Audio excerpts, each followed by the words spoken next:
Chapter 1. Ron. Upon the sunlit deck, Ron stood bare-chested, his muscular physique defined and robust. The blade in his hand traced sharp trajectories with each movement, slicing through the air and stirring a brisk wind that shimmered with a cold glint under the sunlight. Ron possessed a strikingly handsome visage, his brows sharp and his gaze piercing. Though still youthful, he exuded an aura of undeniable charisma, just slightly less so than the readers before their screens.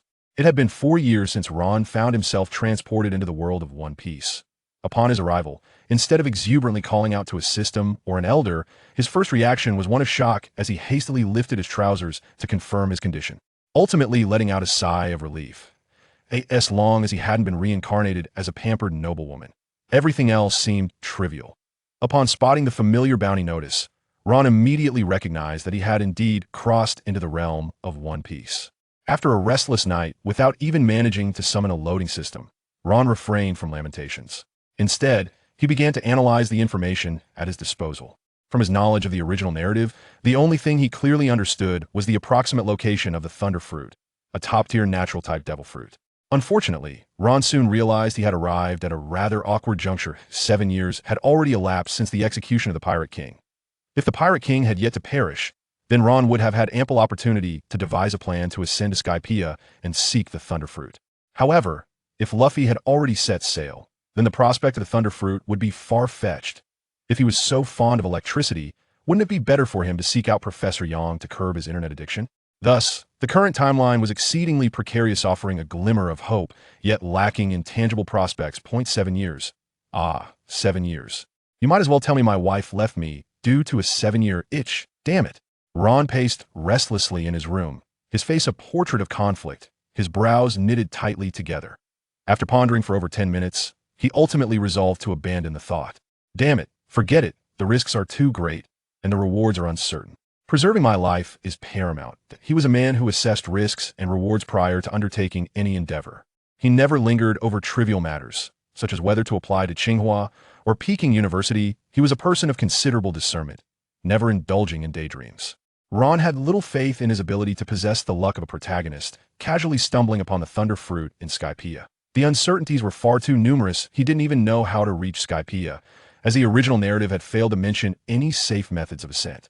Ron had no desire to ride monstrous currents to reach Skypiea. Such thrilling escapades were better left to those destined for greatness. Should he consider joining a crew, perhaps following the protagonists as they wreak havoc on Eni's lobby, engage in a bloody battle with CP9, traverse Alabasta, confront Crocodile, storm the Throne of Terror, and provoke the 4 Emperors? Forget it, forget it. Throughout this arduous journey, one would scarcely have enough lives to spare for those intrepid predecessors willing to traverse alongside him. He humbly offered his respect, contemplating that perhaps it would be best to retreat to the comfort of familiarity. Who among the virtuous dares to dance on the precipice of life and death daily, breaking through adversity at the last moment? Ron pondered for a moment, realizing the necessity of grounding himself once more in the 2 fundamental pursuits of cultivation and wealth accumulation. Mere aimless practice would yield no results. He must seek a dependable mentor. Considering the gravity of his own existence, Ron could not afford to be reckless should he jeopardize his training. The harsh realities of this world would leave him with no choice but to plunge into the sea, hoping for another chance at traversing dimensions. When one speaks of the most illustrious mentors in the world of One Piece, the names of Zoro's teacher, Koshiro, and the Pirate King's first mate, Silver's Rayleigh, undoubtedly come to mind. However, the enigmatic Rayleigh resides on Sabeti Archipelago. Whether he would ever venture there in his lifetime remains uncertain. Moreover, even if he did, what reason would Rayleigh have to instruct him? Would it be solely based on his formidable presence and royal aura? Some travelers, having learned of Rayleigh's secrets concerning Ace, Ron perceived this to be a foolhardy endeavor. One must never overestimate the moral standing of pirates should Rayleigh choose to interrogate him. No matter how resilient one might be, they would not live to see the charms of a femme fatale.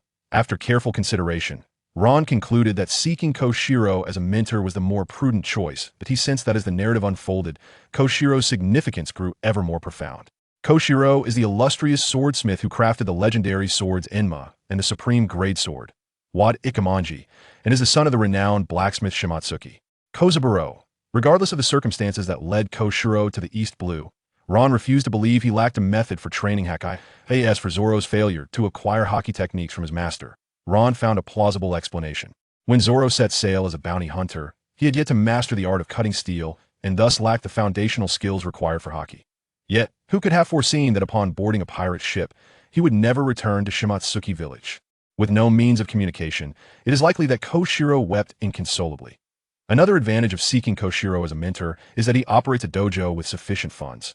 One can learn, and Zoro, despite his initial lack of money, was still able to train, making any approach to Koshiro seem less abrupt. However, Ron would not embark immediately given his current frail physique.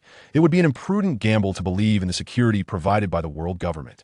He dedicated his time aboard the ship to meticulous calculations, saving money while training in swordsmanship under the vigilant eyes of the ship's captain, Red.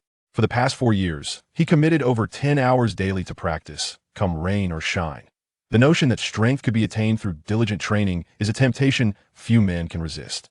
After more than 4 years of relentless practice, Ron is already proven capable of defeating the ship's ordinary guards, making him well prepared to confront any bandits he may encounter along his journey. Over a month ago, Ron began gathering maps, spices, and other supplies essential for the road ahead. Today marks the moment of his official departure.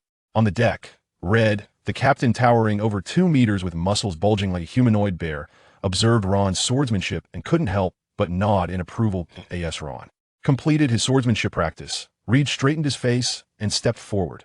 Ron, while I concede that your abilities may barely suffice, you, a mere child, harbor ambitions of venturing alone to Frostmoon Village. With such limited strength, you are woefully unprepared. Should you encounter bandits or robbers, do you possess the courage to take a life? Ah, young lad, if a delicate woman, seemingly in distress, were to suddenly appear and seek refuge in your arms, what would you do? Naivety has no place in these treacherous waters. In response to Reed's challenge, Ron exhibited no hesitation and promptly replied, "Seek refuge in my arms? Allowing a stranger, a woman no less, to encroach upon my personal space? Do I yearn for an early demise? If she attempts to draw trouble my way, it merely signifies her own folly. Uncle Reed, you need not worry about me suffering alone in the world. When I possess the means, I am more than willing to be a good Samaritan.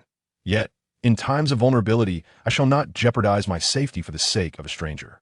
I firmly believe that one man's hero may be another's foe. Those who stand by my side, regardless of their conduct towards others, shall be treated with utmost loyalty. They are my friends.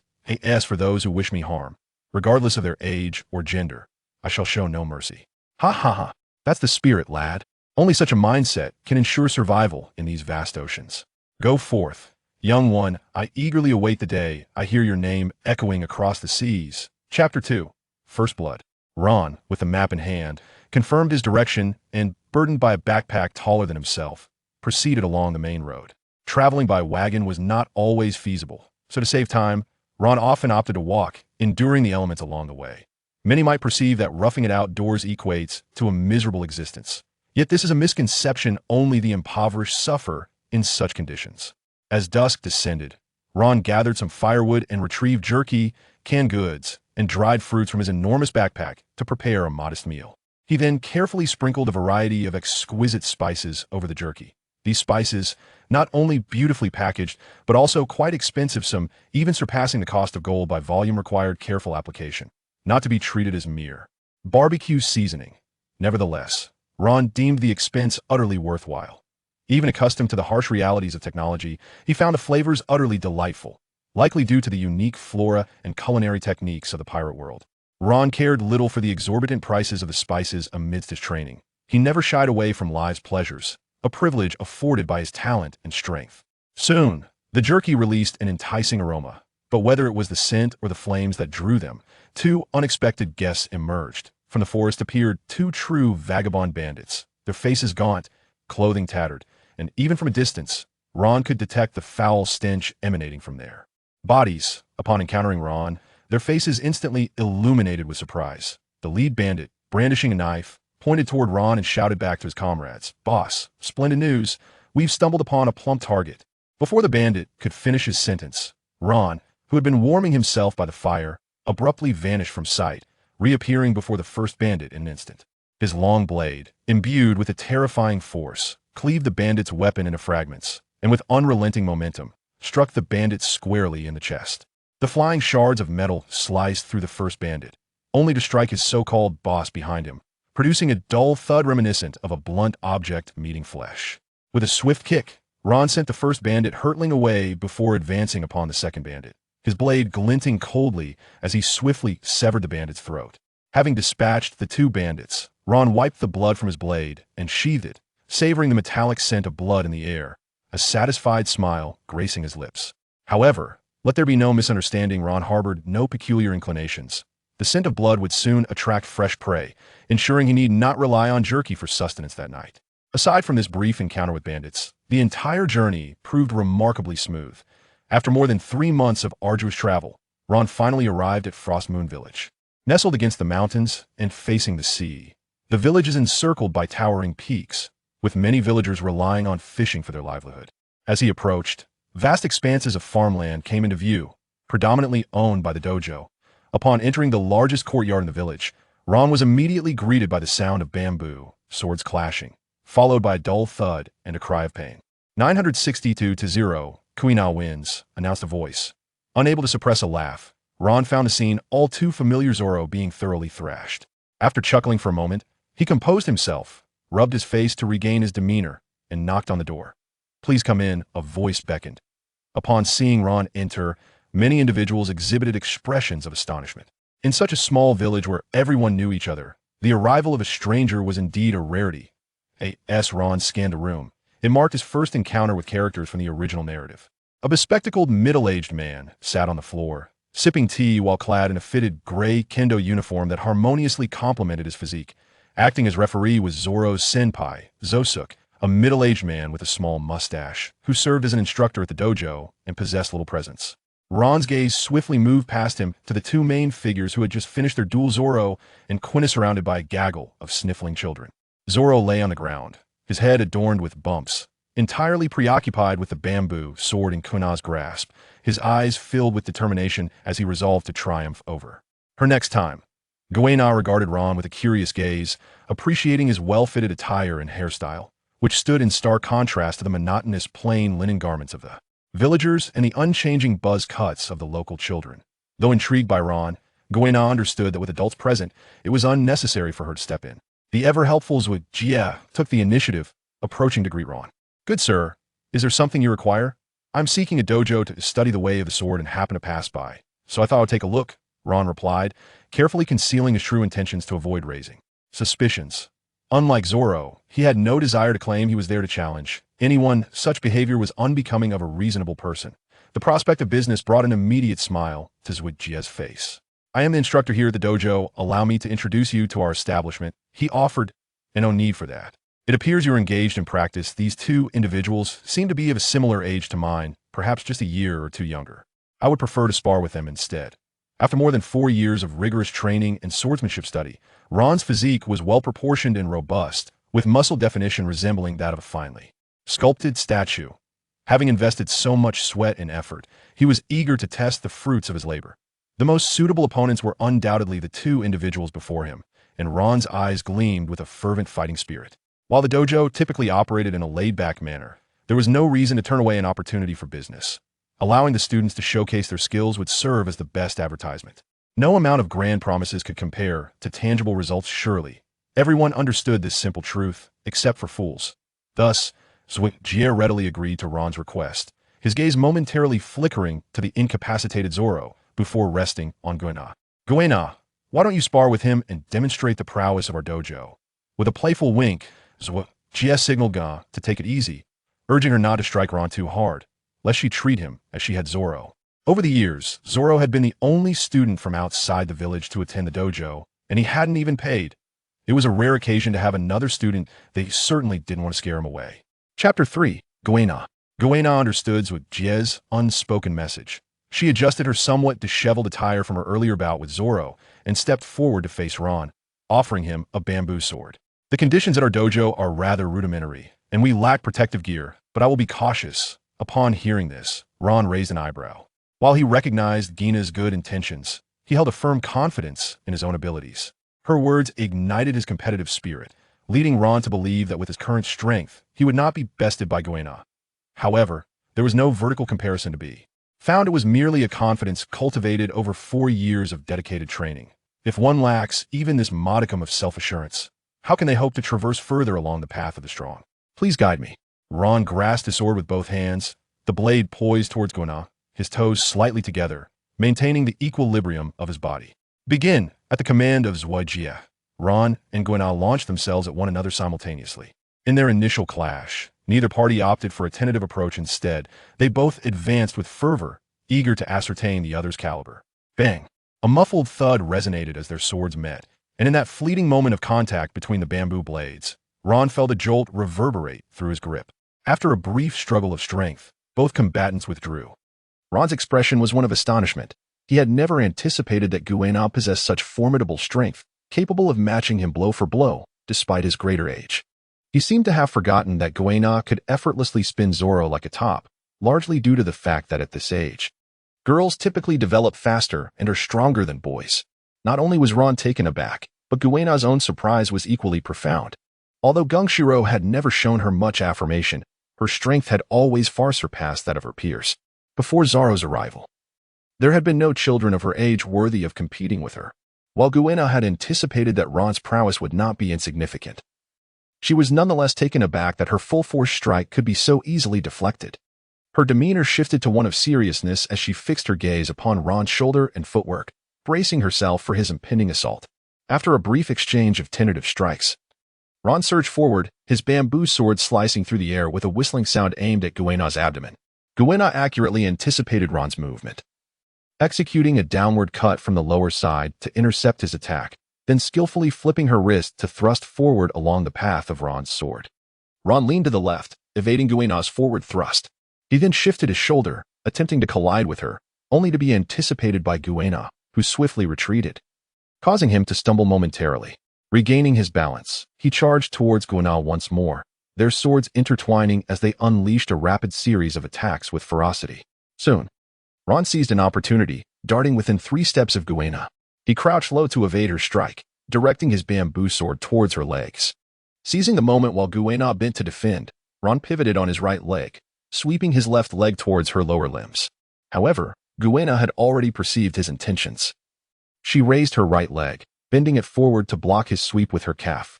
Capitalizing on the moment, her right hand soared above her head, and with tremendous force, she delivered a strike aimed directly at his exposed chest. In a hurried motion, Ron raised his right hand to block with his blade, yet he was still jolted back, finding himself seated on the ground. After Ron interrupted her offensive, Kuina showed no hesitation. She bent down once more and swung her sword towards Ron's neck. Although Ron was repeatedly outmaneuvered by Kuina during their combat, this merely reflected a disparity in skill. His reaction speed was far from sluggish. As Kuina swung her blade towards him, Ron promptly raised his hand, aiming for her throat. Ultimately, Kuina's sword halted at the left side of Ron's neck, while Ron's weapon rested before Kuina's throat. It was a draw. Left Jia's astonishment was palpable as he had not anticipated that Ron could match Kuina's prowess. After a moment of disbelief, he finally announced the outcome of the spar. Following Left Jia's declaration, Kuina glanced down at the bamboo sword pressed against her throat, then voluntarily sheathed her weapon and extended her hand towards Ron. Ron sat on the ground, grasping Kuina's outstretched hand, and rose to his feet, effortlessly handing over the bamboo sword. He had not anticipated being so completely led by Kuina during their combat. Had it not been for a sudden stroke of inspiration at the last moment, he would have certainly faced defeat today. Although Ron had not engaged in any substantial sword techniques with Reed over the years, dedicating himself primarily to physical training and practicing only the most fundamental moves, he had hoped to avoid acquiring any unorthodox habits from Reed's teachings. Nevertheless, he was astonished to find himself utterly outmatched in technique by Kuina. In Ron's understanding, no matter how extraordinary a sword style or combat technique might be, it ultimately boiled down to the fundamental elements of strength, speed, and reaction time. Clearly, he had been overly arrogant and superficial in his assessment. This realization brought a flicker of joy to Ron's heart, and a smile crept onto his lips, igniting a greater anticipation for his life of study at the dojo. Impressive. My name is Ron, and I wish to remain here to learn. May I inquire about the fees? Upon hearing Ron's words, Geng Silang stood up, wearing a warm smile as he regarded Ron thoughtfully. Ron possessed formidable physical prowess, yet his skills remained rather rudimentary, resembling an unrefined gem in his eyes. As you have observed, the dojo primarily comprises village children engaged in their studies. Should you wish to remain, a monthly tuition fee of 1,000 berries is required. If you lack accommodation, you may also opt to pay 3,000 berries for both lodging and meals at the dojo. If funds are scarce, it is not a problem, akin to Zoro. You can assist in cultivating the fields and undertake tasks within your capacity. You are warmly welcome to join the dojo. No issues arise, and I look forward to your guidance in the future. Upon hearing such a modest fee, Ron pondered whether it was a preferential treatment from Geng Silang. Nonetheless, he did not dwell on it and readily agreed. In truth, Ron was overthinking this matter. The dojo itself did not anticipate generating profit. Its primary source of income stemmed from the vast tracts of land owned by the village, which supported the Revolutionary Army. Geng Silang was not particularly concerned about having Ron lend a hand. That sum was inconsequential. However, working alongside Zoro and others at the dojo would undoubtedly foster a sense of belonging and nurture relationships. As for whether Ron harbored ulterior motives, that was undoubtedly the case. Otherwise, a person like him would not have sought out such a remote village. Coincidence? Do not be absurd. Where else would one find such fortuitous alignments outside of novels? Few believe in coincidence, as such individuals often meet a swift demise. Nevertheless, Geng Silang could discern that Ron bore no ill intent, which sufficed for him. The remaining matters would naturally unfold in the course of their interactions. Chapter 4. A challenge to duel. Following a brief exchange, Ron resolved to reside at the dojo. He shouldered his travel bag and followed Kuina deeper into the courtyard. The contents of his backpack were quite simple, merely a few changes of clothes, some food, spices, and the accumulated sum of 8 million berries he had saved over the years. Kuina led the way, her curiosity piqued by Ron's arrival from afar. Ron, where do you hail from? What is the world beyond the village like? I have long accompanied merchant caravans in trade, traversing diverse lands and experiencing all manner of places. He replied. Ron regaled Kuina with tales of the bustling world beyond, momentarily satisfying her curiosity. However, he found it peculiar that Kuina listened as if captivated by a mere story, showing no inclination towards the allure of the outside realm. It appeared that for her, the paramount concern lay in honing her abilities, earning her father's approval, and ultimately inheriting his dojo. It was no wonder that at such a tender age, she possessed remarkable prowess. The teachings and innate talent bestowed by Geng Silang were but one facet. Kuina herself harbored the heart of a warrior, which would later lead to unforeseen events when Geng Silang denied her. Nevertheless, with Ron's presence, such a tragedy would not transpire. After Kuina's departure, Ron began to survey his quarters. The room, far removed from opulence, was even more austere than the chamber he had arranged aboard the ship. Yet, it radiated a sense of warmth, the source of which remained a mystery, accompanied by a faint aroma of wood. Sunlight streamed through the open window, casting dappled shadows and gently illuminating every corner of the room. Simple yet functional wooden furniture adorned the space, and the bed was dressed with fresh cotton blankets and pillows. Ron glanced around the room, thoroughly satisfied, and immediately reclined on the bed to test its comfort. Initially, he merely intended to take a brief rest to alleviate the fatigue from his travels. However, he did not anticipate that the cumulative exhaustion of recent days, coupled with the joy of finally locating Frostmoon Village and joining the Isen Dojo, would lead him to drift off into a deep slumber, lasting until the following day. The next morning, rather than rising early, Ron found himself sleeping until the sun was high in the sky. As the gentle morning sunlight streamed into the room, he stretched languidly in bed, exclaiming, "Ah, how wonderfully refreshing this sleep has been." Ron stretched his body and comfortably curled up in bed for a while longer before finally rising to freshen up. Throughout the past 4 years, Ron had never slackened in his cultivation. This was indeed the first instance of him indulging in laziness. He felt an invigorating lightness enveloping his entire being. It is no wonder that people often say that cultivation requires a balance of tension and relaxation, and one cannot remain perpetually rigid. After Ron finished his grooming, he traversed the wooden corridor and arrived at the spacious dojo, the very place where he had engaged in a friendly spar with Kuina the previous day. Typically, Kaishiro would instruct his disciples here. The dojo was now desolate, as all the children had accompanied Kuina and Zoro for their morning exercises. Or rather, Kuina had taken Zoro and the children out for their morning training. Kaishiro sat alone in the hall, sipping tea, resembling a relentless tea-drinking automaton. Upon hearing footsteps, he lifted his gaze towards Ron. "Ron, you appear to have rested well. The conditions of the dojo are rather rudimentary and cannot be compared to your previous living situations. However, you seem to be adapting quite well," Kaishiro remarked with a smile, gesturing for Ron to take a seat. He poured a cup of tea for Ron, the water cascading from the teapot into the cup, creating ripples across the surface. How did you find yourself in such a remote place as Frost Moon Village all alone? With whom did you previously study the art of swordsmanship? I have been traveling, wandering wherever the path leads me. Ron and Geng Silang were sipping tea and engaging in casual conversation when Kuina returned with the children from their morning run. Upon seeing Ron, Kuina greeted him with a smile and promptly turned to leave, leaving Ron quite perplexed. Kuina, where are you going? He inquired. Without turning back, she replied nonchalantly, Oh, Zoro has gotten lost, and I'm going to fetch him.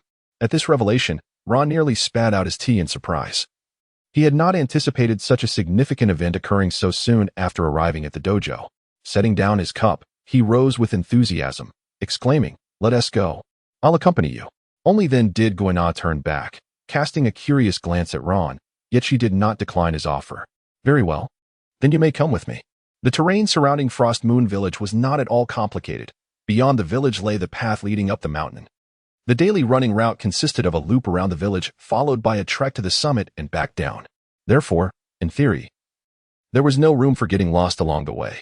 However, Zoro had proven to him that theory is forever merely theoretical. Ron and Kuina ascended the path towards the mountain, their eyes wandering as they explored their surroundings. Before long, they encountered Zoro, who was restlessly darting through the woods. His demeanor fraught with agitation. At times, he would inexplicably pivot, meandering in circles amidst the trees, creating an air of peculiar bewilderment. Zoro, as he spun halfway around, he finally caught sight of Ron and Kuina, making his way toward them. However, just as he was about to emerge, he suddenly veered left and began retracing his steps. Ron stood in stunned silence, utterly captivated by Zoro, forgetting to intervene. Fortunately, Kuina, accustomed to such scenes, swiftly rushed in to bring him back. Her actions displaying a practiced ease as though she had done it countless times before. Upon emerging, Zoro was met with Ron's astonished expression, which only served to deepen his irritation. You lazy bum finally got out of bed. TCH, I wonder how you managed to tie with Kuina, he scoffed. Zoro had remained at the dojo because he had suffered a crushing defeat at Kuina's hands. Vowing to defeat her and considering it his primary objective on the path of his training. Regrettably, while aspirations are often grand, reality can be unforgiving. He had faced defeat after defeat, battling repeatedly without securing a single victory thus far. Now, even as he struggled to best Kuina, Ron had appeared, matching her skill. Zoro, already feeling discontented, felt his anger flare upon seeing Ron's smirking lips. Unable to contain himself, he immediately issued a challenge. You jerk, what's so funny? Do you dare to face me one-on-one? I'm going to teach you a lesson. Unfazed by Zoro's provocation, Ron found himself eager, almost rubbing his hands in anticipation. No matter how formidable Zoro might become in the future, in their current state, he was hardly a match for Ron. Now was the perfect time to confront a future powerhouse. Ron raised an eyebrow and glanced at Zoro, promptly agreeing. All right. Let us have a proper sparring session when we return, but you'll have to walk back first. Chapter 5. Zoro hearing Ron's teasing, Zoro's teeth clenched even harder. His fiery gaze fixed on Ron, vowing to teach him a lesson. Damn it, you scoundrel, he exclaimed. Led by Kuina, Zoro engaged in playful banter with Ron as they made their way back. Kuina paid them no mind, maintaining a gentle smile throughout.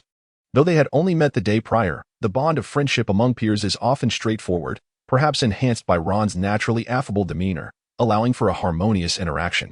They quickly returned to the dojo, pushing open the heavy wooden door to find the younger students engaged in basic practice. As soon as Zoro entered, he rushed towards the pile of bamboo swords, seizing one and hurling it at Ron. The sword arced through the air, and Ron deftly caught it with outstretched hands. Zoro grabbed 2 more bamboo swords with his right hand and one with his left, striding to the center of the dojo. He tucked one sword in his mouth, brandishing the other towards Ron, his eyes narrowing fiercely. Come over, you bastard. Watch how I'll teach you a proper lesson.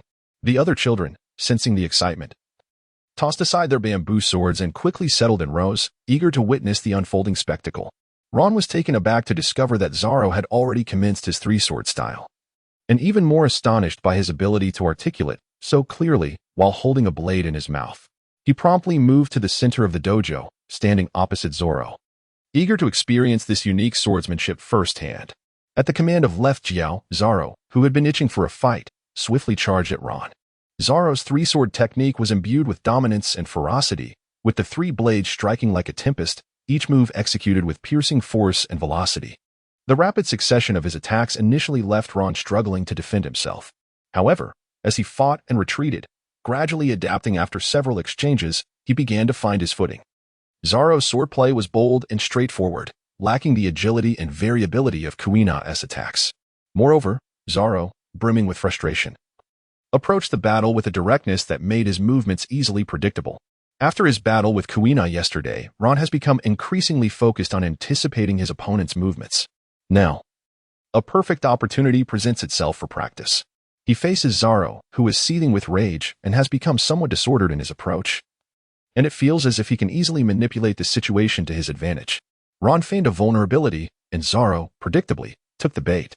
With 3 blades thrust forward in unison, he pressed his position and unleashed a technique reminiscent of the 3-sword style, Tiger Hunt. However, Ron deftly evaded the attack with a swift maneuver, only to deliver a powerful kick to Zoro's backside. As Zoro swayed his upper body, striving to maintain his balance, Ron seized the opportunity to strike again, this time kicking him squarely in the lower back, sending him crashing to the ground. "Ah, you despicable scoundrel!" Zoro shouted as he scrambled to his feet. Yet Ron had no intention of granting him a reprieve. Just as Zoro regained his footing and attempted to turn, Ron had already darted to his side, swiftly slashing upward with a blade, fueled by a fierce momentum. With a resounding thud, Zoro, still unsteady from his recent rise, was caught off guard by the strike and twirled like a green top before collapsing to the ground, even dropping the sword he had been clenching in his mouth. Wincing in pain, Zoro lay on the ground, rubbing his reddened cheek, while Ron felt a refreshing breeze rush from his tailbone to the crown of his head. Overwhelmed by a singular sensation, exhilaration, the thrill of besting a future powerhouse who had yet to fully mature was undeniably intoxicating. Ron dropped the bamboo sword from his hand and approached, squatting beside Zoro with a mischievous grin. "So, how does it feel, great swordsman? Are you convinced yet?" Zoro paused his movements, glaring at Ron's infuriating expression, his teeth clenched in frustration. "Just you wait. I will surpass both you and Kuina sooner or later." "Very well. I shall await that day," Ron replied. Ron, while feigning disinterest, helped Zoro rise from the ground. Following the conclusion of their sparring session, it was time for Gongshiro's lesson.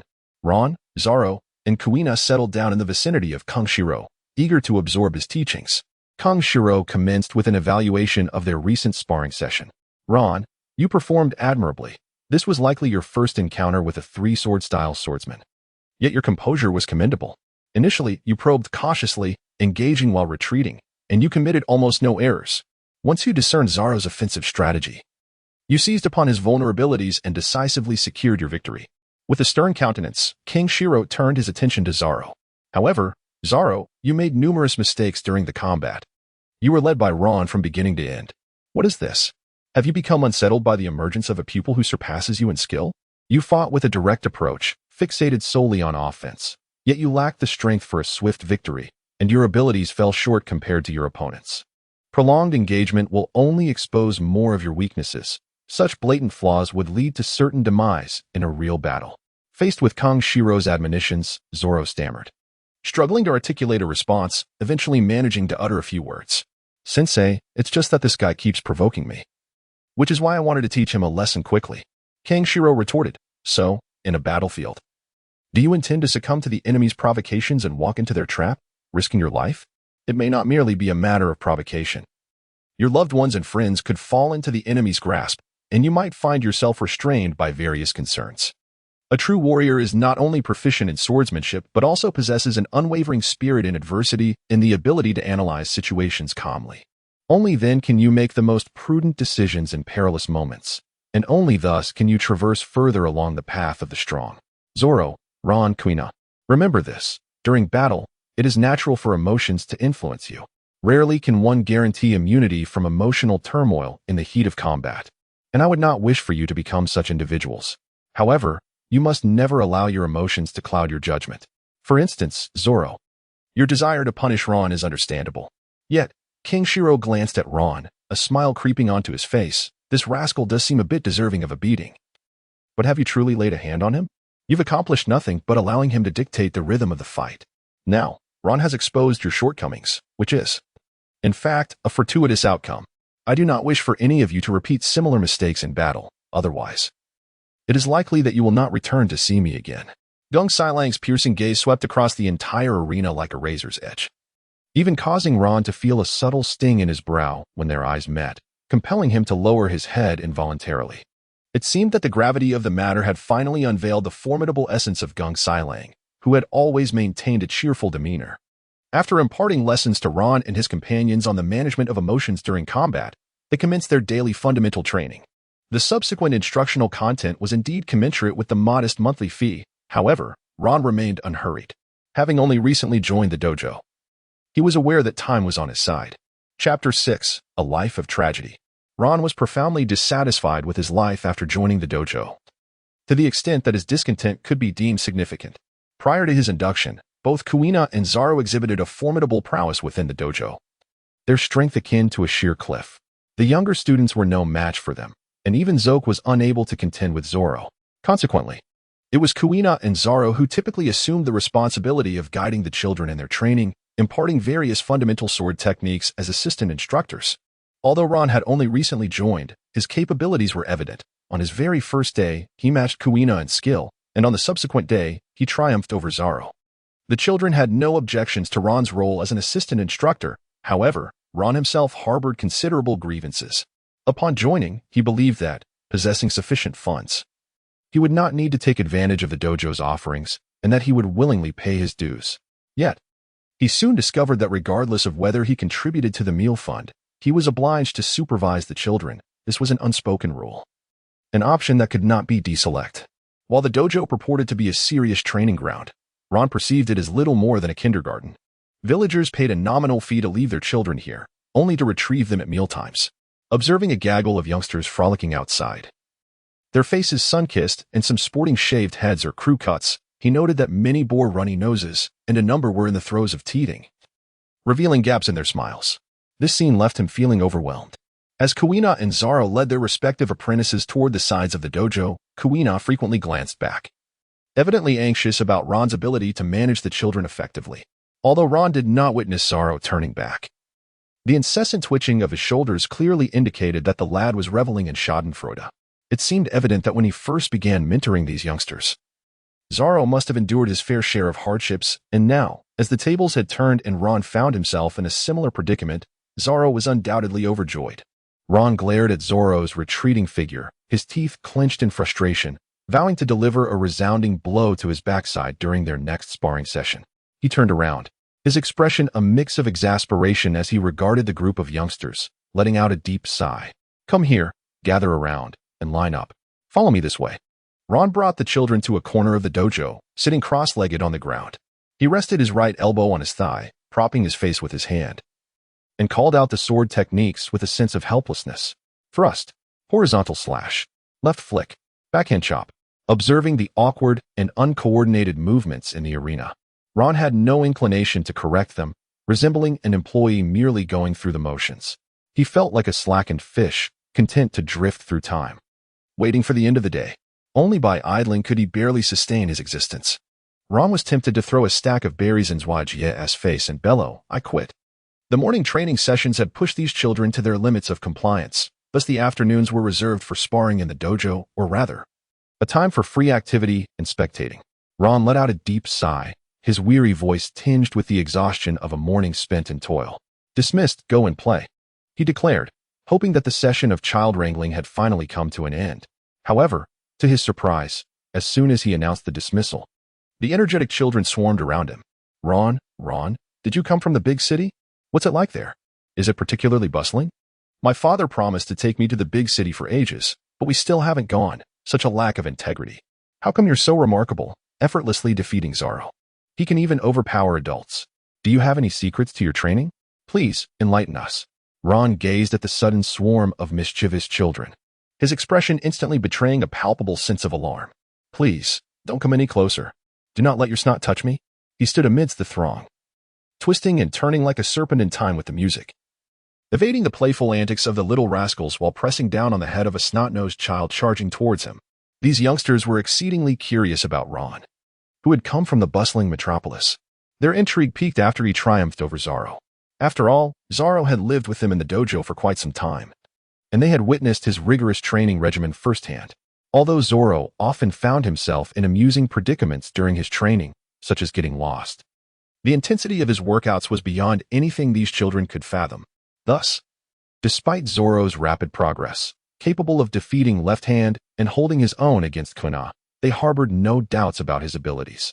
In their naive minds, the belief was simple: effort begets reward, and hard work inevitably leads to success. Such an absurd notion seemed entirely reasonable to them. However, Ron, despite his formidable strength, appeared to them as a slothful giant, provoking the children to flock around him. Zoro had long since dispersed the children he was responsible for and had come specifically to gloat over Ron's furrowed brow, making faces in jest. Kuina approached as well. But her intentions were not to revel in Ron's discomfort. Instead, she aimed to rescue him from the clutches of the children. In the dojo, she held a position akin to that of a leader, not only training the little ones but also organizing their efforts and assisting with various tasks around the dojo, and reprimanding any misbehaving children. As such, she commanded considerable respect among them. "All right, everyone, stop pestering Ron. If you behave, he will regale you with tales from the outside world. For now, come with me to finish the chores we left undone yesterday. Once the work is completed, I will allow Ron to tell you stories, but you must sit quietly and listen, without running about." With that, Kuina led the group of children off to tackle some cleaning duties. In the dojo, Zoro was tasked with cultivating the fields and performing physically demanding labor, while Kuina was responsible for their 3 daily meals and maintaining cleanliness. Ron observed Kuina and Zoro leading the group of children away. Instead of following them, he chose to remain seated, lost in contemplation. Although he had paid for his meals and could comfortably indulge in idleness, he ultimately resolved to assist Kuina in preparing food each day. This decision was not born out of a sense of guilt for the modest sum he had contributed. His self-assurance was quite robust. Rather, he felt it important to engage alongside Kuina and Zoro, as their diligent efforts would foster a sense of camaraderie and friendship within the group. After all, to witness a splendid opportunity and refrain from seizing it would be sheer folly. Chapter 7. The Secret Lessons After Class. As the days passed in the dojo, life unfolded with a tranquil monotony, and before long, over a year had slipped by without any notable events. During this time, Ron frequently ventured out to procure food, enhancing the dojo's provisions and elevating the quality of their meals. Ron has always indulged himself when it comes to dining, as long as the food is genuinely delectable. He has no qualms about spending a little extra, for his savings are substantial and not easily exhausted. He is the kind of person who relishes every morsel and sip, while being frugal with the ambience of restaurants and the adornments of his attire. When it comes to shopping, he prioritizes value for money. Besides purchasing ingredients, Ron often assists Kuina in the kitchen, seizing the opportunity to hone his culinary skills. The ability to craft an array of exquisite dishes holds immense allure for him. Each day, Kuina is responsible for preparing 3 meals, and although she is relatively young, her culinary prowess is quite commendable.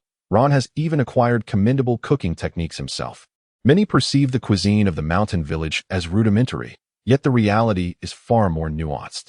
Numerous unique ingredients thrive solely in the mountains, and coupled with distinctive cooking methods, they unleash the inherent aromas of the food.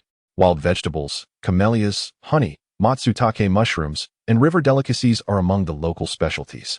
The camellia can be utilized to create both tea snacks and distinctive sauces, making it a sublime accompaniment to hot pot. Matsutake can be employed in soups or stir-fries, perfectly melding its umami with other flavors, resulting in a dish that is both delicious and aromatic, with a golden hue that tantalizes the taste buds.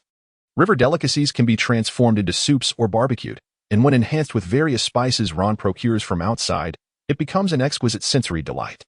This morning's breakfast consisted of fluffy white rice paired with grilled fish, accompanied by a simple stir-fry of wild greens and a bowl of hearty soup crafted from bamboo shoots, mushrooms, and wild boar meat sourced from the forest. The grains of rice were impeccably distinct, the water-to-rice ratio masterfully balanced. Gazing at his rice, Ron felt a swell of satisfaction, believing he had earned the title of rice sage. The grilled fish was seasoned just right, while the soup perfectly showcased the fresh flavors of the wild ingredients. Though merely a simple home-cooked meal, Ron savored every bite. Furthermore, all the food was served without limit.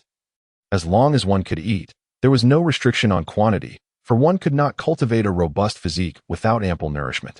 Following breakfast, Ron faced the part of his day he loathed most, the time spent caring for children, an obligatory segment of his daily routine.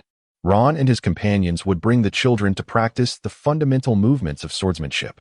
Regardless of their proficiency in the art, daily practice of basic sword techniques was indispensable. Once the children grew weary, it was time for Ron, Zoro, and Kuina to engage in sparring sessions. At such moments, the children would obediently form a circle, eagerly watching the display. After all, in this remote village, the adults could entertain themselves with childbirth or discipline, while the children had little else to amuse themselves with. Bang! During a sparring match between Kuina and Zoro, Ron suddenly spotted Geng Silang approaching, clad in a somewhat faded yet impeccably clean kendo uniform. Ron looked on with perplexity as Geng Silang approached. At this hour, he should have been enjoying tea with his junior disciple, Zhuojia. Geng Silang made his way to the center of the dojo, greeting all the children with a gentle smile. Children, there are no further activities in the dojo today, so you may head home early. The little ones exchanged glances, uncertain of the situation, but Geng Silang commanded a certain authority in their hearts, prompting them to rise and comply promptly. Thank you, teacher. They bowed in gratitude before departing one by one, leaving only Ron, Zoro, and Kuina in a state of bewilderment. Once all the children had exited, Geng Silang approached and solemnly closed the dojo's grand door. Come, sit down. Today, I shall impart some supplementary lessons to you. These lessons are not to be shared with the younger students. Upon hearing this, Ron's excitement surged, his eyes gleaming with anticipation. At long last, it was time for Geng Silang to personally instruct them in the art of the sword. After more than a year at the dojo, the moment they had eagerly awaited, the secret teachings after class, had finally arrived. Ron's lips were nearly unable to contain his delight. He had initially presumed that even if he were to endure trials for a decade or so, he would at least be subjected to them for 3 to 5 years. To his surprise, within just a little over a year, he had already received post-class guidance from Gore. As he listened intently, he pondered quietly within himself whether this was due to Gore's belief that he had sufficiently understood him in this brief period, or if Gore genuinely lacked disciples. Such thoughts yielded no definitive answers, and he chose not to dwell on them. Ultimately, the reasons mattered little to Ron. He only perceived benefits, devoid of drawbacks. In truth, Ron remained oblivious to the fact that the complexities he envisioned were non-existent, devoid of any intricate conspiracy. From the moment he had joined the dojo, Gore had discerned that Ron harbored no ill intentions. For Gore, it was evident that someone with Ron's straightforward background and relatively innocent disposition could be understood in mere days, rather than years. However, not everyone possesses the requisite qualities to become his apprentice. A comprehensive evaluation of talent, character, and disposition is essential. During Ron's time at the dojo, his performance has garnered a degree of satisfaction from Geng Silang, which has prompted the latter to consider him for discipleship. Geng Silang had previously refrained from instructing Kuina and Zoro, primarily due to their tender ages. Prematurely acquiring certain techniques would be akin to training under a burden from a young age. It would only hinder their development. Not only Ron, but Zoro and Kuina were also filled with excitement, particularly Zoro, who seemed on the verge of bouncing with enthusiasm. Master, will you teach us some extraordinary techniques? You know, the kind that can defeat an enemy in a single blow. Geng Silang, with a hint of exasperation, cast a glance at the mischievous Zoro but chose not to reprimand him. Instead, he inquired, guiding Zoro's thoughts. From the very first day you arrived at the dojo, you have wished to learn a technique that can vanquish an opponent in an instant. Now, after more than 2 years of diligent training here, are you still fixated on such techniques? Each day at the dojo, you have trained relentlessly, never once shirking your duties, and your strength has indeed progressed significantly. If such an instant kill technique existed, what significance would your training hold? Would you spend a lifetime honing your skills only to be defeated by a single move? Zoro pondered this for a moment. Well, I suppose I should focus on my training then. Chapter 8. The 3 disciples. After addressing Zoro's unrealistic notions, Geng Silang rose, grasping a bamboo sword, and stepped into the center of the dojo. Observe my movements closely. The bamboo sword in Geng Silang's hand hung like flowing water, his entire being seemingly merging with the air, oscillating between stillness and motion. With a swift, sharp breath, Geng Silang sank his legs, lightly tapping the ground with his toes, instantly transforming into a blurred shadow. The bamboo sword shot upward with force, cleaving the air and emitting a deep, resonant hum. The sword traced an astonishing arc in the air, his upper body twisting in accordance with the sword's trajectory, his waist and abdomen guiding his whole form like a bending vine. Within an exceedingly confined space, the sword abruptly reversed direction, swiftly followed by a powerful thrust upwards. His sleeves billowed in the wind, And while Geng Silang's body appeared ethereal, each step was grounded and precise, his footwork both enigmatic and silent. The entire motion flowed like water, and in an instant, the sword's tip cut in from an improbable angle, delivering a strike with an unpredictable trajectory. Although Geng Silang wielded a bamboo sword, Ron felt as though he saw a glimmer of cold light. He was unsure whether it was the murderous intent within Geng Silang's sword or the fierce wind it generated that caused a stinging sensation in his eyes. Goodness! This movement defies human anatomy. Is this something a person can truly achieve? It seems as though he has no bones. Ron was both astonished and exhilarated. His gaze fixated on the movements of Kayashiro, eagerly anticipating the next phase of their training. Kayashiro paused, directing his attention towards his three disciples. Observing the look of shock and anticipation on their faces, he offered a gentle smile. "Come closer and learn by following my movements," he instructed. Slowly, Kayashiro raised his sword, slightly turning his body as he positioned the bamboo sword horizontally against his chest. From this point forward, the key lies in controlling the muscles of your back. You must learn to completely relax your shoulder blades while maintaining the extension of your spine. After articulating this, Kayashiro swiftly shifted his weight, retracting his left foot as the blade, at an astonishing angle, rose from below. It appeared as though his joints twisted in an instant. Yet the motion was devoid of any stiffness. This step must be executed through the hip joint. It may seem unfeasible, but once you discover your body's center, balance can be maintained. You must utilize the strength of your waist and abdomen to propel the sword, rather than relying on the power of your arms. Kayashiro meticulously deconstructed the sword technique, and Ron absorbed the knowledge like a sponge, fervently practicing. As they trained, Kayashiro moved around them, observing their actions and occasionally offering guidance. "Ron, pay attention. Your waist and shoulders must rotate simultaneously. This is essential for your progress." Many training methods require the master to adjust and refine them according to the disciple's individual circumstances. Otherwise, even if recorded, it would be impossible to comprehend how a technique transforms from one form to another. After all, you are looking at images, not a 3-minute tutorial on the three-sword style. If one blindly practices without understanding the corresponding force and technique, they are either a prodigy or destined to a life of wheelchair drifting. This is why many techniques risk being lost to time. If even one generation of disciples lacks talent, the risk of obsolescence looms. However, even in the face of such loss, no one would choose to pass these skills to outsiders. All legacies and techniques are held tightly within various families and organizations, the most renowned of which is the Navy's 6 styles. Kayashiro watched his disciples with a smile of satisfaction. Even under the most rigorous scrutiny, their talents were undeniably exceptional. Whether in their understanding of swordsmanship or their control over their bodies and muscles, they excelled. Kayashiro's gaze swept over his 3 disciples as he reflected on each one's strengths and weaknesses. Among them, he held the highest hopes for Zoro. Zoro possessed the greatest talent of the trio, not only in swordsmanship, but also in physical recovery and other attributes, all of which were top tier. Most importantly, Zoro harbored a pure heart, or perhaps, to put it bluntly, a singular focus. In his mind, there was nothing but the desire to grow stronger. A person devoid of distractions often travels further along the path of the strong. Geng Silang turned his gaze towards his daughter, Kuina. Yet a hint of regret flickered in his eyes. Kuina possessed remarkable talent. Among the trio, her swordsmanship was unparalleled.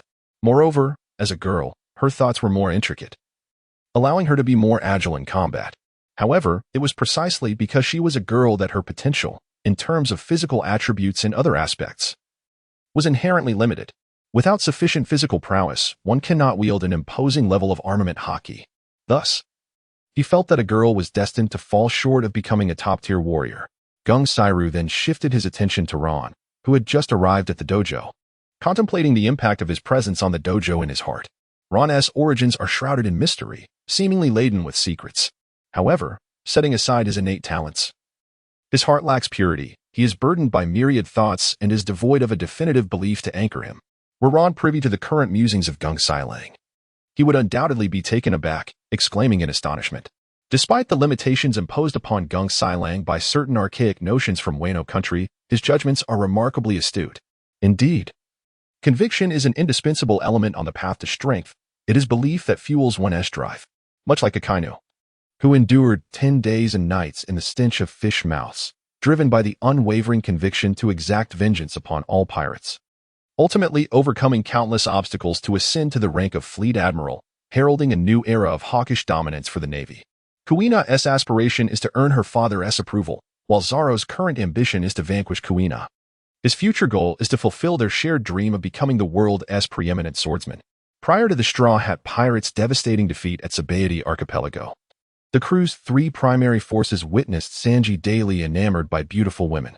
It was only after Luffy was frozen by Aokiji that he began to develop new techniques. While Zoro has diligently trained day in and day out since their departure to sea, Ron is able to maintain his current training intensity largely due to the fierce competition he faces alongside Zoro and Kuina. In the future, when confronted with life and death choices, he may likely tend towards evasion. Given the present circumstances, it seems challenging for Ron to become a formidable force capable of influencing the world's dynamics. Yashikage has already determined that Zoro possesses the greatest talent within the dojo, destined to achieve remarkable heights, potentially leaving everyone astounded with his future.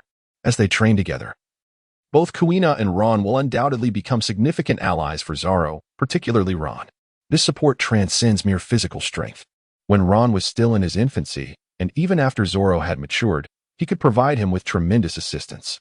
Geng Silang cast a glance at his three disciples, slowly rising to depart from the dojo, leaving the trio to continue their training. His figure, akin to a specter, gradually faded into the darkness of the night. Chapter 9. The Reversal of Strength and Weakness. When Ron initially accompanied the caravan on its commercial ventures, he primarily focused on enhancing his physical capabilities, acquiring only the most fundamental sword techniques. After all, in the event of an encounter with pirates, there was no necessity for him to engage. He merely received a clerk's salary and saw no reason to undertake additional labor. He was not the type to voluntarily extend his hours or immerse himself in the relentless competition of the workplace. Nor did he indulge in sycophantic behaviors or menial tasks such as serving tea. Such involvement would only be warranted in the gravest of circumstances, should the pirates breach the ship. However, on the safe trade routes, such occurrences were exceedingly rare. At least during his years of navigation, he had never encountered such a situation. Upon arriving at the dojo, Ron, under the tutelage of Yashiro, embarked on a systematic study of swordsmanship, experiencing a remarkable surge in his abilities.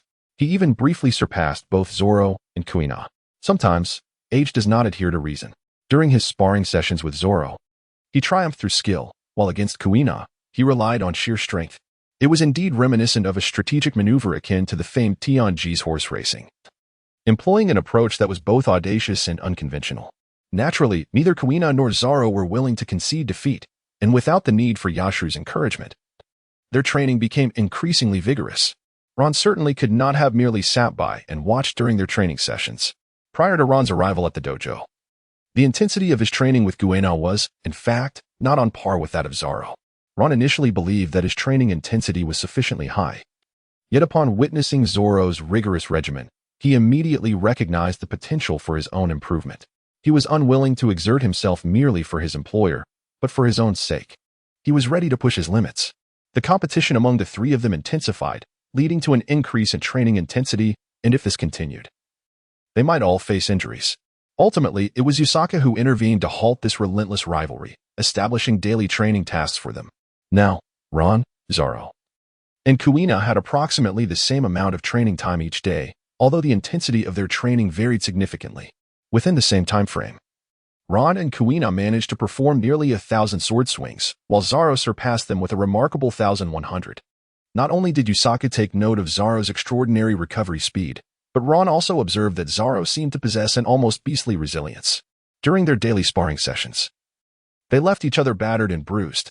Yet, regardless of how severely Zoro was beaten the previous day, by the next morning, all his bruises and strains from excessive training had vanished as if he had undergone an automatic reset at midnight. In stark contrast, Ron and Kuina took at least a day or two to heal from their bamboo sword injuries. Even with the special medicinal baths crafted from various herbs by Yusaku, their recovery was still slower without such assistance.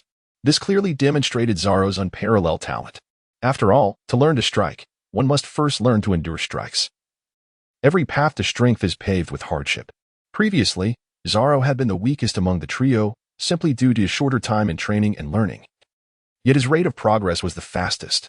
As Zoro's abilities continued to ascend, Ron began to worry about the impending plot events, specifically Kuina's tragic fate.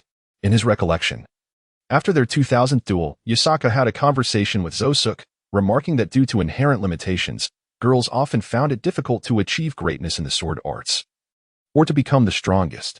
Thus, he intended to pass the dojo on to Zoro in the future. Though it remained uncertain whether this dojo referred to the modest Ichin dojo in Shimatsuki village or something else entirely. Unbeknownst to them, Kuina overheard Yasaku and Zosuke's conversation, igniting the spark for her first and only true duel with Zoro. Although Kuina emerged victorious from this encounter, it left her in a state of unprecedented confusion. Shortly thereafter, she tragically fell down the stairs and met an untimely demise. However, with Ron's involvement in the dojo, the original duel between two had evolved into a dynamic exchange among three. Ron is uncertain whether this world possesses the capacity for narrative correction, or if Geng Silang will still utter those words after the 2,000 duels between Zoro and Kuina. However, it is certain that as long as Geng Silang's patriarchal mindset remains unchanged, he will inevitably express those sentiments in due course. All Ron could do was to strive to keep Zoro and Kuina together in their training, never leaving each other's side. This way, even if Kuina were to uncover the profound truths hidden within her father's heart, leading to an emotional upheaval, he would be able to offer timely counsel and encouragement. He was quite adept at providing motivational support, having consumed countless servings of wisdom over the years. After all, one becomes a master through prolonged experience.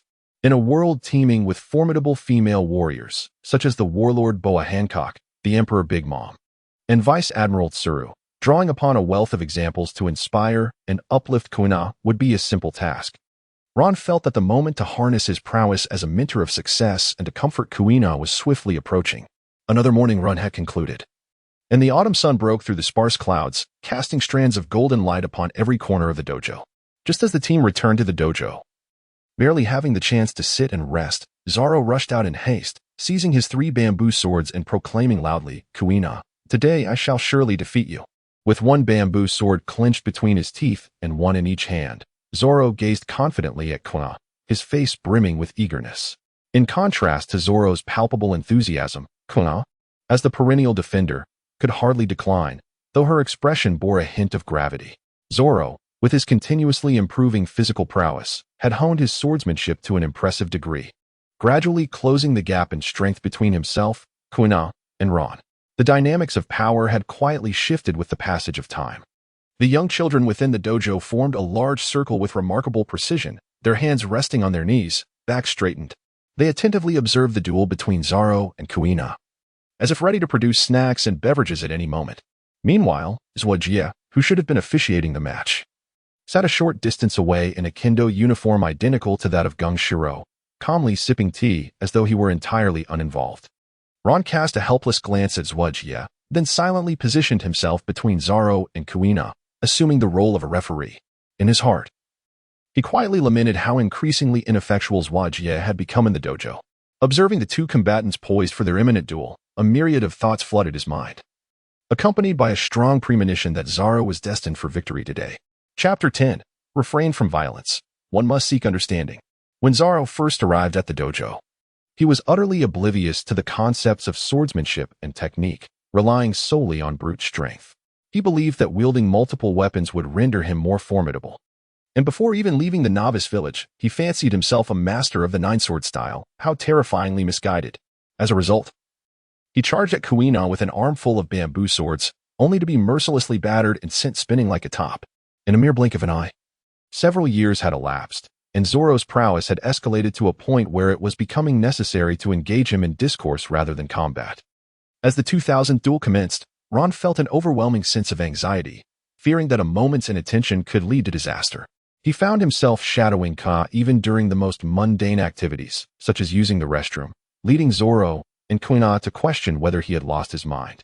However, as the duels progressed to the 2000th and 30th encounter, he realized that there was no longer any narrative correction at play, allowing him to finally ease his vigilance and settle his anxious heart. Yet today, it seemed, would mark the moment he would have to revisit the metaphorical medicine he had previously consumed in error. Ron gathered his thoughts, redirecting his attention to the dojo, where Zoro and Kuina stood before him. With a commanding voice, he proclaimed, "Begin." At the sound of Ron's declaration, Kuina and Zoro simultaneously charged towards one another. Zoro had successfully shed his former impulsive tendencies in battle, no longer rushing headlong in pursuit of victory. Instead of dashing forward, He halted just as they were about to clash, sweeping his bamboo sword horizontally from his left hand to test the waters. Kuina discerned Zoro's intention and sought to exploit his momentary vulnerability, aiming to catch him off guard with her single-handed grip on the blade, which lacked sufficient power. With both hands firmly on her sword, she advanced, channeling her strength into a decisive strike against Zoro's sweeping bamboo sword. A resounding clash ensued. Remarkably, Zoro's long sword remained unshaken in his left hand, prompting a flicker of pride to cross his face. Just as Kuina was well-versed in Zoro's fighting style, Zoro too was acutely aware of Kuina's habitual tactics. Although Zoro's initial strike was a distant probe, he had executed it with full force. Benefiting from the time and distance, he had to gather momentum.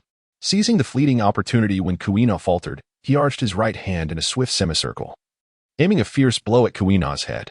Caught off guard, she narrowly evaded the strike by tilting her head aside. Zoro, however, did not harbor illusions of a decisive victory. As his right-hand bamboo sword missed its target, he leaned forward, tilting his head to continue his assault with the sword in his mouth. Kuina, undeterred and prepared for retaliation, swiftly raised the hilt of her bamboo sword after sidestepping Zoro's attack, circling around his weapon before driving the hilt into Zoro's chest. Just as Zoro was about to bring down his bamboo sword, he was staggered by Kuina's counterattack, retreating 2 steps. Seizing the moment, Kuina regained her balance and also stepped back, momentarily creating distance between them. After a brief standoff, Zoro held his sword firmly in his mouth and advanced boldly towards Kuina, launching simultaneous attacks with both swords in an attempt to gain the upper hand through sheer force. Kuina, faced with Zoro's aggressive onslaught, navigated his strikes with remarkable agility. Her bamboo sword darted through the air like a nimble swallow, as her footwork and swordsmanship effectively parried Zoro's ferocious assault. However, the more agile her movements, the greater the toll on her stamina. As time progressed, Kuina gradually found herself fatigued, while Zoro, invigorated by the battle, grew increasingly relentless. The scales of fate, it seemed, began to tilt ever so subtly. With his right hand gripping the sword, Zoro forcefully slashed forward, only to be met by Kuina's block. Undeterred, he wielded his left hand's blade towards Kuina's head, but she deftly ducked to evade the strike. Seizing the opportunity, Kuina executed an upward thrust with her sword. But Zoro countered with 3 blades held firmly against her, exerting all his strength as they engaged in a test of power. The bamboo swords creaked under the strain, nearing their limits from the force of their clash.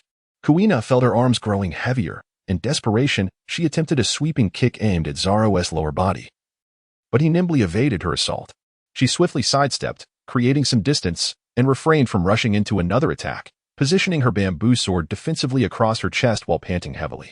Observing this, Zoro seized the moment to press the advantage, charging at Kuina once more to grapple with her. Soon, he capitalized on a fleeting moment of weakness from Kuina, using the 2 blades in his left hand and mouth to parry her strike. In a decisive move, he swung the bamboo sword in his right hand forcefully towards her abdomen, producing a dull thud upon impact. Kuina rolled twice on the ground before coming to a halt. She clutched her abdomen, where the bamboo sword had struck, curling up on the ground. Her right hand formed a tight fist, her teeth gritted, and her expression bore not the agony of being hit, but rather an indomitable spirit of frustration. It was the profound sense of discontent that arises when one has poured every ounce of effort, sweat, and heart into a battle, yet finds oneself defeated. Enveloped in confusion and helplessness, Ron noticed Kuina's expression, and a slight heaviness settled in his heart. The group of young children surrounding them all stood up, encircling Zoro. He won. He won. Zoro has triumphed. Zoro has triumphed. Ron calmed himself and announced the results of the competition. 2,786-1. Zoro is the victor. Zoro threw his 3 swords into the air, bouncing and shouting with exuberance. Ah, I won. I finally won. From an angle unnoticed by Ron, Kung Shiro observed this scene. Rather than comforting Kuina, he displayed a mixture of 3 parts resignation, 5 parts anticipated outcome, and 2 parts contemplative insight in his gaze. Had he noticed the complexity of King Shiro's expression, his heart would likely have jumped to his throat. Ron approached Kuina, extending his hand to lift her up. His gaze filled with comfort and encouragement as he gently patted her shoulder. Victory and defeat are commonplace in the realm of warriors. Zoro has indeed caught up to some extent, but that is merely due to his proficiency in the subjects we are currently studying. There is still much for us to learn, and once you discover your own strengths, you will undoubtedly leave him behind once more. Kuina, meeting Ron's reassuring eyes, bit her pale lip, and nodded slightly before lowering her head again, turning away to return to her room for rest. Ron understood better than anyone the immense effort and toil Kuina had invested in seeking her father's approval. No one had the right to cast judgment upon her. It was merely a reflection of their own lack of diligence. He observed Kuina's retreating figure but did not pursue her. At that moment, any words of comfort would have seemed hollow. It was best to allow her the space to find her own peace. Chapter 11. A dose of soulful wisdom. As night fell, the starlight cascaded upon the grass outside the dojo, resembling countless twinkling jewels scattered across the serene earth. A gentle breeze caressed the landscape, causing the grass to sway and produce a soft rustling sound, akin to nature's whispers, weaving together vivid imagery. The zephyr carried with it a refreshing essence, evoking a sense of being immersed in a dreamlike realm. The dew on the grass shimmered under the celestial glow, resembling silver ripples, tranquil and exquisite. Yet, lamentably, such breathtaking scenery could not mend Kuina's sorrow. Her expression bore an air of indifference, as if she were untouched by the world. Aimlessly wandering across the verdant expanse, Ron stepped forward and walked alongside Kuina in silence. Neither spoke, and Ron did not glance at her. They walked for a considerable time, perhaps finding solace in each other's company. After a prolonged silence, Kuina finally broke it, her voice imbued with an unfamiliar fragility and confusion. "Ron," she said, "since you arrived at the dojo and under my father's guidance, your strength has soared. I have tirelessly strived to catch up, yet I find myself still trailing behind you. Even Zoro has surpassed me now.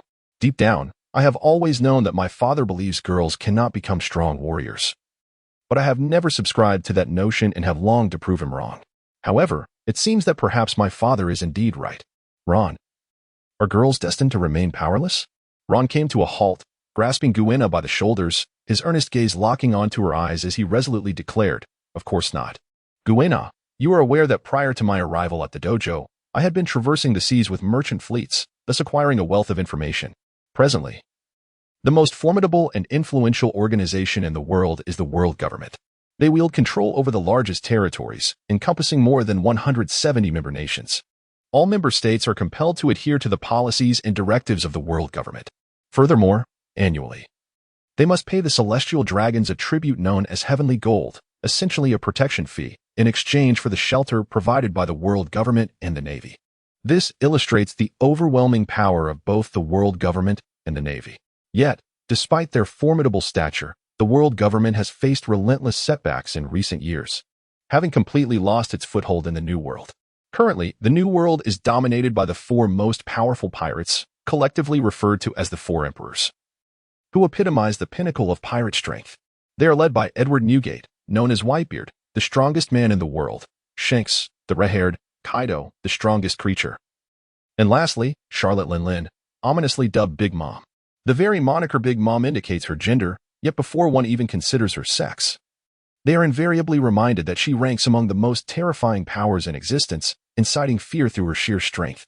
In a bid to counter the influence of the Four Emperors, the world government has resorted to legitimizing formidable pirates, permitting them to legally plunder and occupy non-member nations, thereby enlisting them as vanguards in the war against the Four Emperors. Among the 7 warlords of the sea, there exists a woman, the Empress of Amazon, Boa Hancock, whose prowess ranks her among the elite of the warlords. After Ron finished speaking, he gazed at Kuina, whose eyes had brightened once more, and felt a profound sense of reassurance as he intensified his efforts. "We are still in the foundational stage of our journey, and there is an abundance of knowledge yet to be acquired.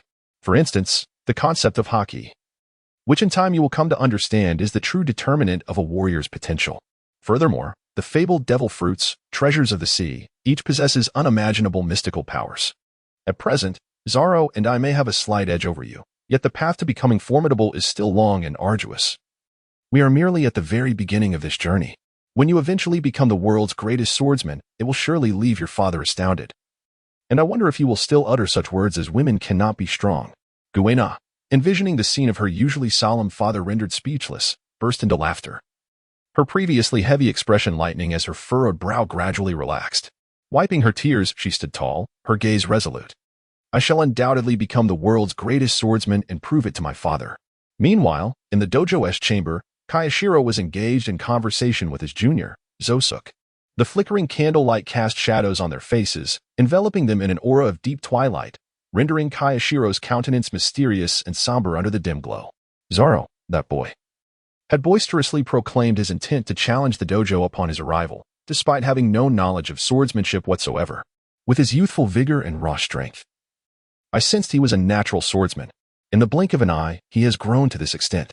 Indeed, Ron too, who would have thought that this boy, residing in the quaint Frost Moon village with aspirations merely to cultivate the land, would yield such unexpected results. Now, we need not fear any challengers. Zosuk, in a light-hearted manner, teased, yet Kayashiro did not pursue the topic further. Instead, he sipped his tea and reflected.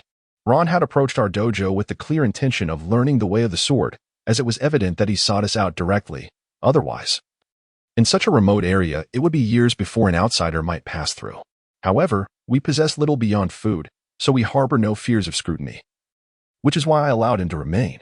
I observed him discreetly for a time, noting that aside from eating, drinking, and sleeping, he devoted himself to training alongside Zoro and Kuina. Since he harbors no ill intentions towards us, what lies beyond that is of no concern. There are many with secrets in this world, and I have no desire to pry. For now, Ron is as much a part of our dojo as any of us. Upon reaching this point, Kayashiro suddenly set down his teacup, shifting the subject. However, despite Ron's diligent and earnest training, I have yet to witness the conviction that shines in his eyes. Furthermore, he may have his own path to tread in the future. Thus, even if he establishes a close relationship with Zoro, Kuina, and us, it does not necessarily mean that we will all walk the same road. At most, we can ensure that a few children will look out for one another in times of need.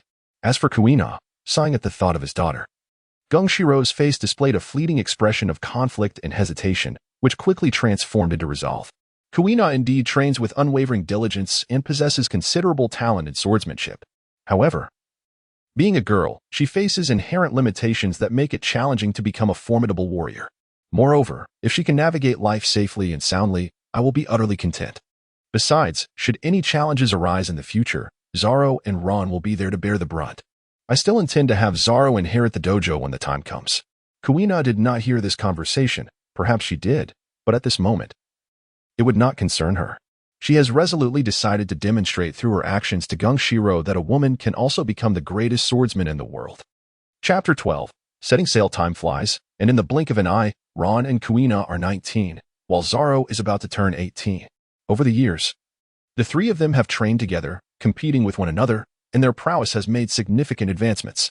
Each of them is now capable of standing alone as a swordsman. Their skills not only becoming increasingly refined, but also their physical abilities showing remarkable improvement.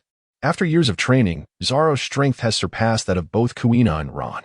At present, Ron's prowess ranks second, as all three have matured through years of intense competition.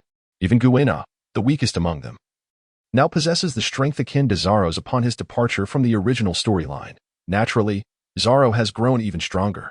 Originally, it was Zoro who aspired to set sail to fulfill his and Kuina's dream of becoming the world's greatest swordsman.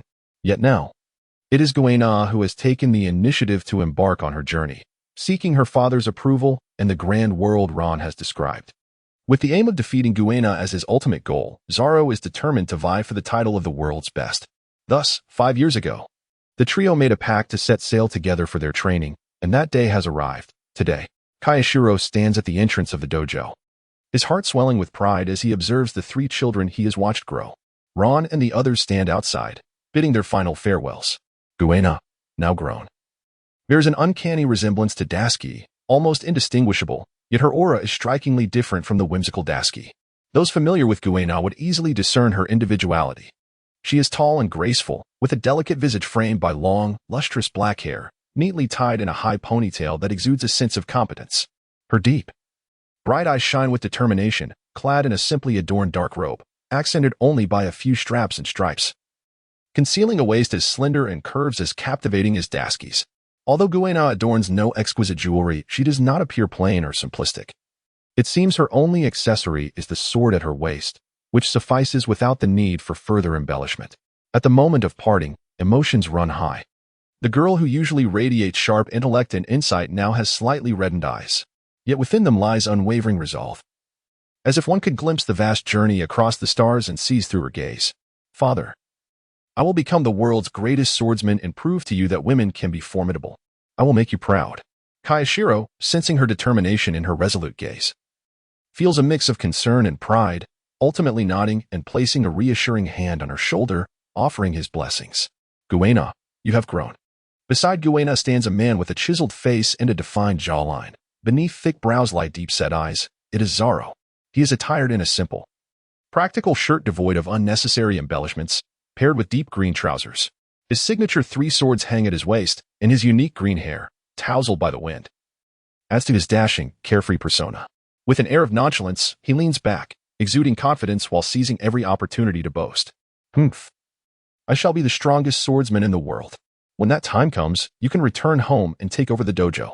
After 6 years of development, Ron's delicate features are distinctly defined, with smooth lines that harmoniously complement his high nose and elongated brow. His eyes, clear and bright, resemble 2 exquisite gemstones, while his full lips curve slightly upward, creating an alluring arc. Through years of diligent training, his muscles appear as if forged from steel, and his broad shoulders, paired with a fitted outfit, exude an effortlessly charming demeanor. Ron delivered a swift kick to Zoro, urging him to depart and cease his disturbances. He then straightened his attire and regarded Yang Shiro with a serious demeanor. Master, we are prepared to embark. I am grateful for your guidance throughout these years. Rest assured, I shall take good care of them. As long as I have sustenance, so shall Kuina. And as long as we have provisions, Zoro will have his share as well. With a broad grin illuminating his face, Zoro bid farewell to his master, only to retaliate with a kick aimed at Ron's backside. However, Ron was already on guard, deftly evading Zoro's assault. Just as he contemplated a counterattack, both he and Zoro found themselves playfully admonished by Kuina, who had intervened. Enough of your antics, father. We must take our leave. Ron and his companions nodded at their master before turning to leave the dojo. However, unlike their previous morning exercises, the next time they returned, everything will have changed, the world transformed. 3 days prior, while preparing for their voyage, Zoro earnestly proposed a suggestion, the sunlight glinting off his metallic earrings. The shimmering light, combined with his serious demeanor, suggested he was about to present a proposal that could alter the course of their lives. We could initially purchase a fishing boat in the village, fill it with provisions and fresh water in barrels, and once we reach the bustling city, we can choose to board a merchant vessel or acquire a small boat of our own. Kuina was busy packing her belongings, carefully folding the various styles of clothing that Ron had brought back for her and Zoro over the years during his forays for food and spices. Each piece still fitting well, she tenderly placed them into a sturdy, woven rattan box. Upon hearing Zoro's outrageous suggestion, Kuina instinctively sensed something amiss. Yet lacking any experience at sea, she hesitated to voice her concerns. Tentatively, she inquired, "Isn't it rather perilous to set out on a small boat? If we venture far into the open sea, wouldn't it be easy to capsize? What if we encounter a storm?" Ron listened in disbelief and quickly intervened to halt Zoro's reckless antics with the welding torch and light bulb. Without a navigator or a nautical chart, setting sail into the deep sea on a mere fishing boat was nothing short of courting disaster. It was one thing to depict such folly in comics, but Ron had no desire to experience this exotic peril firsthand. His life was far too precious. Setting out to sea did not necessitate plunging directly into the ocean at the first opportunity. What need was there for a vessel when one could simply leap into the water and swim? Instead, they could traverse the land, first making their way to the fashionable city of Outlet Port, where they could linger for a while to collect all the bounty notices before determining their next course of action. Zoro, being directionally challenged, would do well to simply stick close and not lose himself. That would be the greatest help of all. Heaven forbid he strayed and ended up in the clutches of unscrupulous individuals. That insufferable fool was truly asking for a beating. As Ron and Zoro engaged in their playful bickering, Kuina could not help but shake her head in exasperation. Accustomed to their antics and too disinterested to intervene as she busied herself with her belongings. Chapter 13. A hint of impulse without convenient means of transportation. Embarking on a lengthy journey proved to be no simple endeavor. Navigating through dense jungles, traversing rugged mountains, and crossing tumultuous rivers, each step could spell peril. The scarcity of food and fresh water, along with the threats posed by wild beasts, bandits, and natural disasters, presented significant challenges for ordinary folk, who constantly faced the possibility of losing their lives.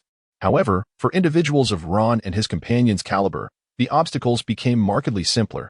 They would merely blaze trails through mountains, construct bridges over waters, and vanquish any brigands they encountered. Their journey was not devoid of difficulties, as they encountered several bands of mountain bandits along the way. After all, in this wretched era, there was no shortage of brigands and pirates. They were merely fortunate not to have crossed paths with sky pirates yet. Ron refrained from intervening, entrusting the resolution of the situation entirely to Zoro and Kuina, seizing the opportunity for them to hone their skills and taste the reality of combat. Upon their initial encounter with the mountain bandits, Zoro and Kuina swiftly dispatched all adversaries without hesitation. They exhibited no inclination to show mercy, dismissing the notion that these bandits were merely unfortunate souls driven to desperation by their circumstances, deserving of a second chance. During their first kill, even Kuina displayed no signs of physical or emotional discomfort. Ron merely wished to express that his teammates were indeed commendable, as the team had become increasingly capable. Their journey was relatively smooth, aside from the numerous nefarious bandits they encountered along the way. After enduring over 10 days of arduous travel, they finally arrived at the port of Outlay. Ron intended to first escort them to Outlet Harbor, where they could indulge in merriment and leisure, postponing the remaining matters for later. After years of rigorous training, what harm is there in enjoying oneself? Outlet Harbor is a bustling port city, thriving on maritime commerce, with its vibrant economy serving as the lifeblood of the locale.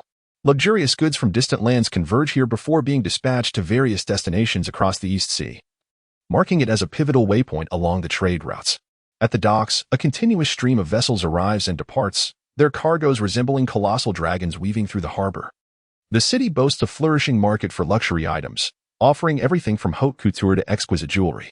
Lavish shopping centers grace the streets and alleys, drawing affluent merchants and travelers from around the globe. Zoro and Kuina, who had never ventured beyond Frostmoon Village, were immediately awestruck by the opulence before them. The bustling atmosphere of the metropolis felt both alien and exhilarating. They gazed in wonder, their eyes darting to and fro, captivated by the vibrant displays and shop windows showcasing an array of fashionable attire and exquisite goods. Establishments such as upscale restaurants, ready-to-wear boutiques, and florists, which were unimaginable in Frostmoon Village, were plentiful here. Ron did not walk alongside Zoro and Kuina, but instead lagged a few steps behind, vigilantly observing Zoro's movements to ensure he did not stray away. Despite having traversed the rural paths countless times, Zoro had an uncanny ability to become disoriented. Now, amidst the bustling city, he continually surveyed his surroundings.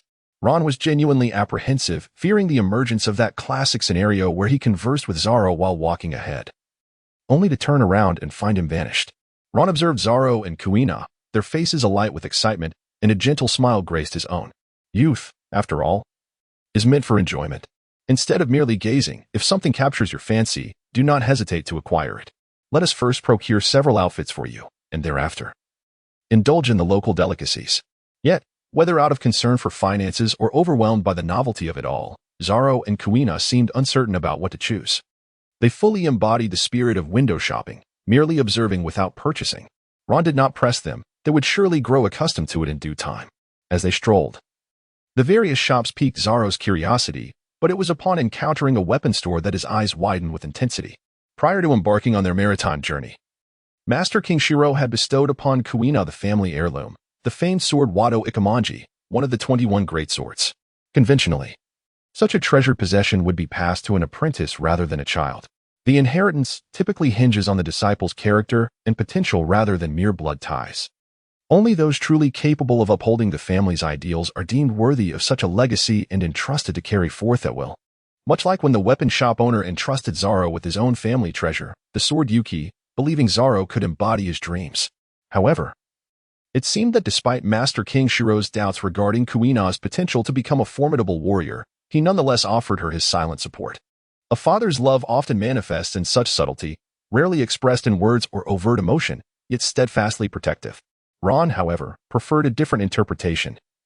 He found Master King Shiro to possess a certain enigmatic charm. King Shiro had not inherited the sword-forging craft of his father, King Saburo, within the entire dojo. There existed but a single renowned sword.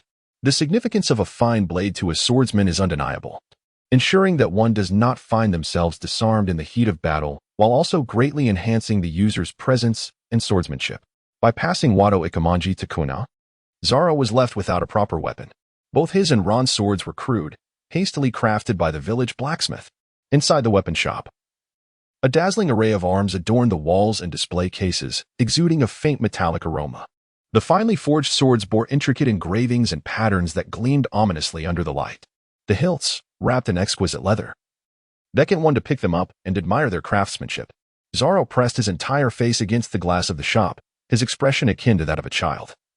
eyes wide in awe, utterly transfixed by the blades on display. Ron, let us purchase a few swords. How much do you have? Lend me some for now. When we capture a pirate and claim the bounty, I shall return it to you. Observing the diverse array of weapons within the shop, not only Zoro but even Kuina found herself captivated. Although Kuina was a one-sword style swordsman and currently lacked for weapons, who among swordsmen could remain indifferent in the presence of such a multitude of blades? It was rare for her to acquiesce to Zoro's suggestion. Well then, shall we venture inside for a moment? There is no rush for a meal. As aspiring pirate hunters, it is essential that we first equip ourselves with suitable weapons. Ron had no intention of wasting his time in such a weapon shop, as it was likely nothing more than a fade, appealing in appearance yet utterly ineffective. It was merely a decorative item, incapable of withstanding a few blows in battle before shattering. However, since they all expressed interest, he decided to treat it as a recreational outing. If the quality of the blades proved unsatisfactory, he could simply choose not to purchase them. P.S. The legendary blades require a touch of personal interpretation. Otherwise, akin to Sabo, one could merely wield a broken water pipe to exude their aura, rendering the concept of legendary blades entirely moot. Chapter 14. Wealthy Laughter, Not Female Derision. As Ron and his companions entered the store, the sales representative immediately approached them, adorned with a professional smile that embodied the virtue of favoring the affluent over the less fortunate. However, upon noticing the trio of weary young travelers, clad in humble attire, particularly the sole female, Kuina, who bore no adornments whatsoever, the enthusiasm on the salesman's face waned at an alarming rate. Even the facade of professionalism seemed to falter, replaced by a noticeably indifferent tone, though he still managed to perform the obligatory pleasantries. "Welcome," he uttered. Meanwhile, Zoro and Kuina remained oblivious to the salesman's demeanor. Their spirits lifted as they eagerly explored the array of weaponry on display. Ron was entirely indifferent to the sales attitude and harbored no dissatisfaction, for he simply had no intention of making a purchase. Kuina and Zoro glanced around, and Ron, unable to remain idly standing, ventured into the room to explore. As he wandered, a sudden spark of interest ignited within him. He meandered aimlessly, daydreaming of the possibility of stumbling upon a magnificent sword. As Ron meandered aimlessly, Zoro had already grasped an exquisitely crafted long blade, positioning it before him to scrutinize the intricate patterns etched upon the edge. He then gently caressed the blade with his fingers, discerning its sharpness and dullness, while simultaneously inspecting for any imperfections or damage. After his examination, Zoro struck several poses, wielding the sword to perceive its texture and weight, yet with each movement, an unsettling sensation grew within him. Observing the ornate embellishments on the blade, he furrowed his brow. "Ron, come here and try this sword. Something about its feel seems off to me." Ron immediately grasped the situation and, without even turning around, replied lazily, "You feel something amiss? Well, that is precisely the case. This is merely a decorative artifact, intended for display in your home, not for use in battle." Having already seen it in the shop without purchasing, Ron disparaged the quality of the swords, bluntly categorizing them as mere ornaments. Upon hearing Ron's words, Kuina and Zoro were momentarily taken aback. In their current mindset, they could not fathom the existence of an object that served no practical purpose. Anything that exists must be of utility. Kuina and Zoro exchanged glances, promptly losing interest. As swordsmen, they were not collectors, and thus had no inclination towards such ostentatious trinkets devoid of substance. Ron also noticed and directly called out to them, "Come on, let us not rush into purchasing weapons. The quality in shops like these on the street is rather questionable. I will find a way later, we can discuss it then. Do not focus solely on training. It is essential to strike a balance between work and rest. After so many years of cultivation, why not take some time to enjoy life?" Ron pushed open the door and stepped out, making his way towards the bustling heart of the city. As he returned to the vibrant metropolis, his spirits lifted. The sun hung high at noon, casting its intense rays upon the wooden houses, illuminating the intricate grain of the timber. Sunlight danced upon the exterior walls of the wooden cottages, draping the entire street in a golden halo.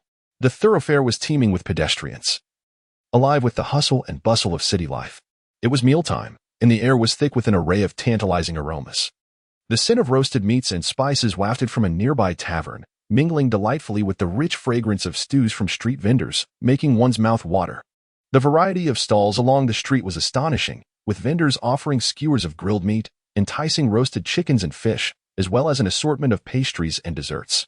As Ron inhaled the delectable scents and beheld the splendid array of culinary delights, his stomach began to rumble.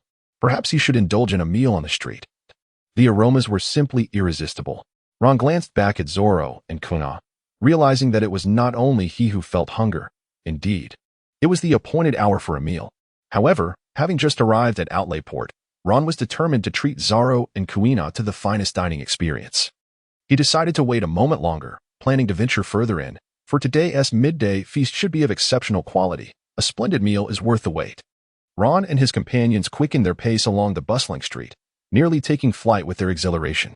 In no time, they stumbled upon a restaurant nestled in the heart of the vibrant city. The majestic edifice was adorned with exquisite carvings and reliefs, while its transparent stained glass windows reflected a kaleidoscope of sunlight.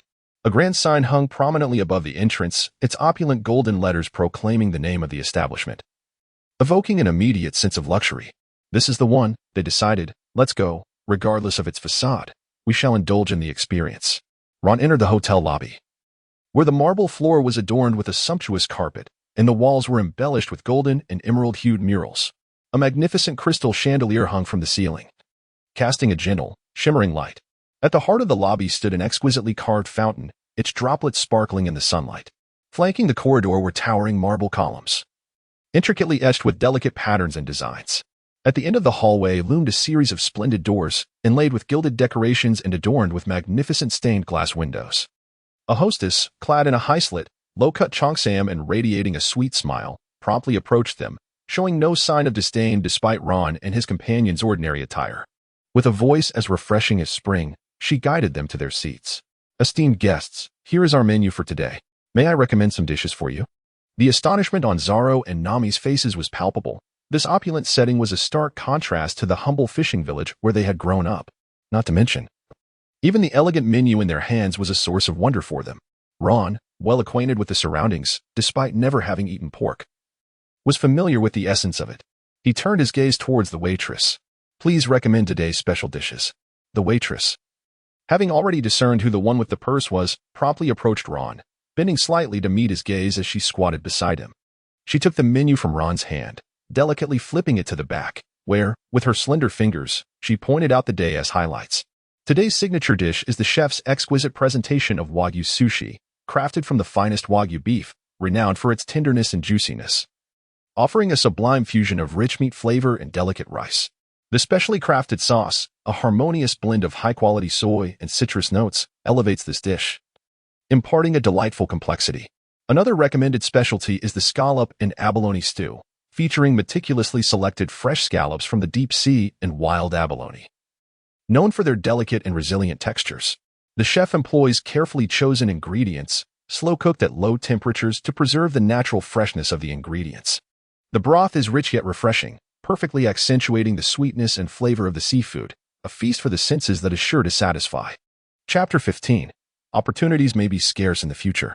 Ron glanced at the menu before directing his gaze towards Zoro and Kuina. Feel free to order whatever you fancy. Don't worry about ordering too much. With our appetite, we can certainly finish it all. While Kuina was still pondering her choices, Zoro had already unhesitatingly added several dishes to the order. I'll have a signature roasted duck, accompanied by a seafood pasta, and a renowned barbecue platter as well. After flipping through several pages, Kuina finally settled on her preferred selections. I would like a grilled fish, paired with the seafood cream soup, and also one of those desserts that resembles a ship. Ron observed as Zoro and Kuina made their selections before returning the menu to the waitress with a decisive gesture. That will be all, along with one serving each of the two signature dishes you just described. We require nothing more. Although Zoro and Kuina hailed from the quaint village of Frost Moon, the opulence of the restaurant was unlike anything they had ever encountered. Yet, they exhibited no signs of hesitation or inferiority in placing their orders. Their confidence stemmed from their trust in Ron. After all, he had brought them here, indicating that he was well equipped to navigate such an extravagant affair. While they were unaware of the total cost of the meal, they were certain it would not be a substantial sum for Ron. Moreover, their self-assuredness and their own abilities reassured them that they could easily earn substantial sums in the future, rendering any current expenditure on Ron's behalf inconsequential. After the waitress gracefully departed, the dishes were promptly served. Despite the restaurant's seemingly ostentatious ambience, the portions were indeed generous, and the flavors were delightful. Remarkably, the three of them struggled to finish their meals. As Zoro savored the last bite of dessert, he let out a contented burp. Ah, the taste is exquisite. far surpassing anything Kuina usually prepares. Upon hearing this, Ron was momentarily at a loss for words, slapping his forehead in disbelief at the impending scene. Truly, this was a recipe for trouble. As anticipated, Kuina promptly delivered a playful punch to Zoro's head. From now on, you shall not partake in my cooking. May hunger be your companion. After indulging in their meal and engaging in light-hearted banter, Ron rose to settle the bill and beckoned them to follow. Come, let us procure some new outfits for you, especially you, Kuina. It is quite unbecoming for a young lady to perpetually dress like a tomboy. Upon hearing this, a glimmer of anticipation graced Kuina's serene countenance as she nodded in agreement. Sounds great. We've just enjoyed a hearty meal. Let us go for a stroll. Come along. Upon witnessing this scene, Ron could not help but smile. It appeared that even someone as devoted to the pursuit of strength as Kuina could not remain indifferent to beauty. Following the waitress's recommendation, they soon arrived at a bustling shopping mall, where a myriad of garments from around the world, each showcasing diverse styles, adorned the surroundings. The common thread among them was their representation of the pinnacle of fashion. After several hours of browsing, Ron and his companions finally departed from the commercial street. Having acquired a plethora of uniquely styled clothing, Kuina donned a delicately soft knitted shirt that gracefully conformed to her figure. The shirt's neckline was exquisitely simple, perfectly accentuating her slender neck. The sleeves were slightly loose, subtly revealing her elongated arms, evoking a sense of gentle allure. The shirt's tailored fit was neither constricting nor loose, elegantly showcasing her ample bosom. On her lower half, Kuina sported a stylish pencil skirt that flowed seamlessly, accentuating her graceful curves. The entire ensemble was both minimalist and refined, radiating an air of elegance that transformed Kuina from a rustic tomboy into a sophisticated urban beauty. Zoro, on the other hand, was clad in a tailored suit crafted from premium wool, fitting him impeccably and accentuating his muscular physique. The minimalist white design, paired with the designer's meticulous attention to detail, allowed the suit's silhouette to appear both elongated and well-fitted. Not only did it perfectly outline his balanced physique, but it also imparted a touch of refinement to his demeanor.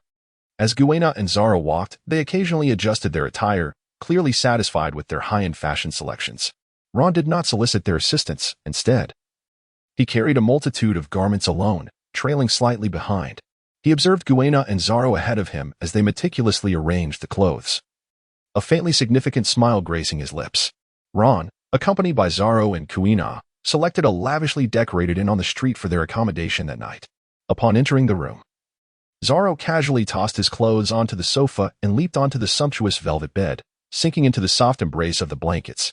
The bed and bedding were extraordinarily plush, crafted from materials far superior to those of the quilts they had previously used in the village. Kuina's delicate features were illuminated with curiosity, her bright eyes sparkling with delight as she explored the room. She examined the exquisite decor, occasionally caressing the sofa and picking up the vase to inspect it from various angles.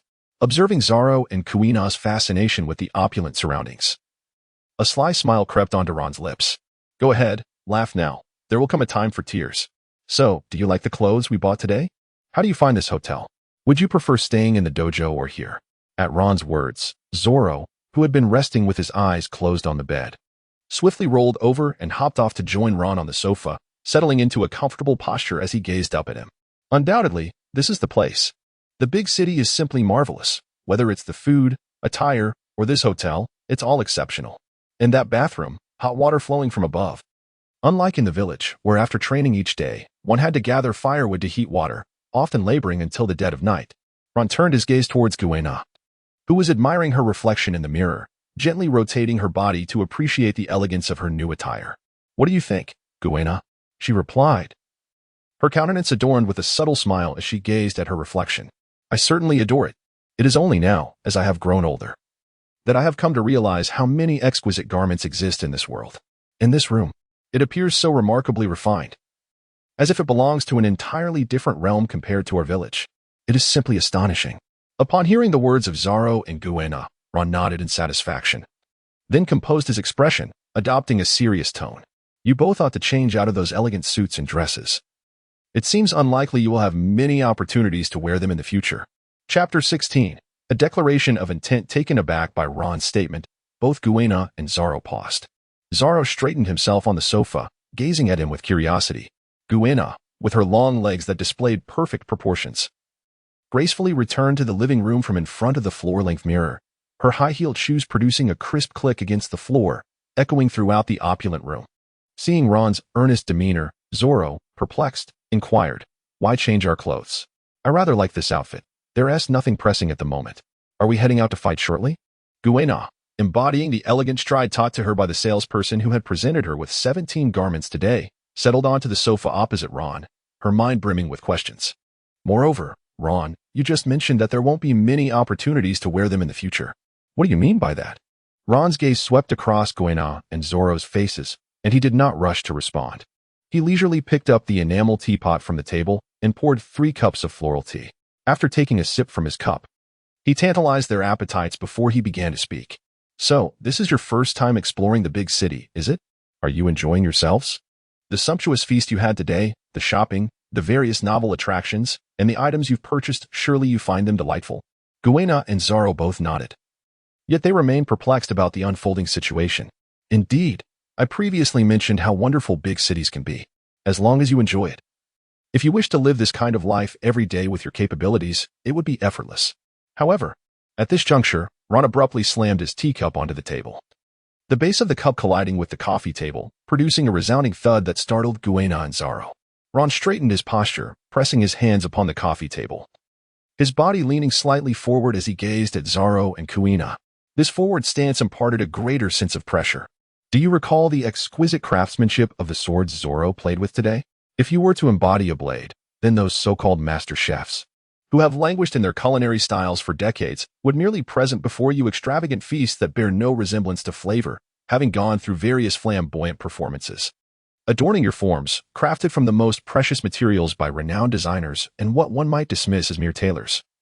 Garments are claimed to embrace every contour of your muscular physique, accentuating your perfect stature and showcasing your elegance to the utmost.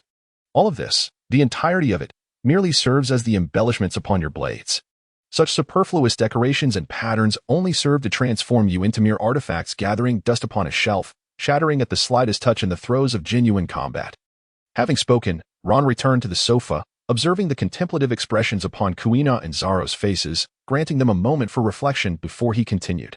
"Kuina, Zoro, I can unequivocally inform you that your talents rank among the very pinnacle in the world, qualifying you to contend for the throne of the strongest.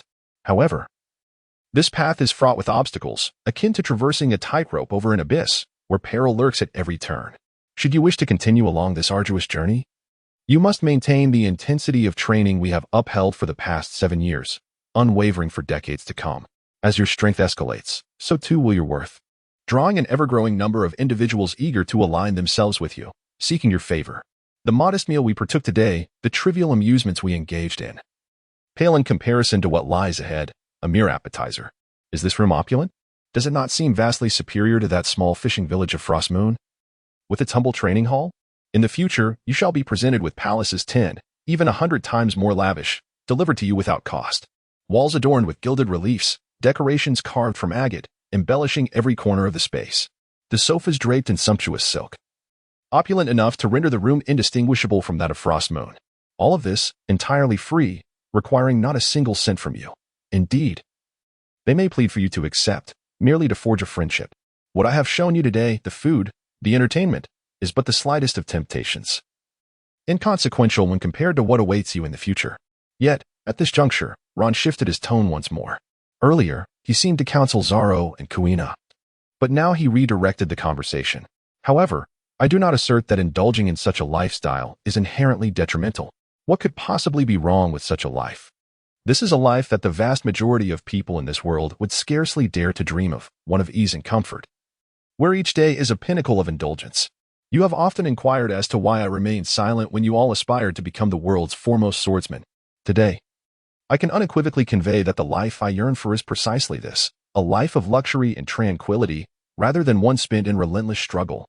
Each individual harbors distinct aspirations. Should you wish to share such a life with me, I would welcome it with open arms and anticipation. Yet I cannot impose my desires upon you. If your ambition remains to become the greatest swordsman in the world, then in moments of adversity or temptation, I urge you to reflect on today and the decisions you have made." The room was enveloped in a suffocating silence as Kuina lowered her head, gazing at the garment she had so recently cherished. Zoro's gaze flitted between Ron and Kuina, his mind struggling to comprehend how such a joyous day had suddenly veered towards a divergence among the three of them. Before long, Kuina rose from the sofa. Her delicate visage now etched with a grave determination, her resolve more unwavering than ever before. She lifted her right hand and, with a swift motion, tore the luxurious garment crafted by a master tailor into shreds, leaving only a vest that revealed her alabaster shoulders and finely sculpted collarbone. "Ron," she declared, "when I departed from the village, I vowed to my father that I would become the world's greatest swordsman, so that he might take pride in me. Regardless of the challenges and temptations that may arise today or in the future, my goal shall remain unaltered." As they beheld Kuina's renewed conviction, both Zoro and Ron smiled. Particularly Zoro, who swiftly cast aside the weighty atmosphere that had earlier prevailed. "With me here, you can only aspire to be the second greatest swordsman in the world." Ron gazed at Kuina and Zoro, who were locked in a fierce stare, and a knowing smile spread across his face. Although their paths were destined to diverge in the future, such moments would not last long. However, the bond of gentlemen is as gentle as flowing water. Witnessing childhood companions steadfastly pursuing their aspirations, unwavering in their resolve, is indeed one of life's greatest joys. Yet, before their parting, Ron felt compelled to secure a suitable path for them. Without the guidance of the world's foremost masters, how many detours would they have to endure? Stumbling aimlessly for 3 days pales in comparison to 2 years of instruction from Rayleigh. This is a venture best left unattempted by the unprepared. Chapter 17, The Navy, Pirates. In the Revolutionary Army, Ron observed the playful banter between Zoro and Kuina, finding it rather amusing. Typically, it was he and Zoro engaging in such spirited exchanges, with Kuina seldom participating. More often than not, she would intervene before they could indulge in their antics, urging them to cease their tomfoolery. As he watched Kuina, revitalized and full of energy, his spirits lifted considerably, prompting him to suggest a casual outing for food and conversation. "Let us venture out for barbecued delights and drinks. Come, come." Although they had just feasted on a sumptuous meal earlier that day, a hallmark of the strong is their ability to swiftly digest sustenance, without adequate nutritional replenishment. How could one hope to cultivate a formidable physique? With dedicated training, one could even reach a stage where rapid consumption of food could aid in healing wounds. While Ron and his companions had yet to attain such prowess, they were certainly capable of digesting their meals expeditiously. Ron approached the hotel front desk, greeted the attendant, and produced a crisp 10,000 belly note from his pocket, presenting it to her. "Excuse me, could you please inform me of the finest barbecue establishment? It is essential to consider not only the quality of the meat but also the excellence of the beverages, regardless of price." The front desk attendant was pleasantly surprised by Ron's generous tip. Though many patrons sought her advice daily, few offered gratuities, let alone of such magnitude. Instantly, she brightened, her sweet smile illuminating her face as she began to recommend nearby taverns. "Just head out, walk 2 blocks ahead, take a left, continue for 3 blocks, and then turn into the alley. You will find a nameless barbecue joint, simply called Barbecue Restaurant, renowned for its delectable offerings, in addition to a variety of affordable drinks. They also serve an array of house-crafted fruit wines, which are exceptional." The expenditure of 10,000 belly proved worthwhile. After departing, Ron and his companions swiftly located the barbecue restaurant following the attendant's directions. The exterior appeared quite ordinary, yet upon entering, the ambience transformed entirely. The walls were adorned with hand-painted illustrations of scrumptious dishes, and the tantalizing aroma of barbecued delights permeated the air, igniting one's appetite. At the counter, an assortment of homemade condiments was displayed, from sauces to marinades, exuding a rustic charm despite their lack of refinement. In a corner, the wine cabinet boasted an array of house-brewed spirits, their clear amber and deep reddish-brown hues shimmering enticingly under the light. To facilitate conversation, Ron and his companions chose a secluded private room, and soon, the barbecue and drinks arrived. The meat sizzled over the charcoal, golden and alluring, with fat crackling and glistening in the light, while the rich, smoky aroma filled the air, making one's mouth water. Ron picked up a piece and placed it in his mouth. As he bit down, the tender meat released an explosion of rich flavors on his palate, so delectable that one might wish to swallow their own tongue. He took another sip of wine, its full-bodied richness lingering delightfully, complementing the barbecue with an extraordinary taste. As they dined, their conversation flowed, and Ron began to enlighten Zoro and Kuina with various insights. If you aspire to become the world's greatest swordsman, it is imperative to have formidable mentors guiding you. Relying solely on your own efforts and misguided experimentation will lead you nowhere in this lifetime. Therefore, it is essential that you first understand the three most powerful factions in the world: the Navy, the Pirates, and the Revolutionary Army. To begin with, the Navy stands as the most formidable force currently, representing the official authority with the most comprehensive training system. The primary duty of the Navy is to uphold the authority of the world government, combat pirates, and protect the celestial dragons. The celestial dragons are a privileged class under the dominion of the world government, viewing ordinary people as mere slaves. Upon encountering a celestial dragon, one must kneel. Failure to do so may result in immediate execution. Moreover, attempting to evade them is futile. If you wish to become the world's greatest swordsman, you must at least set your sights on the rank of an admiral in the Navy. Once you achieve that status, you are always on standby to ensure the safety of the celestial dragons. I assume you do not wish to join them, do you? Zoro frowned, his expression one of disdain as he rejected the notion. How revolting. I refuse to protect those celestial dragons. How can such despicable beings exist in this world? Kuina shared his look of disgust but was also filled with confusion. Isn't the Navy supposed to represent justice? How could they permit such actions by the celestial dragons and even send people to protect them? Ron observed the irate Kuina and spoke words of comfort. Although the Navy proclaims justice more grandly than anyone else, it is merely a violent apparatus under the auspices of the world government, reliant on its funding and military pay. Naturally, to receive the world government's resources demands adherence to its agenda. Thus, the Navy upholds not justice, but the order of the world government. However, do not harbor excessive animosity towards the Navy. For the common folk, even the most deplorable order is preferable to anarchy. Of course, one need not feel overly fond of them. A calm and balanced perspective suffices. Since both Kuina and Zoro expressed disinterest in the Navy, Ron took a sip of his drink, refilled his glass, and continued. The second option is piracy, which requires little elaboration, as it typically encompasses rampant violence and thievery, embodying the worst of humanity. Among 10 pirates, it is likely that all would perish, potentially harming innocents. Yet, even if 9.5 are eliminated, some will inevitably escape. While there are formidable pirates, there are few crews suitable for you to join. After all, pirates have always preferred to seize what is readily available, be it treasure or talent. It is improbable they would recruit and nurture you. The most congenial pirate crew is but a remnant of the old era, regrettably. For in this new age, no vessel exists to accommodate their legacy. Thus, being a pirate offers little advantage beyond hoisting a black flag, with the Navy perpetually on your heels, which can be quite exhilarating. Zoro perceptively posed a profound question. If there are no benefits, why then should we become pirates? Well, it's quite popular.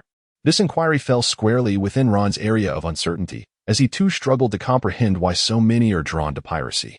The option of piracy lacks substantial merit, prompting Ron to transition to the final alternative.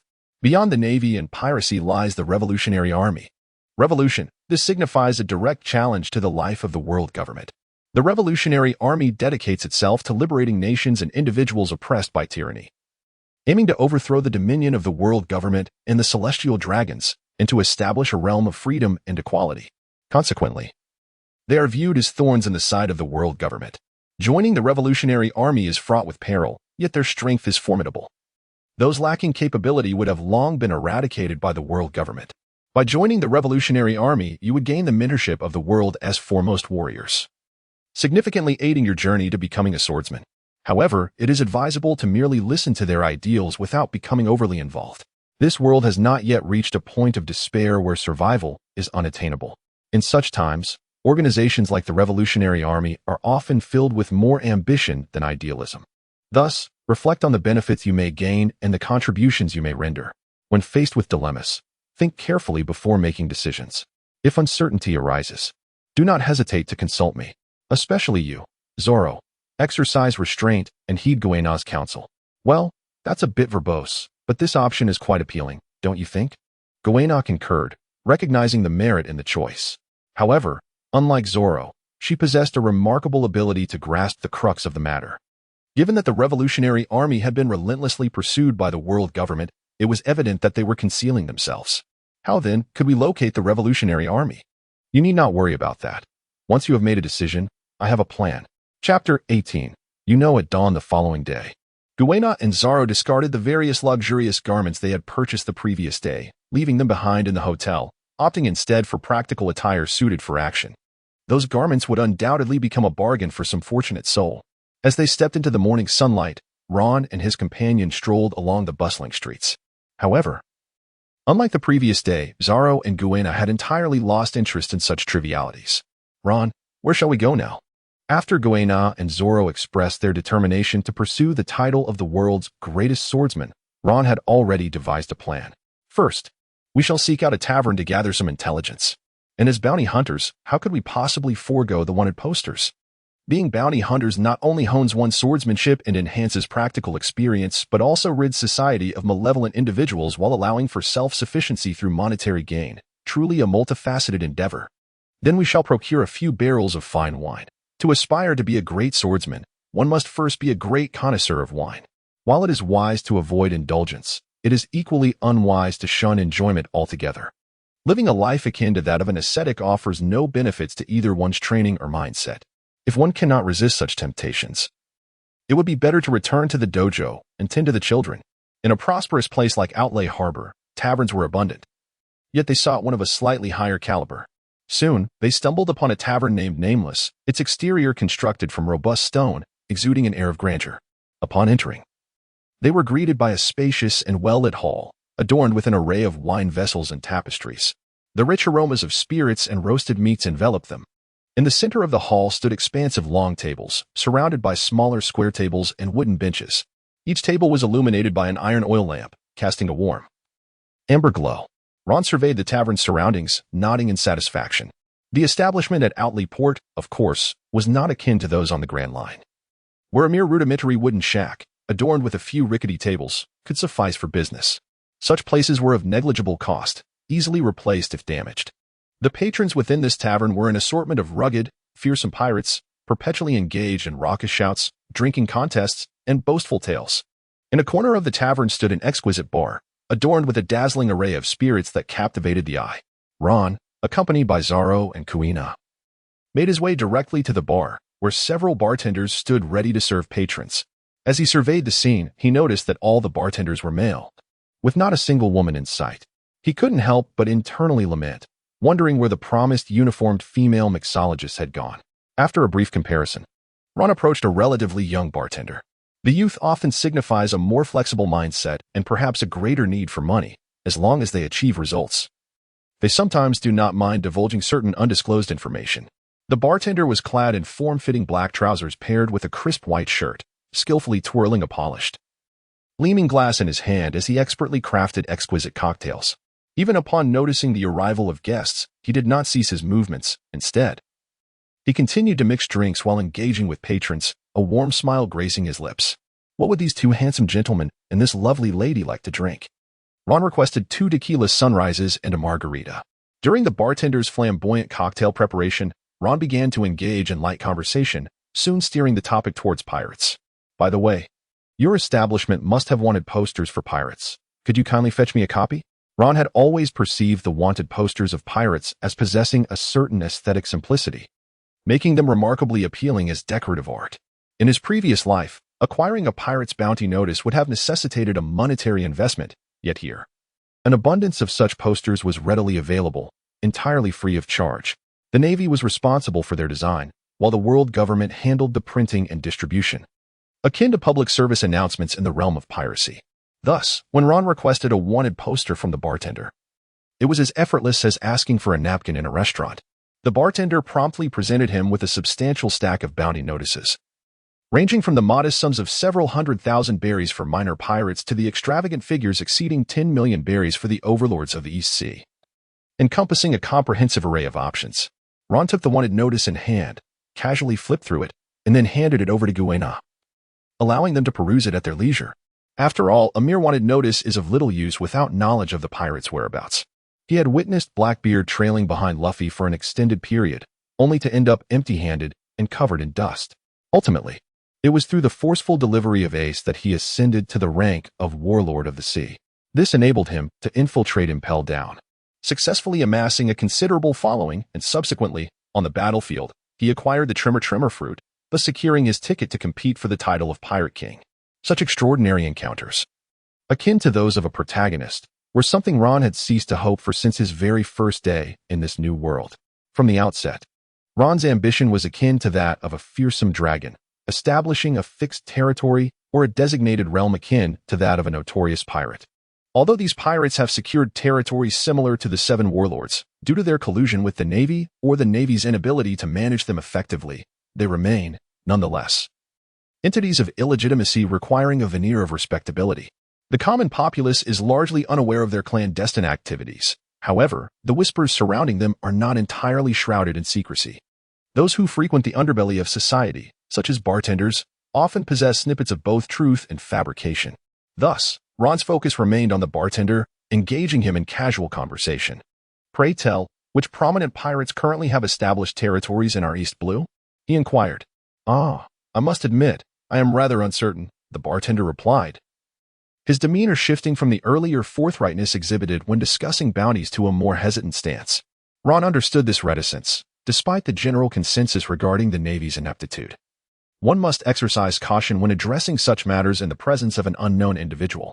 The adage "illness enters through the mouth, and calamity emerges from it" is well understood by those who have survived in this world, and thus Ron sought to initiate the discourse. Indeed, the Navy is utterly inept, deteriorating year by year.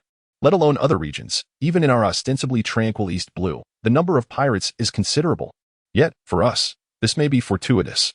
Without pirates, what would we, the bounty hunters, subsist on? He continued. "By the way, could you bring me 2 casks of top-shelf rum, 2 casks of brandy, and 3 casks of fruit wine?" After Ron finished speaking, he lifted his tequila Sunrise and downed it in one gulp, remaining silent as he quietly observed the bartender. He offered a glance that conveyed a silent understanding, as if to say, "You know what to do." Chapter 19. Contrast. The young bartender may not be the sharpest of individuals, yet he possessed the fundamental ability to read the room. He realized that if he failed to provide some valuable information today, the profits within his grasp would surely slip away. Moreover, given that Ron had already begun to criticize the Navy, any reservations the bartender might have had about Ron's identity as a pirate hunter dissipated. He readily followed Ron's lead and elaborated. Who could argue otherwise? The notorious pirates of the East Sea, such as Christo Crick, are said to command a fleet of 50 ships and 5,000 subordinates. A mere naval branch possesses only a handful of vessels. I believe this Crick could easily overpower several naval divisions. And then there's the infamous dual gun Sork, who has recently emerged as a formidable pirate. Rumor has it, he has already dispatched countless Navy sharpshooters and continues to revel in his freedom. Whenever he finds himself short on funds, he simply resorts to robbery, amassing wealth to indulge himself in Mapletown. The Navy seems utterly powerless against him. Currently, the situation in Mapletown is becoming increasingly lawless, with the Navy too intimidated to even enter, a bunch of useless fools. Armed with this information, Ron felt sufficiently informed. It appeared that a substantial amount of pirate activity was taking place in Mapletown. As for the Navy's reluctance to approach, it might indeed hold some truth, but attributing it solely to their strength would be utterly laughable. One could only conclude that Mapletown has been sufficiently appeased. However, for Ron, this was inconsequential. As long as there were pirates, he was satisfied. Soon, the bartender returned with the fine liquor Ron had requested. They departed the tavern and began gathering various supplies needed for their journey before heading towards Mapletown. Along the way, under favorable conditions, they would naturally indulge in the comfort of hotels, but in the absence of such luxuries, they would have to endure the elements. Ron and his companions moved swiftly, and as dusk approached, they had already departed from the bustling city, arriving at an expansive wilderness. The sun began its gradual descent, casting a brilliant golden afterglow that bathed the vast expanse of the wilderness, enveloping the land in a warm, golden hue. The wind swept across the open terrain, causing the grasses to sway gently in the breeze, creating an atmosphere of serene tranquility. Ron raised his gaze to the sun and promptly decided to take a rest right where he stood. Although their abilities rendered night travel relatively safe, hunting in complete darkness proved to be quite challenging. "Zoro, you stay here and do not move an inch. Absolutely do not move. Take out those cans and other supplies from the bag and set up the tent. Kuina, you go gather some firewood while I venture out to procure some game." Upon hearing Ron's directives, Zoro eagerly interjected, "I want to hunt as well. Let me accompany you. It's perfect for Kuina to prepare the food." "No way." Ron and Kuina spoke in unison to refuse, leaving Zoro to reluctantly set up the tent. Shortly thereafter, Ron returned with several prepared rabbits and a few unidentified birds. However, this modest bounty was merely a treat for them, without larger game such as wild boars. They would still rely on their provisions of bread and jerky to satiate their hunger. Upon returning to the campsite, the crackling bonfire resonated through the night, its flames dancing with the whispers of the wind, casting flickering shadows that played upon the ground. Kuina, eyeing the game Ron had brought back, immediately reached out to take it. Given the limited time today, there would be no simmering of soup. Instead, let us roast it directly. Ron entrusted the rabbit and bird to Kuina for preparation, then turned to retrieve several barrels of wine he had purchased at the tavern. He poured 3 glasses of brandy, and the intoxicating aroma instantly enveloped the air. Savoring the delightful scent, he nodded in satisfaction. After all, expensive items, aside from their cost, possess no other shortcomings. Aged brandy undergoes a lengthy maturation and fermentation process, during which the amber liquid rests in oak barrels for years or even decades. This prolonged aging induces a chemical reaction with the wood, allowing the brandy to absorb a myriad of intricate flavors from the barrels. Notes of vanilla, nuts, and smoke gradually meld together during the aging process, culminating in the brandy's distinctive and complex bouquet. Ron poured the brandy and handed it to Zoro and Kuina. Today marked their inaugural experience with alcohol, and Ron was quite curious about their preferences. Zoro's response was mostly affirmative. It was merely dependent on Kuina's impressions. Ron speculated that, being a girl, she would likely not favor the taste of alcohol. Previously, we had indulged in drinks at the bar. What were your thoughts on that? A moderate consumption of alcohol can indeed aid in alleviating fatigue and providing a sense of relaxation. Before Ron could finish his words, the brandy he had just poured for Zoro was already taken up and swiftly consumed in one gulp. Without pausing for a moment, Zoro filled his glass to the brim once more and drank it down entirely. Ah, what a delight. Ron, what were you saying just now? Ron gazed speechlessly at Zoro, who was engrossed in pouring himself another drink. Truly, he was a natural-born tankard. Mind your business and enjoy your drink, he thought. What do you think, Kuina? As she tended to the barbecue over the fire, Kuina replied, I find it quite delightful, especially this brandy. It has a richer flavor. The glow of the campfire cast a particularly bright and warm light in the night, illuminating Kuina's radiant cheeks. She blinked her clear, sparkling eyes, resembling 2 twinkling stars, while her elegantly arched eyebrows added a gentle softness to her visage. Her delicate and exquisite nose, subtly raised, flowed seamlessly into her features, and her lips were full and rosy. When she smiled faintly, it was akin to a blooming flower, exuding a faintly sweet fragrance. Her smile radiated warmth and brightness, reminiscent of the gentle sun in spring. Her hair, smooth and sleek like black silk, cascaded over her shoulders, gently swaying in the breeze, embodying the image of a serene, classical lady. Then Ron witnessed Kuina, as if she had stepped out of a classical portrait, raising her glass and downing the brandy in one go, presenting a striking contrast to her graceful demeanor. Kuina smacked her lips lightly before pouring herself a glass of fruit wine, which she also consumed in a single gulp.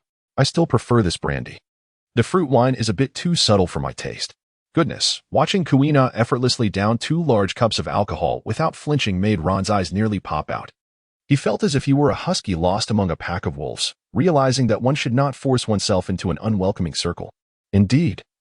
Was a natural swordsman also a natural imbiber? Perhaps they should compete for the title of the world's greatest swordsman.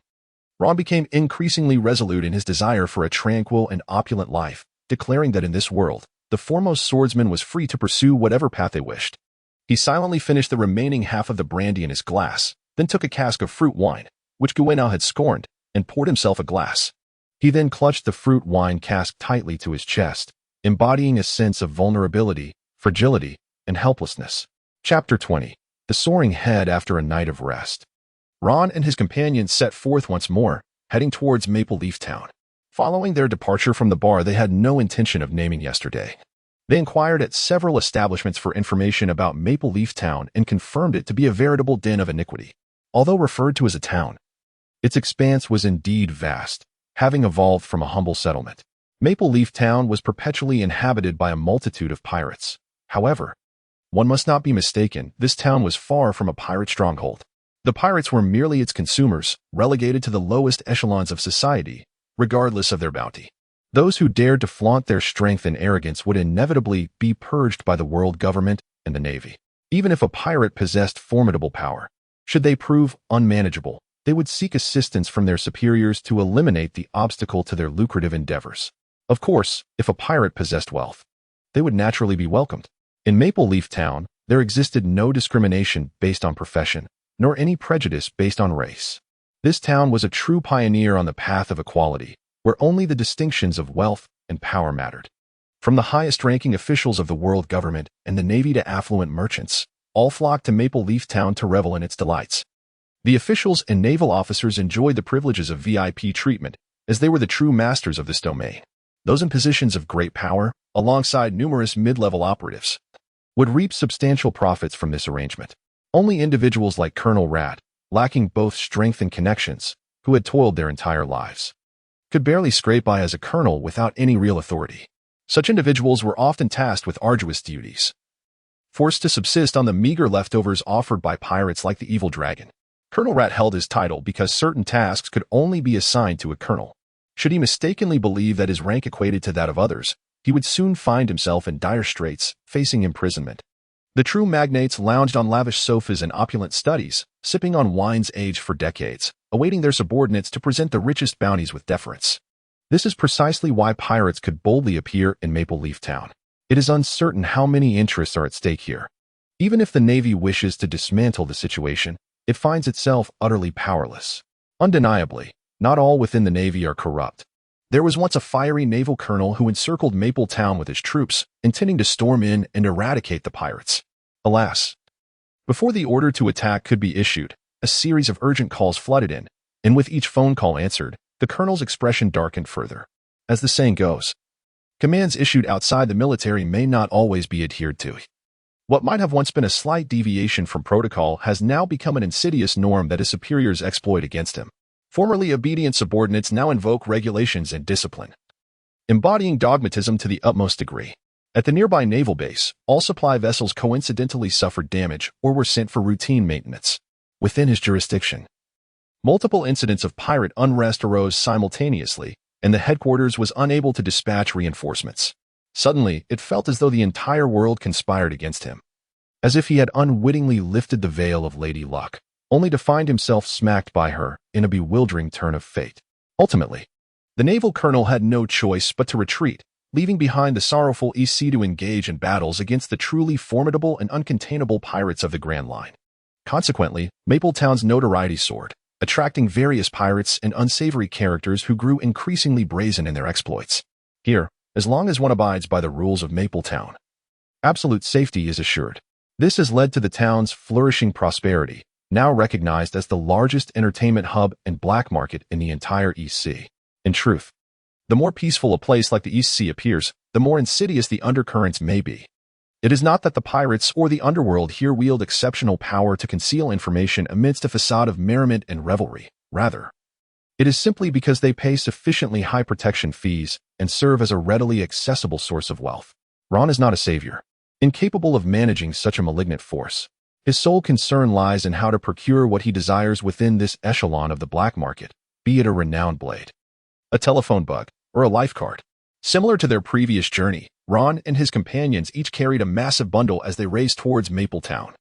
Their choice to forego the carriage was not merely a matter of frugality, but rather a deliberate aspect of their training. They would only embark on a vessel when absolutely necessary to cross the sea. After a fortnight, they finally arrived at the outskirts of Mapletown. This place serves as both paradise and hell. When one has squandered their last penny, the once obsequious and warmly enthusiastic staff instantly retract their flawless smiles, transforming into the most callous individuals, casting you out of Mapletown. Many are wary of causing a ruckus in Mapletown, yet they are loath to leave in disgrace, clinging instead to dreams of recouping their losses and achieving overnight wealth. To partake at the tables requires capital. Each individual ejected from Mapletown is a destitute soul, unable to extract even a single coin. However, those arriving at Mapletown are often flush with cash. A multitude of failures loiter outside, seeking potential targets to exploit. Furthermore, within the town, a plethora of pirates, known for their volatile tempers, gamble recklessly, vying for each other's women, and nursing grievances daily. While they dare not wreak havoc within the town, they opt to wait outside for their adversaries to emerge, drawing in a host of bounty hunters. Those waiting do not merely sit idly. Many perceive this as an opportunity. Outside Mapletown, a vibrant alternative economy has emerged, populated by pirates, bounty hunters, body collectors, arms dealers, information brokers, and skilled women, all coalescing into a unique form of prosperity. Ron and his companions found a weathered sign marking a quaint little tavern outside Maple Leaf Town, which appeared to have seen better days. They intended to venture inside to gather some intelligence. The information here would undoubtedly be more current and accurate than what they could obtain in Outley Harbor. Upon entering, Ron cast a discerning glance around the establishment, observing that the patrons were merely a group of boastful and garrulous pirates. Upon their entrance, Ron and his companions quickly became the center of attention within the establishment, their youth and pristine demeanor starkly contrasting with the surrounding atmosphere. "Oh, little girl. Come find your mother.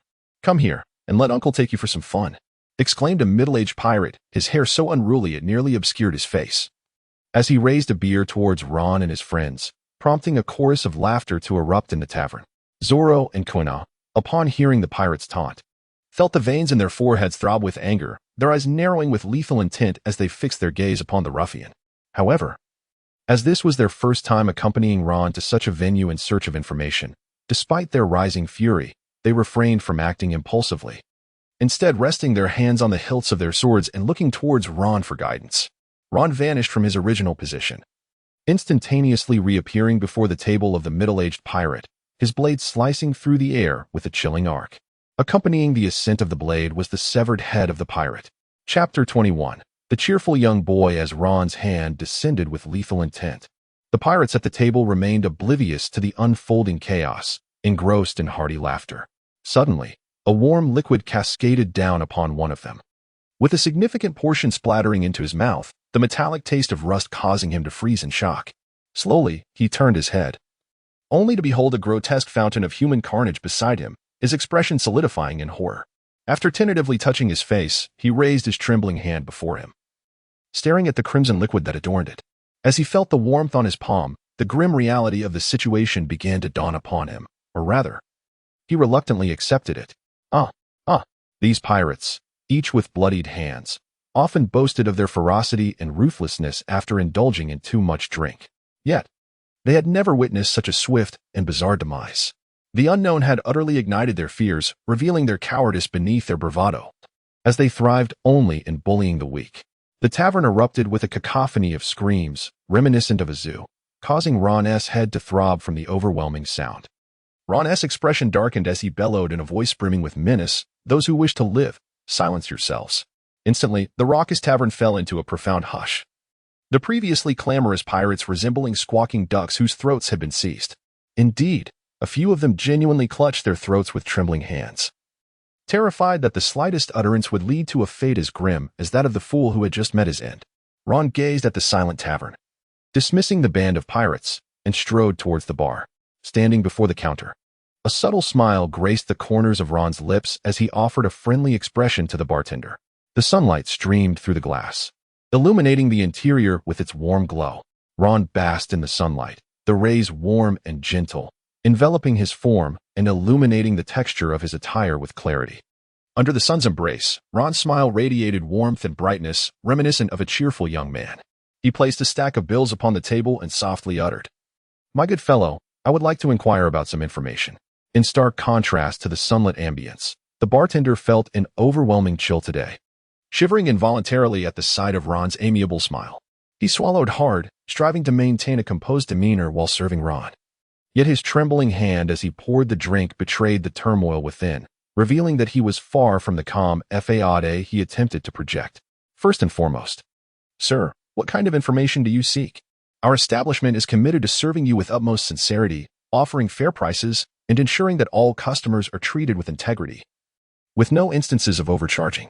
Ron produced several wanted posters for pirates with bounties exceeding 5 million from his pocket and placed them before the bartender. He inquired about the whereabouts of these pirates, whether they were currently in Maple Town and where exactly they might be. The bartender accepted the wanted posters, fearful of inciting Ron's wrath, and offered a cautious, ingratiating smile as he explained, "Sir, some information is not available here. We need to purchase it from specialized informants." Ron was well aware of this and had no intention of troubling a mere bartender without cause. "No worries, simply tell me how much it costs. We shall wait here for now. Let us order some food." Upon hearing this, Zoro and Kuina began to search for a place to sit.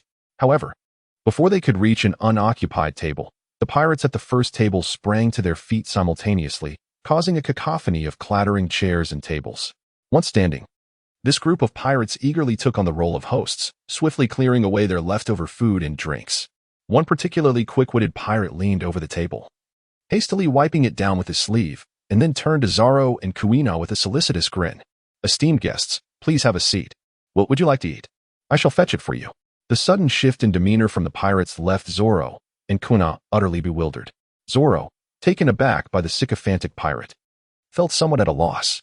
After a brief moment of hesitation, he reached into his pocket and produced a handful of berries, offering a small tip. Ron waved his hand to dismiss the pirates and subsequently pulled out a chair to sit down. It was a matter of getting accustomed. Much like in the village where the customs were simple and pure, regardless of one's strength, everyone engaged in equal discourse. However, once outside, strength dictated all. This strength could manifest as influence, power, or fundamentally, martial prowess. Thus, I previously remarked that with your capabilities, you shall encounter numerous temptations in the future. Soon, the tavern presented their dishes, as the kitchen was bustling to serve their table of guests. As a swordsman, even a girl like Kuina possessed a hearty appetite, and meat was an essential part of her meals. The succulent boneless roast emitted a delightful sizzle as hot oil cascaded down its ample grooves, exuding an enticing aroma. The economical yet delectable seafood fried rice, adorned with fresh shrimp, squid, and oysters, provided a delightful medley of oceanic flavors intermingled with the rice. A spoonful brought forth a rich taste of the sea, awakening the palate.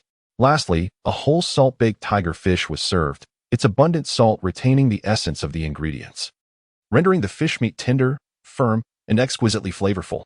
By the end of the meal, not a single grain of rice remained. And although the three did not resemble caricatures with exaggerated bellies, they leaned back in their chairs, thoroughly satiated, as Ron and his companions leisurely savored their fine wine. The bartender finally delivered the news Ron had been awaiting, accompanied by a burly man. The man was robust, his muscular physique emanating an intimidating aura, with dense tattoos adorning his powerful arms. The bartender appeared merely to guide him. Upon reaching the table, the formidable man stepped forward, presenting a piece of information to Ron. His tone was brusque yet courteous as he spoke. "Thank you for choosing to visit our establishment. Here is the information you requested, primarily concerning the bounty of 9.8 million berries on the dual gun wielder, Sork. Additionally, there are details on several smaller pirates with bounties around 200,000 berries, a complimentary offering from our tavern. Generally, physical altercations are prohibited within the tavern. However, we shall overlook this instance and hope it will not recur. The total for this intelligence is a modest 500,000 berries." Ron gazed at the enforcer who had been summoned, showing little concern. He had no intention of evading his debts. Instead, he promptly produced 500,000 berries and handed them over. Subsequently, he retrieved the intelligence report and began to peruse its contents. Though labeled as intelligence, it merely contained a straightforward piece of locational information: Golden Radiance Casino, Table 32 of Baccarat. With that, he departed. Ron and his companions raised their glasses, savoring the last sip of exquisite wine, as they departed the tavern under the watchful eyes of a group of pirates, setting off towards Maple Leaf Town. Chapter 22. Draw and shoot. As night fell, the city illuminated with vibrant lights, the towering buildings adorned with neon signs that dazzled the senses with their kaleidoscopic hues.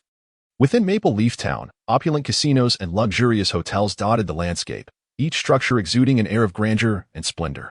The city's entertainment offerings were undoubtedly top-notch, featuring nightclubs, theatrical performances, fine dining establishments, and bars, providing visitors with a plethora of captivating choices. The resplendent melodies, captivating performances, and delectable cuisine ensnared one's senses, enveloping them in a realm of boundless joy. Maple Leaf Town catered to even the most extravagant desires, boasting high-end jewelry boutiques, fashion emporiums, and renowned handbag stores, all in abundance. In such a place, where materialism reigned supreme, elite escort services flourished, offering a range from ordinary yet alluring companions at a modest price of several 100,000 berries to glamorous stars commanding millions. Here, gamblers seeking a fortune could freely indulge their desires, leaving every penny won in Maple Leaf Town behind. The town thrived on the wealth it generated, for the allure of Maple Leaf was not meant to be taken home. Ron and his companions navigated through the neon-lit streets and soon discovered the illustrious Golden Radiance Casino. At the entrance of this opulent establishment stood two grand marble columns, adorned with exquisite relief sculptures. A woman, poised in a lavish evening gown, welcomed guests with an alluring grace, her silhouette enchanting and captivating the attention of every passerby. She refrained from vocally soliciting patrons, deeming such behavior beneath her dignity. Instead, she cast a sultry glance, conveying a silent allure. Once a guest entered the casino, she would gracefully accompany them, elucidating the intricacies of the games and assisting with the exchange of chips, even for those embarking on their maiden visit. There was no need for concern about the rules or the fear of being judged by the staff for their inexperience. On the contrary, it was the novices, blissfully unaware, whom the attendants cherished the most.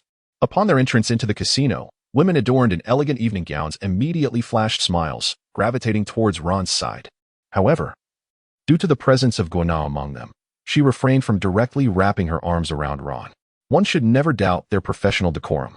"Sir, may I inquire if this is your first visit to the casino? I would be delighted to elucidate the various games and assist you in exchanging your chips." Ron directly produced a stack of bills, handing them to her without counting, and casually remarked, "Take us to Baccarat table 32. "Certainly, sir, please follow me," the waitress responded. Naturally, she did not inquire why Ron insisted on the 32nd table, as many gamblers cling to their so-called lucky numbers. In a casino, encountering peculiarities is hardly surprising. With great difficulty, they had attracted a high-rolling client like Ron, and the waitress was determined not to miss the opportunity. She walked ahead with a graceful sway, her high heels clicking on the marble floor, creating a rhythmic sound. As she moved, the fabric of her evening gown swayed, revealing her slender, fair calves.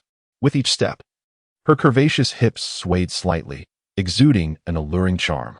Upon entering the casino hall, the first thing that caught the eye was the magnificent crystal chandelier, suspended from the lofty ceiling, illuminating the entire space with its radiant brilliance. Roulette, baccarat, pachinko, and a myriad of other games awaited the visitors for their enjoyment. Waitresses clad in bunny costumes or low-cut dresses and ultra-short skirts flitted about, catering to the guests. The fitted design of the bunny outfits accentuated their figures, while their short skirts showcased their long, elegant legs, captivating and enticing. Golden or red bunny ears shimmered atop their heads, adding a touch of whimsy and vitality. The stunningly beautiful waitresses in alluring low-cut attire displayed their enchanting curves and impressive décolletage, embodying both grace and seduction. The enchanting waitresses carried exquisite trays adorned with champagne, red wine, whiskey, and a variety of beverages. They also presented an array of delectable pastries, fruit platters, and rich appetizers, the enticing aromas wafting through the air, all available for the guests to enjoy at no cost. For Kuina, this was her first encounter with such attire, as Ron would never bring her to such a place under ordinary circumstances. Merely watching the waitresses walk ahead made her cheeks flush with warmth. Observing the servers in skirts that seemed to flirt with their collarbones and dresses that dipped perilously low, her face turned a bright red, akin to a tempting apple. She leaned closer to Ron's ear and whispered, "Ron, the attire of these women is rather revealing, don't you think? What is the difference between this and being undressed? What kind of place is this? I can't shake the feeling that it seems a bit inappropriate." Ron chuckled softly, leaning closer to Kuina's ear. "Remove the sentiment. And this place is utterly frivolous. Yet, it is precisely in such a disreputable locale that one encounters pirates. We must simply acclimatize ourselves." Upon hearing Ron's explanation, Kuina, though still somewhat flushed, quickly adopted a serious demeanor, shedding her previous shyness. Since they were here to attend to serious matters, she resolutely refused to lag behind. Ron observed Kuina's transformation and nodded slightly. Regardless of the circumstances, Kuina could never be considered a liability. He continued to elucidate the intricacies of gambling to both Kuina and Zoro. The casino thrives on the fervor of its gamblers, and it is, undoubtedly, the allure of wealth and women that ignites their passions. When uncertainty clouds their judgment, a mere glance from these women, imbued with disappointment or disdain for their cowardice, can prompt many a fool to recklessly wager all their chips. Such are the cunning tactics of the casino. For instance, the absence of mirrors prevents gamblers from confronting the dismal expressions that betray their fortunes. The complimentary food and drink serve a similar purpose, ensuring that patrons remain engrossed in their gambling, unwilling to squander time on trivial matters like meals. Moreover, the deceptions of the casino extend far beyond these. Many seemingly fair games, even those appearing advantageous to players, are riddled with hidden traps. When has one ever heard of someone amassing wealth through gambling? It is invariably the desperate gamblers, consumed by their losses, whose lives unravel, leading to familial ruin. While a drink can offer a measure of relaxation, one must never succumb to the vice of gambling. Remember this, Kuina and Zoro. "Ah, What is the matter? During Ron and Kuina's conversation, Zoro had wandered over, acquiring 2 flutes of champagne from a passing waiter. He swiftly downed the champagne in his left hand and placed the empty glass onto the tray held by the waitress, while still clutching an untouched flute in his right hand. Upon hearing Ron's voice, Zoro turned and realized that Ron and Kuina remained stationary, engaged in their discussion. He hurriedly finished the champagne in his right hand and returned. What are you two talking about? Ron observed Solon, whose sole interest lay in the bottle, devoid of any inclination towards gambling or women. With a sigh, he found it pointless to engage him further and instead urged him forward. They traversed the expansive casino, their objective clear: to locate someone. Despite the vastness of the establishment, it was a simple task to identify an individual seated motionless at the gaming table. It wasn't long before they discovered Sock at the baccarat table, beads of sweat forming on his brow, his expression contorted, and his voice hoarse, clearly on the brink of losing everything.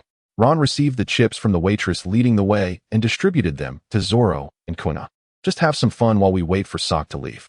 As the dealer in a snug uniform dealt the cards, Zoro and Kuina could not help but glance back at Sock. Ron, toying with the chips in his hands, softly reminded them, do not stare at Sock. A fleeting glance will suffice. Before long, Sock lost all his chips, cursing as he stood up to leave. They trailed behind Sock as he exited the town.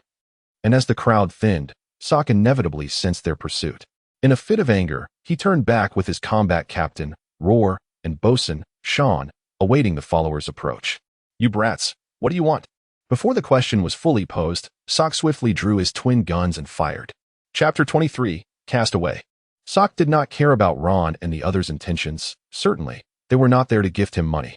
Whether Ron sought revenge or had other motives was inconsequential. If he mistakenly killed the wrong person, so be it. It was no great matter.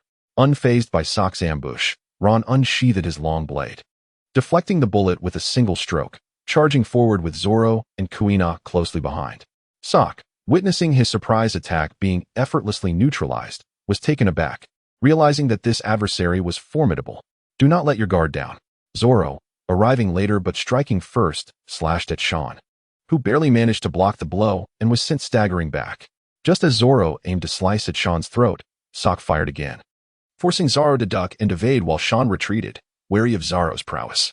However, Sock's attempt to support Sean with a shot had already reached its limit. After his initial failed ambush, Sock began to retreat rapidly, trying to create distance, but Kuina had already closed in on him. His usual tactic involved forcing his opponent into a desperate dodge with the first shot, then delivering a fatal blow with the second.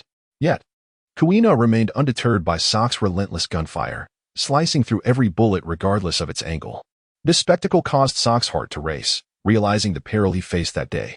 Yet, desperation ignited a ferocity within him. He hastened the loading of gunpowder, swiftly completing the task with a flick of his thumb, almost transforming his flintlock into an automatic pistol. Unfortunately, the disparity in strength was not so easily bridged. Kuina wielded her sword, Wad Ikamanji, with impeccable precision, cleaving each bullet with ease as she approached Sock. Faced with Kuina looming before him, Sock ceased his retreat, fixating intently on the edge of her blade. As a marksman, his eyesight was naturally exceptional. As he concentrated intently, Kuina's blade appeared to move ever so slowly in his eyes. With a clang, Sock successfully blocked Kuina's razor edge with the flintlock pistol in his right hand. The tremendous force from the blade sent him staggering backward, his palms tingling with numbness. Yet, he reacted with remarkable swiftness, instantly discarding the pistol and drawing a backup weapon from his waist, firing a shot at Kuina. In that fleeting moment, as Sock had just drawn the backup gun and his arm had yet to rise to the appropriate angle, Kuina delivered a swift kick that sent the firearm flying from Sock's grasp, swiftly followed by a lethal thrust aimed at his throat. Ron confronted Roar, who charged at him without hesitation, completely disregarding him. With a flourish of his blade, he feigned an attack, drawing Roar forward before deftly twisting his wrist and severing Roar's left arm with a swift strike. Ron sidestepped, evading the staggering and anguished howl of Roar, delivering a swift kick to his left flank, then plunged a blade through his back, ensuring his demise. Withdrawing the knife, he wiped away the crimson stains and turned to see Zoro had also dispatched the first mate, Sean. Kuina was carrying Sock, while Zoro approached with Sean, gathering their lifeless bodies into a heap. Ron, do you know which naval branch is nearest? Or should we inquire at the tavern once more? We could head directly to the nearby Navy Branch 537, A day's journey by boat would suffice, and we need not worry about preserving the corpses. Zoro, what do you intend to do with Sean's body? Sock has a bounty of 8.5 million. Roars is 5 million. But Sean is worth not a single cent. Discard him, cast him aside. Ron and his companions discovered a box, within which they secured the remains of Sock and his companions, and promptly departed from Maple Leaf Town. They embarked on a day-long voyage, arriving at Naval Base 537. The pristine seagull flag fluttered gracefully in the wind, symbolizing the authority of the Navy, proudly perched atop the building. The naval base stood tall and imposing, constructed from robust stone, exuding an air of solemnity and strength. Sailors clad in white uniforms moved in and out, yet regrettably, they appeared far from being elite warriors. Their lethargic demeanor was all too consistent with Ron's preconceived notions of the Eastern Sea Navy. Ron casually stopped a Marine who appeared to be in no particular hurry by the roadside. He inquired about the location for redeeming bounties and, following the Marine's guidance, arrived at a rather sparsely decorated room.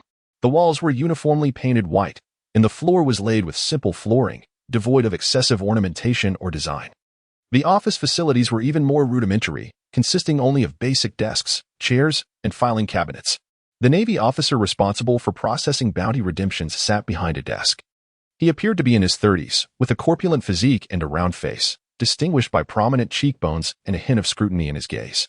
Sparse strands of hair clung stubbornly to his bald head. The eyebrows on his face, slightly furrowed by the excess flesh, and his Navy uniform, worn loosely, conveyed an air of a despondent office worker. Ron casually tossed the box containing Sock and Rower onto the ground and handed over the wanted notice. The bounty for Sock stood at 8,500,000, while Rower's was 5 million, totaling a sum of 12,500,000. The middle-aged naval officer held a wooden comb and mirror in his hands, meticulously arranging his hair adorned with Jenny, Jennifer, and Santis. The box in Ron's hands crashed to the ground with a resounding thud. The middle-aged naval officer was startled, his face betraying visible shock as the mirror and wooden comb he held slipped from his grasp. After a prolonged exclamation of surprise, he regained his composure and shot Ron a displeased glare. He snatched the wanted poster from Ron's hand and approached, meticulously comparing the appearances of Sock and Roll. After several confirmations, he held the wanted poster and clicked his tongue in astonishment. You are bounty hunters? You took down Sock? Impressive indeed. This wanted notice has been circulating for several years. I never thought anyone could actually eliminate Sock. Wait here while I inform Colonel Kamek. Ron frowned at the middle-aged officer's words, taken aback that a bounty hunter could vanquish Sock. Was this something a naval officer should say? However, he chose not to meddle further, gesturing for Kuina and Zoro to pull up some chairs and settle down as they awaited this Colonel Kamek's arrival. Many individuals mistakenly believe that claiming a bounty is a straightforward process. Simply deliver the pirate to the naval headquarters and collect the reward. The reality, of course, is far more complex. Anything involving money is rarely simple. 2 years after Luffy and the others were sent flying by Kuma, when they regrouped at Sabaody Archipelago, they encountered a group of imposters posing as the Straw Hat Pirates, seeking to recruit and exploit the chaos. Even living notorious pirates had individuals daring enough to impersonate them, let alone engage in the less risky endeavor of claiming credit for someone else's kill. If caught by the Navy, the worst that could happen would be a beating and then being thrown out. The Navy wouldn't kill them, would they? Yet, upon success, the rewards could amount to millions of berries. Faced with such temptation, many would be willing to take the risk. Hence, the middle-aged naval officer would not dare to make decisions regarding a bounty exceeding 10 million without reporting to the highest authority at the base. Chapter 24. Is there any law left? The middle-aged naval officer soon led Colonel Kamek back to the bounty redemption room. Kamek was tall and robust, with somewhat rough skin and a crew cut. His hair stood upright like steel needles atop his head, accentuating his fierce demeanor. Unlike the previously lethargic sailors, Kamek's physique clearly bore the marks of rigorous training under the sun, and he likely maintained a regular training regimen even now. Upon entering, Kamek did not engage with Ron and the others, but instead walked directly to the ground where Sock and the others lay lifeless, beginning to confirm their identities. He crouched down, rubbing his hands across their faces to ascertain there were no signs of disguise. After ensuring their identities were genuine, he wiped his hands on his clothing, stood up, and addressed Ron. No issues with the identification. The bounty totals 10 million. You will need to complete some paperwork and sign it. You can receive your payment today. With that, Kamink turned and strode towards the exit, not even glancing back at Ron and his companions. How much? Ron believed that Carmonk had made an error regarding the bounty and thus cautioned him. Sock is 8,500,000 and Roar is 5 million. Totaling 12,500,000, not 10 million. Carmonk halted his stride, casting a puzzled glance at them before proceeding to elucidate. Are you newcomers? The Navy designs and prints the wanted posters, subsequently utilizing the channels of the world government to distribute them freely to the public and you bounty hunters. The cost is quite substantial, hence the bounties on pirates are always exchanged at an 80% rate. Carmonk's statement appeared logical, yet it was utterly nonsensical, causing Ron to chuckle. While it is true that the Navy incurs significant costs in printing wanted posters, what relevance does that have to a mere branch of the East Blue Navy? The wanted posters for notorious pirates are the responsibility of the Navy headquarters for creation and distribution. If it concerns a small pirate in the East Blue, the East Blue Navy base produces the wanted notice and reports it to the Navy headquarters. Thus, it is inconceivable that you would bear such expenses. Therefore, Carmonk's assertions were entirely frivolous, merely a ruse to deceive bounty hunters and alleviate his own burdens. In essence, it was a blatant attempt to fabricate a story to mislead them, urging them not to push their luck. Ron directed his gaze towards the middle-aged naval officer responsible for bounty exchanges, initially assuming that he was merely reporting to Kamink about the preparation of a significant amount of bounty. To his astonishment, the true essence of the report was the arrival of several formidable pirate hunters at the base. Is there still a need for corruption in this transaction? Are you attempting to exploit me? Is there no longer any sense of justice or law? When I was weak, you manipulated the rules in your favor. Now that I have grown stronger, you continue to do so. Have I not trained in vain? Ron was not inclined to quietly accept this humiliation. 10 million berries was merely a trifling sum, yet he could not swallow his pride. In Ron's shopping agenda, 10 million berries might be dismissed as a trivial matter, but it was at best a moderate consideration. Ultimately, how much could one truly earn from the bounties of pirates? The items Ron desired were all of the highest caliber: transponder snails, life cards, and renowned blades, all exorbitantly priced. Moreover, these commodities were exceedingly rare in the East Blue, which only served to inflate their value further.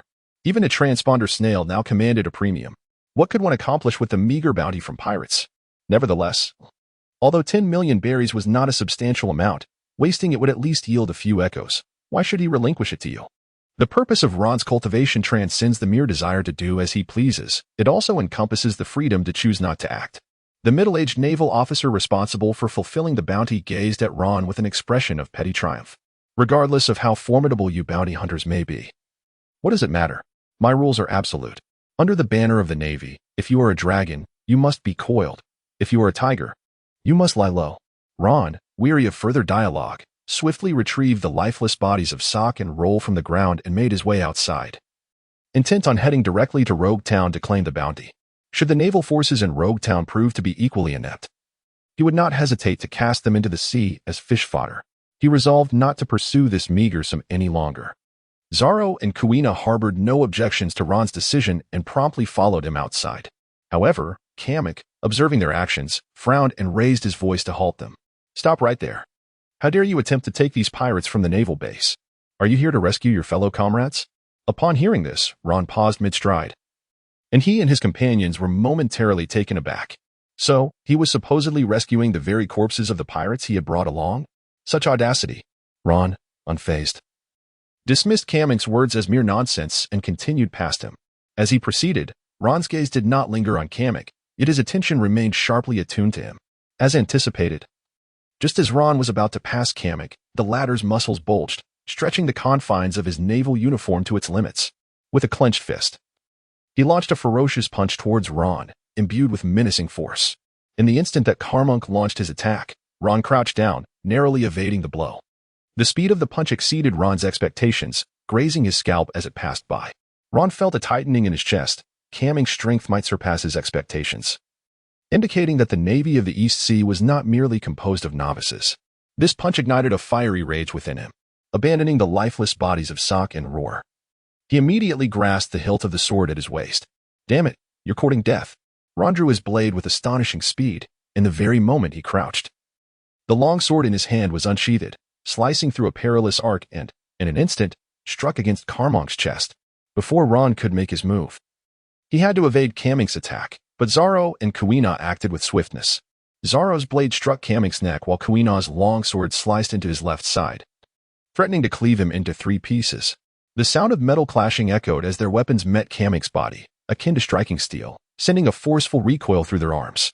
Kamek, undeterred, retaliated by shaking off the 3 blades lodged into him. His arm, which had been aimed at Ron, swiftly transformed into an elbow strike. Aimed fiercely at Ron's head, Zoro and Kuina had never encountered such a scenario. They momentarily froze in astonishment, but Ron quickly grasped the situation. Realizing the first strike had failed, Ron braced himself with one hand on the ground and unleashed a powerful kick towards Kamek. Just as Kamek's elbow strike was about to connect with Ron, he staggered from the force of Ron's kick. Immediately after, Zoro and Kuina launched another series of attacks. Kamek, his expression grave, eyed the incoming blades and chose not to block them directly, vanishing with a swift motion to a distance of 5 meters. Chapter 25. I am exceptionally skilled at play. Ron gazed in astonishment at the consecutive displays of the iron block and the shave technique by Kamek. He never anticipated that in the East Sea, there existed a naval force so adept at wielding the 6 styles of the Navy. This battle proved to be far more arduous than the previous confrontation with Sork. And it is only through such evenly matched clashes that they could genuinely grasp the essence of combat. The battle fervor in Ron's eyes intensified, as though the very blood coursing through his veins had begun to boil. A smile crept upon his lips, and his body leaned slightly forward, reminiscent of a predator poised to pounce upon its prey. Zoro and Kuina, still grappling with the situation, fixated their serious gazes upon Kamek, perplexed as to why their blades met his flesh as if striking against steel. Ron, what was that just now? Is this fellow a devil fruit user? They pondered. No. He is likely a member of the Navy. What he employed was iron body, a technique from the 6 powers of the Navy, which enables the user's body to become as hard as iron in an instant. However, few in the Navy can utilize iron body while maintaining mobility, thus revealing its inherent weaknesses. The technique that allowed him to vanish from sight was shave, granting him remarkable speed for instantaneous movement. Realizing that Ron was divulging intricate details about the Navy's 6 powers, Kamek surged forth, determined to prevent the other 2 from acquiring any further intelligence. Ron encountered a Navy officer adept in the 6 styles, leaving him profoundly astonished. However, the extent of Kamanki's astonishment surpassed that of Ron's by far. He had never anticipated that Ron would evade his powerful punch. Initially, his intention was merely to teach these audacious youngsters a lesson, motivated not solely by the meager bounty but also by other, more intricate motives. Yet, he was taken aback by their formidable prowess. The ferocity of their swordsmanship and the swiftness of their strikes left him drenched in cold sweat. Had it not been for his battle-hardened reflexes, honed through countless encounters, he would have succumbed to defeat the moment the fight commenced. This necessity to employ Jeppo to create distance was rooted in his need to recalibrate his state. Although Kamanki maintained a rigorous training regimen, he had not experienced such life-and-death skirmishes in far too long, and his body's reaction time had consequently diminished. However, upon hearing Ron's introduction to the Navy's 6 styles, his seasoned instincts kicked in. He realized he must not divulge any further information and needed to launch an immediate offensive. Facing the onslaught of razor-sharp blades, Kamanki refrained from withstanding the blows head-on, recognizing that passively enduring would never vanquish an adversary. In the air, his body danced like a fragile leaf, skillfully evading each oncoming blade that narrowly grazed him. Ron and his comrades' assault appeared exceedingly perilous, however. The blade seemed incapable of inflicting harm upon him, reminiscent of the paper drawings within the 6 styles. Kamek, while evading, unleashed his fists with the ferocity of a tempest, targeting Ron amidst his offensive maneuvers. Regrettably, although his strength held a marginal advantage, it fell short of overwhelming might. Kamek's punching speed was indeed impressive, yet the majority of his strikes were deftly evaded. Confronted with an unavoidable attack, Ron swiftly slashed towards Kamek's incoming iron fist. Although Kamek had not yet mastered the technique of executing the iron block while in motion, his years of relentless combat had honed his fundamental application of the technique to an exquisite level. He may not have grasped the concept of armament hockey, yet he adeptly employed and released the iron block during battle, relying on his keen sense of timing to evoke the sensation of armament coverage. Alas, 2 fists could not contend with 4 hands. Ron struck toward Kamek with a fierce blow, colliding with an incoming fist that produced a dull thud. He staggered backward a few steps, and Zoro seized the opportunity to deliver a decisive cut to Kamek's back. Though Kamek did not emit a cry of agony, he let out a muffled grunt, and as he faced the blade of Kuina approaching him, A glint of ferocity flashed in his eyes. He understood that if this continued, his demise was inevitable. With a swift motion, he pivoted mid-air, intending to absorb Kuina's strike with his left arm. A soft blue luminescence began to emanate from Kamink's right foot, and at the very moment he was about to be struck by Kuina, the air around his foot quivered violently. The pale blue slash carved a fissure into the ground and then surged toward Kuina's abdomen, as he resolved to exchange wounds for life. As Ron observed Kamanki raise his left arm to shield his face, he instantly comprehended his intentions and swiftly rushed to position himself before him. In the fleeting moment before Kamanki could lift his right foot, Ron delivered a powerful kick to his calf, simultaneously thrusting his long blade toward Kamanki's throat. The kick, meant to redirect the strength of Kamanki's anticipated gale foot, sent his fierce slash veering to the right, piercing through the wall and escaping the confines of the room. Faced with Ron's direct assault, Kamanki, without a moment's hesitation, pivoted on one foot and employed the shave technique to create distance, standing a short way off, gasping for breath. Despite the brevity of their skirmish, he had encountered numerous perilous situations during the battle. Confronting 3 formidable adversaries of such caliber proved exceedingly strenuous for Kamanki, yet he harbored no regrets whatsoever. His sole desire was to send these 3 wretches, who dared to lay hands on the righteous Navy, straight to hell. Even if it cost him his life to take one of them down, he would deem it a worthy exchange. Were Ron privy to Kamanki's current mindset, he would undoubtedly scoff in disbelief. I embezzle, threaten, and cast aspersions, yet I am a paragon of justice within the Navy? Ron gazed at Kamink, whose back wound continued to seep blood, yet his expression revealed no hint of distress. Unable to contain himself, he inquired, how can the East Sea possess a Navy officer like you? Not only are you proficient in the 6 styles of the Navy, but you also exhibit such indomitable fighting spirit. Die, villain! Kamink bellowed as he charged towards Ron. This time, he completely abandoned his defenses, appearing within a mere meter of Ron, heedless of the risk of being bisected. His right arm's muscles bulged as he swung a powerful blow towards Ron's head. Should this punch connect, without the protection of hockey, Ron's skull would likely shatter like a watermelon struck by a sledgehammer. Yet, in the face of such an onslaught, Ron remained utterly composed. He had no desire to exchange blows with Kamink. With a swift flick of his long blade, he executed a Kasa-style cut. If Kamink persisted in his assault, Ron's strike would undoubtedly sever his right arm before the attack could reach him. However, Kamink was now in a reckless state, and just as he was about to be struck, he maintained his punching stance, choosing to endure the blow with sheer brute force. Unfortunately, sheer force is seldom a means of survival. Rather, it often leads to demise. Ron's blade struck fiercely against his right arm, carving a wound deep enough to expose bone. In an instant, Carmen's face contorted in agony, yet his hands did not falter. With a sudden, forceful uppercut from his left hand, he aimed to land a blow on Ron's jaw, hoping to render him unconscious. While simultaneously disregarding the excruciating pain in his torn right arm, he desperately wedged Ron's knife against his own limb. However, Ron was no fool, unwilling to engage in a reckless confrontation. In the midst of a one-on-one duel, losing one's weapon often signified impending doom. The blade in one's grasp can sometimes hold more value than the life of the swordsman. At the very least, possessing a weapon allows for a more dignified demise. But was Ron truly engaging in a fair duel? 3 against 1, and then being countered? Am I incapable of strategizing? In an instant, Ron relinquished his weapon, his right hand forming a fist that struck Kamink squarely on the bridge of his nose before the latter's fist could connect. The force sent Kamink hurtling through the air. His blade lodged awkwardly in his right arm, rendering his flight a rather artistic spectacle. Chapter 26, Legitimacy and Compliance. As Kamink was propelled away by Ron's strike, he simultaneously endured the assaults from Zoro and Kuina, sustaining a series of varying wounds. Blood trailed behind him as he soared, ultimately crashing through a wooden structure. The violent impact sent splinters scattering, and dust billowed into the air, enveloping the surroundings in a thick haze as debris and dirt were propelled everywhere. Kamink's body lost its equilibrium mid-flight, and upon colliding with the ground, he rolled several times before coming to a halt. The earth was shrouded in a heavy layer of dust, mingled with blood, presenting a scene of utter desolation. He lay there, blood seeping from his wounds, merging with the dirt to create a dark crimson patch. Kamink's attire was tattered and ragged, bearing numerous injuries, yet he refrained from uttering a sound, gritting his teeth as he struggled to rise once more. Commander! Colonel Kamink, are you all right? Call for a doctor. Hurry! A throng of Marines clad in white naval uniforms, armed with flintlock pistols, converged around him, and estimated several hundred strong, likely the entirety of the nearby forces. Alas, being part of the East Sea Navy, their equipment left much to be desired.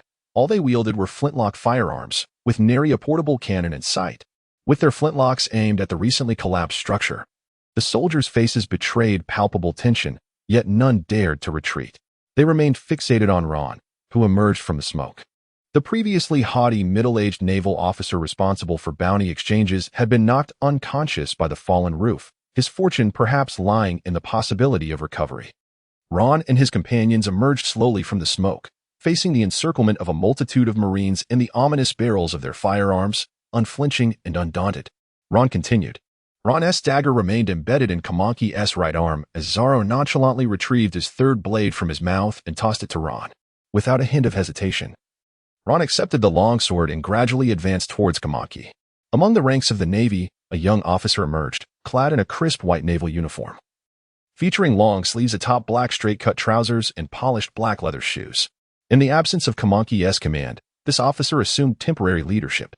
Standing resolutely at the forefront of the naval personnel, he raised his right hand high above his head, poised to issue the command to fire.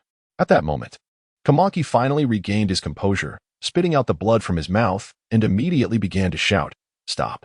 Everyone, cease immediately. They are not pirates. They are bounty hunters here to collect rewards. We were merely sparring. Disperse. Get out of here. New Carla, fetch them 2,000 in bounty." Although the other Navy personnel heard Kamanki's words, they were not fools. Was this a mere spar? Kamanki was on the brink of death. Some of the inexperienced recruits, unfamiliar with close-quarter combat against pirates, trembled with fear. Yet, not a single sailor heeded Kamanki's command to retreat. They all raised their rifles, standing steadfastly in front of him. If it were just him, Kamanki would never have compromised with those who dared to confront the Navy, either covertly or openly. Kamanki had grown up in the West Sea, the son of a father who managed a colossal cross-regional trading company, reaping immense profits, while his mother was a celebrated opera performer. Influenced by his mother, he exhibited an extraordinary interest and talent in the arts, not in opera performance, but in oil painting. At the tender age of 11, he held an international art exhibition, not due to his father's status, but solely on the merit of his artistic prowess. Had fate not intervened, he would have undoubtedly become a renowned artist in the West Sea before reaching adulthood. However, upon reaching maturity, art became merely an embellishment in his life, a pastime to alleviate stress. He was compelled to follow his father, learning the intricacies of business. And their family lived a blissful and harmonious life. Tragically, at the age of 12, the newly appointed head of the world government in the West Sea sought to usurp his father's trading company. Naturally, his father would not relinquish the fruits of a lifetime's labor without a fight. After rejecting the overtures of the world government, he began to tighten his grip, consolidating his resources in preparation for various assaults, while rigorously ensuring the quality of their products to avoid any vulnerabilities. Alas, the unfolding events deviated drastically from his expectations. The supply of goods abruptly ceased without any prior warning, severing the source and refusing any communication or compensation. Merchants awaiting their shipments upon reaching the agreed-upon time were met at their doors by officials from the relevant departments. They demanded either the delivery of goods or compensation for breach of contract, threatening immediate closure of their establishments otherwise. Various complaints suddenly arose regarding the products sold by the Chamber of Commerce. Numerous customers, having purchased items from the chamber, presented inferior goods of the same type, launching widespread requests for refunds and compensation. Subsequently, the chamber found itself engulfed in an endless series of investigations, with its warehouses entirely sealed. Throughout this ordeal, there was no violation of regulations. Every action was conducted lawfully and in compliance. Yet it was merely a case of overwhelming pressure exerted by authority. After the demise of his father's commercial association and the subsequent melancholy of his parents, he shattered his beloved paintbrush and severed his canvas. Stumbling through life, he ultimately chose to enlist in the Navy, an institution that, to a certain extent, values sheer strength above all else. In pursuit of honing his abilities, he decided to venture into the Grand Line. With his warship and loyal naval comrades, he engaged in fierce battles against pirates, sharpening his skills and accumulating merits, all in hopes of attaining sufficient status and power to exact revenge. In such a high-pressure environment, a commander who fails to nurture his subordinates will find no one willing to fight for him. Frequently, the pirate crews they vanquished had squandered their ill-gotten gains, leaving behind scant treasures. The spoils from the defeated pirate crews did not fill his own coffers. Rather, he generously distributed them among his subordinates and the families of those who perished in battle, earning him profound affection from his men.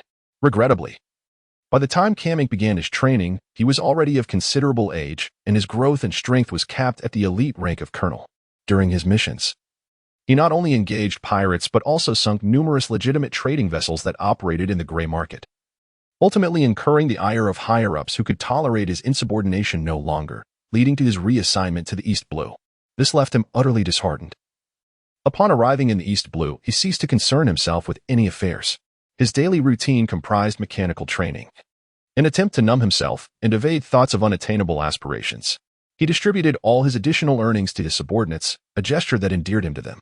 Indeed, he was worthy of their admiration. During his confrontation with Ron, he would rather die than bow down. Yet, for the sake of his men, he was willing to compromise with Ron. Chapter 27. Version update. With the support of the naval soldiers, Kamink rose to his feet, maneuvering past the soldiers in front of him to stand at the forefront, gazing at Ron. He awaited Ron's decision, a moment that would determine the fate of all present naval personnel and, in a sense, their own destinies as well. Kamink understood that these young men did not join the Navy out of a desire to prevent the world from falling into ruin or to protect the world government. Nor were they motivated by lofty ideals of justice. They were simply trying to earn a living amidst the chaos of this wretched age of piracy. Each of them was the cornerstone of their families, ordinary individuals caught in a tumultuous era, not meant to sacrifice their lives blindly for the Navy. Unbeknownst to Kamink, Ron had never intended to eliminate him, let alone harm these innocent naval soldiers. His plan was merely to incapacitate Kamink by breaking his legs and arms, delivering a lesson. After all, truly eliminating a naval colonel in the East Blue would pose significant complications. If he were to wipe out the entire 537th Navy Division, it would undoubtedly provoke the pursuit of a naval rear admiral. Ron gazed at the compromised Kamink, feeling that the lesson imparted had sufficed. When his right arm was struck, had he refrained from struggling and attempting to seize Ron's blade in a bid to exchange injury for life, the wound would have been manageable. However, now his right arm was likely rendered useless. Even with treatment, it would never return to its optimal state. Coupled with the fact that he was now on the brink of death, Ron deemed it sufficient. Indeed, we were merely engaging in a sparring session. I kindly request, Colonel Kamink, that you hand over our bounty. Oh, and do not forget my blade. I prefer not to use your arm as a sheath. Upon hearing Ron acquiesce to his proposal, Kamink sighed with immense relief, grateful that his actions would not implicate these innocent sailors. Subsequently, he caught Ron's teasing remark, and his pallid complexion, exacerbated by significant blood loss, darkened to an ashen hue. Yet, he refrained from uttering a word. He understood long ago that the weak have no right to contest. Kamink promptly instructed the naval personnel attending to him to return Ron's blade. Soon after, 20 million berries were securely packed into a leather case and presented to Ron. Ron opened the suitcase, conducted a cursory inspection, and nodded in satisfaction. Well, that settles the matter of payment. Let us depart. Kamink observed the receding figures of Ron and his companions, wrestling with his thoughts for a considerable time. Just as Ron and the others were about to disappear from view, he finally summoned the courage to speak. Would you consider joining the Navy? Given your exceptional talents, I could directly recommend you to the naval headquarters, and you might even have the opportunity to receive guidance from a retired admiral. In time, you could at least achieve the rank of rear admiral, with the potential to ascend to vice admiral or even admiral. Your future need not be confined to the modest East Sea. Kamink's sudden invitation to Ron and his companions was not merely an attempt to recruit talent for the Navy, but rather a reflection of his own realization that he would never have the chance to exact revenge in his lifetime, especially now that his right arm was nearly incapacitated. Should Ron and his companions join the Navy and rise to prominence, a bond of recommendation would be established between them, perhaps one day aiding him in his quest for vengeance. Although Ron heard his words, he paid no heed and continued to walk, introducing the circumstances of the Navy to Zoro, Kuina, and the others. The techniques previously employed by Kamink were none other than the 6 styles of the Navy, a collection of unique skills distilled by generations of naval officers. Generally speaking, only the Navy and the intelligence agencies under the world government have the privilege to learn these techniques. For an organization as vast as the Navy, nurturing the combat capabilities of ordinary officers is, in some respects, even more crucial than enhancing the strength of elite warriors. However, among the 6 styles, Only the moonwalk is a technique of great utility to the strong. The rest are unnecessary to master, as you can simply learn haki later on. This was not the first time Kuina had encountered the term haki from Ron, and her internal curiosity only deepened. Previously, when she suffered defeat at the hands of Zoro and fell into despair, Ron had mentioned that haki determines the true limits of a powerful individual. Ron, you have spoken of this haki before. What, precisely, is this power? Upon hearing Kuina's words, Ron paused momentarily. He had initially intended to discuss the events of the day with Zoro and Kuina, but since Kuina posed her question, he decided to address her inquiry first. Haki is a latent power inherent to the human body, a force that is instinctual yet can only be harnessed by a select few formidable individuals. This energy manifests as a formidable presence, an aura that, when meticulously developed by the strong, transforms into the tangible force known as haki. Haki is categorized into three distinct forms: observation haki, armament haki, and conqueror's haki. With the exception of conqueror's haki, the other two can be acquired through rigorous training. Observation haki grants an extraordinary insight that transcends the five senses, allowing the user to perceive the surrounding atmosphere and the intentions of adversaries. The ability to foresee an opponent's attacks and actions, facilitating timely responses, offers a considerable advantage in combat, which hardly requires further elaboration. Mastering observation haki to its pinnacle even enables one to glimpse into the future.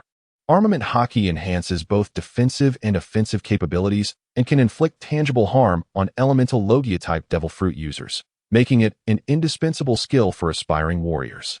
The fundamental application of Conqueror's haki is to instill fear in the weak, rendering them unconscious and incapable of resistance. Its advanced use allows it to be infused into weapons for striking, yielding astonishing power. As for Carmack, he lacks the aptitude to cultivate haki. Relying solely on the Navy 6 powers to sustain his existence, thus destined to remain below the pinnacle of strength.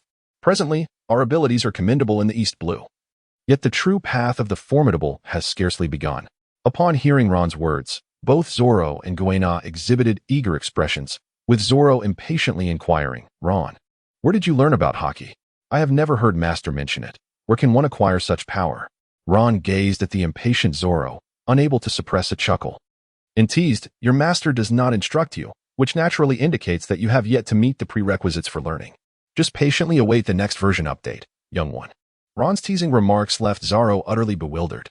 "Huh, what learning conditions? What version updates? Ron, you've begun to speak in riddles again."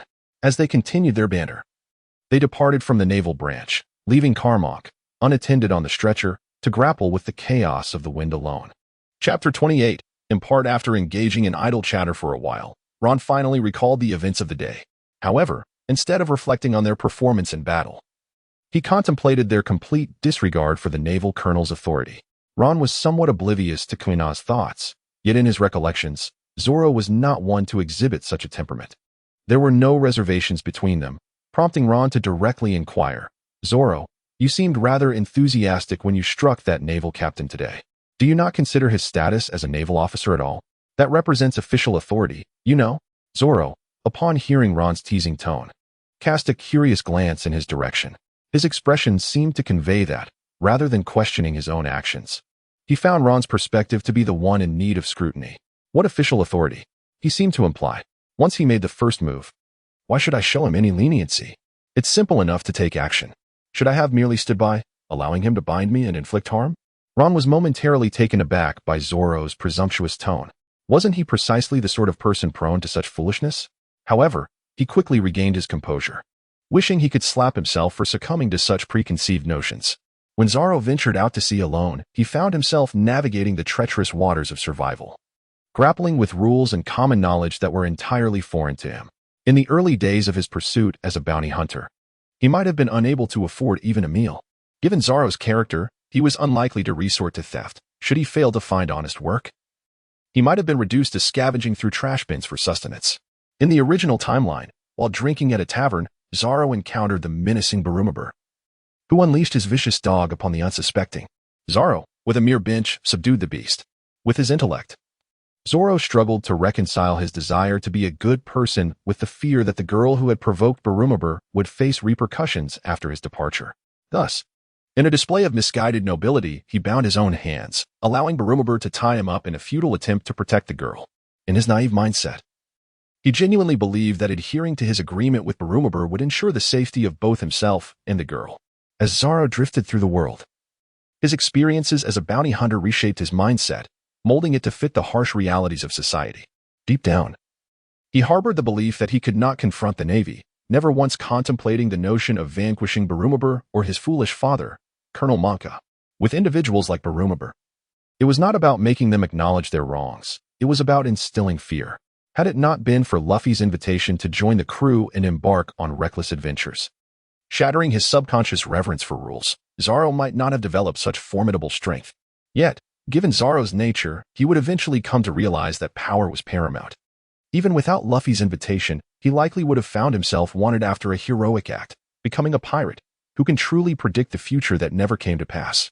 Now, as Zoro set sail alongside Ron and Kuina, he no longer had to fret over navigation, as they took care of his every need. In the heat of their intense competition, Zoro naturally came to understand that strength was everything. What significance did the Navy hold? Throughout their journey, Ron consistently imparted various skills to both Zoro and Kuina, simultaneously demonstrating that possessing power alleviated any concerns about financial woes. Upon reflecting on this, Ron realized that he need not assume the role of a comforting caregiver this time. He promptly redirected the discussion to the aftermath of their confrontation with the Navy, pondering how they should proceed. Do you think we ought to eliminate Colonel Kamek today? Both Kuina and Zoro, inherently kind-hearted individuals, responded in unison. There's no need to eliminate him. A good lesson should suffice.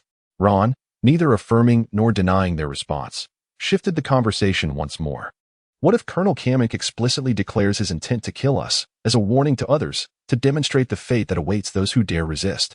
This time, Kuina remained silent, grappling with her moral compass, while Zoro spoke up without hesitation. Of course, we must eliminate him. If he intends to kill us, how can we refrain from striking back? That would be utterly illogical. After a moment of contemplation, Kuina concurred with Zoro's conclusion, and both turned their gazes toward Ron, awaiting his response. Ron did not directly address their inquiries. Instead, he posed a question of his own. What do you think about eliminating those naval soldiers at the base who have seen our faces?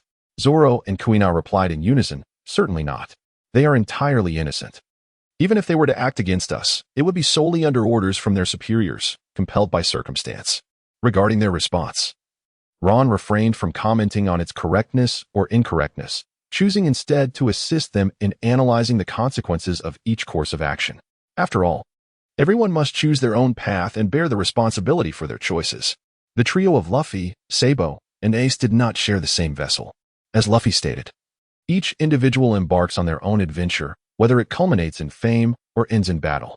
Colonel Kamanki is merely an ordinary naval officer, a negligible figure within the vast expanse of the Grand Line. Above the colonel lie the ranks of rear admirals, vice admirals, and admirals. To attack a naval colonel at their base could be perceived as a provocation to the Navy, potentially inciting the wrath of a rear admiral or even a vice admiral. Regardless of their rank, each possesses strength that could easily overwhelm us, posing a constant risk to our lives. Even if the Navy cannot spare personnel to pursue us at present, we would still find ourselves on the wanted list. As he spoke, Ron produced a wanted poster from his pocket, giving it a slight shake before revealing it to Zoro and Kuina. In due time, our faces will replace those in this photograph, and the bounty will likely start at 30 million. Currently, these individuals are our targets, and soon our heads will become the objectives of others. Sparing these innocent naval soldiers is the most fundamental consequence. If you wish to avoid the indiscriminate slaughter of innocents while also evading being hunted or pursued, you might consider adopting a more discreet approach. For instance, enduring the situation for a while before returning to confront Kamanki could be prudent. Additionally, one must be cautious to avoid main roads to minimize the risk of exposure. It is a matter of whether to eliminate all who are in the know, to exact revenge immediately, or to bide one's time for future retribution. How to proceed is for you to ponder. There is no need to provide me with an answer. Kuina and Zoro fell into deep contemplation, particularly Zoro, whose brows knitted together in concentration, as he was not particularly adept at thinking through such matters. Ron observed the rather somber atmosphere and resolved to let them ponder in their own time. Having secured their bounty, it was time to indulge in a grand celebration. However, regrettably, with Kuina present, they could not engage in the anticipated revelry. After departing from the naval base, Ron and his companions followed the directions indicated on the map, making their way towards the maritime restaurant, Baratai, in hopes of unwinding properly. Alas, plans often fall prey to unforeseen circumstances. Chapter 29. The Slave Capture Brigade. In their pursuit of enhancing their cultivation, Ron and his companions eschew the use of carriages and the well-trodden paths, opting instead for a direct route. Even when faced with the daunting challenges of dense forests and treacherous mountains, they boldly traverse through. However, this approach poses a significant challenge in discerning their direction. Traveling in such a manner, their grasp of orientation is inevitably imprecise. They merely glance at a map and compass, then carry their burdens for approximately an hour before pausing to reassess their bearings. Before Ron and his companions, they had seldom encountered significant issues. Even when slightly veering off course, they could swiftly recalibrate. Alas, frequent passage by the river inevitably leads to dampened shoes. The lush, towering trees soared towards the heavens, their dense foliage creating a canopy through which sunlight filtered, casting vibrant patterns of light and shadow upon him. Ron anxiously flipped the map back and forth, scratching his head in frustration. After several futile attempts to decipher it, he ultimately despaired and put the map away, opting instead for a compass. Zoro, who had been leaning in to examine the map alongside Ron, noticed the map being stowed away and, filled with curiosity, inquired, "Have you located our position?" "I seem to see nothing at all." Ron cast a bewildered glance at Zoro, exclaiming, "What are you doing? Merely spectating? You, who are utterly directionless, studying a map." However, at this moment, he realized he could no longer contend with Zoro and had to resort to reason. Moreover, having indeed lost his way, he was now devoid of any inclination for frivolity and simply lowered his gaze to consult the compass. Ron observed that the compass remained still, resembling a windmill, and he let out a profound sigh of relief. It seemed he was merely lost, not ensnared in some extraordinary narrative akin to that experienced by protagonists. Unable to discern his current location, with no discernible landmarks in sight, he resolved to proceed in a singular direction, hoping to exit the forest and reassess his situation. Ron and his companions advanced eastward, guided by the compass, pausing every 5 minutes to reaffirm their direction. Just before darkness descended, they glimpsed the prospect of emerging from the forest. The trees before them grew increasingly sparse, signaling their approach to the forest's edge, while a narrow path, worn by the footsteps of travelers, appeared beneath their feet. Witnessing this scene, Ron exhaled a sigh of relief. Although he had sensed early on that the absence of any magnetic interference with the compass suggested minimal complications, this was his first experience of being lost. Despite reassuring Kuina verbally that there was no cause for concern, a twinge of anxiety lingered in his heart. Now, however, he could finally relax. Before long, the sky had completely darkened, and just as Ron was about to suggest establishing camp for the night, Zoro suddenly pointed ahead and exclaimed, "Ron, Kuina, look. There's a fire in the distance. Someone is camping there." Upon hearing Sauron's words, Ron lifted his gaze and indeed spotted a flicker of fire in the distance, prompting an immediate shift in his resolve. "Let us proceed ahead to ascertain our current whereabouts, and after that, we shall travel a bit further before making camp." In the wilderness, encountering strangers often signifies an additional layer of peril. While travelers may exchange bits of information, they would seldom dare to camp together without caution. They had scarcely taken a few steps forward when cries, wails, and curses echoed from ahead. Ron and Kuina exchanged a glance with Zoro, who then removed the backpack from his back and gently placed it on the ground as they stealthily advanced. "Where has that man run off to? Speak up." A fearsome-looking middle-aged pirate, with a face etched by deep wrinkles and weathered skin, bore the marks of time. His dark, rough exterior was marred by several scars across his visage, and his cheekbones and chin were uneven. Clad in tattered clothing, soaked with seawater and dirt, it bore patches and stitches that were all too visible, the edges frayed and worn, clearly indicating a life fraught with hardship. The middle-aged pirate was mercilessly lashing a young girl, who had collapsed on the ground, with a whip, striking her back until it was a bloody mess, all while demanding to know the whereabouts of a man. The girl, dressed in coarse fabric, was in tatters, her attire stained with mud and blood, the lines of her wounds stark against her skin. Yet, despite the torment, she gritted her teeth and uttered not a word, her bright eyes filled with determination and defiance. The pirate, witnessing the resilience of the enslaved girl, felt his anger and anxiety intensify as she remained silent, refusing to divulge any information. He had anticipated that a woman would crumble under a few lashes, readily revealing where the man had fled, thus allowing him to fulfill his obligations. To his surprise, she proved to be remarkably resilient. This was a crucial delivery ordered from above, and should he fail to retrieve it, he could only shudder at the dire consequences that awaited him, for he would undoubtedly be sold into slavery himself. With this thought, his rage boiled over, and in a fit of fury, he swung his whip down upon the girl's head with a sharp crack before turning away, no longer regarding her. "You are a tough one, but are all of you so resilient?" he shouted to the crowd, drawing his long knife from his waist, his expression growing more menacing and grotesque. "Listen closely. I will count to 3. If no one reveals where that man has escaped to, I will begin randomly slaughtering until none of you remain. I want to see if you are truly so unafraid of death. 3. My lord, my lord. I know.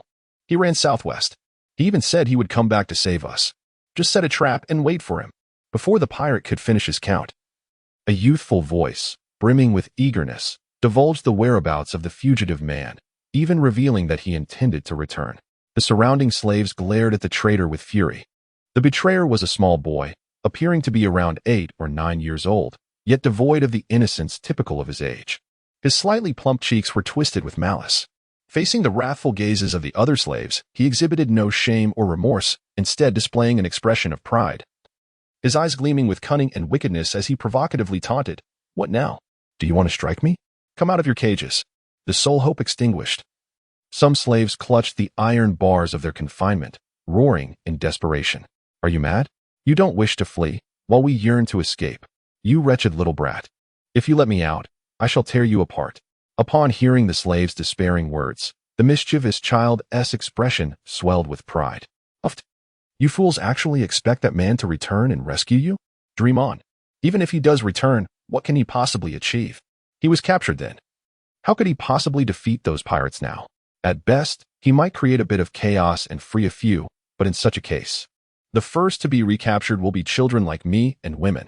I cannot escape, and neither will any of you." Stealthily approaching, Kuina and her companions swiftly discerned that they were in the presence of human traffickers. Such scum, regardless of the setting, are universally reviled. Kuina's cheeks flushed with righteous fury, propelling her forward. The blade in her hand glinted ominously in the firelight as she swiftly dispatched the middle-aged pirate. The warm blood of the pirate splattered across the face of the mischievous child, transforming his cunning and resentful expression into one of sheer shock. Chapter 30. The rescue of the slaves. The mischievous child touched his bloodied face, casting a glance at the headless corpse of the middle-aged pirate on the ground. Finally grasping the gravity of the situation, the pirate had been slain in a single stroke. Yet, his reaction was instantaneous. His expression shifted thrice in a heartbeat, tears welling in his eyes and streaming down his cheeks, dampening his clothing. A few crystalline droplets clung to his face as his mouth trembled, soft whimpers escaping him. His brow furrowed tightly, hands clutching his garments, his lips parted slightly, emitting a quivering cry filled with anguish and grievance, his body shivering as if awaiting solace. "Sister, I am so frightened. Boo-hoo. Those pirates and those fierce older brothers and sisters have been bullying me. I am so hungry, it has been days since I last ate. And I miss my parents dearly, boo-hoo. Sister, hold me."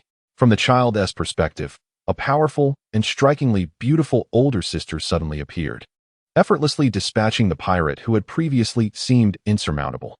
Thus, if he merely cried and played the innocent, charming this beautiful older sister, would he not then be able to have his way? The mischievous child, sobbing, strained to extend his hands through the iron bars of the cage, yearning to grasp Kuina's hand. His round face pressed against the bars, he desperately attempted to squeeze through.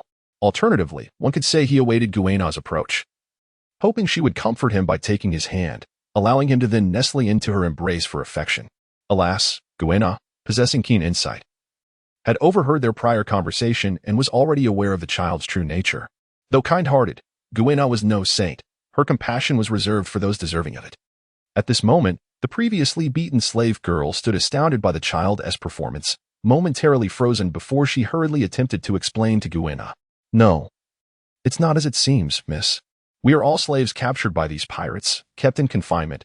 How could we possibly bully him?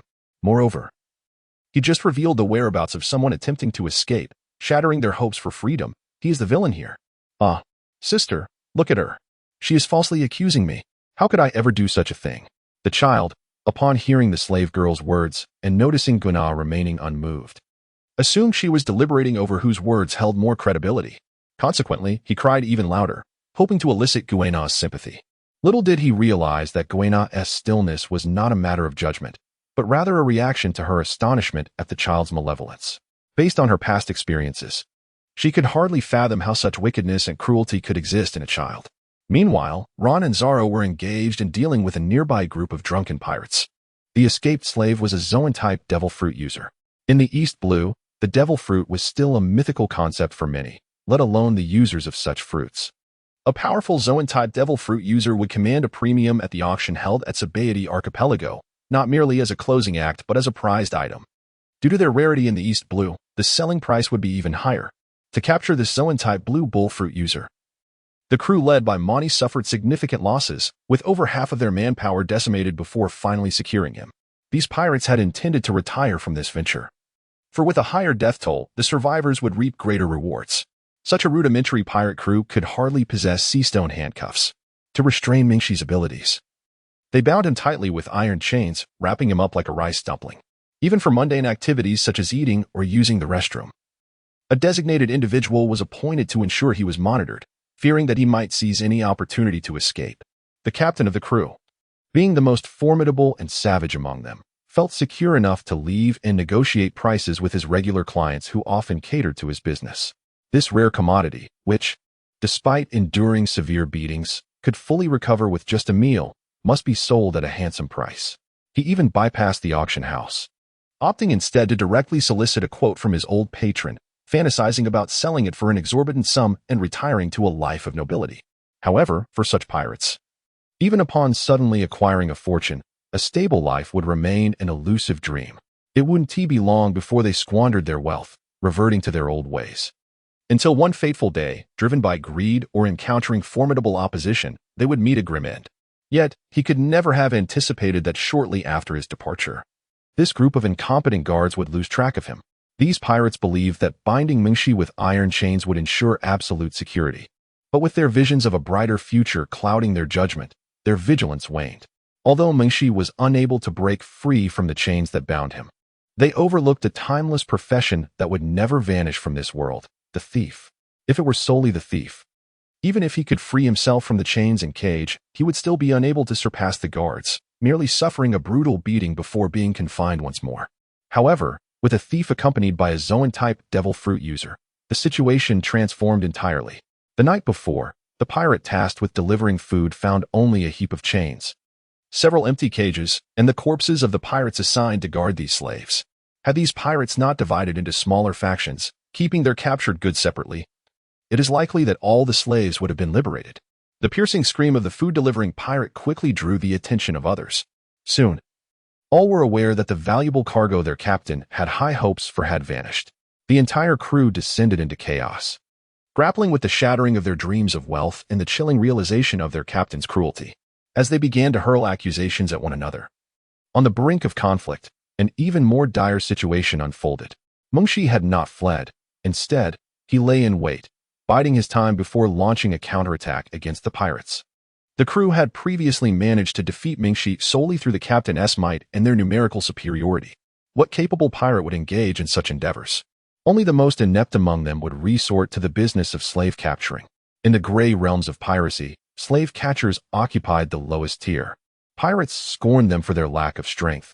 Thieves dismissed them for their lack of skill, and even skilled women looked down upon them. In the absence of their captain, the cacophonous band of pirates was caught completely off guard, suffering grievous casualties. Had it not been for Mingxi's severe injuries and his unquenched hunger, the fate of these pirates might have been sealed in utter annihilation. Chapter 31.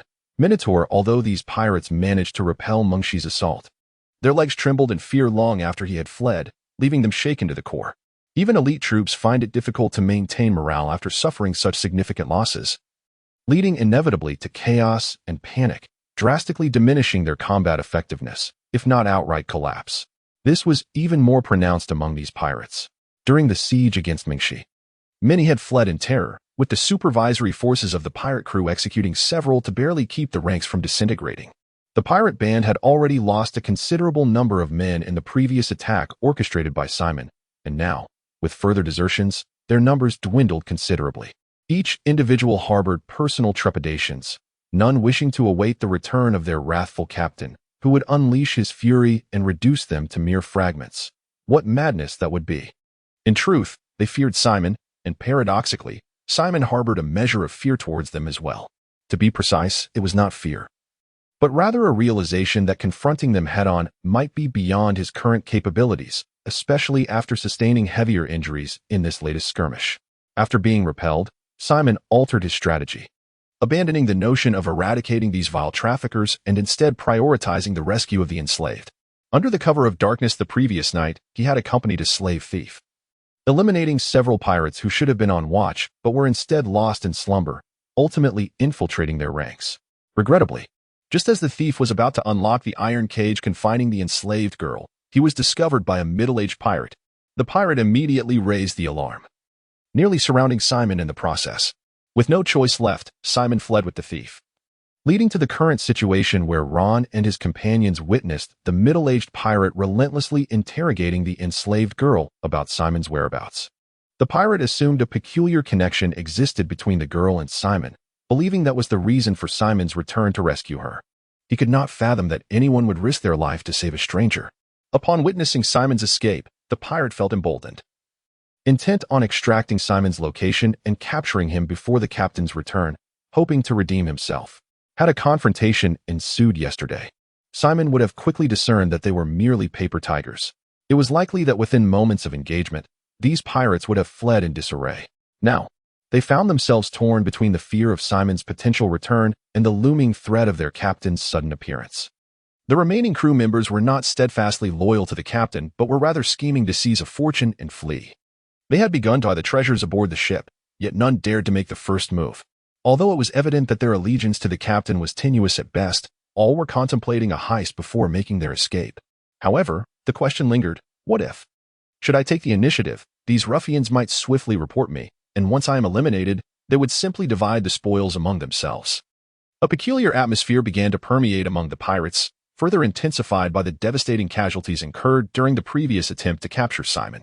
Each individual became wary of their peers, keeping their hands poised near the hilt of their knives or the grips of their firearms, striving to ensure that no one lurked behind them. Just as the tension escalated, one pirate abruptly proposed that they hold a feast and indulge in drink. Following a brief silence, the entire assembly of pirates erupted in cheers. It was not that they lacked intelligence, rather, the allure of revelry momentarily overshadowed their concerns. Each believed themselves to be the clever one, envisioning a scenario where they could incapacitate the others through drink and stealthily abscond with the ship's treasures, embarking on a life of excess and indulgence. This was precisely why Ron and Zoro arrived to find a throng of pirates so inebriated that they could hardly walk straight. One pirate even approached, intent on forcing drink upon Ron. "Hey, why haven't you drunk at all? Are you secretly pouring out the liquor?" The pirate, drawing near, reached out to drape an arm around Ron's neck, attempting to pour him a drink. Ron was assailed by the rancid odor of his own unwashed body, mingled with the stench of stale alcohol, nearly overwhelming him. Wrinkling his nose in distaste, he swiftly dispatched the pirate who had approached him. As the severed head soared through the air, the body remained poised in a stance of offering a drink, only collapsing to the ground with a resounding thud 2 seconds later. The other pirates, upon witnessing the decapitated corpse on the ground, finally grasped the gravity of the situation. The first casualty had ignited a spark of chaos among them.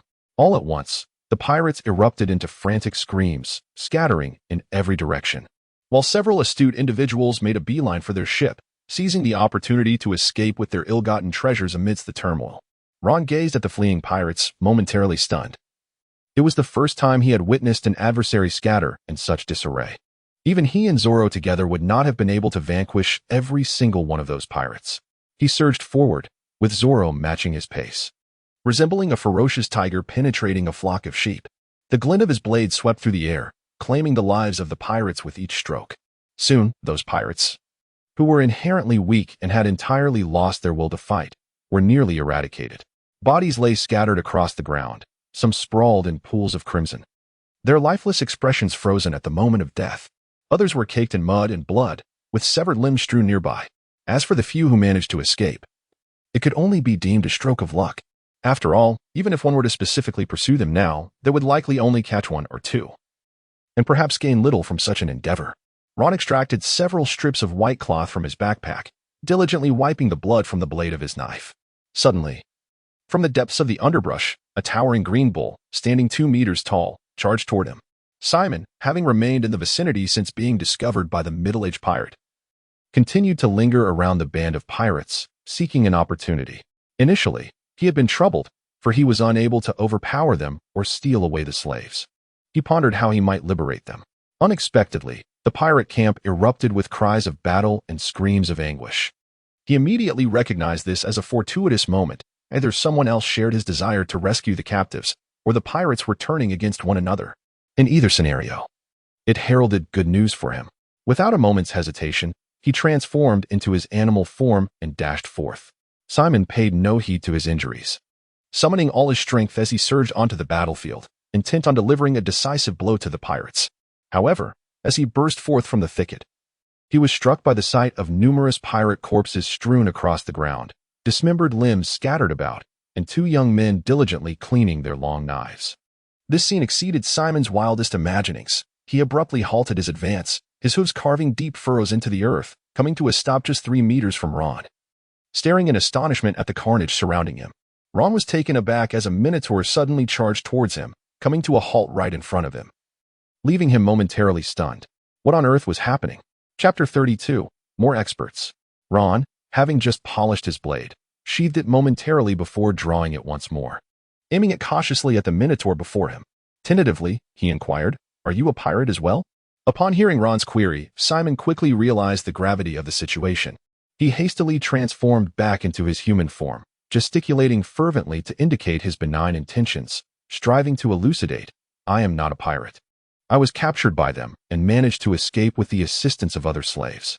I intended to return and vanquish those pirates, liberating the remaining captives. But I was overpowered and forced to flee. Ever since, I have been searching for opportunities nearby. I just heard a commotion and surmised that either someone had taken action against the pirates or that there was infighting among them. Thus, I hurried over, only to discover that you had already defeated them all." Truly impressive. Simon's mind raced with unparalleled speed, articulating clearly who he was and the circumstances that led him to this juncture. From his perspective, the pirates were undeniably more formidable than he. However, witnessing their swift defeat at the hands of Ron and his companions indicated their overwhelming prowess. Although he remained unaware that these pirates were mere paper tigers, he inadvertently arrived at the correct conclusion through flawed reasoning. Nervously, Simon observed Ron and Zoro, refraining from any slight movement for fear of misinterpretation. Having narrowly escaped the clutches of the pirates, he was willing to risk his life to rescue the remaining slaves. Yet, it would be a grave injustice if, after all were liberated, he were to be mistaken for a pirate and met his end. Upon hearing the words of the minotaur before him, Ron remained skeptical. The remaining captives had already been liberated. If you claim not to be a pirate, then let us proceed together to have those individuals identify you. Do not engage in any underhanded actions. Upon hearing Ron's statement, Simon exhaled with palpable relief and promptly replied, "No problem, no problem. I shall accompany you at once." Ron returned to the former encampment of the enslaved, accompanied by Simon. Kuina had already severed the iron cage, liberating all the captives. Some were tending to the wounds of the young enslaved girl who had been whipped, while Kuina held the previously unruly child at a distance, who continued to struggle in an attempt to reach her. "Brother Simon, we have been saved. We are all free," exclaimed the young enslaved girl as she tended to her wounds, her excitement palpable. After all, he had risked his life on multiple occasions to rescue them, and many, including the young girl, were profoundly grateful for his bravery. Although Ron was initially inclined to believe that Simon was indeed not a pirate, witnessing the agitated crowd finally solidified his conviction. Thus, he diverted his attention from the jubilant throngs celebrating their narrow escape and approached Kuina, inquiring curiously, "What are you doing with this little rascal?" Kuina, furrowing her beautiful brows, looked at Ron and explained with an air of exasperation, "The moment I let go, he lunges at me. I simply cannot manage him." Ron, upon hearing this, felt a surge of frustration. He was already vexed by this insufferable little brat. Children do not necessarily embody innocence and charm, nor do they represent the hope of humanity's future. To him, this troublesome child seemed like a natural-born troublemaker. Ron observed the child still struggling and calling out for his sister's embrace, and he could not help but deliver a swift kick. Kuina discerned Ron's intent. Her right hand whirled like a windmill, sending the child spinning into the air, while her left hand struck Ron's thigh, thwarting his flying kick. Ron, do refrain. After all, he is but a child. Ron retracted his kicked leg, gazing at the unruly child, and counseled Kuina. Not all children embody innocence. This one had previously betrayed other slaves, severing their last lifeline. Furthermore, his motives were not rooted in self-preservation, but rather stemmed from a malicious desire to drag others into despair.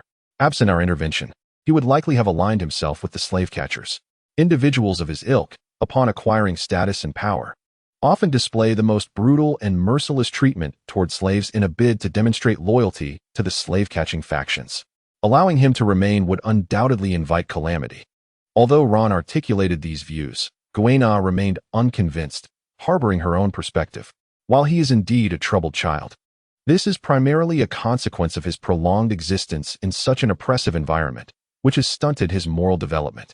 With the right guidance and education, I firmly believe he can reform. Our duty should be to steer him toward the right path, rather than solely fixating on punitive measures. Ron gazed at Kuina's resolute and striking visage, realizing he had no choice but to concede. Kuina's assertion held an undeniable truth. Even the most heinous of pirates possessed the potential for reform. Yet, how substantial was that potential? Rather than endeavoring to patiently educate these individuals in hopes of their repentance, Ron would prefer to eliminate them outright. If opportunities are afforded to these pirates, who extends a chance to those who have fallen victim to their malevolence. Thus, Ron has perpetually questioned the very purpose of the underwater prison's existence. It houses individuals who ought to face the gallows, utterly depraved pirates who occasionally incite jailbreaks, rendering the supposedly impregnable underwater prison a farce. If the rationale behind sparing those with devil fruit powers lies in the fear of their abilities resurfacing in the world and inciting unnecessary chaos, then what necessity remains for harboring ordinary pirates? Furthermore, even if one must retain those with devil fruit powers, there is no need to preserve them in their entirety. A far more exquisite solution would be to excise every unnecessary aspect from each pirate, providing them with a jar from the warden to serve as their future domicile. Would this not be the epitome of a perfect plan? Had such a strategy been implemented, would the infamous Golden Lion have ever escaped? Did he truly tunnel through the underwater prison with mere nasal ingenuity? Could Blackbeard have possibly assembled his crew within the confines of that underwater fortress? The sole purpose Ron could conceive for the underwater prison was to serve as a reservoir for expendable pawns, to be utilized at crucial moments for harvesting devil fruits akin to the shadow fruit, thereby augmenting their combat prowess. Regardless of how one contemplated the matter, sending such wretched individuals directly for reformation appeared to be the most prudent choice. However, given Kuina's steadfast insistence, Ron preferred not to adopt an overly rigid stance. For matters of trivial consequence that bore no significant impact on him, he remained quite indifferent. Ron gazed at his little demon, finally regaining his composure. And with a scornful sneer, he dismissed the notion entirely. The thought of his adversary growing stronger and returning for vengeance in the future? Absurd. Did he believe this was merely a cinematic tale? A triumphant return, perhaps? Ron chose to disregard the troublesome child and made his way towards his backpack, intending to procure some spices to prepare a delightful meal, aimed at soothing the frayed nerves of those still in shock. Suddenly, from the direction of the previously gathered pirate camp, an enraged and frenzied roar echoed through the air. Who did this? Chapter 33. Who is the undercover agent emerging from the thicket was a diminutive man clad in heavy leather armor, his figure reminiscent of an oddly shaped nut. Lacking any discernible muscles, he appeared to possess no formidable strength. Yet, with each step he took, there was an extraordinary agility, akin to that of a cheetah, his speed leaving onlookers astonished. His movements were light and steady, each footfall seemingly poised between solidity and void, devoid of any superfluous actions. Every rise and fall landed precisely at the optimal point. This man was none other than Guzur, the captain of the pirate crew that Ron and his companions had recently vanquished, after enduring a grueling journey and arduous negotiations over the course of several days. Guzur successfully sold Simon to 6 different individuals, with 5 of them providing a 30% deposit and the highest bidder's offer included. He amassed a staggering total of 180 million berries. Such an exorbitant price was not only a result of the scarcity of powerful Zoan-type devil fruit users in the East Sea, but also attributed to Guzur's esteemed reputation. Despite being a pirate, Guzur understood the significance of integrity. He was determined to secure a fair price. Within his crew, he was miserly and ruthless, bestowing generous treatment only upon a select few loyal subordinates, while the rest were treated as mere cannon fodder. They toiled at the risk of their lives, working tirelessly from dawn until dusk, yet could scarcely afford a decent drink. In stark contrast, the goods Guzur sold were renowned for their exceptional quality. On one occasion, when his subordinates returned with a collection of frail and ailing captives, he erupted in fury, expressing his outrage. "How can you dare present such merchandise? What face do I have to offer this to others? Is it merely a transaction, devoid of standards? In business, integrity is paramount." In his wrath, Guzur canceled the transaction, voluntarily paid the breach of contract penalty, and executed the offending subordinates, instilling fear throughout the crew. It was through such measures that he had amassed 80 million berries over the years. With this final transaction, he would have enough to secure his retirement. He had resolved to wash his hands of the trade, complete this last deal, purchase a few plots of land, and return home to marry. The visage of Guzul, once marred by the weariness of his tumultuous life, was now illuminated by excitement and joy, a stark contrast to his former brutality and ruthlessness. Had the pirates he previously vanquished risen from the grave to witness this bizarre spectacle, they might have fainted anew from sheer terror. As the saying goes, a person's words grow kind as death approaches, and though Guzul had never heard it, he found himself contemplating a similar sentiment. For the first time since his tragic childhood, he perceived the people around him as rather endearing, even willing to grant them a severance package to share in the light of his fortune. Emerging from the forest, Guzul faced the pirate camp and raised his arms in exultation. "Lads, rejoice. The great Captain Guzul shall be before your eyes." However, what greeted him was a gruesome tableau of blood and the corpses of his subordinates, the acrid scent of blood assaulting his senses, rendering the smile on his lips frozen. Darkness encroached upon his vision. On his journey back, Guzul had caught the scent of blood, but he had not anticipated such a grotesque scene. He had assumed it was merely the remains of beasts devoured by his crew, carelessly left to rot, and that the stench had accumulated over the days. Little did he know that after returning from a mere month-long absence, his pirate crew had vanished, and his cargo was likely gone as well. His dreams of retirement were shattered, and now he could only hope that his ship had not been stolen. Guzul's face contorted in a hideous grimace, revealing the madness and fury that lurked within him, his pupils glinting with a fierce light as if to rend the very reality before him.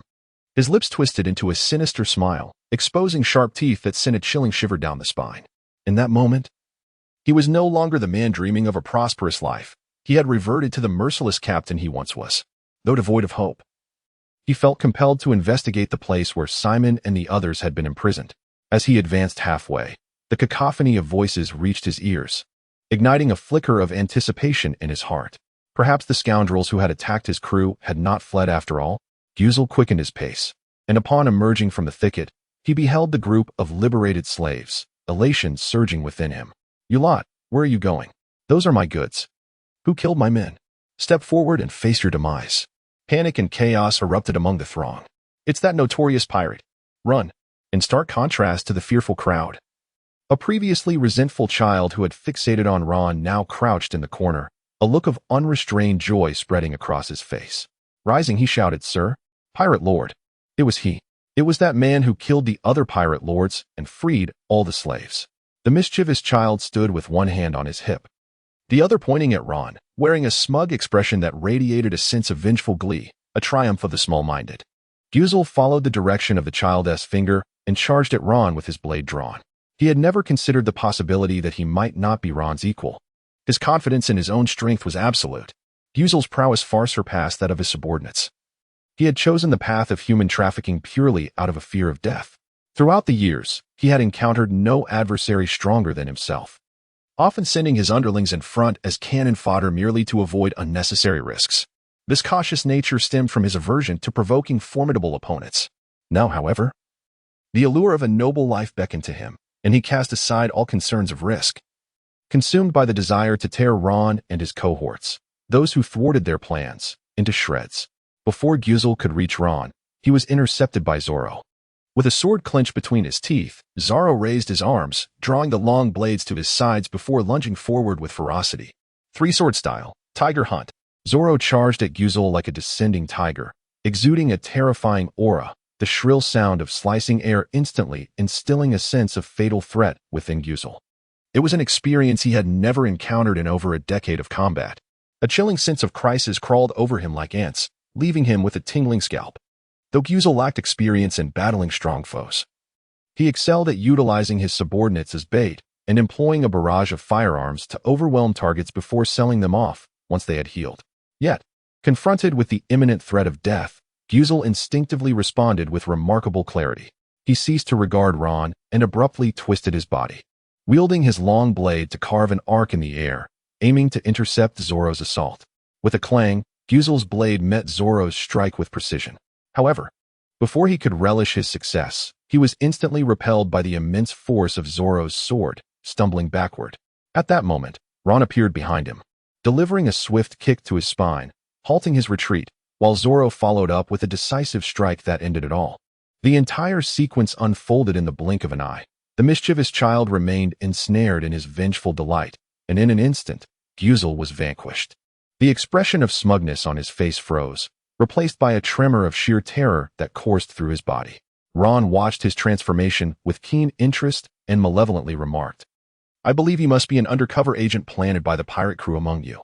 Otherwise, how could he continuously betray us?" Chapter 34.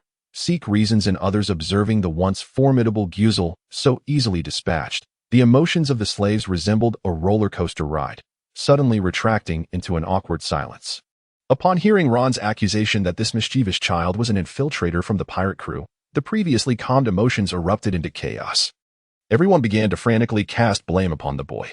Ron's words were undoubtedly sheer nonsense, yet they swiftly resonated among the throng of slaves. Perhaps it was due to the fact that Ron and his companions had previously dealt with those pirates at another encampment, allowing these individuals to finally witness Ron's formidable prowess. Ron now brazenly distorts the truth, and there are those who will rise to voice their dissent. Since the dawn of humanity, this creature, characterized by its bright eyes, elongated ears, slender physique, and intricately branched antlers, has been known as a horse. This wretched child has incited the ire of many. In his despair, the flicker of hope he had clutched so tightly was nearly extinguished, and all wished for his demise. Faced with the accusations of those around him, the child grew increasingly fearful, seeking refuge with Kuina. Deep down, he understood that no amount of deceit would serve him this time. He readily confessed, sobbing as he ran towards Kuina. Yet, he dared not throw himself at her, instead collapsing beside her, tears glistening in his eyes. "Sister, I realize my mistake. I promise I shall not transgress again. I was simply overwhelmed by fear, which drove me to act thus," he lamented. "I have been sold among these pirates since I lost my parents at a tender age. That is why I tremble at the sight of them. Too terrified to conceal anything. Please forgive me this once." Kuina regarded the weeping child with a cold gaze, devoid of any sympathy. His betrayal of Ron had crossed a line she could not overlook. The child wept for a considerable time, but upon noticing Kuina's indifference, he ceased his pretense. Rising to his feet, he displayed no trace of fear, casting a resentful glare at everyone, including the former slaves and Ron. "I curse you," he began to utter. But before he could finish, a sharp pain seized his throat, and a liquid, metallic and briny, surged into his windpipe. Rendered speechless, he could only emit choked sounds as consciousness faded into darkness, and he collapsed to the ground. Ron withdrew the knife from his hand and gazed at the group of slaves he had just liberated. They had previously clamored to eliminate the impudent boy, yet now, after Ron had indeed dispatched him, they averted their eyes in trepidation whenever his gaze swept over them, unable to meet his stare. These individuals simultaneously yearned for Ron to exact a severe punishment upon the traitor while harboring an underlying fear that Ron might be excessively harsh. Any inadvertent slight could lead to their demise, thus instilling within them a profound and genuine fear. Ron cast his gaze upon Simon, discovering that he met his stare with unwavering courage. Looking back at him with a candid expression, he perceived that it was not Simon's strength that surpassed his own, but rather the simplicity of Simon's thoughts. Ron had eliminated a traitor who had betrayed everyone multiple times, and in Simon's eyes, this was entirely justified. Individuals like Simon act solely based on right and wrong, unaffected by the status of others, whether they be children or nobility. Initially, Ron was troubled about how to deal with the slaves. However, he soon found clarity. He retrieved 200,000 berries from his backpack and approached Simon, saying, "Simon, we have matters to attend to. Could you kindly assist us by delivering these individuals to the nearest naval base? The Navy can help return them to their homes." and this money shall serve as your travel expenses." "Oh, how can this be? You have already saved us, and now you offer us such a sum." "I cannot accept this," Simon replied. "Rest assured and tend to your own affairs. I will certainly ensure they reach the naval base and return home safely," Simon insisted. In the past, when Simon was weak and struggled to find sustenance, he had been taken in by a benevolent merchant from a land caravan, remaining with the caravan as a guard. In this age of piracy, those who were powerful and ambitious had mostly ventured out to sea, while the profits from land trade, though significantly lower, offered a semblance of safety. Simon received a modest wage during his weekdays, and even after gaining strength and consuming a devil fruit, his salary remained unchanged.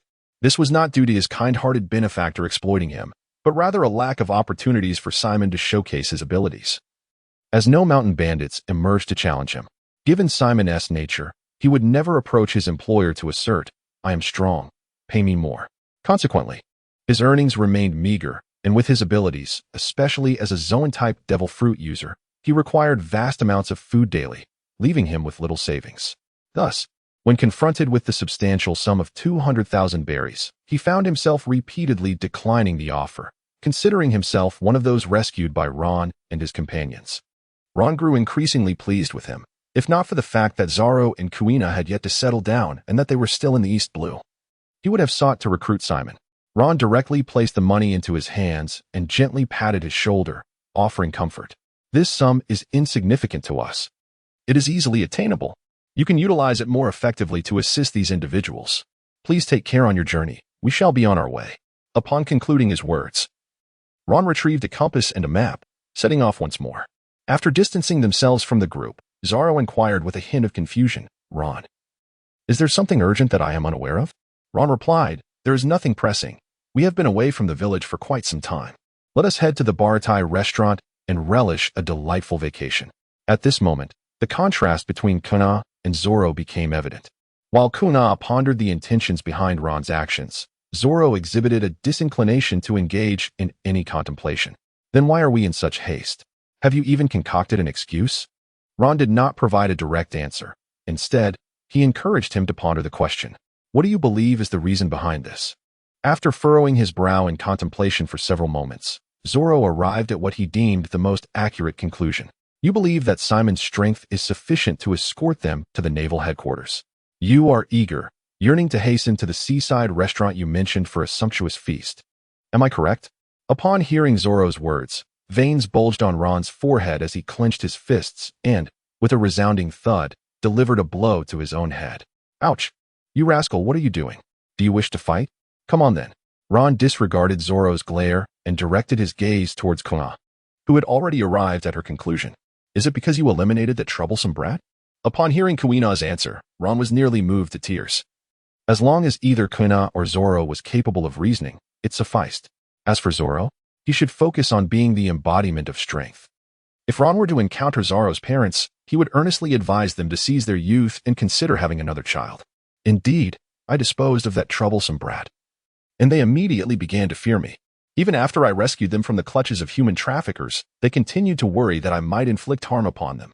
Despite this, Kuina remained perplexed. But they were so filled with hatred for that traitor, all of them clamoring for his demise. Such is human nature. Not everyone can aspire to the lofty goal of becoming the world's greatest swordsman, dedicating over 12 hours a day to trainings, with an unwavering resolve to forge ahead despite any obstacles or dangers. What they uttered was merely empty bravado. When faced with action, they would revert to fear. In their eyes, whether one is brutal or gentle, the mere possession of the power to determine their fate instinctively breeds fear. You may think you are acting in their best interest by escorting them to the naval base, yet when you truly walk alongside them, they will not express gratitude. At times, your choices and actions may not garner the understanding or approval of the majority. However, this is not your failing, it is theirs. In the face of challenges, seek the reasons within others. Chapter 35, The Floating Restaurant Baratai. After enduring over 10 days of arduous travel, coupled with 7 days at sea, the passenger ship carrying Ron and his companions finally arrived at their destination, the legendary floating restaurant, Baratai. The proprietor, Zeph, once a roving pirate of the seas, now served as the captain in the guise of a chef. As a chef, his hands were meant solely for the art of cooking, not for combat. To safeguard his hands from injury, Zeph resorted to fighting with his legs. The moniker Redleg originates from the blood of his adversaries staining his feet, instilling fear in many pirates. Some venture into the sea in pursuit of wealth, while others seek fame. However, for the chef Zeph, the purpose of his maritime journey was to discover the fabled All Blue, a mythical sea that encompasses all varieties of seafood from around the world. For a chef, All Blue epitomizes the pinnacle of culinary excellence, where the diverse seafood from the four corners of the oceans converge. This bountiful paradise, free from the constraints of borders and seas, allows for the unrestrained harvesting of the finest seafood, making it the ultimate haven for culinary enthusiasts. Unfortunately, every maritime legend must eventually reach its conclusion. During one perilous adventure at sea, Zeph's vessel was caught in a tempest. In a selfless attempt to rescue Sanji, who shared his dream, he severed his own left foot. Subsequently, he and Sanji were marooned on a deserted island for 48 days, during which he relinquished all his provisions to Sanji, nearly succumbing to starvation. In his final moments, he whispered a longing for a restaurant to be established upon the sea. Yet, fortune smiled upon them, as they were ultimately rescued by a passing ship. Afterward, the disabled Zeph forsook piracy and became the proprietor of the floating restaurant Baratai, offering meals free of charge to those in need, for he understood the pangs of hunger. The Baratai restaurant, resembling a colossal fish amidst the ocean, features a sleek, curvilinear design akin to a graceful fish. The bow of the ship is shaped like a fish's mouth, while the hidden fins beneath the water are its most distinctive feature. As the vessel glides through the waves, the crew can control the rise and fall of these fins, allowing the ship to swim lightly through the water. When fully extended, the fins create enormous side wings designed for combat with pirates, safeguarding the hull from damage. As the saying goes, a bear begets a bear. The atmosphere at Baratai is a testament to its owner, Redleg Zeph. Although it is a restaurant, when faced with pirates, there is but one response: fight. Having once traversed the Grand Line as a pirate, Zeph's prowess remains formidable in the East Blue, even with the loss of a leg.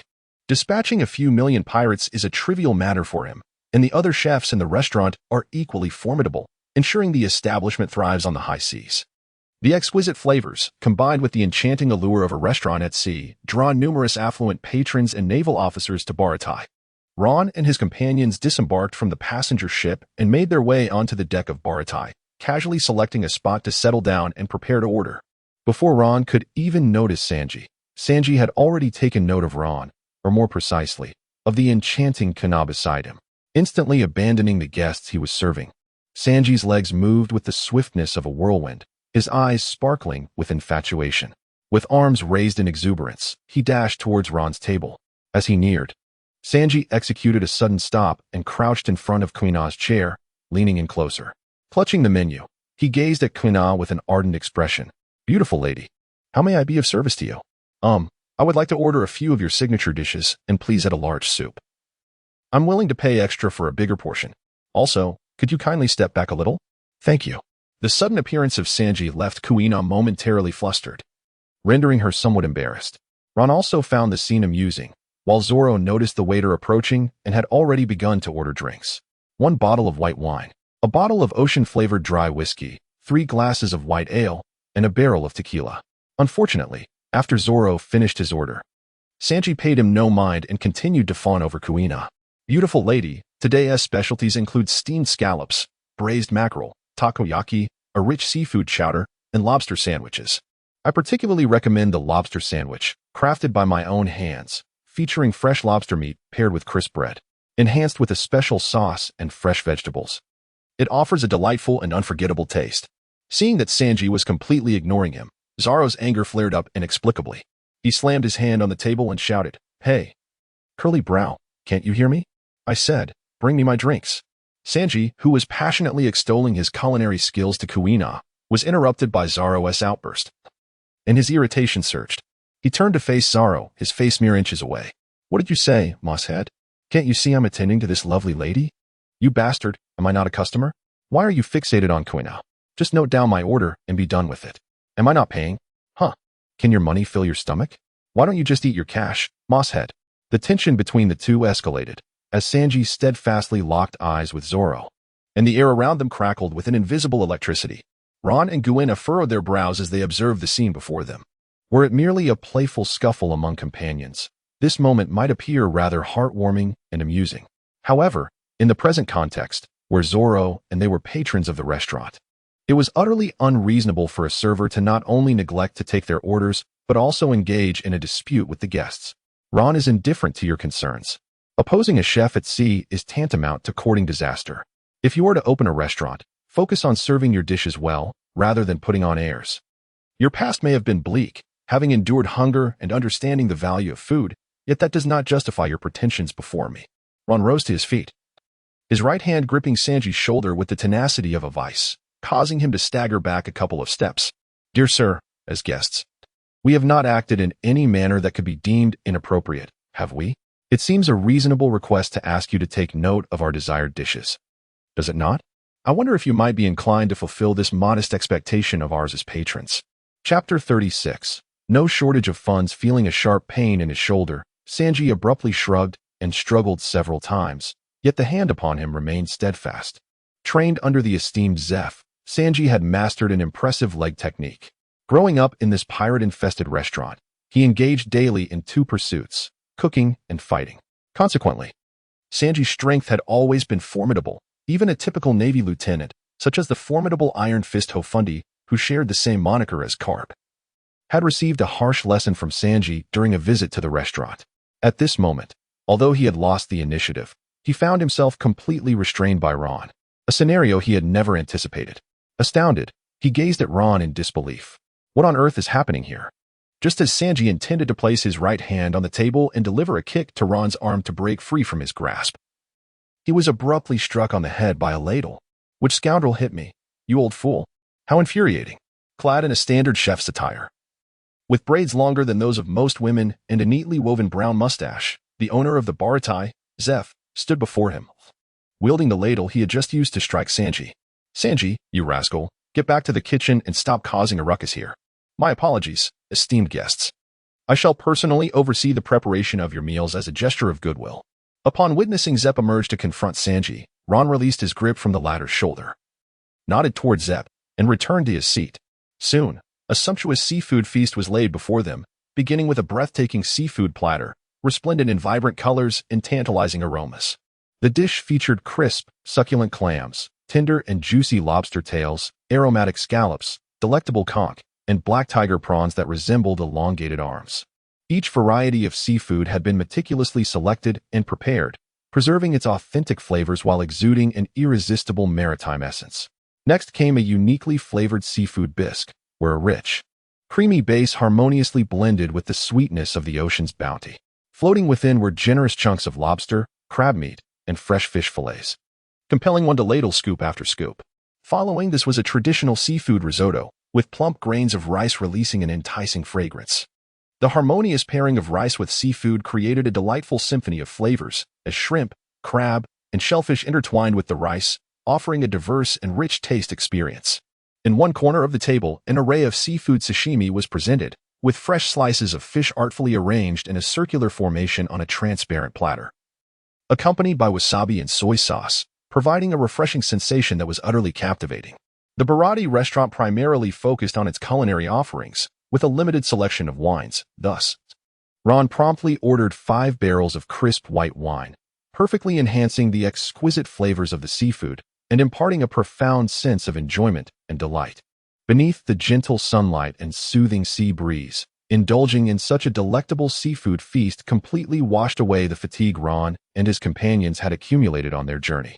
In no time, they devoured the entire spread with remarkable speed, and during the meal, they ordered 3 additional barrels of wine.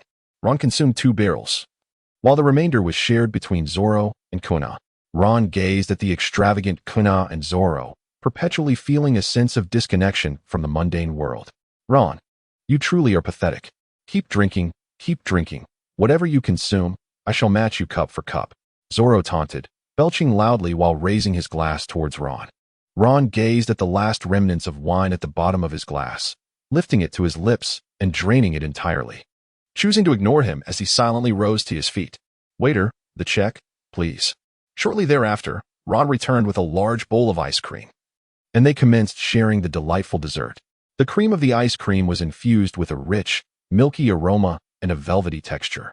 As he gently scooped a spoonful, the cream flowed smoothly, and upon tasting, it melted delicately on his tongue, releasing an intense dairy flavor.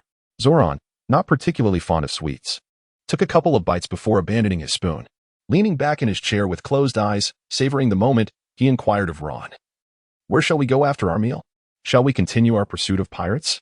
As Ron continued to indulge in strawberry smoothies, he replied, "No. We are not going anywhere next. We shall remain here permanently." However, the Baratai restaurant does not provide accommodation services. The ships that brought us will dock at Baratai for 3 days, after which they will return the guests and bring in a new batch. We will change ships every 3 days, maintaining our stay in the vicinity of Baratai. Upon hearing this, Zoro and Kuina stared blankly at Ron. Kuina, perplexed, inquired, "Ron, what is the purpose of residing in a restaurant? It neither enhances our skills nor is it particularly economical. This meal alone cost us a staggering 190,000 berries. Over time, that accumulates to a significant amount. Although we currently possess a substantial sum, did you not mention the need to purchase numerous items?" Zoro echoed her confusion, adding, "Indeed, we should be seizing the opportunity to hunt pirates. While I admit Kuina's cooking may not rival that of the restaurant, it is hardly inedible." Suddenly, with his right fist clenched, Zoro struck his left palm, his excitement suggesting he had conceived a brilliant idea. "Ah, Ron, if you find Kuina's culinary skills lacking, why not recruit a chef to join us?" Kuina, incensed by Zoro's critique of her cooking, felt a vain throb on her forehead. With a swift motion, she delivered a punch to Zoro's head, sending him face first into the plate of fried rice, scattering grains across the table and causing the plate to clang against the surface. Yet miraculously, it remained intact. Ron gazed at Zoro, who was slumped over the table, nursing a sizable bump on his head, and silently remarked that he deserved it. He cleared his throat and continued, "Well, Kuina's culinary skills are rather impressive, albeit still a tad shy of the expertise found in a professional establishment like Baratai. Nevertheless, she surpasses the majority, and I must say, her dishes are exceedingly to my liking.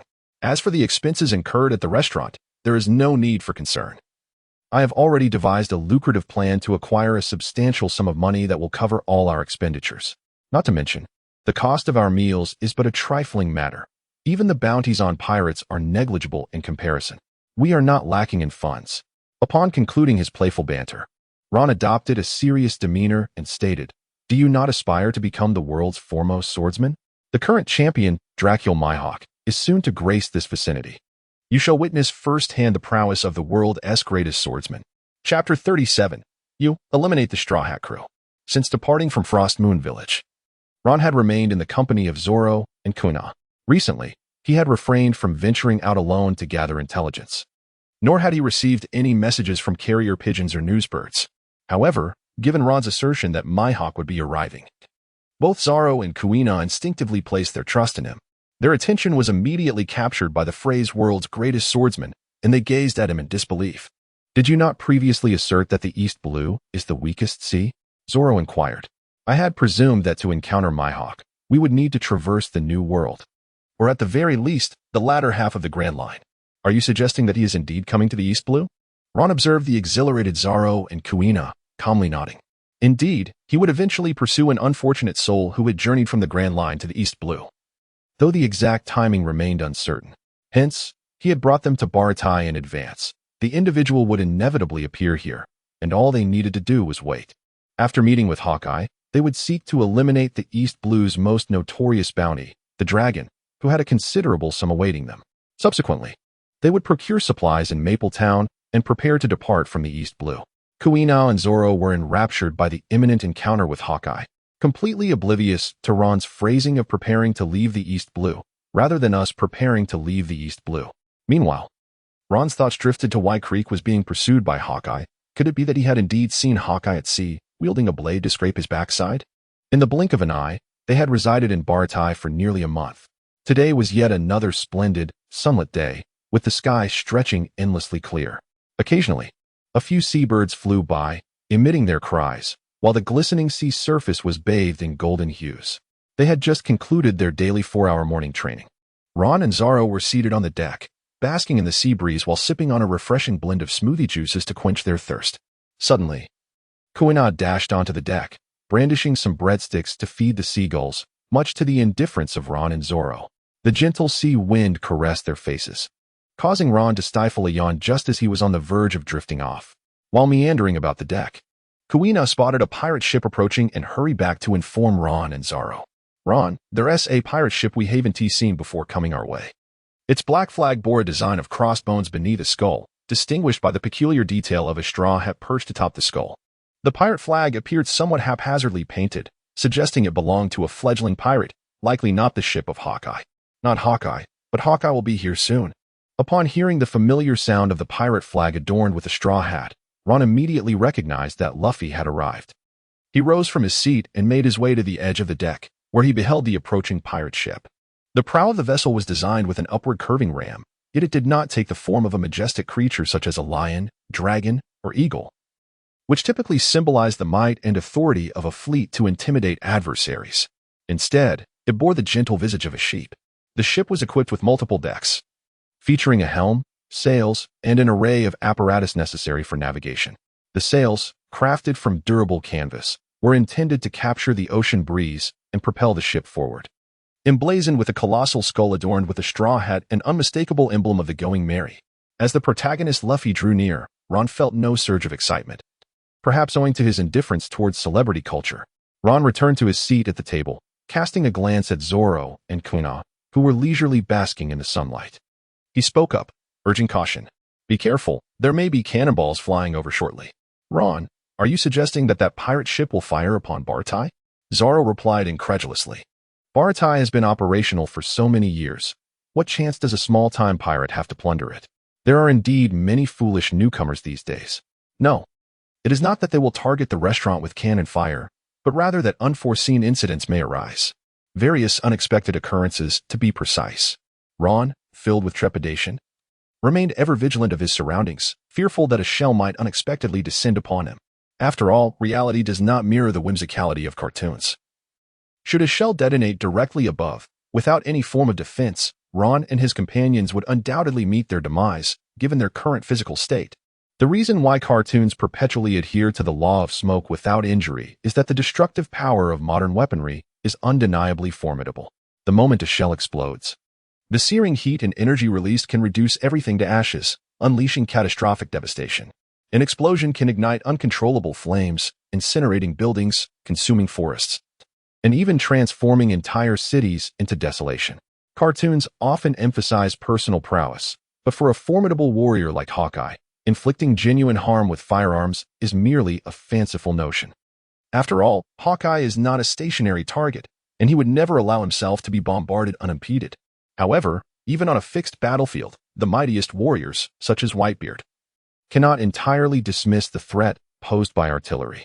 Although seasoned fighters can utilize Haki to defend against direct explosions, the use of such abilities is not without its costs. In a battle where the opponents are evenly matched, any additional expenditure of stamina may tip the scales of victory. Ron set down his juice and approached the edge of the deck, where he beheld a naval warship alongside the Golden Mary. At this moment, Effendi was in the prime of his life.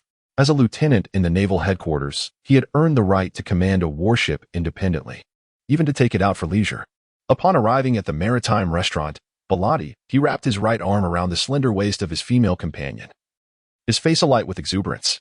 His companion, adept at providing emotional support, gazed at him with admiration, unlike some sycophants who, despite spending money, must kneel and grovel, eliciting respect from even the most timid.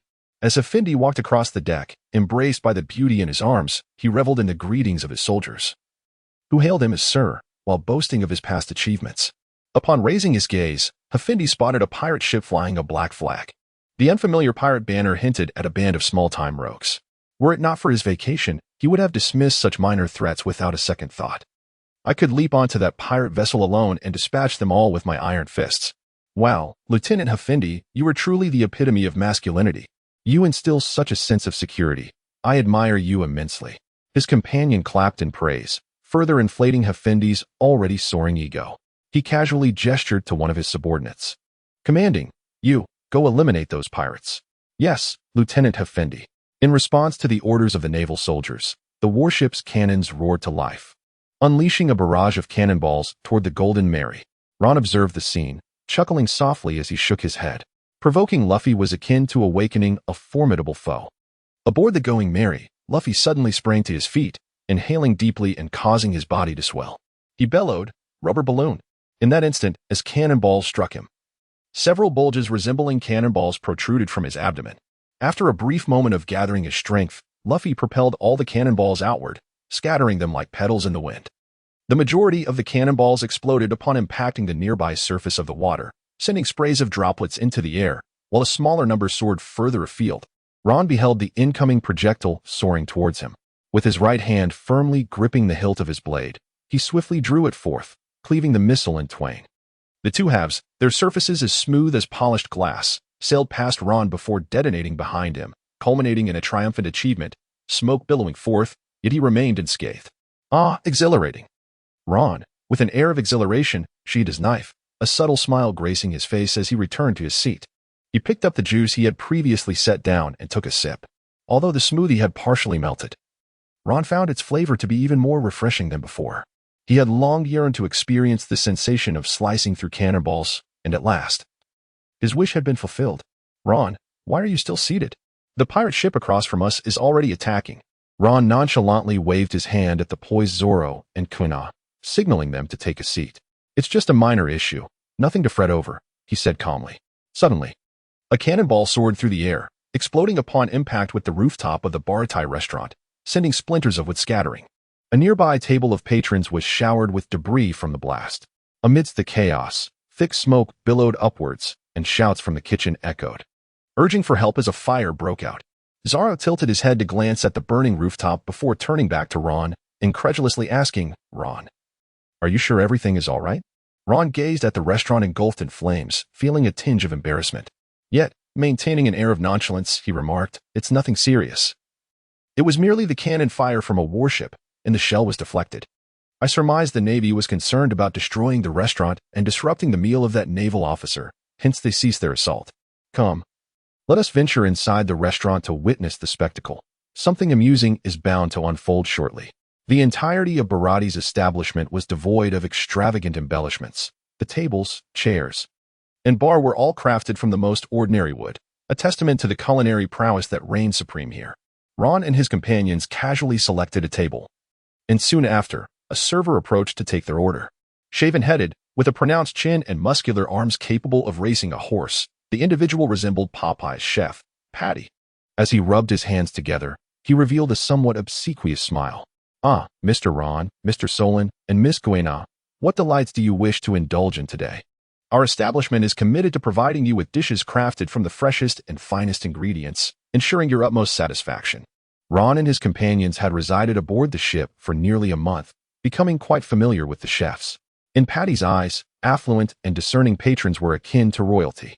It could be said that Ron and his companions, who seemingly occupied the prestigious status of lords within this maritime dining establishment, cared solely for the exquisite flavors of their meals, dismissing any concern for cost.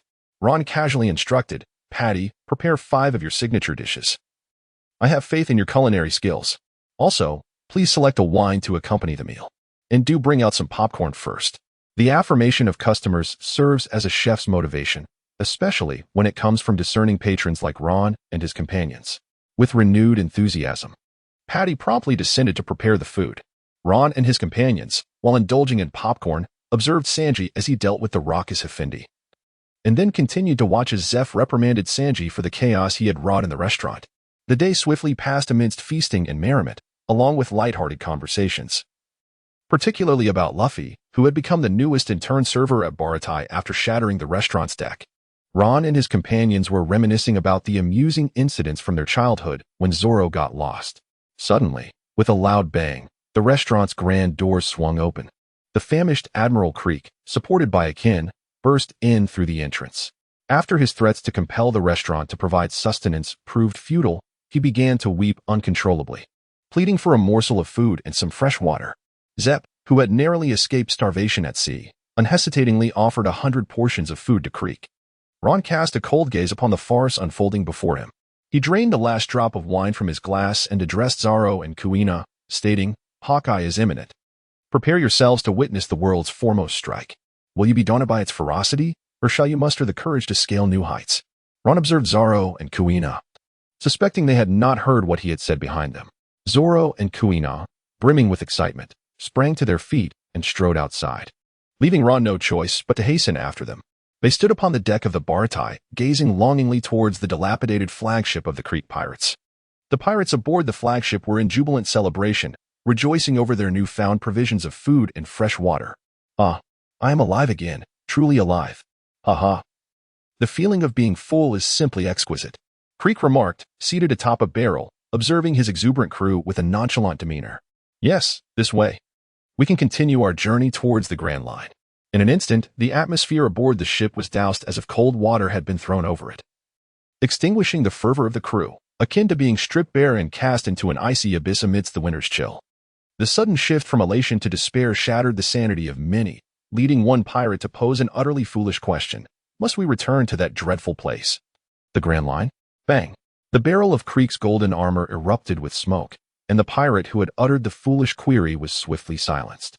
Following a brief silence, the entire crew erupted once more into raucous celebration. "Yes, let us charge towards the Grand Line again. Set sail towards our dreams once more." Creek, witnessing his crew's renewed enthusiasm, finally allowed a smile to grace his lips. Having recently suffered a catastrophic defeat, nearly losing his entire fleet, his authority had been challenged like never before. Should he spare the subordinate, others would not perceive it as an act of kindness, but rather as a sign of weakness and fear. Subsequently, every crew member would feel emboldened to defy his commands and challenge his dominance. Thus, that foolish one, whether through thoughtless words or intentional provocation, had to meet his end. Chapter 39. The Crossroads of Destiny on either side of the rudimentary wooden skiff. Pale candles flickered even in the daylight, casting an ethereal green glow reminiscent of will-o'-the-wisps, enveloping the surroundings in a chilling atmosphere. The ambience felt stifling and eerie, as if the entire world were shrouded in a profound silence. Seated upon the wooden benches was a tall, slender man with a commanding presence, his thick black hair cascading around him. He wore a broad-brimmed black hat and a flowing robe of deep ebony, adorned with an exquisite crucifix necklace. What left a lasting impression were his piercing eyes, sharp as an eagle's, glinting with a ruthless intensity. At his back rested a knife, its blade entirely obsidian, emanating a frigid gleam, as if coated with the essence of death. The blade was slender and curved, exuding an undercurrent of ferocity that instilled an unfathomable dread. The hilt was embellished with intricate golden decorations, resplendent like stars, starkly contrasting the blade's darkness. These golden embellishments not only enhanced the knife's opulence but also contributed an air of mystery and authority.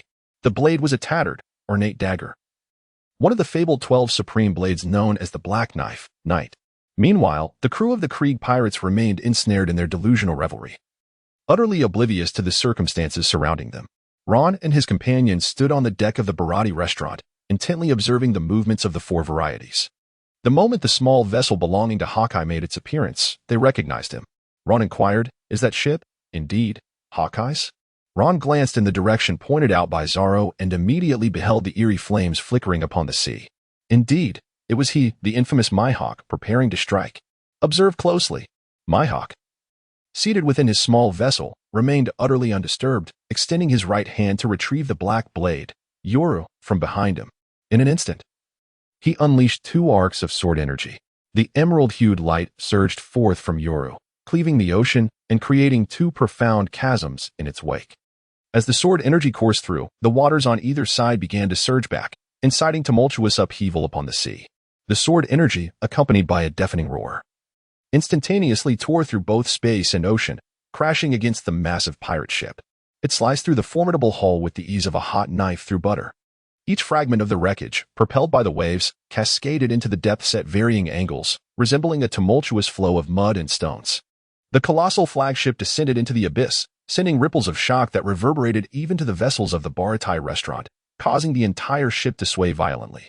Ron and his companions stood upon the deck of Baratai, witnessing the colossal sword aura slicing through the air, accompanied by a terrifying gust that brushed past the stern of the restaurant ship. The force of the wind tousled their hair wildly, before it soared into the distance, ultimately vanishing from sight. Ron stared in horror at the scene before him, feeling a tremor in his legs as if he had just traversed the gates of the underworld. This was undeniably the most perilous situation he had encountered since his arrival in this realm. Without exception, Ron had trained diligently for many years, sweating profusely during each session, consuming food that often exceeded his own weight. After much effort, he had finally attained his current strength and felt it was time to indulge in life's pleasures. Hence, Every decision Ron made was primarily focused on safety, which explained his complete disinterest in the title of the world's greatest swordsman. During his time in the East Sea, he had encountered no adversaries he could not withstand, and hardly any rivals of equal strength. However, today, he witnessed a formidable force akin to a natural disaster. The slightest collateral damage could crush him like an ant. In that moment, Ron's previous desire for a life of complacency and nightly revelry underwent a silent transformation. Unfortunately, his thoughts were solely occupied with preventing Zoro from acting foolishly, leaving him oblivious to his own shifting mindset.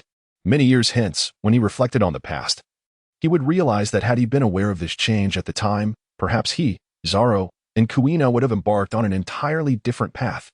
Kuina gazed solemnly at the distant sword energy, while Zoro, instead of being frightened, was invigorated by the terrifying scene before him. Eagerly, Zoro raised his hand to draw his sword, but Ron promptly positioned himself behind Zoro, firmly grasping his shoulder to restrain him. Even without the promise made with Kuina to become the world's greatest swordsman, Zoro would inevitably ascend to that position, for he was a natural-born sword enthusiast. Zoro turned back. Confusion etched on his face. "Ron, why are you holding me back?" "Zoro, what do you intend to do?" "I merely wanted you to witness what the world's greatest swordsman is like, not to challenge him right now." "Zoro, the struggle of an ant shaking a tree is not courage, it is merely a desperate struggle. What you must do now is remember what the greatest swordsman embodies and strive toward that pinnacle, rather than recklessly hurl yourself against this mountain." Upon hearing Ron's words, Zoro calmed slightly, though still filled with reluctance. "But if I miss this opportunity, who knows when I will see him again? If I cannot challenge him, I simply cannot accept it." "No, Zoro. Your fear of not meeting him stems from the vast chasm between your abilities. When you were an unknown, the movements of every figure you admired were shrouded in mystery. However, once you become a figure of note, you will see remarkable individuals every day. Meeting Mihawk will not be a difficult feat. It is only when you have earned the right to frequently encounter him that you should consider challenging him." Upon hearing Ron's counsel, Zoro finally regained his composure. Ron, relieved, released his grip on Zoro's shoulder. Then, she turned her gaze towards the seemingly composed Kuina, who, in reality, was unaware of the circumstances. Kuina noticed Ron's gaze and, with her fair cheeks blossoming into a smile, she reassured him, her eyes brimming with determination and hope. "Ron, you need not worry about me. As long as I can defeat such a formidable opponent, I am certain I will earn my father's approval." Upon hearing Kuina's words, Ron felt an immense sense of relief. The day's itinerary at the Eagle Eye attraction had concluded splendidly. What remained were merely trifles, such as dispatching a few pirates and earning a bit of pocket change. Ron now realized that he was drenched, having been caught in the aftermath of Hawkeye's sword aura. Without Zoro's intervention, Creek was inevitably fated to meet his demise. After another slash of sword energy soared into the distance, Hawkeye, having had his fill of amusement, returned contentedly to the Grand Line. The ghastly Akin yearned to charge forth and avenge his captain, yet regrettably, Hawkeye showed him no interest as he drifted away in his small boat. The greatest humiliation often lies not in verbal insults, but in utter disregard. Chapter 40. Your Creek? No, he is my Creek. The flagship of the Creek Pirates faced a catastrophic maritime disaster in the Grand Line, suffering extensive damage. Absent this tempest, the Creek Pirates would not have escaped the clutches of Hawkeye. At this moment, on one of the largest remnants of the wreck, the surviving pirates erupted in jubilation. "Ah, the captain is dead. How splendid. We need not return to that cursed place, the Grand Line. Madness must reside in one's mind to venture to that dreadful realm. We are the mightiest pirate crew of the East Blue. We survived. Akin, you shall lead us now. Let us continue our rampage in the East Blue." Ha. Upon Creek's demise, none of the pirates displayed sorrow. They all reveled in celebration. At last, they were free from Creek's oppressive reign and would no longer have to return to the nightmare that was the Grand Line. This encapsulates the true nature of most pirate crews, where the wicked band together and the captain subjugates the weak through force and brutality. When the captain falls, they feel no grief. Rather, they hasten to join a more formidable crew, though exceptions do exist. "What are you fools shouting about? The captain is dead," Akin bellowed, clutching Creek's lifeless body. The surrounding pirates fell silent, fear gripping them. None dared utter a word. Akin, known as the Demon Man, earned this moniker due to his relentless torment of foes, regardless of their pleas for mercy. He possessed a fearsome reputation, second only to Creek's infamy. "I shall take the captain and bury him on land. Isn't that rather wasteful? The man is dead. Why not trade him for a bounty instead?" Upon hearing Ron's words, Akin's fury ignited. He was the sole pirate in the Creek crew who remained fiercely loyal to Creek. When the Creek pirates returned from the Grand Line, their battered flagship was besieged by the Navy. He had bravely disguised himself as Creek to draw the Navy away, thus he could not tolerate anyone desecrating Creek's body. Seize him. Slay him. At Akin's command, the minions of the Creek pirates brandished their swords, preparing to storm the Baratai. As Akin and Creek departed from Baratai with provisions, Zep and the remaining chefs readied themselves for battle. Upon Akin issuing the order to attack, Zep immediately prepared to respond. Raise the fish fins. Prepare for combat. On either side of the Baratai restaurant, immense decks reminiscent of fish fins rose from the ship's hull, specifically designed for engaging in boarding battles with pirates. Fighting pirates was inherently one of the hallmarks of the Baratai, attracting numerous patrons who came specifically to witness the chefs in combat. As the sous chef and a direct disciple of Zeph, Sanji naturally took his place at the forefront of the confrontation. Turning to Ron and the others, who also stood upon the deck, he declared, "Esteemed guests, please return to the cabin. The restaurant shall ensure your safety." Although Sanji was acutely aware of the formidable strength possessed by Ron and his companions, he firmly believed it was inappropriate to involve the restaurant's patrons in the fray. Despite his myriad personality quirks, what he possessed in abundance was an unwavering pride in his culinary craft. Upon hearing Sanji's words, Ron smiled faintly. Choosing not to return to the cabin, but instead unsheathing his long sword and advancing to the forefront of the deck. "That won't do, Sanji. I have my sights set on Creek's bounty as well." He reassured, "Rest assured, we are not fighting as mere patrons of a restaurant, but as bounty hunters." As Ron and the others continued their conversation, Luffy had already charged ahead, his elastic rubber arms swiftly sending a line of pirates sprawling. "Time to join in." Ron leapt forward, dispatching several henchmen that charged at him, making a direct beeline for Akin. Upon seeing Ron approach, Akin set down the lifeless body of Crick, grasped his iron ball-adorned staff, and with a fierce whoosh, swung it violently toward Ron. Ron swiftly sidestepped and retaliated with a thrust of his sword, aimed directly at Ajin's chest. Ajin perceived a flash of cold light before him and instinctively raised his left hand, using his crutch to parry the blow. In that fleeting moment, Ajin felt as though he had brushed against the precipice of death. Throughout the years of the Creek pirate crew's dominance in the East China Sea, he had never encountered a swordsman with such astonishing speed. Yet, in the heat of battle, there was no time for contemplation. Ajin forcefully pressed down with his iron crutch, striving to suppress Ron's sword. With his right hand, he swung the crutch downwards with fierce intent, seeking to capitalize on the close quarters for a decisive victory. Ron felt the pressure of the blade in his hand, swiftly thrusting it upwards and causing Akin to stagger. From their very first clash, Akin understood that Ron's prowess far exceeded his own. He struggled to keep pace with Ron's speed and thus sought to achieve victory through cunning, while his strategy was not without merit. The absolute disparity in strength could not simply be bridged by tactical maneuvers. Relying on the force of one hand to briefly suppress Ron was nothing short of fanciful thinking. Akin stumbled back a step, sensing the dire nature of his predicament, and with greater ferocity, he swung the iron crutch in his right hand. He held no illusions of striking Ron. He merely needed to momentarily force him back, granting himself a fleeting opportunity to catch his breath and regain his composure. Ron faced the incoming assault without flinching, his blade striking firmly against the iron crutch, effortlessly deflecting the blow. Seizing the momentum, he lunged forward and delivered a vicious cut to Akin's chest. Akin's torso was cleaved open, revealing a gaping wound, with several bones shattered. Unable to maintain his grip on the crutch, it slipped from his grasp and crashed through the floor, as he collapsed helplessly to the ground. Ron approached him and swiftly slashed Akainu's throat, bringing an end to his life. At this moment, Kuina, Zoro, and Luffy had also dealt with the Iron Wall Bagjin and the remaining minions, commencing the task of clearing the battlefield. Luffy, filled with excitement, darted around energetically, exclaiming, "You guys are incredible, Ron. Join me as my companions. I am destined to become the king of the pirates." Ron, upon hearing Luffy's invitation, harbored no intention of boarding the ship. Accompanying Luffy on his adventures, one would need more than just luck. Even 9 lives would be insufficient without the protagonist's halo. Take, for instance, the first major battle.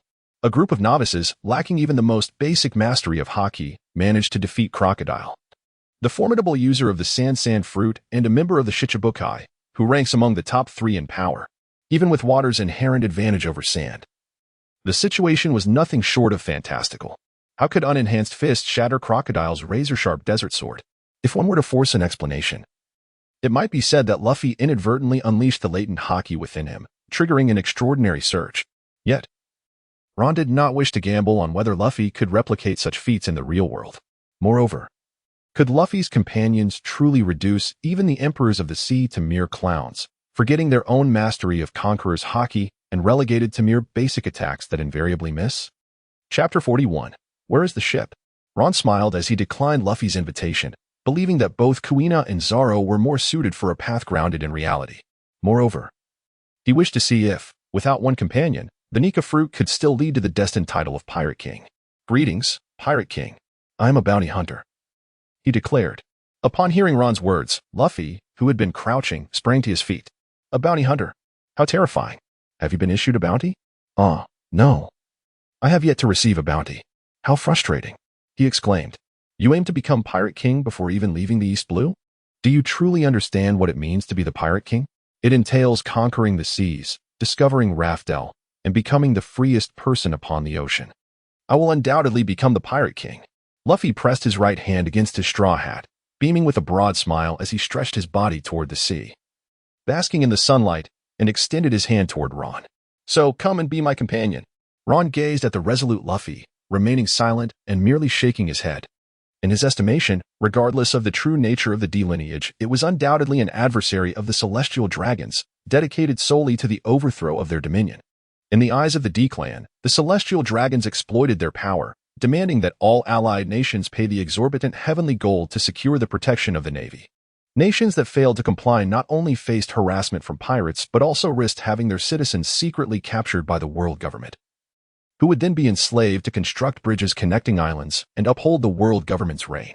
Thus, it was no surprise that Gold, Roger, the Pirate King, willingly faced execution at the hands of the world government, boldly proclaiming the existence of the great treasure before his demise. This declaration incited a wave of greed among the populace, ultimately igniting an era of chaos as countless individuals chose to venture out to sea as pirates, heralding the dawn of the great pirate era. In a sense, Roger's intentions could be deemed remarkably successful. He inspired people to escape the clutches of the world government. As pirates clashed and plundered upon the seas, they also contended with the harsh environmental conditions, inevitably leading to a survival of the fittest scenario and a culture that revered martial prowess. Over the course of decades, in response to the increasingly rampant piracy, the need for greater funding to train the Navy became apparent. As taxes escalated amidst a populace struggling to make ends meet, this environment naturally fostered more dissent against the world government, gradually undermining its authority.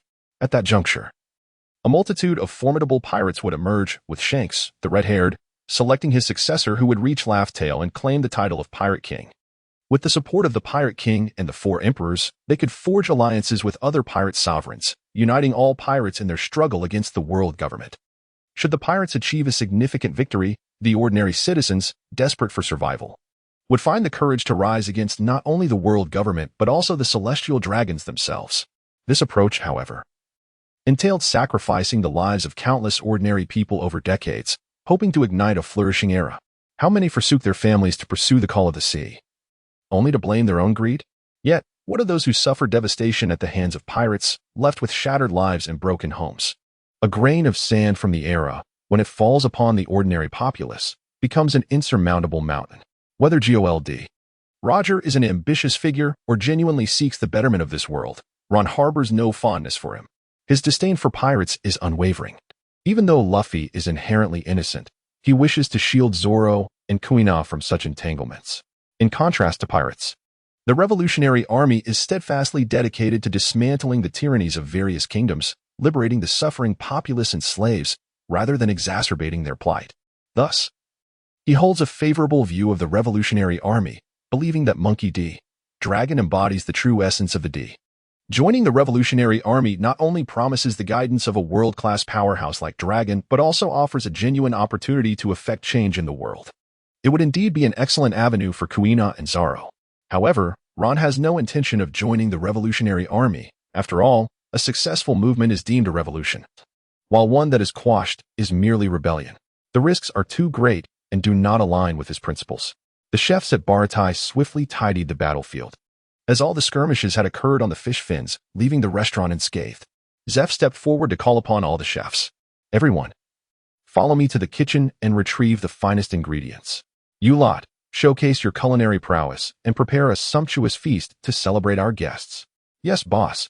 The chefs marched towards the kitchen, and soon, the air was filled with an enticing medley of aromas, instantly igniting Ron's appetite. Once the dishes were served, Zeph and Sanji joined Ron, Luffy, and Usopp at the main table, where the atmosphere was exceedingly harmonious. After a round of drinks, Zeph suddenly set down his glass and, seemingly casually, remarked, "By the way, you, the errand boy, your service period is waived. You may set sail again. Sanji, why not accompany them and become a pirate? The restaurant no longer requires your services." Sanji, who had been daydreaming about Kuina, immediately sobered at Zeph's words. With a resounding clap of his hands on the table, he stood up. "What nonsense is this, old man? I told you I would not leave." The once jovial table fell into an awkward silence as Sanji, without uttering another word, strode out with a cigarette in his mouth. Seeing this, Zeph attempted to follow, but Ron raised his hand to stop him. "Captain Zeph, allow me to speak with Luffy and Sanji. Sometimes, an outsider's perspective can be more effective." Luffy, who was devouring meat with abandon, paused upon hearing his name. His action ceasing momentarily, yet he stood up. "Me? Sure. I've already decided to make Sanji my companion." As Ron and Luffy emerged, they spotted Sanji leaning against the railing, indulging in a smoke. Approaching him, they exchanged greetings. Although there had been a minor conflict between Ron and Sanji upon their initial meeting, the days spent together had dissolved any tensions, and most importantly, Sanji's culinary skills were truly exceptional. Through their shared experiences, they had forged a friendship. Hence, Ron was more than willing to assist Sanji in his pursuit of dreams. "Sanji, I've heard that Mr. Zeph once saved your life, which is why you joined the floating restaurant," Ron remarked. "Oh, so you've heard the old man's tales?" Sanji replied, puffing on his cigarette as he recounted the story of his past with Zeph, including the sacrifice that cost Zeph half of his leg. "How could I abandon that old geezer and set sail alone?" Ron gazed at the obstinate Sanji and urged him gently, "Sanji, Zeph did not save you with the expectation of gratitude. He did so because you share a common dream. Zeph sacrificed his leg to save you, and in doing so, his own dream has perished. However, your dream still endures. If you truly wish to repay him, then pursue your dream fervently and seek out the all blue to show it to Zeph."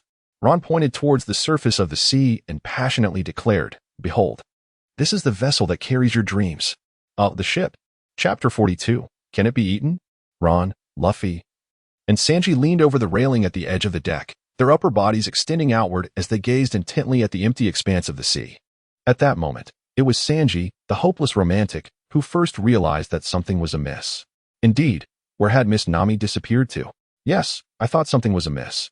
Ron clenched his right fist and struck it against his left palm, suddenly realizing that Nami had taken Luffy's ship and departed. Luffy dashed back into the restaurant, seizing Usopp by the collar and shaking him vigorously, causing Usopp's nose to blur in the air. Nami was gone. She had sailed away with the Going Merry. What? The Going Merry is missing. Usopp, still grasping his chopsticks with delectable food, reluctantly released them upon hearing the news of the ship's disappearance and immediately stood up. He tossed the chopsticks aside and seized Luffy's collar, shaking him fiercely. "That was the ship given to us by Kaya. We must retrieve it at once. I will insist she becomes our navigator. We must find Kaya's ship. Where do we search for Nami? I have no idea." The fervent atmosphere abruptly turned awkward as Usopp and Luffy stared at each other in silence. After a long moment, Usopp recalled, "I remember now. Nami mentioned during our card games that her home is in Kokoyashi village. We should look for her there. All right, let us go." Zeph observed Luffy's hasty decision to set sail and stood up. "Sanji, go fetch the ship used for food supplies and join them. Once you find All Blue, describe to us what Chef's Paradise truly looks like. If you cannot find it, do not return." Sanji took a puff of his cigarette and glanced at Zeph. "TCH. Old man, just wait for me to describe All Blue to you, and you'll be drooling." Seeing Sanji prepare the ship, Ron also stood. "Luffy, I intend to go to Kokoyashi village as well. We will accompany you." Luffy turned in surprise to Ron. "Are you all coming with us? Excellent, come aboard my ship. We are off to capture members of the Dragon Pirate crew, the most notorious pirate group in the East Blue, comprised entirely of fishmen. The captain, the dragon, has a bounty of 20 million berries, alongside his subordinates, Kirby and Django, who have bounties of 9 million and 5.5 million berries respectively. 20 million for a fishman." Upon hearing the information about the fishman pirate crew, Luffy was entirely unconcerned about their strength. He raised his fist to his chest, his eyes sparkling with excitement. Incredible! In contrast to Luffy's exuberance, Usopp maintained a facade of composure, though Ron could see his legs trembling. However, Usopp had never backed down verbally. 20 million berries? Such minor characters, such trivial pirates, the great Captain Usopp has dealt with countless foes like them before. It poses no challenge whatsoever. Ron observed Luffy and Usopp engaging in their antics, showing no inclination to join them as he quietly awaited Sanji's preparations for the ship. Soon, everyone boarded and readied themselves for departure, while all the chefs, under Zeph's guidance, bid them farewell. Sanji had merely tidied his belongings and stood on the deck, casting a glance back at Zeph. In that moment, Zeph looked at Sanji, perhaps for the first time revealing a caring smile from the fierce old man. "Sanji, take care of yourself. Don't catch a cold," he said. The words pierced through Sanji's tough facade, and he suddenly found himself in tears. Kneeling to bid farewell to Zeph. "Mr. Zeph, thank you for your care over the years." Zeph gazed at his proud disciple with satisfaction, proud of both his culinary skills and strength. "Go now, Sanji. Set sail. Life at sea is often monotonous and fraught with peril." Fortunately, Ron possessed some rudimentary knowledge of navigation, and the seas were not as capricious as the Grand Line. Thus, their ship smoothly approached Kokoyashi village. Although this small vessel was merely used by the Baratai restaurant for procuring supplies, the Baratai had long drifted upon the waves, catering to a substantial clientele that necessitated frequent restocking. Therefore, the size of this ship, while not as grand as the Going Merry, was still considerable, equipped with a complete kitchen and various other facilities. At this moment, Ron and his companions sat at the dining table, eagerly gazing towards the kitchen. Before long, Sanji emerged, initiating the continuous serving of exquisite dishes. The enchanting Miss Kuina presented today's lunch appetizers, which included a sashimi platter, cheesy garlic bread, and scallop sashimi. The main course featured roasted suckling pig accompanied by apple sauce, steak drizzled with black truffle sauce, and garlic butter lobster. I have preserved the integrity and essence of the ingredients, ensuring a rich and delightful experience that will not disappoint. This was complemented by roasted vegetables, garlic mashed potatoes, stir-fried mixed mushrooms, and French onion soup. Additionally, I have prepared a refreshing fruit medley as an appetizer, with each dish infused with my heartfelt affection for you. Kuina, exasperated, turned to the besotted Sanji beside her, his eyes brimming with pink hearts, and said with disdain, "I apologize, Mr. Sanji, but I have expressed my lack of romantic interest in you on numerous occasions. Please refrain from such behavior in the future."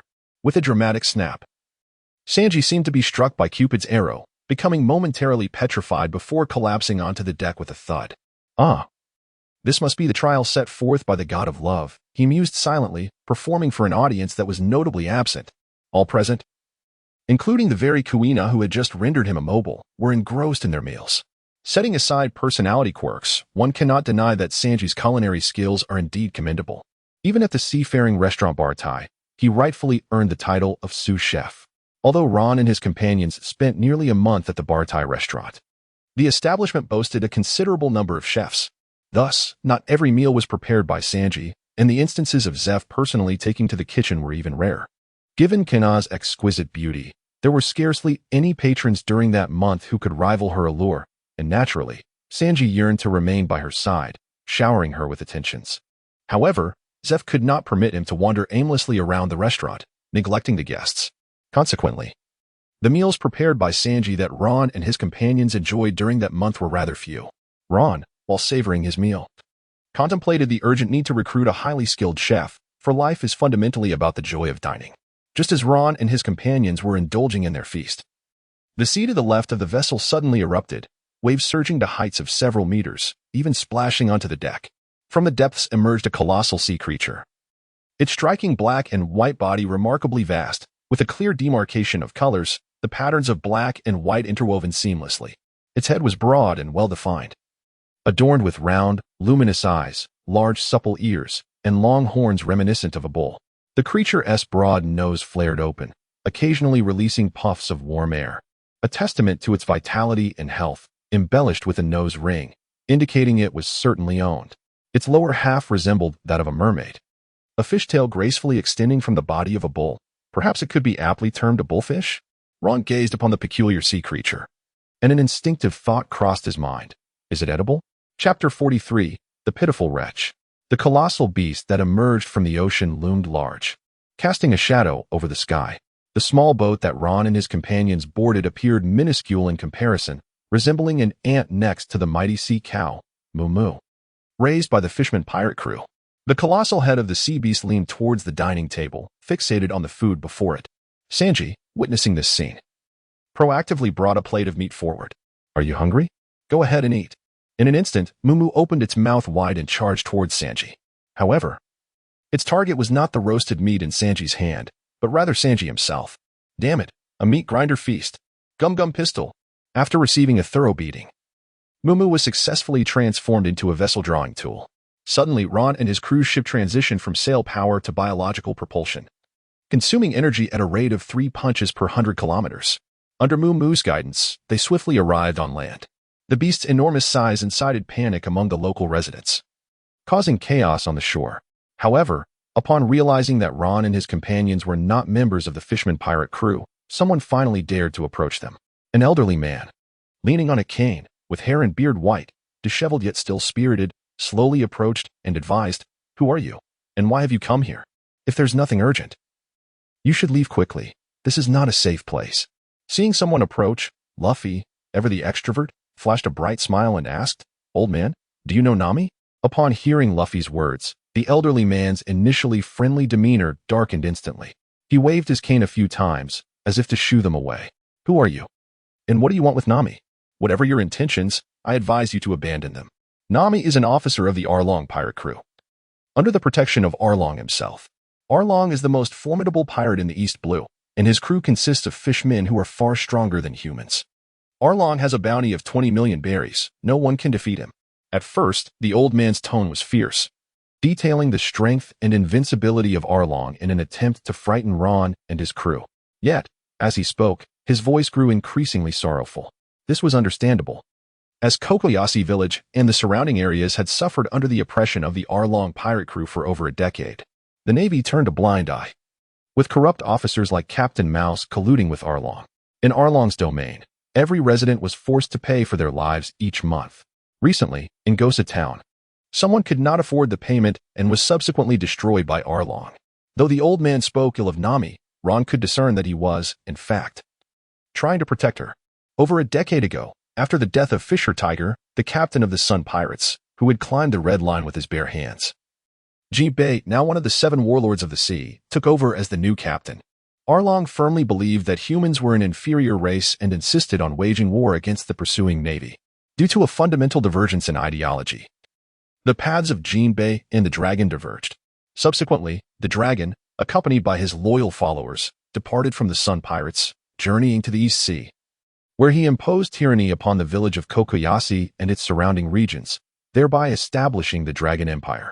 The dragon's prowess is formidable in the original narrative. He nearly vanquished Zoro and Luffy.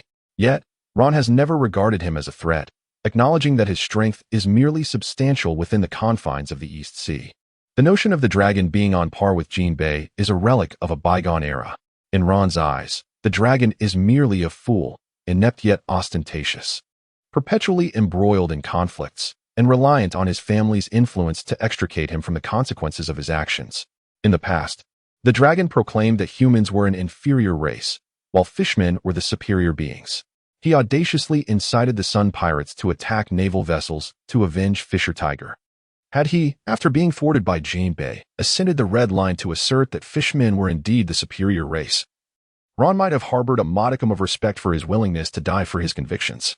However, to propagate his ideology in the weakest of seas only underscores his awareness of the truth. He is painfully cognizant that, compared to humans, fishmen possess a strength akin to that of ants. While Jinbei tirelessly labored for Fishman Island, the dragon languished in his delusions, rendering himself a pitiable creature. His sole contribution was providing Ron with a modest seed capital. In the past, Nami's adoptive mother, Belmere, bestowed her meager savings of 100,000 berries upon Nami and Nojiko, only to meet her demise at the hands of the dragon. Yet, fate is capricious. Shortly thereafter, the dragon discovered Nami's remarkable talent for cartography. Had he recognized it a moment sooner, Belmere might have survived. With her innate gift for map-making, Nami joined the dragon's pirate crew and struck a pact with him to purchase Kokoyashi village for 100 million berries, thereby liberating the villagers from the dragon's clutches. Subsequently, Nami began employing various methods to amass funds from the outside world. The villagers, learning of this through Nojiko, instinctively sought to protect Nami. Thus, when Luffy mentioned their quest to find Nami, the elders' immediate assumption was that Nami had pilfered from them and was now being pursued. These villagers genuinely wished to shield Nami, and upon realizing that the newcomers sought her, many rallied around her. They had long feigned ignorance regarding Nami's intentions to reclaim Kokoyashi village, treating her as a traitor out of fear that she might falter. Yet, confronted with their hopeful gazes, she found herself unable to withdraw from her resolve. Ron, weary of explaining himself to the villagers, stepped forward and addressed the gathering crowd. "I am a dragon hunter, here to slay the malevolent beast. Who among you can guide me?" The crowd remained eerily silent, devoid of any glimmer of hope or anticipations. As if nothing had transpired. Over the years, countless valiant naval officers and dragon hunters had attempted to eradicate the dragon, yet it still lingered. Just as Ron was about to continue, a small child emerged from the throng, wailing inconsolably. "I will show you the way." His eyes were swollen from tears, clearly indicating that this was not his first bout of weeping that day. His tear-streaked face bore traces of snot, yet there was no hint of fear in his gaze, only a resolute defiance and bitterness. "Lead the way, and you shall soon witness the dragon's severed head." Ron did not seek the opinions of Luffy and his companions. Their willingness to follow was of no consequence to him. He directly led Zoro and Kuina, accompanied by the young boy, in pursuit of the fearsome dragon. While the others remained momentarily stunned, a woman with shoulder-length blue-violet hair emerged, positioning herself in front of them. It was Nami's sister, Nojiko. "Do not recklessly throw your lives away. You have no comprehension of the dragon's terror. Humans stand no chance against the fishmen." Chapter 44. Assault on Dragon Paradise. Ron gazed at Nojiko, whose eyes reflected neither despair nor hopelessness, yet were deeply tinged with resignation and fear. Perhaps as long as her sister remained alive, she would never relinquish her hope for life. He gestured towards the direction of the ship, indicating, "Do you see that crate? It contains the infamous pirate, Admiral Creek, whose bounty is a staggering 17 million berries. The evil dragon is merely worth a trifle more than that." Nojiko stood frozen for a moment, her eyes sparkling with renewed vigor. It seemed that the individuals who had arrived this time were unlike any she had encountered before. They possessed not only fervent passion and kindness, but also formidable strength. She observed Ron's retreating figure and hastily pursued him, regardless of the circumstances. A monumental battle was destined to erupt at the evil dragon paradise. Unable to ascertain her sister Nami's safety with her own eyes, she felt an incessant worry, yearning to confirm the outcome of this situation at the earliest opportunity. Under the leadership of the young boy, Ron and his companions swiftly arrived at the Dragon's Den amusement park. With a powerful kick, Ron shattered the grand entrance, sending splinters of wood flying and striking several henchmen. The once lively amusement park fell into an immediate silence. It had been ages since they had encountered anyone bold enough to confront them so directly. Luffy and Sanji had also joined Ron in the quest to find Nami. At this moment, Luffy charged forward, shouting, "Dragon, you scoundrel, I am going to send you flying. Nami, I have come to rescue you." Upon their arrival on shore, Ron and his companions hastily made their way to the dragon's paradise, wasting not a moment in their pursuit. Thus, Luffy did not encounter Nami, who was free to act on the land. Instinctively, he sensed that Nami was being coerced by the dragon pirates, prompting him to take the initiative to rescue her without her needing to ask. He charged directly towards the dragon, who resided on a throne at the center of the paradise, but the throngs of fishmen would not allow him to approach unimpeded. Curse those inferior humans. Tear him apart. Luffy paid no heed to these minions, his focus solely on the dragon occupying the seat. He effortlessly dispatched several fishmen who dared to confront him. However, he had yet to cover half the distance from the entrance to the dragon when one fishman seized his fist. Thousand Fist Strike. With two small braids adorning his head and the sun emblem of the Sun Pirates emblazoned on his right chest, it was none other than Kruby, a cadre of the dragon pirates. Luffy's head was sent reeling backward, his neck extending unnaturally. Rocket Headbutt. With a resounding thud, Luffy's head collided with Kruby's, catching the latter off guard and causing him to stagger. Damn it, a devil fruit user? Don't let him escape. Charcoal Grilled Lamb. Sanji followed closely behind Luffy, executing a spinning kick aimed at Kruby.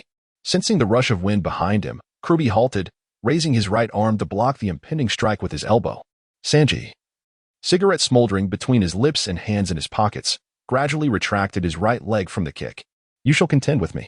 Kirby regarded Sanji with a grave expression, assuming a stance of fishman karate. "Since you were so eager to meet your demise, I shall oblige." With Kirby no longer hindering him, Luffy pressed on towards the dragon, only to be swiftly obstructed by Shachi. "How do you harm my comrades, you vile human? Witness my sick sword style." Ron observed Luffy evading the relentless strikes of Little Eight's blade, and he too charged towards the fearsome dragon, with Zoro and Kuina trailing closely behind, dispatching several fishmen along their path. Suddenly, a piercing sound sliced through the air. Ron deftly sidestepped as droplets of water zipped past him like bullets. The water flow was akin to a machine gun. The dense spray of tiny droplets resembled a hail of gunfire, emanating from the mouth of a kissing fishman. Characterized by his long, dark yellow hair, rosy cheeks, and pronounced lips that resembled those of a triggerfish, who was clad in a blue-striped shirt and black shorts. Ron wielded his sword with an impenetrable grace, deflecting every assault directed at him. By the edge of the pool, Geo had plunged his head into the water, replenishing his reserves. Zoro was the first to charge towards Geo, prompting Ron to shift his focus away from him and continue his advance alongside Kuina towards the fearsome dragon. All the officers of the dragon pirates had been intercepted, and the remaining fishmen were no match for Ron's formidable prowess. In no time, Ron found himself directly before the dragon, striking downwards at the seated figure with a single, powerful blow. The dragon, firmly planted in his seat, regarded Ron's approach without rising, suddenly twisting his neck to intercept the blade with his nose. The resounding clash echoed as Ron felt a jolt of resistance surging through his arm. Indeed, the infamous sawtooth shark was renowned for his strength.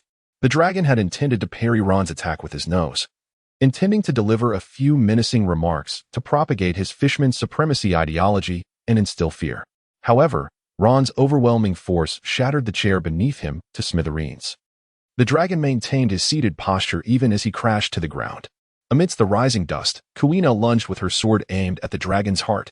Upon seeing the glint of the blade, the dragon could no longer afford to maintain his fade. He hastily employed both hands and feet, exerting all his strength against the ground to propel himself backward, narrowly evading Kuina's strike in a most undignified manner. Having been cornered so swiftly after the onset of battle, the dragon, who had long prided himself on being a superior fisherman, was consumed by rage, bellowing, "Damn you wretches, I shall crush your skulls." Ron had no habit of waiting for his adversary to finish their idle chatter in the midst of battle. Before the dragon's words had fully escaped its maw, he had already surged forward, his longsword aimed directly at the beast's chest. The dragon, upon witnessing the imminent strike, dared not remain arrogant. It retreated a step, evading the blow by angling its body.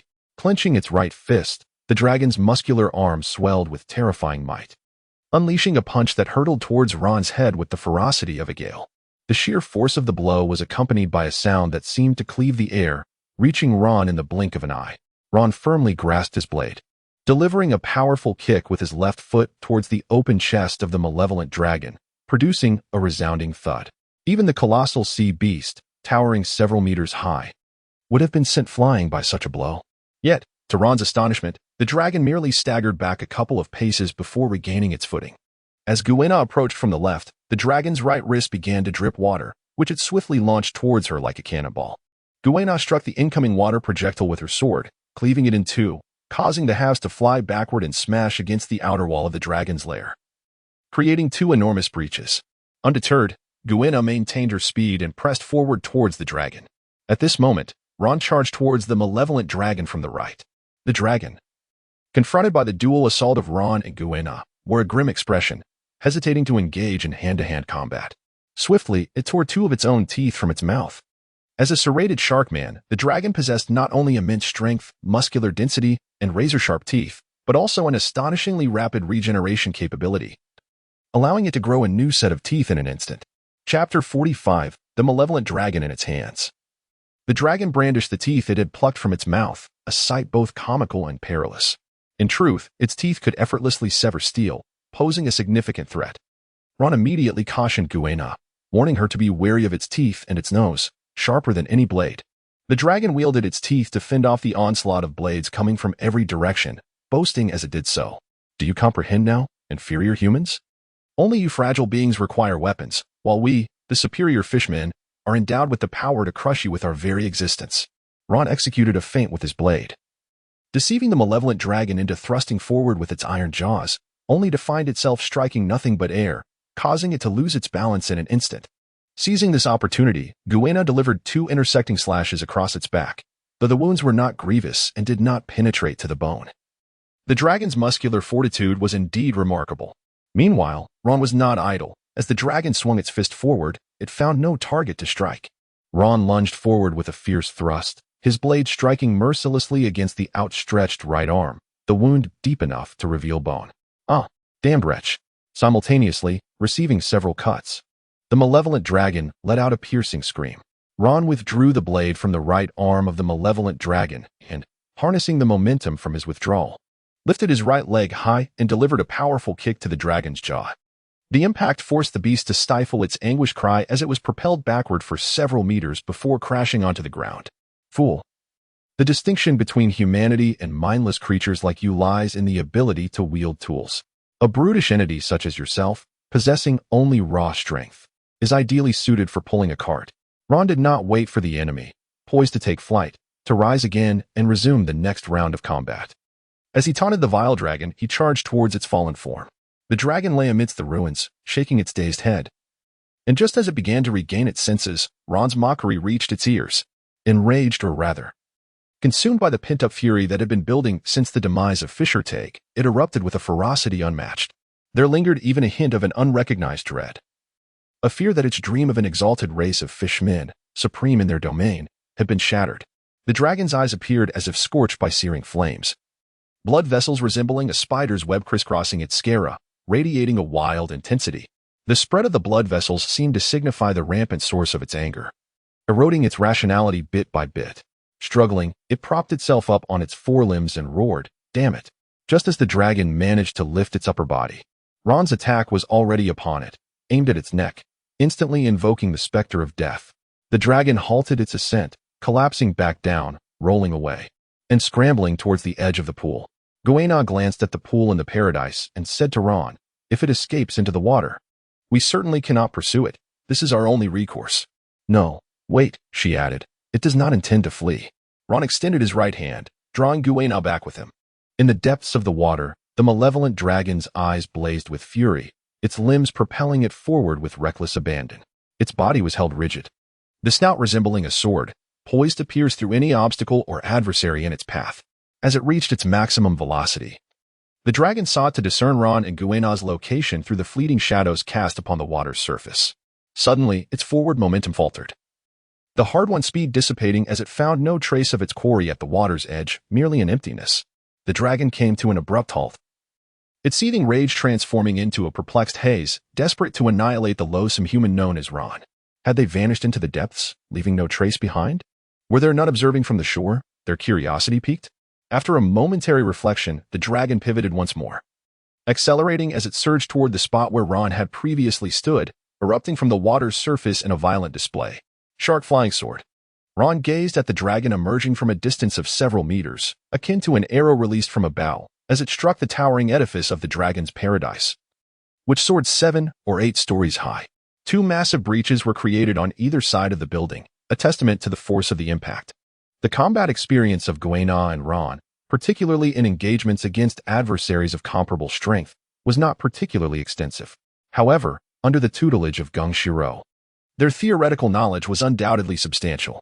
They observed the billowing clouds of dust enveloping the ruined dragon tower, refraining from advancing and instead remaining vigilant by the water's edge, ready to prevent the dragon from making its escape into the depths below. Before long, the dragon erupted from the debris of the building, no longer wielding its fangs, but rather a formidable saw-like blade, exceeding 3 meters in length and adorned with serrated edges. "Die!" the dragon bellowed as it surged towards Ron, clutching the exaggeratedly designed saw with one hand. With a sweeping motion that carved a half-circle through the air, it gathered momentum and unleashed a powerful diagonal strike from above, intent on cleaving Ron in two. Ron observed the jagged blade before him, harboring no intention of engaging in a direct confrontation. The malevolent dragon indeed possessed a slight superiority in strength. To exploit one's weaknesses against an opponent's strengths is a cardinal sin in the art of combat. He retreated 3 paces, effortlessly evading the dragon's serrated weapon. The blade crashed into the ground, its teeth embedding deeply into the stone beneath. From the center of the jagged blade, a multitude of fissures radiated outward like a spider's web, extending in all directions. As the dragon's strike missed its mark, it began the arduous task of extracting the blade from the stone's grasp. Ron seized the opportune moment, delivering a powerful kick to the saw blade. The point of contact between his foot and the blade formed a remarkable indentation. However, it did not shatter under his assault. The dragon's attempt to retract the saw blade faltered, and just as he contemplated exerting more force, Kuina had already swung her blade towards his neck. Hesitating momentarily between abandoning the weapon and attempting to overpower Ron with both hands, Kuina's sword was already upon him. At the critical juncture, the dragon ultimately resolved to relinquish the saw blade and retreat. Despite his affinity for the iron teeth, which felt like an extension of his own body, he was not particularly skilled in swordsmanship. When wielding the iron teeth, both offense and defense came to him as instinctive as breathing. The act of attacking with the iron teeth resembled a shark tearing into its prey with its razor-sharp fangs. The exaggerated weaponry of the saw blade served not only to enhance his destructive capacity against inanimate structures, but also purely to instill the deepest despair in his victims. In the face of Ron and Kuina, the dragon, even if reluctant to admit it, felt the looming threat of death. In such a confrontation, the saw blade, despite its initial intimidation, proved difficult to yield any further effect after the first strike failed. Releasing the saw blade from his right hand, he began to retreat. Yet Kuina was not one to let him escape so easily. The sword in her hand, akin to a venomous serpent, relentlessly pursued him, aiming for his throat. Chapter 46, I Am Flying. In his hasty retreat, the dragon could not possibly match the speed of Kuina's advance. Barely taking 2 steps back, her sword was already at his throat. Confronted with the specter of death, the dragon had no choice but to raise his right arm to forcefully block. Gripping the edge of Kuina's blade, a flash of cold light accompanied the arc of the sword, severing several of his pale blue fingers. The pain resonated with excruciating clarity, and he emitted a piercing scream. Yet, the dragon possessed considerable combat experience. Abandoned by his parents on Fishman Island's Fishman Street during his youth, he had fought and scraped by in that unforgiving environment. He had served as a soldier in the Ryugu Kingdom and subsequently joined the Sun Pirates, never ceasing to engage in various battles. Thus, even as the agony of losing fingers caused his vision to darken, he still managed to mount an effective counterattack. Clenching his left fist with no regard for self-preservation, he summoned every ounce of strength within him, the veins on his arm bulging ominously. This strike drew upon the full force of his being, accompanied by a terrifying aura and roar, manifesting the most ferocious power of the fishmen, aimed squarely at Kuina, who had just unleashed her strike and found herself unable to evade. Before the blow even connected, Kuina felt as though the ferocious wind from the dragon's punch threatened to slice her face. She swiftly made the most prudent decision, immediately abandoning her weapon to defend herself. In the instant the malevolent dragon released its serrated blade, Ron charged forth, swiftly reaching the creature's fore, his long sword poised to pierce the dragon's heart. He was met with a desperate counterattack from the beast. Without hesitation, Ron cast his sword aside, colliding forcefully with Kuina, who was caught off guard. He propelled her away from the dragon's onslaught, bracing himself for the impending impact. Kuina, catch the sword. Ron slightly crouched, one foot positioned ahead of the other. His arms crossed defensively over his chest, channeling all his strength into his limbs. In that moment, he comprehended why the character in the anime, destined for sacrifice, was unable to pull his friend away, resorting instead to a desperate shove that ultimately led to his own demise. To rescue Kuina, one would first need to halt the momentum of the charge and then accurately gauge the distance between them. Furthermore, it was essential to maneuver Kuina's body to extricate her from the dragon's lethal reach. In the fleeting instant available, there was simply no time to execute such a complex maneuver. Conversely, colliding with Kuina would not necessitate any deceleration. Upon impact, she would be propelled out of the dragon's attack range, naturally slowing down as a result, while simultaneously allowing for a proper brace against the impending shock. Ron accurately intercepted the dragon's fierce blow at the intersection of his crossed arms. For a fleeting moment, he felt as though he had been struck head-on by a battering ram. A searing pain coursed through his arms, as if his very bones were fracturing, and his body was propelled backward like a cannonball, hurtling several dozen meters away. After colliding with the outermost wall of the dragon paradise, he continued to roll on the ground for several more meters before finally coming to a halt. Ron, Kuina cried out in anguish. Yet she would never commit the foolish error of looking back in the midst of battle. Ron had previously thrown his sword into the air, which soon descended. Kuina skillfully caught the falling blade, stepped forward, and with a single stroke, severed the head of the malevolent dragon that had exhausted all its strength. Leaving no time for a counterattack, the dragon's head rolled on the ground, leaving a sizable pool of crimson blood. However, Kuina had no time to examine the dragon's corpse. She swiftly dashed along the path Ron had carved. The act of defeating the dragon and covering the several meters was but a fleeting moment. When she reached Ron, he was still lying on the ground, his vision darkening. In a state of urgency, Kuina knelt beside him, lifted his head, and rested it on her lap, softly calling out to him, "Ron, Ron, how are you? Are you all right?" After Ron took several deep breaths, he felt somewhat revitalized, and the golden stars before his eyes had finally dissipated. He struggled to lean against Kuina, resting for a while longer before he truly felt restored. As Ron stood up with Kuina's assistance, he brushed off the dust from his clothes, still in the mood for jest. Truly remarkable, he thought, the strength of a beast. Observing Ron's lightheartedness, Kuina realized that he must be relatively unharmed. "How is your hand? Can you move it comfortably?" "It hurts terribly, yet I am able to move it. It seems I haven't injured any bones, so there shouldn't be much of a problem," he replied. "Let us go and see if Zoro and the others have finished." Ron and Kuina made their way back to the dragon paradise along the gaping hole he had created, only to behold the ground strewn with the lifeless bodies of fishmen. Ron had successfully eliminated Geo, while Kirby lay on the ground, battered and bruised from Sanji's relentless kicks. Meanwhile, Choba had been sent flying by Luffy, vanishing from sight. Ron was immensely satisfied with this outcome. Initially, when Luffy faced Choba, Ron refrained from intervening, wary of Choba's potential defeat leading to trouble with Rayleigh. Dressed in a brown-gray police uniform topped with a windmill hat, the scarred Aegean, marked by stitches across his face and neck, rushed into the dragon's paradise.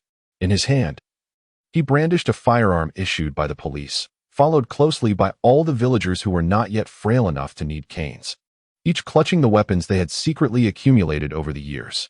As Ron and his crew launched their assault on the dragon's paradise, Colonel Mouse had already begun excavating Nami's orange grove. Amid the quarrel between Aegean and Colonel Mouse, the villagers learned of the collusion between Arlong and the Colonel.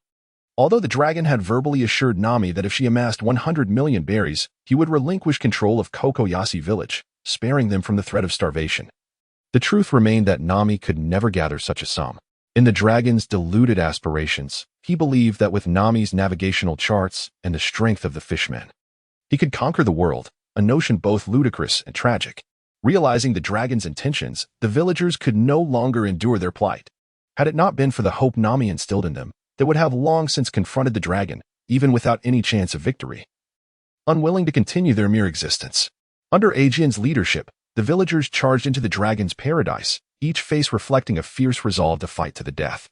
As Aegean approached the entrance of the dragon's paradise, he was taken aback by the shattered door, yet quickly found it reasonable upon recalling the bounty hunter's claims of having defeated the notorious pirate Captain Kuro, who had a bounty of 17 million berries. Could it be that these bounty hunters truly possessed the capability to vanquish the dragon? Chapter 47. Surprise and unexpectedness. Aegean had initially been unwilling to live such a humble existence, which compelled him to lead the villagers in a seemingly futile charge. However, it appeared that today might indeed hold the promise of vanquishing the malevolent dragon. With this thought, the once desolate corners of Aegean's heart ignited with newfound vigor, rekindling his fighting spirit. In the past, Aegean had shared a particularly close bond with the Belmere family. The navigational tomes that Nami had pilfered were all purchased with Aegean's own funds. Had the dragon not appeared, it was likely that Aegean would have long since assumed the role of Nami's father. Even now, he regarded both Nami and Nojiko as his daughters, and they, in turn, viewed him as a father figure, or at the very least, an elder. The tattoo that Nami later used to conceal her affiliation with the dragon pirate crew, a combination of the orange representing Belmere and the windmill symbolizing Aegean, held deep significance. As a father, Aegean had been unable to leave the village of Kokoyashi for years, held captive by the threat of the dragon. He could only watch as Nami endured suffering alone, engaging in thievery under the oppressive regime of the dragon pirate crew. She often returned home bearing wounds, and the torment in his heart was no less than that which Nami experienced. Now, witnessing the devastation of the dragon paradise, riddled with gaping holes, felt like a delayed ray of light piercing through the endless darkness, igniting hope within him. It was as if his spirit had been set ablaze. His blood rekindled with fervor. The fog of despair dissipated, and the guiding light of hope illuminated his path forward. He sensed the vitality of life and the courage to fight surging within him, even if the battle awaiting him was fraught with peril. Even if he were to be the first to charge and inevitably meet his demise, he no longer cared. An unwavering resolve surged forth within him as he dashed into the ruins of the dragon paradise. With a fierce cry, he surged forth, ready to slay the evil. Yet, as Aegean sprinted forward, gun in hand, he suddenly skidded to a halt, his feet carving long grooves into the ground, staring in disbelief at the fallen fishmen, which included the dragon and several of his subordinates. The fervor and courage that had just surged within him transformed into bewilderment. The dragon has been defeated?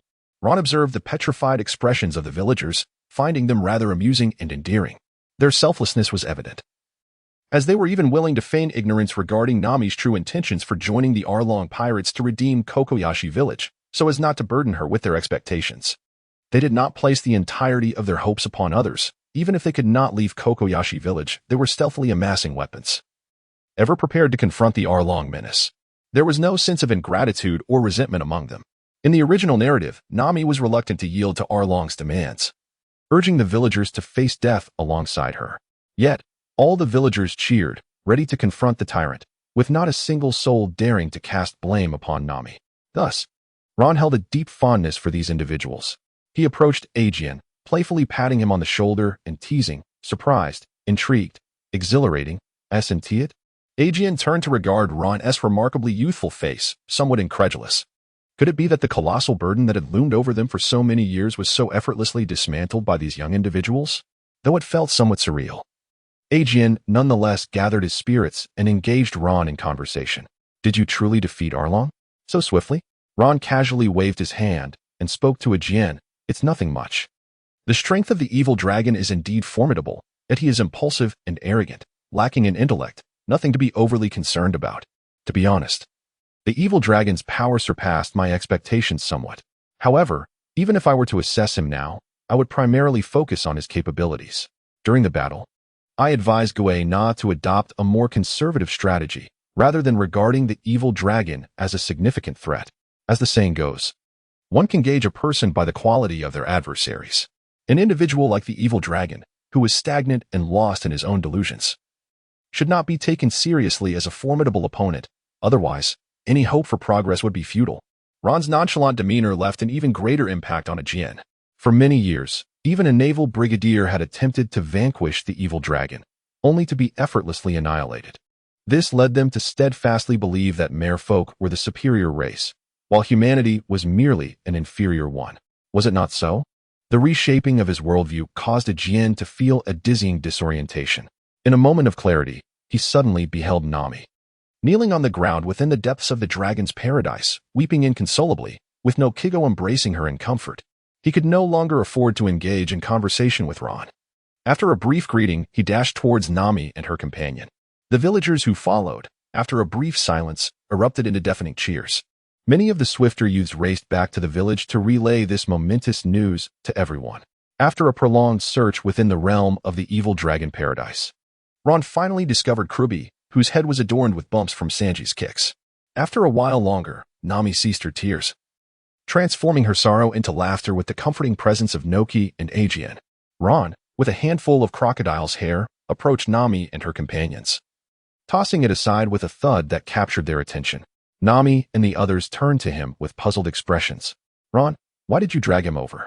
Oh, I simply thought, given the dragon pirates cadre, with both dragon and Chu dispatched, and little 8 sent flying, only crocodile remains.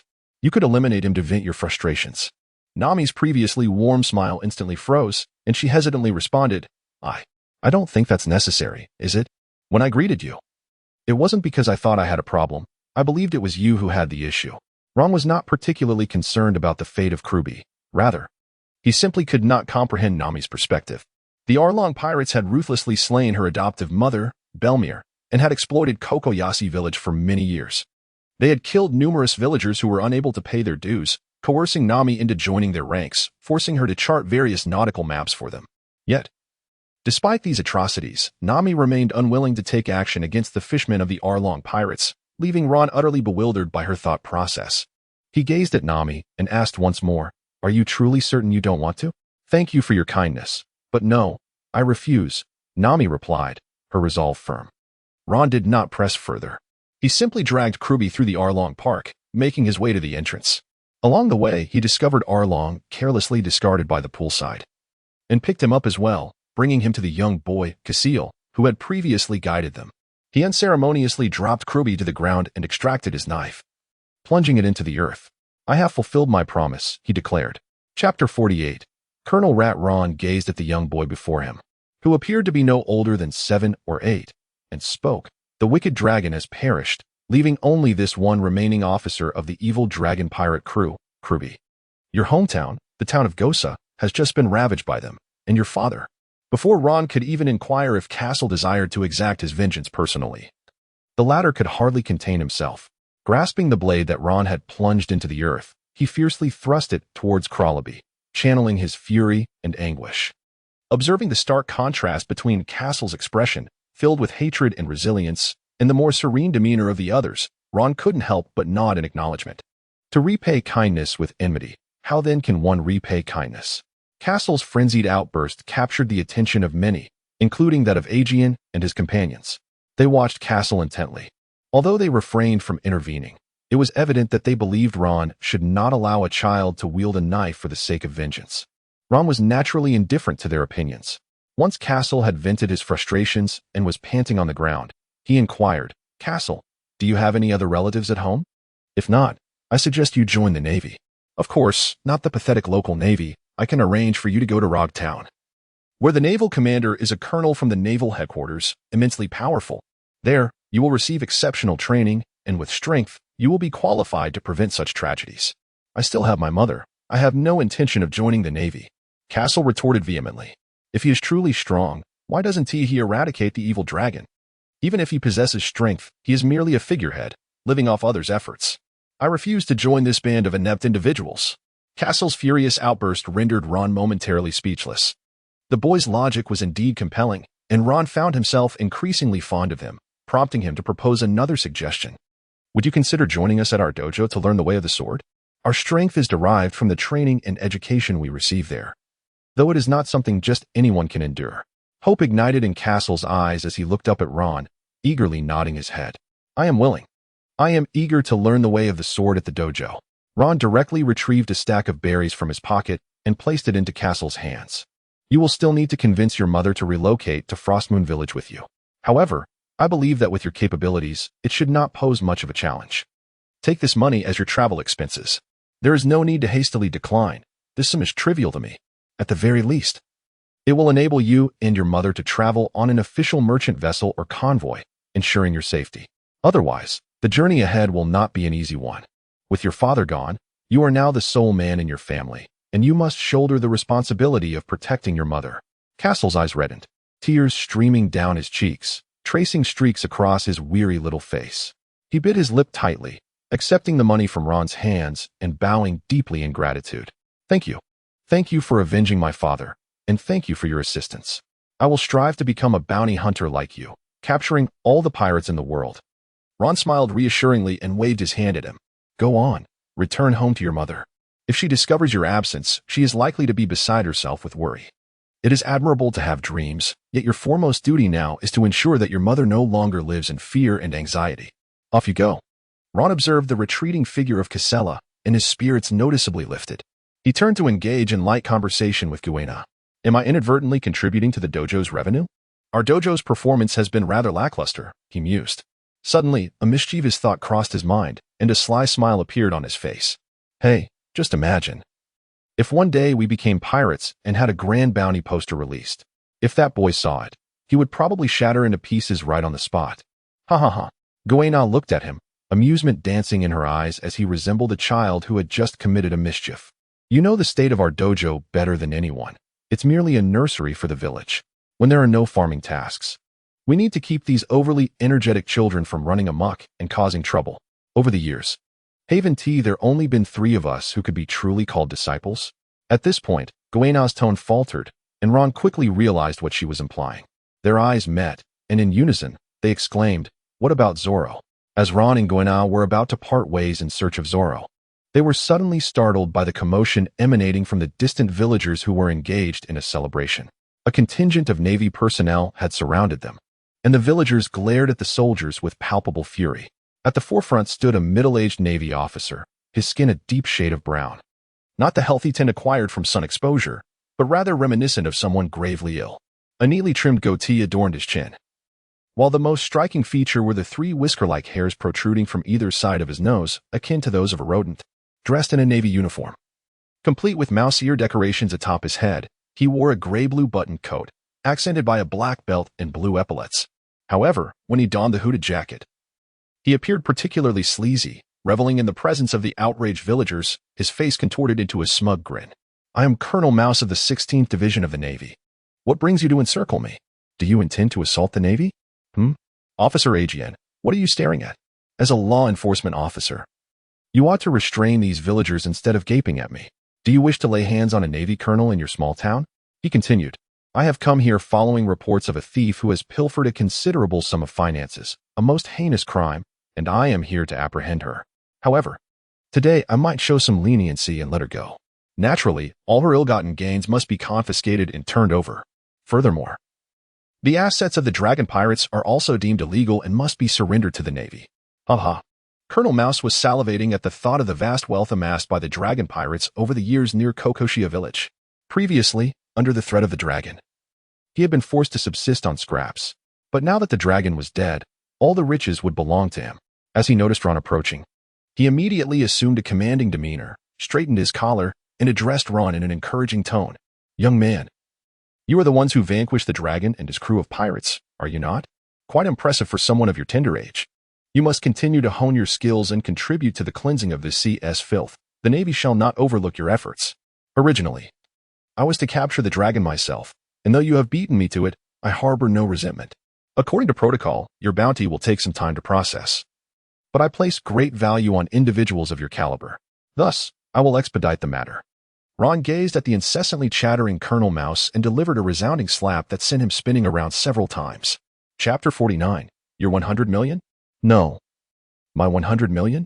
The prowess of Colonel Mouse was, to say the least, inferior not only to that of a marine colonel like Smoker, but also to that of an average adult male. He was stationed in the weakest of seas, the East Blue, a region rife with individuals merely biding their time. Colonel Mouse was, in fact, a veritable embodiment of mediocrity. His rank had been obtained through flattery and opportunism rather than merit. In his youth, he might have been considered a subpar sailor with some degree of training. Yet now he stood as a mere shell of a man, hollowed out by indulgence and vice. Not only was he no match for Ron-S strength, but Colonel Mouse would struggle against even Nami and Usopp. Ron-S slap, though not delivered with great force, was sufficient to leave Colonel Mouse reeling, as if his head might have burst like a watermelon had it been any stronger. Nevertheless, the colonel found himself dazed, struggling to regain his composure with the assistance of his subordinates. Rising to his feet, rather than succumbing to fear in the face of perceived threat, he was incensed at the affront to his authority, erupting in fury. You wretched scoundrel! Do you seek death? How dare you assault the Navy? Are you intent on being hunted down? You.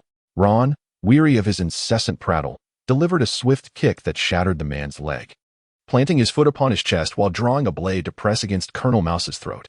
What is this? You lack the courage to reason with the dragon. Yet you dare to parley with me, the one who vanquished it? What logic is this? You presume I am merely a pirate hunter, believing you can manipulate me? You think to wield your naval authority over me? Do you take me for a fool, one who cowers before an official's bluster? I would indeed welcome the bounty on my head. Perhaps you could assist me in that endeavor? No, please, spare me. I realize my folly. Do not take my life. I will comply with anything you ask. Mercy. Colonel Mouse struggled desperately, fear finally dawning in his eyes. He had presumed that Ron, being a mere pirate hunter and so young, would be confined within the bounds set by the world government. He thought that by adopting an official demeanor and feigning to grant Ron certain concessions, the young man would remain silent, even if he sensed something amiss. No one possessed more experience than Colonel Mouse in the art of manipulation, whether in subduing superiors or controlling subordinates. Yet Ron was unlike any of the sycophantic superiors or subservient merchants he had previously encountered. In Ron's eyes, there was neither flattery nor greed, nor any semblance of respect. Only indifference and a palpable annoyance. It was as though he were merely a buzzing fly, poised to be swatted away at any moment. Consequently, Colonel Mouse did not hesitate to capitulate. What fear was there in losing face before those beneath him? Ultimately, he could simply dispatch them to the most perilous waters to meet their demise. To pass away without ever having savored such abundant wealth would be the most disgraceful fate of all. Ron gazed at the now enlightened Colonel Mouse and nodded with satisfaction.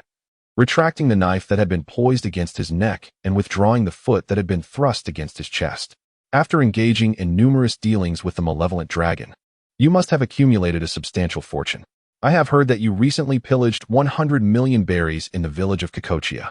Therefore, I believe your life ought to be worth 200 million berries. Do you not agree? Upon hearing the figure of 200 million, the Colonel's eyes turned a fiery red.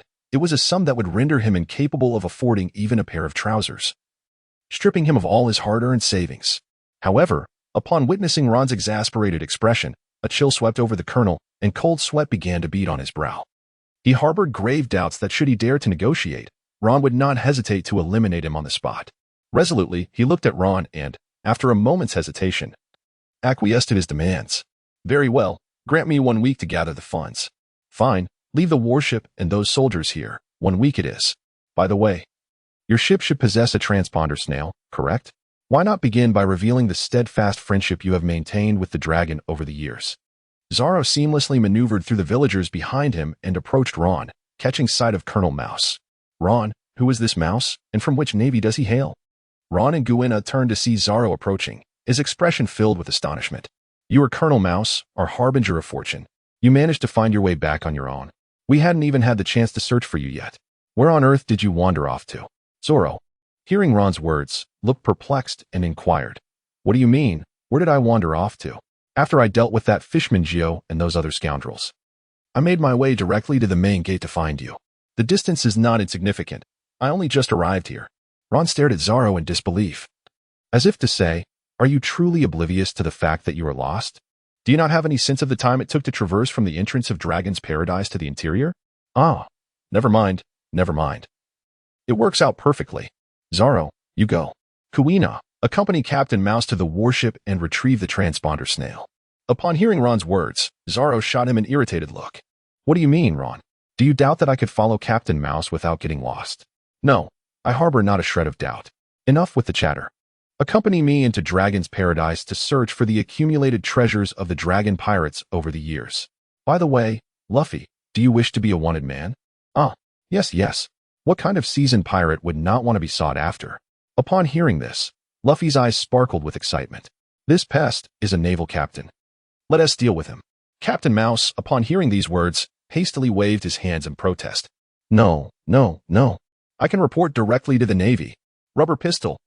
Ron observed the Colonel Mouse soaring away, his body tilting backward in alignment with the trajectory of his flight, revealing just how far he had ascended.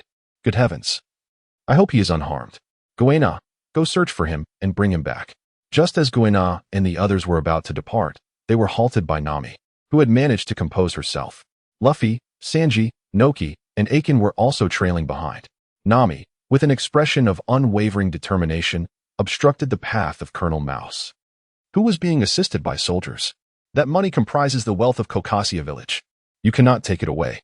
Nami, let it go. We no longer require that sum. Noki and Akin tugged at Nami from behind, yet their physical prowess paled in comparison to Nami's, who had spent her days entrenched in the pirate den, constantly evading peril. Earlier at the Baratai restaurant, Nami had stealthily absconded with a ship back to Kokochia village, leaving Ron and her unfamiliar with one another. Now, Nami had the audacity to approach him demanding money, which took Ron by surprise. She was indeed a little money grubber. For her comrades, she deemed life more precious than wealth. Yet when it came to her own interests, she prioritized money over life. However, Ron had no intention of relinquishing his riches. He was no Luffy. This bounty was his hard-earned spoils, meticulously planned for myriad purposes from the outset.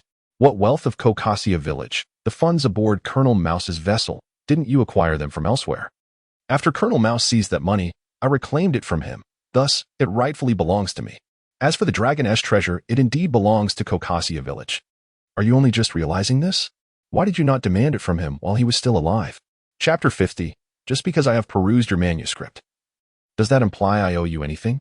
Nami, upon hearing Ron's rationale, though she felt a twinge of guilt, did not let it deter her from glaring at him. Ron's moral standards are certainly not lofty. He saved her life and is expected to preserve her wealth? What a farce. Nami is not his friend to him. She is no different from any passerby. The notion of fawning over the protagonist? Nonsense. Just because I have perused a considerable number of your works does not mean I owe you anything. Nevertheless, since Nami has broached the subject, he is willing to offer her an additional option. You wish to reclaim your money? Certainly, the fearsome dragon has been vanquished, yet Colonel Mouse still breathes. I have taken from Colonel Mouse, thus this sum is rightfully mine. However, should you eliminate him, the funds would naturally revert to you. I present this opportunity to you. Take down Colonel Mouse and retrieve your money directly, without seeking my permission. I would never usurp your claim. My proposal is rather agreeable. Wouldn't you say? As for you, Nami, let it be. After all, she is a bounty hunter. The treasures of pirates are inherently a part of her income. She has already rescued us, hence we truly do not require this money. Under the persuasion of Nojiko and Achan, Nami ultimately departed. Luffy approached, poised to speak. But Ron was quicker to voice his thoughts. Luffy, the dragon pirate crew, led by the fearsome dragon, along with 3 of his officers. You and Sanji have dispatched 2 officers, while we have taken down the dragon and 1 officer. The dragon counts as 2 shares, the officer as 1. Thus, our claim on the dragon pirate crew's assets stands at 3/5, while yours at 2/5. Is there any objection? Luffy did not engage with Ron's proposal, but instead continued on his own path. Ron, the wealth of the dragon pirate crew has been amassed through the exploitation of the villagers of Kokoshia. We ought to return this money to them. First Nami, now Luffy, each approaching him with their demands. Did they truly believe he would remain placid? Hearing such a tone of request, rather than suggestion, Ron's irritation escalated, and his demeanor turned icy. Luffy, while we may consider ourselves friends, that does not grant you the liberty to dictate to me. Your share of the funds is yours to manage as you see fit. I have no interest in it. Whether you choose to keep it, return it, or even burn it for amusement, it bears no consequence for me. Similarly, my actions are none of your concern. If you wish to instruct me, you must first best me in combat. Luffy, Sanji interjected, placing a hand on Luffy to halt him, shaking his head in disapproval, before offering Ron an apologetic smile. I apologize, Ron. Luffy means no harm. He simply speaks without thinking. Ron waved his hand dismissively, leading Sauron to inventory the assets of the dragon pirates. He opened his mouth to speak, but restrained himself, refraining from suggesting that they could join in the asset assessment if they were concerned. Before long, the inventory of the dragon pirates' wealth was nearly complete, and the outcome did not disappoint Ron. Nami had managed to save up 100 million berries over 8 years. It was needless to say that the dragon had fared even better. Over the years, with the support of Kokoshia village and the surrounding areas, the dragon had undoubtedly amassed a considerable fortune. However, with so many subordinates to support and the necessity to share profits with various naval factions, expenses were substantial. Ultimately, Ron discovered over 500 million berries within the halls of the dragon's paradise. Upon reflecting on the auction at Auction House No. 1 in the Shambadi archipelago, Ron mused that the mermaid, as the grand finale, was merely valued at 100 million berries. This economic structure left him with a strong desire to voice his grievances. After accounting for his possessions, night had fallen. Luffy and Sanji were joyfully engaged in a bonfire celebration with the villagers, singing and dancing in commemoration of a long-awaited rebirth. Although Ron did not return the money to the village of Kokosia, the villagers expressed their heartfelt gratitude towards him and his companions, warmly inviting them to join the festivities. Hey Ron, come join us. Sanji's culinary skills are truly exceptional. Come and enjoy it while it's hot. Ron, undeterred, took a seat and grasped a generous piece of bone-in roasted meat. Its skin, crisp and golden, displayed an alluring hue, with a slightly charred exterior that emanated a tantalizing aroma. The interior of the roast was succulent and juicy, the texture exquisitely tender, melting effortlessly upon contact with the palate. With each bite, the delectable juices burst forth, overwhelming the senses and inviting one to close their eyes in sheer delight. Ron devoured the roasted meat with great enthusiasm, a large mug of beer in hand. The aroma of the grilled meat intertwined with the refreshing scent of malt, instantly washing away the fatigue of his day. This marked only their second meal of the day. Prior to this, they had been either engaged in brawls or preoccupied with making money, scarcely finding the time to eat. Ron savored the exquisite barbecued delicacies, reinforcing his resolve to swiftly recruit a chef. As he observed the jubilant crowd, reveling in the celebration of new beginnings, he found no inclination to join in the dancing. Following a hearty feast, they rested in a house arranged by a Jin. Early the next morning, Ron and his companions set out, carrying a substantial black briefcase. Outside, the sun beamed like a gentle smile, softly illuminating the earth.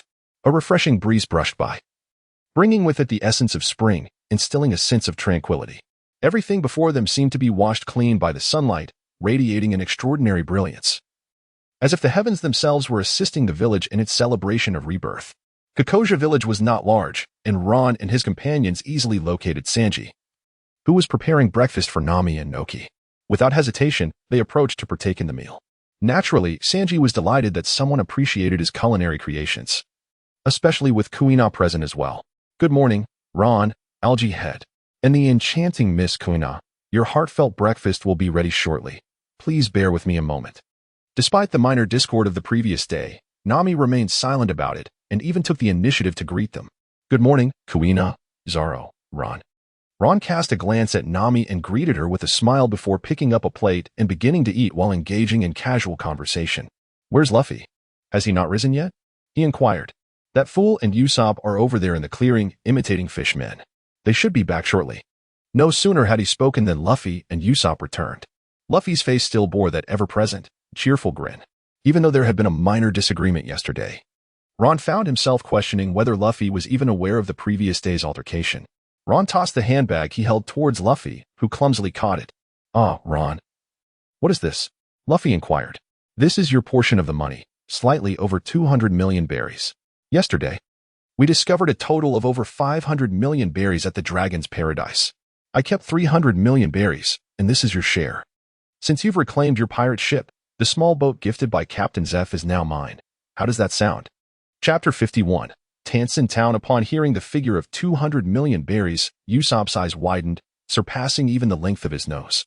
200 million berries," he stammered.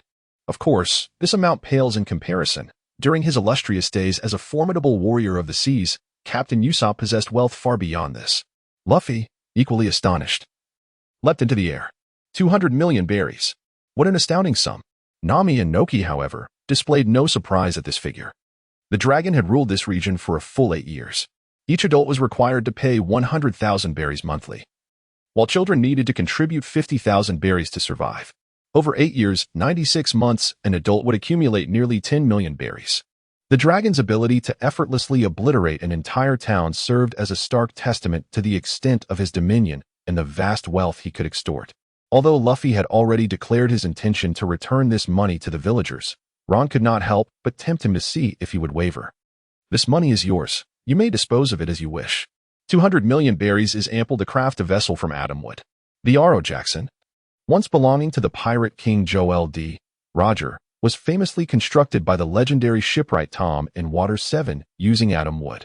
To navigate the treacherous weather of the Grand Line in the New World, and to aspire to become the pirate king, a ship crafted from atom wood is essential.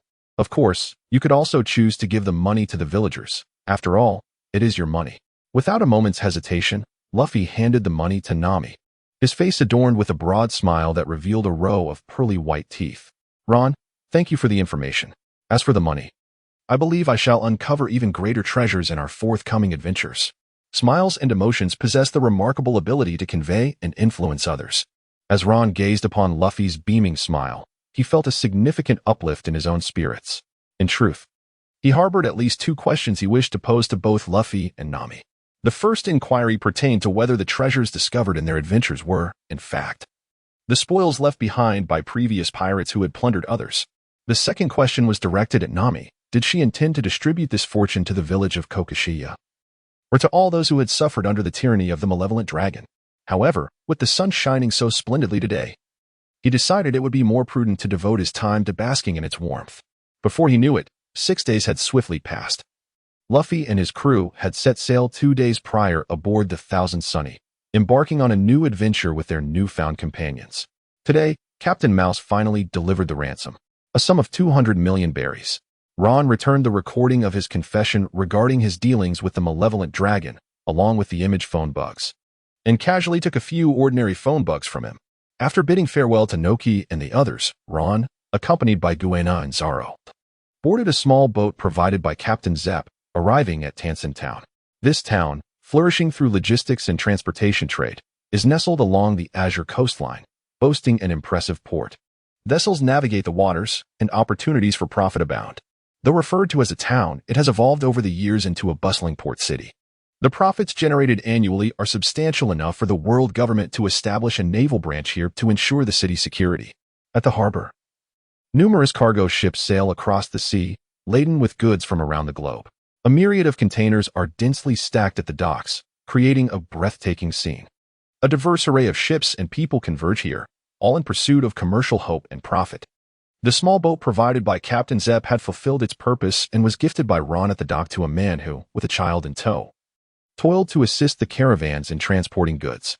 As they walked along the bustling streets, transitioning abruptly from the barren cocoa village to this vibrant locale, the shift from simplicity to the relentless pursuit of profit felt somewhat disconcerting. As the trio made their way toward the naval branch, Ron inquired of Kuina and Zoro about their preferences. Do you favor the simplicity and harmony of a place like Cocoa Village or Frost Moon Village? Or do you prefer this thriving environment? Without hesitation, Zoro replied, as long as there is, I am content. Ron cast a silent glance at him. Once we exchange the bounty, we shall swiftly carry away several barrels of fine wine.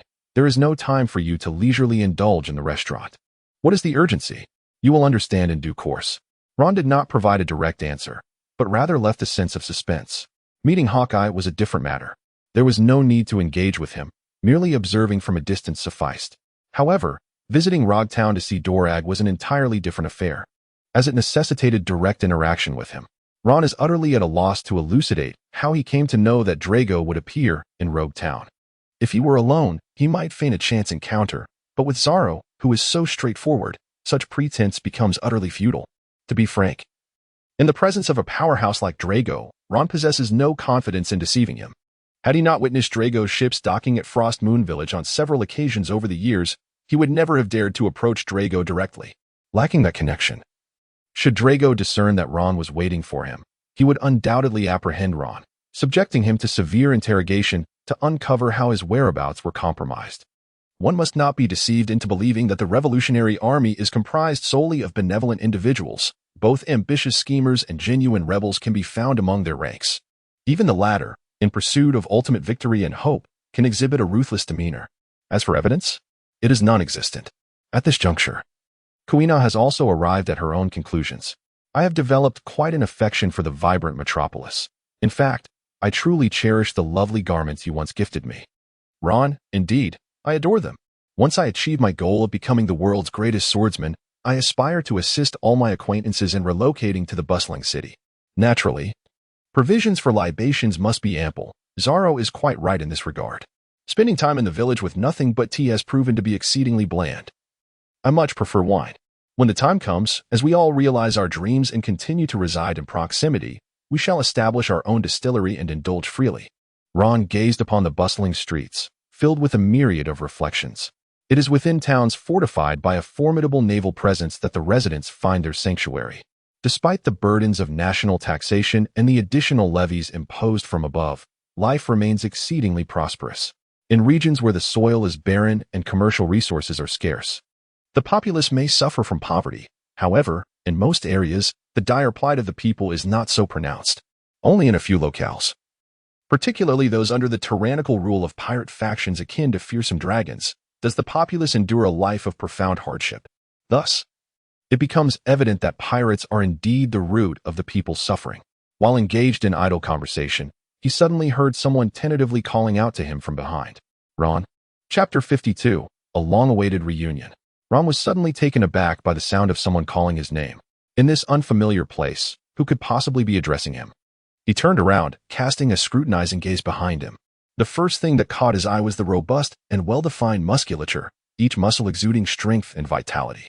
Although the passage of time had left its mark upon him, with strands of gray beginning to weave through his hair, his physique remained remarkably fit and powerful.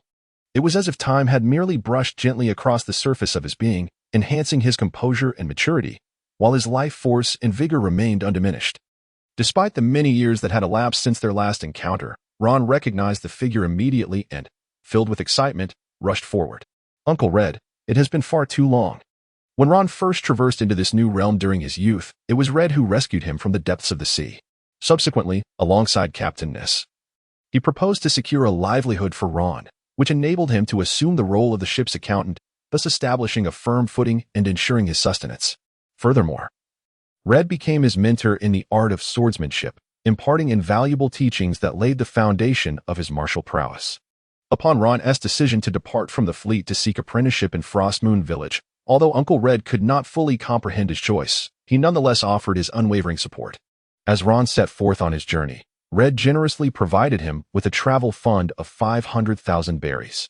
Over the years, Ron and Uncle Red, along with Captain Nis, have exchanged letters 3 to 4 times annually. Nevertheless, in this era marked by underdeveloped technology, particularly in terms of services for ordinary people, communication remained exceedingly challenging. Approximately 3 months prior, Ron corresponded with Uncle Red, who informed him of Captain Nis's decision to retire from seafaring. Inquiring if Ron would consider returning to inherit the fleet, Red assured Ron that should he choose to reclaim his place within the fleet, he would accompany him for a few more years of sailing. Though Ron declined Uncle Red's invitation, he nonetheless wrote back to inform him that he would visit them in the future. He has always regarded Uncle Red as a senior figure in his life. To his astonishment, encountering him here today was a delightful surprise. After their embrace, Ron and Red parted ways, with Red visibly exhilarated as he patted Ron's shoulder and examined him from head to toe. "Well, young man, it truly is you. You've grown quite tall and have certainly bulked up. It seems you have not slacked off at all over the years. That glance you cast back at me just now sent a chill down my spine. Although I had anticipated this, your prowess has indeed far surpassed my expectations." Ha ha ha. Ron introduced to Zoro and Kuina. "This is Uncle Red, who took great care of me during my time with the fleet and was also my mentor in swordsmanship, a true elder to me. Uncle Red, meet Zoro and Kuina, my fellow disciples and childhood companions." After exchanging greetings, Ron and the others found a rather decent tavern, where they indulged in several mugs of ale while engaging in lively conversation. "Captain Nis has already sold the fleet. That was quite swift," Uncle Red remarked as he downed his beer with a sense of nostalgia. "Indeed, sometimes it feels as though time flies by, yet Nis had long considered this move. Unlike us, his physical condition has deteriorated after years of arduous life at sea. He had already hinted at his intentions and, with the negotiations going well, he decided to part with the caravan. Of course, retirement doesn't mean he'll be idle. He plans to open a shop on land. Given the connections he has accumulated over the years and his keen business acumen, he will undoubtedly do well." Uncle Red continued to share anecdotes from the caravan's past and discussed future plans. Ron quietly listened, much like a younger relative absorbing the tales of their elders' youthful exploits or enduring their incessant admonitions. "Uncle Red, now that Captain Nis has sold the fleet, what are your plans? Will you continue sailing with the new trading company, or do you intend to retire?" Red sighed thoughtfully, revealing his intentions. "I've decided to cease sailing. I've come to accept my fate. In my youth, I was fervently eager to cultivate my skills, hungry for power. The thrill I felt was akin to when you sought me out to practice swordsmanship as a child. Unfortunately, after years of training, despite my relentless efforts, I achieved little to show for it. Eventually, I grew complacent, acknowledging the reality of my lack of talent. Yet, I remained reluctant to surrender, spending my days at sea, always hoping that fortune might favor me with a devil fruit. If it were my younger self, I wouldn't hesitate to consume a devil fruit even if $1 billion lay before me. But now, perhaps I'd sell it for $50 million. Ha ha ha. This is how far my life has led me, Ron. I shall invest in Nis's store and begin my retirement. You are different from me, Ron. You must truly cherish your gifts." Ron gazed at the forlorn Uncle Reed, uncertain of how to console him. This epitomizes the stark reality of ordinary individuals in this world. Endeavor is one facet, while innate talent is another. However, the presence of a proficient mentor is paramount. The interplay of law, companionship, wealth, and resources is not solely applicable to the pursuit of spiritual cultivation or immortality, but rather extends to all endeavors. Initially, one must acquire the proper methodology for practice. Only then can discussions of material support, like-minded companions for mutual exploration, and suitable places for cultivation arise. Without the correct approach, even a slight detour can not only delay the optimal time for cultivation but may also lead to irreversible repercussions. Ron could not help but exclaim that even without a system or external aids, the mere advantage of being a time traveler endowed with superior information was immensely significant. The advantage of information is akin to wings. On a cockroach, it merely elicits disgust, while on a tiger, it instills fear. Ron believes he is that very tiger. After conversing about the fleet and the retirement lives of the elderly, Reed began to inquire about Ron's own life and aspirations. Ron, how have you fared over the years? Is it the life you envisioned when you departed from the fleet? What are your plans moving forward? Upon mentioning his life over the years, Ron glanced at Solon and Kuina, a warm smile gracing his features. Indeed, these years have mirrored the life I dreamed of upon leaving the fleet. It could not be more perfect. 365 days a year, under my master's guidance, I have trained tirelessly alongside my companions. My strength has grown, bringing me ever closer to the life I desire. We shall soon depart the East Sea and venture into the wider world. When I wrote to you previously, Uncle Reed, it was with the intention of visiting before we left the East Sea. Reed looked at Ron with satisfaction, as if he were seeing the ideal version of himself. Go forth, do not let the East Sea confine you. The fledgling must spread its wings. Chapter 53. A respect for strength. Reed and Ron, both possessing hearty appetites, devoured plates piled high in the tavern and consumed 14 barrels of wine. It was only after the unmistakable haze of inebriation began to envelop him that Reed, somewhat dazed, remembered Nis. He draped an arm around Ron's shoulder and said, Ron, now that you're here, you should stay for a few days. When Nis is free this evening, we shall feast together. Nis was currently swamped with work, negotiating prices, discussing shops, sourcing goods, and dealing with various merchants. I find myself quite idle. So it is the perfect opportunity to show you around Tansen Town. One cannot solely focus on training. Relaxation is equally essential. At this, Reed suddenly wore a mischievous grin, leaning closer to Ron and lowering his voice. Ah, Ron, you've grown up. Allow your uncle to introduce you to the adult world, to let you experience just how joyful adulthood can be. Ha! Ron, with a sense of helplessness, gently pushed aside the approaching Uncle Reed and spoke to him. Uncle Reed, we must depart after our meal. We are somewhat pressed for time. In about half a month, I shall return to visit you, and then we will have ample time. Reed paused for a moment, slightly rousing from his intoxication, but he dismissed the matter with a casual wave of his hand. Ah, you young folks have your affairs. Do what you must. We old-timers are here, not in a rush. By the way, Uncle Reed, are you familiar with the naval branch nearby and the situation regarding the officials of the world government? Which holds greater power, the Navy or the government officials? Reed contemplated for a moment before replying. Without a doubt, the Navy wields greater authority. The world government may claim to oversee the Navy, but that is merely for show. An official of the world government of equal rank would find it difficult to assert themselves in the presence of the Navy. They lack the courage to meddle.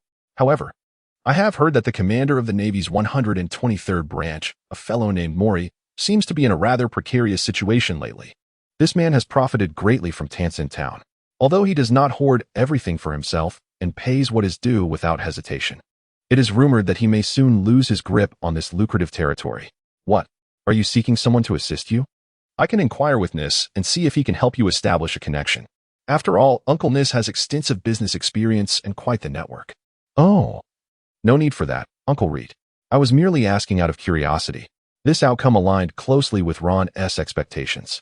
In times of peace, those who control the purse strings hold the real power. Yet, in this chaotic era of rampant piracy, it is the violent organizations that truly command authority. A civilian, when faced with a naval officer of equal rank, is at a distinct disadvantage. One would have to be exceedingly foolish to provoke the Navy unless they could represent a higher authority, such as the CP. The Navy headquarters, Impel Down, and Judicial Island are touted as the three core institutions of the world government, all of equal standing. However, a single erroneous issuance of a demon-slaying order, involving just 5 rear admirals, without any prior consultation or reporting, resulted in the unhesitating obliteration of Judicial Island, which is said to be on par with the entire Navy. This underscores the Navy's prevailing status. Reflecting on this, Ron devised a plan. After bidding farewell to Uncle Reed, he and his companions made their way directly to the Navy's 123rd branch. Just standing outside and taking a glance revealed that the Navy's 123rd branch was certainly not lacking in resources. True to its status as a tax-rich naval branch, it stood in stark contrast to the impoverished branches that resorted to siphoning bounties from pirate hunters. The building loomed grandly and majestically by the seaside. The walls are constructed from solid stone, their surfaces as white as snow, glistening under the sunlight. The entrance to the naval branch is grand and formidable, forged from iron, adorned with the Navy's emblem, symbolizing justice and order. Upon entering the naval branch, one is greeted by a spacious and luminous hall, with the floor laid in polished marble tiles, and the walls adorned with an array of naval flags and medals. As one steps into the bounty exchange office, a tidy desk is neatly arranged with documents and maps. The walls are embellished with magnificent depictions of naval battles. The office is overseen by a female soldier, whose youthful visage belies her age, possessing a doll-like face.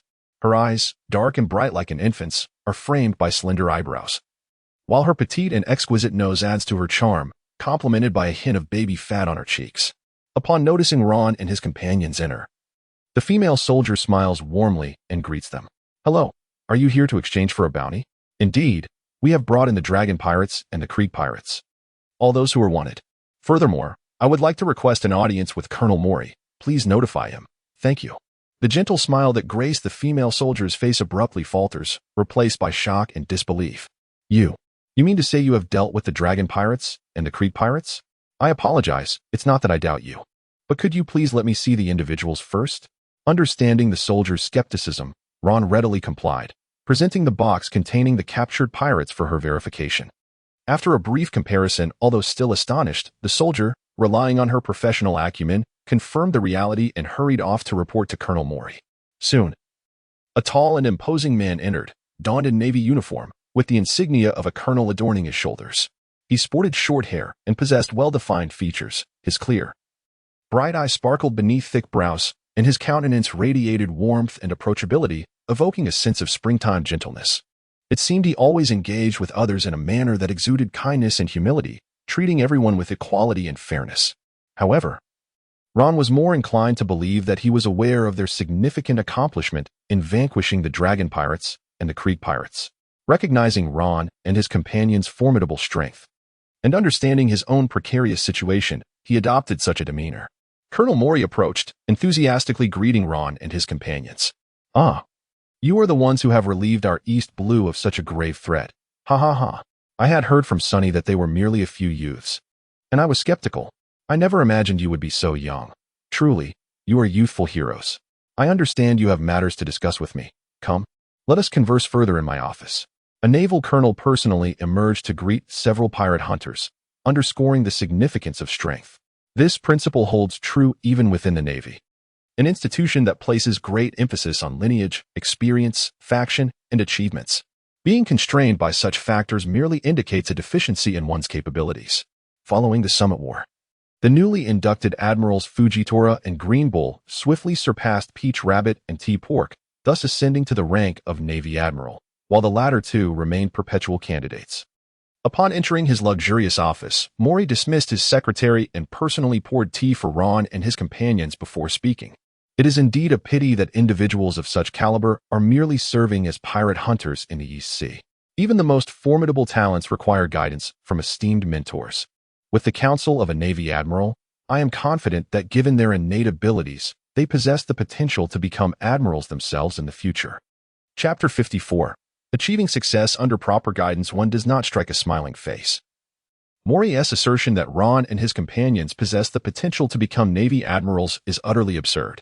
It is akin to a primary school student consistently scoring perfect marks and claiming he has the potential to attend Tsinghua University.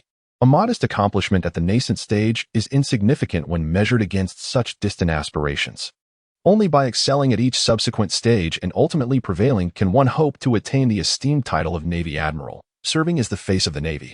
However, considering that Ron and his peers are capable of vanquishing formidable pirates such as the Dragon, their future is undeniably promising. Both Colonel Kamek, who previously clashed with Ron and his companions, and Mori, now seek to recommend them for enlistment in the Navy. Ultimately, at their age and level of strength, they are exceedingly exceptional within the novice confines of the East Sea. Mori is well aware that the Dragon's bounty is merely 20 million due to his sensitive identity, linked to the former Sun Pirates, and their current inactivity, residing quietly in Kokoyashi village as a local sovereign, avoiding trouble. The Dragon's true strength, if converted into bounty, far exceeds 20 million. Sacrificing a bit of the lower populace to maintain such a volatile figure is indeed a shrewd trade, fostering an atmosphere of prosperity throughout the East Sea. Should the Dragon unleash his fury, utilizing the characteristics of his fishman heritage, even the mightiest force in the East Sea Colonel Smoker of the Navy headquarters may find it impossible to capture him. When the dragon rampages, wreaking havoc and destruction, who will bear the blame? When seeking assistance from the Navy headquarters, who will endure the ire and shoulder the burden of responsibility? Moore had initially believed that the malevolent dragon, this particular thunder, would remain unchallenged, no matter the misfortunes that befell him. However, he was taken aback today when 3 young individuals managed to vanquish the dragon. Moore genuinely believed that they possessed, at the very least, the potential to ascend to the rank of Rear Admiral, with the possibility of achieving Vice Admiral status not being out of reach, even if he were to be ousted from Tonzon Town in the future. As long as he recommended these 3 prodigies to the Navy and maintained a cordial relationship with them, he would have no worries about finding a more favorable place to retire. As this thought crossed his mind, a warmer smile spread across Moore's face, prompting him to make promises. You all have come to seek my assistance for a specific matter, have you not? Rest assured, I shall do my utmost to help in any way I can. For those matters beyond my capability, I will strive to find a solution. Regarding the recommendation for the Navy's elite training camp, as long as you express your interest, I will ensure you secure a place. However, you must confirm your intentions swiftly, so I can arrange this opportunity for you. You may not be aware, but the demand for a recommendation is exceedingly high. When the recruitment for the training camp commences, the phones ring incessantly, like the beat of a drum, never ceasing. Is the recommendation for the elite training camp truly so coveted? Are you jesting? Moore seemed to regard Ron and his companions as naive youths, entirely oblivious to the intricacies of the world. It was no surprise, considering their age. To possess their current strength, even the most gifted must devote nearly all their time to rigorous training. Nevertheless, Ron, while engaged in daily training, had not neglected his intellect. During his time in the merchant caravan, aside from learning various survival techniques at sea from Uncle Reed, he also learned the art of negotiation and how to discern deceit within contracts from Uncle Nis. Thus, Ron was quick to perceive the traps hidden within Moore's words. The elite training camp at headquarters was not a venue where connections or personal favors would suffice. In fact, those capable of leveraging connections had no need to do so. Without genuine strength, one could easily find themselves overwhelmed and defeated. Which entitled scion would dare to venture into the battlefield to enhance their credentials, unless their father's vast estate flourished abundantly? In contrast to Moore, who was a master of manipulation, Kamink was merely a novice. Moore spun elaborate tales for Ron and his companions, extolling the myriad benefits of the elite training camp, focusing solely on the advantages while omitting the stringent prerequisites required to enjoy them. He exploited the disparity in information, leading Ron and the others to instinctively believe that a place with such plentiful benefits must be exceedingly rare. In the West Sea or areas like the Grand Line, this qualification would indeed be highly sought after. Yet here in the East Sea, where overall strength was the weakest among the 4 seas, the prowess of the new generation was similarly lacking. How could a pack of mongrels possibly nurture a lion? It is evident that Mori covets the merits of Ron and his companions, aiming to secure his position by leveraging their achievements. Yet, he feigns a nonchalant demeanor, appearing as though he cannot bear to see Ron and his friends' talents go unrecognized. He seems determined to facilitate their entrance into the elite training camp, regardless of the favors he must bestow, seeking to obligate Ron in return and cultivate a sense of goodwill towards him. Moreover, he underscores the scarcity of opportunities, pressuring Ron and his companions to make swift decisions as if the chance would vanish if delayed. Engaging with such a person could undoubtedly squander an immeasurable amount of time. Thus, Ron, disinterested in idle chatter, chose to be forthright. Colonel Mori, we still need to deliberate on the matter of joining the Navy. Perhaps we should first discuss the annihilated Dragon pirate crew and the Creek pirate crew under your command? Upon hearing Ron's words, Mori's expression froze. The audacity of such grandiloquent rhetoric made him realize that Ron was no mere martial enthusiast, oblivious to the world. However, a shrewd businessman would not abandon a venture that promised 100 berries merely because it yielded only 20. Mori composed himself, donning a renewed, enthusiastic smile, and dispensed with the pretense, asking directly, "Given that you have bestowed upon me such significant merits, how might I assist you?" In truth, it was merely a trifling matter. My 2 elders wish to open a shop in Tonzon Town for their retirement. Mori, upon hearing it was merely this small endeavor, smiled even more warmly. Please do inform me when the shop opens. I will make it a point to invite some colleagues to support the occasion and, by the way, to inaugurate the establishment. Here is my contact number. Should you encounter any difficulties, do not hesitate to reach out. Ron observed Mori's adeptness with approval, revealing a satisfied smile. The transaction was completed smoothly, and Ron and his companions chose not to linger with the Navy. Earlier, during their meal at the tavern, Ron had inquired about Uncle Reed's contact number for Uncle Nice. Ron directly dialed the phone, engaged in a brief exchange of pleasantries before conveying the matter at hand, urging him to contact Mori when the time was right. Subsequently, they embarked on a vessel at the port, setting sail for the bustling black market of Donghai, Maple Leaf Town. Chapter 55. The Tadpole seeks its mother. Maple Leaf Town, renowned as the most vibrant locale in all of Donghai, is well connected by direct ferry services from any sizable port city. After an extensive 11-day voyage, Ron and his companions finally arrived at the moment of disembarkation. As they stepped onto the dock, they were immediately enveloped by a cacophony of voices. Everywhere they turned, there were complimentary shuttle services from casinos eager to welcome patrons. These shuttles not only provided transportation free of charge, but also offered complimentary food and beverages, ensuring an exceptionally attentive service. Additionally, there were numerous elegantly attired young women, radiating warmth and enthusiasm, dedicated to making every visitor to Maple Leaf Town feel the embrace of springtime warmth. They took the opportunity to inquire if the guests had any interest in partaking in a delightful game of The Tadpole Seeks Its Mother before venturing into the casinos. Ron gazed at the bustling crowd and approached an impressive convoy. Before him stood a middle-aged man clad in a deep blue suit, adorned with a burgundy tie. His hair meticulously styled. The man wore a smile on his face, yet his discerning gaze scrutinized every passerby with keen interest. Ron approached directly and greeted the man, promptly inquiring, "Excuse me, could you please direct me to the largest black market in Maple Leaf Town?" The middle-aged man turned his head, scrutinizing Ron and his companions with a hint of astonishment. His expression soon transformed into a more welcoming smile as he slightly bowed and tentatively asked, "May I assume that you are Mr. Ron, Mr. Zoro, and Miss Kuina?" Suddenly being recognized, Ron and his companions were taken aback, exchanging bewildered glances, each more perplexed than the last. Ron tentatively inquired, "Are you waiting for us?" The middle-aged man, perceiving their astonishment, readily clarified, "Oh, not at all. I am merely here to attract patrons for the guild." 5 days prior, a seismic event had transpired within the naval circles of the East Sea. Colonel Moore of the East Sea Branch 123 had purportedly apprehended the notorious Dragon Pirate crew and the Creek Pirate crew. Such a monumental achievement instantaneously elevated his influence within the naval community, although everyone was aware of the true nature of this so-called capture. The ripples of such an earthquake invariably spread outward. Significant occurrences within the naval realm would naturally permeate into other spheres. Within a day, someone had located the female soldier assigned to receive you, and thus the news began to circulate with remarkable swiftness. Now, throughout the East Sea, any establishment of considerable stature, particularly those within the gray areas, should be acquainted with your identities. After all, it is crucial for us to discern whom we must not provoke. Upon hearing his explanation, Ron comprehended the situation, yet he remained profoundly astonished. In an era marked by such rudimentary civilian technology, how could information disseminate so swiftly? Perhaps this is the age where individual prowess surpasses all else. To navigate without pitfalls, the most prudent approach is to recognize every potential danger. Noticing that Ron had absorbed the information he provided, the middle-aged man continued his introduction. "My name is Barney, and I am affiliated with the Honester Chamber of Commerce. The Honester Chamber is one of the principal shareholders behind Maple Leaf Town, with high-ranking officials from the world government and Navy holding significant stakes.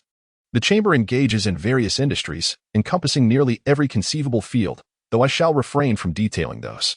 Instead, I will speak directly to a matter that may pique your interest. For a formidable individual such as yourself, we can provide both the utmost indulgences and the array of herbs, potions, or weapons required for your cultivation. I wonder if any of you would be intrigued."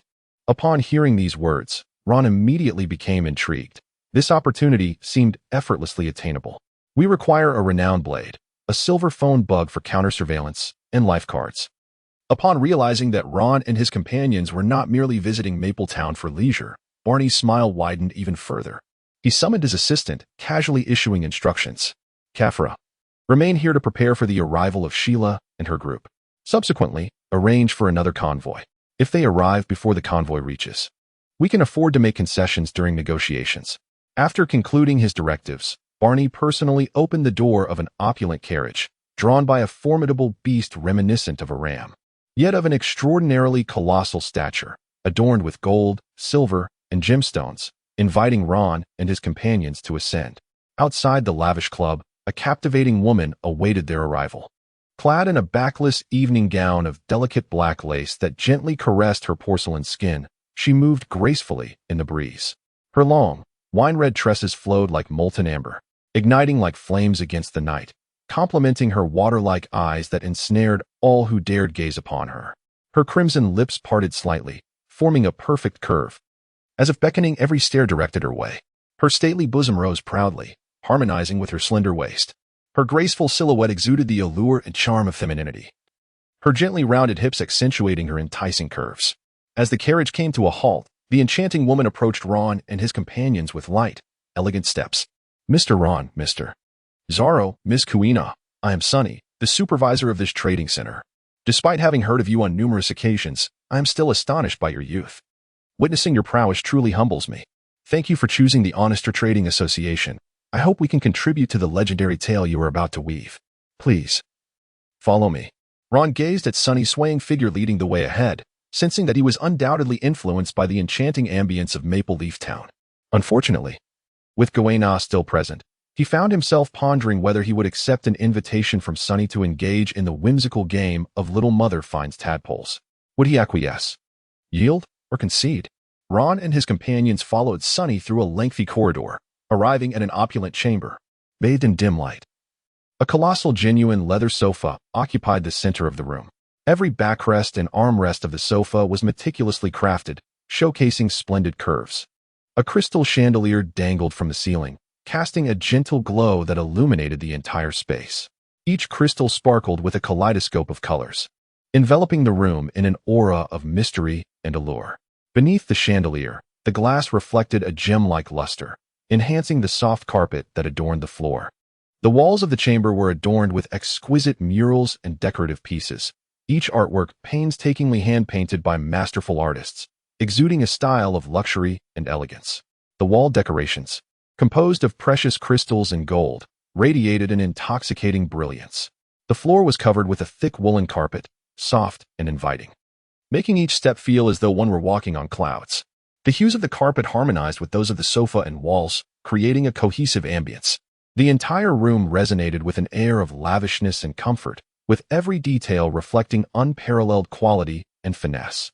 Ron gazed at the opulent decorations, yet his heart remained remarkably tranquil, devoid of any concern regarding the prices or feelings of inadequacy about his attire and demeanor in such a prestigious setting. Naturally, he settled onto the central sofa in the room, adopting a comfortable posture as he crossed his legs, as if he were at home. Despite having never frequented such high-end social venues before, he pondered briefly and arrived at a conclusion. Both the treatment he currently enjoyed and the transformation in his mindset stemmed from the confidence bestowed upon him by his own capabilities.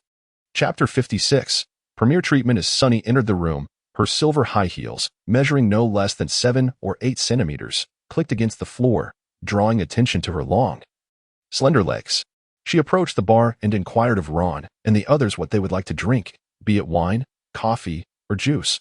Feel free to select whatever you wish from the wine cabinet. Do not hold back. Upon hearing this, Zoran and Kuina wasted no time, immediately making their way to the wine cabinet, grabbing glasses, and indulging in a selection of drinks. Ron remained still, his interest in alcohol being rather tepid, especially since he had matters to discuss shortly. Please fetch me a glass of juice, he requested. Certainly, do try this juice from the jojoba tree. It has recently garnered great favor among the nobility of various kingdoms. It is said not only to boast an exquisite flavor, but also to be exceedingly beneficial for one's health. Sunny retrieved a plain glass vessel from beneath the bar, filled to the brim with vibrant orange-red juice. She gracefully approached the sofa, bending slightly to pour 2/3 of the glass for Ron, adding a touch of crushed ice. Rather than placing it on the table, she maintained her bent posture, a subtle smile gracing her lips. Her left hand cradling the base of the glass while her right hand held the delicate cup, presenting it before Ron. Although the juice lay right before him, his gaze inadvertently drifted downward. As Sunny leaned forward, her low-cut evening gown revealed her alluring curves, her skin as pristine as freshly fallen snow. She must have applied perfume, for in such close proximity, Ron could discern the faint, enchanting fragrance wafting towards him. Ron accepted the juice from Sunny's hands, the invigorating aroma of the fruit wafting through the air, fresh and rich, as if he were enveloped in an orchard, lifting his spirits. After taking a sip, He savored the juice's full-bodied flavor, its texture complex and layered, with a hint of sweet and sour notes. Each mouthful was imbued with the essence of the fruit, delicate yet refreshing, as if bursting with the juiciness of ripe produce. As he drank, he couldn't help but marvel at the affluent individuals who truly know how to indulge. However, he was not there to revel in pleasure. Enjoyment could wait. He set down his cup and shifted to the matter at hand. Miss Sunny, we have come to discuss a significant business proposition, one measured in billions. We require 2 blades, preferably renowned ones.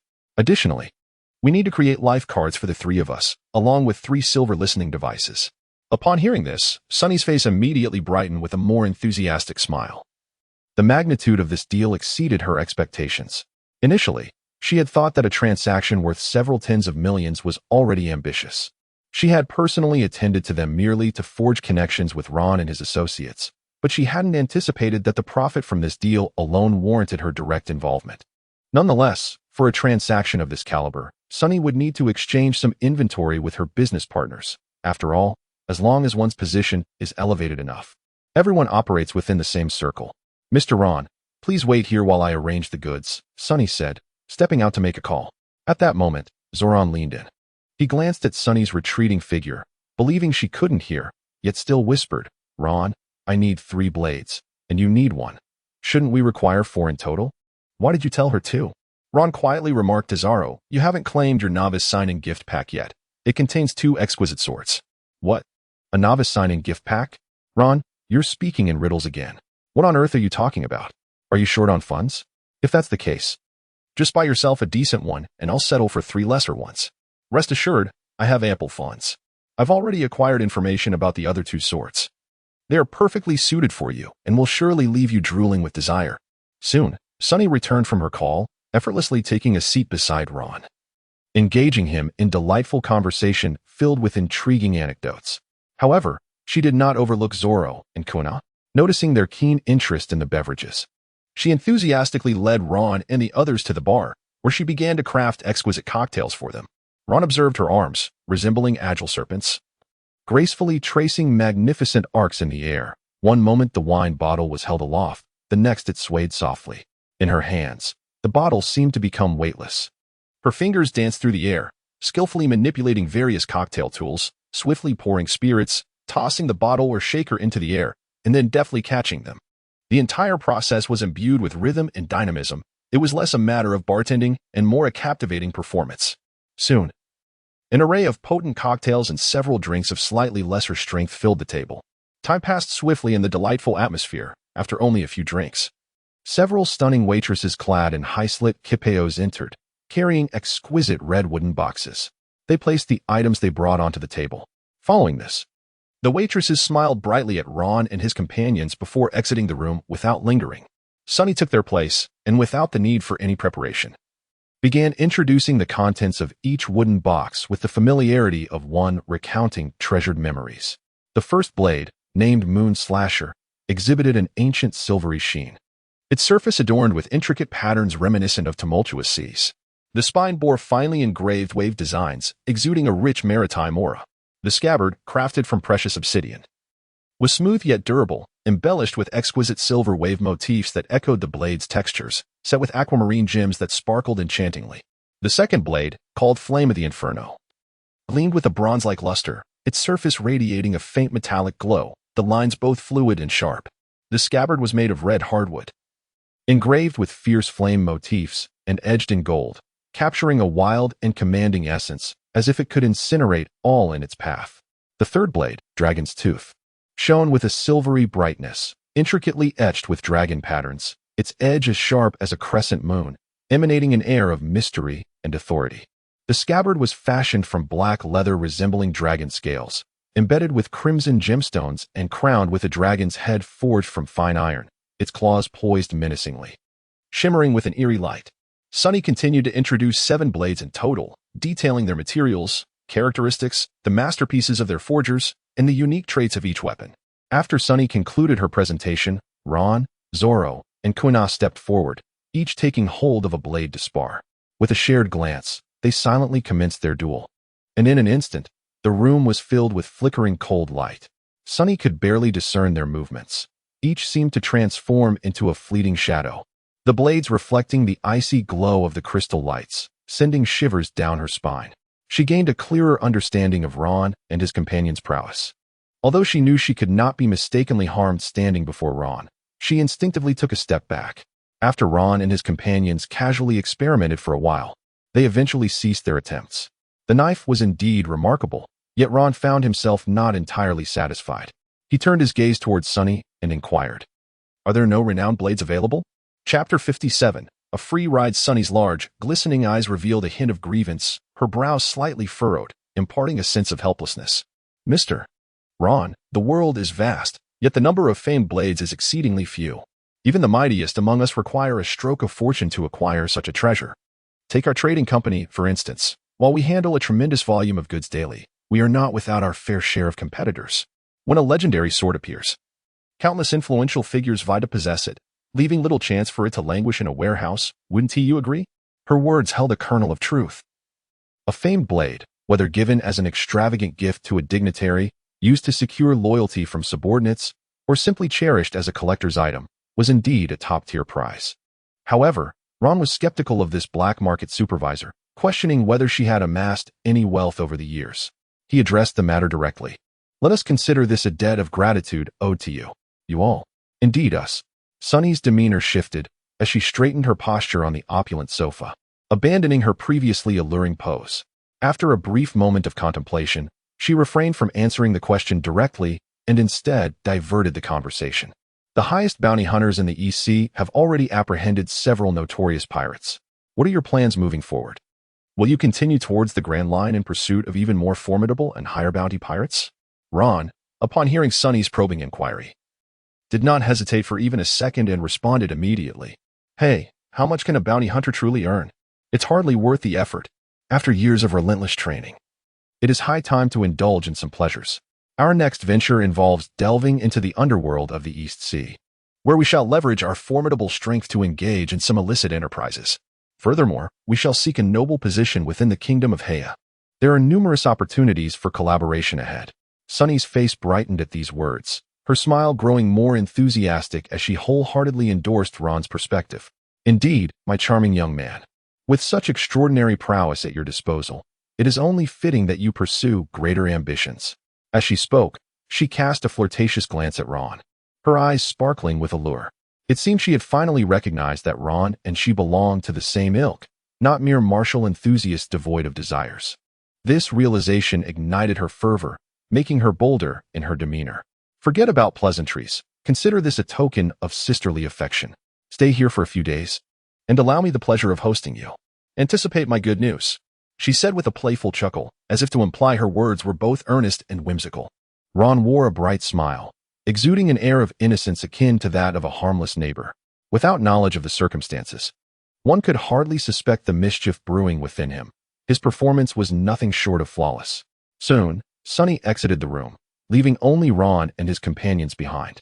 In no time, a delightful array of culinary delights was presented, with a waitress standing by the door, poised to cater to their every whim. It was fortunate that Kuina was present. Otherwise, they would have been left to their own devices within the confines of the room. In an effort to win favor with Ron and his group, Sunny spared no expense. The dining table was adorned with silver eel from the North Sea, dragon-patterned shrimp, succulent 8 treasure crabs, juicy shellfish, and hedgehog fish, complemented by the distinctive explosive chili peppers and spices from the South Sea. The dishes were characterized by their fiery and aromatic essence, filling the room with a tantalizing aroma that was utterly mouth-watering. A strong scent wafted through the air, as if awakening every sense of taste, uplifting spirits and igniting appetites. As Ron and his companions indulged in food and drink, engaging in lively conversation, Kuina and the others, having harbored a multitude of questions, finally seized the opportunity to inquire. "Ron, did you not mention that we would be departing from the East Sea soon?" "Indeed," he replied. "The strength of the East Sea is insufficient. Only in the vast expanse of the world beyond, facing more intense competition, can we aspire to go further." "But what about what you previously discussed with Sunny?" Ron gazed at Kuina with a perplexed expression and solemnly declared, "I have lied. You must also learn this. Speak to people in a manner befitting their nature. To friends, be sincere, but that does not necessitate honesty towards everyone. Take, for instance, The Colonel Moray we encountered previously. His intention was clearly to recruit us into the Navy to enhance his own accolades. Yet his words were laced with a guise of concern for our well-being, seeking our gratitude in return. Now, regarding Sunny, one of the prominent figures in Maple Leaf Town. Do not be misled by the numerous one of qualifiers. Her stockpiles of goods are indeed formidable. We are here to purchase from her, not to seize her wares. Regardless of how precious the commodities may be, they exist to be sold. It is merely a matter of price. And I have made it abundantly clear that our finances are more than sufficient. If her subordinates were to sell their goods to us at a reduced price, then we could discuss matters of goodwill. However, it is evident that she desires not only our money but also to place us in her debt. These individuals fundamentally perceive us as strangers in an unfamiliar land, eager to exploit the information gap by peddling worthless services or information as favors. There is no need for embarrassment. This is simply their role. We are not mere passers-by, and thus she is under no obligation to enlighten us. We are her clients. And in a sense, partners of the Navy. If such information is withheld, does it imply that deceit and manipulation are permissible? If one falls victim to misleading advertisements, is that not their own folly? When confronted with those who wish to exploit us, we must not extend courtesies. To take a step back, the goods are hers. Whether she chooses to sell to us is entirely her prerogative. Therefore, I shall speak plainly. I am not a virtuous individual. It is not your perception that matters, but mine.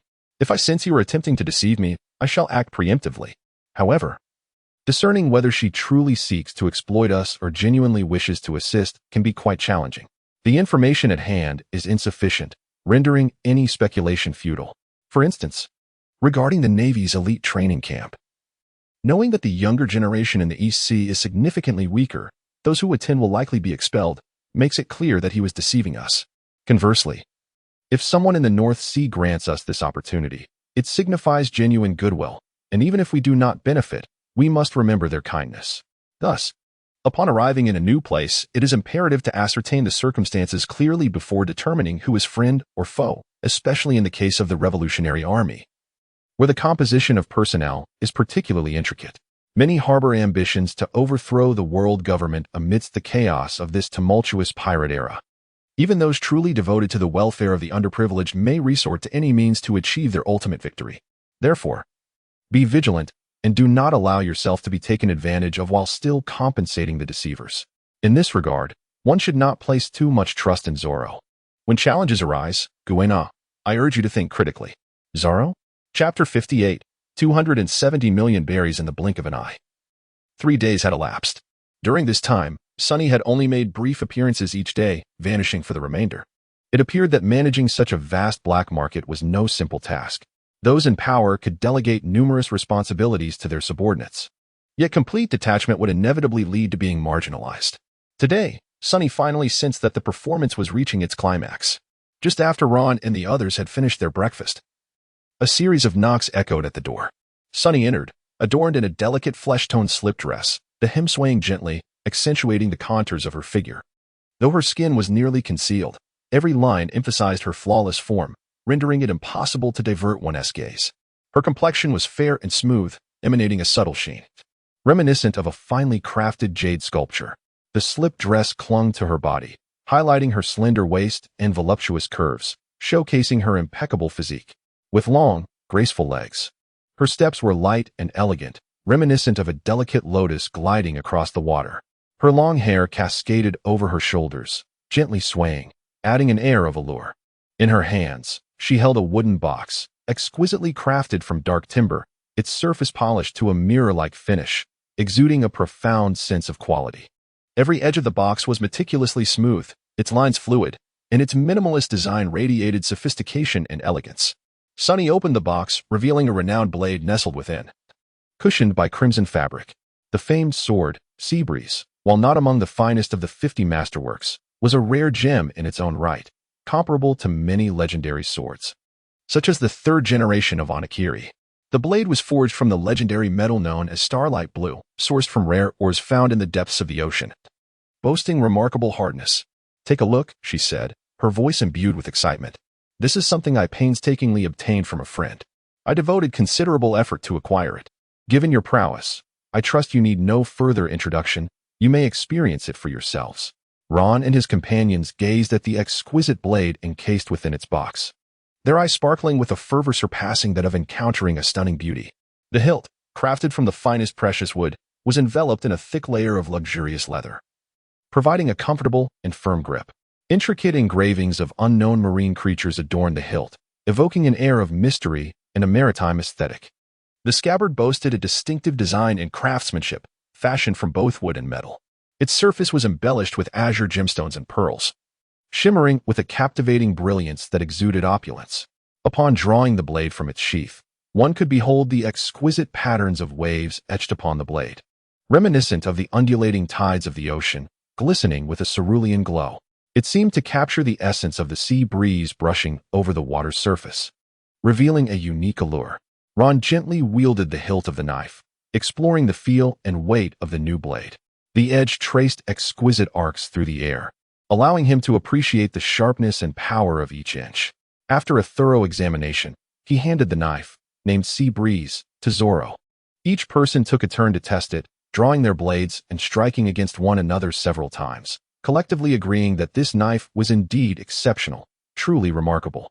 Zoro gazed at the knife in his hand, his lips curling in a barely contained smile.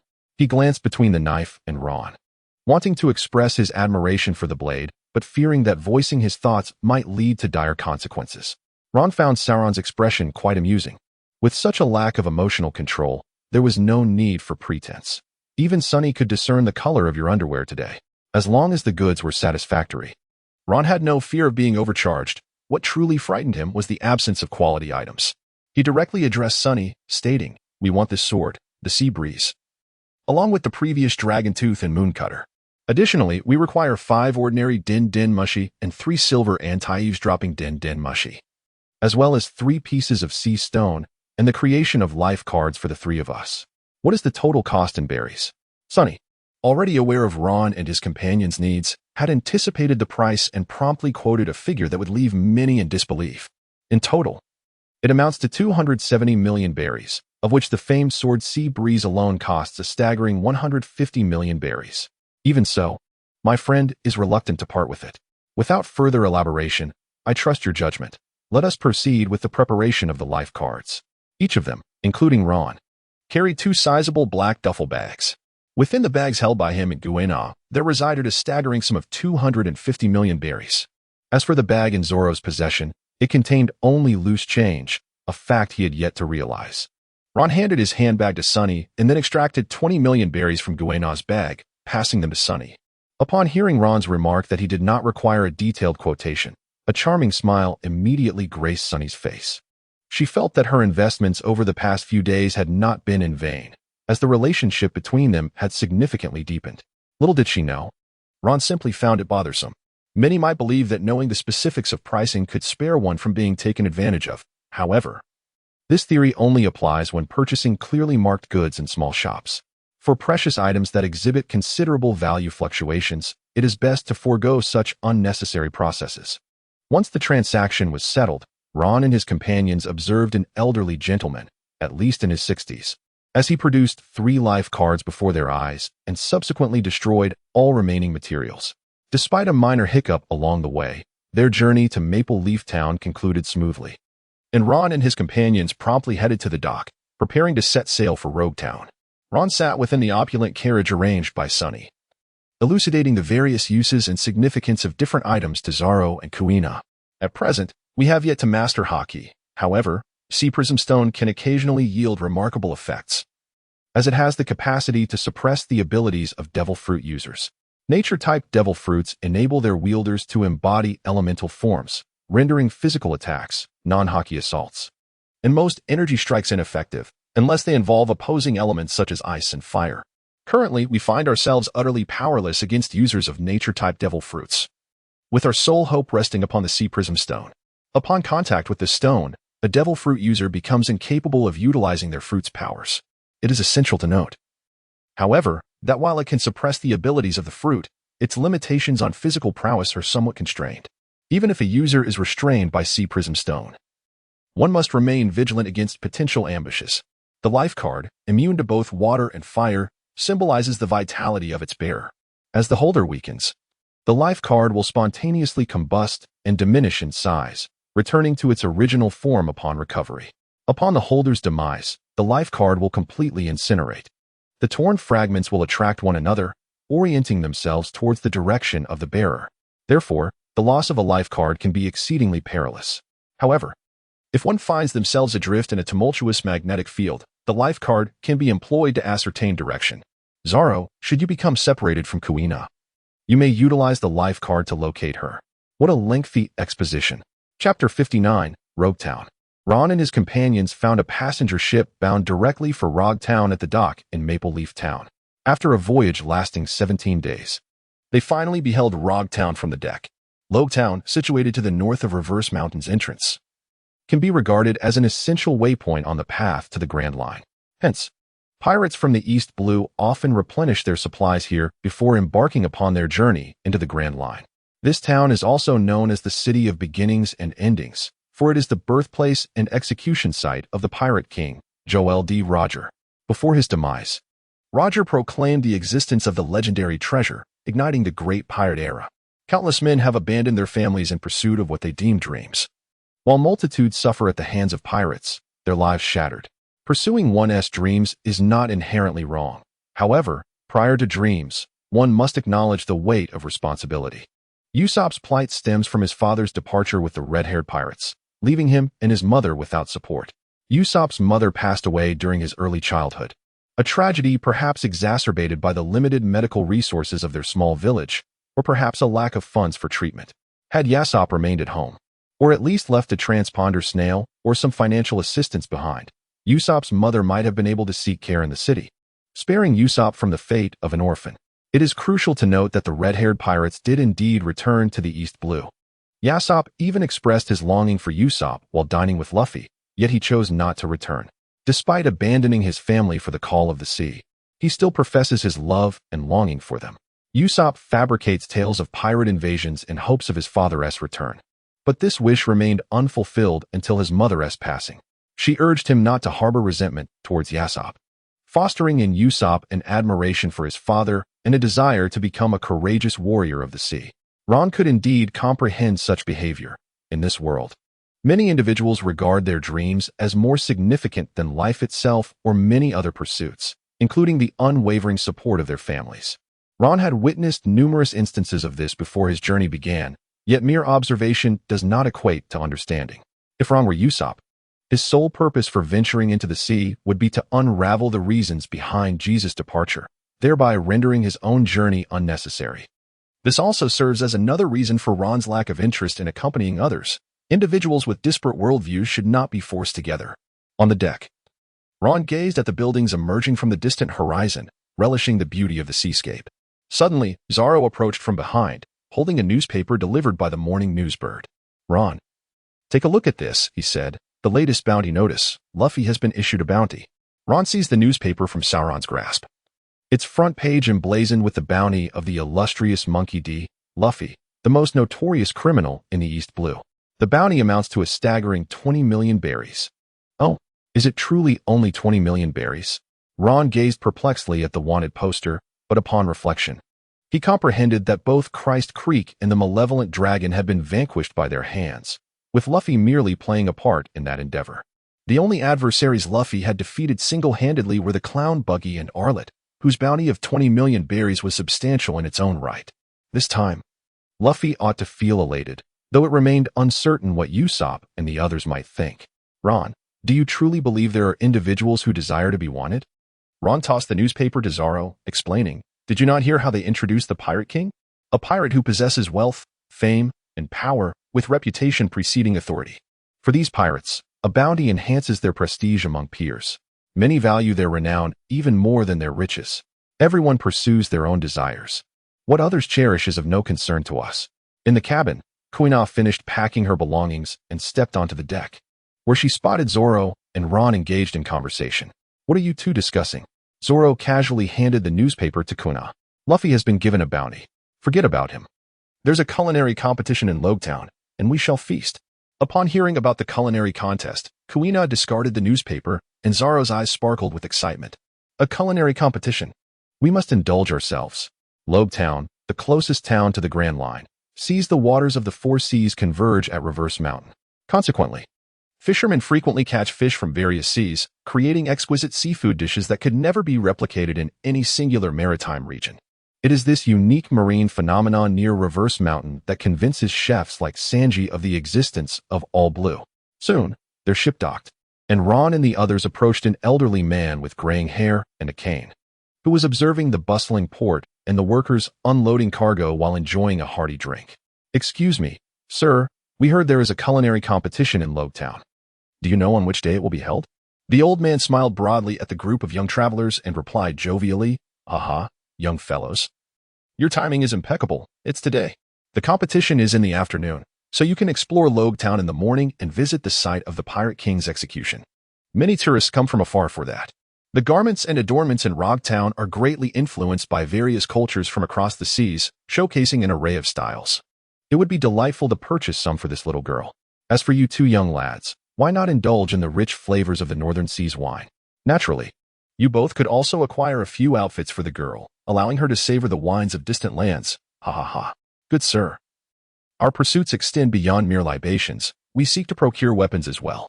Where might we find the largest and longest established armory in Town? Weapon store? Observing the elder's demeanor, it was evident that in his youth, he too had been a sailor at the docks. This inquiry, indeed, ventured into his realm of unfamiliarity. The elder furrowed his brow, pondering for quite some time, before tentatively responding, "It should be located in the eastern part. Perhaps you could inquire further upon arrival." "Very well. Thank you, good sir. We shall take our leave now." Ron and his companions set forth towards the eastern side of Town, leisurely strolling and exploring. The streets of Town are spacious, and the roads are immaculate, bustling with passers-by, creating an atmosphere of serenity. Although the shops lining the sides may not possess the same vibrancy as those in Maple Leaf Town, the latter is often tainted by the presence of illicit enterprises, rendering Town more appealing and lively. Kuina observed the throngs of people traversing the streets. Her spirits markedly elevated compared to the time spent indulging in the various services of Maple Leaf Town, despite being the final stop before the Grand Line, where countless pirates converge from the East Blue for their last respite. I had anticipated the town to be shrouded in chaos. To my surprise, the quality of life for the townsfolk appears to be quite commendable. Chapter 60, The Value of the Life Card. Ron observed the bustling throngs, relishing the enticing aromas wafting from the street food stalls. He found himself quite fond of this vibrant atmosphere and engaged in conversation with Kuina about the current state of Town. In these times, the quality of life for the populace largely depended on the strength and character of the nearby naval commander. The highest naval officer in Town is Colonel Smoker, a formidable user of the smoke fruit. His prowess is unparalleled, rendering any pirate in the East Blue incapable of escaping his grasp. Even we find ourselves at a disadvantage in his presence. The presence of Seastone may provide some safety, yet it remains perilous. A single misstep could lead to dire consequences. Moreover, he is known for his rebellious nature, which is why he was expelled from the naval headquarters. A man of his character possesses a distinct sense of justice and principles, eschewing conventional norms. His efficiency in dealing with pirates is remarkable, though it often results in greater chaos. Nonetheless, despite the Navy's formidable strength, it can only compel the most powerful pirates to behave. While the current era of rampant piracy sees many mindless marauders wreaking havoc, countless inept and destructive pirates abound, and even if Smoker were to chase them relentlessly, he could never apprehend them all. In Town, the presence of numerous pirates naturally attracts a plethora of bounty hunters. These individuals earn money swiftly and spend it just as quickly, leading to substantial daily expenditures. This, in turn, invigorates various establishments such as weapon shops, eateries, and taverns, alongside maritime commerce, contributing to the town's vibrant prosperity and the abundance of shops in the vicinity. Kuina frequently cast her gaze towards the stores lining the streets, particularly those offering an array of seafood. The sight of an impressive variety of shrimp, crabs, and shellfish displayed in wooden boxes cushioned with ice was undeniably enticing. Although Ron and his companions had indulged in seafood feasts recently, they had never encountered such an array of ingredients before, which instantly ignited their appetites. "Ron, let us dine on seafood for lunch. Even though our village is coastal, we have only consumed a limited selection of fish over the years. I have never seen so many types of seafood." "Absolutely. A seafood feast at noon. And then we can check out the culinary competition in the afternoon for more delicious offerings." What do you say, Zoro? Ron turned around and noticed that Zoro, who should have been on his left, had vanished in the blink of an eye. Kuina also realized Zoro was missing. She and Ron glanced around, searching frantically, and dashed back a considerable distance, calling out loudly as they ran, attracting the attention of passersby. Zoro! Zoro! Ron searched the vicinity several times but could not find a trace of Zoro. He returned to the previous intersection to meet with Kuina, only to find her returning alone as well. Did you find him? He inquired. No, she replied. Ah, what a coincidence. The recently crafted life card is already being put to use. Let me take a look at it. Ron retrieved a small life card belonging to Zoro from the pocket of his fitted shirt, laying it flat upon his palm. After a brief moment of stillness, the life card began to gently rotate, ultimately pointing towards the western direction. Let us proceed. Ron and Kuina proceeded in the direction indicated by the life card, occasionally adjusting their course. After traversing nearly 10 kilometers, the direction of the life card shifted dramatically, indicating that Zoro was nearby.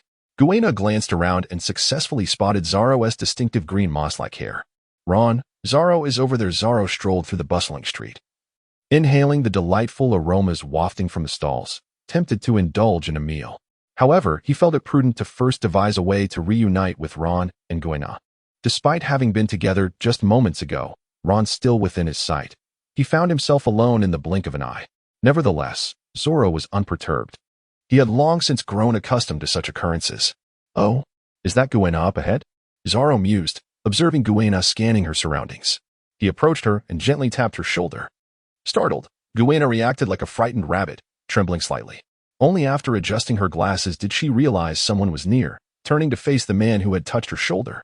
Ah, excuse me, sir, but I believe you have mistaken me for someone else, Kuina replied, catching Zoro off guard, who stared at her in confusion. Ha, Kuina. What are you talking about? It's me, Zoro. Why have you suddenly changed your outfit and put on glasses?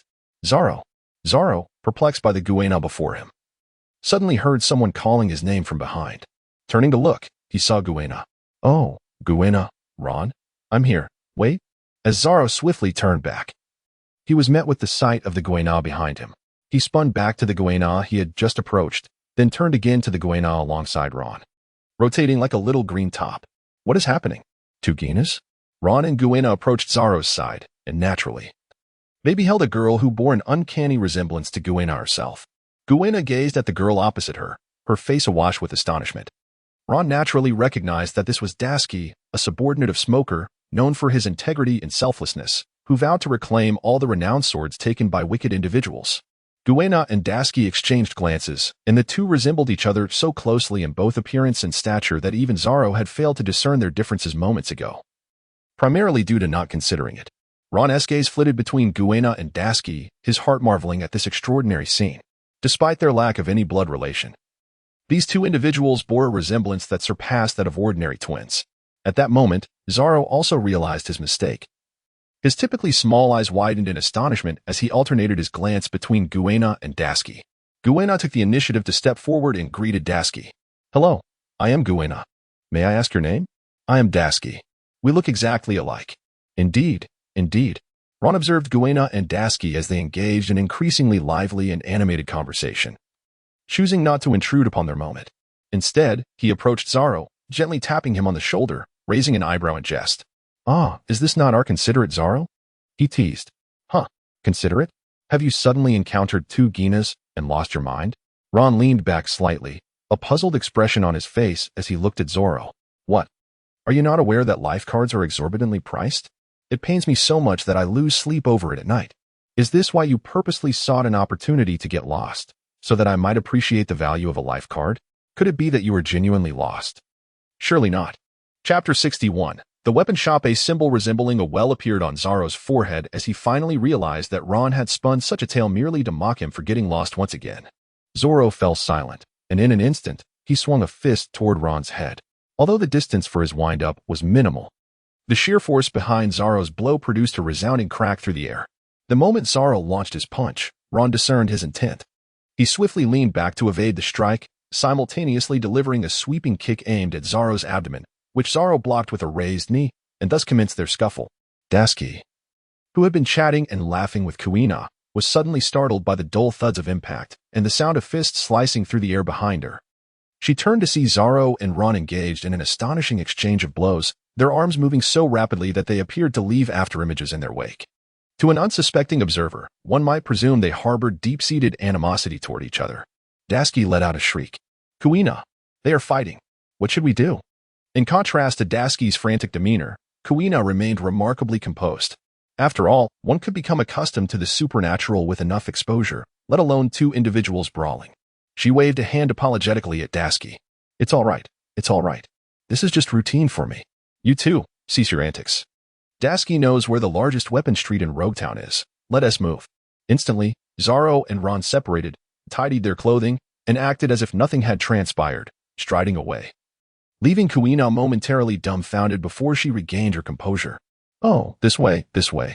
After traversing several lengthy streets, Kuina led them to a nameless weapon shop. The shop's sign consisted of a simple shield adorned with two crossed long swords, devoid of any other embellishments. Despite its seemingly shabby appearance, this establishment had been in operation for a full 2 centuries. It not only dealt in swords, armor, and firearms, but also offered a wide range of merchandise. My sword, Shiyu, is maintained here. I initially intended to retrieve it. I trust you will find something suitable within this shop. Upon entering the shop, one is greeted by a decor that is both simple and antiquated, yet within its confines lies a stunning array of weaponry, ranging from swords and shields to armor and firearms, all available in abundance. Wooden shelves, meticulously arranged, showcase an assortment of costly arms, while in a secluded corner rest several wooden barrels, filled with the most rudimentary of blades. Behind the counter stands the proprietor, a figure of striking peculiarities, with a head resembling a pronounced shape. Aside from tufts of hair on either side that resemble wings, only a small patch of wavy hair remains atop his head, complemented by a prominent, bulbous nose that adds an air of disrepute to his appearance. Upon noticing the arrival of customers, the proprietor, who had been dozing behind the counter, instantly roused himself, rubbing his hands together with a sycophantic smile as he welcomed Ron and his companions. Esteemed guests, welcome. Please feel free to browse at your leisure. Our establishment boasts a rich history of 200 years, offering fair prices and honesty to all, ensuring that you will undoubtedly find satisfaction in your purchases. Ron beheld his boss's sycophantic grin and subtly gestured for Kuina to showcase her wealth, intending to astonish the proprietor with a touch of extravagance. Kuina promptly opened her sleek black case, placing 200 million berries upon the counter for the boss to behold. Sir, this is 200 million berries. Kindly present the finest swords your establishment possesses. 200 million berries. Kuina and the boss exclaimed in unison, the former astonished by the unexpected affluence of her newly acquainted companion. The boss's eyes nearly bulged from their sockets, his demeanor instantly transforming into one of fervent enthusiasm as he emerged from behind the counter to begin a meticulous introduction of the shop's wares. This blade, indeed, is remarkable, he remarked as he guided Ron and his companions through an extensive array of weaponry before pausing to solicit their opinions. What say you, esteemed patrons? Are any of you captivated by that particular sword? Should you wish to purchase in quantity, I could extend a discount. Hee. Ron stood still, not making a move to grasp any of the knives, nor uttering a word, his expression slightly grim, when Kuina displayed 200 million berries. And yet the proprietor remained unyielding in his decision to fetch his heirloom sword. Snow, from the private room behind the counter, Ron sensed something amiss. Now, as the owner meandered through the establishment without retrieving any items, Ron's suspicions were finally confirmed. The proprietor had not displayed snow in the shop, rather. It was shrouded in cloth and placed in the backyard, not because he believed no one could afford it, but because he had no intention of selling that treasured heirloom, regardless of the price. Upon reflection, it made perfect sense. If snow were to be offered as a mere commodity in the shop, how could it still be considered a family heirloom? Seeing that Ron and his companions remained unmoved, Dasky assumed they were uncertain about which blade to choose and approached them proactively. Are you unsure about which one to select? Perhaps I could assist you in making your choice? Ron gazed at Dasky and offered her a smile. No, I merely feel that none truly meet our requirements. However, boss, the blades carelessly placed in those barrels on the ground must surely be of inferior quality, correct? Those in the barrels on the ground? Indeed. They are nothing more than wretched swords, each priced at a mere 50,000 berries. They are intended solely for sale to the destitute. Only these fine blades are worthy of your esteemed status. Ron disregarded his exuberant boss and slowly approached the barrels in the basement, bending down to scrutinize the blades within. Compared to the original Zoro, Ron's prowess had markedly intensified. It would have been one thing to casually stroll by, but as a swordsman who was aware of the existence of the third-generation Kitetsu, he could undoubtedly sense it. The cursed blade resting on the ground emanated a malevolent aura that seemed to envelop the entire room. From Ron's perspective, it appeared as though all other swords had faded into shades of gray, while the third-generation Kitetsu alone radiated vibrant hues, exuding an evil yet chilling presence. As if imbued with a hint of enigmatic power, Ron reached into the barrel and grasped the third-generation Git, its blade exuding the quintessential elegance of a samurai sword. The hilt was a deep obsidian, adorned with 2 metallic rings, while the scabbard boasted a vivid crimson hue, strikingly simplistic in its embellishment. Observing Ron's precise handling of the blade, the proprietor's demeanor shifted to one of palpable anxiety.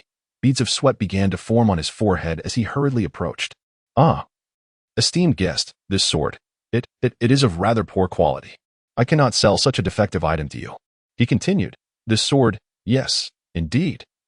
I had intended to destroy it. I merely have yet to do so. Please, return it to its place, dear guest. Let us peruse the exquisite selections over here, where fine blades crafted by masters await you," he chuckled nervously.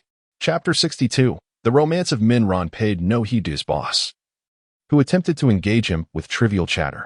Instead, he focused intently on the third-generation Onitachi, drawing the blade from its sheath. The blade was adorned with an ethereal, sinister purple pattern that resembled flames, seemingly undulating as if alive.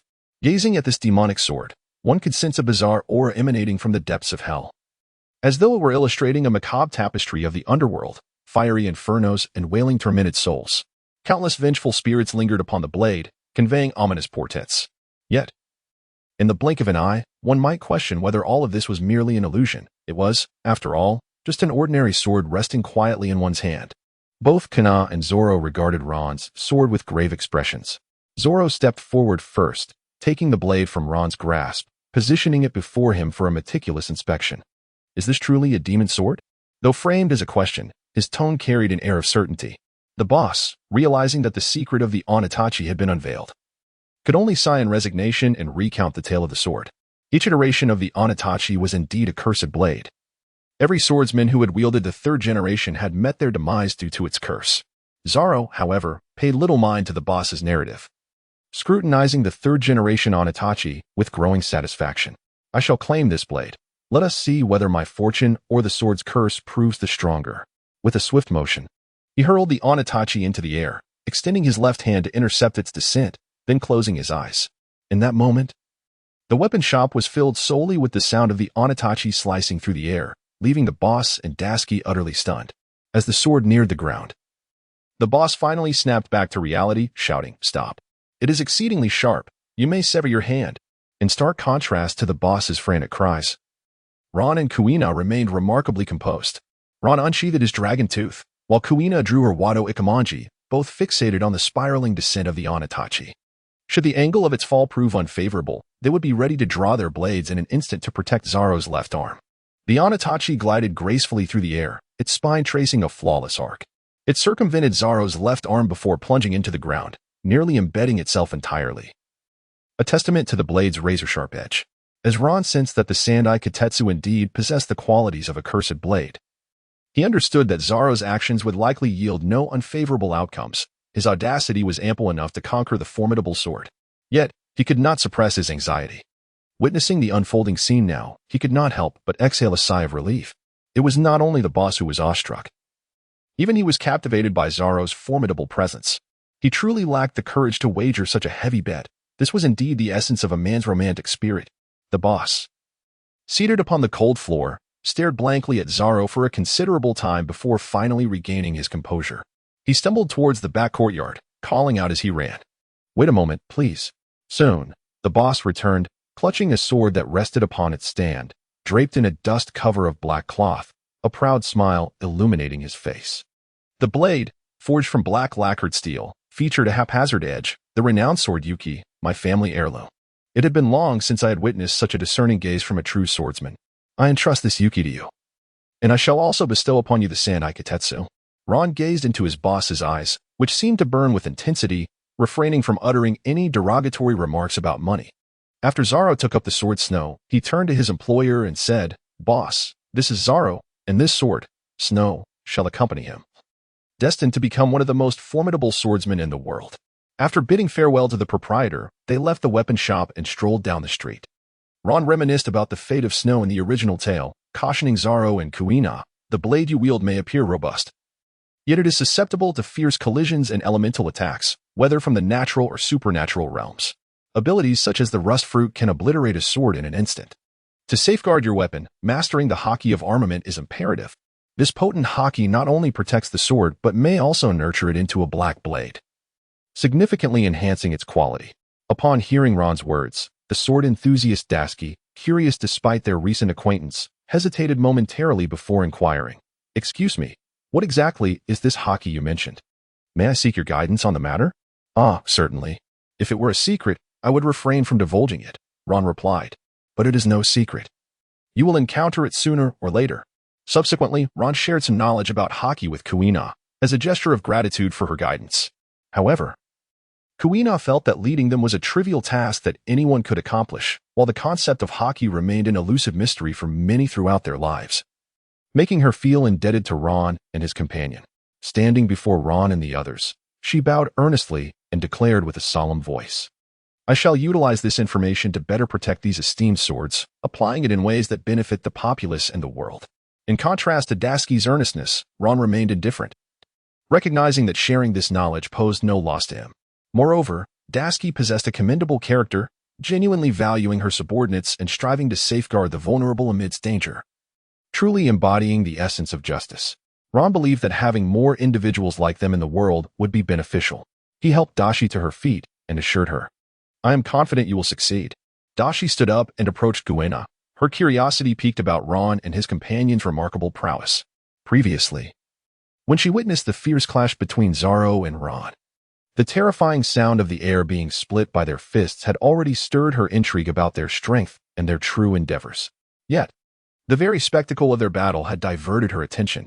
Now, with a moment of respite, Dashi's curiosity surged once more, prompting her to inquire directly, "By the way, did I mention that I am a member of the Navy? Kuina, what is it that you all do? Did you come to Logtown specifically to procure weapons? What accounts for your extraordinary abilities?" Kuina replied, "We were once bounty hunters, though we have since abandoned that path and have yet to decide our future course.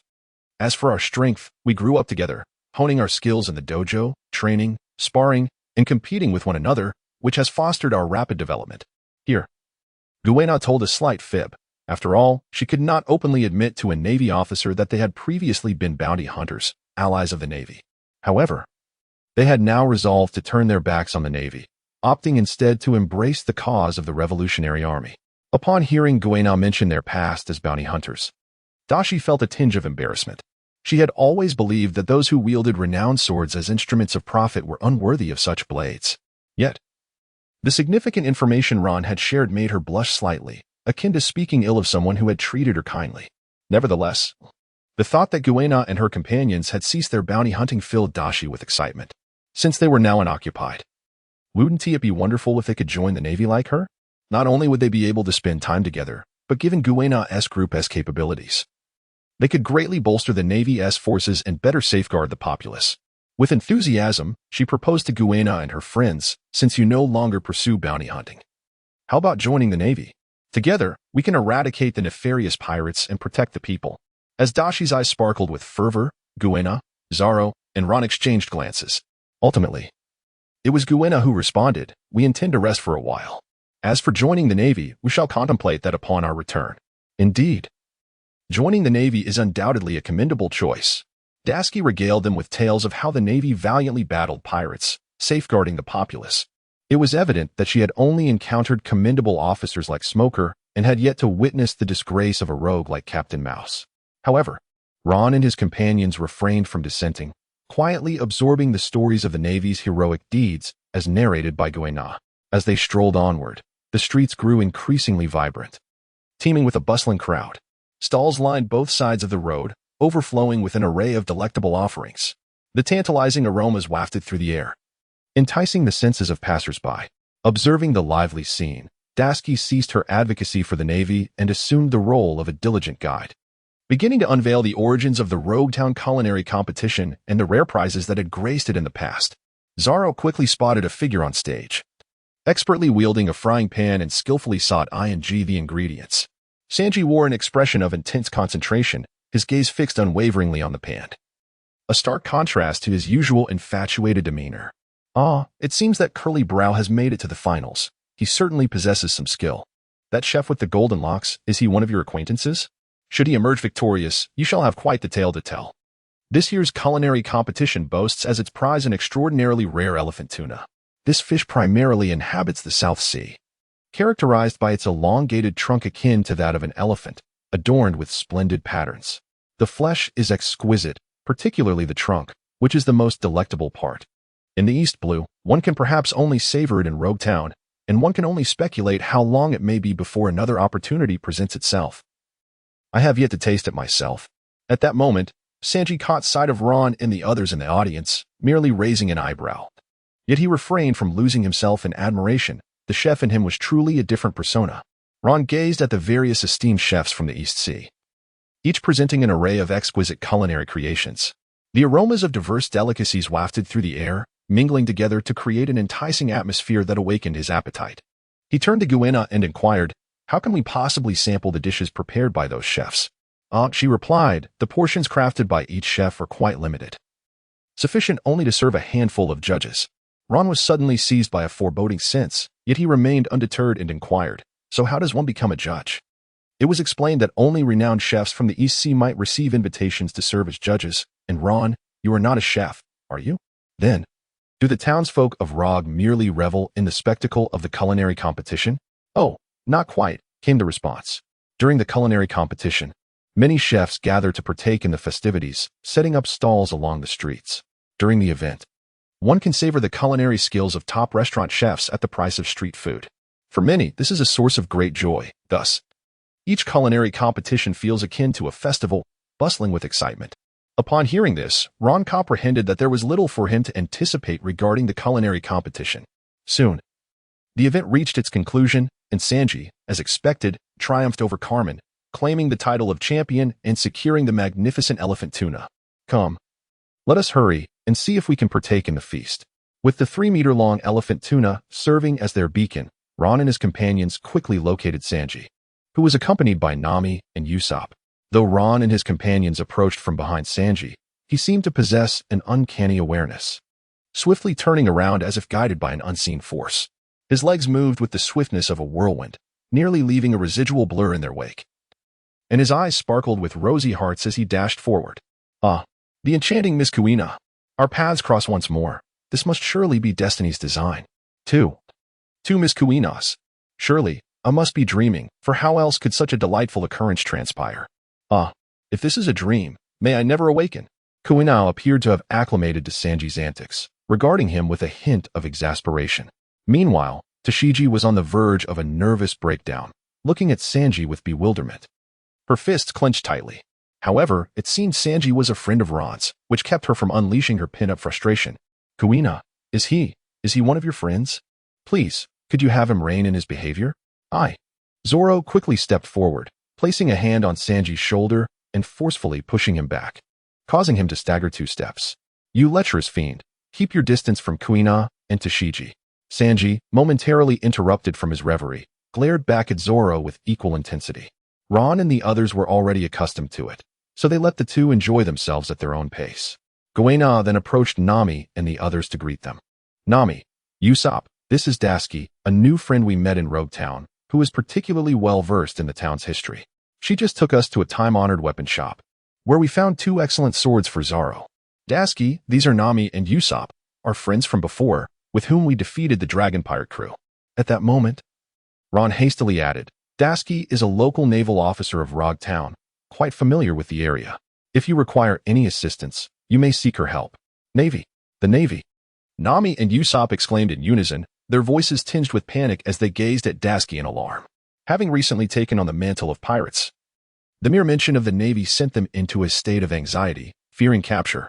Dasky, however, looked at them with a puzzled expression, wondering what was so peculiar about being part of the Navy. Ron elucidated to Dashki the misdeeds of Colonel Mouse, assuaging her concerns. She bowed deeply in apology to Nami, her eyes brimming with sincerity and indignation. Although Dashki held the position of a mere subordinate officer within the Navy, she genuinely regarded herself as an integral part of it, sharing in its honors and its misfortunes.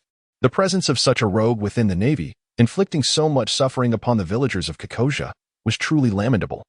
I shall certainly report this to Colonel Smoker, urging him to relay it to the Navy headquarters, so that Colonel Mouse may face severe retribution for his transgressions. May the remainder of his life be spent in penitence within the confines of a prison. Chapter 64. Could there be pirates in my midst? Nami, taken aback by Dashki's fervent reaction, swiftly rushed to assist her, and within mere moments, the atmosphere transformed into one of camaraderie. Ron's gaze was utterly captivated by the majestic giant tuna before him. He sensed that the gluttonous gene within him was on the verge of awakening. And just as he was about to inquire when they would commence their meal, he suddenly realized that Luffy was absent. Where could he be? They needed to locate him swiftly to begin their feast. Nami, who was engaged in conversation with Dashki, responded to Ron's remarks. He has gone to witness the execution platform of the Pirate King. Let us seek him out there. Just as Ron and the others were conversing, a sudden commotion erupted within the crowd ahead, with many individuals hastily rushing forward as if something extraordinary awaited them, and they feared missing it if they lingered. Ron and Nami exchanged a glance, and Nami, unable to contain herself, spoke first. I have a foreboding feeling. In contrast to Nami's resignation, Ron found the situation somewhat amusing. After all, Luffy was not his comrade. From a bystander's perspective, it was undeniably entertaining. He chuckled. I suspect our intuitions are rather aligned. Hearing Ron's jest, Nami sighed, feeling even more exasperated. Let us go see what trouble Luffy has stirred up. Before long, they followed the throng of people and arrived at the execution square of the Pirate King. The square was teeming with a vast crowd, completely surrounding the gallows, making it virtually impossible to get closer. Looking up, they saw Luffy perched atop the gallows, restrained by none other than Buggy the Clown. Buggy, once a crew member of the legendary Pirate King Roger, is now the brother of Shanks, one of the four emperors. Pirates are driven by the pursuit of treasure, particularly the grand riches buried beneath the sea. Yet, misfortune often strikes unexpectedly.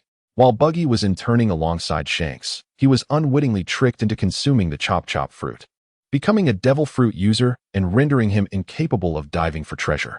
To this day, it remains uncertain whether Buggy is genuinely incompetent or if he has ulterior motives for lingering in the East Blue, much like Shanks' deliberate return to that region.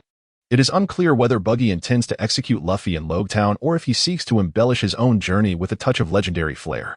Much like the Pirate King's own demise here, yet a new Pirate King emerged, narrowly escaping execution to set sail once more.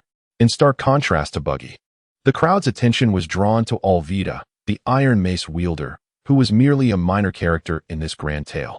Alvida, once a portly woman with a face full of freckles, wielded a massive mace and frequently declared, "Who is the most beautiful in the world?" She believed herself to be the epitome of beauty, exhibiting a level of narcissism that was quite unfounded. While the Empress had her vanity backed by merit, Alvida's self-admiration stemmed from a complete lack of self-reflection. However, after consuming the slip fruit, Alvida underwent a remarkable transformation, evolving from a clumsy figure into a striking beauty. Her long legs rivaled even the Empress's, mesmerizing countless pirates and officers the moment she made her entrance. Upon witnessing Luffy upon the gallows, Ron was instantly reminded of the ensuing events. Uncertain of whether the gallows would be struck by lightning due to the butterfly effect, he swiftly drew his sword and shouted, "Hurry, save him!" Ron and his companions hurried towards the gallows, but unfortunately, the throng of people obstructed their path, making it exceedingly difficult to advance. They managed to push forward a few steps, only to become ensnared in the crowd. The clown Buggy stood atop the gallows, one foot planted on the shackles adorning Luffy's head, laughing boisterously. "See this? This is the consequence of provoking me." Despite the imminent execution, Luffy wore a broad smile, exclaiming, "I am destined to become the Pirate King. Apologies, my friends, but it seems I am to meet my end." Smoker, who had once witnessed the Pirate King smiling from the gallows, was struck by Luffy's grin. As the visage of the Pirate King seemed to merge with Luffy's form before his eyes, his gaze was filled with astonishment, even tinged with a fear he was unaware of, as he beheld Luffy on the gallows. Was he anxious, pondering whether an era of chaos would once again unleash unimaginable suffering upon the people. Suddenly, the once clear sky darkened ominously, and a fierce wind began to howl. The gallows, towering 30 meters high, swayed precariously in the gusts, creaking ominously. A bolt of lightning struck with precision, directly hitting the sword in Buggy's hand. In an instant, Buggy was left charred and electrified, trembling as he collapsed. The gallows crashed down, and Luffy seized the opportunity to escape, rising to dust off his clothes. His carefree smile still intact. Phew, that was close. Ron gazed at the precise strike of lightning, further convinced that this could not possibly be a natural phenomenon. It was undoubtedly the work of Dorag. Even if Buggy stood atop the execution platform, 30 meters high, wielding a knife as a makeshift lightning rod, he could not possibly strike the ground with such accuracy every time. Smoker, witnessing Luffy's miraculous escape even in the face of certain death, cast aside his astonishment and rushed forward with determination to apprehend him. Daisuke, upon witnessing this scene, could hardly believe her eyes. She coldly regarded Nami and the others, incredulously asking, "You are pirates? Kuina, are your friends truly pirates? Were you not hunters of pirates? Have you been deceiving me all along?" Kuina, noticing Daisuke's agitation, stepped forward to calm her, recounting the pirates they had apprehended along their journey, including the battles against the Creek pirates and the Dragon pirates, which led Daisuke to respond with reluctant belief. "Regardless, with the pirates causing such turmoil in the town, I must immediately join Colonel Smoker. If you truly have committed no wrongdoing, I advise you to surrender to the Navy at once. Given your assistance in defeating the Creek pirates and the Dragon pirates, the Navy may consider leniency in comparison to the inexperienced pirates like Nami, who had done no harm." It was the troublesome antics of Buggy the Clown and the Alvida pirates that had incited chaos in Rogue Town. Thus, without hesitation, Daisuke abandoned them, preparing to pursue Smoker. Ron observed the departing figure of Daisuke and turned to Nami and Usopp, urging them to hasten their departure. "We must set sail promptly, should Smoker catch up with you.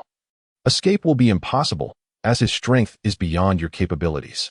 After imparting this warning, Ron glanced at Sanji, the Straw Hat crew's formidable fighter, and said, "Let us check on Luffy's situation." Unbeknownst to Sanji and the others, Ron's true intention was to leverage his connection with Luffy to meet Dracula Mihawk.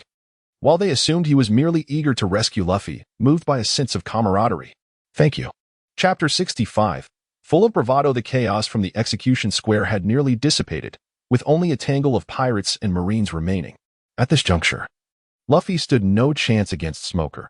Even disregarding Smoker's smoke fruit abilities, Luffy's martial prowess fell short in comparison. Luffy was entirely oblivious to the concept of a Logia-type devil fruit and the notion of intangibility, launching a series of reckless attacks against Smoker. Gum Gum Machine Gun. His fists blurred through the air, raining down upon Smoker like a torrent. Smoker, seemingly dumbfounded, stood motionless, as if stunned by the speed of Luffy's punches, unable to perceive his movements. In reality, the opposite was true. To Smoker, Luffy's punch speed was comically slow, lacking any intimidation. Standing resolute, Smoker ignored Luffy's futile assaults, fixating intently on him. Just as Luffy's fist was about to make contact, Smoker transformed his body into smoke. Luffy's fist passed through Smoker's form, dispersing it into a cloud of white vapor. What? The rarity of a Logia-type devil fruit user goes without saying. Having never faced such an opponent, Luffy was momentarily taken aback by this spectacle. Although his attacks continued unabated, they lacked the application of haki, rendering them utterly ineffective. Smoker solidified his left hand from its smoke form, decisively lunging forward and swiftly seizing Luffy's right hand, yanking him down to the ground.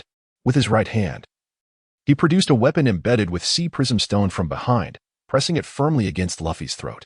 "Even someone like you can command a bounty of 20 million berries now? Your time is up." Under the influence of the sea prism stone, Luffy felt utterly drained of strength, flailing helplessly against Smoker's grip. Yet, Smoker's hold on his neck remained unyielding. Damn it.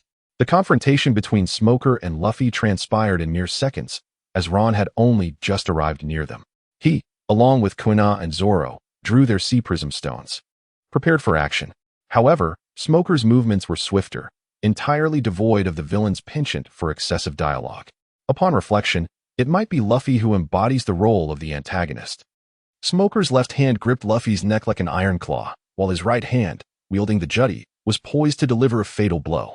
Suddenly, a tempest surged forth, and a figure cloaked in a deep green mantle emerged silently behind Smoker, akin to a specter, exuding an air of gravitas.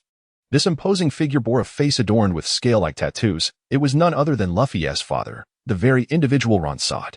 Renowned as the most nefarious criminal in the world and the leader of the Revolutionary Army, Monkey D. Dragon. Dragon seized Smoker's right hand, which clutched the jutty.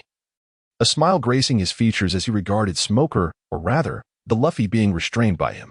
Upon beholding Dragon behind him, Smoker, fully aware of his formidable prowess, exhibited no sign of trepidation.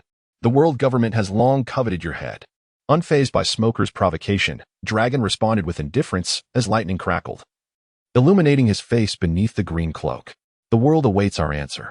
The howling winds roared past, instantly transforming Log Town into a scene of chaos, as people hurriedly sought refuge, desperately trying to evade the fury of the storm. The streets of Rogue Town were strewn with fluttering debris, garments, shattered furniture, and broken branches, while some structures lay in ruin. Once under the control of Smoker, Luffy had vanished, precisely delivered by Dragon to the coastline near the Going Merry. Smoker, having been knocked down, pushed aside the wreckage of wooden crates and stood up, gazing at Dragon, who loomed above. Why? Why do you assist that man? Dragon. What reason could possibly deter a man from setting sail? Upon hearing this, Smoker ceased his futile dialogue with Dragon and immediately issued orders. Prepare the ship. I am bound for the Grand Line. Dragon, standing aloft, watched his son embark on his journey, with no one knowing if this was to be their final farewell. Yet, Dragon had his ideals to pursue, while Luffy was destined to embark on his own adventure. Ron gazed upon the ruins of Rogue Town, and in that moment, he felt a sense of disillusionment regarding the Revolutionary Army. Yet, in this world, is there truly any endeavor devoid of risk? One often finds oneself compelled to choose the lesser of two evils, to select the benefits one desires while accepting the corresponding costs.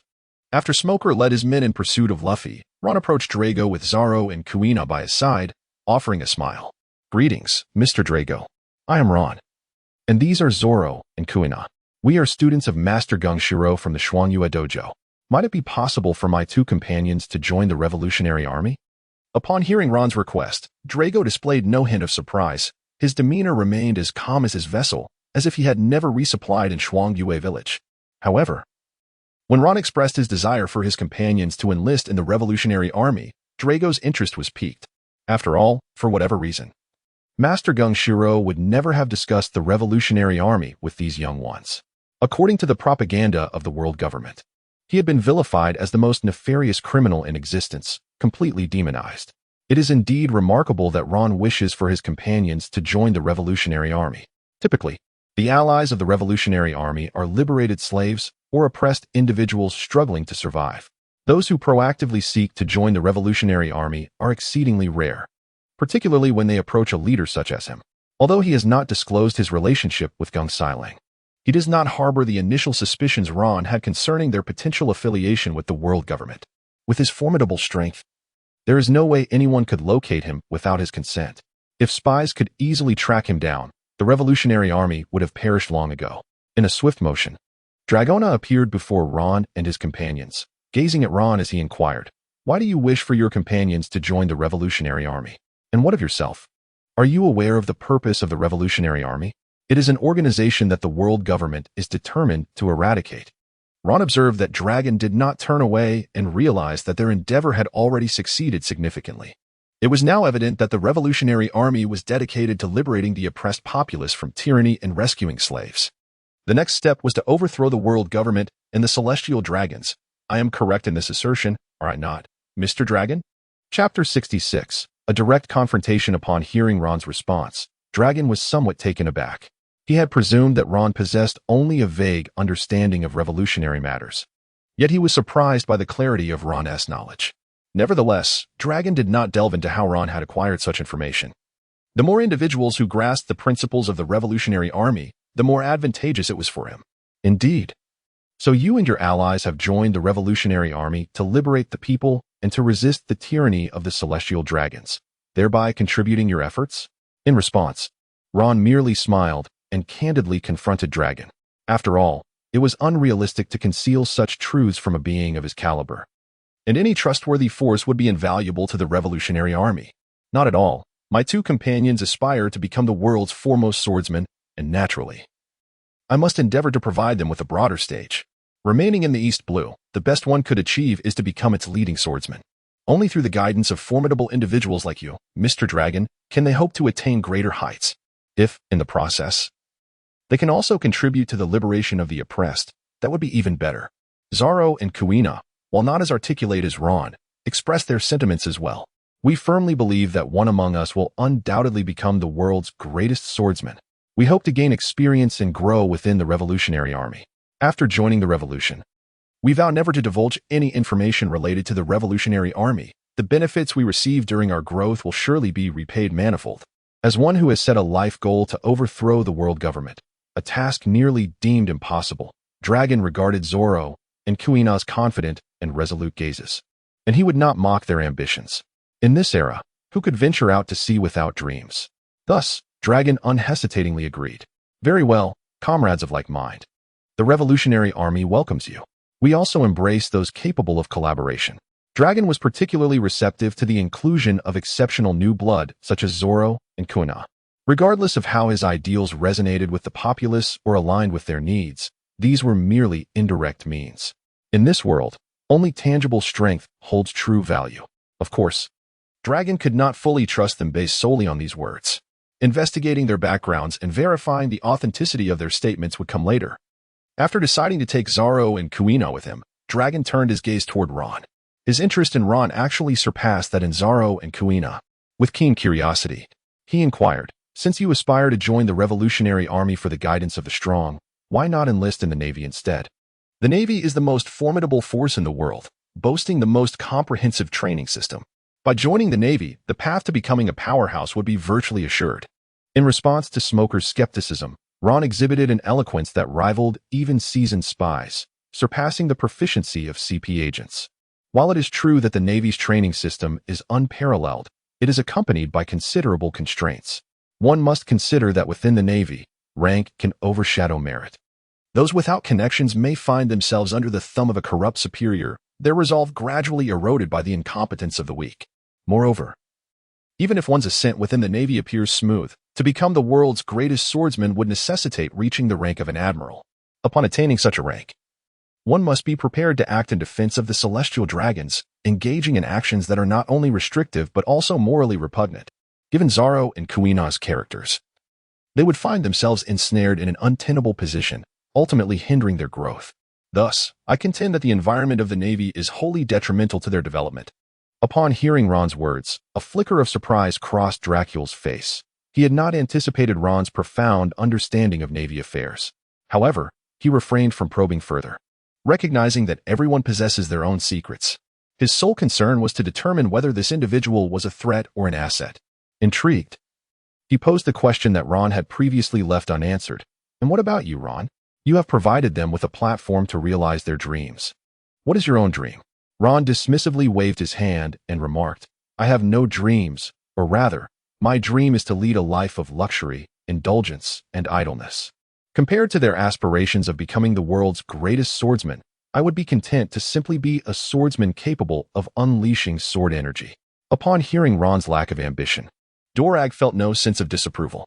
He believed that everyone should have the autonomy to choose their own path and simply stated, in this era, desiring such a life is unattainable without strength. However, given your current abilities, you should be able to manage reasonably well. Should you decide to change your course in the future, you can still reach out to the Revolutionary Army through them. I genuinely look forward to having someone like you join the ranks of the revolutionaries, even though I have no interest whatsoever in liberating the oppressed. At this, Dorag burst into hearty laughter. "If we disregard those comrades who have been rescued, your candidness has likely exceeded that of over 90% of the Revolutionary Army. Often, one must appeal to others through mutual benefit. Any power that can be harnessed is invaluable to the revolutionaries." It was at this moment that Zoro belatedly realized that Ron truly did not intend to accompany them, and they were about to part ways. He looked at Ron in astonishment. "Ron, you're not coming with us? Are you going there alone? Have you not woken up yet?" Although Zoro had previously heard Ron express similar sentiments, he had only thought Ron was idly chatting and had never taken it seriously. In contrast to Zoro's surprise, Kuina had anticipated this outcome. She had inferred from earlier conversations that Ron might not join them, and this was merely a confirmation of her suspicions. Ron gazed at Kuina with a tinge of melancholy in his eyes, while Zoro looked on, puzzled. Despite the impending farewell weighing heavily on him, he managed to smile and offer them solace. You aspire to be the world's greatest swordsman. I harbor no such lofty ambitions. My only desire is to lead a life of ease and idleness. When you achieve your dreams, I shall bask in your glory without lifting a finger. What a delightful dream that would be, waking up with a smile. Who would dare to challenge me then? I would simply declare, the world's greatest swordsmen are my childhood companions. For my sake, you both must become the finest swordsmen in the world. Chapter 67. No more reasoning with Zoro. Kuina looked at Ron, her eyes glistening with unshed tears. Earlier, when her father dismissed her aspirations, she felt engulfed in darkness. But it was Ron's comforting words that illuminated her path and restored her sense of purpose. Over the years, the trio had lived and trained together, and both Ron and Zoro held a uniquely significant place in her heart. Now, as the reality of their imminent separation loomed, a wave of reluctance flooded her being. Zoro, too, was filled with an overwhelming sense of loss, yet he struggled to conceal his emotions, maintaining a stoic facade. Ron stepped forward to wipe Kuina's tears, gently rearranging her hair, and gazed into her eyes while holding her shoulders. Over the years, it has been thanks to your companionship and that of Zoro that I have been able to train alongside you from dawn until dusk. This period of time has become my most treasured memory, yet, at my core, I am a person of modest aspirations. As long as I have money to spend and delectable food and wine, I find contentment. The path to becoming the world's greatest swordsman is fraught with peril and hardship. Even now, I have just thrust you and Zoro into the depths of danger. From this moment forward, you shall be fugitives. Do not be disheartened. For although we may be apart, we can still remain in contact. I did not purchase those anti-eavesdropping phones for nothing. After Ron consoled Kuina, he turned to Zoro, gently patting his shoulder and gazing into his eyes. Zoro, take good care of Kuina. Otherwise, I shall not spare you. When you accompany the Revolutionary Army on your missions, ensure you do not stray too far from your comrades. If others retreat, you may find yourself utterly alone. Enough of your nagging. Just focus on looking after yourself. Zoro retorted. When the day comes that you can no longer endure, come find me. By then, I shall be a formidable force renowned across the world. As laughter filled the air, Dracul Mihawk approached them after their farewell, addressing Ron.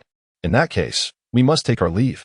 Ron, should you reconsider, do not hesitate to reach out to Zoro and Kuina. With a nod to both Zoro and Kuina, he turned and departed first. Though Zoro and Kuina felt a profound sense of reluctance, they gritted their teeth and followed closely behind Dracul.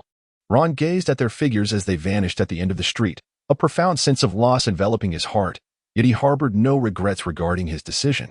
Although he felt a deep reluctance to part with Zoro and Kuina, he truly yearned to escape the perilous existence fraught with life and death crises that plagued him. The protagonists may appear to surmount every obstacle, triumphing through countless trials, and even when faced with setbacks, they ultimately emerge victorious. This is a narrative where the deceased cannot assume the role of the hero. The silhouettes of Zoro and Kuina had completely faded from view at the street's end. Before Ron's eyes lay the fleeting years of shared training and growth, painting a tapestry of countless cherished memories. His heart was enveloped in melancholy. Although he understood that their friendship would remain unbroken by time and distance, a profound sense of reluctance lingered in his gaze. Amidst the sorrow of parting, Ron suddenly drew the dragon's fang from his waist and began practicing the fundamental sword techniques he had once trained in with Zoro and Kuina. Each movement seemed to revive the echoes of the past, yet paradoxically, it expelled all sorrow from his heart, leaving only the sword before him. He cast aside all distractions, focusing intently on each fundamental technique, striving to perfect every motion as if he wished to infuse all his thoughts into his swordplay. Suddenly, it felt as though an enigmatic force guided his body, causing his movements to become increasingly fluid and his swordsmanship more adept. Radiant beams appeared before him, enveloping the entire world, granting him an unprecedented clarity and tranquility. His consciousness seemed to transcend into a state of detachment, where he sensed a profound unity with the sword, as if time itself had slowed, leaving only the blade in his focus. In this epiphanic state, Ron's body moved with an uncontrollable grace, each action fluid and instinctual. His understanding of swordsmanship ascended to a new realm, bestowing upon him an unparalleled sense of strength and confidence. Ron slowly swung his blade forward. Although his movements were deliberate and unhurried, any adversary standing before him would undoubtedly feel utterly ensnared by the trajectory of his strike. Despite the languid pace at which Ron drew his sword, evasion seemed utterly futile. It was as if, regardless of the direction one attempted to dodge, they would inevitably be met with the edge of his weapon, inducing an indescribable sense of unease. On Ron's blade, an ethereal azure sword aura coalesced, swirling around the dragon's tooth, emanating a chilling brilliance.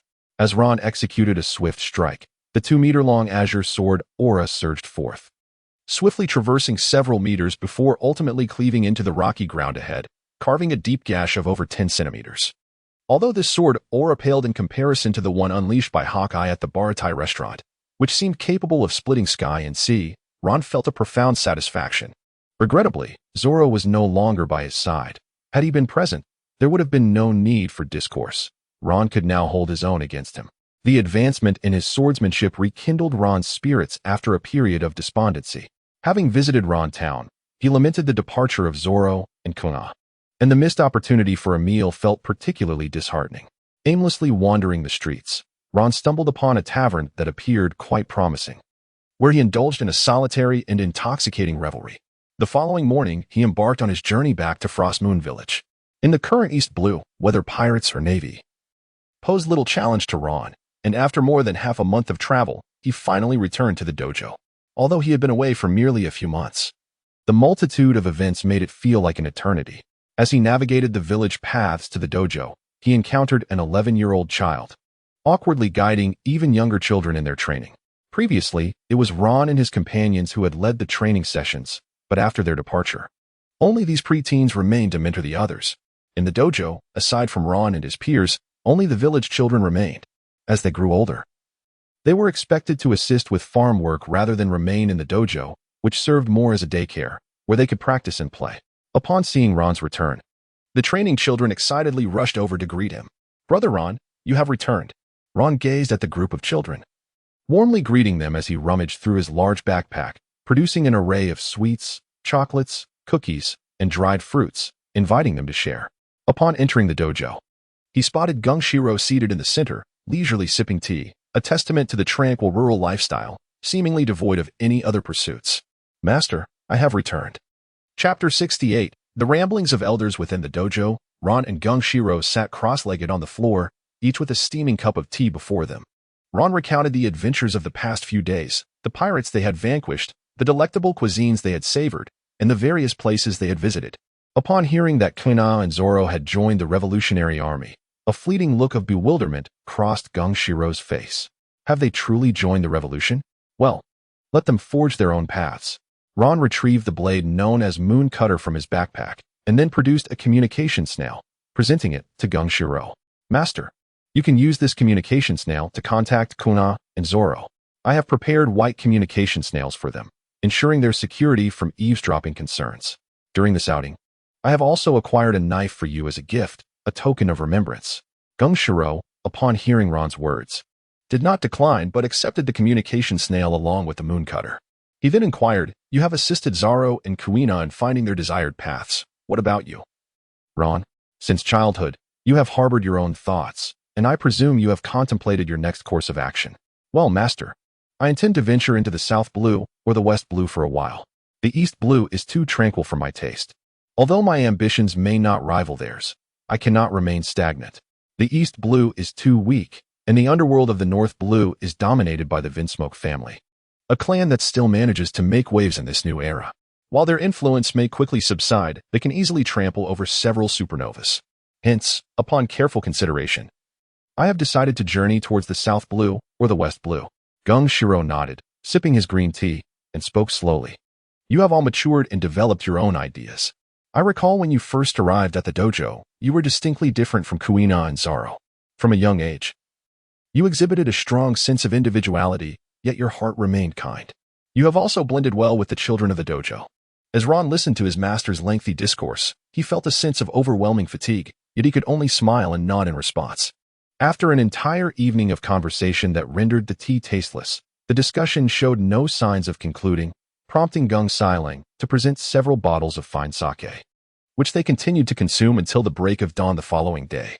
Subsequently, Ron took a day of respite at the dojo, and it was not until the third day that he set forth once more on his journey.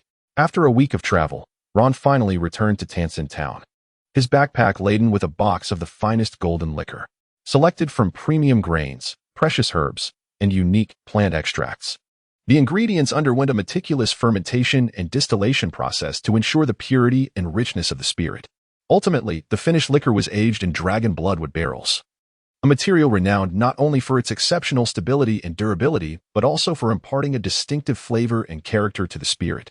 During the aging process, the liquor absorbed the essence of the wood, acquiring a unique woody flavor and a complex, rich profile. Its taste was smooth and full-bodied, with a remarkable depth that Ron greatly cherished. Before long, Ron located their shop, guided by the address provided by Uncle Reed. From a distance, he could see the bustling scene outside the lavishly decorated establishment. Workers were industriously transporting various goods, arranging boxes filled with merchandise and luxurious furniture in readiness for the grand opening.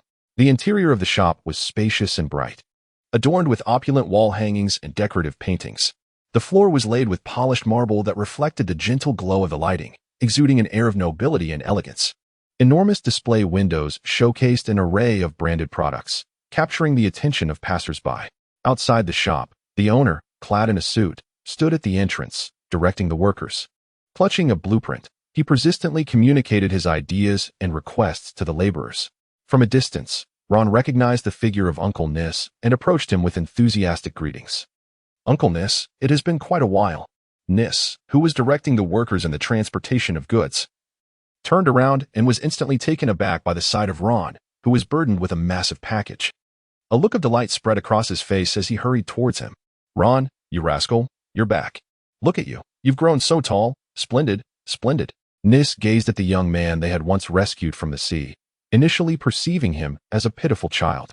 However, to their astonishment, upon awakening, Ron had helped them resolve a significant financial dilemma.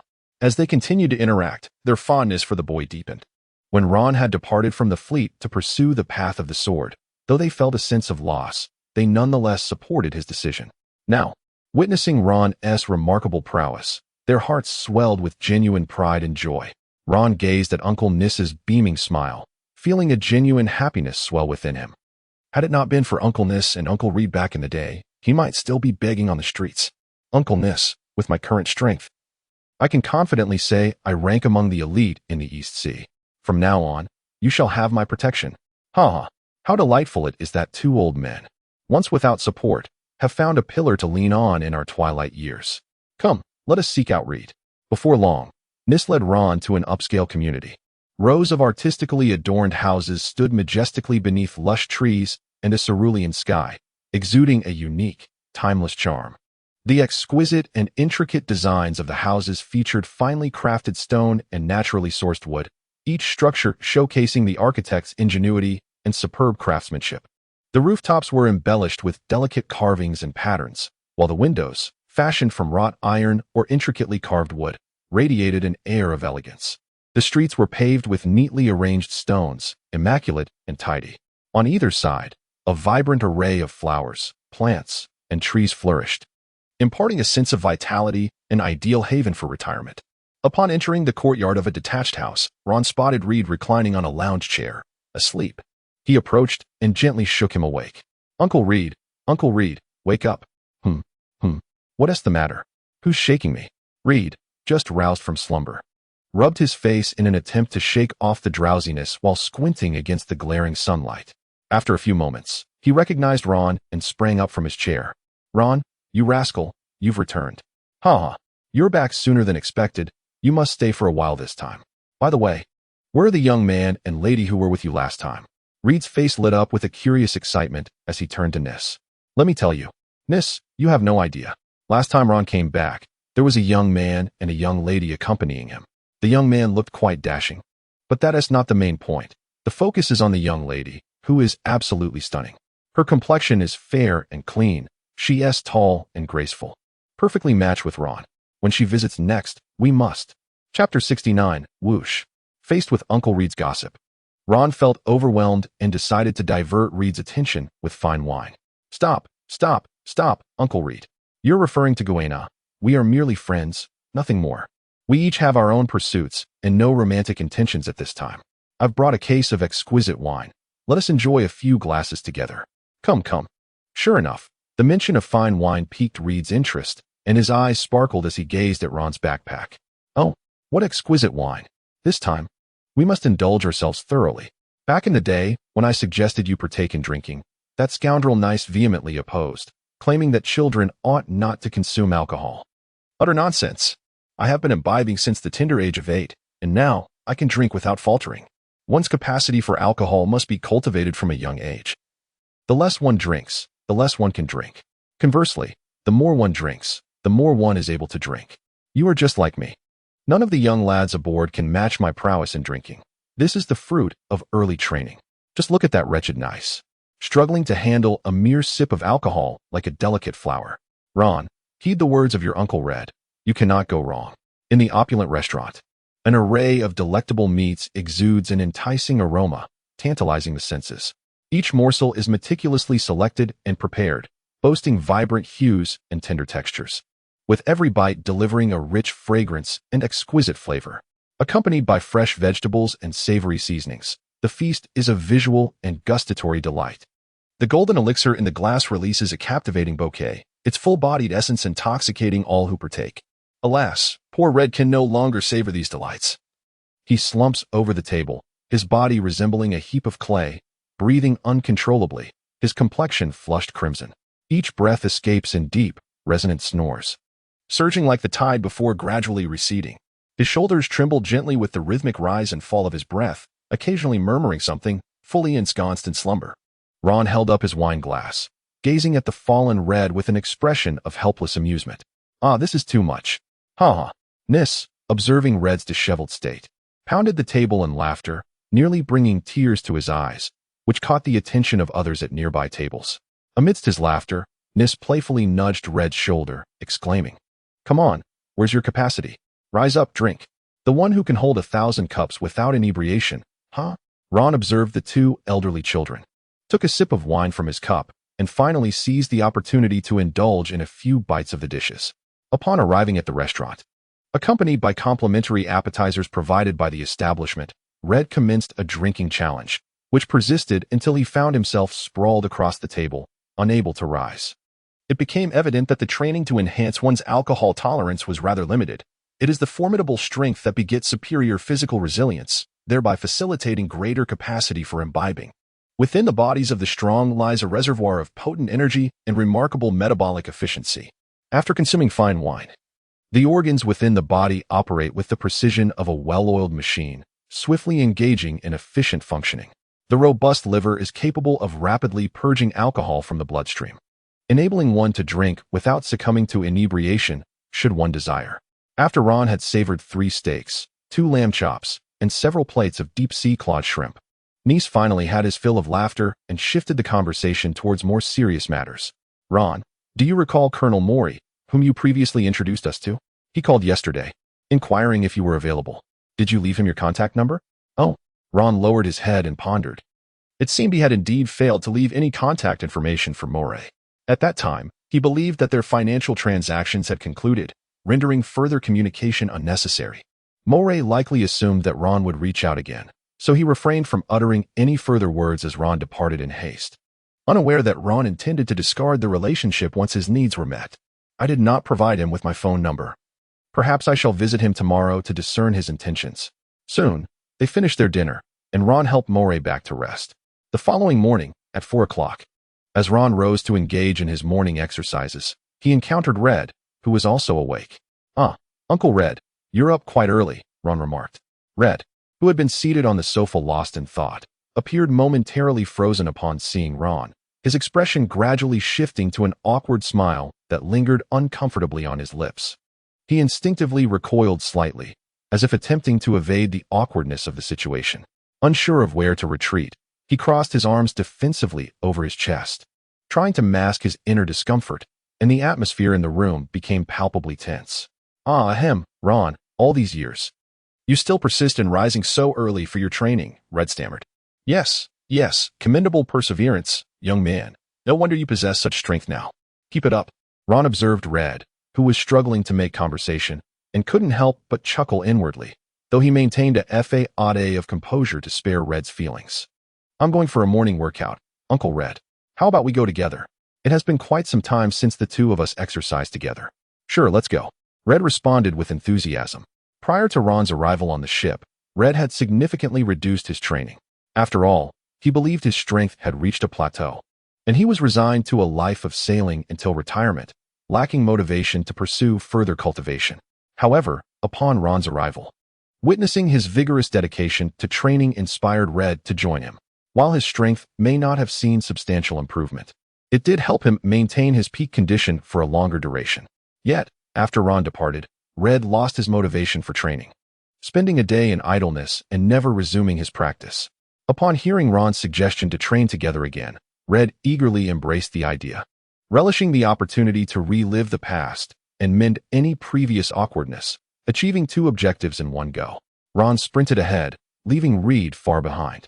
He felt his breath becoming shallow and laborious, as if an invisible hand were tightly compressing his chest, and he began to experience symptoms of dizziness and fatigue. Beads of sweat poured forth from his forehead, cascading down and soaking his clothing. Darkness began to encroach upon his vision, forcing him to halt for a moment of respite. In simple terms, he was utterly spent. Ron noticed that Red had not caught up and ran back to his side, inquiring, "Are you all right, Uncle Red?" Red replied, "I'm fine, really. You go on ahead. I need to take a breather." After Ron completed 10 laps around the dock, he returned to share breakfast with Nis and Reed. Following their meal, the idle Reed went back to catch up on his sleep, while Nis headed to the store to continue preparations for the upcoming opening. Ron arrived at the Eastern Sea Navy's 123rd Division, eager to discover the intentions of Mori.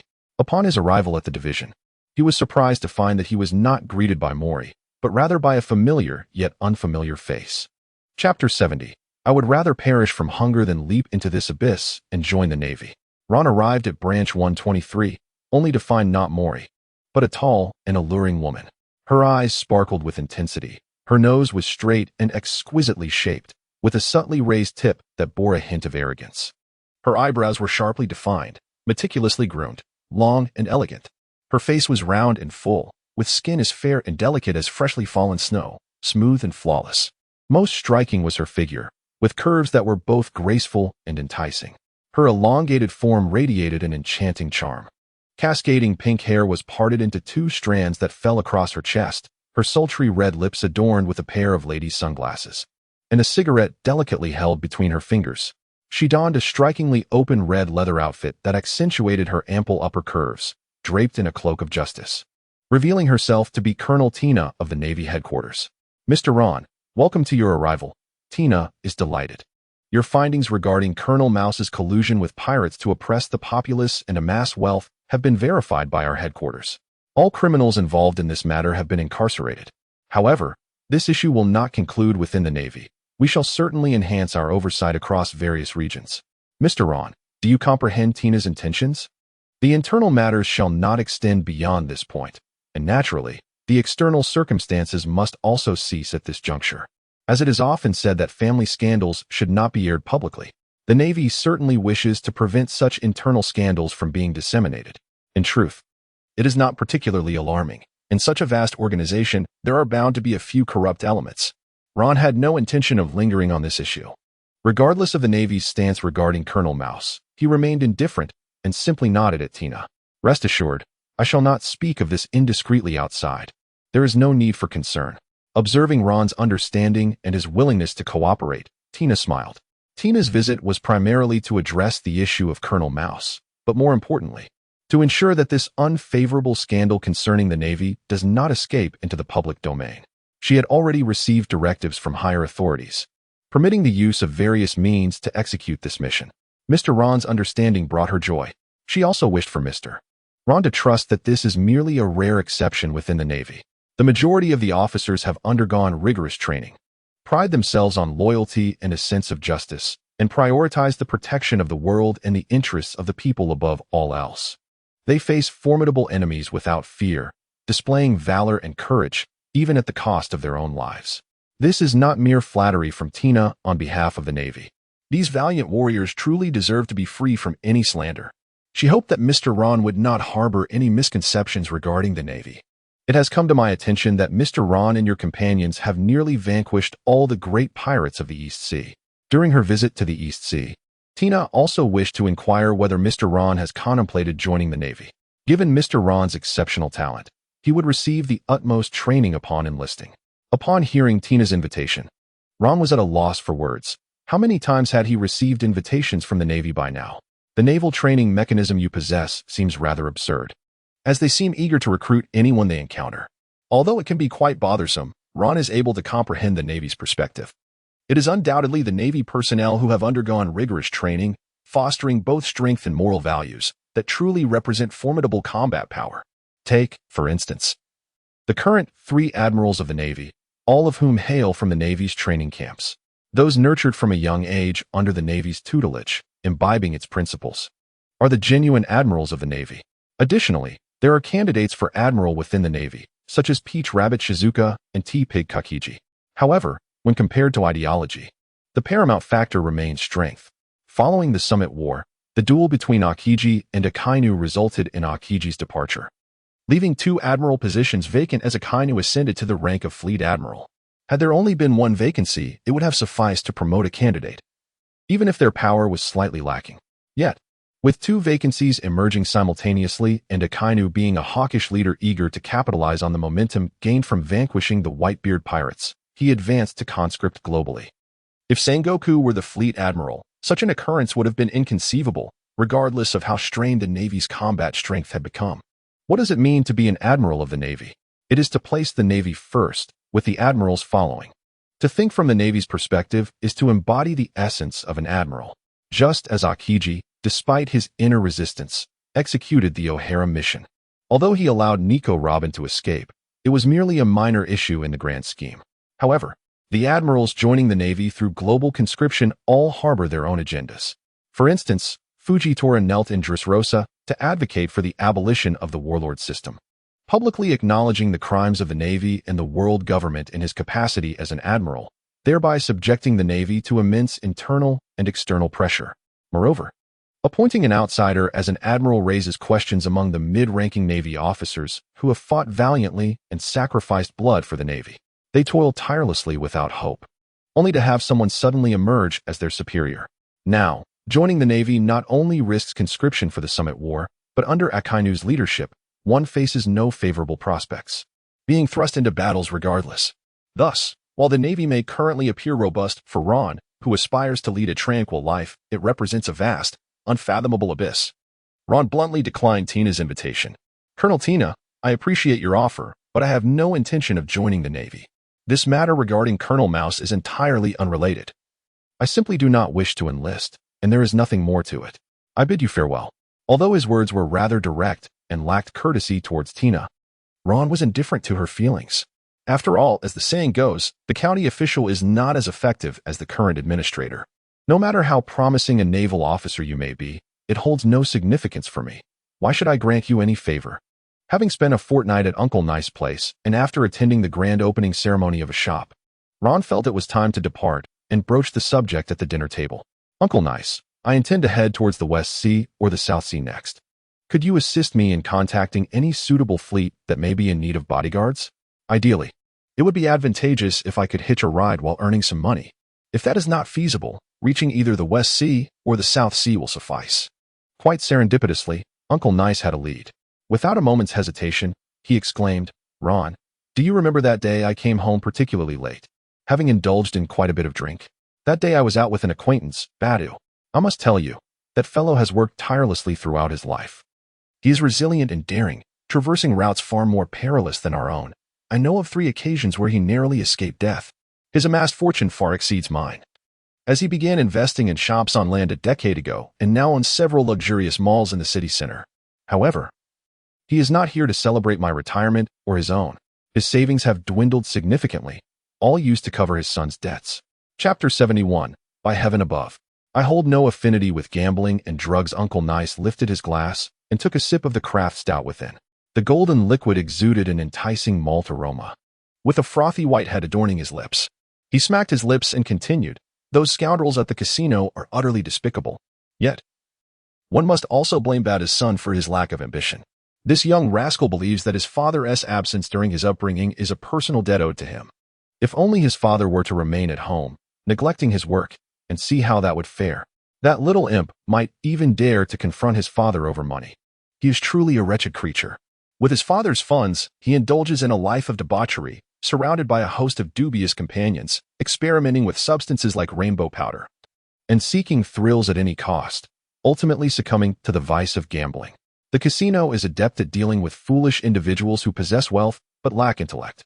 Initially, they allow this young man to experience extraordinary luck, winning continuously and accumulating more money, which diminishes his already limited intellect. As he becomes captivated by the thrill of gambling, developing a compulsion for it, the casino is then poised to exploit him. Gradually, he loses control. Mere small wins and losses no longer suffice. His bets escalate, and when he exhausts his funds, he resorts to stealing from his home to continue gambling. When he has little left to wager, the casino lends him money, awaiting the moment when his father, Batu, will come to redeem him. Although some of his assets were sold, the situation was not irreparable. Upon returning home, Batu broke his legs and confined him, forbidding him from gambling and from associating with his friends. However, if a gambler could change, they would not be labeled as such. This young scoundrel leaped from a window several meters high, limping his way back to the casino, where he continued to squander money and accumulate debts. Batu, driven to the brink of madness, ceased all business operations and, after redeeming him this time, kept a vigilant watch over him, not allowing him to leave the house. For a while, it seemed to work. He refrained from gambling and instead played the dutiful son, assisting Batu with business matters for over 2 years. Batu began to believe that his wayward son had turned over a new leaf, taking joy in the fact that his son was close by and thriving. Yet, unbeknownst to him, the boy was merely acting. Once he began to engage with Batu's trading endeavors, he orchestrated a significant betrayal, nearly emptying the trading caravan and accruing a mountain of gambling debts. This time, Batu was thoroughly awakened to the boy's ruthless nature. Without needing any persuasion, he unhesitatingly severed ties with his son and informed the casino that they should not expect a single penny, leaving their threats to fall upon deaf ears. Initially, the casino was incredulous and sent a few of Batu's fingers as a warning, but Batu did not flinch. He simply instructed his bodyguards to dispose of the messengers. The money his son had misappropriated from the trading caravan was beyond recovery from the casino, a futile dream. Assessing his remaining finances, Batu realized they were insufficient for a life of luxury in his later years. Consequently, he decided to venture out to sea once more, hoping for a significant windfall, leaving his fate to chance. If successful, he would father several children to raise by his side. If not, he would accept it as his destiny. After recounting the tale of Batu, Nice continued to pour liquor into his glass, reflecting on the once glorious figure who now found himself in such a dismal state. His face a portrait of lamentation. In his youth, he had been so impoverished that he would have gladly split a single coin in half to make ends meet. Yet he still could not amass enough to purchase a ship, had it not been for Carl's insistence on investing. He might have resorted to borrowing from Batu to buy a vessel or placing it under the auspices of Batu's caravan. Ironically, while Batu now teetered on the brink of bankruptcy, he had sold his fleet and established a luxurious shop on land. Most significantly, he had the formidable Colonel Moray shielding him. What gambling establishment would dare to cross him? That would be sheer folly.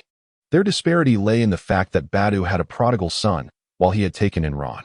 Ah, Ron, he mused, you have always possessed your own convictions. Yet I cannot help but offer you a few words of caution. With your remarkable talents, those eager to curry favor with you could encircle Tance in town thrice over. The temptations you will encounter will be manifold. Indulgences such as fine wine and beautiful women are merely the surface. Avoid the allure of gambling at all costs. It is a treacherous path that leads to ruin. Additionally, beware of substances that can ensnare you physically, like that rainbow powder Batu's son dabbles in. Steer clear of it. Ron, amused yet bewildered, felt an uncanny familiarity in those words. Upon reflection, he realized they echoed his previous admonitions to Solon and Kuina. He swallowed his food and replied to Nice, rest assured, Uncle Nice, I am acutely aware of the perils these vices entail in this lifetime. I shall have no dealings with gambling or drugs. Oh, do not fret. You are wholly reliant on Ron's reputation to maintain your fade among your peers. Spare yourself the worry of these trifles. Instead of rambling on with this tiresome advice, perhaps you should contemplate which young lady is most enchanting. First, let us find a suitable companion for Ron. Day after day, you engage in idle chatter while neglecting your responsibilities. Just drink your liquor. Nice faced Red's mockery with evident displeasure. Drink, drink, drink until you drop. Perhaps you should moderate your intake, lest Ron finds you beneath the table again. You, who spend your days idly at home and your nights at the pleasure district, dare to accuse me of idleness. If I do not manage the shop well, how can you afford to visit the pleasure district even once? Enough of this chatter. Drink up. If you dare to dispute me, let us have a contest. You drink 1 cup, and I shall drink 3. Do you have the courage? As Red and Nice engaged in their playful banter, Ron merely observed with a smile, appreciating the warmth of such camaraderie. Yet, the road ahead must be traversed. Uncle Nice, please arrange a meeting with Badu. I wish to discuss his itinerary. Frankly, I am not overly concerned about the price. What matters is his demeanor. As long as he does not propose an absurdly outrageous sum, I shall be amenable. How much can one earn as a bodyguard? Such trivial sums do not concern Ron in the least. However, Nis holds an entirely different perspective. Rest assured, he will undoubtedly offer you a handsome price. The routes he traverses are fraught with peril. To enlist the services of a skilled expert such as yourself is a boon for him. Does he expect a bargain? Not a chance. Ultimately, his success hinges on this undertaking. If it succeeds, he will not quibble over a trifling sum. If it fails, well, that fate will accompany him to the grave. Chapter 72. Do not speak of reason. Strike him beneath the blazing sun. The sky is a brilliant azure, unblemished by clouds.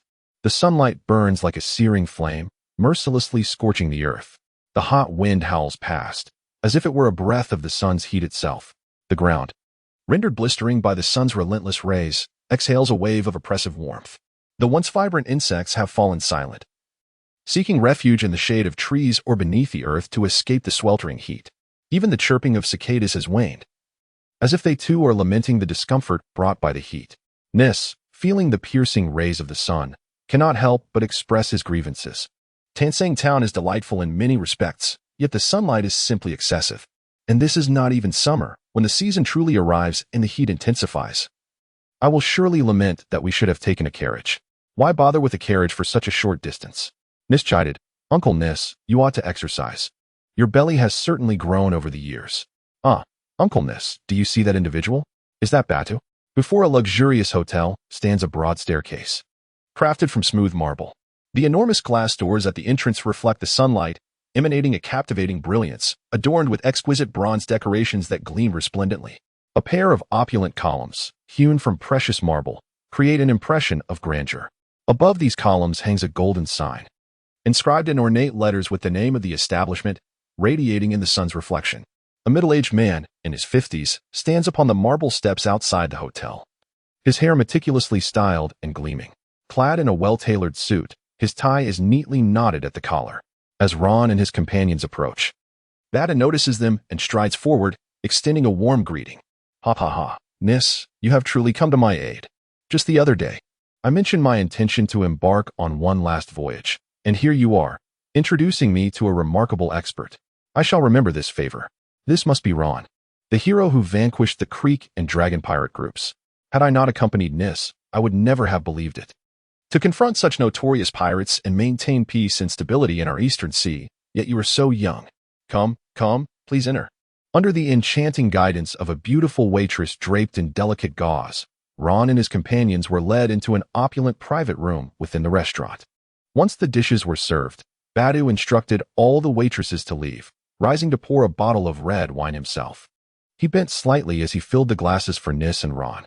This was a bottle of Poggio di Sotto, aged for 15 years, crafted from a blend of Merlot, Cabernet Sauvignon, Syrah, and other varietals, offering an exceptionally rich palate. After years of maturation, it had reached its peak in both quality and flavor, making it an exquisite pairing with red meat.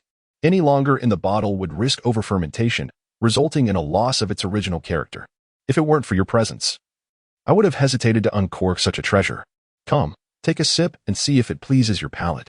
Ron lifted his wine glass and took a sip, savoring the rich fruit flavors, the gentle tannins, and the harmonious acidity.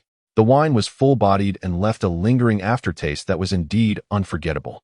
Badu and Nis chatted about amusing anecdotes from the past, meandering through various topics without addressing the matter at hand. Ron, unperturbed, continued to enjoy his meal while sipping the red wine. After consuming a satisfying amount, they finally broached the subject of importance. Bada sighed and, with a hint of resignation, remarked, Nis, you are well aware of my current predicament. That little rascal from my household has embezzled a significant sum from the merchant caravan. To cover the losses of others, I have sold all my shares, and now, I have little connection to the caravan. You may find it amusing, but apart from the last shipment of goods, I am left with nothing. Upon hearing Badu appeal to emotions and feign pity, Nis promptly interjected. I am already aware of your situation, Badu, which is precisely why we must ensure the safety of this final shipment. We cannot afford any mishaps, otherwise, all our efforts would be in vain, wouldn't you agree? Though interrupted, Badu's expression remained unchanged, having encountered such bargaining tactics before. He immediately responded, Indeed, indeed. Ensuring safety is of utmost importance. By the way, Nis, I recall you mentioning that Ron wished to accompany us to the West Sea, correct? Did I misunderstand? Is he merely heading to the West Sea without plans to return? Nis, unfazed by Badu's shift in topic, responded with confidence, Indeed. Ron will not be returning to the East Sea for some time. However, ensuring a worry-free first leg of the journey significantly reduces the risks involved. Badu chuckled, my friend, whether it's before or after, ISNT it all the same? Well, that statement is not entirely accurate, Nis retorted. Ron listened to their banter, realizing that there was indeed much for him to learn. This calm and composed demeanor would serve him well in the future. One cannot always resort to violence at the slightest provocation. Yet, on the contrary, there is a certain satisfaction in confronting fools head-on. After careful contemplation, he decided against it. Patience is a virtue, and engaging in rash actions could lead to regret. However, when faced with true foolishness, a decisive strike may be warranted, not for personal gratification, but for the clarity of martial understanding. In the realm of swordsmanship, the state of one's mind is paramount. It shapes the intentions behind one's actions. When one's thoughts are clouded, perception dulls, making it impossible to anticipate an opponent's moves and leading to missed opportunities in combat. Indeed, that was the crux of the matter. As Ron pondered these disjointed thoughts in a moment of tedium, Nis and Badu finally concluded their serious discussions. The atmosphere between them transformed from one of tension to one of ease, as if the earlier words had never been spoken. Badu soon departed, for the fleet was on the verge of setting sail, and he had numerous matters to attend to, leaving little time to linger.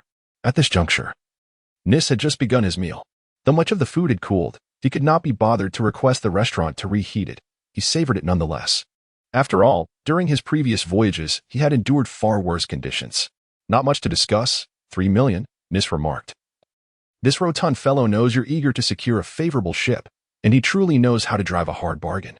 He likely intends to play it safe, offering 3 million for peace of mind, only to spend more when faced with actual pirates.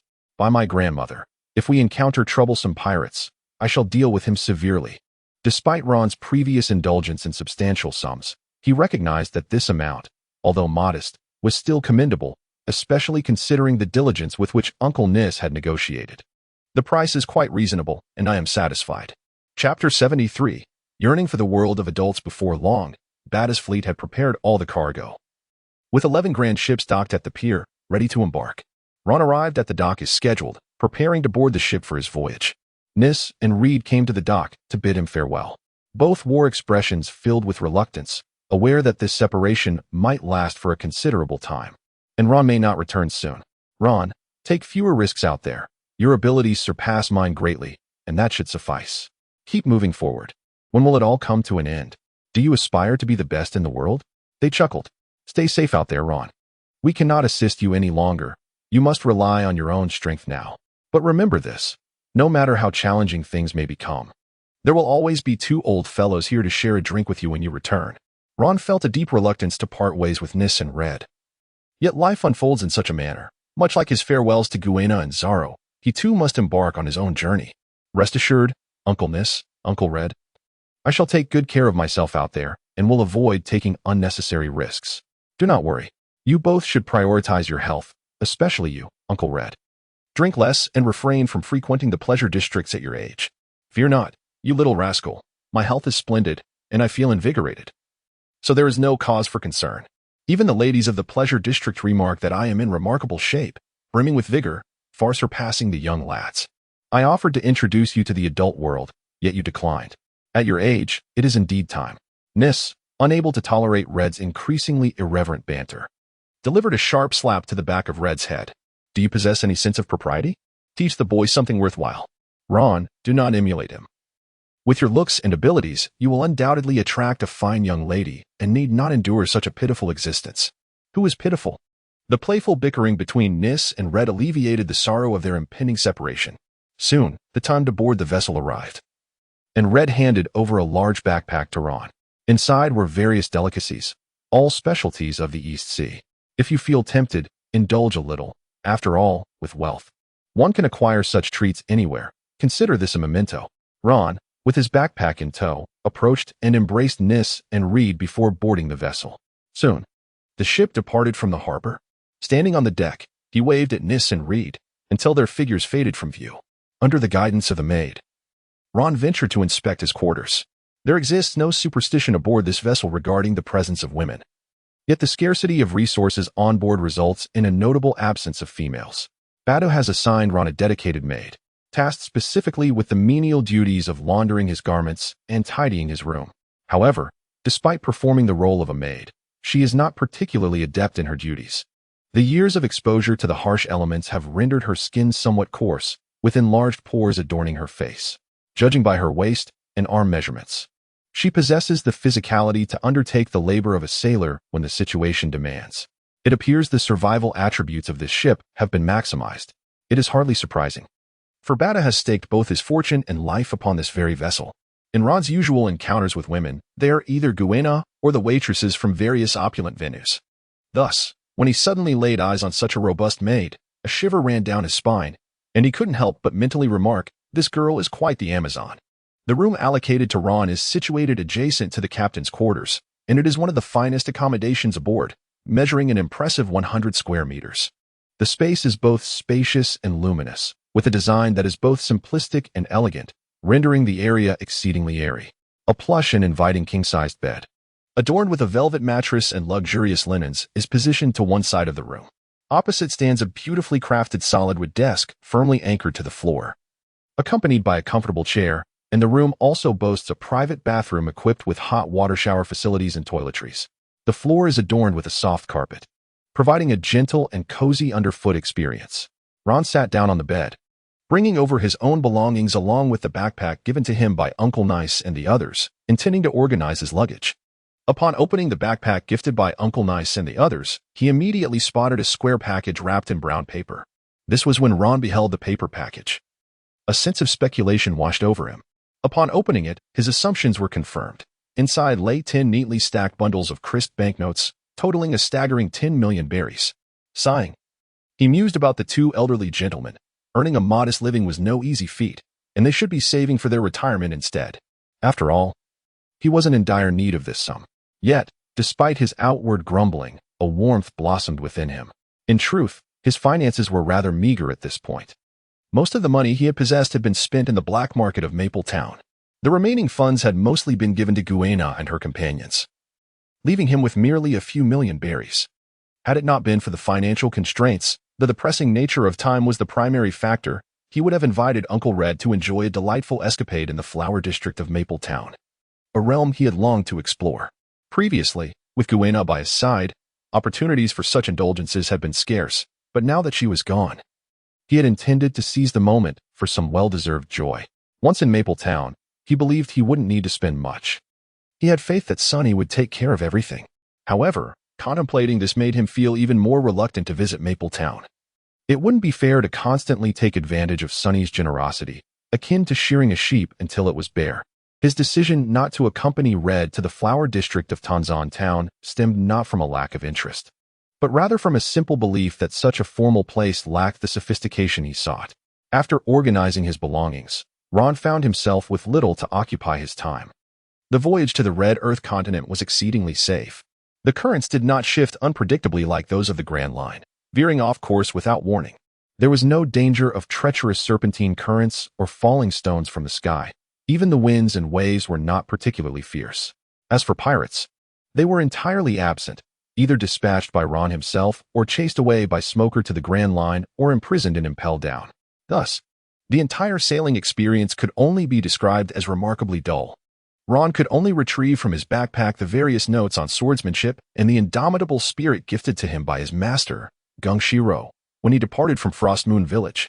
He had previously recited these notes to Zoro and Kuina through a transponder snail, and Ron could not help but marvel at the value of this expenditure. During his brief respite in Tanzan town, Ron had indulged in a small holiday, but now it was time to reintegrate training into his schedule.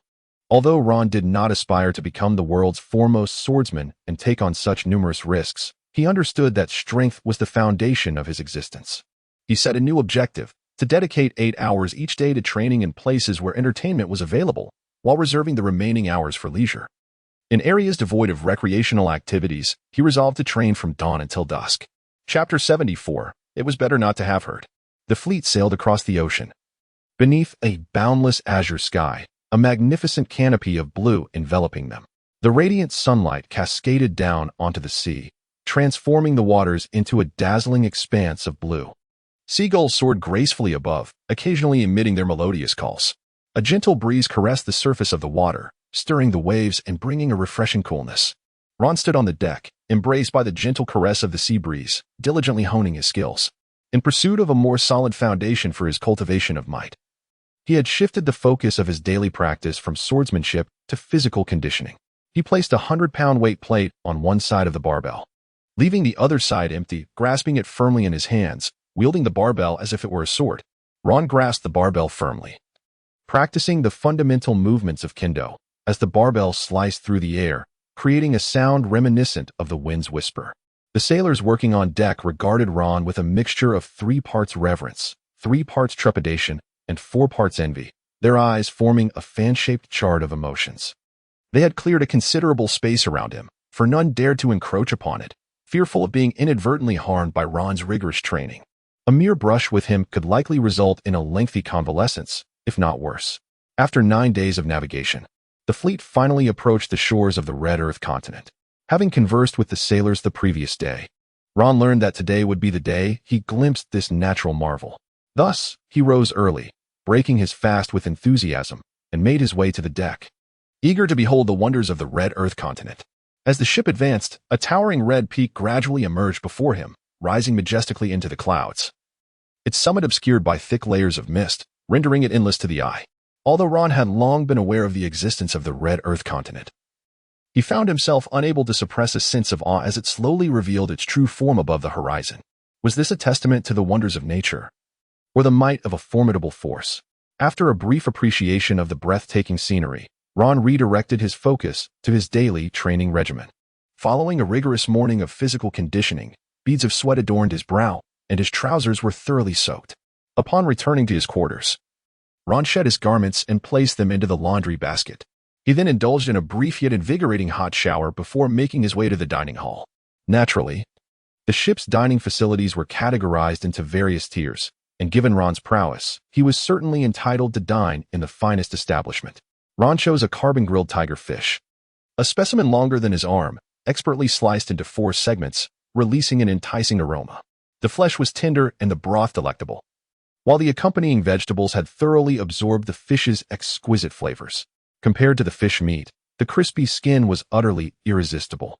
After finishing 3 portions of the grilled fish, Ron indulged in 5 slices of post-meal steak, crafted from the boneless ribeye. Its marbling resembled intricate snowflakes and elegant marble, adorned with rich fat. The fibrous meat melting in the mouth, succulent and juicy, with a delightful chewiness. Following his meal, Ron retreated to his room for a refreshing afternoon nap. Life aboard the vessel was simple and unpretentious, tinged with a hint of monotony.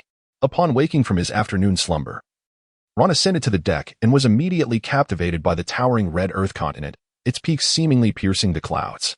The ship had come to a halt, no longer advancing. As he surveyed his surroundings on the deck, he spotted Badu and approached him to inquire about the situation. "Captain, is something amiss? Why have we ceased our journey?" Badu stood at the bow, gazing through his telescope at the distant ocean currents.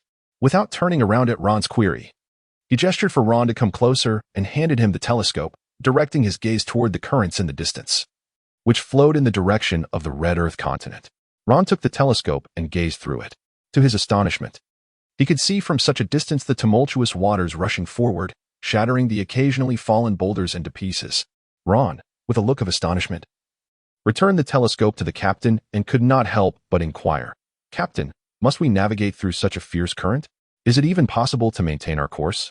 He had assumed that traversing the waters near the inverted mountain relied solely on the helmsman's exceptional skill, only to elicit hearty laughter from Batu. Ha ha ha, dear Ron. Navigating through such currents is likely a task only the vessels crafted by Baoshu Adam can withstand. Otherwise, a mere collision could lead to the destruction of the ship and the loss of lives. The currents near the Red Earth continent are significantly influenced by the ebb and flow of the tides. Though we remain uncertain about the factors affecting the speed of these currents, our primary objective is to identify the opportune moments for navigation. Each time we approach the inverted mountain, we must anchor and observe until the right moment arrives to enter the waterway of the inverted mountain. Thus, it becomes clear. Ron's expression was one of enlightenment, and he gained a clearer understanding of just how crucial an adept navigator truly is. Although he had learned a considerable amount about navigation from Uncle Red, it was merely the most rudimentary knowledge. To confront the myriad extreme situations at sea, one must possess the expertise of a professional navigator, relying solely on his half-baked understanding of maritime skills. Venturing out alone would likely lead to his demise without him even realizing it. Not only him, but even the illustrious Captain Shanks once faced near annihilation by a storm during the Battle of Edward. A rock had grievously struck him on the head, rendering him incapable of using his haki, ultimately leading to his defeat at the hands of Luffy. Perhaps it would have been better for him to have perished in that tempest. Bartu observed the wide-eyed wonder of Ron, feeling a sense of satisfaction within. For an old captain like him, regaling tales and boasting before such a formidable young man as Ron was one of his greatest pleasures, especially when he could leave the youth in a state of astonishment. He leaned closer to Ron, speaking in a conspiratorial whisper. What he had mentioned earlier was only one facet. Selecting the opportune moment to enter Reverse Mountain hinged upon another immensely significant factor. In recent years, many had traversed the watery gateway of Reverse Mountain, only to falter at this very juncture. Curiosity piqued, Ron inquired in tandem, "Oh, what is the second factor?" Instead of answering directly, Bartu placed his right index finger against his lips in a gesture of silence, urging Ron to listen attentively. Ron had no choice but to perk up his ears, attempting to discern the sounds that reached him. However, apart from the crashing waves and the cries of seagulls, he heard nothing else. Logically, Ron's prowess far surpassed that of Batu, and consequently, his hearing should have been vastly superior as well. Yet, while Batu perceived something, Ron did not, which could only imply that he had overlooked something significant. Ron meticulously discerned the sounds around him, yet he failed to detect anything, prompting him to directly inquire with Batu, "Why can't I hear anything?" "Ah, indeed. You heard nothing at all." "I too have heard naught." Batu's lips curled into a slight smile, his laughter resonating boisterously, revealing a mischievous triumph as he vigorously slapped his thigh. "You heard nothing because I too have not heard a thing." Chapter 75. Charging towards the inverted mountain, Batu's words left Ron momentarily stunned. Good heavens. Your son is a failure, your fortune squandered, and yet you still have the gall to jest with me? Perhaps your business acumen surpassed Uncle Nice by leaps and bounds, for your mindset is truly commendable. Observing Ron's bewilderment, Batu chuckled heartily, and one could only wonder if he would weep if he knew Ron's thoughts. However, Batu had no intention of continuing this riddle. He promptly divulged the second piece of information to Ron. "Do you know the island whale?" While Ron was unaware of what an island whale entailed, the mere mention of whales conjured images of the massive Leviathan, leading him to swiftly comprehend the second danger at hand. Noticing Ron's momentary stupor, Batu assumed he was pondering the nature of the island whale, and thus offered a direct explanation. The island whale is the largest whale in existence, and in terms of sheer size, it even surpasses some sea kings. Our vessel may well be smaller than the eye of an adult island whale. Behind the inverted mountain resides an adult island whale that has made its home there for years. To navigate safely past the inverted mountain, one must not only be wary of the water's current, but also be cautious of this whale, which inexplicably continues to strike the Red Earth continent. This knowledge has been gleaned from the bloodied lessons of those who came before us. Initially, many unsuspecting ships successfully breached the water gates of the inverted mountain, only to meet their demise at the hands of this whale. When the whale strikes the Red Earth continent, it emits a prolonged call. If you cannot hear its cry, you are safe. However, should we happen to encounter this whale in the act of colliding with the Red Earth continent as we exit the inverted mountain, we may consider ourselves fortunate to emerge unscathed. Even the mere activity of this whale can create currents that might ensnare our ship in a whirlpool. As he spoke of this, a subtle pride graced Batu's countenance. The invaluable experiences he had amassed throughout his lifetime of sailing were treasures that could not be purchased with money, enabling him to navigate perilous situations with aplomb. Yet, if he could somehow convert this knowledge into tangible wealth, it was likely that Bada would not even flinch in the face of opportunity. Having concluded their light-hearted banter, Bada prepared to address more pressing matters. Although the captain aboard a vessel is meant to embody absolute authority, particularly in times of crisis when every command must be delivered with unassailable gravitas and executed promptly by the crew, this newly formed fleet presented a unique dynamic. While most of the crew were familiar faces loyal to Badu, Ron was an exception.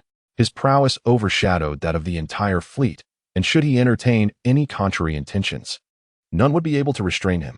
Thus, Bada maintained a demeanor of utmost courtesy towards Ron, tentatively broaching the subject. My dear Ron, we are on the brink of entering the inverted mountain. Once we reach its summit, the tranquility of the East Sea will be but a distant memory. What do you think? Rest assured, I shall reduce my training intensity to remain in optimal condition, Ron replied with a hearty laugh. During this period, Ron had been diligently training his physical abilities, often leaving the deck utterly exhausted. Should they encounter pirates in such a fatigued state, his effectiveness would be severely diminished. Even without Bada's mention of the matter, Ron had already resolved to devote the forthcoming time to refining his swordsmanship. Ron and his companions were fortunate. The currents around Upside Down Mountain soon began to slow. Bada immediately reined in his playful demeanor, adopting a serious tone as he began issuing orders. Everyone, prepare to set sail. Activate the collision airbags and ready your oars. All sailors, take your positions and inspect the vessels. The contemporary pirate ships, including the famed Going Merry, were quintessential Carrack sailing vessels, equipped with multiple square sails on the mast and a triangular sail on the aft mast. These ships harnessed wind power for propulsion and navigational control. Their substantial size enabled the pirate ships to maintain stability upon the vast ocean, while the ample space allocated for cargo effectively resolved the dilemma of transporting both crew and goods during the voyage. Although Bada's fleet primarily consisted of merchant ships, navigating the intricate terrain of Upside Down Mountain necessitated a focus beyond mere cargo capacity. The foremost challenge was adapting to the complex landscape. Consequently, every ship in the fleet was a row-and-sail vessel. The numerous sailors on either side of the ship stood ready, awaiting the captain's command, prepared to assist in adjusting the ship's course as needed. The sheer number of individuals on the deck did not enhance efficiency. Rather, it bred confusion in command. Thus, the remaining sailors, including the robust maidservants, remained in the ship's hold, poised to rush onto the deck to replace any crew members swept overboard by the waves. The helmsman gripped the ship's wheel tightly, his forearms well-defined, muscles bulging with vitality. As he turned the helm, his sinewy arms flexed, taut like ropes under tension. Flanking him stood two formidable men, their broad backs resembling sturdy shields. The musculature of their arms was distinctly defined, akin to stacked boulders, ready to heed the helmsman's commands and assist in maneuvering the wheel. The helm itself, capable of withstanding the onslaught of waves and the efforts of such brawny men, was crafted from extraordinary timber, purportedly branches of the fabled Adam's tree. Setting aside any exaggeration, the wood used for the helm was indeed the finest aboard, surpassing even the quality of the keel. Its light brown hue boasted remarkable density and durability, allowing it to sink in water. The helm's deep black color, infused with unique oils, endowed it with self-lubricating properties, facilitating smooth steering. Bada stood at the bow of the ship, craning his neck to observe the direction of the currents. Behind him, an aide brandishing red and yellow flags stood ready to relay his orders. Left 1, right 3, hold steady. The vessel surged forward in tandem with the flowing waters, poised to breach the watery gateway of Upside Down Mountain. Suddenly, a violent torrent from the left collided with the ship, and Ron felt it lurch dramatically. Ron's left leg bent and sank, maintaining his balance. Such minor fluctuations could hardly affect him. However, the crux of the matter was that he was not at the helm. He hurriedly scanned the deck and observed that, although neither Bartu nor the crew exhibited particularly graceful movements, everyone was nonetheless in a state capable of performing their duties. Bartu immediately issued a loud command: hard to port. Full power to starboard. Accompanying his order, his assistant raised the red signal flag high above his head. The sailors on the port side remained stationary, while those on the starboard side began to paddle furiously, their movements swift enough to create afterimages. Within 3 to 5 seconds, the ship's direction was adjusted, smoothly entering the water gate of Upside Down Mountain, and commenced its straight course along the mountain. Chapter 76. Encounter battle. Ron observed the vessel smoothly navigating through the water gate and let out a sigh of relief, completely unwinding. The sensation of relinquishing one's fate to others is truly unsettling. Should the ship meet its demise, even if he were to survive, he would undoubtedly endure great hardship. Ron silently resolved that until he mastered the moonwalk or acquired the ability to fly, he would refrain from engaging in such perilous activities. Having escaped danger, he intended to continue savoring the rare and exquisite scenery before him. Upon reaching the bow of the ship, Ron immediately discerned the still stern visage of Batu, which caused a jolt of apprehension in his heart.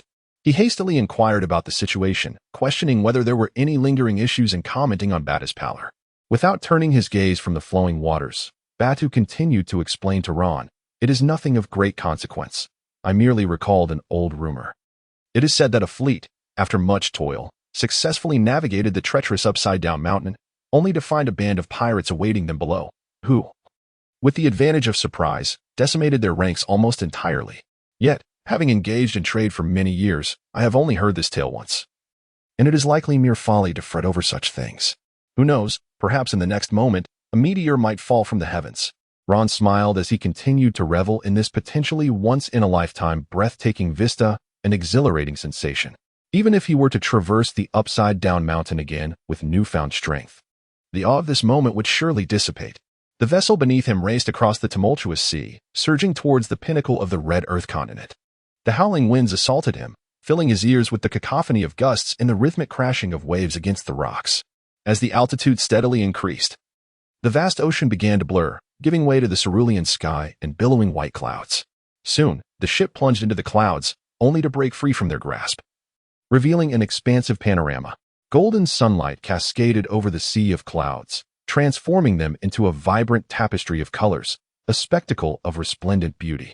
The ocean occasionally surged forth, erupting into the frigid air, instantly freezing before being shattered by the tempest into countless delicate ice crystals, resembling a mesmerizing display of icy fireworks in the atmosphere. The ice crystals collided and fractured, scattering into a shimmering mist. Under the sun's radiant glow, they reflected a kaleidoscope of colors, refracting the light into a dazzling array of rainbows that sparkled in the air, weaving together a scene of enchanting beauty. Ron gazed upon the magnificent landscape before him, feeling an unprecedented sense of serenity. Delicate ice crystals danced with the whispers of the wind, gently caressing his face and bringing with them a refreshing breath of air. To exaggerate slightly, it felt as though his soul had been cleansed. Previously, Ron had undergone a profound emotional upheaval, having parted ways with Kuina and Zoro, only to reunite with his elders, Nis and Reed, before saying goodbye once more. These intense fluctuations in emotion had left a significant impact on him. However, the breathtaking scenery before him instantly banished the clutter from his mind, leaving only pure tranquility and an appreciation for the beauty surrounding him. He closed his eyes, inhaled deeply, and sensed a newfound understanding of the way of the sword. Soon, the vessel surged towards the peak of the red earth continent, and Bata promptly called out, "Everyone, hold on tight. Do not let yourselves be thrown off." The ship swiftly cut through the currents, soaring into the air. Those of lesser strength, like Bata, secured themselves with ropes tied around their waists. Ron was unafraid that the vessel might cast him adrift. Yet he harbored a concern that the piece of wood he clutched might snap. For the sake of prudence, he secured a rope around his waist. The ship soared briefly through the air before plunging back into the tumultuous sea, emitting a resounding thud. It rocked violently for a moment, then steadied itself. Swiftly descending into the depths, Ron felt the exhilarating gusts of wind, even more intense than when he ascended the mountain, as a smile involuntarily graced his lips. Oh, how thrilling! The vessel glided swiftly with the current, gaining speed and descending rapidly, soon breaking free from the clouds. Ron no longer merely indulged in the scenic views. Like Batu, he directed his gaze towards the position of the gate below. Suddenly, he discerned a dark spot waiting there for some time. "Captain, there's a ship below. It seems the visitors bear ill intent." Bata's eyesight was naturally not as keen as Ron's, yet under Ron's guidance, he too spotted the ominous dark figure, his countenance darkening like the bottom of a pot, reflecting his distress. "Damn it! Cursed be the harbinger. Everyone, prepare for battle, quickly. Retreat from the deck, ready the cannons. Move swiftly."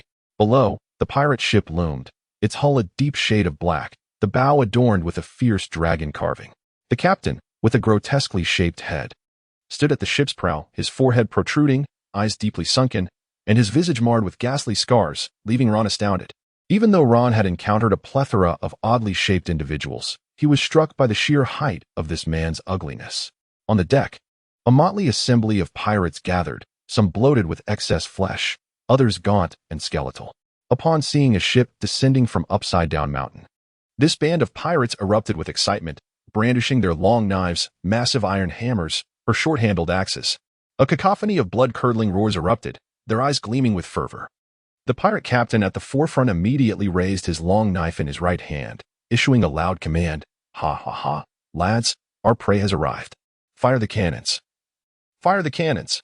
The densely packed artillery on the pirate ship began to roar, cannonballs hurtling towards Ron and his merchant vessel.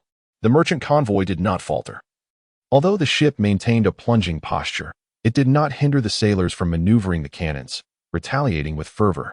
Ron, standing at the forefront of the onslaught, observed the incoming projectiles with unwavering resolve.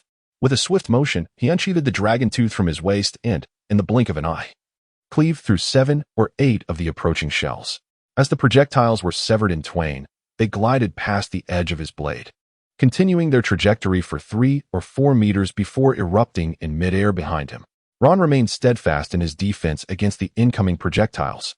However, in the throes of genuine combat, not every shell conveniently descends upon a vulnerable position. A stray round hurtled straight towards the vessel's hull. At that moment, should it strike, mere leakage would be the least of their concerns. If the influx of water were to alter their course, it would spell instant doom for both ship and crew. A sailor, spotting the impending shell below, urgently called out to Ron, "Ron, below, below." Ron quickly lowered his head and immediately spotted a cannonball just 1 meter away from the ship. Without hesitation, he gripped his sword tightly and unleashed a streak of icy blue sword energy. One sword style, Flying Swallow. The sword energy, measuring only 30 to 40 centimeters, shot forth with astonishing speed, striking the cannonball in the blink of an eye. The cannonball exploded with a thunderous roar, causing the ship to shudder violently. Yet it sustained no significant damage and continued to plunge forward along the current, heading towards the watergate. Chapter 77, Have You Always Been This Impressive? After successfully releasing the sword energy, Ron diligently pursued the development of various techniques to address different scenarios. Although the one-sword style, Flying Swallow produced a sword energy of merely 30 to 40 centimeters and its power was not particularly formidable, it possessed unparalleled speed. As the vessel sped through a barrage of cannon fire, it was on the verge of breaking free from the tumultuous mountain below. The pirate ship had already begun to accelerate, charging forward with its menacing ram. Batu, witnessing the pirate ship barreling towards them, could no longer contain his curses. Damn it! If we get hit, hard to starboard, hard to starboard. Use the right side airbag for collision protection, brace for impact. The pirate captain, observing Batu, wore a bloodthirsty and triumphant grin, bellowing with delight. Ha! Men, charge. Shatter them. I spent 8 million berries outfitting that ram, so enjoy it. Just as Batu issued the command to turn, Ron stepped forward, gripping his arm, and gazed intently into his eyes, speaking earnestly. Proceed ahead. Batu, taken aback by Ron's words, hesitated momentarily, his eyes flickering with conflicting thoughts. Yet he refrained from uttering any trivial questions such as, "Are you sure?" or "I hope you're not joking." It was unlikely that when Batu finally asked Ron, "Are you sure?" he would respond, "Ha! Of course, I'm joking. I just wanted to lighten the tense atmosphere." After a brief pause of 2 or 3 seconds, Batu, meeting Ron's serious gaze, gritted his teeth and altered his command. "Proceed forward, advance." After Ron modified the orders in Batu, he swiftly released him, advancing to the bow of the ship. He closed his eyes, spread his legs apart, and leaned slightly forward, assuming a stance reminiscent of drawing a sword. Since witnessing the ethereal scenery atop the Red Earth continent, Ron had been endeavoring to develop this technique, yet he had never succeeded. However, now, engulfed in a moment of peril, he found himself entranced by the enchanting vista. Ron exuded a profound confidence, convinced he could wield his sword with unparalleled precision. As the pirate ship drew ever closer, Batu was consumed by anxiety. Yet he dared not disturb Ron, his expression a tumultuous tapestry of emotions. His breaths became rapid, lips pressed tightly together, trembling slightly, the corners of his mouth twitching as if to speak, only to be stifled again, rendering his face rigid and contorted. Veins bulged on his neck, hands clenched into fists, knuckles turning pale from the exertion. He raised his hand, gesturing towards the swiftly approaching pirate vessel, then lowered it again, fidgeting like an ant on a hot skillet.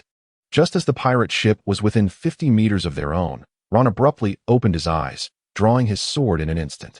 One sword style, Iato, Shadow of Absolute. Previously, the sword energy Ron had unleashed dispersed its power, exploding upon encountering obstacles. While effective against weaker foes, it proved futile against true adversaries with armored defenses, wasting precious stamina. However, the Shadow of Absolute he now unleashed focused its power to an extraordinary degree. This concentrated sword energy delivered the sharpest of strikes. In an instant, the energy cleaved through the pirate ship, unhindered, piercing the heart of the pirate captain standing at the bow.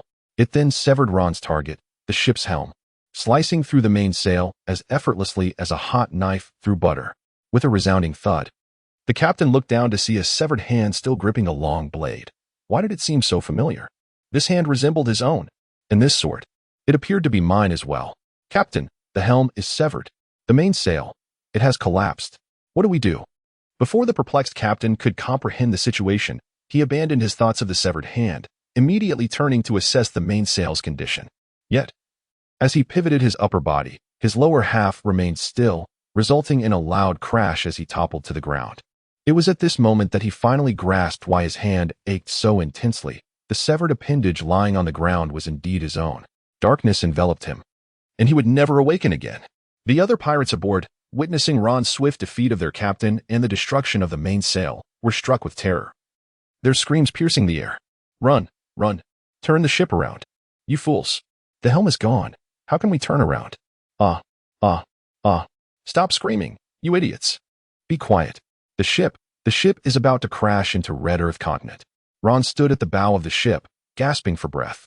Although he had merely unleashed a sword aura, the extreme compression of that energy had drained a considerable amount of his stamina. Furthermore, as this was his first time executing such a move, he struggled to finally control each ounce of energy expended, resulting in even greater fatigue. Bada gazed in astonishment at the sword strike Ron had delivered, his mouth agape in disbelief. He had not realized that Ron had achieved a breakthrough in the heat of battle, instead believing that Ron had always possessed such remarkable prowess. Though he had long been aware that Ron was the most formidable pirate hunter in the East Sea, responsible for vanquishing every notorious pirate with a bounty exceeding 10 million. He had not anticipated the true extent of Ron's strength. Having conducted business in the East Sea for many years, Bada had encountered numerous individuals claiming to be among the strongest in the region, and he had assumed Ron's abilities were merely comparable, not significantly superior. After all, it is common knowledge that 80% of individuals fall within the top 5% of power.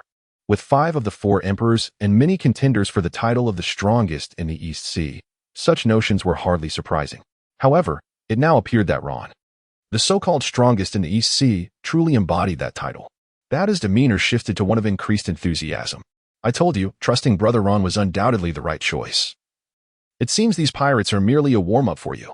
Bada feigned a frown, his lips pressed into a straight line as he endeavored to maintain a serious expression. Yet his eyes betrayed a hint of suppressed amusement as he pretended to scold Ron. Brother Ron, you ought to be more forthcoming, with such formidable power.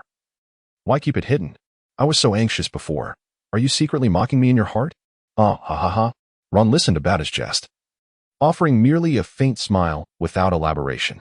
Who could truly ascertain the strength of the pirates in this region? I dare not speak too boldly. Brother Ron, your humility is indeed commendable. Alas, if I had a daughter, I would certainly bestow her upon you.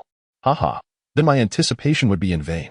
After exchanging a few inconsequential remarks, the remaining vessels of the fleet had all successfully navigated through the upside-down mountain. Bada then addressed the entire fleet with a resounding speech. Although fortune has not favored us thus far, confronting pirates upon our arrival, we possess the strength to overcome this ill fate. I believe our streak of misfortune has been exhausted. Any minor issues that may arise will be effortlessly managed by our formidable fleet. Now, to celebrate our impending victory, let us commence a grand feast in honor of Ron. To Ron. Chapter 78. A frenzied feast. The crew bustled about on the deck, fervently preparing for a sumptuous banquet. The long table was adorned with an array of delectable dishes. Whole lambs, roasted with exquisite spices, emanated a rich aroma. Their skin crisp and meat tender, each slice glistening with juices. A golden roast pig, its skin crackling, when sliced open, released a torrent of savory juices, filling the air with enticing fragrance. Enormous steaks, perfectly grilled, boasted a charred exterior while remaining succulent within, revealing an alluring pink hue that made one's mouth water. A large pot of stew bubbled away, its contents, a medley of vegetables, meat, and spices, exuding a rich and inviting scent. Nearby, open barrels brimmed with fragrant rum, the aroma wafting through the air. All the crew members, including the robust maidens, eagerly raised their cups, filling them with the rich amber liquid. Laughter and cheers erupted in joyous waves. Musicians sat upon the deck, skillfully playing a variety of instruments. The crisp notes of the harp danced in the night sky, while the melodious strains of the flute flowed gracefully across the deck. As the tempo of the music quickened, the violin's melody became more lively and exuberant, igniting the crew's enthusiasm. The crew, arms draped over one another, formed a circle, singing and dancing heartily to the rhythm of the music. Ron had no desire to embrace a throng of men. Instead, he preferred to sit alone in a corner, savoring roasted meat and sipping rum. Much like an independent observer beyond the vibrant atmosphere, his formidable prowess naturally inspired both reverence and distance, despite his position as the captain of the guard aboard the vessel. Previously, the sailors and ordinary guards, unaware of Ron's true strength, would often engage him in casual conversation, share lighthearted jokes, and invite him to partake in drinks.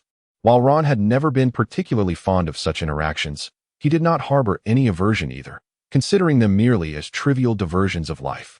Now, with no one daring to approach him, Ron relished the tranquility.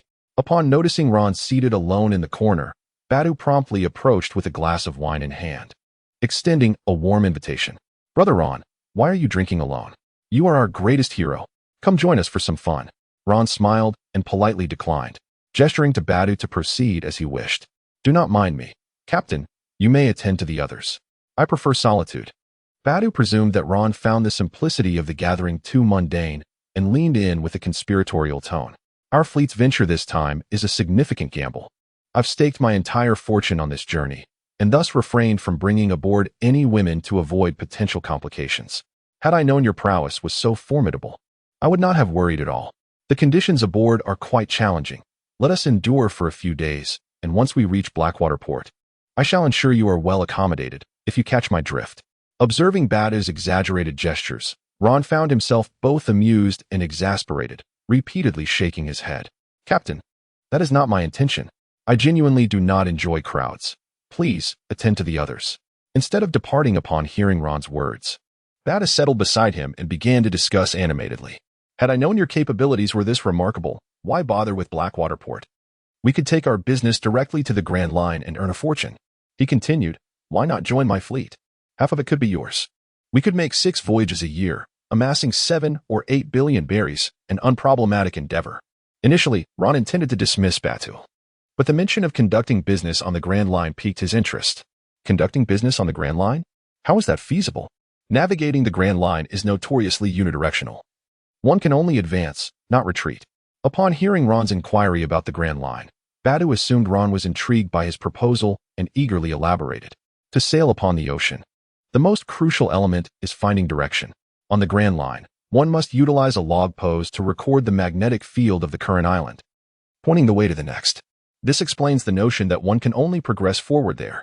However, this is the standard scenario. There are indeed many methods to return. For instance, the Navy employs battleships powered by sea stone to traverse the calm belts back to the 4 seas, while merchant fleets may lack sea stone vessels. Resolving the issue of direction allows for a return from the Grand Line. The most effective way to find direction at sea is through a permanent log pose. Although a permanent log pose can only record the magnetic field of one island, it perpetually points towards that island, unaffected by time or external magnetic influences. A large merchant fleet could be equipped with a permanent log pose pointing to Whiskey Peak, eliminating any concerns of losing direction. However, the wealthy have their methods, and the less affluent have theirs as well. The merchant fleet, unable to afford permanent compasses, can wholly rely on the most primitive method of navigation at sea, lighthouses. Although the islands along the Grand Line are scattered and the distances between them considerable, this refers to the larger islands capable of storing magnetic forces and suitable for human habitation. In the vast ocean, there exists a multitude of uninhabited isles, barren save for their stark rocks. The Merchant Guild once established numerous lighthouses on these desolate islands to guide the passing merchant vessels. Simultaneously, Each voyage incurs a fee ranging from 1 to 10% of profits as a usage charge. The more formidable the fleet, untroubled by the threat of pirate raids and potential losses, the lesser the commission they pay. Conversely, the weaker the fleet, vulnerable to even a single pirate crew on the Grand Line, the greater the percentage they are required to remit. Our merchant fleet, utilizing their lighthouses, is merely acknowledging their significance. They are eager for us to join their guild. In due course, we would only need to pay a modest annual membership fee of several million berry, with the remainder being pure profit. Ron, dear brother, you need not concern yourself with anything, nor spend a single penny. Leave it all to your elder brother. I assure you that your profits for the year shall not fall below 200 million berries. Should they dip below this threshold, I shall compensate you from my own earnings. At this point, Badu appeared exceptionally spirited and exhilarated, his eyebrows raised high, with a gleam of enthusiasm illuminating his eyes. His face flushed with excitement as he spoke, gesticulating animatedly, his voice resonating with remarkable clarity, as if he himself were convinced by his own words. Ron gazed at Bada's performance, his heart devoid of any tumult, even harboring a slight inclination to chuckle. With a multitude of individuals offering empty promises. Who do you think you are? Initially, he embarked on this voyage merely to catch a favorable wind, yet now you aspire for an everlasting bond? Having already reached the Western Sea, Bada's utility has diminished considerably. The fact that I have not turned against you is a testament to my moral integrity. Do you still wish to take advantage of me without recompense? Is there no law or justice left? Chapter 79. Overjoyed like a beast of burden. Ron drained his glass in one swift motion, setting it down on the table with a resounding thud before rising to his feet. I pondered for a moment. Having spoken, Ron strode away, leaving Bada standing alone, somewhat awkwardly, with a gaze flickering with unpredictable emotions. Ron remained oblivious to Bada's gaze. Even if he had noticed, it would scarcely have registered in his mind. An elephant bears no concern for whether an ant harbors benevolence or malice. It is only when the ant dares to extend its leg to trip the elephant that the latter might crush it beneath its foot. In ordinary circumstances, the elephant merely finds the industrious ants transporting food to be quite amusing. The ensuing maritime life was monotonous and dreary. As the fleet navigated the turbulent waters of the upside-down mountain, eventually arriving at the Western Sea, Ron ceased to concern himself with any affairs aboard the vessel, devoting his days solely to the practice of swordsmanship and the contemplation of the powerful notes bestowed upon him by Geng Silang. Yet thus far, he had gleaned little in the way of substantial progress. His daily existence revolved around a rather monotonous routine, slumbering in his quarters, honing his skills on the deck, and partaking of meals in the mess hall, all in a remarkably orderly fashion. On this particular morning, while Ron was diligently practicing fundamental sword techniques on the deck, he was suddenly startled by the lookout's urgent cry. At 7 o'clock, a pirate ship for vessels. Ron swiftly sheathed his dragon tooth, grasped the mast, and in a few agile movements ascended to the crow's nest. Following the direction indicated by the lookout, he indeed spotted 4 pirate ships. Recognizing the insignia of the pirate flags, he promptly descended from the lookout. Upon receiving the news, Bada had already rushed over. Ron promptly described the appearance of the pirate flag to him. The skull was crossed by 2 long blades, with numerous bloodstains dripping along their edges. Upon hearing Ron's depiction, Bada's brows furrowed tightly, and his pupils constricted, instantly adopting a grave demeanor. It was not the lack of familiarity with this pirate flag that troubled him, but rather the recognition of it. If one did not recognize it, it likely indicated that the vessel belonged to a novice sailor or an obscure pirate. Only the flags of notorious pirate crews were widely known. Bada immediately recognized it as the Bloodblade Pirates, with a bounty of 78 million berries. Even in the West Sea, the Bloodblade Pirates were regarded as one of the strongest pirate crews. Although the caliber of pirates in the West Sea was vastly superior to that of the East Sea, many nations, such as the Flower Kingdom, boasted formidable presences like the 8 Treasures Navy, which was an official pirate organization. For instance, the former leader of the 8 Treasures Navy, the Pepper of the Cone, was capable of grappling with the young Garp, although he did not last long in that contest and ended up with a bald head. It nonetheless illustrated the prowess of West Sea pirates. However, even the mightiest of West Sea pirates, those with bounties as high as 78 million berries, were not as common as cabbages lining the streets. To encounter such pirates was indeed a stroke of misfortune. Bada's expression darkened like the bottom of a pot as he commanded loudly, "Steer left. Try to shake them off. Paddle with all your might." Bada's fleet had spotted the Bloodblade Pirates, and naturally, The Bloodblade Pirates had noticed them as well. The flagship of the Bloodblade Pirates was entirely black. Its hull adorned with fierce sea monster carvings, and at its prow was a dragon with a gaping maw. The skull flag billowed high, with the skull crossed by two bloodied long blades. Sodon stood on the deck, his imposing figure and muscular frame resembling a moving iron tower. The sea breeze tousled his thick black hair, and his eyes gleamed with a cruel light, sharp as the edge of a blade. At his waist hung the fearsome blood blade, its sheath intricately carved, exuding a beauty imbued with brutality and allure. He caught sight of the merchant ship from a distance and immediately broke into an excited grin. Ha ha ha, my comrades, before I set sail for the Grand Line, I stumble upon such a grand merchant fleet to enrich my coffers. It seems that once we reach the Grand Line, my fleet shall commence recruiting and acquiring new vessels. This pirate king is destined to be me. Indeed, indeed. I have long known that following Captain Sodon would eventually lead me to the throne of the pirate king. Captain Sodon, let us board swiftly. I can hardly contain my eagerness. Ha ha ha, lads, do not slay them too quickly. Keep them alive for some amusement. Charge. Soton, having traversed the seas for many years, naturally regarded the merchant convoy with disdain, viewing it merely as an unsuspecting prey. He began to envision himself recruiting soldiers along the Grand Line, advancing triumphantly, amassing immense fame and fortune, ultimately aspiring to become the pirate king.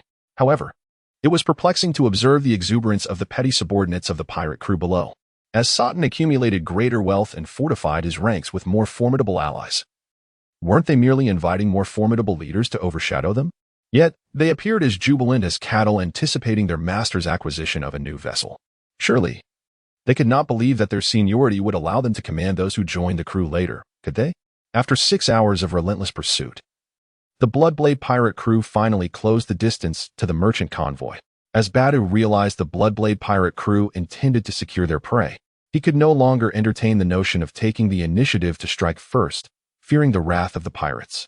Upon entering firing range, he promptly seized the transponder snail and issued a resounding command. Fire. Though Badu's fleet was a merchant convoy, their vessels were not mere cargo ships. They were all armed merchant ships, and at that moment, every cannon in the fleet was mobilized to retaliate.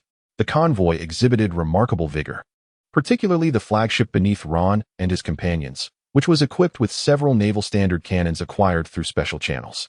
What enabled the Navy to maintain its dominance over the seas and the Grand Line? It was not solely the might of the 3 admirals and numerous powerful officers. Rather, it was the substantial funding provided by the world government that facilitated the construction of naval standard warships and the installation of formidable artillery, possessing the scientific prowess of the Navy. Their warships far surpassed those of pirates in terms of size, firepower, and cannon quantity. Why is it that battles in anime often adhere to the principle of smoke without injury? This is due to the sheer terror of firearms. The moment naval standard weaponry emerges in the black market, it is immediately met with frenzied demand, rendering ordinary pirate weaponry utterly inadequate. During the Navy's encirclement of lower-tier pirates, close-quarter combat is seldom seen. Instead, they obliterate pirate ships with cannon fire. Often, survival at sea relies not on individual strength, but on the vessel beneath one's feet, with personal prowess serving merely as a last resort. The cannons of the convoy roared ferociously, firing shells worth thousands of berries as if they were of no consequence. Warfare, after all, is a contest of wealth. Yet, on the side of the Bloodblade pirate crew, there was an eerie silence, enduring the onslaught without retaliating. For the convoy had not yet entered their firing range. Chapter 80. The greater the storm, the more precious the fish. Upon hearing the thunderous roar of the convoy's cannons, Soton immediately comprehended that this was no mere sheep to be slaughtered, but rather a lion armed to the teeth.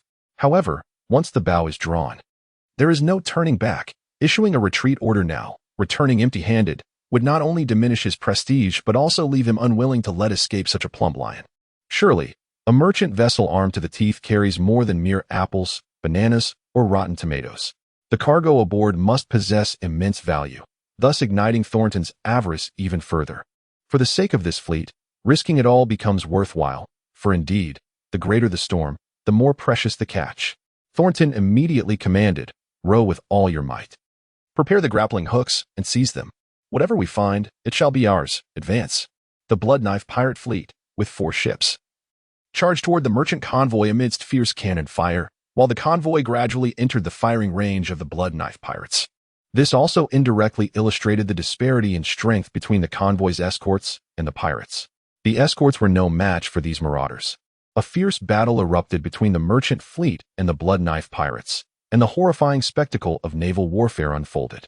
The sky was cloaked in thick smoke, and the thunderous roar of cannon fire echoed, as if the very sea trembled in response. Frenzied artillery rained down from both sides, flames belching from the cannon mouths. The barrels glowing red from continuous fire, at any moment on the verge of catastrophic explosion. The vast majority of cannonballs splashed into the sea, sending towering columns of water soaring, droplets cascading like a torrential downpour upon the battlefield, drenching the pirates and escorts on deck. Yet, even amidst this deluge, they felt no relief. The intense exertion combined with their anxious minds left their faces flushed and bodies overheated.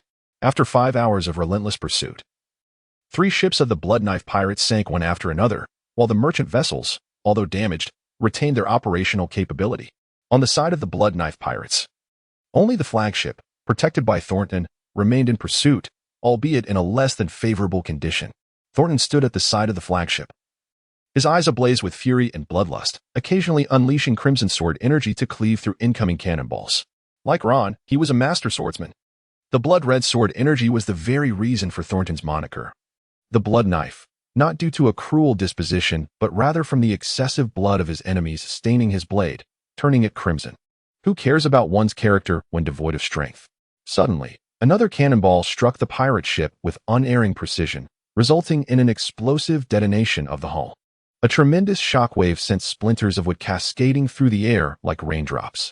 A gaping fissure was torn into the rear of the vessel, from which thick plumes of black smoke billowed, permeating the atmosphere with a suffocating stench of gunpowder.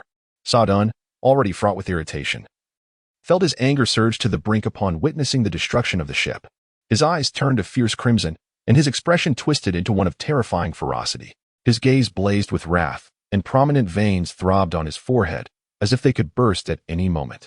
His nostrils flared with rage, breaths coming in heavy, rapid gasps, as though he sought to consume every ounce of air around him. Clenching his jaw tightly, his gums revealed a hint of crimson, appearing as if his very blood boiled within him. He bellowed, "If I cannot stop your ship, I shall slay you all."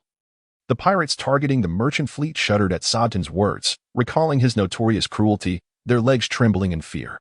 However, the distance between the two vessels had already narrowed significantly, and this cannonade successfully struck the merchant ship's helm. "Captain, we have succeeded." Sa'dun, not one to overlook such developments, revealed a cruel smile and commanded loudly, "Charge. Leave no one alive." At the instant the helm was destroyed, Batu, who had been steering the ship, felt a wave of despair wash over him, his face darkening like the bottom of a pot. The ship had lost its ability to maneuver, rendering it a sitting target, and he immediately ordered the vessel to halt. Knowing that a boarding battle was imminent, all sailors took up their firearms and cannons, ascending to the deck, bracing for the impending conflict, while the remaining ships continued their bombardment. After issuing his orders, Bata set down the din mushi and turned his attention to Ron. "Ron, it all rests on you now. Once we complete this shipment, I shall grant you a share of the profits, approximately 100 million berries, as a reward." During the previous bombardment, Ron had refrained from engaging, conserving his strength while intercepting cannonballs with his sword energy due to the overwhelming firepower of the merchant fleet. Hearing Bata's words now, Ron nodded and replied, "I shall do my utmost." As a pirate with a bounty of 57 million berries, Ron, having expended considerable energy, was eager to test his capabilities. Much like a tiger entering a new territory, he felt compelled to assert his dominance within the food chain by confronting all the creatures that dwelled therein. Ron also wished to ascertain the extent of his current strength. As long as the disparity in power was not excessively vast, he would refrain from selling the merchant convoy. Of course, if he truly found himself unable to prevail, then there would be no recourse, and they would part ways with the understanding of fate. Upon witnessing Ron's declaration, Bata felt an immense sense of relief. After all, he had initially invested only 3 million berries, and now he found himself grasping at straws. He seized the transponder snail and began to rally their spirits. "Listen up, everyone. If we repel these pirates, each of your commissions will triple, 10,000 berries for each enemy slain, and 100,000 for the officers. Onward. Kill, kill." As Batu observed the morale being ignited, he retreated to the rear under the protection of 2 trusted subordinates, leaving behind 2 capable fighters to assist Ron. The promise of generous rewards stirred courage in the hearts of the previously apprehensive guards. This endeavor could very well secure their retirement. And now every pirate appeared to them as mere vessels of wealth. Sodtun sensed that the moment was ripe. He drew his sword and, rather than allowing his subordinates to clear the path, he boldly leaped onto the flagship of the convoy. His painstakingly assembled fleet could be deemed decimated, and he knew that slaying these foes was the only way to quell the fury raging within him. Naturally, Sodtun's prowess surpassed that of any ordinary guard. The instant he landed, he cleaved through one of the guards with a single, lethal strike. Ron could not stand idly by as he witnessed the slaughter of ordinary guards, which would undoubtedly dampen the morale of his allies. Without hesitation, he drew his blade and charged toward Thornton, with both hands gripping the sword. He swiftly closed the distance and executed a diagonal slash aimed at Thornton's back. In the midst of his frenzied rampage, Thornton sensed the impending threat from behind. Although Ron's strike was executed with remarkable speed, Thornton was no mere soft target from the eastern seas. He immediately pivoted to the side, narrowly evading the blow, then raised his right hand to counterattack, turning to deliver a lethal strike, seeking to cleave Ron in two just as he had done to the previous guard. Chapter 81. Thornton had dominated the western seas for countless years, and his prowess was nothing short of formidable. If his blade had been aimed at an ordinary guard, it would have surely resulted in a swift and fatal conclusion. However, Ron was no novice. To him, that strike posed no real threat. The proximity of their positions limited Ron's options for evasion, yet he seized the opportunity, bringing his elbows together to gather strength, and then launched a powerful downward strike aimed at Thornton's spine. Feeling the gust of wind generated by Ron's descending elbows, Thornton was suddenly gripped by a chilling realization, his body trembling as if he had been abruptly exposed to a biting cold after breaking a sweat. Years of brutal combat experience allowed him to deduce that Ron's strength was undoubtedly on par with his own. Realizing he had unwittingly placed himself in a perilous situation, he could sense the looming possibility of death. Thornton's fury receded like a receding tide, and clarity returned to his mind, prompting him to make the most rational decision. He immediately abandoned his assault on Ron, raising his arms to shield his chest. With a resounding impact, Ron forcefully slammed him to the ground. As Ron twisted his wrist, directing the blade downward, he thrust it toward Thornton. The impact left Thornton momentarily blinded, and instinctively he used his hands and feet to propel himself backward. Sliding several meters away, Ron missed his strike, observing Zoro sliding away as an icy blue radiance enveloped the dragon's fang. In an instant, he unleashed a blade of sword energy, hurtling towards Sodden, the one-sword style, flying swallow. The sword energy cleaved through the floor beneath, creating a gaping chasm, with wooden splinters scattering in its wake. Sodden, who had intended to rise, barely had time to stand before the sword energy approached him. He disregarded any concerns about stamina and immediately swung the blade in his right hand, channeling all his strength to unleash a crimson sword energy. This energy shattered the swiftly transforming flying swallow, yet its momentum remained unyielding, hurtling towards Ron. Without pausing to assess the outcome of his strike, Sodden forcefully slammed his left hand against the ground, leveraging the rebound to finally rise, gasping for breath. In the moment immediately following Ron's slash of the flying swallow, he surged towards Sutton. Observing the incoming sword aura from Sutton, Ron deftly evaded with a swift maneuver, continuing his advance while firmly gripping the dragon tooth horizontally against his chest, gathering his strength. This technique, the one-sword style, Tiger Hunt, was initially conceived by Zoro during their sparring sessions and subsequently refined through practical combat. During this process, Ron developed a variant of the Tiger Hunt tailored to his own one-sword style, and now, enhanced by the sword aura, its power was exponentially amplified. Instead of unleashing a wave of sword aura, this strike concentrated the icy blue sword light upon the dragon tooth. The dragon tooth transformed into a streak of silver, exuding an unstoppable force as it carved a chilling trajectory through the air, aiming to pierce Sutton directly through. Gasping for breath, Sutton had just regained his footing when he beheld Ron charging toward him with terrifying speed. The air was thick with the resonant hum of the blade slicing through, and a glimmer of cold light flickered before him. With both hands gripping his sword, Sutton summoned a blood-red sword aura and swung forward. Alas, his reaction was slightly delayed, failing to fully counter Ron's thrust. Following their clash, Ron found himself positioned approximately 7 to 8 meters behind Sutton. Ron's Tiger Hunt was momentarily thwarted by Thornton, preventing a decisive end to their confrontation. Instead, The blade struck his left flank and ascended, slicing through his chest. The edge of the knife penetrated deeply into Thornton's flesh and bone, leaving a grievous wound. Blood gushed forth from the injury like a fountain, the crimson liquid splattering through the air, resembling a blood-red flower blooming instantaneously, staining the ground and atmosphere around them. Thornton's body trembled violently, his eyes filled with agony and shock. With each breath, blood seeped from his chest, saturating his garments, leaving him pallid as a specter. Yet, his wounds were not fatal. Rather, he was primarily beset by fear. With his strength, he had not encountered such a near-fatal situation in many years, nearly facing death at the onset of battle. It was this arrogance that led him to dream of becoming the pirate king, aspiring to venture into the Grand Line. Little did he anticipate that before even departing the West Sea, he would be abruptly jolted back to reality by Ron's overwhelming assault.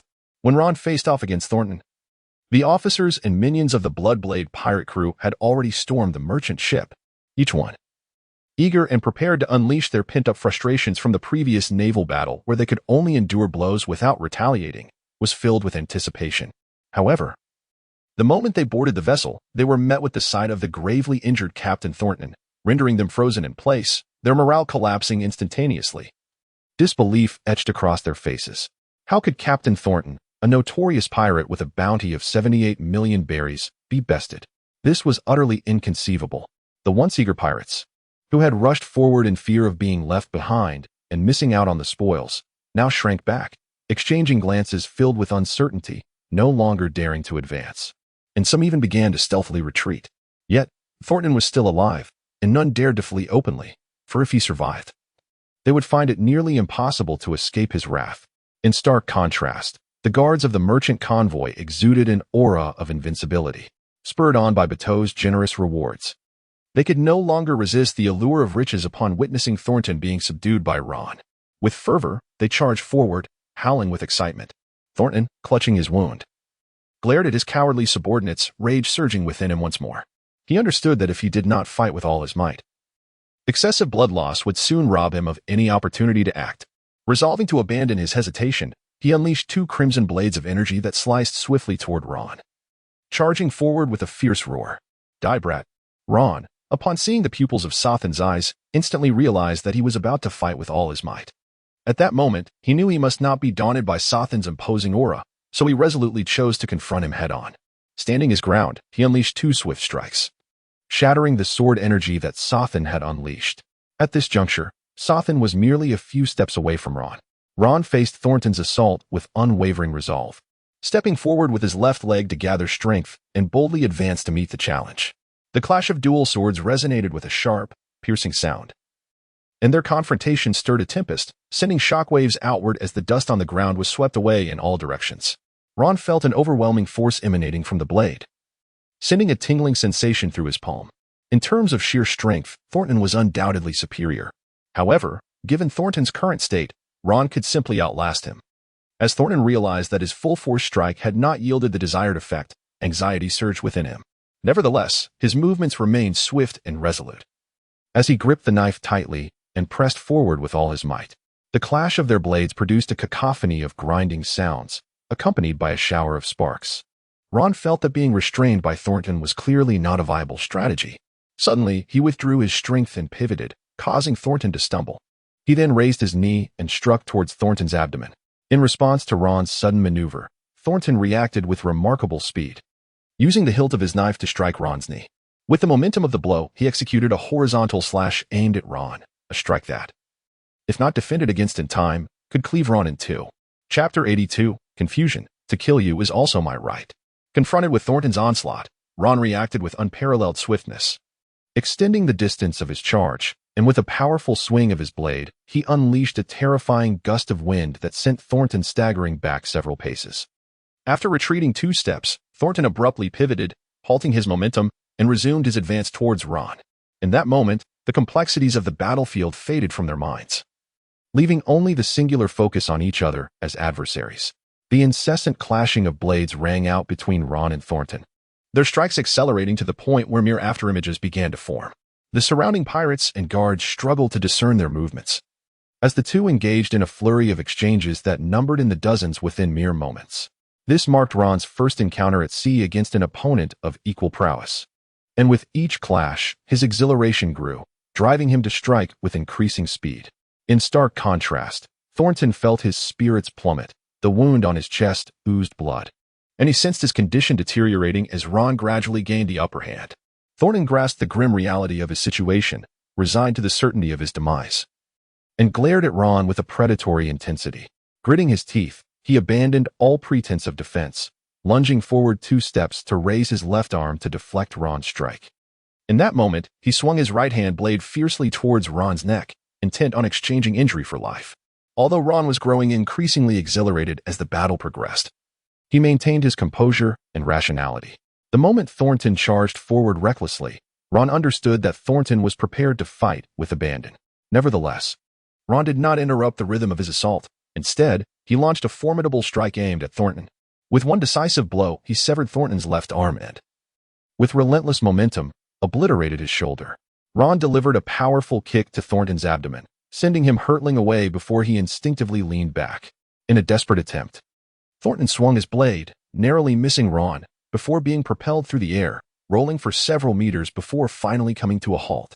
The excruciating pain shattered Thornton's sanity as he clutched his severed arm, emitting a heart-wrenching scream, utterly devoid of any capacity to resist.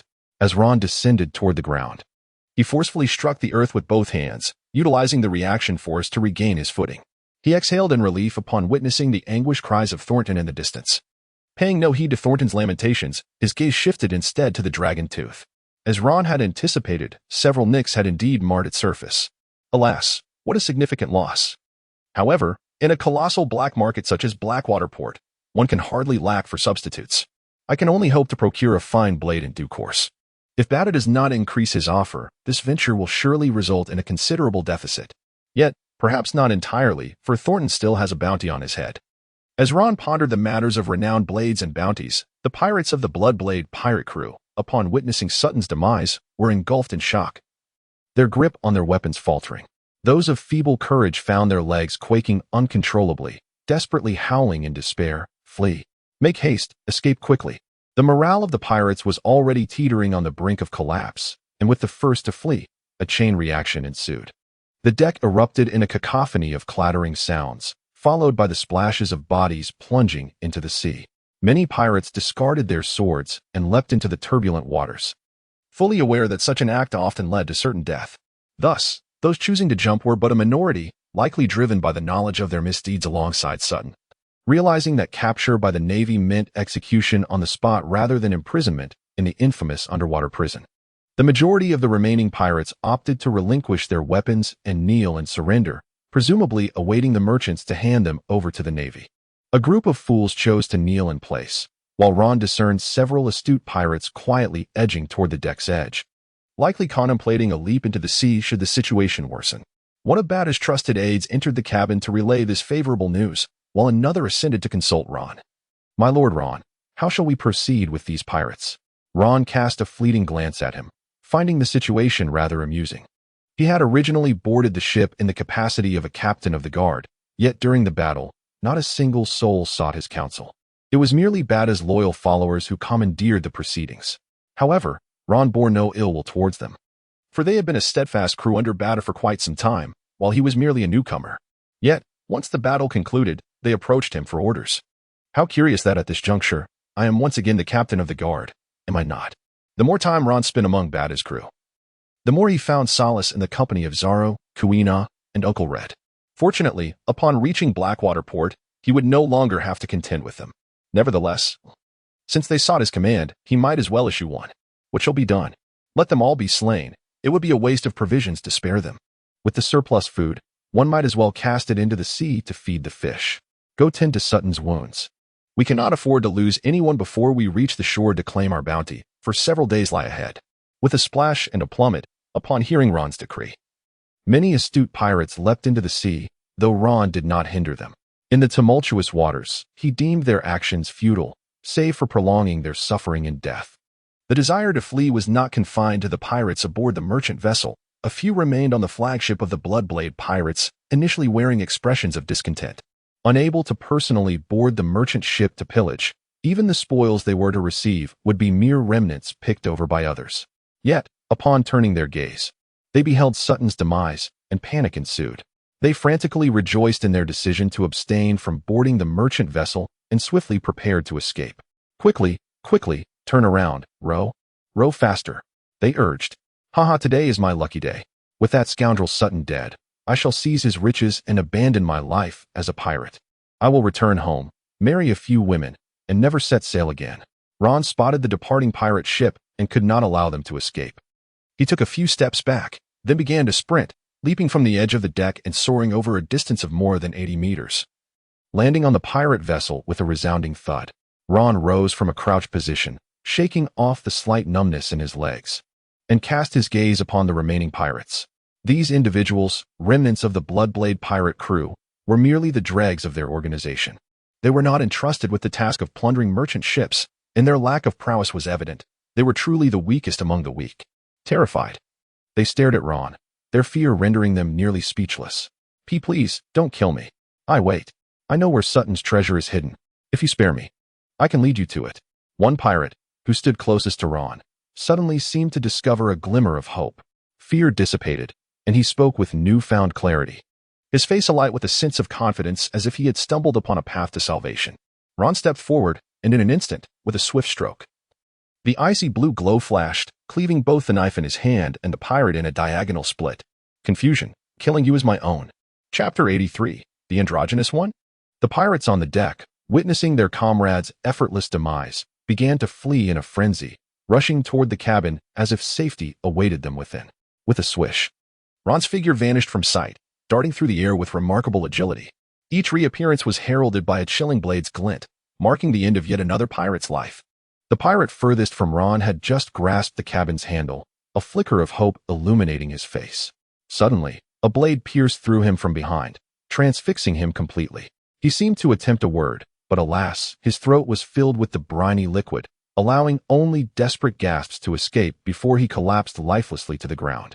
Ron twirled the dragon tooth in his hand, elegantly shaking off the bloodstains, before sheathing the blade and stepping through the door into the cabin.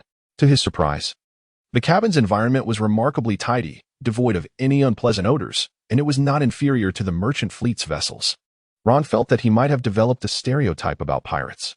In such a pirate crew, Sotan would trust no one but himself, and his treasures would be stored solely in his own quarters. The higher one ascended within the ship's cabin, the drier the atmosphere became. While descending revealed an increasingly dark and damp environment, prolonged exposure to such conditions would inevitably lead to feelings of oppression and gloom. Therefore, Sotan's chamber must undoubtedly be located at the very top. The finest room, indeed, belonged to Sotan, making it quite easy to locate. Ron entered room by room, and upon reaching the second chamber, he found little of value. Instead, he was met with the faint sound of weeping. Surely, I cannot be so overwhelmed by my battle with Thornton as to succumb to auditory hallucinations, he mused silently, relinquishing his quest for Thornton's treasure. He resolved that the monastery would remain, even if the monk fled, and he would take his time to search thereafter. As Ron descended through the layers of the ship's cabin, the sound of weeping grew increasingly pronounced. He swiftly located the source of the sorrowful cries. Upon entering the room, the sight before him darkened his expression entirely. In the dimly lit cabin, a group of imprisoned women huddled in the corner, their tattered garments barely concealing their skin, which was marred by the scars of torment. Ron felt a sense of suffocation as if the air itself was suffused with despair and anguish. Upon his entrance, he observed several women, long imprisoned, who had become utterly numb, their gazes vacant and devoid of life, their faces haggard and marked by deep circles under their eyes. Having been deprived of sunlight within the confines of the ship for an extended period, their skin appeared dry and pallid, stripped of its former luster. Yet faint traces of their past beauty still lingered.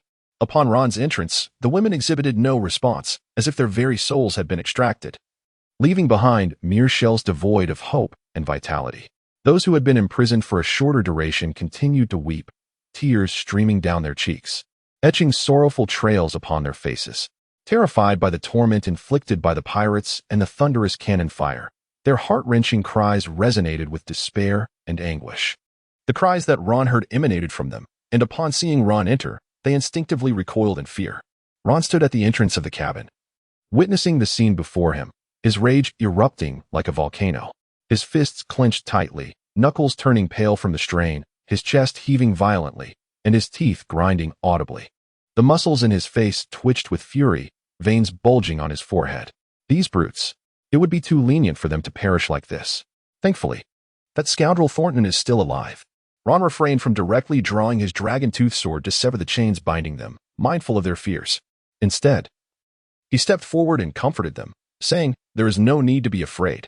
We are a merchant convoy that has been raided by the Bloodblade pirate crew. And I am the captain of the convoy's guard. All the pirates, including the captain of the Bloodblade, Sutton, have been vanquished. You are safe now." "Really? Is that true?" Upon hearing Ron's words, their initial reaction was not one of joy or excitement, but rather skepticism regarding the veracity of his claims and whether this might be a ruse orchestrated by the pirates. They pondered the possibility that a group of pirates might be lurking outside, waiting to revel in their hope only to shatter it cruelly, relishing their despair with laughter. Ron endeavored to display his kindness as much as possible, yet despite his prolonged attempts at consolation, his words proved utterly ineffective. At that moment, the power of language felt painfully inadequate. How foolish of me not to have considered such a simple solution.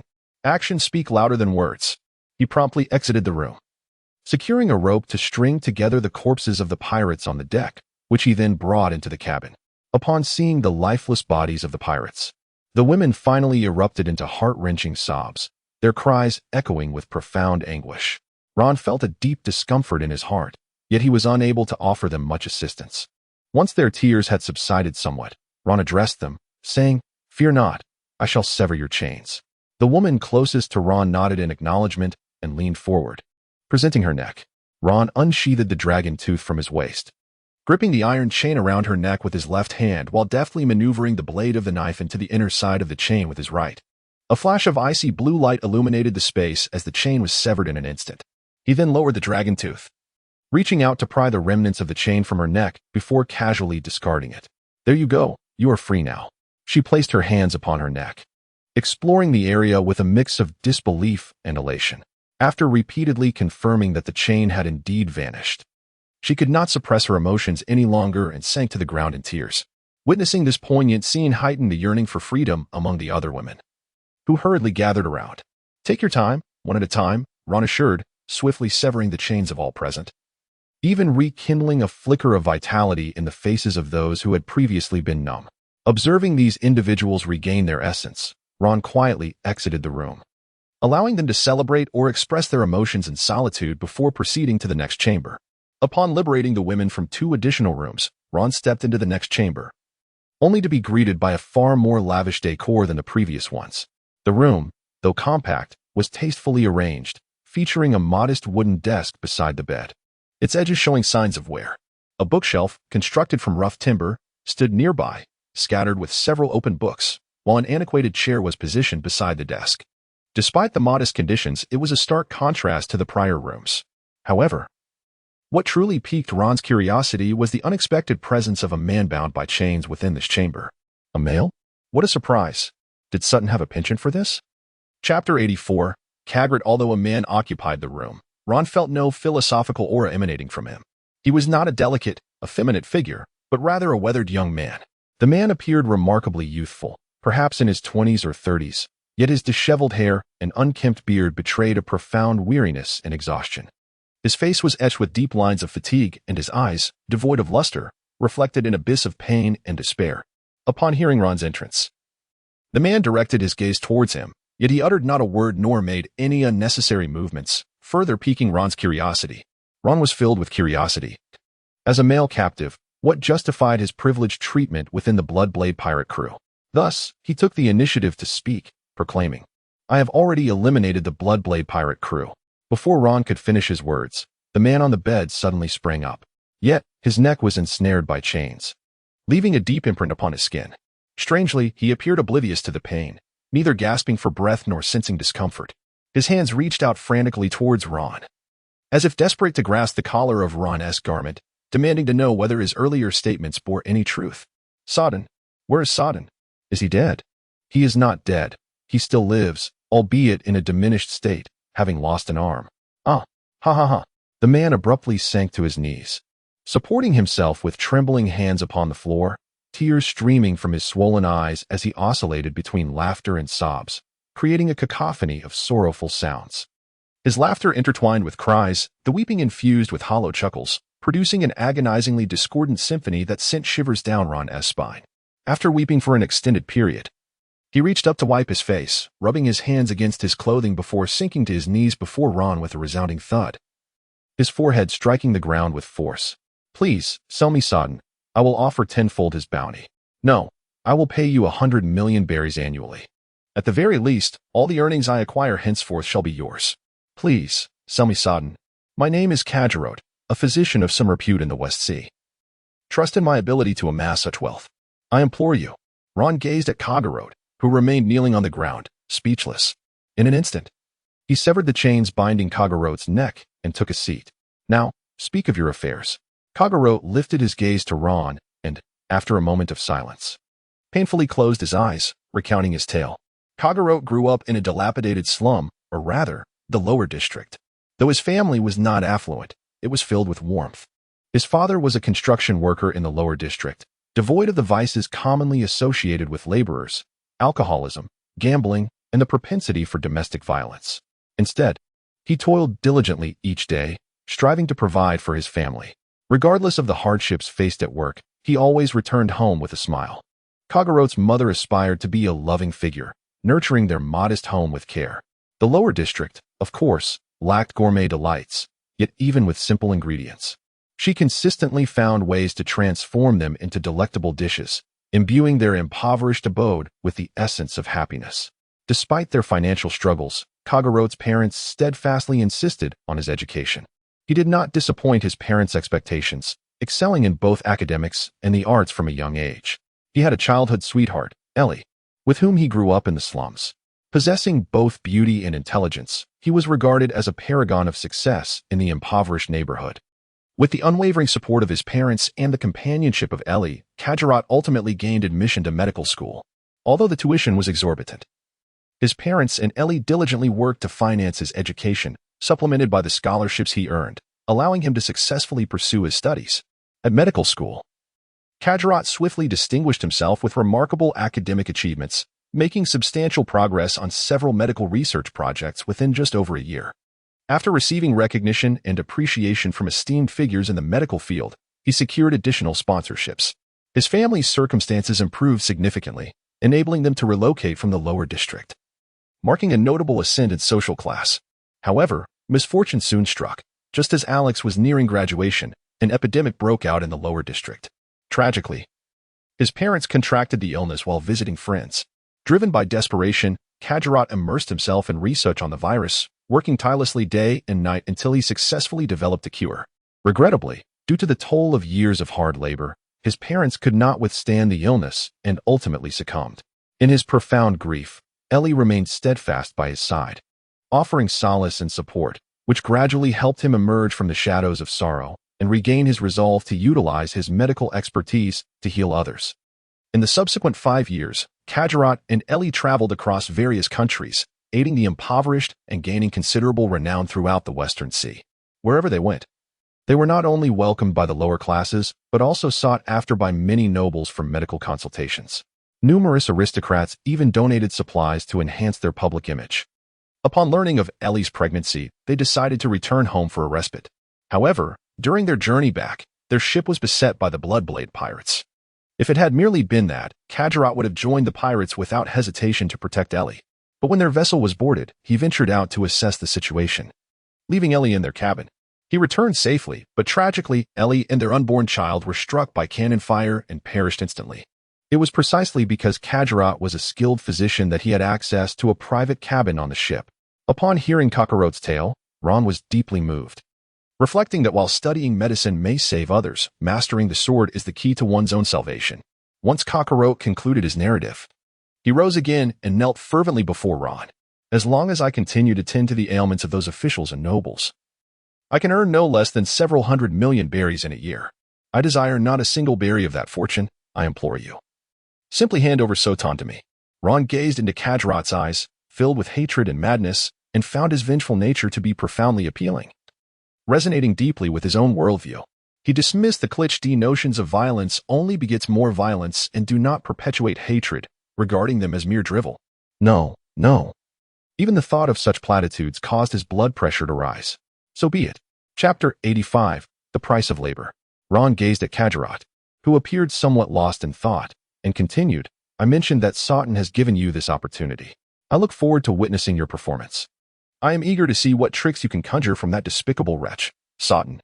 Kajarat's head struck the ground with a heavy thud, a debt of gratitude so profound. It shall never be forgotten. I shall ensure that Satan lives, continues to live, and lives for an eternity. Ron observed him with a mixture of admiration and exasperation, gesturing for him to step outside. Come on, the ship is on the verge of sinking. We must prepare to transfer to another vessel and pay a visit to Thornton. Ron ascended with Kajarat and the women, at which point the merchant ship had already docked. Bada's men had unearthed Sutton's treasure, which was packed in unsealed chests brimming with gleaming gold coins and jewels.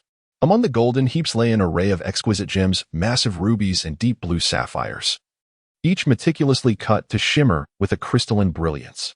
Pearls from necklaces scattered amidst the treasure, each orb round and plump, exuding a gentle luster. The chests also contained a plethora of silverware and golden adornments, including intricately carved silver goblets and gold chains set with gemstones, adorned with elaborate designs and delicate patterns. This was Ron's first encounter with what one might call a pirate's treasure, rather than mere stacks of berries. However, as he observed the guards hefting the loot, a frown creased his brow. This should have been his bounty, although Badu had compensated him for his role as a guard. The 3 million berries paid was merely a thin veneer of security for the fleet, a token to ensure that assistance would be available should trouble arise. What folly it was to expect that a mere 3 million berries could attract a captain of a guard capable of contending with a pirate boasting a bounty of 78 million berries. Such fortune is a rarity in this world. Ron has eliminated Thornton, and naturally, Thornton's possessions have become his spoils of war. Without Ron, the entire fleet would inevitably meet a grim fate, being slaughtered and plundered by Thornton.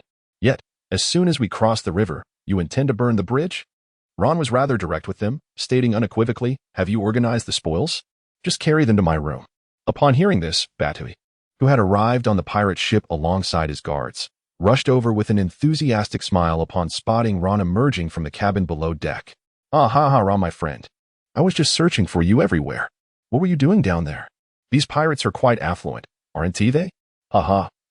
It seems our misfortune has turned into a blessing. We've struck a small fortune. Ron gazed at the awkwardly smiling Batu and replied coldly, it is not we, it is I. The forced smile on Batu's face immediately stiffened as he subdued his expression and tugged at Ron's sleeve, saying, my dear brother, may we have a moment to converse privately? Ron was curious to see what more tricks Batu could conjure up, considering it a performance, and moved aside with him.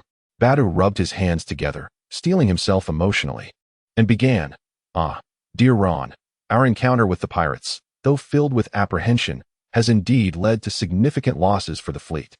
Many ships have sustained considerable damage and will require repairs at Blackwater Port.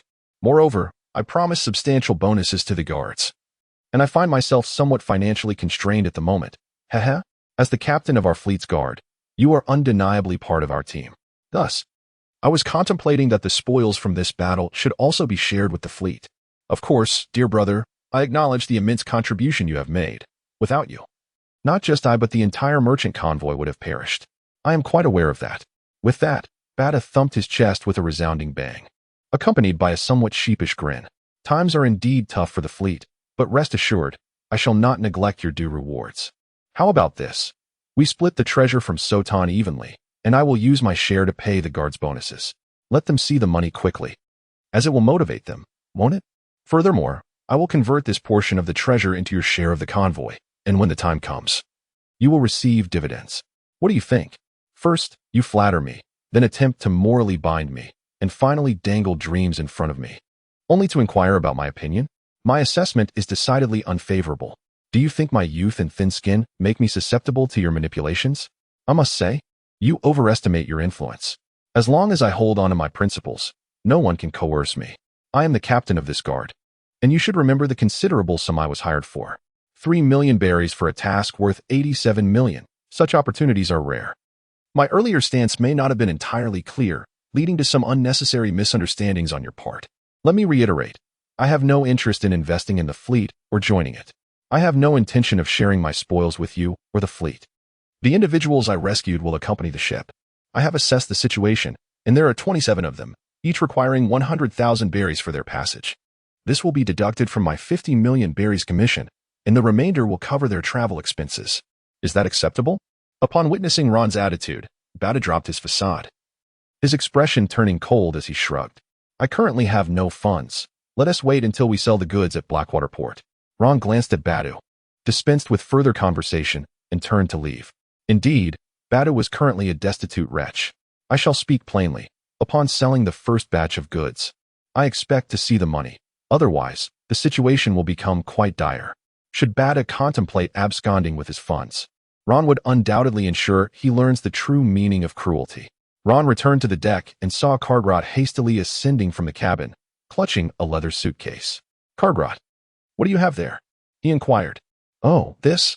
Kargrot replied, a somewhat nervous smile gracing his face. Previously, in the Land of Flowers, a nobleman had a beloved daughter who, while playing in the garden and chasing butterflies, accidentally fell and became a vegetative state. Upon the conclusion of his personal physician, the nobleman promptly organized a gathering of nearly all the renowned doctors from the West Sea for a consultation, yet regrettably, no effective remedy was found.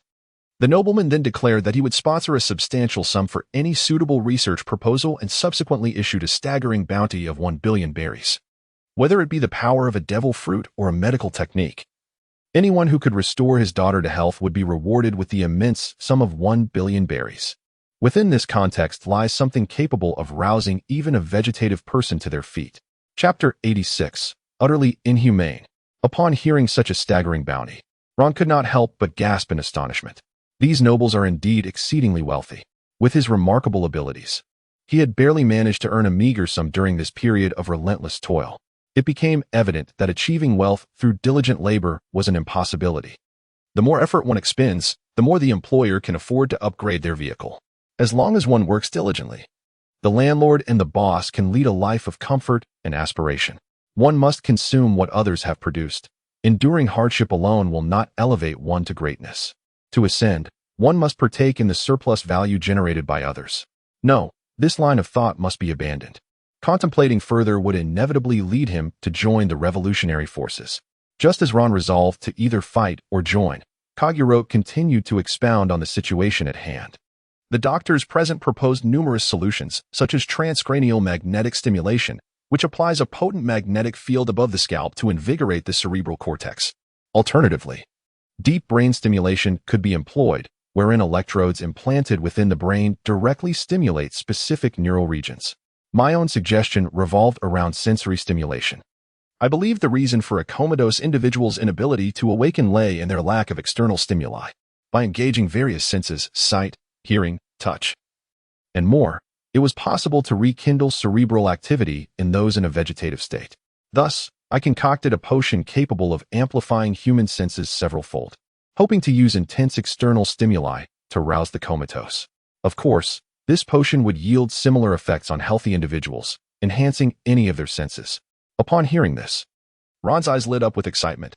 A splendid opportunity indeed. It was time for our Captain Sotan to indulge in this remarkable discovery. Ron immediately returned to the merchant ship with Kakarot and the women they had rescued. Although he had effectively severed ties with Badu, the crew aboard the ship dared not treat Ron with indifference. After all, no one wished to provoke a man capable of eliminating them at any moment. Despite their victory over the Bloodblade pirates, the merchant vessel had sustained significant damage. The aftermath of battle left the deck in disarray, littered with craters from cannon explosions and shrouded in billowing smoke. Walking on the deck required careful attention to the ground, for one could easily stumble and fall with just a few careless steps. The supply of timber was woefully inadequate to effect repairs on the ship. Upon hearing the discussions regarding repairs aboard the vessel, Ron resolved to dismantle sufficient materials from the flagship of the Bloodblade pirates to restore their ship. The fleet was expected to remain anchored for an additional 1 to 2 days. However, these matters were of no concern to Ron. He promptly led the rescued women to select several cabins as their dormitories, although every inch of space on the ship was exceedingly precious, necessitating considerations for stacking cargo efficiently, such as filling porcelain containers with tea leaves. This was primarily relevant during departure. when it was imperative to maximize every available space with provisions and fresh water. As the journey progressed, with the relentless consumption of food and water, ample space became available. Throughout the voyage, supplies would only be replenished at a few designated locations, leaving the lower holds mostly vacant for the majority of the time. Ron originally intended to have the four of them share a room, with a maximum of 8 individuals per chamber. After all, the notion of 12 or 18-person dormitories is utterly inhumane. Such arrangements could only be conceived by the most barbaric of beings. However, due to their previous persecution, they were too fearful to be alone, compelling Ron to select the 2 largest rooms and divide them into 2 groups. He then allocated a bedroom and a rudimentary laboratory for Kargrot, instructing the staff to escort Sutton inside and restrain him upon the examination table. Sutton, having sustained significant injuries from Ron previously, now appeared somewhat feeble. Nevertheless, he continued to writhe, casting venomous glares at both Kargrot and Ron, his lips moving in a frenzy of curses. "Damn bastard. I should never have spared your life. I ought to have reduced you to mere fragments. Otherwise, you wouldn't have the audacity to be so arrogant before me today. Yet, perhaps sparing you was a fortuitous decision. If I had ended your life, you would have been reunited with your deceased wife, wouldn't you? Ha ha ha." Ron showed no mercy, delivering a swift kick that crushed several of his toes. The agony was excruciating, a pain that would be unbearable for any normal person. Yet, Thornton was remarkably resilient. He gritted his teeth and stifled his cries, glaring at Ron with a face full of indignation. "Just wait, kid. Those who dine upon the sea cannot escape such a fate. My today shall be your tomorrow. I shall bide my time for you." Ron gazed at the howling Thornton, entirely unmoved by the bravado he attempted to project, perceiving only the lament of a defeated hound. Many harbor a misconception about the archetype of the tough man, including the very Thornton before him. They believe he can endure any form of torment, that no matter how brutal the punishment, he can grit his teeth and persevere. This is akin to the saying that a tiger, even in death, does not bow its head, preserving a final semblance of dignity. Yet, apart from the fortitude derived from one's spiritual convictions, no one can truly transcend the visceral agony inflicted upon the body. Kargrot clenched his teeth, coldly fixated on Thornton, his hands unwavering in their task. The syringe and test tubes in his grasp glimmered ominously under the harsh light. He meticulously selected from the array of colorful liquids contained within the test tubes, employing a dropper to extract each one. Following a precise ratio, he transferred the mixtures into an empty test tube, subsequently injecting the concoction into the syringe. After a few agonizing minutes, Kargrot plunged the needle of the syringe into Thornton's arm, administering the liquid within.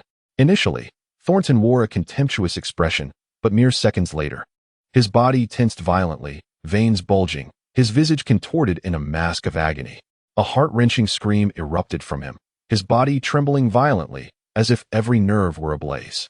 Pain surged through him like a relentless tide, his eyes bloodshot from the intensity of his suffering. The torment caused his body to twist and convulse incessantly, veins pulsating beneath his skin as if striving to break free. Beads of cold sweat adorned his brow, a tapestry of pain and despair etched across his face. "Do not scream, do not scream," he urged himself. "Hold on. Think of your dignity, your ferocity. Be steadfast, endure this moment, and it shall pass. Keep pushing forward. I believe in you." Ron gazed at the wailing Thornton, a long-lost smile of joy finally gracing his face since their departure. Sweating profusely, the utterly exhausted Thornton lacked the strength to retort to Ron's mockery. Ron gazed for a while, finding little of interest, and greeted Kargrot before returning to the cabin. He took out his formidable training notes, contemplated the cover for a moment, yet refrained from opening it, opting instead to pick up the snail phone. Chapter 87. Steadying the Course. The sound of the snail phone echoed, conjuring a charming, chibi-like image of Master Geng Silang, and it was swiftly connected. "Hello, is this Ron?" "Master, it is I." Upon hearing Ron's voice, Geng Silang expressed both surprise and delight. After all, Ron had only recently returned and had scarcely departed before calling again. A gentle smile spread across his face as he inquired with concern, "Ron, where are you now? Are you still in the East Sea?" "No, Master. I have already arrived in the West Sea and am currently at sea, yet to reach my destination." Upon hearing Ron's words, Geng Silang nodded, showing no particular astonishment. Ron had long informed him of his intention to depart from the Eastern Sea and venture out into the world. Naturally, the foremost concern for elders regarding the child in the outside world is safety. The Western Sea is far from being as tranquil as the Eastern Sea, teeming with pirates. Have you encountered any? Do not mention it, master. I have just vanquished a pirate crew. Ron engaged in a conversation with Geng Silang, reflecting on their recent experiences before transitioning to more pertinent matters. Master, Ron began, I called you today because there is a matter of some significance. I recently saved the life of a physician who possesses the ability to employ modern medicine to investigate the synergistic effects of various herbs. He aims to uncover the truly valuable components hidden within these herbal remedies. Consequently, I pondered whether it might be possible to share with him the formulations you once prepared for our herbal baths during our childhood. I assure you, this individual is trustworthy, and the formulations will remain confidential. I will also keep a discreet watch over him to ensure no complications arise. Geng Silang's countenance, typically gentle, grew grave, his brows furrowing with concern. These secret recipes had been handed down through generations, representing the culmination of ancestral dedication and labor. Countless forebears had endured significant sacrifices to perfect the dosages of various herbs, and such knowledge must never be divulged. Moreover, after years of refinement, the ancestors had achieved an impeccable state for these formulations. What could a mere physician contribute to this legacy? No, I cannot agree to this proposal. Upon hearing Master Geng Silang's words, Ron felt an overwhelming sense of frustration, yet he was not the least bit surprised. Is it reasonable for a master who exhibits a bias towards males and is also steeped in antiquated beliefs? It is, indeed, perfectly reasonable. Nevertheless, Ron had anticipated this situation long ago and had devised a strategy to address it. Master, these time-honored formulas have been refined through successive generations to reach their current state. However, this does not imply that they are flawless. Did not the pioneers of the first generation, who unearthed these formulas, consider them perfect? Yet, those very formulas have undergone numerous enhancements over the years. If we can further refine these formulas, would it not better serve future generations? We are currently reaping the benefits bestowed upon us by our predecessors. Should we not strive to contribute something meaningful for those who will come after us? Ron's words struck a chord deep within Geng Silang's heart. For someone like Geng Silang, the paramount concern is leaving a meaningful legacy for the generations that follow. This legacy is not merely intended for his immediate disciples, such as Kuina and Ron, nor is it confined to the next generation of students. Rather, it encompasses leaving behind a valuable heritage for all future descendants. If he could achieve this, he would not hesitate to sacrifice himself in the process. Thus, Geng Silang found himself momentarily wavering. Such matters are no trifling matter, Ron. While I am aware that you would never deceive me, do you truly possess such confidence in the capabilities of a physician? Is there truly hope? Upon hearing his master's concession, Ron immediately recognized that his strategy had borne fruit, and he hurried to elaborate further. Master, he is indeed a doctor, but not the kind found in our village, who merely bandages wounds and dispenses a few pre-packaged remedies. You must have seen those capsules containing powdered medicine, the kind that appears granular. This doctor possesses the skill to extract all the active ingredients from medicinal herbs through chemical synthesis, transforming them into such granules. He is capable of utilizing instruments to separate and identify the various effective components within herbal remedies. It is akin to sifting sand to isolate the precious gold, enabling us to discern which components hold efficacy. Ron employed a vivid metaphor in an attempt to convey to Geng Silang the true capabilities of Kagurot. Geng Silang immediately grasped Ron's intent. To be candid, his comprehension far surpassed Ron's expectations. This was entirely different from the master Ron had envisioned. For instance, while we might have previously incorporated the entirety of a plant into a secret formula, yielding only mediocre results, through diligent study, we can categorize the plant into its constituent parts: roots, stems, leaves, flowers, and fruits, selecting only those segments that are truly beneficial. Subsequently, we can eliminate the components that interfere with the overall efficacy. As for what you refer to as modern medicine, it is capable of a more granular classification of plants, identifying the genuinely valuable portions within. Indeed, Master, that is precisely it. He can extract the truly beneficial elements from the plants and elucidate the reasons behind their utility. Once the underlying principles are understood, he can even combine them with other substances to achieve superior outcomes. In due course, the younger generation, and perhaps even our own, should research expediently. Both I and Kuina, along with Zoro and the others, could employ more effective potions, aiding us in our journey further afield. Geng Silang lapsed into silence for a moment, contemplating the matter, and ultimately could not resist the allure of this opportunity. believing the benefits outweighed the drawbacks. In a grave tone, he declared, "If you, Ron, are confident, then it is permissible to entrust the secret formula to him for research. However, you must remember, the secret formula must never be disclosed. This is my bottom line. Should any unforeseen circumstances arise, Ron, I trust you to ensure that all related individuals are dealt with decisively, leaving no one behind. Ron, remember that as my apprentice, safeguarding the secret formula from exposure must also be your unwavering principle. Keep this in mind. Accomplish it with ease, master it, and secure it." Ron felt an overwhelming sense of joy within him. Although he had anticipated that this line of thought would be viable, he had not expected it to unfold so seamlessly. He immediately made a solemn promise to his master. "Rest assured, Master, I shall ensure the safety of the secret formula. When the time comes, all the raw materials will be procured from different sources, purchased separately. All researchers will be granted entry but no exit, and all family members must live under our protection. Should anyone harbor ill intentions, I shall show no mercy." Chapter 88. Arrival at Blackwater Port. Perhaps the encounters with pirates along the journey had exhausted all misfortune.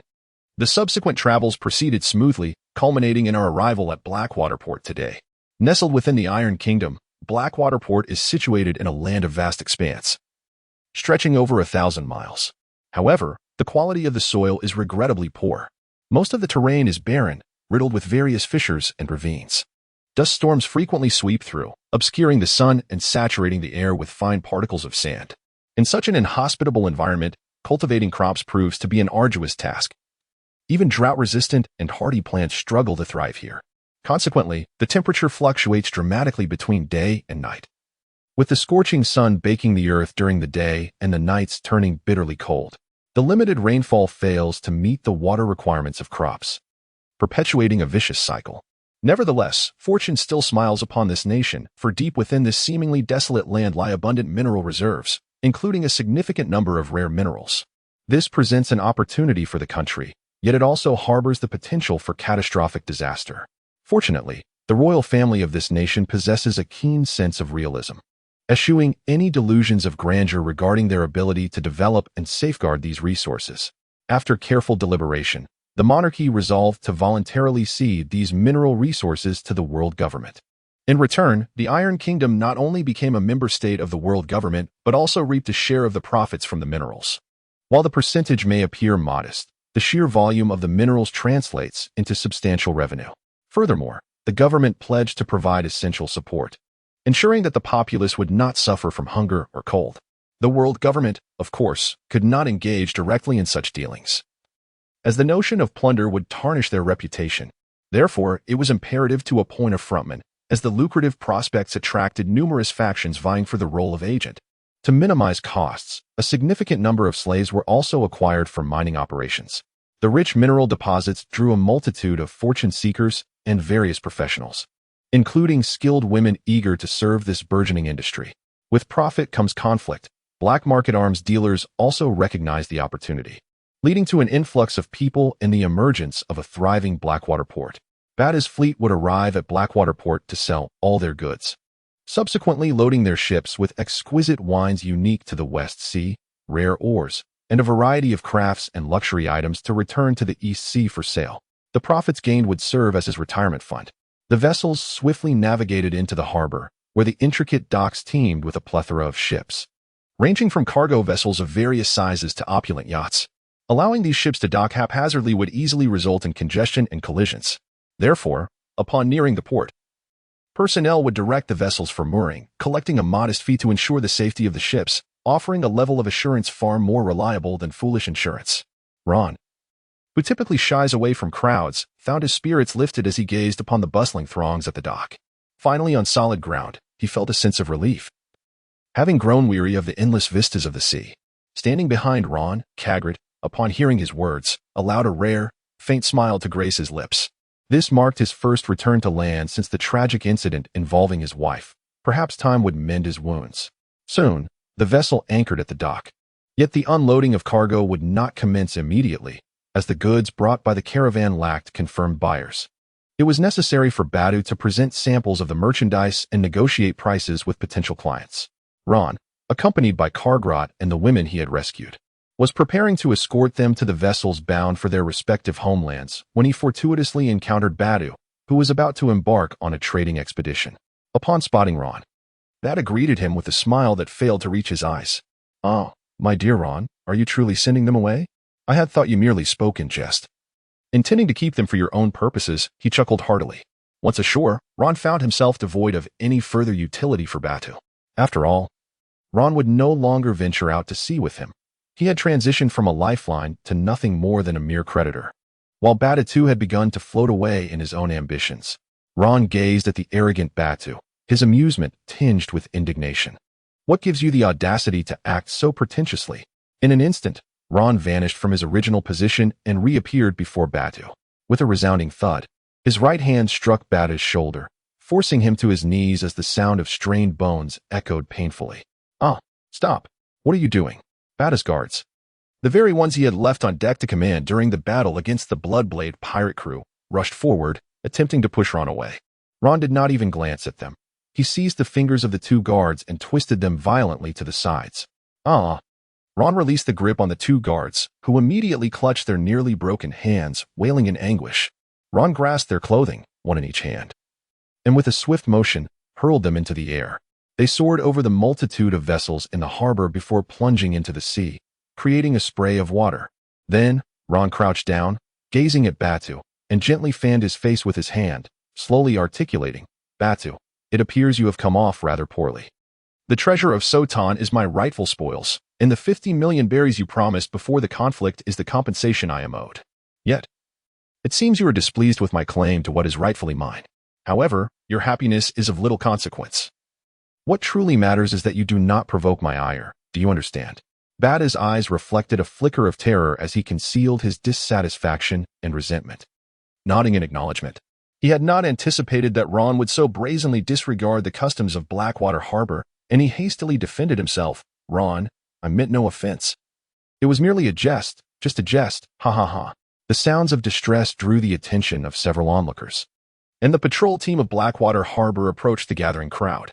A staff member, responsible for guiding, swiftly whispered a few words to the patrol team upon their arrival. The captain of the patrol, after listening intently, nodded and approached Ron, stating, "Sir, it is prohibited to resort to violence within Blackwater Harbor. Should there be any irreconcilable disputes, one may apply to the authorities for resolution in the arena. If there is any assistance we can offer, please do not hesitate to ask.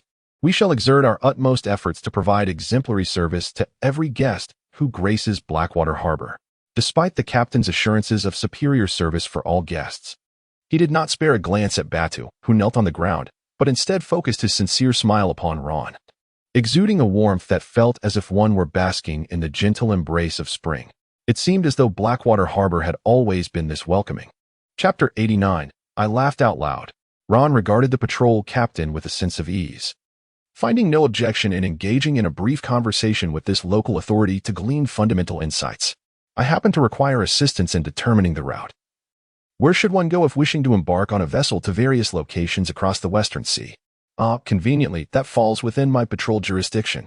Allow me to escort you there and simultaneously introduce you to Blackwater Port.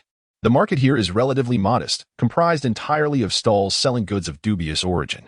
However, the diversity is commendable, featuring an array of items from weaponry and ammunition to luxurious crafts and artifacts. Additionally, there exists the potential for serendipitous discoveries, making it an ideal spot for leisurely exploration. To avoid any semblance of bias, I shall refrain from recommending specific stalls. Should you find it intriguing, feel free to wander from start to finish. The patrol captain and Ron exchanged jovial banter as they departed, leaving Batu kneeling in confusion amidst the winds. Although Blackwater Port is expansive, Ron and his companions quickly reached a dock where several large vessels were moored. The patrol captain elaborated, stating, "No matter your destination, you may board any of these ships. They will transport you free of charge to a nearby transfer station, where you can select further vessels based on your ultimate destination. I hope you all enjoy your time at Blackwater Port. You are always welcome to return. I must attend to my patrol duties and shall take my leave," said the patrol captain, offering a friendly farewell before departing without leaving any contact information. In his perspective, perhaps it seemed unnecessary to squander time on a departing passenger, as long as Ron did not cause any disturbances during his watch. Ron gazed at the women trailing behind him and smiled as he gently advised, "Prepare to return home. The nightmare has concluded. Ensure your money is securely hidden on the ship. While the vessel is trustworthy, it harbors many gamblers who have lost everything. Should they discover that a solitary woman among them possesses wealth, it could prove perilous. Once you return, safeguard your money. Only that which you hold in your own hands is truly yours." As for the safety of these women traveling alone on the black market ship, Ron harbored no concerns. The black market, after all, still values its reputation. Regardless of whether one is black, white, or gray, the true magnates are those in tailored suits, sipping fine wine and upholding their integrity. It is only the lower-tier thugs who grasp at every opportunity, flaunting their minuscule power and boasting of their tattoos, eager for others to recognize their status. Of course, one must possess wealth to enjoy the safest services and treatment.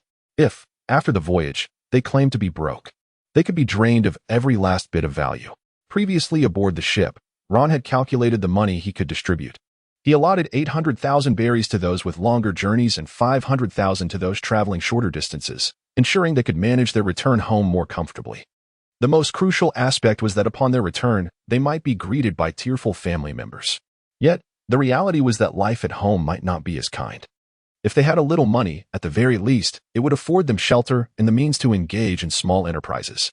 Setting up a modest stall to sell fruits could provide them with some capital, which was the last act of kindness Ron could extend to them.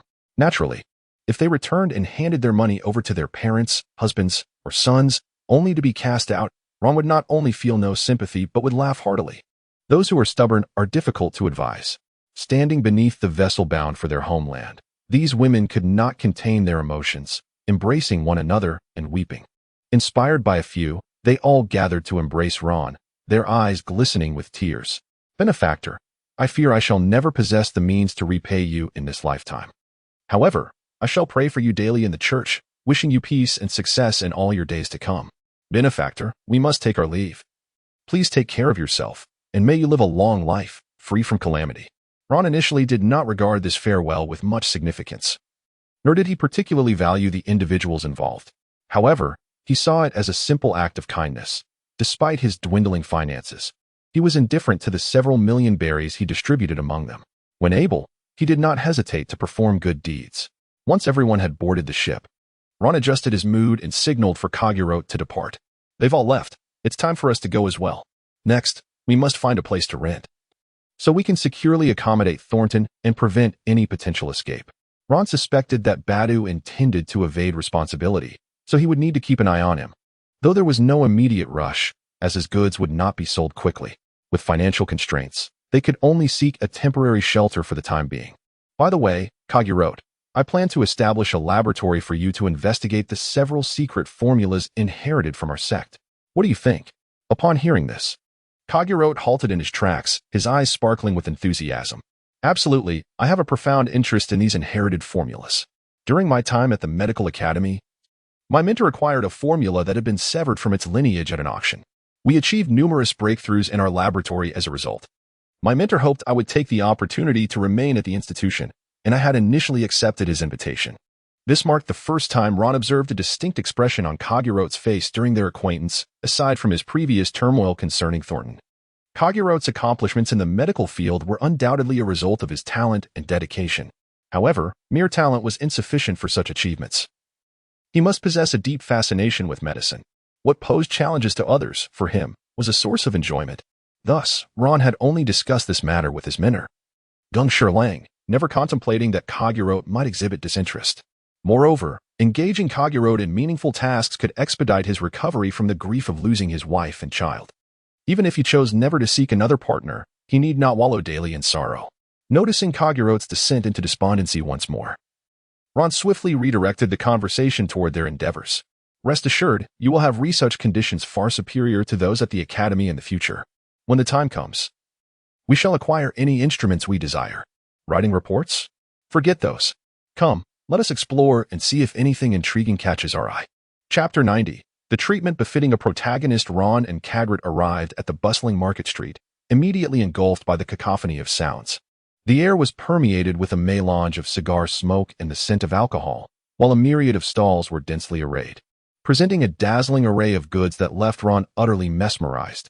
Various bottles of spirits glimmered under the light, radiating an alluring glow. Firearms and blades were prominently displayed, some adorned with exquisite engravings resembling fine works of art.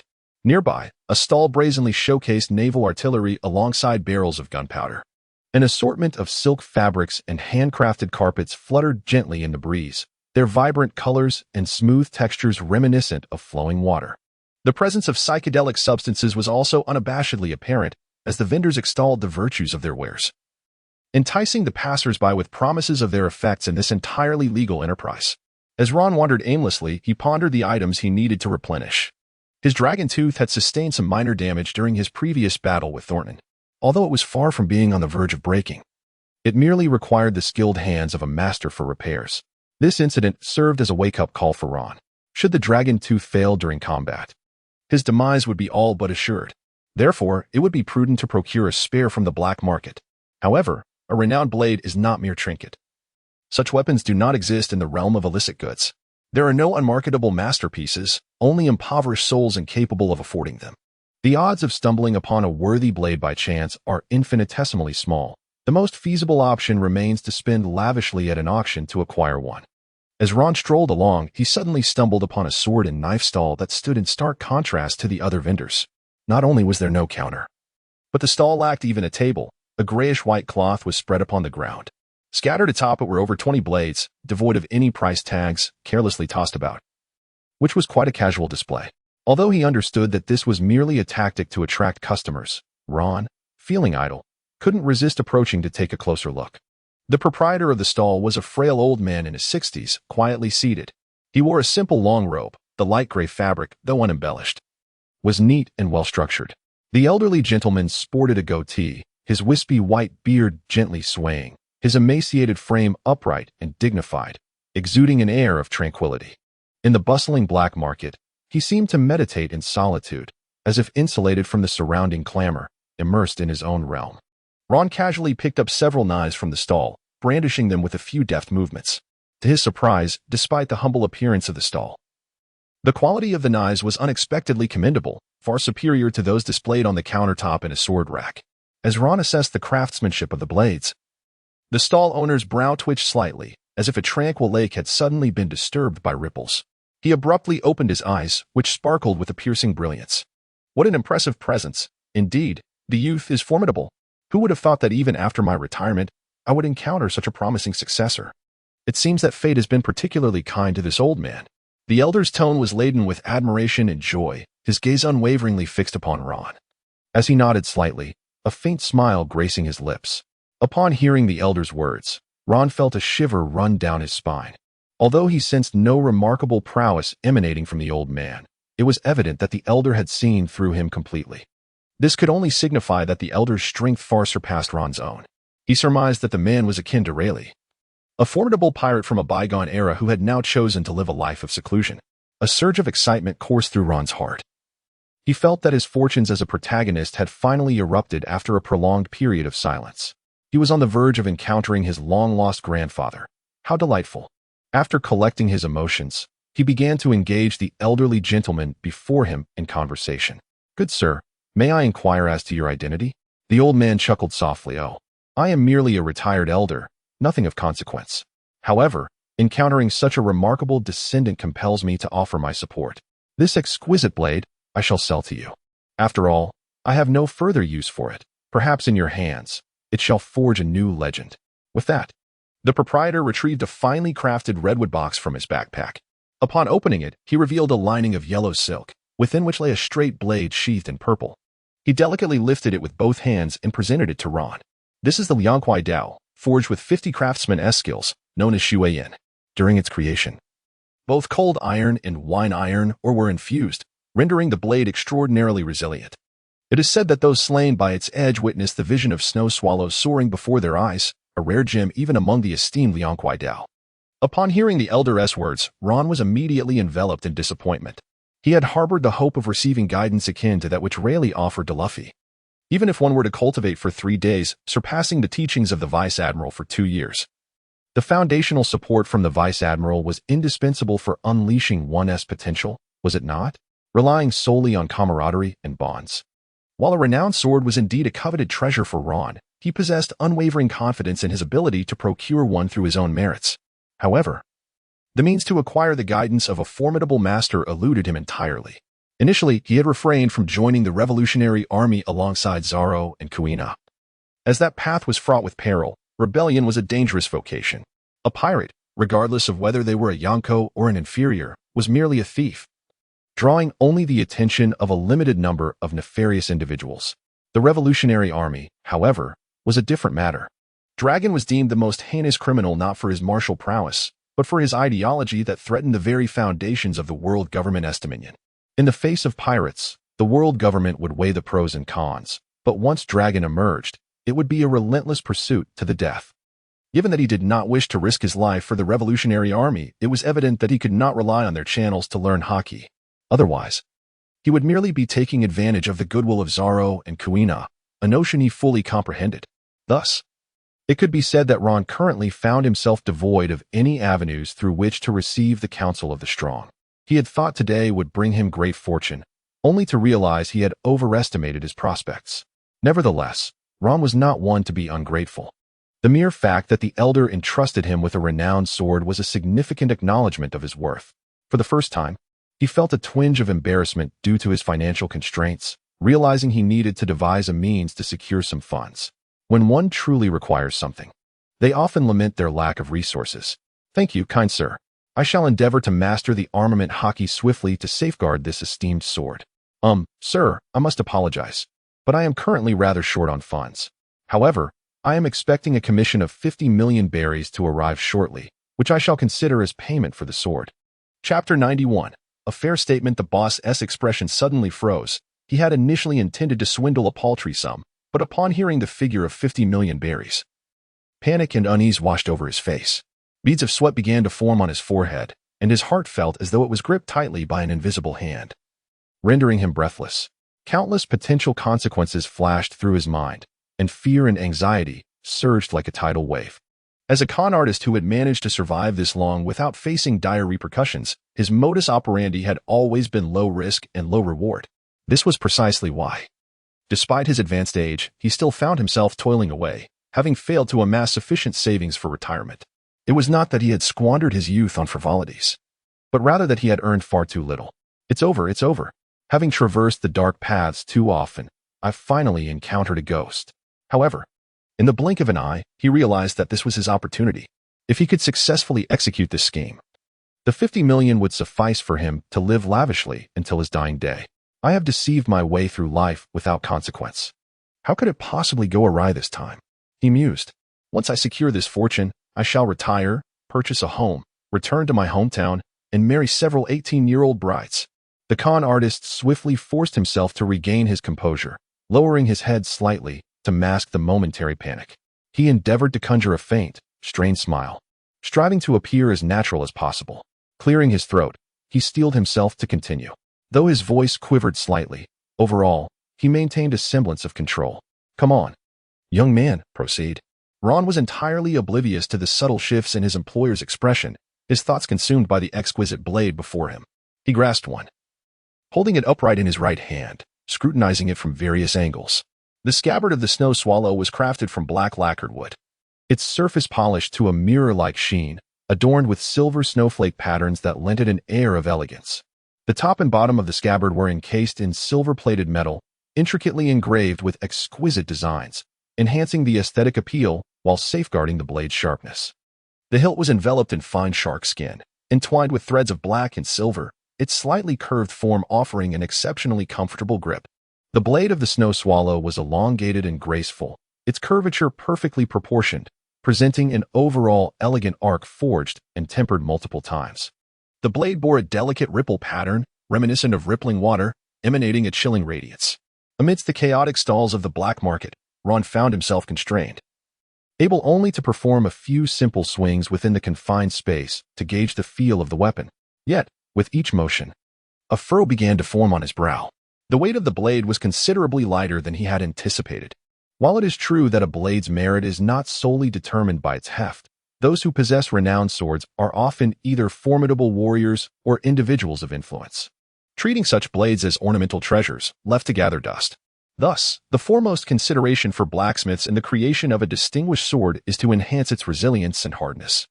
They would relentlessly hammer down heavy, rare ores as if they were worthless, resulting in blades that often weighed dozens of pounds. As for ores that are both light and durable, such materials do exist. However, for the strong, they are deemed unnecessary, too light. They compromise the feel of the weapon.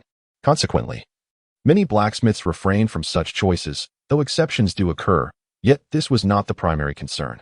The crux of the matter lay in the distinct sense of sluggishness he felt during his swings. The sound of the blade slicing through the air was muted, lacking the crisp, sharp note of a true weapon. Doubt swelled within him, prompting him to halt his movements and closely examine the blade in his hand. As an absurd thought began to take root in his mind, Ron once again attempted several simple knife techniques. Yet both the speed of his strikes and the fluidity of his movements fell remarkably short of his expectations for a masterful blade. It dawned upon him that he may have been deceived. He suddenly realized that he felt no aura of strength emanating from the proprietor. In this situation, it was evident that the likelihood of this owner being merely an ordinary individual was exceedingly high. Ron, too, unexpectedly found himself consumed by youthful fervor, his adolescent delusions reaching a peak, which led him to believe in the sinister words of this old man. His countenance darkened, and an overwhelming sense of shame surged within him, to the point where he could no longer restrain himself, feeling as if he were trapped in a three-room apartment. The hand gripping the knife trembled slightly, and a flush crept onto his cheeks. Ron took a deep breath, striving to quell the tempest of anger and shame within him. He returned the knife to the stall, his gaze piercing as he fixed it upon the vendor. "You old scoundrel, are you trying to deceive me with a counterfeit?" Upon hearing this, the proprietor trembled slightly, his face visibly pale with fear. Yet, he quickly regained his composure. Years of deception had taught him that at such a moment, one must never show weakness. Those who falter reveal their guilt, and the paramount task now was to assert oneself confidently, to proclaim white as black. "What does your strength matter here in Blackwater Harbor? Do you intend to resort to violence in this place? Is there any law or order to uphold?" With this thought, the charlatan seemed electrified, rising abruptly to launch into a tirade, gesticulating wildly as he raised his voice to a pitch sharper than a duck's quack. "What wretched pauper dares to speak such nonsense? If you cannot afford it, then be off with you. I offered you a fine blade to enrich your experience, and instead, my goodwill is wasted." As the ruse unraveled, a crowd quickly gathered, each face etched with discontent, forming a tightening circle around him. Numerous onlookers, undeterred by the brewing conflict, approached, with some merchants abandoning their own stalls to witness the scene unfold. Among them was an elderly gentleman, leaning on a cane and moving unsteadily, who stepped forward and spoke slowly. "Young man, allow me to offer some impartial words. Though Blackwater Harbor is a marketplace of dubious reputation, it has developed into a rather legitimate venue over the years. Everyone here possesses a sense of integrity, do they not?" "Indeed, that's correct," echoed the vendor. "I have never engaged in deceitful practices in my dealings. All items on my stall are genuine. There is not a single counterfeit." Hearing the vendor's assertions, the old man nodded in satisfaction before continuing. "Young man, if you lack discernment, it would be wise to refrain from making baseless accusations. You youths, having grasped merely the surface of appraisal, often presume to possess deep understanding, spouting off in ignorance. Your rashness in labeling another's goods as fake is nothing short of provocation. I have lived long enough to have consumed more salt than you've traversed roads. I have encountered many young souls like you, impetuous and inexperienced, who invariably create chaos. Alas, when matters truly go awry, can your conscience bear the weight of your actions? I know well you are not a malevolent person. In the end, it will bring distress not just to him, but to you as well. Let me speak with fairness. Why not both of you take a step back? If he offers a reasonable price, young man, you could purchase the item and thus achieve a harmonious resolution. As an intermediary in this matter, I would consider it a means of accruing some good fortune for my next life." Chapter 92. Nod yes, shake no. The old man tilted his face upward, a self-satisfied smile playing upon his lips as he regarded Ron. It seems that if he does not acquiesce, he would be perceived as a nefarious scoundrel, leaving him with no choice but to comply. Ron gazed at the group of ruffians encircling him and the elderly man before him, unable to suppress a laugh. Huh. What was that saying again? When someone begins with "let me speak fairly," it is a sign that they have been bribed and are prepared to act as a sycophant. You have consumed more salt than I have traversed roads? That old codger. It seems you've had quite the salty existence, perhaps aware that your days are numbered, hastening to savor every moment. Ron retrieved the knife he had previously slammed onto the table, casting it into the air where it spun gracefully, emitting a whistling sound as it sliced through the atmosphere. As the blade reached a height level with his head, Ron swiftly drew the dragon tooth from his waist. Its icy blue edge shimmered, entwined with a deep violet hue. As he executed a horizontal slash, with a sharp crack, the so-called snow swallow was severed cleanly 1/3 of the way down its length. The smaller fragment of the blade spiraled away, embedding itself into the forehead of the elderly man who had been incessantly chattering, attempting to leverage his age to morally coerce Ron. Though the old man did not fall gracefully, he lay on the ground in a remarkably peaceful manner. His gaunt form collapsed with a dull thud, and a profound silence enveloped the stall. Even the sound of a pin dropping would have been audible in that moment. It seems this blade lacks quality, rendering it beyond my purchase. The previously menacing thugs who had encircled him after the ruse was unveiled now gazed at Ron with sheer terror, soon giving way to jubilant disbelief. We merely intended to intimidate you. How dare you retaliate? How dare you? This is Blackwater Port. The Capolash Trading Company strictly forbids any violence here. You are doomed, fool.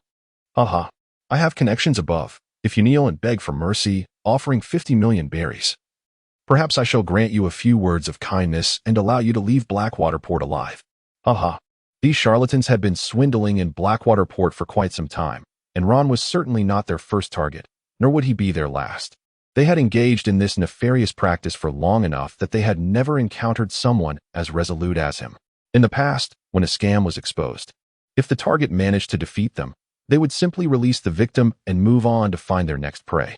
Generally, those who fell victim to such schemes considered themselves fortunate if they were allowed to escape. No one had ever dared to commit murder in Blackwater Port. Thus, while this was a gray industry, it was, in essence, a low-risk, low-profit venture. Most of the profits were funneled to those above, resembling nothing more than a mundane job. Ron gazed upon those smug fools, blissfully unaware of their precarious situation, their inclination to mock diminished. The annual foolishness was particularly abundant this year. What these simpletons failed to comprehend was that many rules were designed to govern them, rather than to restrain the powerful. They naively assumed that everyone would adhere to the rules, mistakenly believing they had uncovered some loophole, basking in their own self-satisfaction. Thus emerged the absurdity of the notion that mere possession of soldiers was insufficient without authority, as if one could simply claim to be the strongest in the realm, or assert that a young lady was merely a favored daughter. In light of the considerable upheaval, the residents of Blackwater Port could not remain unresponsive. In fact, their reaction was remarkably swift. A patrol team promptly approached, led by a captain adorned in a resplendent satin robe that gleamed under the sunlight. With no armor to obscure his figure, his physique was laid bare, lacking any muscle, and instead appearing plump and prosperous. A double chin subtly manifested, and his eyes squinted slightly due to his corpulence. Each step he took was laborious, as though the few strides he had run had nearly reached his physical limits, leaving him breathless upon halting. The fraudulent vendor, upon sighting the patrol, immediately straightened, adopting a tone reminiscent of a dog barking at its master. "Lord Bartle, it is he." Not only did he slander our wares as counterfeit, but he also took direct action, killing old George. Arrest him at once. After catching his breath, Bartle paid no heed to the vendor, instead nodding politely to Ron with a courteous demeanor. "Sir, I am Bartle, the person in charge here. Regardless of the circumstances, you have engaged in violence within Blackwater Port, which is strictly prohibited. Of course, in principle, such actions were unacceptable, yet exceptions existed for special circumstances. I kindly ask you to wait a moment while I ascertain the situation. I assure you I will provide a satisfactory resolution." The surrounding con artists were taken aback, immediately chattering incessantly. "Lord Bartle, what are you doing? Hurry and apprehend him." Bartle, however, discarded any semblance of his previous amiability as he brusquely pushed them aside. "Get out of the way, move along." After clearing them, Bartle stepped aside, whereupon several subordinates approached. One nodded silently to Bartle, while another fervently shook his head, whispering incessantly in his ear. This scene amused Ron, as he observed, "Are you two engaging in a silent dialogue of affirmation and negation?" After Bartle listened to his subordinate's report, he swiftly grasped the situation. The first underling, tasked with gathering intelligence, possessed a comprehensive understanding of who was formidable and who was not, as well as the characteristics of the influential figures he must avoid. He nodded, indicating to Bartle that Ron was unknown and certainly not a significant individual, thus rendering him a viable target. The second underling, the most formidable among Bartol's followers, shook his head, conveying that Ron was exceptionally powerful and should not be trifled with. The sword energy he had just unleashed undoubtedly marked him as a master swordsman. Bartol, after hearing this, nodded in acknowledgement. His intent was not to delve into the intricacies of right or wrong. Such trivialities were beneath his concern. What he primarily sought to ascertain was Ron's identity and background, followed by an evaluation of his strength. Only then could he determine whether to confront Ron or the fraudster. With the knowledge that Ron was a master swordsman, it was clear that the fraudster was the target. Bartol approached Ron, his smile radiating warmth, transforming from a mere polite facade into the heartfelt affection one might reserve for a beloved relative, and not merely a distant, impoverished kin, but rather a relative of stature. Chapter 93. Tourist Level 1. With a beaming countenance, Bartol addressed Ron. My sincerest apologies, sir. I have already clarified the matter at hand. You bear no responsibility whatsoever, and I extend my deepest regrets for the unpleasant experience you encountered at Blackwater Port. I kindly ask for your understanding. As businesses expand, certain oversights may occur, yet such occurrences are far from the norm at Blackwater Port. Please, allow me to escort you to the VIP lounge for some tea while I address the situation here. I assure you, I will present you with a satisfactory resolution shortly. Ron observed the unfolding scene with a clear understanding of the situation. However, he was not there to expose the deceit at Blackwater Port. As long as the outcome favored him, he was indifferent to the rest. The polite words of Bartol left the fraudulent group utterly astonished. I invited you here for support. Yet not only did you fail to assist us, but you also treated him like a distinguished guest. Have our annual tributes to you been in vain? This exemplified the typical cognitive error of lesser individuals. Bartol accepted their money as a courtesy. Once he had taken their funds, he was under no obligation to fulfill any services. Is there any logic in the world that suggests otherwise? Bartol was aware that the money he received was merely compensation for their dubious dealings, and he turned a blind eye to it. However, the funds intended for services rendered? They had not provided any to Bartol. Did they think they were entitled to such a transaction? Bartol understood that some money, once accepted, would yield no results. They could complain as far as the Navy or the world government, yet he would merely find amusement in their folly. Conversely, some money, which was offered directly to one's face, was not to be accepted. Doing so could often lead to dire consequences. While Bartol maintained a cordial demeanor towards Ron, he discreetly signaled to a subordinate, who promptly apprehended the entire group and escorted them away. During their removal, the dim-witted individuals continued their tirades.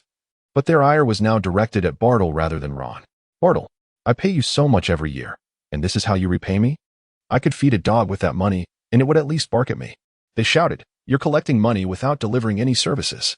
Not everyone, however, was a fool. One vendor lamented the folly of his decision. Shut your mouth, you imbecile.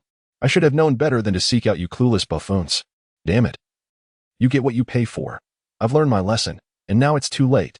Bartol, watching the foolish insults directed at him, felt an internal fury bubbling like a volcano, nearly overwhelming his composure. Yet, with Ron still at his side, he refrained from unleashing his wrath. As the saying goes, lies do not harm, it is the truth that cuts sharply. Displaying such anger at that moment would only reveal his own insecurities. Thus, despite the turmoil within, he maintained a facade of calmness, though his distorted expression betrayed his true feelings, proving difficult to conceal. A group of fools needed to be dealt with swiftly, otherwise, if they stirred trouble that implicated him, he would find himself in dire straits. How could they dare to provoke a swordsman? Did they not understand the gravity of their actions? It was irrelevant whether they recognized a swordsman or not, as long as one wielded a sword. They were fair game for his extortion. Although there were rules against violence in Blackwater Port, such regulations applied to the weak, not to a swordsman. Ron, do not speak of eliminating these extortionists, even if he were to be silenced, as long as Ron is willing to slightly bow to the big boss. Nothing would come of it. In other words, he has already taken a small stroll through the gates of the underworld, and the more he reflects upon it, the more fear he feels, solidifying his resolve to deal with these individuals. Bartol gazed at the group of fools being subdued, knowing that the thugs must be dealt with. While regarding the vendor, first to extract the savings he has accumulated over the years, and then consider the rest. The VIP room of Blackwater Port is spacious and opulent, spanning hundreds of square meters. A massive crystal chandelier hangs from the ceiling, its brilliance resembling countless stars twinkling in the night sky. The surrounding walls are adorned with exquisite murals, each crafted by a master artist, transporting one into a resplendent world. At the center lies a crystal coffee table, transparent and radiant, casting a spectrum of colors under the illumination. Surrounding the table are several sofas, draped with soft velvet cushions. Beneath it lies a heavy Persian rug, intricately patterned and rich in color. On the coffee table are platters of delicate pastries, each uniquely shaped and vibrantly colored, resembling works of art. The pastries emit a subtle sweetness that compels Ron to indulge. Beside Ron stands a waitress clad in an elegant qipao, embroidered with exquisite patterns that accentuate her graceful figure. While not strikingly beautiful, her demeanor is gentle, with a serene smile that exudes elegance in every movement. Holding a pot of fragrant tea, the delicate aroma wafts through the air, ready to refill Ron and Kargrat's cups. After a round of pastries, Bartle finally enters, wiping the sweat from his brow as he takes a seat opposite Ron. I apologize for the delay in handling them. May I ask how to address you both? Ron. This is Kargrat. Upon sitting down, Bartle promptly stands again, crossing the coffee table, extending his hand to shake with Ron and Kargrat. Pleased to meet you. I apologize for keeping you waiting. My hospitality has been lacking. Not at all. The ambience is quite pleasant. To be honest, the grandeur of Blackwater Port far exceeds my expectations. Haha, Mr. Ron, you did not anticipate that someone of my standing could access such a VIP lounge at Blackwater Port, did you? Ron paused at this remark, yet since it was openly stated, he felt no embarrassment on Bartel's behalf. Indeed, that is the case. Bartle, you are still collecting protection fees from these street swindlers. Thus, I would surmise your status is not particularly high. Am I being short-sighted? Is this merely a small hobby of yours? In this vast world, one can encounter all manner of peculiarities. A mere glance at the celestial dragons will instantly illuminate the concept of biodiversity. Thus, even if he possesses some eccentric hobbies, Ron would not find it peculiar. No, Mr. Ron, your assumptions are misplaced. My rank is indeed modest, merely a lowly patrol captain on the streets. I engage in tasks that yield little reward. Yet your esteemed position, Mr. Ron, casts a favorable light upon me. What? My rank? Am I merely a visitor level 1? Chapter 94, The Backup. Seeing the bewilderment in Ron's eyes, Bartle promptly elucidated. Beneath Blackwater Port, numerous factions exist, and I belong to a moderately powerful faction, the Fox Merchant Guild. Within the Fox Merchant Guild, there exists a unique mechanism whereby all members, regardless of their status, possess a certain degree of fluctuating authority. Whenever deemed necessary, we may petition superiors for an elevation of up to 3 ranks in authority to address unforeseen circumstances, allowing us to make decisions flexibly within our jurisdiction. This system enables those of us at the grassroots level to tackle issues without constraint, facilitating timely resolutions. It is under such a framework that the operations of the Fox Merchant Guild run remarkably smoothly, with all levels effectively contributing and organizational management achieving high efficiency. My invitation to host you, Mr. Ron, grants access to this highest-tier VIP lounge, ensuring you do not feel neglected. The absence of a reception in my absence is also part of the Fox Merchant Guild's protocol. As you are my invited guests, only I am permitted to attend to you. Even my superiors, who confer authority upon me, cannot arbitrarily interfere with my actions or usurp my guests. In such instances, the Fox Merchant Guild has established comprehensive complaint channels. Any overstepping of authority is subject to stringent oversight, and any grievances against superiors are taken with utmost seriousness. If substantiated, superiors face severe penalties, while unfounded allegations lead to the immediate dismissal of the subordinate. It is through this very system that I am able to host you, Mr. Ron, in such a prestigious venue. Upon hearing Bartel's explanation, Ron could no longer conceal his astonishment. While no system is flawless, the structure of the Fox Merchant Guild indeed surpassed his expectations. Moreover, the ability to maintain the vitality of such a mechanism is, in a certain sense, even more remarkable than the mechanism itself. To be frank, Ron had begun to develop an interest in the president of the Fox Merchant Guild. Ron took a sip of tea and could not help but express his admiration. Indeed, it was an extraordinary mechanism. To be frank, it far exceeded my expectations. Upon hearing Ron's praise, a hint of pride flickered across Bartel's face. It appeared that this mechanism not only provided them with greater opportunities for advancement and substantial benefits, but also instilled a sense of collective honor. Mr. Ron, if my subordinates have not erred, you must be a master swordsman, am I correct? To this, Ron had nothing to conceal and readily confirmed, indeed. I wonder, Mr. Ron, are you merely a merchant visiting Blackwater Port, or do you intend to stay for an extended period? If you wish to remain in Blackwater Port, You might consider securing a position of devotion at the Fox's trading company. It requires little effort, yet you would receive an income exceeding 100,000 berries each month. As the largest black market in the entire West Sea, and indeed across all four seas, Blackwater Port boasts staggering volumes of trade, making it no surprise to encounter renowned blades at auctions. Bartel's proposition resonated deeply with Ron, particularly as he found himself in dire need of funds. However, having just arrived at Blackwater Port, he felt no urgency to make a decision. For now, his focus was on observing and listening, avoiding blind faith in any single source. Nonetheless, he saw no need to dismiss Bartel outright, choosing instead to maintain a stance of noncommittal receptiveness that left the door open for future possibilities. In essence, he treated Bartel as a backup option. I do intend to remain in the West Sea. Blackwater Port is indeed a splendid location. However, I have some matters to attend to first. Once I have resolved them, I will consider taking a position at the Fox's trading company. Although Bartel did not receive a definitive answer, he was already quite satisfied with the expressed interest. If he could enlist Ron into the Fox's trading company, he would gain elevated authority and status in numerous matters. After all, how could one accommodate a master swordsman otherwise? This might very well be a once-in-a-lifetime opportunity. Suppressing his excitement, he took a deep breath, stood up, and addressed Ron. Mr. Ron, Mr. Caglet, please wait here for a moment. I have some small gifts to present to both of you. Having spoken, Bartel rose and departed, returning with a sleek black briefcase and a document which he presented before him.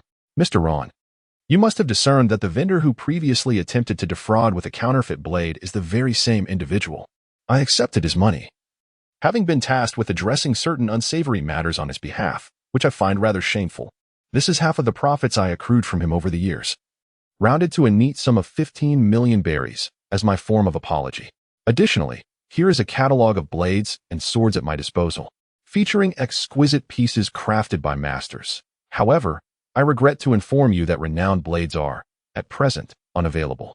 Such treasures are always priceless, and even if they were to come into our possession, they would swiftly be auctioned off, often as the centerpiece of the event. However, should you, Ron, choose to serve within the Fox Merchant Guild, waiting for a few auction cycles might yield something to your satisfaction. At that juncture, I can request the president to reserve the item specifically for you.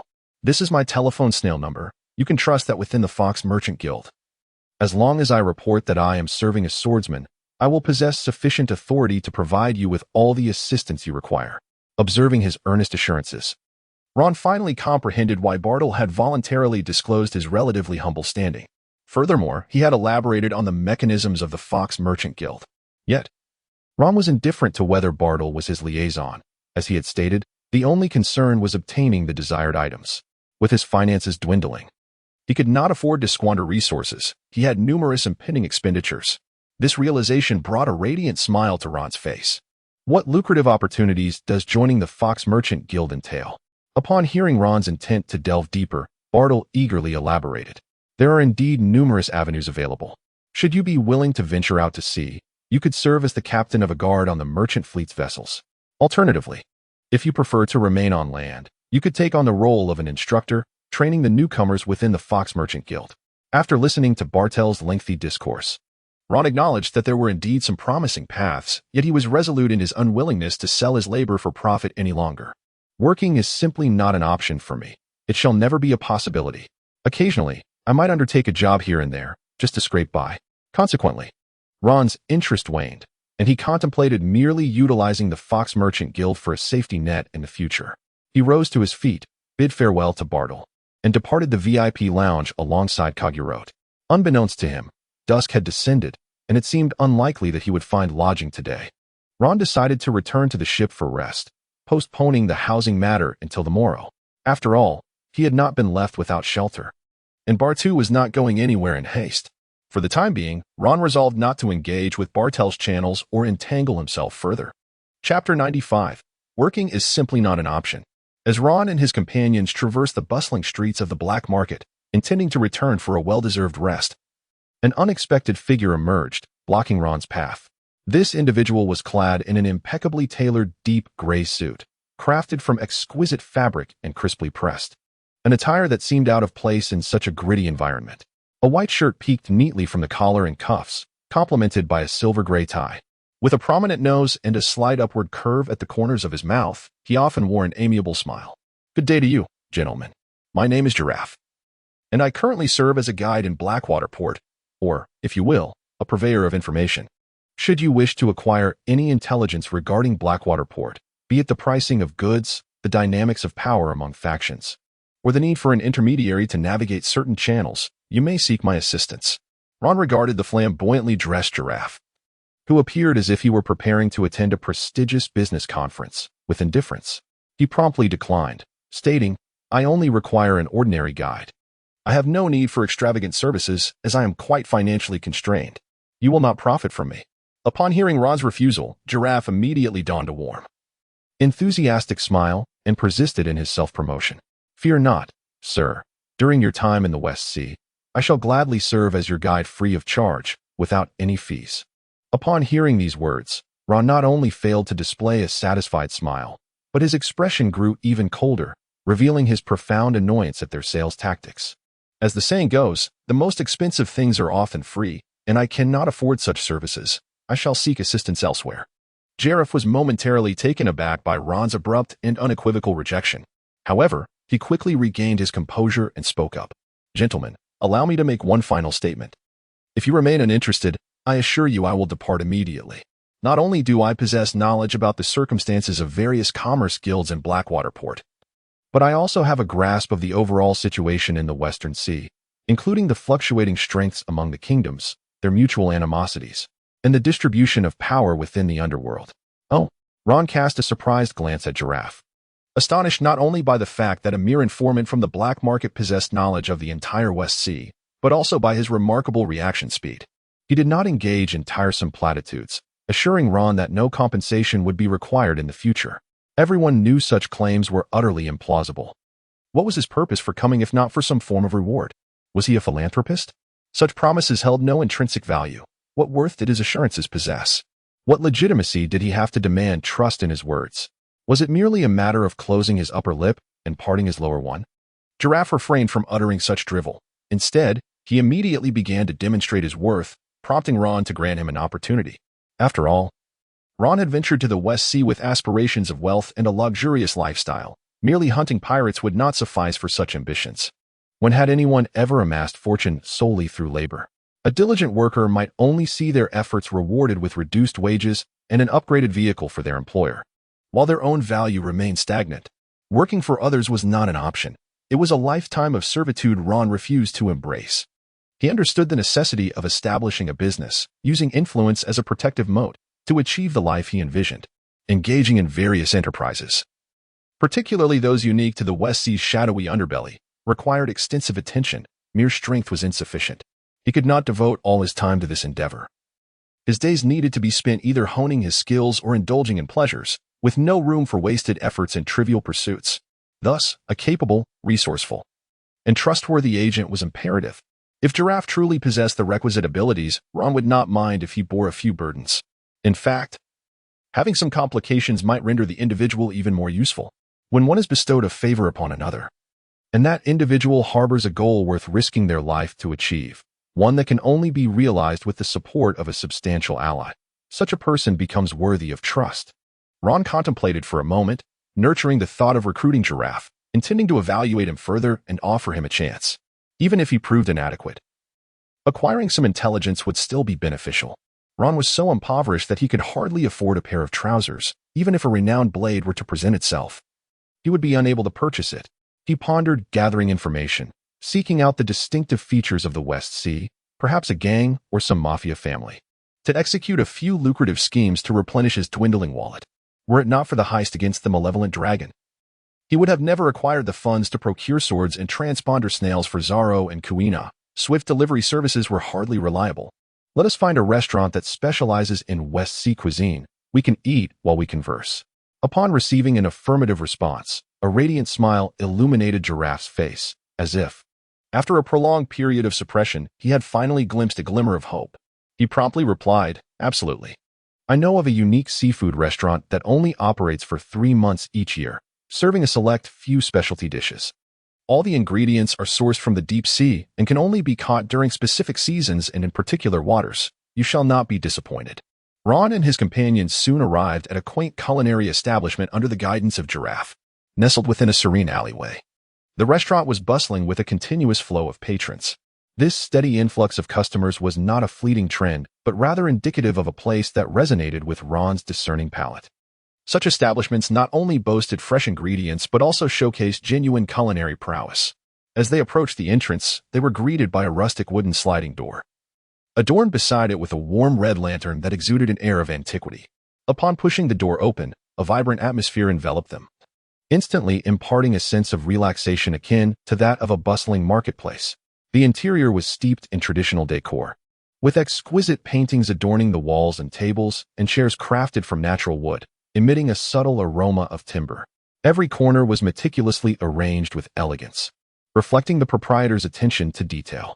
Within the restaurant, guests gathered around tables, engaging in animated conversations, their laughter echoing throughout the space, unbound by the customary silence often observed during meals.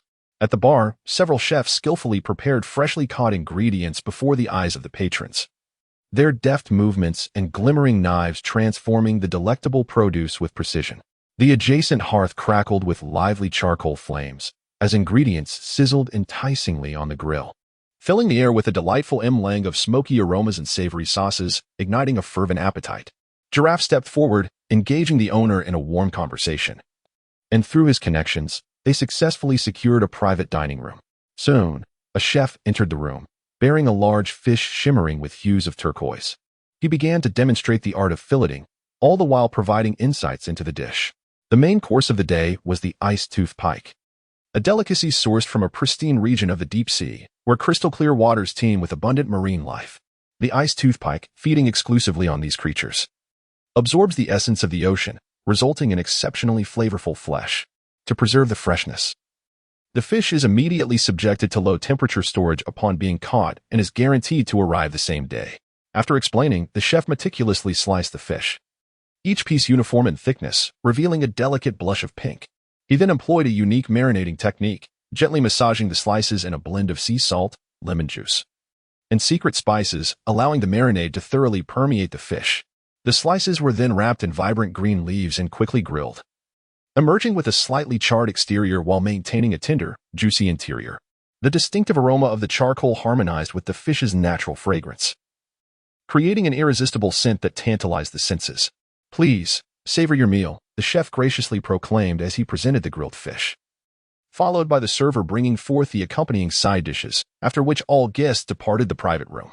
Ron picked up a slice of fish, glistening enticingly, with chopsticks, and brought it to his mouth. Instantly, he was enveloped by the exquisite tenderness and umami of the fish. The outer layer was slightly charred, imparting a subtle smoky aroma, while the inner flesh remained succulent and juicy, the flavor rapidly spreading through his palate. The fragrance of the marinade and the refreshing zest of lemon gradually emerged, providing a delightful crispness. A satisfied smile immediately graced Ron's face, his eyes narrowing slightly in delight. The multifaceted and rich flavors of the meal filled him with contentment. "The taste is delightful. I am quite pleased. This meal must not have come cheap, has it?" Giraffe, observing Ron's satisfaction, felt a slight sense of relief. Although this modest meal held little significance for the ultimate outcome, Giraffe, currently in a position of disadvantage, was cautiously hopeful that no trivial matters would go awry. As long as the flavors were satisfactory, it would bode well for the commencement of their collaboration.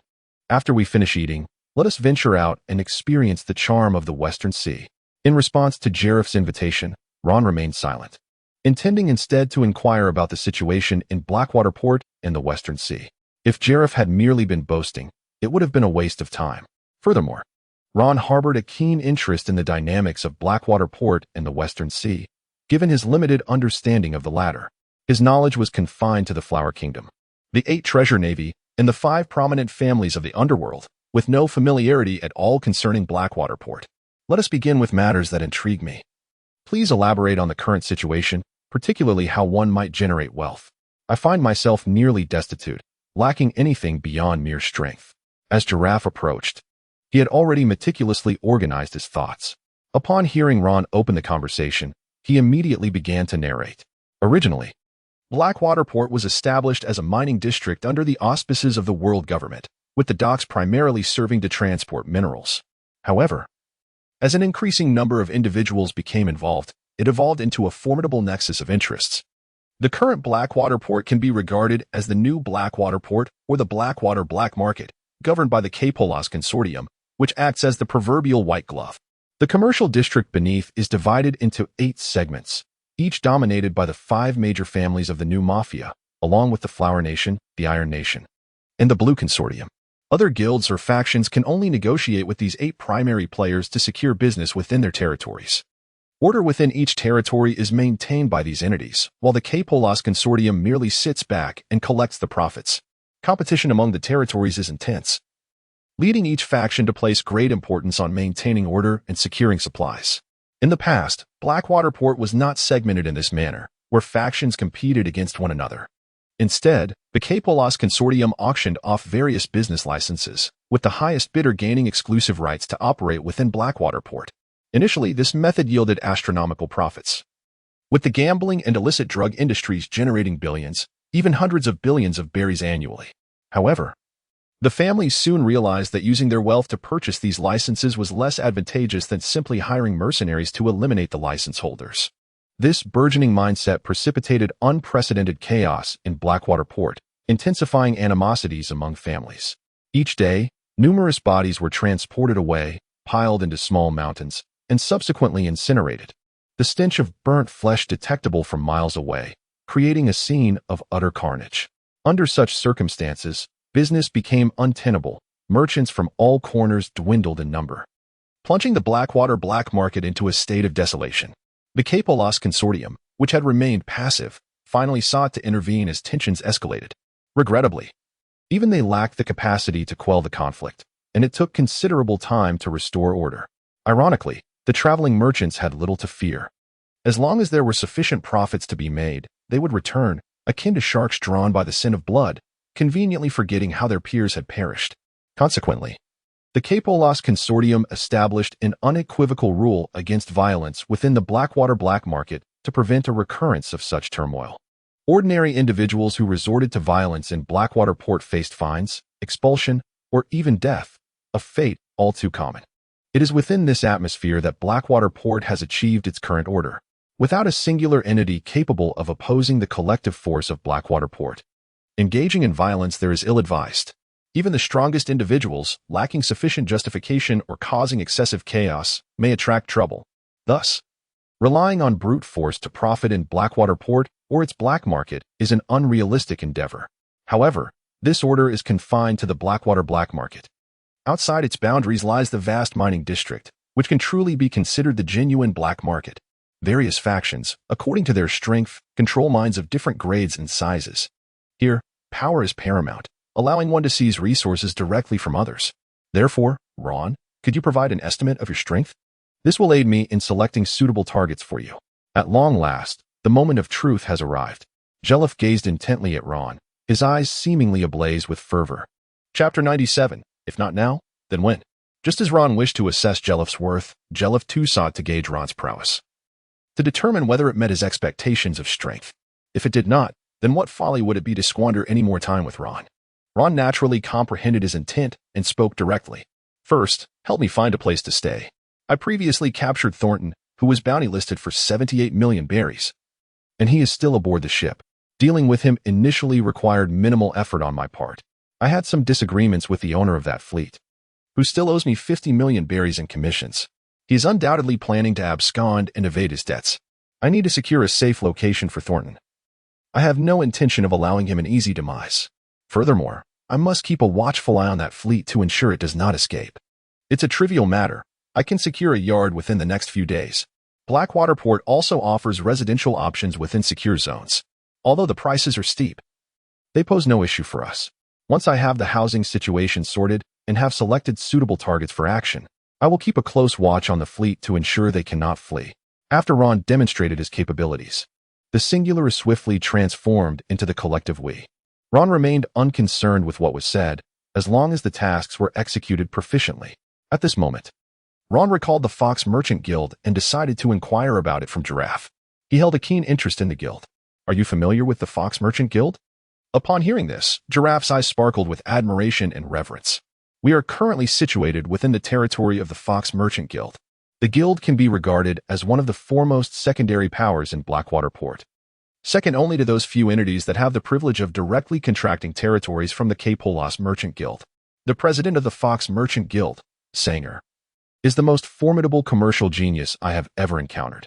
He consistently makes astute decisions ahead of market fluctuations, as if possessing prophetic abilities. The unique operational methods he pioneered have allowed the Fox Merchant Guild to flourish to its current stature without any significant backing. It is nothing short of remarkable. Many monopolistic guilds find themselves unable to compete with him. However, the rapid development of the Fox Merchant Guild seems to have stagnated for several years, with Sanger appearing inactive during this period. Intrigued by Giraffe's introduction, Ron became increasingly curious about Sanger, resolving that should he later dine at the Fox Merchant Guild for guaranteed provisions, he must meet this individual. Yet, curiosity bore no immediate utility. Ron took a sip of his drink, intending to set this matter aside for now and revisit it when the opportunity arose. Giraffe then proceeded to elucidate the circumstances of the Western Sea, pouring drinks for Ron and Kagrit. He elaborated on the various factions among the nations of the Western Sea, discussing their strengths and weaknesses, and delving into the origins of their hostilities, striving to showcase the potential contributions he could offer to Ron. As Ron listened attentively to the circumstances in the West Sea, he nodded frequently, gaining a deeper understanding of the situation.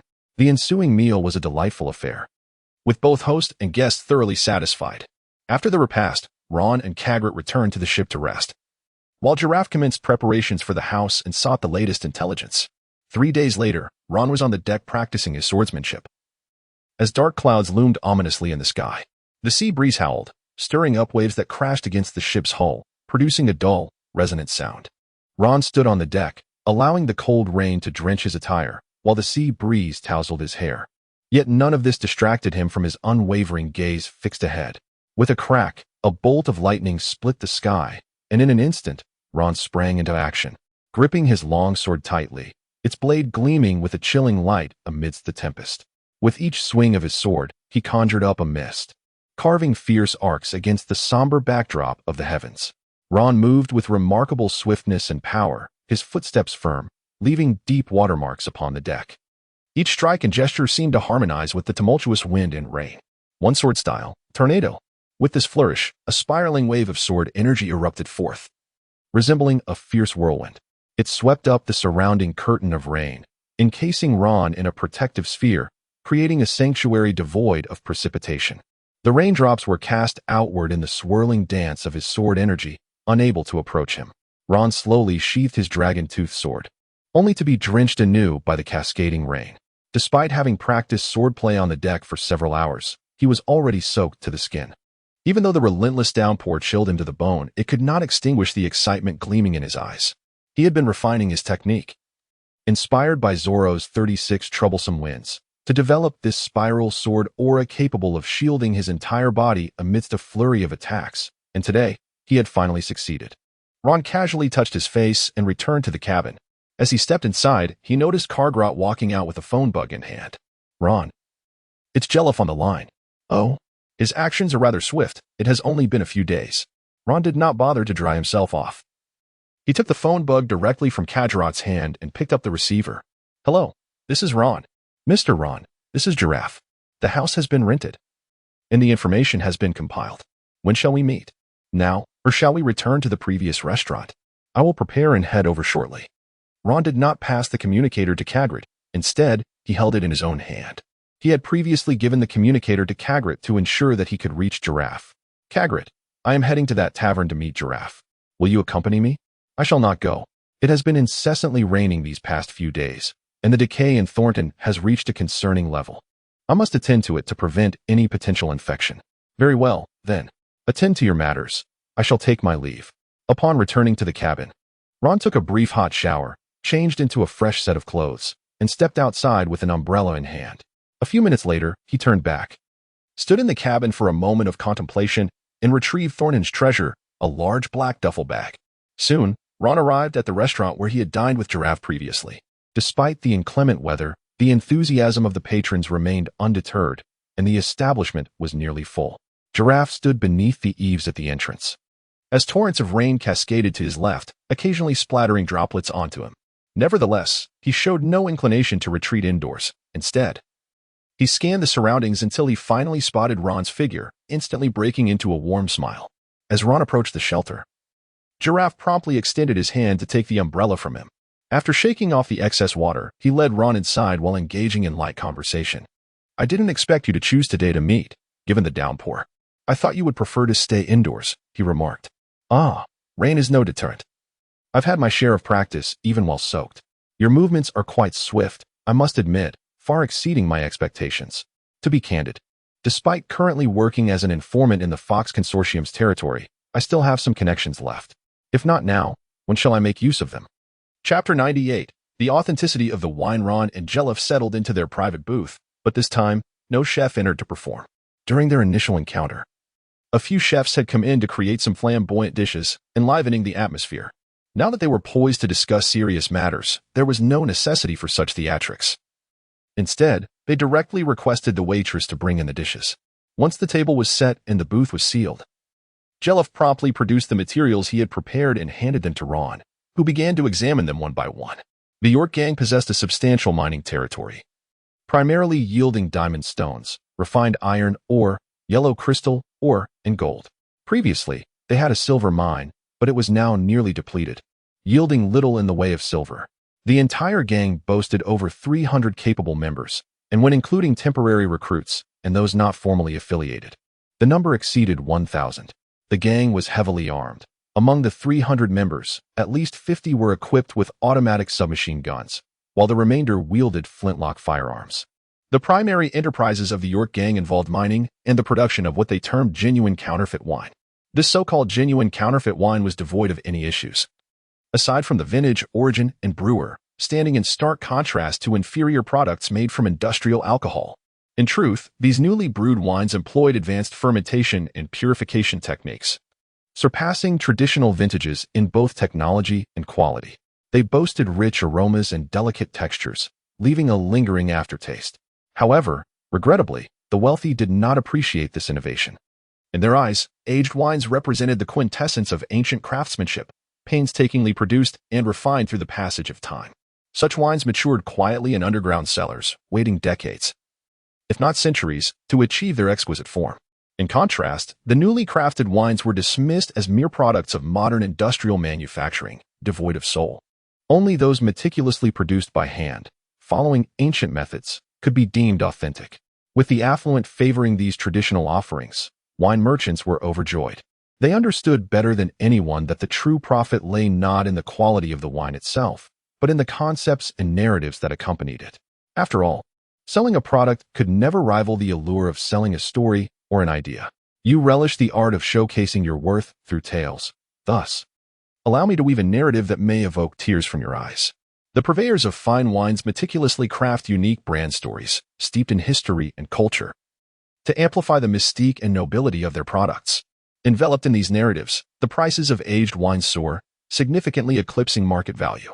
Through astute marketing strategies, they have adeptly transformed these vintage selections into symbols of identity and status, enticing those who aspire to a life of luxury to flock to their offerings. After decades of market cultivation, these merchants have elevated the positioning of aged wines to unprecedented heights. These intricately spun tales resonate profoundly with consumer psychology, granting them dominion over market discourse and generating what can only be described as boundless wealth, given the minimal investment involved. As for the aged wines that have been cellared for decades, with such immense daily consumption, one might wonder how so many remain. Is there a question of authenticity? Do the affluent truly believe these wines to be genuine? It could be said that those who perceive the wealthy as fools are the true simpletons. They are undoubtedly aware of the underlying intricacies. However, the fervent admiration for these aged wines fundamentally stems from social exigencies. When entertaining superiors or peers, how can one present oneself without offering a touch of opulence? Coupled with the efforts of merchants, aged wines have morphed into an indispensable element of contemporary social gatherings, signifying the host's regard and respect for their guests. Among those present, none are naive. It is acknowledged that these so-called aged wines are but meticulously crafted deceptions. Yet, despite this collective awareness, no one dares to shatter the illusion. In formal settings, should the host fail to present a few bottles of aged wine, Invited guests would not perceive them as courageous pioneers in dismantling the fade, but rather as individuals lacking in courtesy and respect. Such an affront would suggest that they do not regard their guests as friends. Thus, even to this day, this charade unfolds repeatedly at every high society gathering, becoming a necessary choice to uphold social etiquette and preserve face. Everyone participates in maintaining this tacit game, unwilling to be the first to disrupt the status quo, all for the sake of superficial respect and dignity. This perpetuates an industry of counterfeit wines, replete with unimaginable profits, destined to endure. At the conclusion of the report, Giraffe inscribed the emphatic recommendation in bold letters. Upon perusing the investigative report, Ron felt a profound sense of satisfaction, elevating his appraisal of Giraffe to a new pinnacle. Although their encounter had been fleeting, Giraffe astutely identified two pivotal aspects. The first pertains to the matter of capability. For many, prowess represents the foremost concern. However, for Ron, the situation is quite the opposite. He seeks the rapid realization of such prowess. The second insight reflects Giraffe's understanding that Ron's approach to generating wealth does not involve merely laboring for others or engaging in transient ventures. Rather, it encompasses the establishment of genuinely valuable enterprises. Ron continued to peruse the introductions of various families presented by Giraffe, along with the industries they operated. While there were indeed some commendable options, they either failed to align with Ron's moral standards or did not promise sufficient profits.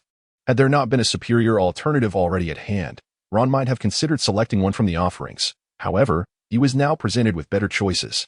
Nonetheless, this does not imply that the information was devoid of value. These families and their influence could certainly be exploited to seize their votes and subsequently acquire their territories, thereby recouping funds to serve as initial capital. If they also possessed mines, those could be integrated as well, for resources are never in excess. Even if the plan involved merely taking over the industries held by these families rather than starting afresh, the expenditure would be substantial, akin to money flowing freely. Moreover, there was the necessity to establish a laboratory for Kagrit. When funds are scarce, one never complains about an abundance of money.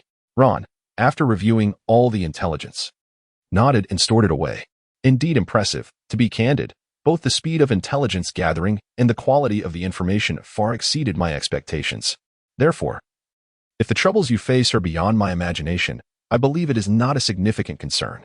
Chapter 99, The Past of Giraffe. Upon hearing Ron's words, Giraffe's eyes suddenly reddened and his complexion began to flush. He immediately stood up, visibly agitated, yet his reasoning remained remarkably clear. Rest assured, Ron, the troubles I face are certainly not as daunting as you currently envision. It is merely a once second-rate merchant guild. Moreover, that was several years ago. The state of that guild has only deteriorated since. Even without my involvement, it may very well face bankruptcy in 10 or 8 years. However, I do not wish to resolve my troubles through conventional means. I intend to ensure that they sink into bankruptcy commercially, ultimately reduced to begging on the streets for survival. I will allow them to live, but not in comfort. This is why I have refrained from joining any merchant guild or power. Aligning with such established interests and classes would only render me a mere employee. What I require is a force that can assist me, one that I can utilize, and a strength that can avenge me. This is why I have been waiting in Blackwater Port until now. Ron, although I humbly regard my business acumen as inferior to that of figures such as Sanger from the Fox Chamber, I have spent decades in Blackwater Port and have never perceived anyone to be my superior. I assure you, if granted an opportunity, I will undoubtedly elevate your enterprise to unprecedented heights, achieving prosperity beyond measure, while effortlessly vanquishing my adversaries. Ron observed the exuberant Giraffe, sensing a lucrative opportunity amidst this minor inconvenience. A remarkable talent, indeed. In due course, Giraffe would assume the responsibilities of management, allowing Ron to merely await his share of the profits and deal with adversaries that might come knocking, a most reassuring arrangement. As for the trustworthiness of Giraffe, Ron felt no doubt whatsoever. Having just arrived in Blackwater Port, it was implausible that anyone would scheme against him. Moreover, in his current state of destitution, Giraffe had no motivation to orchestrate any treachery for monetary gain. Consequently, this individual appeared to pose little risk. While life and death trust was absent, ordinary trust was entirely without issue. I naturally place my faith in you. I have always believed in employing without suspicion, Ron declared. If you are inclined, you may share the identity of your enemies now. Or you may choose to wait until the moment you seek vengeance. Giraffe paused to catch his breath, lifted the wine jug, and drank deeply. allowing the liquid to spill down his chin and stain his chest. Once he had quenched his thirst, Giraffe's spirits lifted somewhat, and he settled down to recount his tale. At the tender age of 7, Giraffe witnessed an unprecedented upheaval in Blackwater Port. His parents were tragically slain while attempting to divert their pursuers, leaving Giraffe to cower in a corner for an entire day and night, anxiously awaiting their return which never came. Thereafter, Giraffe was cast adrift on the streets, enduring a life of relentless hunger, subsisting on meager scraps. It was not until a kind-hearted elder, the former president of the Aureus Trading Company, discovered the cold and famished Giraffe that his fortunes began to change. This benevolent soul took Giraffe into the company, offering him a position as an apprentice, where he could learn and live. The elder's son and daughter-in-law had also met a tragic fate during the turmoil, leaving behind only a 10-year-old granddaughter, Katie. The elder poured all his affection into Katie, and the profound grief of losing his children transformed his love into something extreme, granting her nearly every whim. However, this excessive adoration gradually spoiled Katie, rendering her willful and capricious, cultivating numerous bad habits. She treated Giraffe as a mere servant, often summoning him like a slave. Although the elder had recognized Katie's behavior and reprimanded her on several occasions, her mischief showed no signs of abating. Her obstinacy and arrogance persisted, even intensifying over time. Giraffe, owing to the kindness of the former president, has silently endured Katie's torment ever since the demise of his son and daughter-in-law. The old president has devoted all his energy and passion to the alias Chamber of Commerce. Unfortunately, in the wake of the turmoil in Blackwater Port, market competition has intensified, causing the Chamber's fortunes to decline precipitously. Despite the president's tireless efforts, the Chamber's business has failed to return to its former glory, leading to deteriorating sales and mounting debts. The lines on the president's face have deepened, and his once vigorous physique has grown increasingly frail. Giraffe, observing the plight of the Chamber and the president's worries and health, is even more reluctant to burden the already weary president with Katie's antics. Thus, he has embarked on an ardent quest to acquire various business acumen, striving to alleviate some of the president's burdens. As time progresses, Giraffe's capabilities have flourished, and the Chamber's circumstances have gradually improved. However, the president's health remains beyond recovery. On Giraffe's 20th birthday, the president, worn down by his labors, finds his condition worsening. Under the president's meticulous guidance, Giraffe has evolved into a cornerstone of the alias Chamber of Commerce. He has ascended to the position of second-in-command, excelling not only in management and operations but also surpassing expectations in business acumen. With his keen commercial instincts and decisive actions, he has opened numerous new markets, breathing fresh life into the chamber. By his side, a sweet-faced, gentle secretary named Alia has begun to emerge, quietly supporting him as he toils late into the night. Through their prolonged collaboration and companionship, they have developed mutual affections, becoming each other's partners in life and emotional pillars. However, this idyllic scenario is short-lived, as the president's health deteriorates further. One day, he unexpectedly summons Giraffe and Katie, expressing his desire to wed Katie to Giraffe, hoping that he would care for her after his departure. In contrast to Giraffe's astonishment, Katie's face instantly contorts with anger and disdain. Without hesitation, she vehemently opposes the idea, filled with contempt. To her, no matter how capable Giraffe may be, he is merely a dog adopted by her family, and everything he does for the chamber is merely his duty. To bestow such wealth upon him? An abomination. Pain and regret flicker in the president's eyes. He is aware that he has spoiled Katie, yet he continually reassures himself that she will mature with time. Many harbor a comforting delusion, believing that unruly children will become sensible as they grow. In truth, those who are considerate have always been so from a young age, while the obstinate remains so regardless of age. Giraffe stands by, watching the president cough incessantly and Katie scream relentlessly, reflecting on his own past, filled with hunger and hardship. He grits his teeth and acquiesces to the president's request. Chapter 100. Betrayal. Catastrophe. With a heavy heart, Giraffe confided in Elia. Initially incredulous, Elia was soon overtaken by sorrow and disappointment. She comprehended Giraffe's predicament, yet understanding did not equate to acceptance. The wedding unfolded amidst a stifling atmosphere. Although Katie wore a reluctant expression, she fulfilled the late president's wishes by conducting the ceremony. After the wedding, Elia departed without bidding farewell to anyone, returning to her hometown, leaving Giraffe a letter, never to return. The old president managed to see through Giraffe and Katie's wedding before he passed away. Subsequently, Giraffe officially assumed the mantle left by the former president, becoming the head of the Chamber of Commerce. After their marriage, Katie's attitude towards Giraffe remained unchanged. She continued to disdain him, treating him as a lowly servant.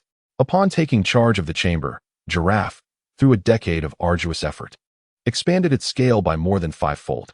Out of reverence for the former president, he retained the positions of the former president's family members while also introducing a cohort of new talent, particularly in financial matters. He established stringent oversight mechanisms to curtail their embezzlement. Although these measures enhanced the operational efficiency of the chamber, they incited intense dissatisfaction among the relatives of the former president.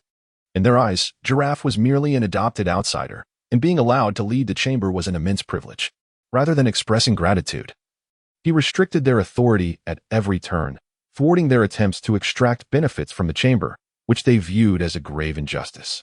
Despite the chamber's flourishing under Giraffe's stewardship, the relatives remained oblivious to the fact that their financial gains had multiplied significantly. They only perceived Giraffe's constraints on them, and their animosity towards him intensified daily. Meanwhile, Katie continued to live a life of luxury, indifferent to the affairs of the chamber. She devoted all her time and energy to extravagance and pleasure, eventually taking a young celebrity as her lover.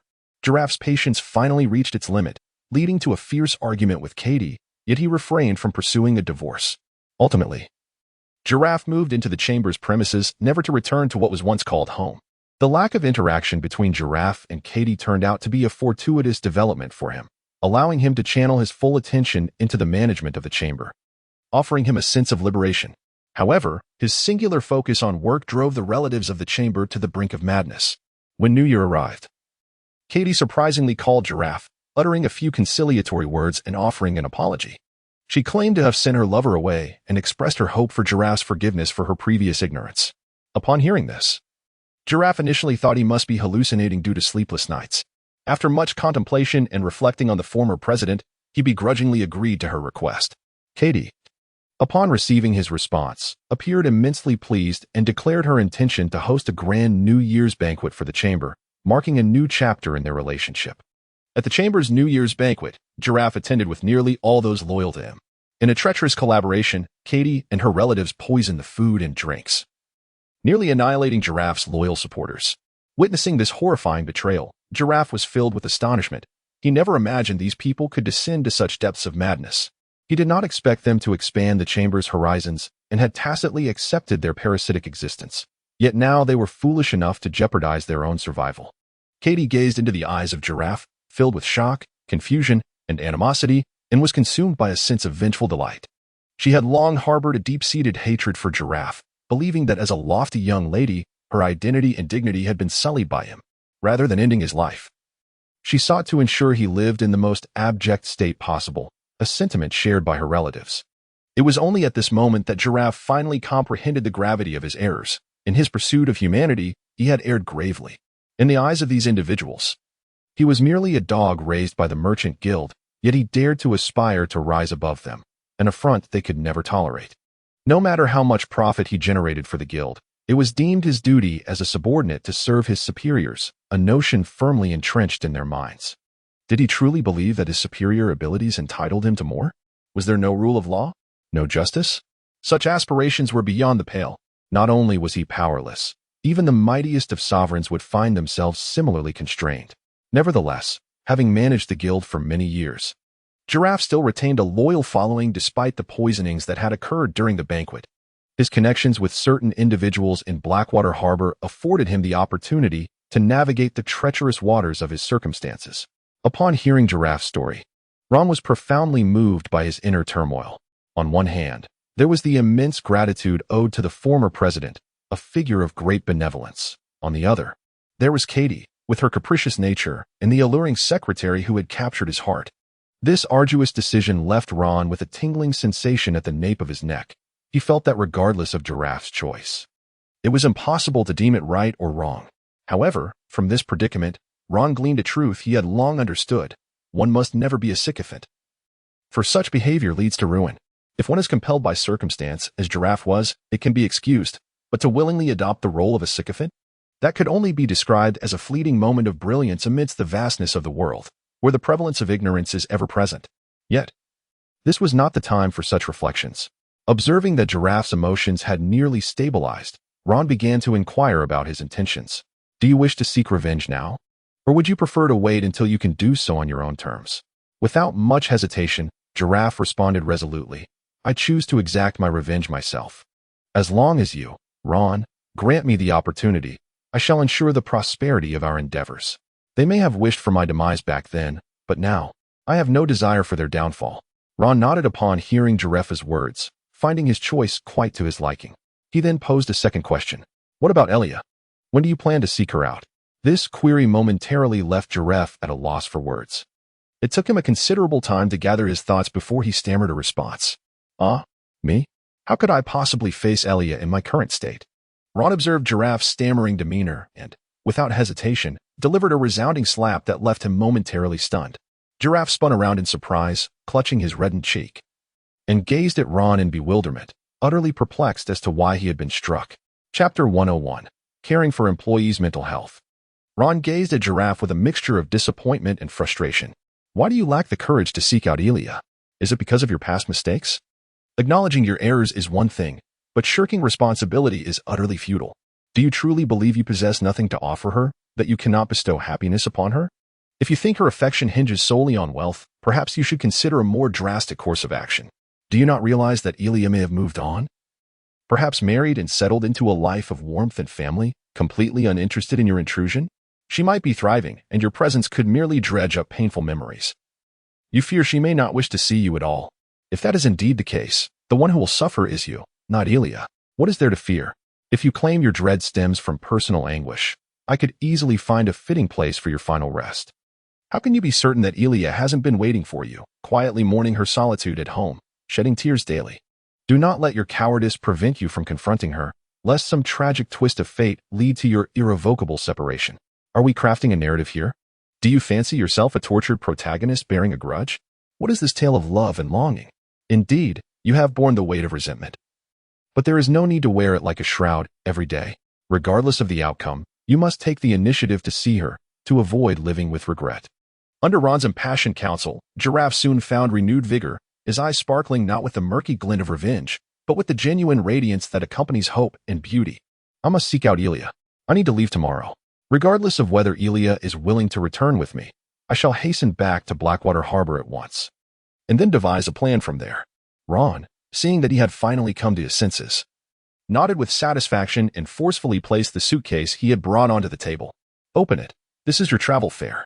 Initially, Ron had intended for Giraffe to handle the liquidation of these treasures. However, as plans often shift unexpectedly, with Giraffe now poised to pursue matters of the heart, it seemed more fitting to simply provide him with these valuables for his journey.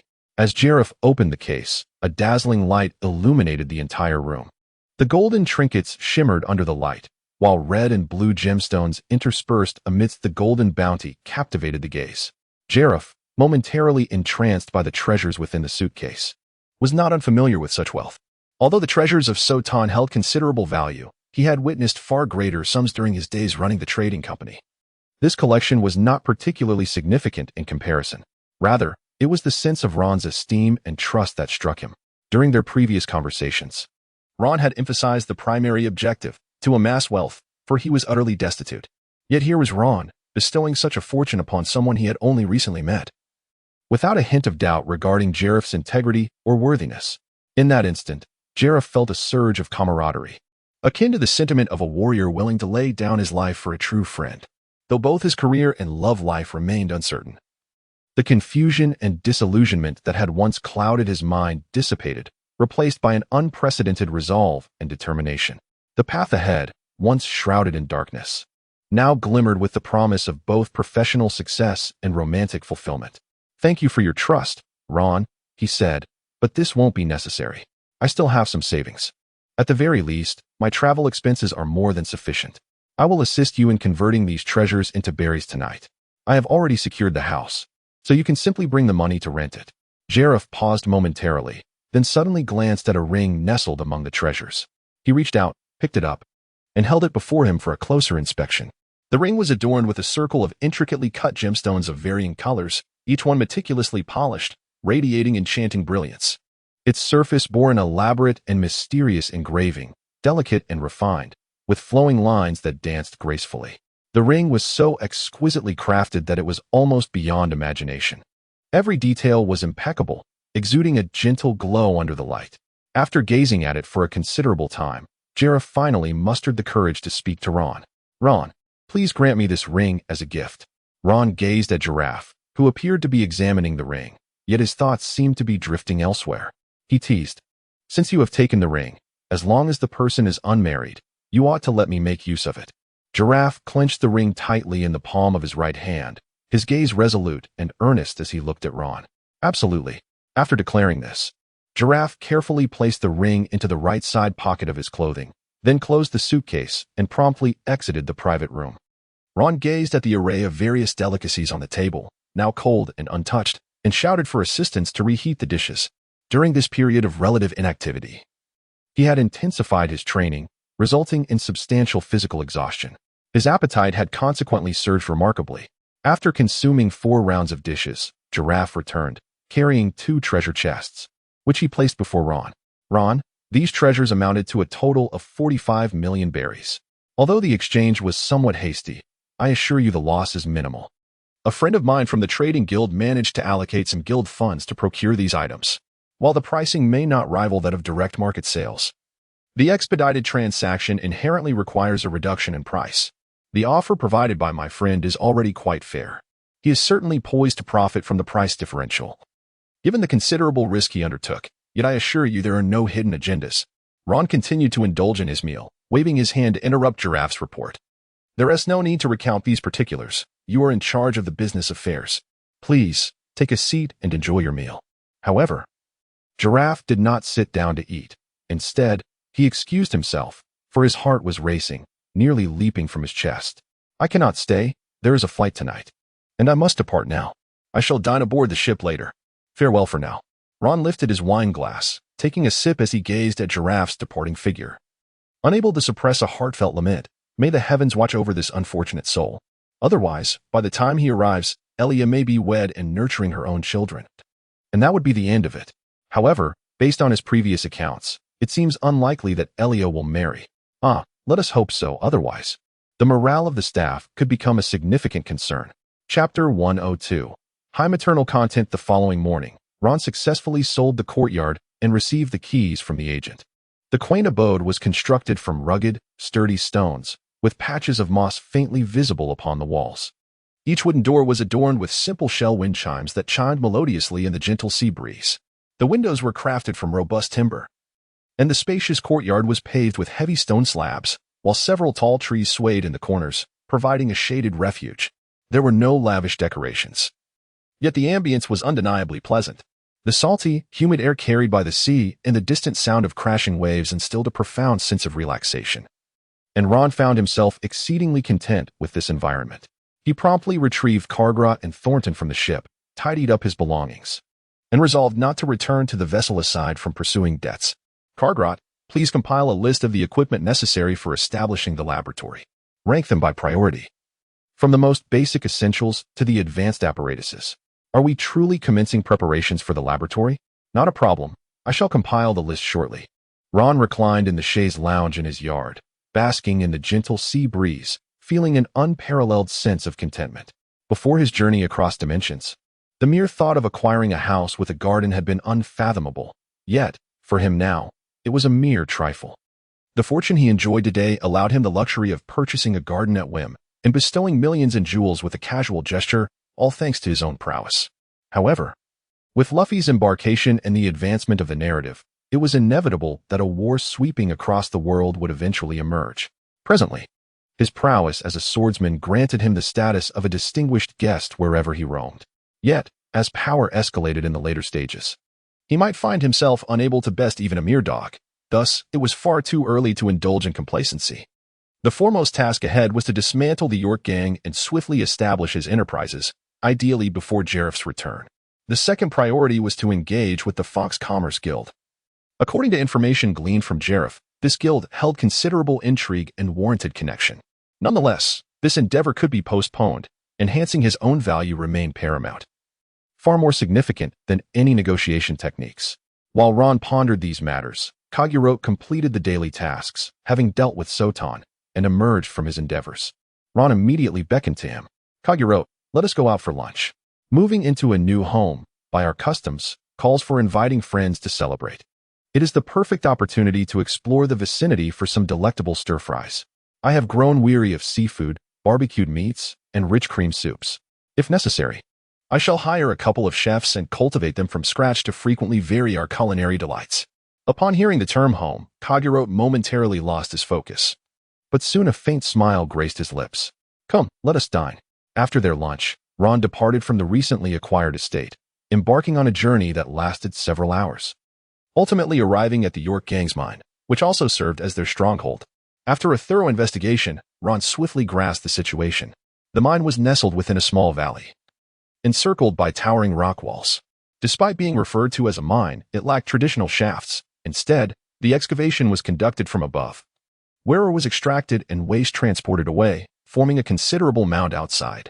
The area surrounding the mine was cluttered with dilapidated mine carts and rusted tools, while the remnants of ore glimmered dully under the relentless rain. Scattered about were numerous ramshackle wooden houses serving as the miners' dwellings. These abodes were exceedingly rudimentary, creaking ominously at the slightest gust, seemingly on the brink of collapse. The mine was riddled with deep pits and towering heaps of ore. A multitude of miners, clad in tattered garments and cloaked in dust, toiled throughout the site. Their faces bore the marks of sweat and exhaustion as they engaged in various tasks, from digging to transporting ore. Their remarkable efficiency was certainly not a result of a passion for labor. Rather, the members of the York Gang wielded an array of weapons as overseers, frequently resorting to violent beatings to enforce compliance. Ron gazed upon the immense mining site, refraining from hastily taking action. Although it was certain that members of the York Gang were dispersed in various locations and would not remain at their headquarters, armed and vigilant for potential intruders, he was reluctant to charge in recklessly. Should he plunge into the fray, the convergence of hundreds of submachine guns would create a lethal crossfire, rendering even the formidable Yan Shuangying powerless. However, the prospect of Yan Shuangying's arrival did not particularly daunt him. Nevertheless, Ron was not prepared to take such a risk. After waiting for 2 days, he finally found himself on a stormy night, the perfect backdrop for his impending endeavor. Ron, cloaked in a black mantle, stealthily infiltrated the York Gang's mine under the cover of a rain-soaked night. The downpour was relentless, and all the sentinels stationed outside had grown lax, leaving the perimeter completely unguarded. Ron effortlessly slipped into the past, peering through the window, and indeed observed a group huddled inside, indulging in smoking. Damn it, cursed weather. Why should they revel in drinking, gambling, and pursuing women while we are left standing guard? What a worthless post it is. Who dares to trespass on our York Gang's territory? It's that wretched Carter, that fool, who has just recently ascended to the insignificant rank of squad leader and is already eager to flaunt his authority. What a disgrace. His companion beside him passed a cigarette, equally discontented. In this day and age, it seems that anyone can rise to power. Who doesn't he know what a pathetic creature Carter is? That son of a gun is utterly useless. Every time a confrontation arises, he practically dives under the carriage, too cowardly to show his face. Let him calculate something. He wouldn't even be able to figure out the pricing, as the selling price is lower than the cost. He is incompetent in every way. Yet he is insatiable in his desires. What does he know? All he is capable of is groveling at Karen S. feet. A couple of worthless scoundrels. May they meet their end tonight in their beds. Ron glanced out the window to assess the situation, originally intending to take immediate action. However, he was taken aback as he overheard the two individuals disparaging their superior, their remarks laced with a high degree of vulgarity. He decided that there was no rush regarding the day's events and chose instead to linger for a while and enjoy the spectacle. As the two occupants of the room fell silent and lit cigarettes, Ron suddenly shattered the wooden wall beneath the window. Glass shards and splinters erupted into the room, injuring the two individuals inside and severing their cigarettes in the process. What? Who's there? They exclaimed as two swift flashes of movement cut through the air. Ron swiftly dispatched the two lackeys and pressed onward. There was no need to leave any survivors for interrogation. The distant buildings and the dwellings of other miners presented a stark contrast. Surrounding them were dilapidated shanties, reminiscent of a slum, while only one house ahead stood elegantly and beautifully crafted. Even Zoro would have been able to locate it, though it was not guaranteed. Chapter 103.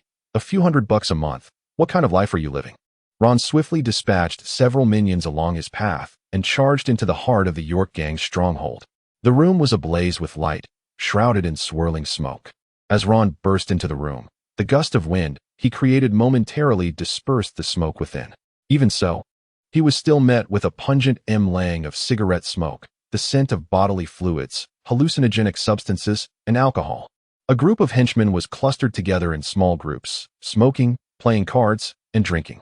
Numerous women, clad in revealing attire and adorned with heavy makeup, wove through the crowd, their playful smiles and captivating glances enchanting those around them.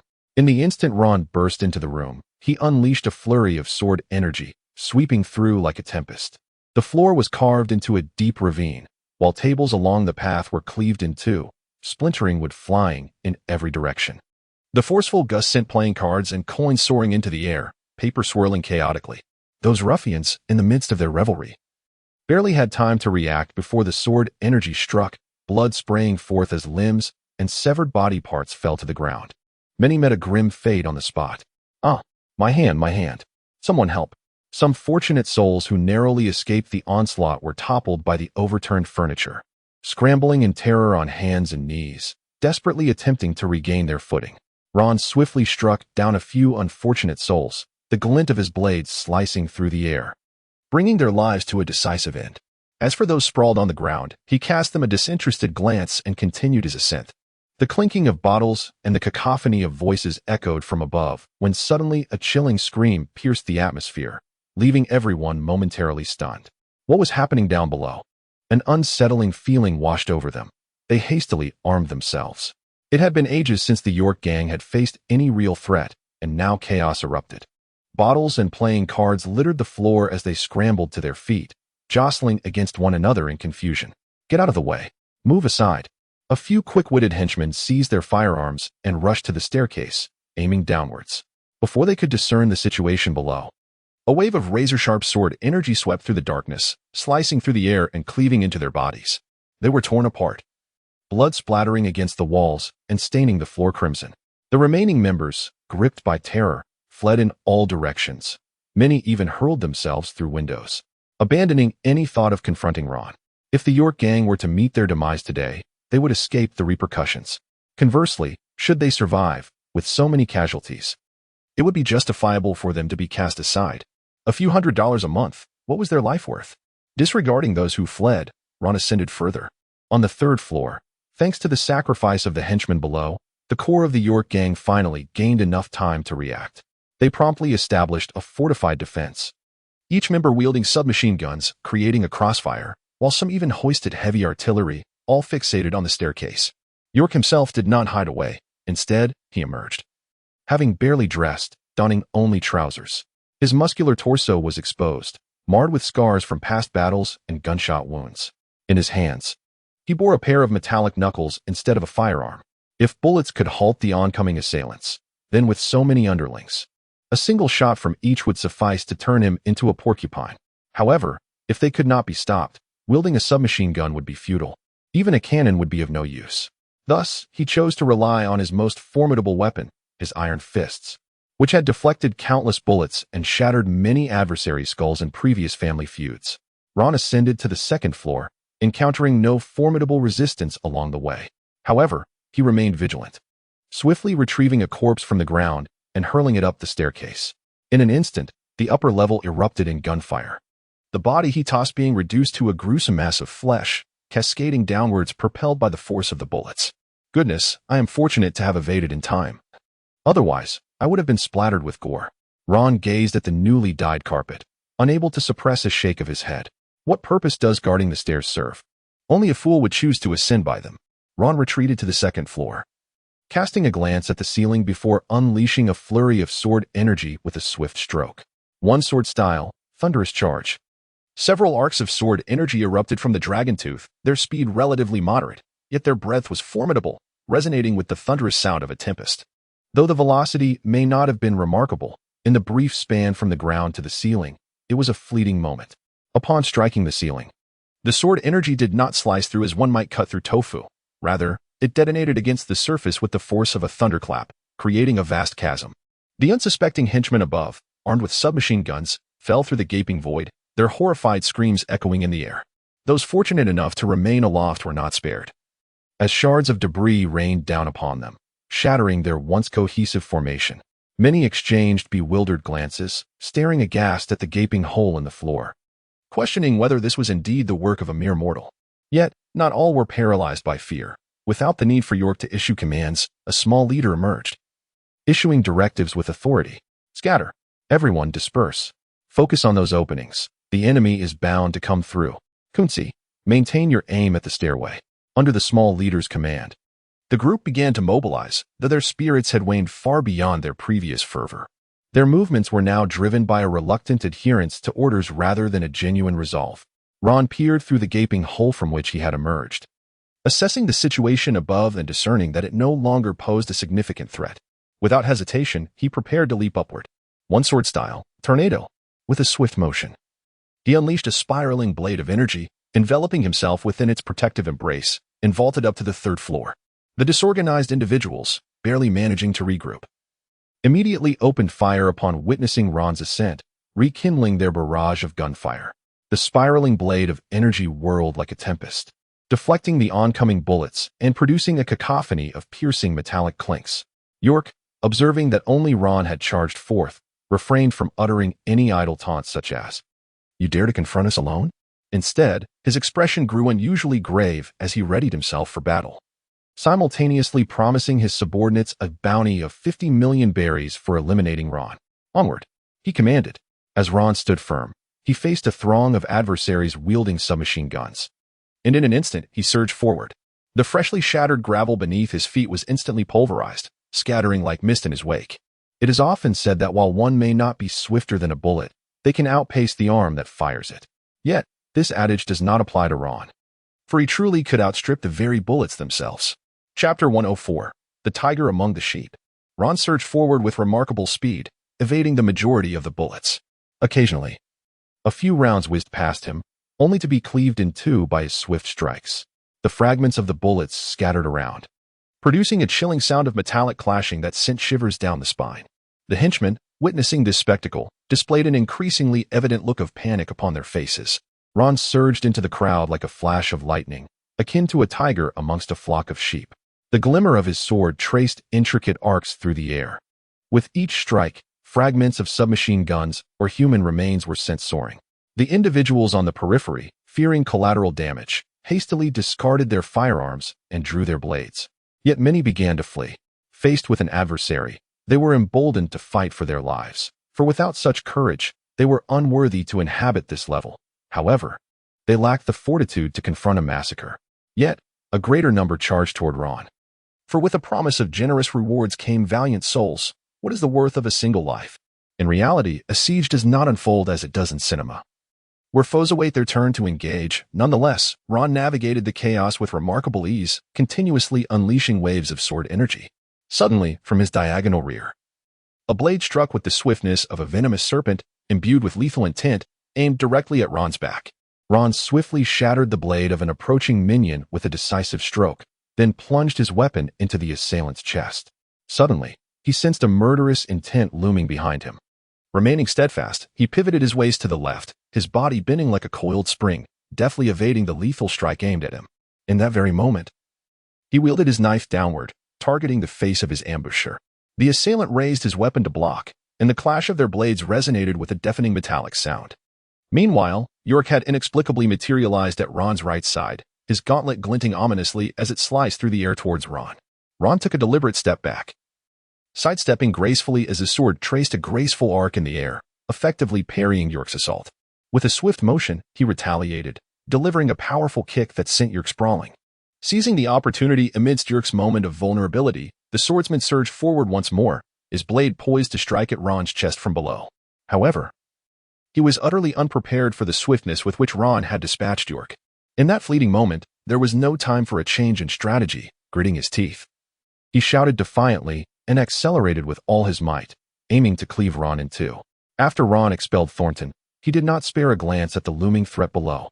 The knife in his hand, previously raised to counter York's assault, now occupied an even more advantageous position. There was no reason to seek distant targets. He aimed directly at the swordsman's neck with a swift slice. The swordsman, confronted with the wind of the impending attack, exhibited a moment of intense struggle in his eyes. Ultimately, he halted his advance, opting instead to raise his sword to parry Ron's strike. With a resounding clash, sparks erupted where their blades met, and the floor beneath him shattered into fragments. He collapsed to his knees, his forearms trembling uncontrollably as he desperately braced himself, his face flushed with exertion as he shouted, "Fire! Fire! Quickly!" Once the swordsman and Thornton charged forward, the remaining subordinates were rendered unqualified to intervene in the ensuing conflict. In truth, after the initial volley of firepower proved ineffective, their sole purpose became that of sacrificing their lives to create an opportunity for the swordsman to launch a surprise attack. Though this too ultimately bore no fruit. Seizing the moment, they unleashed a torrent of gunfire aimed at Ron's upper body, bullets raining down like a tempest. Ron exerted force with both arms, yet the swordsman resolutely countered his strike. He sensed the oppressive presence of bullets approaching from behind, prompting an instantaneous change in his technique. The icy blue blade aura entwined around the dragon tooth as he transformed his downward thrust into an upward flick.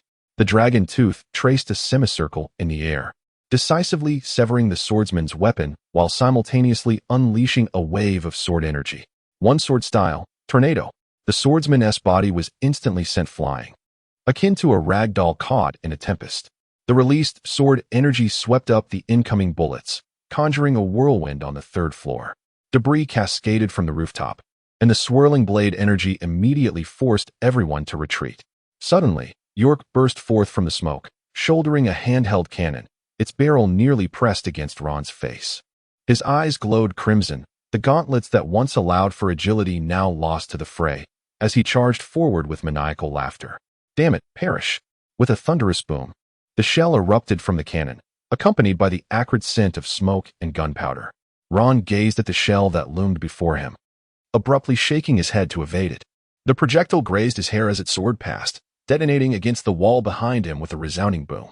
The wall crumbled, revealing a gaping hole, and the already chaotic third floor became engulfed in thick smoke, rendering any presence invisible. However, given the proximity between Ron and York, aiming was unnecessary. With a single thrust, Ron plunged his sword into York's neck.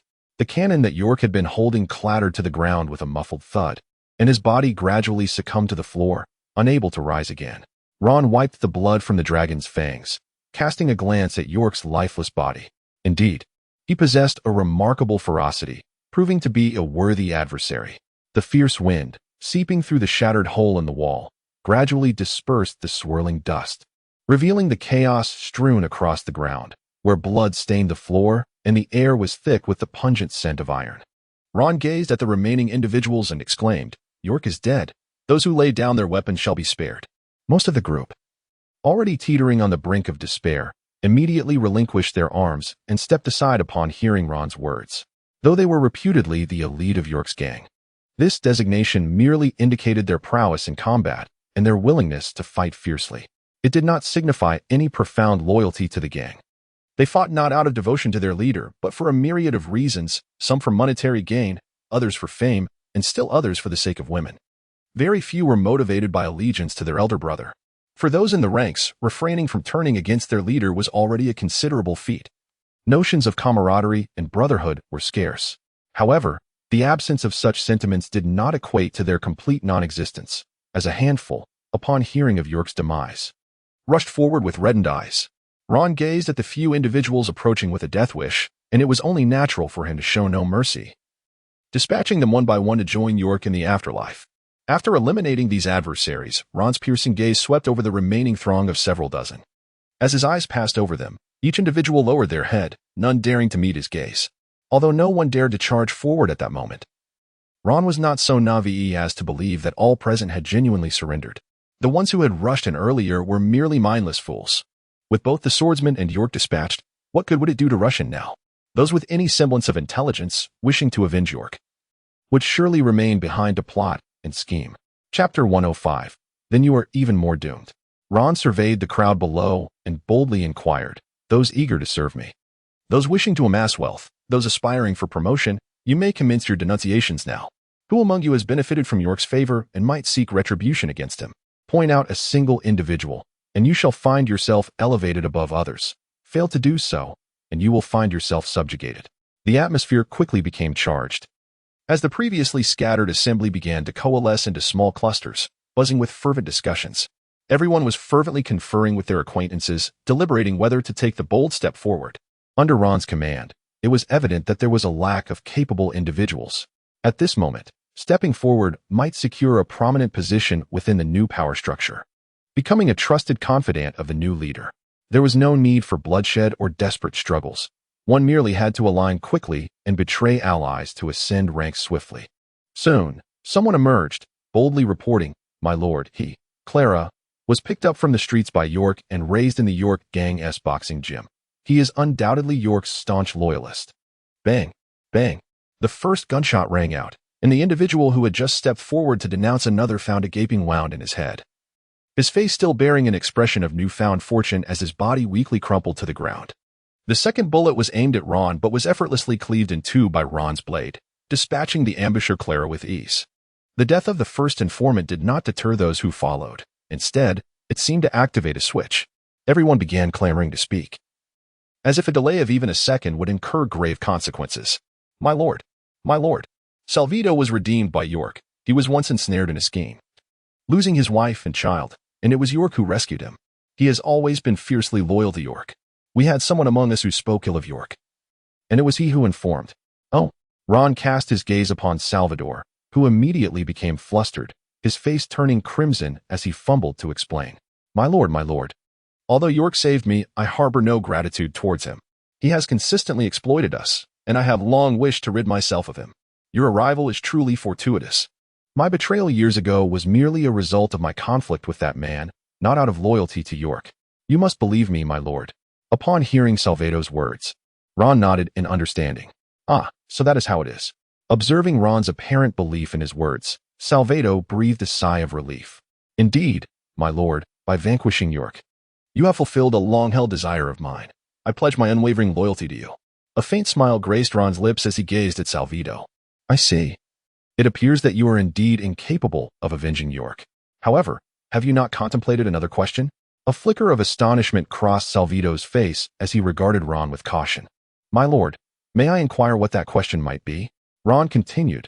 Do you not realize that if what you say is true, then you are even more doomed?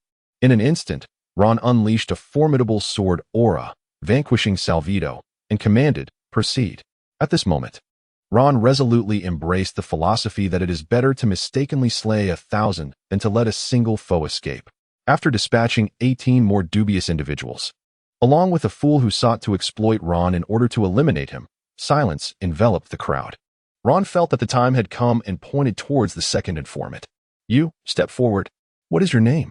The person indicated by Ron approached with an expression of unrestrained joy, nearly bowing to the ground. My lord, I am Sparrow.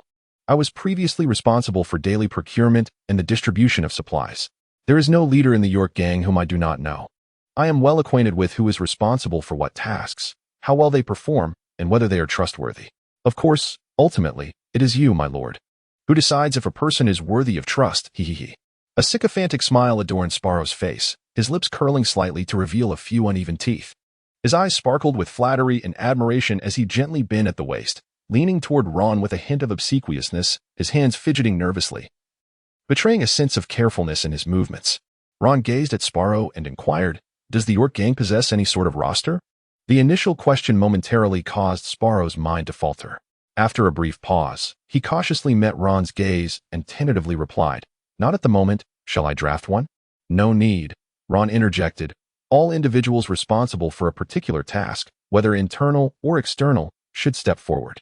The remainder shall position themselves behind their respective leaders. Sparrow, you may go below and arrange the others. Those wishing to depart need not be restrained. Let the numbers be as they may. Yes, my lord, Sparrow responded, standing tall and striding downward with purpose, silently gritting his teeth. Should anyone dare to flee, they would be unceremoniously escorted home. Ron surveyed the remaining individuals and spoke loudly. I am Ron. Today, I have seized the territory of the York gang, intending to take over their operations. Those who wish to continue working under my command may remain. If you choose to leave, do so freely. I shall not impede your departure, nor should you fear any retribution from me. Whether you stay or go, or even if you live or die, is of no consequence to me. I am utterly indifferent. Those who wish to remain must adhere to my rules. Henceforth, every penny you spend must be earned through your own efforts, not through theft. If you desire women, pursue them with money or charm. But be warned, should I discover any coercive behavior, your fate will be dire. Oh, and as for now, your fate may already be grim. Subsequently, expose the scoundrels among you. Those who engage in looting, kidnapping, or coercing women, point them out. In the future, those who wish to stay must be the informants, while those who choose to remain silent shall face consequences. Soon, another wave of eager denunciations arose, and after Ron eliminated 21 individuals, only a handful remained in the hall.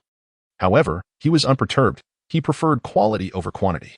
It seemed that even within the vicinity of an orderly region like Blackwaterport, one could not hold any expectations regarding the caliber of personnel.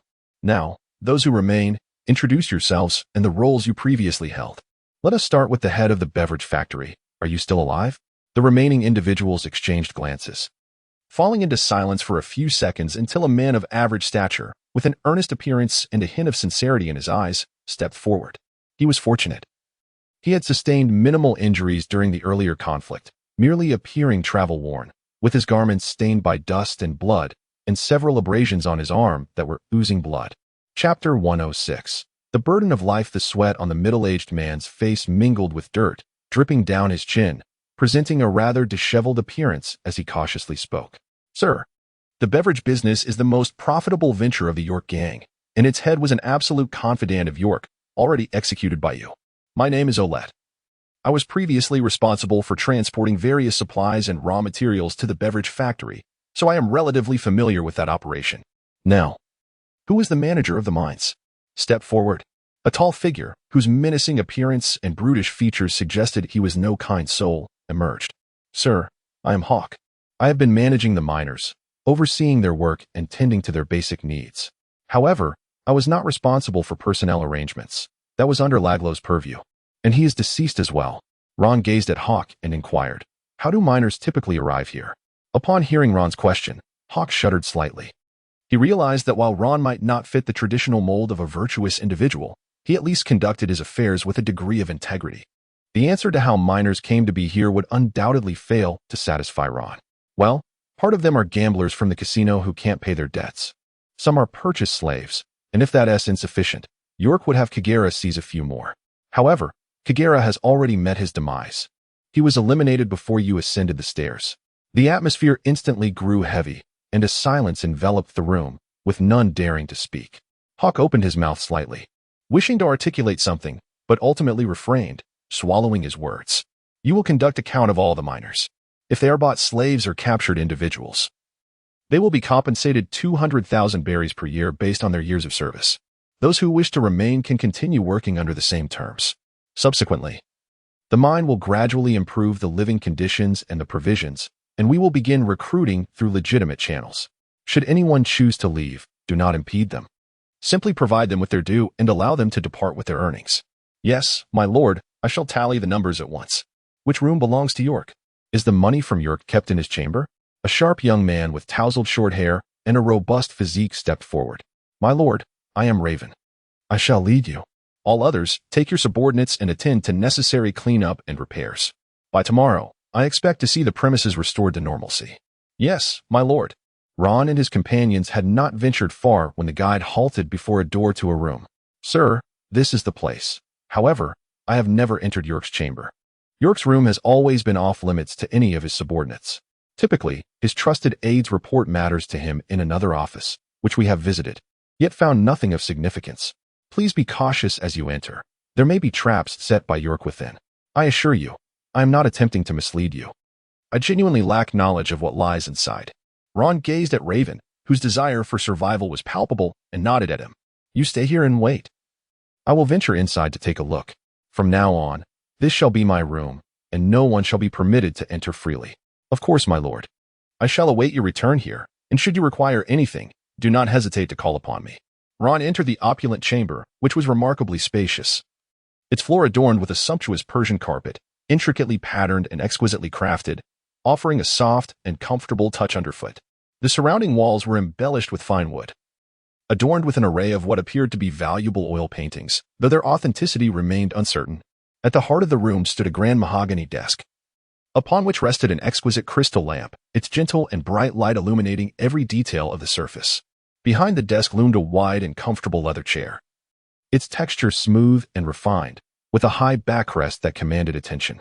Behind the chair, a robust safe was embedded into the wall, its heavy doors secured with a complex combination lock. In one corner of the room was a long sofa draped in a soft fur blanket, alongside a coffee table bearing several steaming cups of coffee and an assortment of delectable pastries. On the opposite side stood a small wine cabinet, showcasing a variety of red wines and spirits, the source of which remained a mystery. Ron approached the safe behind the chair, but halfway there, he was suddenly aware of a subtle commotion beneath the mahogany table, a faint, nearly imperceptible disturbance, as if someone were lurking below, poised to launch a surprise attack. Ron immediately shouted, "Who goes there? Step out." He swiftly drew his dragon tooth blade, prepared to unleash a lethal sword aura within 3 seconds if the person hiding beneath the table did not reveal themselves. "Wait, don't act rashly. I'll come out at once." From beneath the table, a captivating woman emerged, trembling slightly. She was clad in a silk nightgown, the soft fabric flowing gracefully over her form, accentuating her exquisite curves. The delicate and sheer nightgown hinted at her enchanting figure, with a plunging neckline that outlined her voluptuous silhouette and beckoned with an alluring depth. The garment clung to her pert backside, while her lower half was adorned with shimmering black stockings that glistened under the light, perfectly embracing her long legs and showcasing her alluring demeanor. On her feet were striking red high heels that echoed with a crisp sound at each step, adding to her undeniable sensuality. Her full, expressive eyes shimmered with fear, and her skin, more radiant than cream, appeared even more delicate in the illumination. At that moment, she trembled, but as her gaze fell upon Ron, the terror in her eyes vanished, replaced by a sultry allure as she approached him. With every step, her form swayed gracefully, her hips gently twisting in rhythm, the enchanting curves of her slender waist subtly swaying, revealing a captivating charm. A faint, elusive smile graced her lips, which parted ever so slightly, exuding a fiery seduction. She raised her right hand to cover the smiling corner of her mouth, but as she lowered it, her fingers lightly brushed over her smooth shoulder, causing the strap of her gown to slip ever so slightly. Ron is by no means a eunuch. He is undoubtedly intrigued by women, particularly the enchanting figure before him, a veritable embodiment of allure and raw femininity. However, he is not a fool blinded by lust. The woman concealed in the room by York could be an ordinary person he has wrongfully claimed, or perhaps one of his trusted confidants. Such an enigmatic woman poses a significant risk. A mere betrayal in the throes of passion could be a trivial matter. However, if she were to inflict a bite during a critical moment, it would be an unbearable burden on his very existence. Chapter 107. Shorter than Sum's commitment to restraint, Ron gazed at the woman who slowly approached, offering her no semblance of kindness. He raised his knife, pointing it menacingly at her to deter any further advance. "York is already dead. I care not for the nature of your relationship with him. You may leave at once." Upon witnessing Ron's menacing gesture, the woman hesitated, a clear flicker of fear and panic igniting in her eyes, yet she still attempted to assert herself. "I'm York's lover. If I leave, I have nowhere to go. I could stay and care for you, help you relieve some of your burdens. You would do well to gather your belongings and depart immediately. Take your money, your jewelry. I shall not impede you, but do not test my patience." Observing Ron's resolute demeanor, the woman hesitated momentarily before collecting her clothes and stepping outside. Ron disregarded her and swiftly sliced open the safe, revealing its contents, a neatly arranged pile of berries, several documents, and a considerable amount of gold bars. He made a rough estimate, determining there were approximately over 100 million berries. However, he could not assess the value of the gold bars as he was uncertain of the current price of gold. 100 million berries, coupled with a substantial quantity of gold bars, indeed constituted a significant sum. Yet it was evident that the York gang's assets could not possibly be limited to such a modest amount. Ron closed the safe once more and called Raven, who had been guiding him, to come inside. "Does York have any properties outside?" he inquired. "Well, my lord, to the best of my knowledge, he does not. York usually resides here and does not live elsewhere. Even if he possessed properties outside or concealed his wealth in other locations, it would be beyond our knowledge. His confidants might be privy to such information, but during the previous skirmishes, most of those loyal followers have already fallen at your hands." Ron was well aware of this. It was imprudent to place all of York's eggs in a single basket. However, now that the chickens were dead and the basket was nowhere to be found. It was of little consequence. If those individuals truly knew the whereabouts of Yerk's hidden wealth, they would certainly not divulge it to him. They would seize the opportunity to abscond with the money. As for the gold bricks that Ron retained, they served no purpose for him. He intended to exchange them for berries, yet it was out of the question to entrust such a transaction to those people. Ron now finds it impossible to trust them. He prefers to wait for Jareth's return and entrust the matter to him. He picked up the remaining documents and glanced through them. They primarily pertain to the transactions of alcoholic beverages between various commercial associations, business dealings, and financial accounts. Eventually, he would also present these to Jinlaf for review. Ron heard his communicator buzzing in his pocket. He retrieved it and was greeted by the animated visage of a chibi giraffe. He waved at Raven, who promptly exited the room, allowing Ron to answer the call. "Hello, Giraffe?" "Ron, it's me. I've returned to Blackwater Port, and I brought Aaliyah with me." Giraffe's tone was brimming with excitement, leaving Ron utterly astonished. He even questioned his memory, counting on his fingers in disbelief. "No, wait, from the night you left. It's only been 3 days, right? That's even shorter than some people's attempts at abstinence." Giraffe seemed a bit embarrassed by Ron's jest, his animated avatar displaying a hint of awkwardness. "Well, you see, Aaliyah's home isn't far from Blackwater Port. It's just a night's boat ride to the port near her house. A little extra tip for the carriage driver, and after half a day in the carriage." I arrived at Aaliyah's home. After living alone for so many years, she was particularly thrilled to see me. I couldn't sleep last night, mentally drafting what I would say upon meeting her. I kept worrying about various scenarios. What if she was married? What if she didn't want to see me? Yet, all those worries proved futile. When they finally met, their eyes locked, and they embraced without uttering a word, as if all the past had simply evaporated. They spent some time cherishing each other's company, sharing their recent experiences. After recounting his situation, Ron proposed to Aaliyah, and she immediately accepted. "We are getting married. Aaliyah insists on thanking you in person." Upon hearing such a heartwarming conclusion, Ron leapt from his chair, filled with exhilaration. What wonderful news! After all those years of turmoil, you two have finally become a couple. Be sure to outsource the wedding to the Fox Chamber of Commerce. You owe that girl a grand celebration after all this time. I'll even establish a chamber and gift you 30% of the shares as a wedding present. Thank you, Ron. We're coming to find you now. Are you at the house I introduced you to earlier? No. I'm at the York gang right now. If you had called me an hour earlier, I wouldn't have had time to answer." Now it was Giraffe's turn to be shocked, his animated avatar's eyes nearly popping out. "You're at the York gang? In just 3 days, you've taken over the York gang? Ha ha ha. At this rate, we both are moving quickly. 3 days, true men. Feel free to come directly here. In the meantime, I will arrange for the Fox Chamber of Commerce to prepare the wedding while you attend to the myriad of tasks at hand. Let us first establish a framework to ensure that everything necessary is arranged.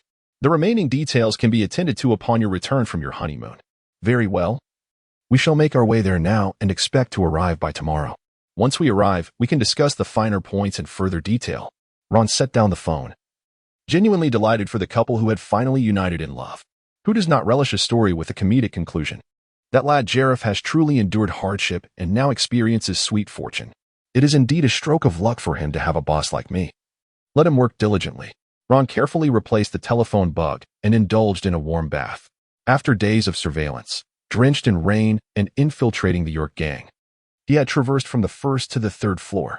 Now, his body was a canvas of rain, sweat, and various stains of blood, rendered filthy beyond measure. Having successfully taken down the York gang, he relished the prospect of bathing in a well-lit room, no longer needing to confine himself within a small wooden barrel, curled into a ball.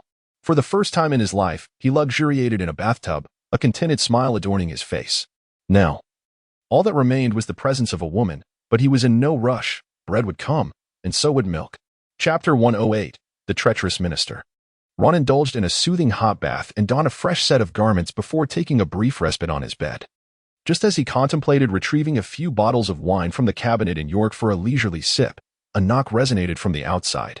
Glancing towards the door, Ron responded succinctly, "Come in." Raven entered, adorned with a sycophantic smile, pushing a substantial dining cart before him. "My lord Ron, I have prepared a midnight snack for you. As I was uncertain of your preferred flavors, I have arranged an assortment. May I taste it for you to ensure it meets your expectations?" Ron observed Raven, perceiving that he was indeed rather overly enthusiastic. Thus, he refrained from interrupting him, lest Raven engage in some form of tactical maneuvering. "Very well, do indulge yourself," he remarked. Raven, undeterred, promptly seized the knife and fork, beginning to savor each dish, and beside each plate lay a fresh set of cutlery. After relishing each delicacy, he took a sip of every beverage before finally setting down his utensils. "My lord Ron, it grows late, and I shall not intrude upon your rest any longer. I wish you a delightful meal, and now I shall take my leave." Ron gazed at the dining cart before him and began to indulge in the feast. After days of subsisting on jerky and rations, his palate had endured considerable torment. It is no wonder that many are fond of treacherous ministers.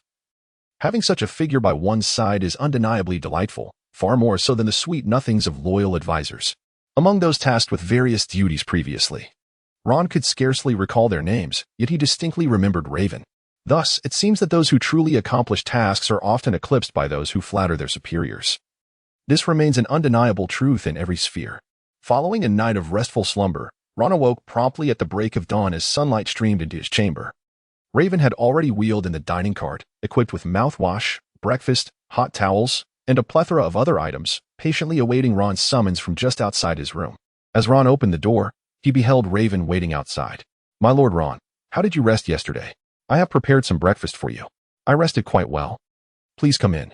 As Ron savored his breakfast, he engaged in casual conversation. "Raven, with your adeptness, why have you not become York's confidant? Could it be that you were already in his inner circle, unbeknownst to me?" Raven shivered at Ron's words, hastily offering an explanation. "My lord Ron, I have only been with the York gang for a few years. Previously, I was merely a dock worker, toiling away as a laborer, aspiring to improve my life through hard work. My father and I had saved for years, and we were close to affording a home and a wife for me. However, when my father fell ill, all our savings vanished. Nevertheless, he was saved, and I do not regret spending that money. Yet, the years of savings were squandered in mere days, and I even resorted to high-interest loans. Even then, I could only afford to stay in the hospital corridor, waiting for a doctor to spare a moment to glance at us, observing the wealthy patients in luxurious suites, with doctors at their beck and call. I realized that working menial jobs would lead to no escape from destitution. To be candid, when I borrowed that money, I knew I would be unable to repay it. The lenders were aware as well. They were drawn to me as a person. Watching my debts grow while gazing at those affluent individuals fueled my anger. Just as my father emerged from a critical condition, I discreetly gathered some medicine and seized an opportunity to flee. At 2 a.m, I escaped the hospital, carrying my father, avoiding boats and carriages, and running until dawn, not resting a moment, until I reached a desolate area. I managed to catch a ride with a deliverman, evading danger and eventually arriving at Blackwater Port. With my father's inability to work due to his injuries, I joined the York gang to support us both and to escape the perpetual oppression. Since joining the gang, I have consistently led the charge in every task, managing to navigate my duties adeptly. In just 5 short years, I have risen from the lowest ranks to a mid-level position, earning the right to reside on the 3rd floor, albeit the lowest tier of that floor. Upon hearing Raven's extraordinary tale, Ron felt a sense of envy at the legendary nature of it, far surpassing his own experiences as a time traveler. He had traversed this journey relying on the advantage of information, enduring fatigue and hardship, yet he had never truly suffered or faced genuine adversity. He simply did not perceive his trials as torment or struggle. Raven's experiences seemed like a mere diluted version of what could have been. Reminiscent of an ancient saying, "With 2 acres in Woyong, how could one aspire to the seals of the 6 kingdoms?" Given a few more years, it was likely that he could have risen to become a trusted confidant of York. However, fate can be remarkably capricious, as York was abruptly eliminated by Ron at that very moment. This turn of events provided Raven with the opportunity to ascend as Ron's trusted ally, propelling his career to new heights.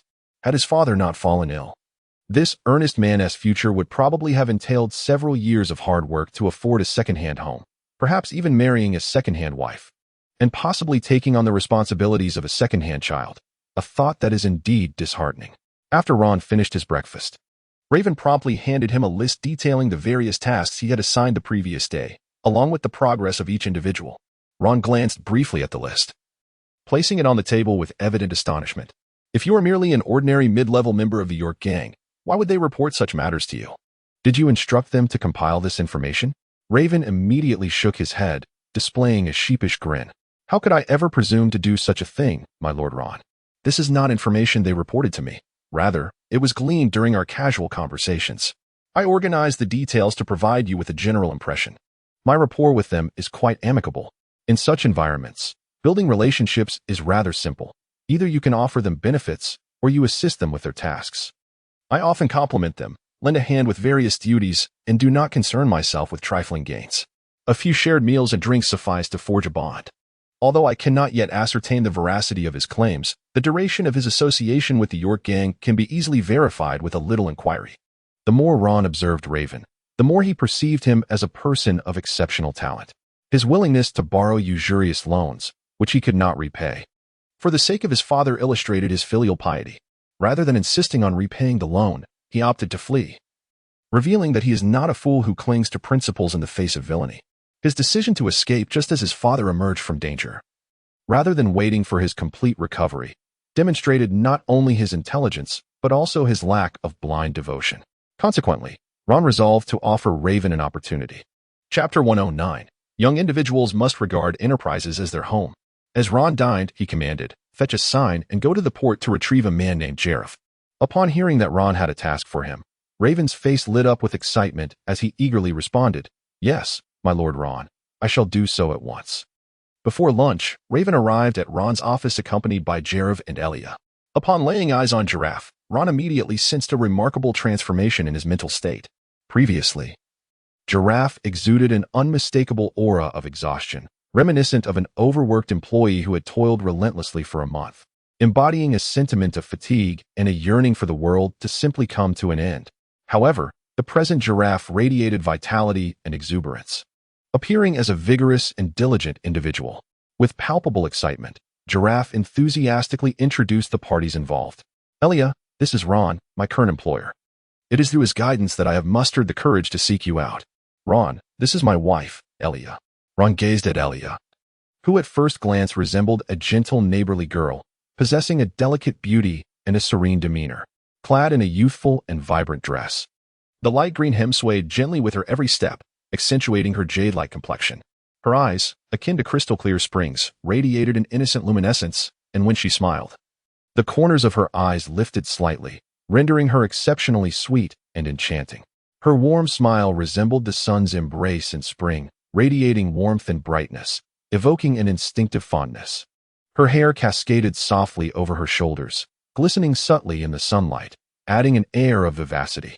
According to what Giraffe had previously mentioned, Elia was undoubtedly no longer in the bloom of youth. Yet, the freshness and grace she exuded, that natural girlhood, were particularly pronounced, which explained why Giraffe was so captivated by her. In an era that often values appearances, beauty seems to carry its own weight. If one is strikingly attractive, they can only repay such admiration with their very being. Conversely, those less fortunate in looks may find themselves laboring in the next life to repay their debts of gratitude. Although the bond between Giraffe and Elia surely transcended such superficiality, it is undeniable that beauty facilitates the initial spark of affection. Elia approached, deeply bowing to Ron. "Mr. Ron, I am profoundly grateful for your assistance and guidance with Giraffe, which has helped him emerge from his shadows. We have not been in touch for quite some time, and I was unaware of the struggles he faced. Thank you immensely." Ron displayed an exceedingly warm demeanor, graciously ushering them inside. Come in, please take a seat." "Very well, Lord Ron." Giraffe and Elia settled onto the sofa. At that moment, Raven, exhibiting remarkable tact, inquired, "Mr. Ron, I have a matter to attend to. What do you think?" At this juncture, if Ron wished for him to remain, he would naturally speak up. Conversely, if he intended for him to depart, it would provide the perfect opportunity for him to exit. Ron pondered for a moment and said, "Raven, please arrange for some food to be brought in, something sumptuous, as we need to engage in conversation for a while. Join us for dinner. We have some serious matters to discuss, and your presence would be appreciated. Keep an eye on those outside. Ensure that everyone is attending to their tasks promptly and remind them to complete their work swiftly." Ron indeed requires someone well-versed in the affairs of the York gang to serve him, and Raven is an excellent candidate. As for the notion that Raven is disloyal to the York gang, Ron has never entertained such a thought. To speak of loyalty within a gang like York is utterly ludicrous. What value does loyalty hold when one discusses monetary compensation? As the saying goes, if a ruler treats his subjects as kin, they will regard him as a confidant. If he treats them as mere dogs and horses, They will view him as a mere citizen. If he regards them as insignificant as dust, they will see him as an enemy. Nowadays, there are foolish individuals who insist that one must share both fortune and hardship with a corporation, yet how can the youth consider a company as family? Young people are urged to treat companies well and remain loyal. However, they fail to comprehend the challenges faced by businesses and do not grasp the proverbial truth that when the lips are gone, the teeth will be cold. In response to such individuals, Ron can only resort to the classic expression of the professional mage Lu Haiju. What the hell are you talking about? How much money do you even have to discuss loyalty? Do you not possess a modicum of self-awareness? And what of the idea that corporations face dire straits? A business thrives or faces bankruptcy. In certain regions, everything is lacking except for bosses. Thus, Ron is entirely unconcerned about Raven's loyalty. He possesses the capability and confidence to ensure his subordinates' allegiance while simultaneously providing them with ample benefits to awaken their competitive spirit. The true culture of a pack of wolves is one that thrives on meat. The alpha leads, rather than indulging in excrement. Therefore, Ron harbors no apprehensions regarding the loyalty of his subordinates. A combination of interests, emotions, and formidable strength is the finest means to maintain loyalty, applicable to both Raven and Jareth. Once the three were seated, Ron immediately inquired about their plans. Jareth, I hear you have successfully proposed. Congratulations.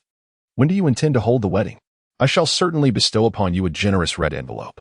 Upon hearing Ron's words, Jareth straightened his demeanor considerably, while Elia remained unflustered by Ron's jest, looking at him with poise.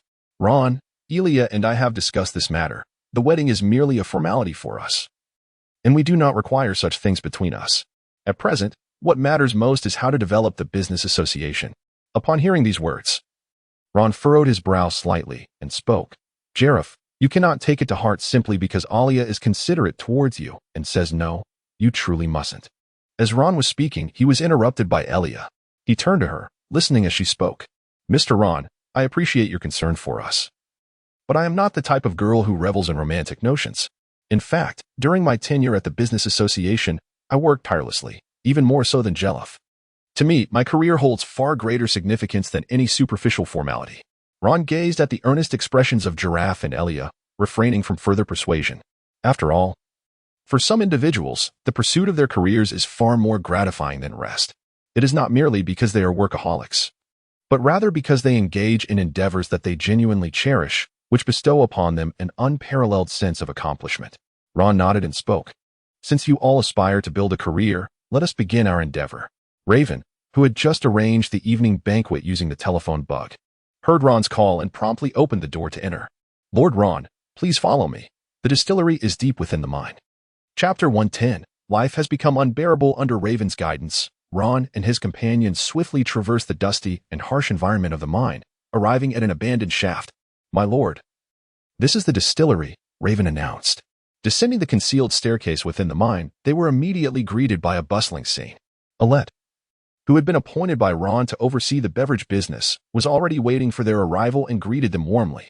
Lord Ron, the recent turmoil has scarcely impacted the distillery. The factory primarily relies on skilled laborers, and their remuneration remains the finest regardless of the circumstances. Many of them were workers here even before the York gang took control. No matter who seizes the factory, they will always require their expertise, and thus they have grown accustomed to their roles. Even the laborers transporting goods are members of the gang, not coerced laborers. Consequently, there has been little unrest, and production has fully resumed. Please, allow me to show you this area. After traversing a short corridor, Ron and his companions entered a spacious area. This was the brewing zone of the distillery, the very heart of the entire factory. Ron gazed at the imposing copper fermentation tanks that dominated the space, their surfaces adorned with a labyrinth of intricate pipes and valves. The air was thick with the rich aroma of malt and the intoxicating scent of alcohol. A few workers, clad in uniforms, busied themselves adjusting the temperature and pressure, as well as manipulating various buttons whose functions Ron could not discern.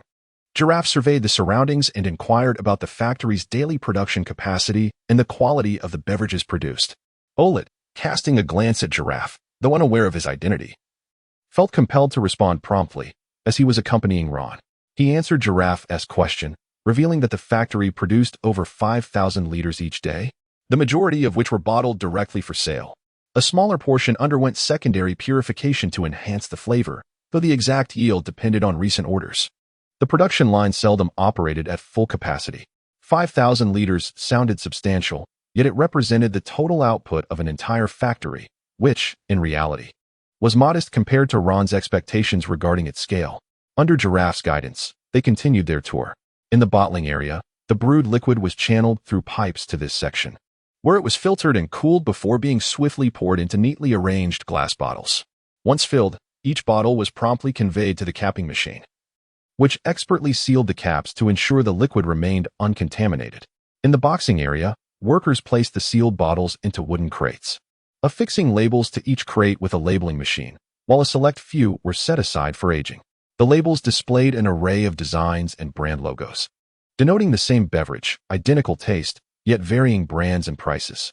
To be candid, the scale of the private distillery fell significantly short of Ron's expectations.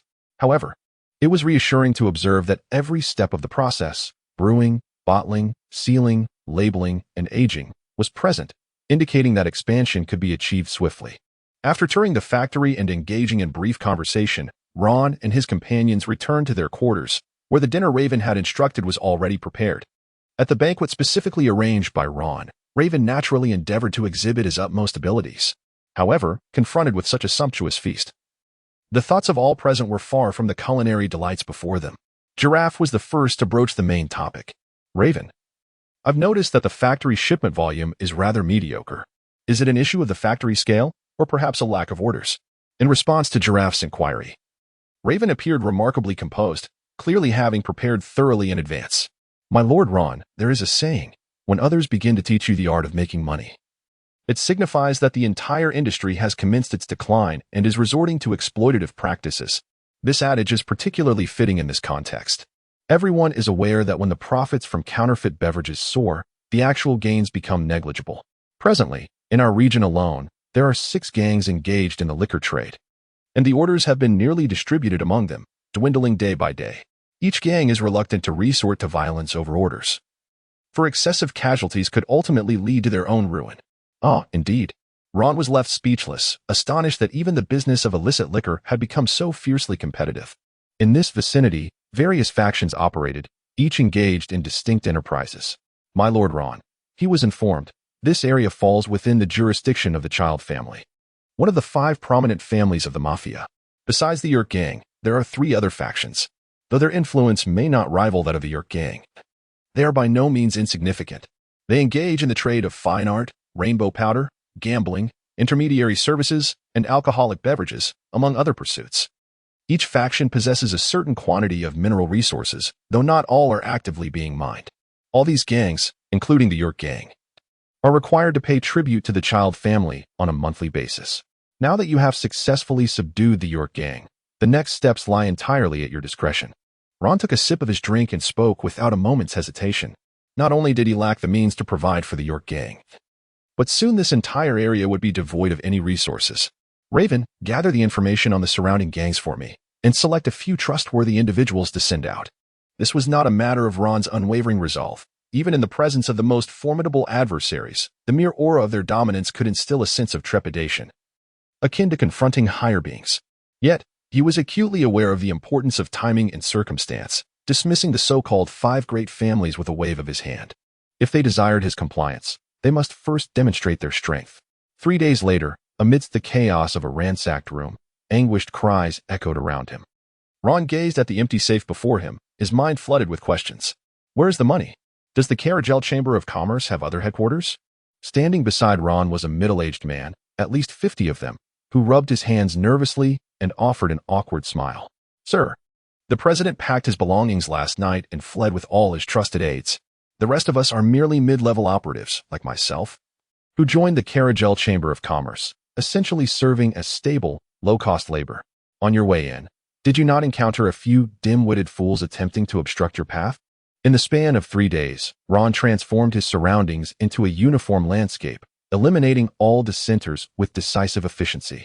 The commotion of recent days, marked by the thunderous roar of gunfire each night, has evidently instilled a palpable sense of fear among the local gangs and merchant associations, who now seem to be in a state of alarm. However, Ron had anticipated that they would merely intensify their defenses or lay traps. never imagining that they would resort to fleeing outright.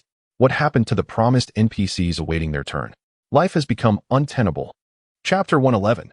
A need for more funds. Given the current state of affairs, Ron concluded that there was little need to persist in his endeavors. After all, the primary objective of his aggressive approach was to amass wealth, with market consolidation being a secondary concern. Yet, the market could not be effectively harnessed in the immediate term. Since the area had been largely cleared, he decided to pause his actions for the time being. Ron helplessly gestured towards the man before him. If you wish to remain and continue working, you must first tidy this up. My people will come to take over shortly. The compensation will undoubtedly be better than what you have received previously. Should you feel uneasy, considering the recent fatalities, you are free to leave. Upon hearing this, the cautious middle-aged man straightened his back and smiled. Oh, your words are amusing. Where is there a truly safe place these days? We toil relentlessly outside, all for the sake of earning a little extra. Since you are willing to offer us a higher wage, why would we choose to leave? I am nearly 40. With elderly parents and young children to support, as long as I can earn a bit more, I am content. How old? The middle-aged man, noticing Ron's expression, understood the implication and chuckled nonchalantly. We laborers, enduring the elements day in and day out, do appear a bit weathered. Ha ha ha ha. Ron paused momentarily, preparing to retrieve his communicator to inform Raven and Gerald that the workers below would require additional compensation. Just as his hand slipped into his pocket, the communicator in his possession began to emit a sound. Ron was momentarily taken aback as he picked up the communicator, and the anxious, cartoonish visage of Raven materialized before him. Raven, what has transpired? My lord Ron, as per your previous instructions, I have been monitoring that vessel, and it has suddenly commenced loading a considerable amount of cargo. Reports from our associates indicate that they intend to fill the ship to capacity in one go and depart immediately thereafter. Very well, I understand. Send someone to the Carriagel Trading Company, just as before. After putting down the communicator, a dark cloud enveloped Ron's countenance. He had not anticipated that Badu would be taking such precautions against him. To load all the goods at once and set sail immediately, impressive indeed. Although it might be too late to intervene now, Ron could not swallow this bitter pill. He would rather pursue them by sea than allow them to escape. Ron set off immediately, racing onward without pause, even through the night. However, this journey to Blackwater Port would still require at least a day's travel. Though Ron hastened his pace as much as possible, it still took him a grueling 20 hours to arrive at Blackwater Port by noon the following day. The ship belonging to Bada had long since departed, and Ron stood at the water's edge, gazing at the spot where the vessel had once docked, now devoid of even a ghostly shadow. Damn it! Ron stomped his foot with great force, causing several fissures to appear instantly on the hard stone slab, accompanied by a resounding bang that startled those around him. He cast a dark glare toward the distant horizon. The more he contemplated, the more his anger intensified, and the more he felt wronged. He promptly retrieved the telephone receiver, preparing to summon assistance. Damn it, I am determined to put an end to this scoundrel. As Ron merely extracted his phone bug, several individuals adorned with what appeared to be official insignias materialized. He could hardly be bothered to acknowledge their presence, not even casting a glance in their direction. Instead, he nonchalantly withdrew a wad of berries from his pocket and handed it over without a second thought. This was an act of compensation. However, they did not accept the money. Rather, they respectfully inquired, "May we ask if you're Mr. Ron?"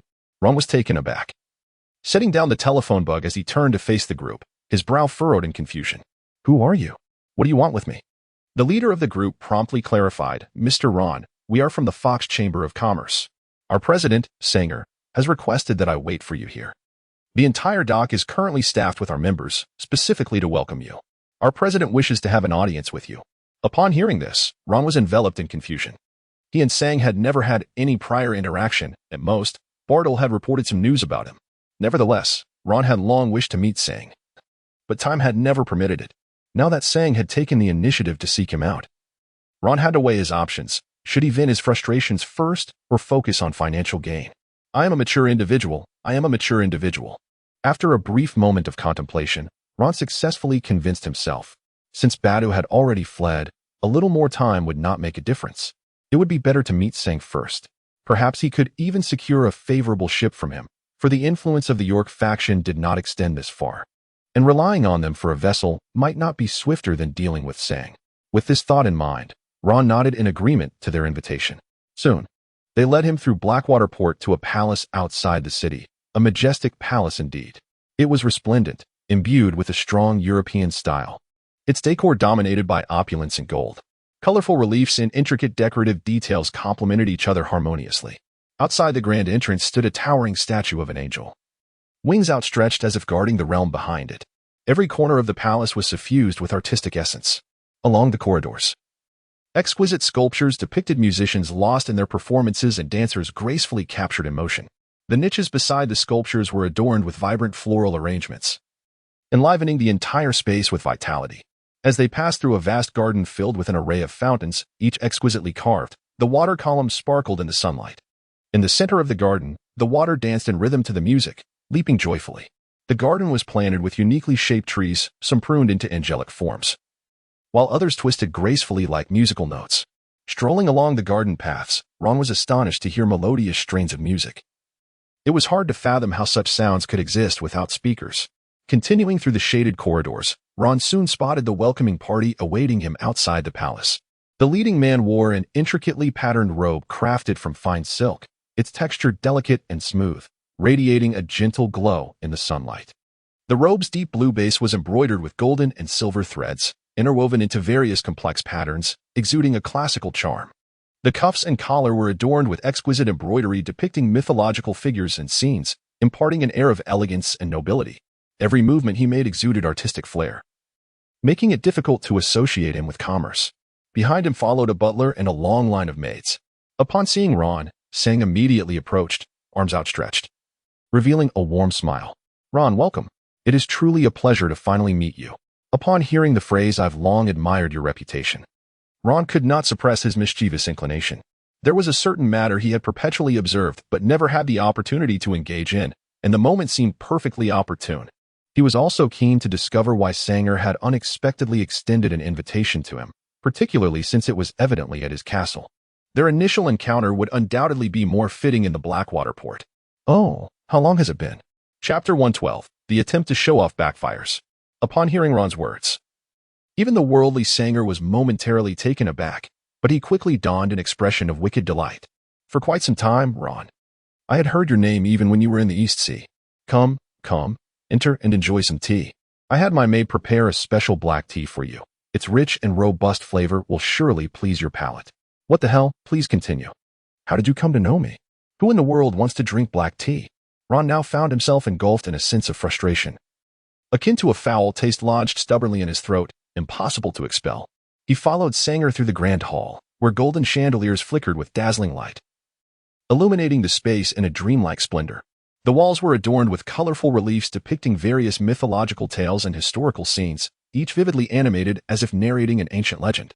The ceiling was painted with a star-studded night sky, bordered with gilded floral motifs, creating an ethereal atmosphere. The floor was laid with marble, polished to a mirror-like sheen, reflecting the opulence and solemnity of the palace. The entire edifice exuded unimaginable luxury. Any ordinary person entering would inevitably feel dwarfed by its grandeur. In negotiations, one would naturally feel inferior, perhaps elucidating Sanger's intention in bringing him here. After Ron and Sang settled into the parlor, the maid poured them red tea and gracefully exited the room. Following a brief exchange of pleasantries, Sang revealed a box crafted from rosewood and pushed it toward Ron. The wood's grain was exquisite and profound, while the lid and sides were meticulously adorned with intricate gold and silver embellishments, the golden and silver lines intertwining to form a complex pattern. Upon sighting this box, one could instantly grasp the reason why some would purchase the case rather than its contents. "Mr. Ron, it is a pleasure to make your acquaintance. Please accept this modest gift as a token of my esteem." Upon observing the shape, Ron immediately deduced that it was most likely a knife, an exceptionally poor quality one, which he would certainly not deign to present. Sang, that fellow, truly had a flair for extravagance, with a mindset that abhors passing up a bargain. Ron promptly reached out to accept the wooden box. "I am truly grateful to you, Mr. Sang." Ron reached out to take the wooden box, opening it to reveal a knife within. He withdrew the blade from its sheath and examined it closely. As he gazed upon it, the smile on Ron's face gradually faded. This was not due to the knife's inferior quality, nor was it because Sanger had dismissed him. Rather, it was the astonishingly high caliber of the blade that surpassed his wildest expectations. Ron gently flicked his fingertips across the blade, producing a resonant hum, clear and melodious. with echoes lingering in the air as if reverberating through it. The surface of the blade gleamed like a mirror, exuding an unparalleled sharpness that emanated a piercing chill. Every inch of the blade had been meticulously honed, and subtle ripples flowed along its body, unmistakably indicating that it was no ordinary weapon. Ron furrowed his brow and asked with curiosity, "Mr. Sang, what is this knife?" Mr. Sang, pleased with Ron's astonishment, smiled broadly. "This is the renowned blade, Thunderbird. According to legend, on stormy nights in the homeland of the master blacksmiths, a colossal bird of lightning appears on the horizon. Its silhouette dances amidst the tempest, stirring the dark clouds with remarkable speed, while the sound of thunder resounds like the roar of a great beast. One fateful night, during a fierce thunderstorm, a blacksmith witnessed the might of this thunderous bird, and he was profoundly moved. He vowed to forge a blade that could rival such power. Gathering meteorite iron from the site of a lightning strike, this extraordinary metal was imbued with unparalleled hardness and sharpness through the trials of thunder. After countless hammer strikes and relentless refinement, this meteorite was forged into the very essence of the Thunderbird. With each swing, the blade emits a deep hum, as if the thunder itself echoes in one's ears. Atop the highest peaks, through months of labor and relentless forging, and under the baptism of thunder, he ultimately crafted this legendary sword. Ron gazed intently at the Thunderbird, a blade measuring 3 feet in length. Its slender body adorned with delicate azure patterns and streaks reminiscent of lightning. Each intricate design seemed to whisper softly of the tale woven during its forging, where thunder and lightning intertwined. The shadow of the Thunderbird appeared almost etched upon the blade, a faint blue luminescence swirling upon its surface, evoking visions of its majestic flight amidst the tempest. As a swordsman, Ron harbored an immense fondness for renowned blades, and coupled with his profound collecting obsession, his gaze was almost affixed to the Thunderbird.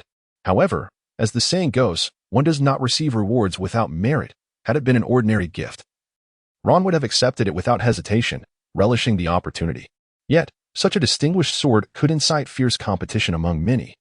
Ron was reluctant to owe Sanger such a significant favor without cause, and he took a step back, directly inquiring, "Mr. Sanger, it is our first meeting, and you bestow upon me such a weighty gift, which leaves me somewhat apprehensive." Upon witnessing that his gift was not accepted, Sanger's expression was far from displeased. The corners of his mouth curled upwards, almost uncontainable, reminiscent of a deity's playful smirk. "Ha ha ha, Mr. Ron, while this is indeed our first encounter, it is certainly not my first hearing of your name." Ron was not at all surprised by this revelation.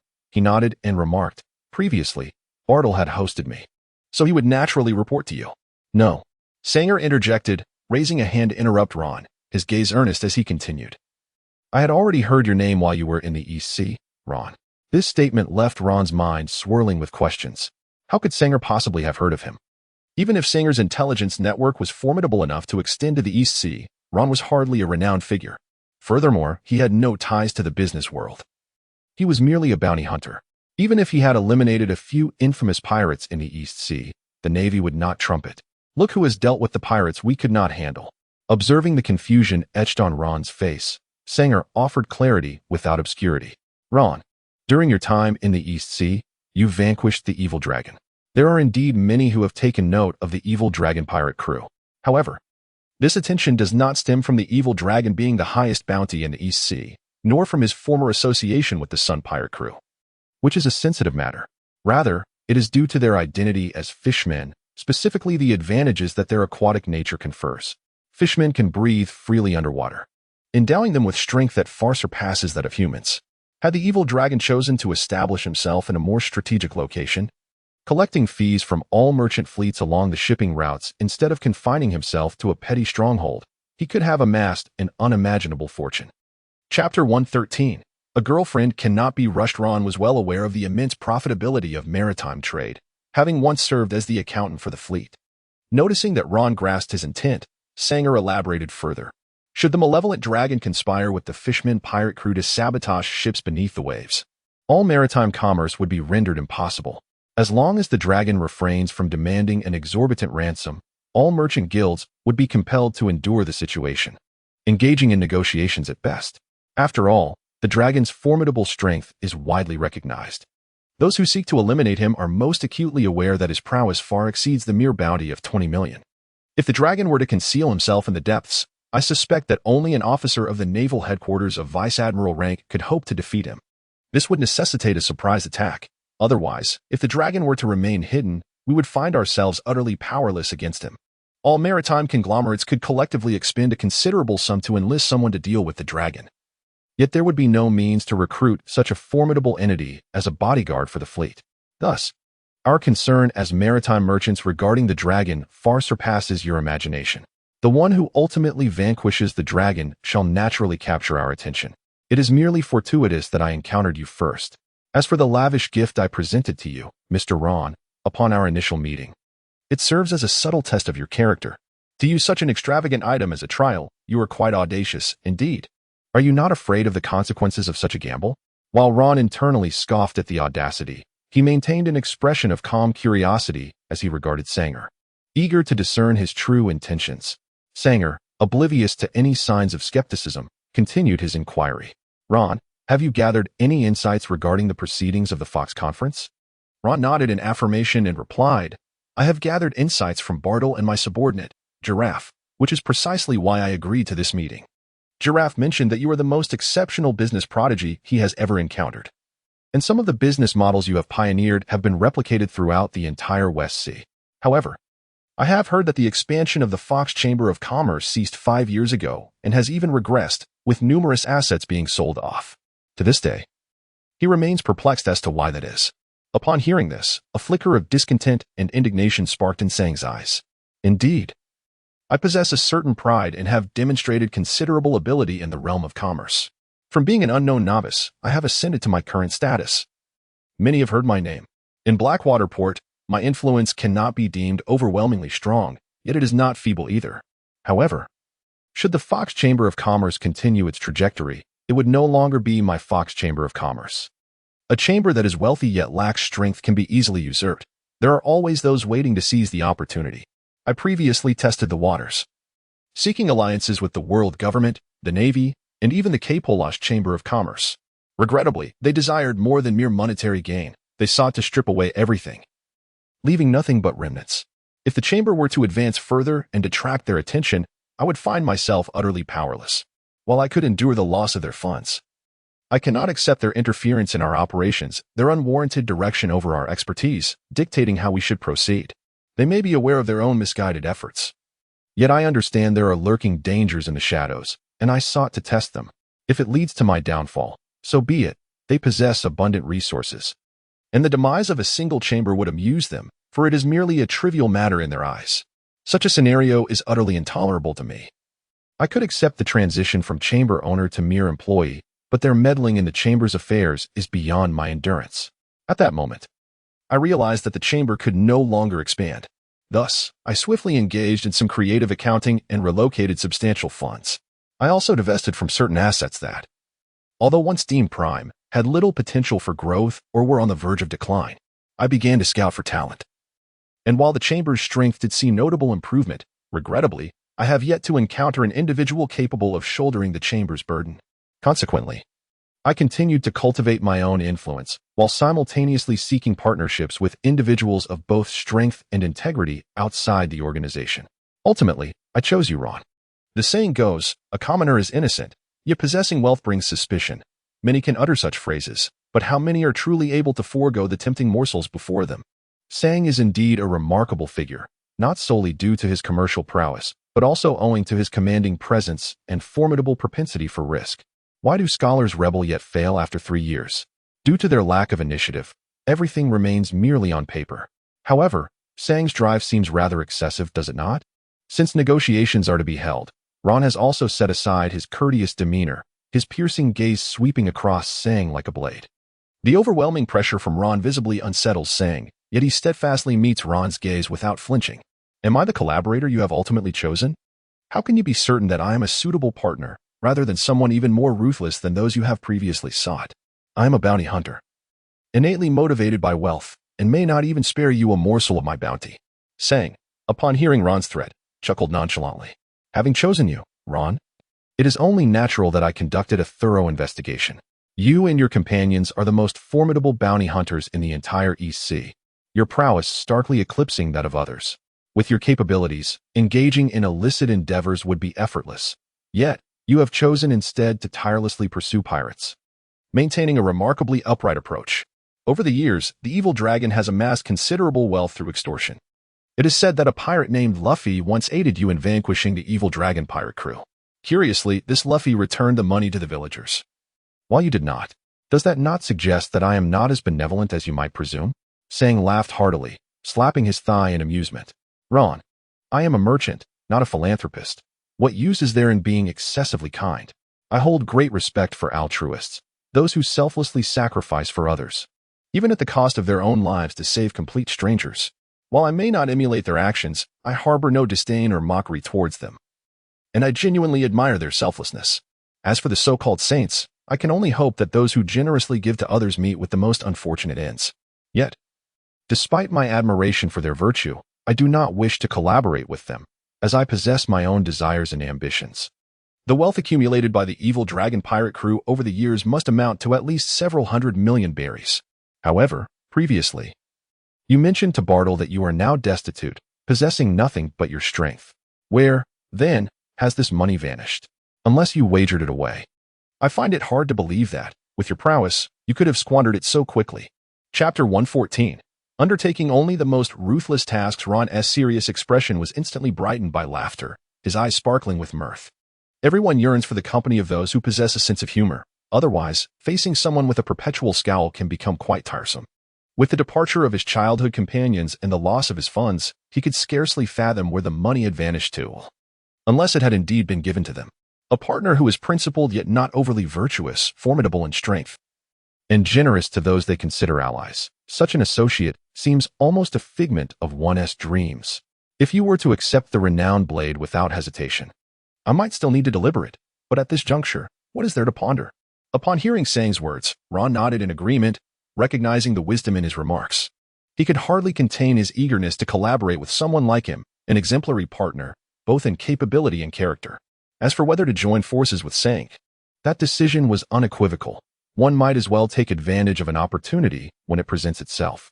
Since we are to cooperate, how shall we structure this collaboration? Sang immediately adopted a serious demeanor, shedding his previous jesting attitude. We will split everything 50-50, without differentiation. All profits of the Commerce Guild will be evenly divided between us. I shall handle the business affairs, while you will oversee matters of strength. The primary objective of our guild is to gather diverse resources for you, aiding in your ascent to power. You possess the strength, and I have the means. Together, we shall acquire everything we desire. Very well, from this moment on, this shall be our guild. Upon their first encounter, Ron and San hastily forged a contract that would be inconceivable to the average person. Yet, many legends commence in such a careless manner. It is only after one has ascended to legendary status that bards will compose epic tales and immortalize their myths. Once I have entered the realm, esteemed scholars shall engage in profound discourse on my behalf. After presenting the renowned blade before Ron, San then produced a seemingly inconspicuous sheet of white paper from behind him and solemnly addressed Ron. In truth, my earlier mention of the famed sword was merely a token gift, devoid of any pretense of modesty, in comparison to that illustrious blade. This is indeed the most valuable item I have acquired over the years at Blackwater Port. Ron's curiosity was instantly piqued. For what could be of greater value than a renowned blade? He grasped the paper handed to him by Sang, and his expression turned grave. Boldly inscribed upon it were the words nourishing cuisine. This culinary art possessed the extraordinary ability to produce dishes that not only revitalized the weary after arduous training but also nourished the body, even mending the hidden injuries accumulated during their endeavors. For anyone striving to enhance their martial prowess, this was truly a treasure beyond measure. A famed weapon, no matter how formidable, is merely an external force. However, the strength derived from nourishing cuisine is eternally yours. Many have remarked that the Fox's Chamber of Commerce has ceased its expansion in recent years, even regressing significantly. Yet, what remained unanticipated was that, although the chamber did not grow, it underwent the most crucial accumulation and transformation. Over these years, you must have relied heavily on the culinary recipes to cultivate talent, no? Sang smiled confidently, revealing his profound satisfaction with the chamber's evolution. Despite the annual profits being in the negative and my savings nearing depletion, I have indeed nurtured a formidable cadre of warriors. Yet, with only the recipes at hand and no strong guidance, their true combat abilities remain uncertain.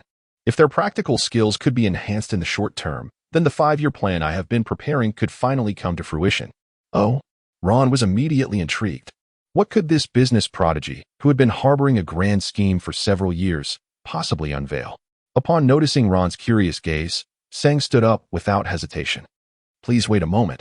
I shall return shortly. After exiting the room, Sang quickly reappeared, brandishing a stack of banknotes, which he then handed to Ron. Ron examined the banknotes he received, noting their exquisite craftsmanship. Upon closer inspection of the obverse, he discovered intricate patterns that concealed minuscule texts and images, discernible only from specific angles. The security features included fluorescent lines, tiny letters, and color-shifting inks, revealing a unique effect under sunlight. The texture of the banknotes was remarkably pronounced, imparting a sense of depth and dimension.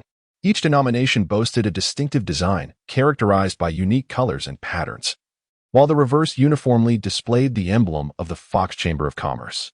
Upon catching sight of the stack of banknotes, Ron's demeanor instantly shifted to one of grave seriousness. While others might have been oblivious to Sanger's intentions, Ron, being a man of the modern era, immediately grasped the underlying concept. Are you contemplating the introduction of vouchers belonging to the Fox Consortium, or rather, the Fox currency? Initially, Sanger wore an expression that suggested he was eager to flaunt his recent acquisition to his companions. However, he was taken aback when Ron swiftly unveiled his intentions, staring at him in disbelief. Indeed, I plan to implement the use of Fox currency across all establishments affiliated with the commercial club, including shopping venues, casinos, resorts, taverns.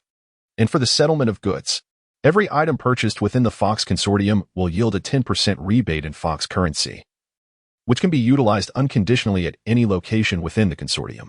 Furthermore, I will circulate a significant quantity of Fox currency in the black market at a value lower than its face value, facilitating direct transactions among patrons.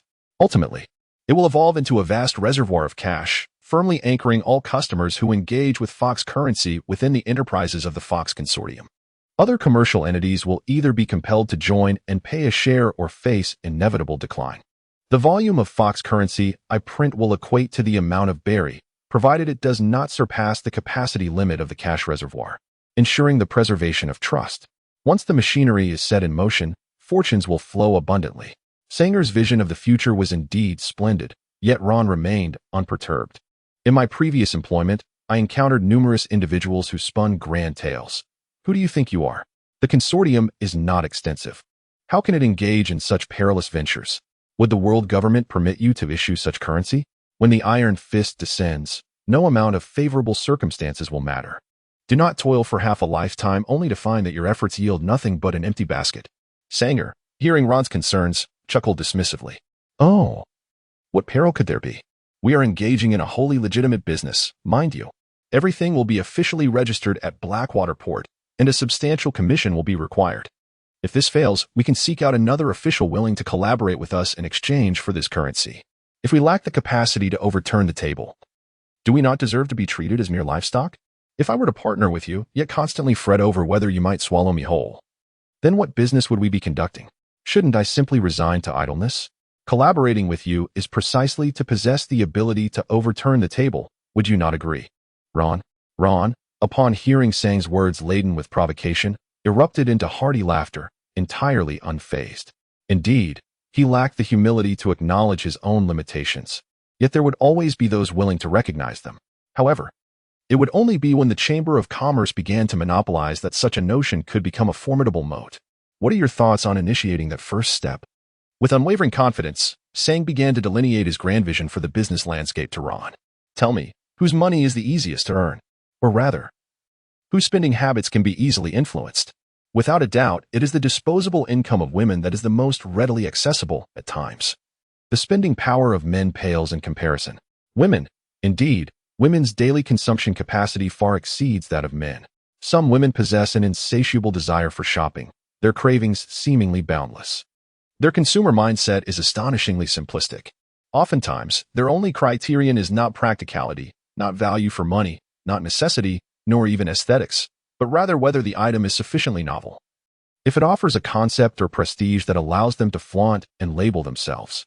Ron found himself in complete agreement with Sang's perspective, surveying him from head to toe as if suddenly enlightened. So, the flamboyant attire you don today, akin to that of an artist, serves what purpose? Precisely. Over the years, I have not only been cultivating a formidable team, but also nurturing a cadre of designers.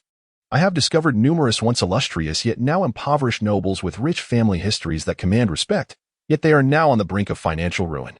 I intend to craft a series of noble luxury goods and accessible luxury brands from them, enabling them to frequent various social gatherings clad in luxurious garments designed by the Fox Chamber of Commerce, each imbued with unique historical significance and exquisite craftsmanship, embodying diverse design philosophies. We shall establish various obscure associations, unheard of even by dogs, and lavish upon them a plethora of titles, prompting newspapers to eagerly report on their exploits. Some women's perceptions are indeed peculiar. It seems that whatever a genuine heiress, held in the palms of admiration, does, they feel compelled to mimic, believing it will transform them from mere maidens into princesses. It is almost unfathomable to consider the lengths they will go to in pursuit of these ideals. Thus, when faced with such clientele, we must skillfully persuade them, ensuring they understand that failing to purchase our offerings would render them obsolete. At that juncture, we need do nothing. Others will instinctively ostracize them. Without their presence, how could we ever profit? However, it is indeed quite easy to earn money from men. To attract their wealth, one must eschew trivial methods that yield little reward for great effort. Instead, one must provide them with a thrill, the most exhilarating and rapid source of income. Without a doubt, lies in gambling, a dance between heaven and hell. Yet, the games currently offered in casinos are overly intricate. The more complex the rules, the more they ponder, leading them to refrain from reckless betting. It is essential to make these gamblers lose track of time and abandon their rationality, as this will deepen their immersion. Sometimes, simplicity can outshine complexity. The more straightforward the game, the more entranced they become, resulting in greater profits for us. Senga grew increasingly animated, feeling as if the accumulated frustrations of the years had been released, bringing an unprecedented sense of exhilaration. A renewed ambition ignited in his eyes, and he was eager to embark on a grand endeavor. Ron gazed at the exquisite fox coin in his hand, unable to suppress his admiration. This object was not merely a treasure trove of wealth. It was a true masterpiece of art. Were it not for its stunning anti-counterfeiting measures, it would have been replicated in mere days. Such an achievement is not easily accomplished. It appears that you have indeed gathered a remarkable team. In this regard, Sang was quite proud.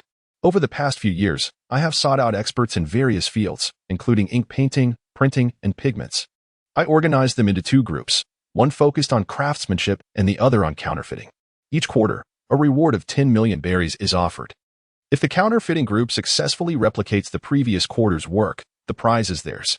Should they fail, the reward goes to the craftsmanship group, which must share anti-counterfeiting techniques with the counterfeiting group. Over the years, the anti-counterfeiting technology has undergone numerous iterations and upgrades, making replication exceedingly difficult. Once the Fox coin is officially in circulation, I will further increase the size of both groups and the amount of the rewards. Sang initially intended to boast about his commercial strategies, but upon noticing that Ron's expression revealed no signs of confusion, he quickly comprehended the situation. A sense of intrigue washed over him, as his attempt at grandiosity fell flat. Sang gazed at Ron with growing envy, reflecting on the reality that some individuals are, indeed, favored by fate. It seemed that the divine not only kept the doors of opportunity open for him, but also furnished a splendid mansion, ready for immediate occupancy. Ron possesses an extraordinary talent both in swordsmanship and commerce, yet what he admires most is Ron's discernment. Despite having such a keen business acumen, he has never entertained the thought of engaging in trade. Instead, he has devoted his entire energy to cultivation, having long realized that without strength, no amount of money is truly meaningful.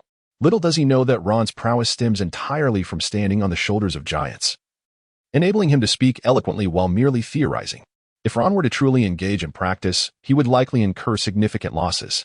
Sanger and Ron swiftly transitioned their conversation from noon to evening, when the butler knocked and entered to serve tea, gently reminding Sanger that night had fallen. Glancing out the window, Sanger finally registered the time and waved his hand decisively. Ron, you haven't had the chance to truly enjoy Blackwater Port, have you? Allow me to extend the courtesy of a host and make proper arrangements for you. He revealed a knowing expression, exchanging a wink with Ron that only men could comprehend. Upon witnessing this, Ron's interest was immediately piqued. He had long desired to indulge in carnal pleasures, yet was perpetually encumbered by an unending array of responsibilities. Whether it was the presence of Kuina and her companions or the lack of sophistication in his options, he had always found himself thwarted. At last, he had seized an opportunity, and with a seasoned guide to lead the way, he was evidently poised to discover more refined resources. When Ron arrived, he sprinted in, his attire dust-laden from the journey. After a brief cleansing, he donned a suit meticulously tailored by 5 artisans within the span of an hour, delivered by the butler.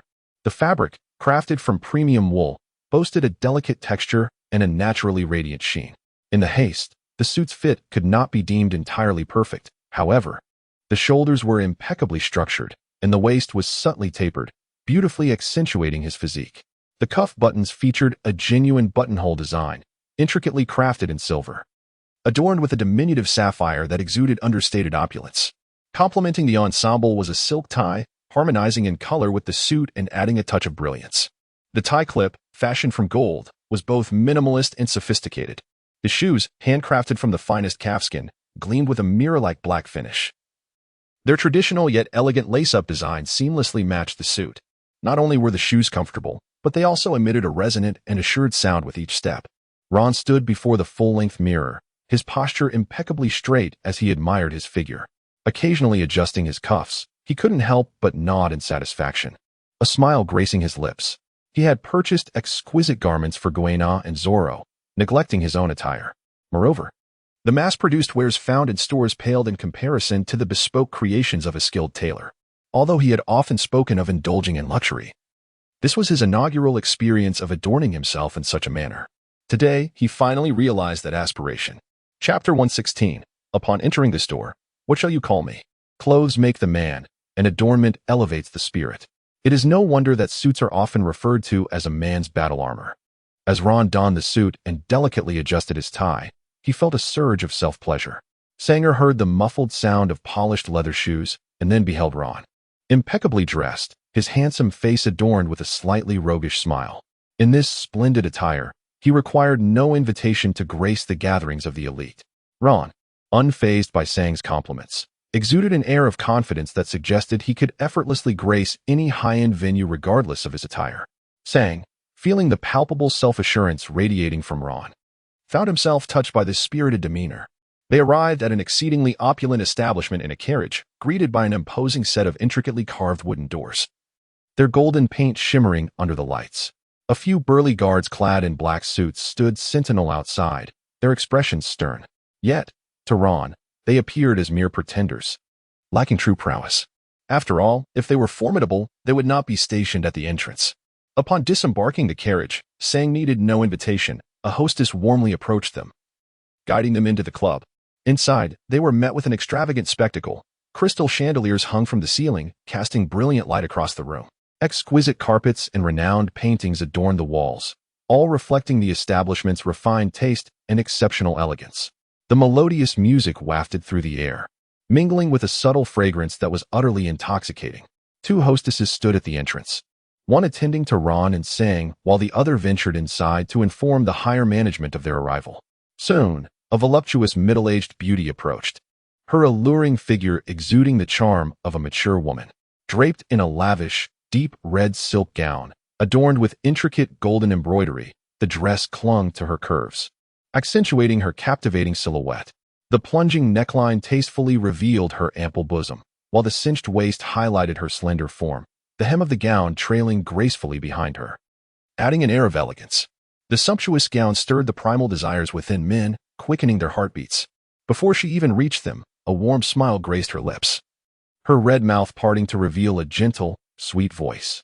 Sang, it's been quite some time since your last visit. Have you been longing for me? This gentleman seems unfamiliar. Has he never graced our presence before? Let me introduce him to the nuances of our establishment. With a gaze filled with longing, she looked at Sang, as if attempting to ensnare his very soul. Sang, unreserved, embraced the woman warmly. Ha ha ha, Mara. Today I bring you a distinguished guest. Take good care of him, and I shall reward you handsomely.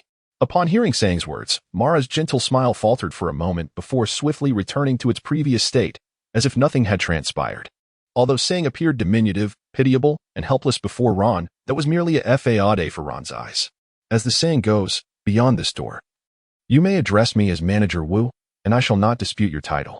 Yet, within these walls, what name do you bestow upon me? Only within the confines of Wuzhuang Temple may you refer to us as Qing Feng and Minghua disciples. Once outside, you are obliged to address us as Ancestor Qi Feng and Ancestor Mingwei.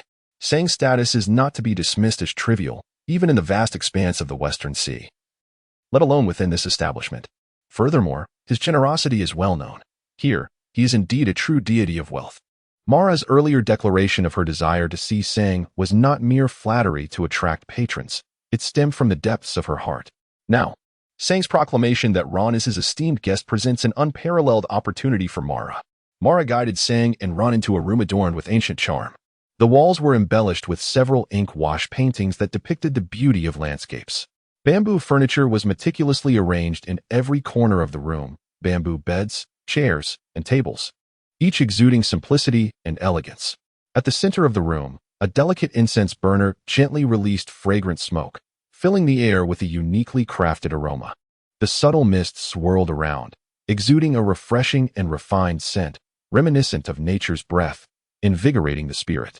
The gauzy curtains hung lightly, partially concealing the inner sanctum, through which faint silhouettes of graceful figures could be discerned. Clad in ancient-style, fitted gowns, they exuded tranquility and elegance, softly playing bamboo flutes, their melodies resonating with grace. Some held gyukins, their clear notes flowing like water, weaving enchanting tunes. The intertwining sounds of flute and guqin danced together, enveloping the ancient room in a poetic dreamscape.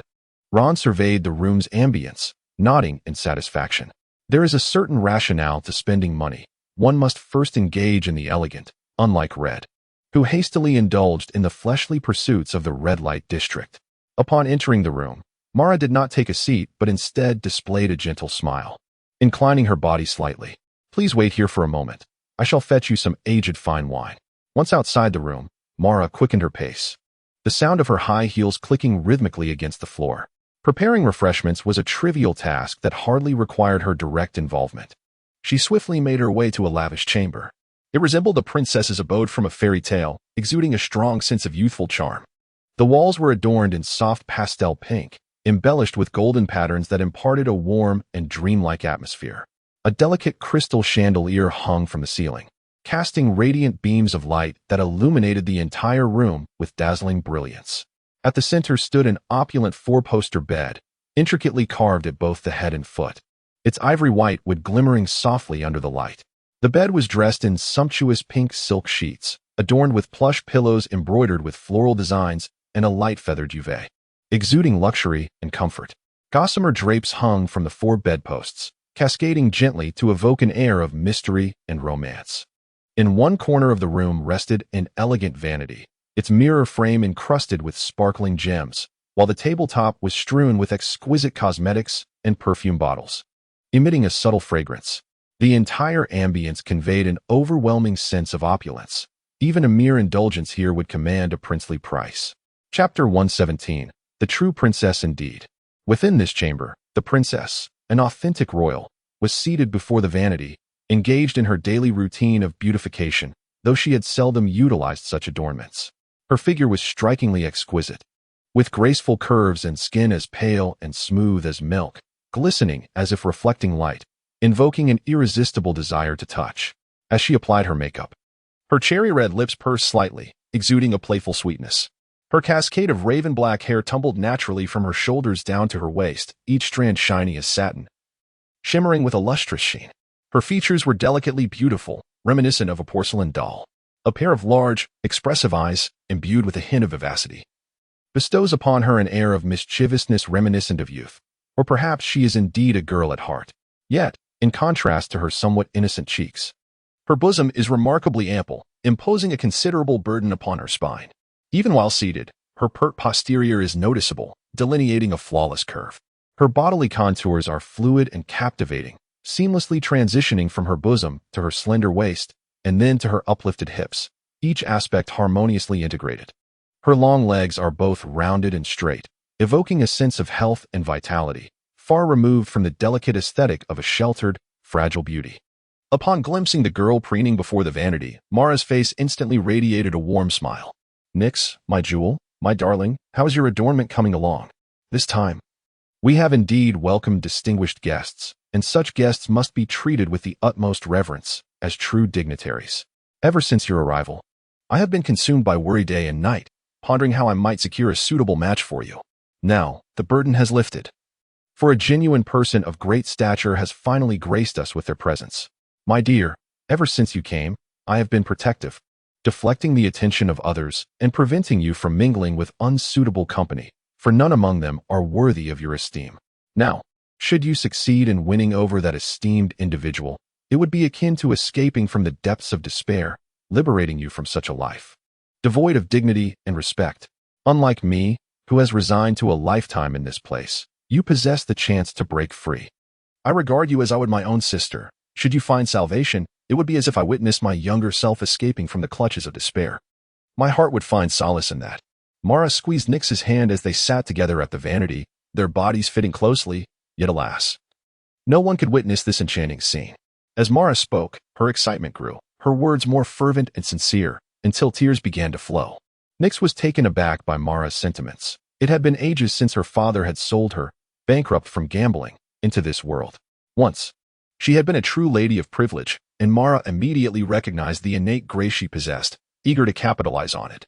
Mara sought not only wealth but also influential connections, hoping to leverage Nyx's charm to gain favor with powerful figures. Nyx, having been raised in an affluent environment, exuded a natural composure and elegance in every gesture.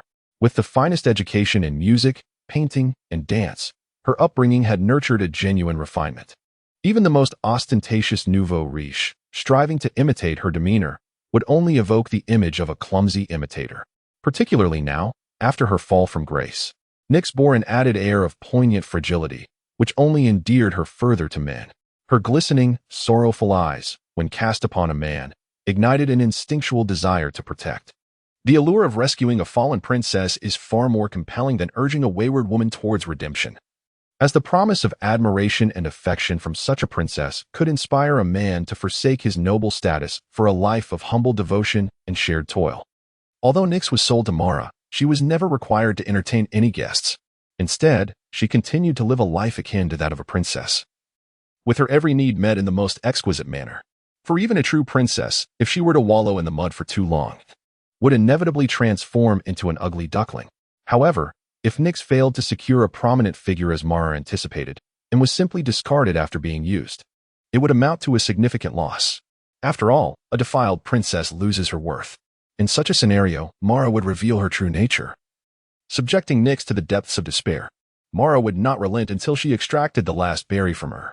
Of course, this represents the worst-case scenario, which is why Mara has been diligently seeking suitable clients for Nyx. Although, given her status, she could hardly access the profiles of clients of sufficient nobility. Her years in the world of pleasure have endowed her with a profound understanding of men and an exceptional ability to gauge character. Otherwise, she would fail to satisfy the clientele. The more exclusive the establishment, the greater the need to comprehend the human heart, as it is essential to provide emotional value. Relying solely on beauty? For those who frequent such venues and spend lavishly, beauty is hardly a scarce commodity. The younger and more novice the man, the better the target.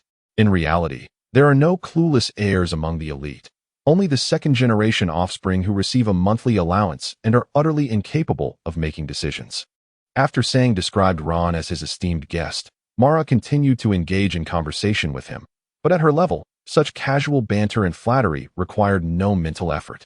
Her attention was entirely devoted to scrutinizing Ron. From the moment Ron stepped through the door, he was captivated by the opulent decor of the establishment, clearly a scene he had seldom encountered. The fact that a distinguished guest of Sangre found the lavishness of a club so intriguing was indeed thought-provoking. She observed that in Ron's eyes, there was only curiosity and appraisal, much like a visitor admiring a peculiar curiosity. Yet, it was merely curiosity. He did not regard the luxury before him, or the wealth and power it symbolized, with any significance. Lacking a background of wealth and influence, yet dismissing these notions entirely, he was left to rely solely on his own strength. This formidable power, honed over the years without much interaction with women, or rather, this boy who had remained untouched by the world, was the epitome of a prime client. Although Mara was currently nestled in Nyx's embrace, weeping and feigning vulnerability, the smirk upon her lips was as unmistakable as a loaded weapon. Chapter 118. The Gambling Father. When Nyx was initially sold to Mara, she lived in a constant state of anxiety, fearing she might be forcibly thrust into the role of an escort. As a young lady of privilege, she was oblivious to the distinctions between high-end establishments and the sordid streets of lower-tier brothels. This was not a place where brutish, inebriated men stumbled in, disrobing to engage in transactions. Day by day, Nyx continued to live a life of luxury, and ironically, her current living conditions surpassed those of her previous existence, despite her prior aversion to extravagance. Although Mara insisted she prepare herself with makeup daily, she had not once utilized it over the course of an entire year. She had grown accustomed to this lifestyle, believing it would persist indefinitely. Unexpectedly, today, Mara summoned her to entertain guests, leaving Nyx momentarily dumbfounded, overwhelmed by confusion and a surge of profound fear. After more than a year, her life was on the brink of a seismic shift. Before she could even shed a tear, Mara began to weep, rambling on about her own grievances. Nyx, initially at a loss, found herself swayed and embraced Mara, offering her comfort in return. "Mara, dear sister, those times are behind us. I promise to return often to visit you." After exchanging a few simple words, Mara led Nyx into a room. A waitress clad in a form-fitting cheapao, slit to the waist, was seated by Ron's leg, pouring him a drink. Before Mara even entered, a captivating smile graced her face as she softly addressed them. "Mr. Sangre, Mr. Ron, my apologies for the wait. But trust me, your patience will be well rewarded." As Ron lifted his gaze, he beheld Mara, her voluptuous figure and enchanting curves captivating his attention. She adorned herself in a long gown of intricate lace design, the black fabric teasingly revealing her skin, sculpting a silhouette that was both mature and alluring. The air around her exuded a fragrance reminiscent of a ripe peach, sweet and enticing. Her luscious crimson lips curved gently, enchanting all who beheld her.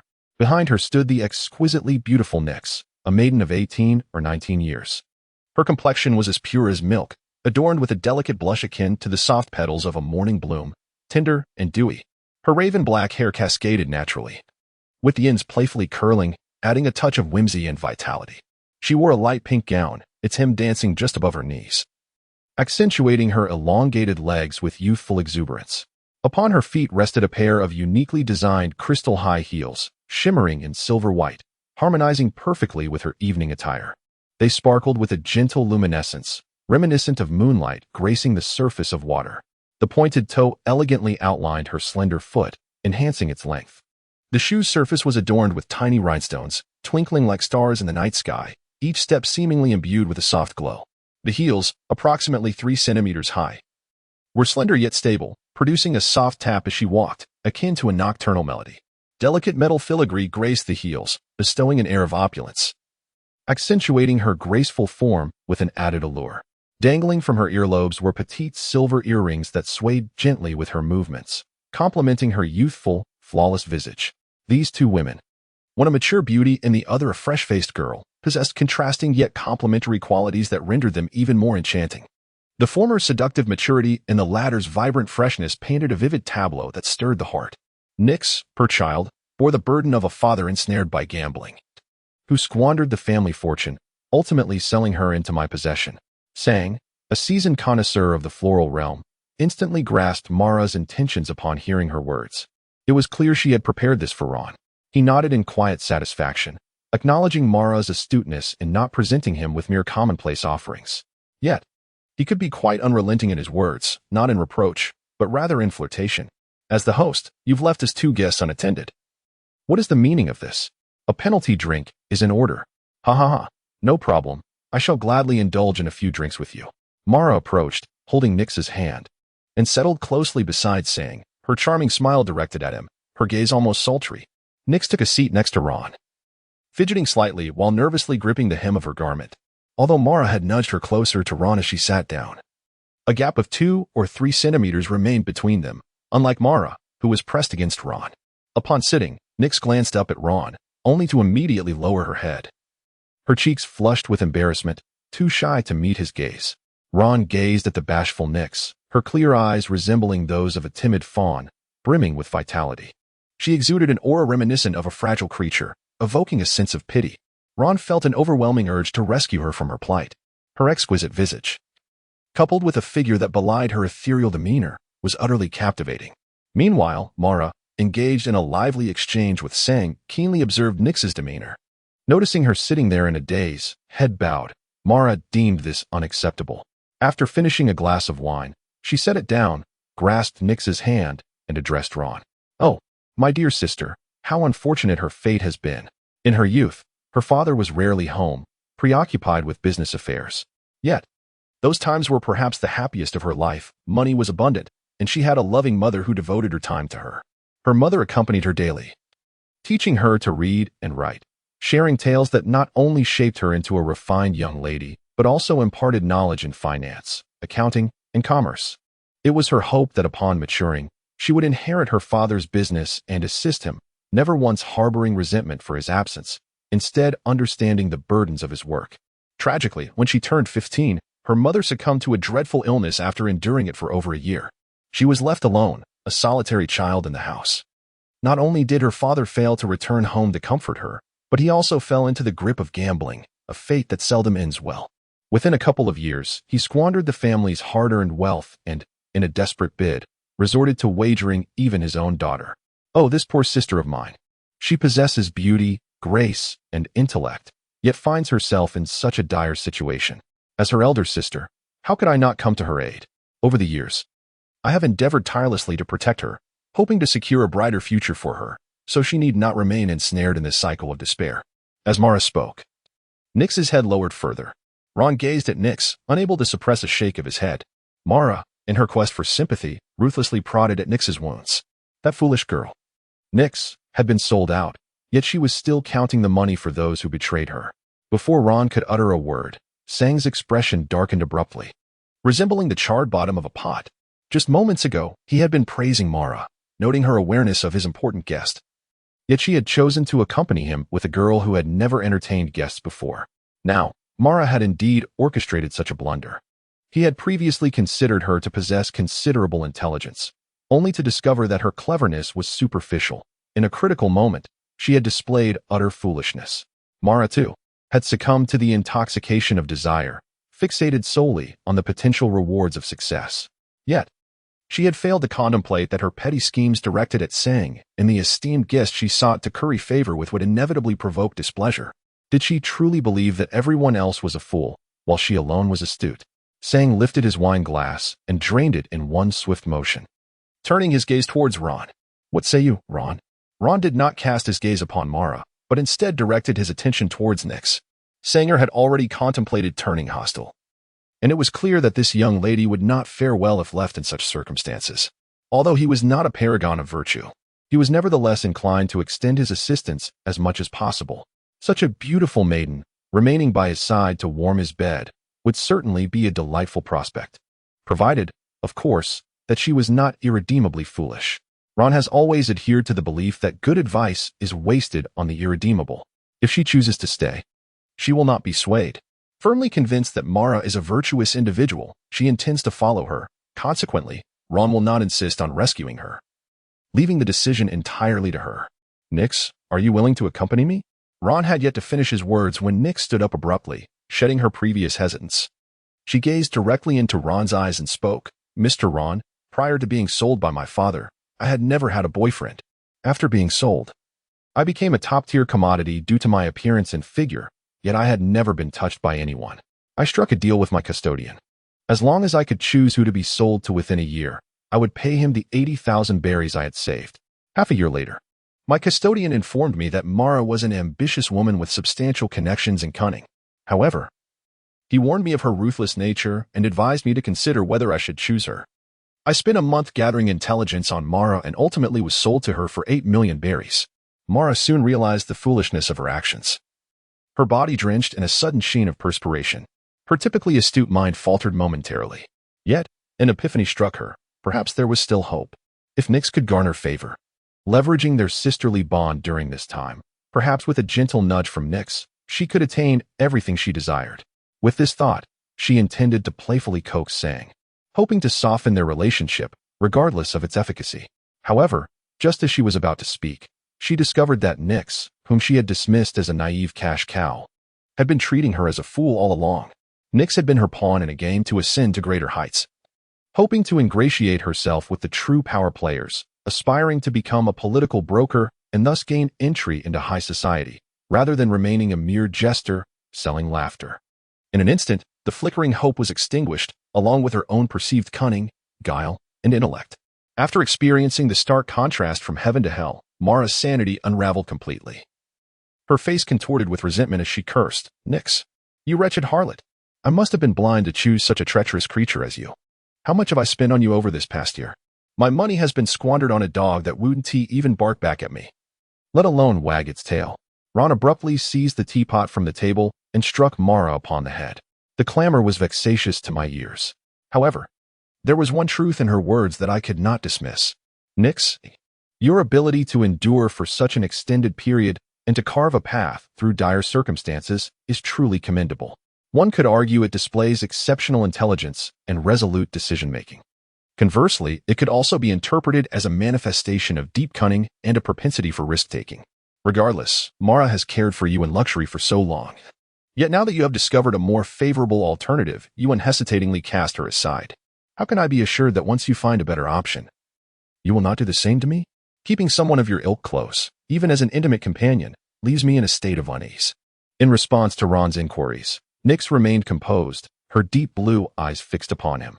"Although Mara has nurtured me for an extended time, her intentions were never pure from the outset, and I do not believe I owe her anything. We are akin to two gamblers at a gaming table. She has wagered the expenses incurred during my upbringing, while I have staked my very self.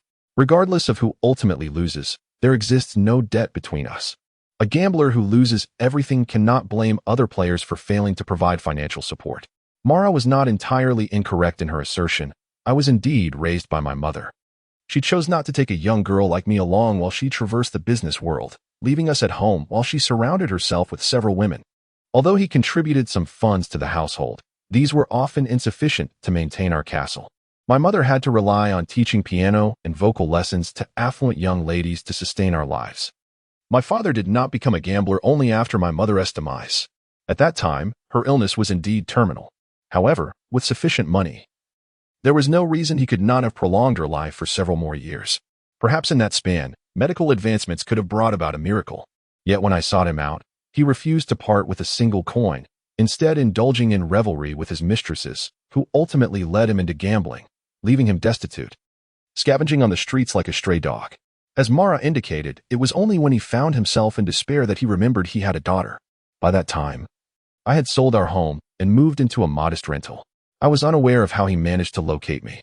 Upon awakening one day, I discovered I had been sold to traffickers. The 80,000 berries I had saved were insufficient to secure my freedom. If you rescue me from this fate, you shall be my benefactor. I will follow you devotedly, assist you, and provide my support. As for fears of ingratitude, my mother did not raise me to become such a person. Chapter 120. I look forward to your guidance in the future. Ron gazed at the composed Nix, his admiration growing with every glance, a broader smile gracing his lips. After Nix finished speaking, Ron slapped his thigh and erupted into laughter. "Ha ha, Sang. I truly adore this girl. I am utterly enchanted." Sang, who had initially planned the day for Ron but faced setbacks that darkened his countenance, now found his spirits lifted by Ron's joy, and a smile returned to his face. "Ha ha ha, as long as you are happy, Ron. Today indeed exemplifies the adage of misfortune leading to fortune. Let us depart to a quieter place for a late-night snack." Upon finishing his words, Sang's expression turned serious as he directed his gaze toward Mara. "Mara, I trust you still have a considerable sum of money with you? Restoring Miss Nix's freedom should be more than sufficient. The remainder can serve as your burial fund." With Ron's interest in Nix piqued, Sang's tone grew notably respectful, opting to speak of restoring her freedom rather than purchasing her outright. At that moment, Mara, still reeling from Ron's unexpected affection, finally steadied herself, rising unsteadily to reach for Sang. Sang, I never intended to deceive you, truly, I swear. I was merely trying to secure a good future for Nix. I just had a momentary lapse in judgment." Sang, without a backward glance, forcefully brushed aside Mara's outstretched hand. Ron rose to his feet and extended his hand towards Nix. "Allow me to reintroduce myself. I am Ron." Nix gazed at the hand he proffered, her face lighting up with a radiant smile, as if the sun itself had grown a touch brighter. "Ron, I am Nix. I look forward to your guidance in the days to come." Ron grasped Nix's hand firmly and led her outside. "Is there anything worth commemorating that you wish to take with you?" Nix shook her head. "The necklace my mother gifted me, I have already worn it." "Very well, let us proceed. Congratulations on your rebirth." Ron took Nix's hand and led her out of the club. The sound of Nix's high heels clicking against the crystal floor resonated with a cheerful cadence. Although there was one more person returning, it posed no challenge for Sanger's opulent carriage. Ron first ascended the carriage, then extended his hand to pull Nix up alongside him. Once seated, he wrapped his arm around her waist, drawing her close as he spoke. Sanger, what are the arrangements moving forward? We barely touched our meal before you overturned the table. Let us procure some food. Although Nix has certainly wanted for nothing during this time, when one's spirits are low, no amount of sustenance can suffice. It is time to celebrate her liberation from suffering and embrace her rejuvenation. Let us not skimp on this occasion. Sanger, upon hearing Ron's words, waved his hand dismissively. Brother, you have grown accustomed to hardship. It is high time you shed such a habit and learn to indulge. It may only be a little past 11 at night, but even so late, our service shall remain unwavering. As long as there is wealth, these matters pose no issue. I ensure that a lavish midnight feast is prepared daily, regardless of my presence. If I am absent, the provisions will be distributed among my subordinates as a token of appreciation. I am not one to squander. Listening to Sanger proclaim his frugality, Ron found himself at a loss for words. Perhaps this was the unpretentious existence of the affluent. Before long, they arrived at the dining hall, where an exquisite array of dishes and delicacies awaited them, leaving Ron thoroughly satisfied. As Ron and Sang engaged in conversation about the situation in the West Sea while enjoying their meal, Nick stood beside them, gracefully pouring tea. The scene exuded a sense of harmony. Tomorrow, I shall meet a well-connected merchant. What do you say, Ron? Will you accompany me? Nix, with her delicate fingers, akin to tender green shoots, presented a plump red grape to Ron's lips. Ron leaned forward, playfully taking a plump grape along with Nix's finger into his mouth, which caused her face to flush a deep crimson. She shot him a playful glare, withdrew her finger, and continued to offer him the fruit.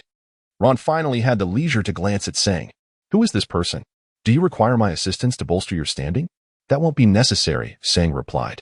We are engaging in legitimate business, which is mutually advantageous for both parties. The individual in question is named Sparrow, a well-connected merchant whose ventures extend beyond the realm of rare luxury goods. He even deals in numerous illicit minerals, specialty steel, and naval-grade warships. Naval-grade warships? Is that truly for sale? Even if he dares to sell them, who would be audacious enough to operate one? If the Navy were to catch wind of this, it would spell immediate doom. Upon hearing Ron's skepticism, Sang remained unfazed. Once adorned with a coat of paint and the seagull flag, it becomes a naval-grade warship. The vessel I command is merely a tribute to the Navy, a mere imitation. Ha ha ha. If he dares to sell it, rest assured it can be navigated. The Navy is quite pleased when it comes time to collect their dues. Upon hearing this, Ron nodded in agreement, realizing that the Navy, particularly the one traversing the four seas, had indeed descended into a state of disarray. However, this was hardly surprising. The pressures facing the Navy were, without a doubt, the most formidable encountered in generations. The era of great pirates had left the Navy's forces stretched thin. Every capable warrior had been dispatched to the Grand Line or the New World, leaving behind only the dregs of combatants. Ron pondered the situation, contemplating where profits could be found and how to strategize regarding the Navy's 6th Division. Sang continued his exposition. It was said that many items from Sparrow were directly sold to the Navy. Although the world government is the most formidable power globally, it operates primarily through its member states, employing its military might to suppress any dissenting voices, thus maintaining control over the world. The member states resemble a subordinate cooperative relationship, while the world government can levy various taxes on them in exchange for protection. Only in significant matters do the higher echelons, or even the leaders of the world government, possess the authority to issue direct commands to these member states. In everyday operations, the world government and the member states maintain a collaborative relationship to sustain the immense consumption of the Navy and other forces. The world government engages in certain transactions with the member states in even various gray market channels. The most notorious of these dealings involves the Golden Emperor. As long as the tribute is sufficiently high, even illicit dealings can be legitimized.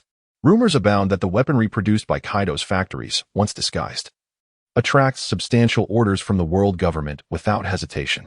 Thus, in this era, wealth and power reign supreme, and united, we possess both. Chapter 121. Spirit and Bravado. Sang believed that Ron, having trained in swordsmanship since childhood, was entirely unaware of the intricate machinations of the world government and the commercial world. Therefore, He seized every opportunity to enlighten Ron about the hidden truths known to the lower echelons, yet common knowledge among the elite. This illustrates that Sang was not merely seeking to exploit Ron, as there was no need for such education otherwise. Indeed, as he claimed, he had grasped the essence. True power is the only reality. Without it, everything else is but an illusion. Can one truly manipulate a person of great strength for a day, a year, or a lifetime? In the past, Ron would have eagerly sought connections with such influential individuals. However, now, there was no necessity. He and Sang had clearly defined roles, with Sang handling the networking. Ron devoted his time entirely to cultivation and enjoyment. As Ron indulged in a lavish feast with Sangu, he attentively absorbed the latter's insights regarding the relative strengths and weaknesses of the nations in the Western Sea. At last, he attained a more nuanced understanding of the prevailing situation and the intricate alliances among various factions. Presently, or rather historically, the most formidable nation in the Western Sea is the Kingdom of Flowers, possessing the 8 treasure navy, an official band of pirates. The Kingdom of Flowers has long reveled in rampant plunder across the seas, instilling a paralyzing fear in all other nations, who could only tremble under its looming shadow. However, such overwhelming power can breed a dangerous myopia, and the Kingdom of Flowers is no exception. Initially, when the underworld sought to establish a black market within its borders and construct weapons factories, the kingdom, boasting its formidable military might, dismissed them with disdain. The underworld, undeterred, turned to other nations, forging a colossal alliance to create expansive black markets and arms factories. As every nation began to construct weapons factories and engage in an arms race, acquiring advanced military equipment for their defense forces, the Kingdom of Flowers, confident in its 8 treasure navy, regarded these developments with contempt, even mocking others as cowards who could only rely on such trivialities. Yet, with the rise of underworld titans like Joker, Tianyacha, and Don Quixote da Flamingo, the arms trade surged at an alarming pace, posing an increasing threat not only to ordinary pirates, but to powerful figures as well. Even leaders of the 8 treasure navy found themselves reluctant to withstand the onslaught of overwhelming explosives and artillery. In this moment of reckoning, the Kingdom of Flowers found itself regretting its past arrogance, abandoning its haughty demeanor. Eager to re-establish contact with the underworld, it sought to procure various weapons and even granted them the right to construct factories within its territory, offering a substantial tract of land for their use at no cost. It is only through experiencing defeat that one truly comprehends pain.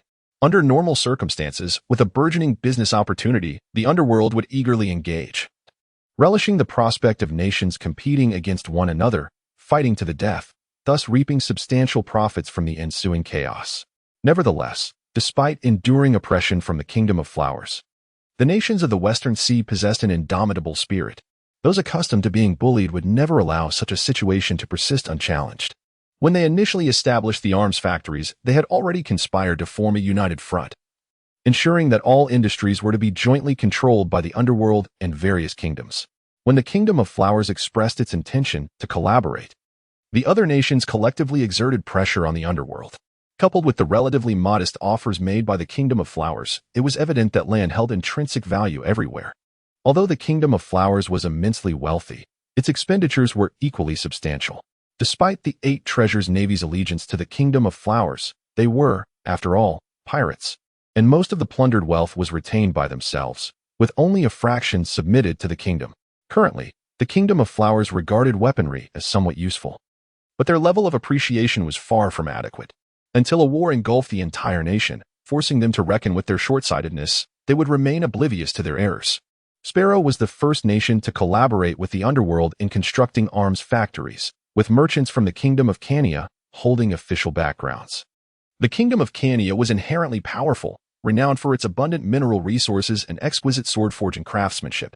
This nation had long been celebrated for producing countless legendary blades, with smithies scattered throughout the land, attracting numerous swordsmen, making it a force to be reckoned with in both wealth and strength. Since the royal family of the Kingdom of Kuina forged an agreement with the underworld, facilitating extensive arms and weaponry trade, the nation's power escalated to new heights. Ports for transporting supplies and armaments operated ceaselessly, with immense transaction volumes circulating vast wealth. As copious funds flowed in, the Kingdom of Kuina attracted a multitude of formidable outsiders, bounty hunters, and ambitious adventurers. The rapid growth of national power led to an expanding military, naturally fostering an insatiable ambition. No longer content with its long-standing position as the second strongest, the rulers of the Kingdom of Kuina set their sights on the dominant force of the Western Seas. The Kingdom of Flowers, frequently instigating friction and provocations to test its strength. By leveraging the resources of the black market, they garnered a substantial array of allies. These allies were not only the initial nations from the Western Seas that consented to engage in black market trade and establish arms factories, but also included many with obscure identities, such as pirates and revolutionary forces. After all, they are the heavyweight clients consuming weapons, yet these claims are mere rumors, lacking any substantial evidence. In naval warfare, the Kingdom of Kuina has thoroughly assimilated the strategies for maritime dominance. By deploying a formidable fleet and artillery, they obliterate enemy vessels into fragments, minimizing direct confrontations to compensate for their deficiencies in advanced military capabilities. Presently, the entire maritime trade in the Western Sea is inextricably linked to dealings with the Kingdom of Kuina. Seeing that Ron had processed the intelligence, Sang continued to elaborate on his ambitions. The Kingdom of Kuina is unabashedly ambitious. Coincidentally, we share the same fervor. Ha ha ha. In this endeavor to negotiate cooperation with Sparrow, as long as the discussions proceed smoothly and the price remains sufficiently low, we could directly commence our share of Blackwater Port. Upon hearing this, Ron paused mid-bite, lifting his gaze to Sang. Are you being overly ambitious? You wish to tackle the most formidable challenge right from the start. The business of Blackwater Port is monopolized by the Kapolash Trading Company, and I need not remind you of that. Are you truly confident in challenging their monopoly?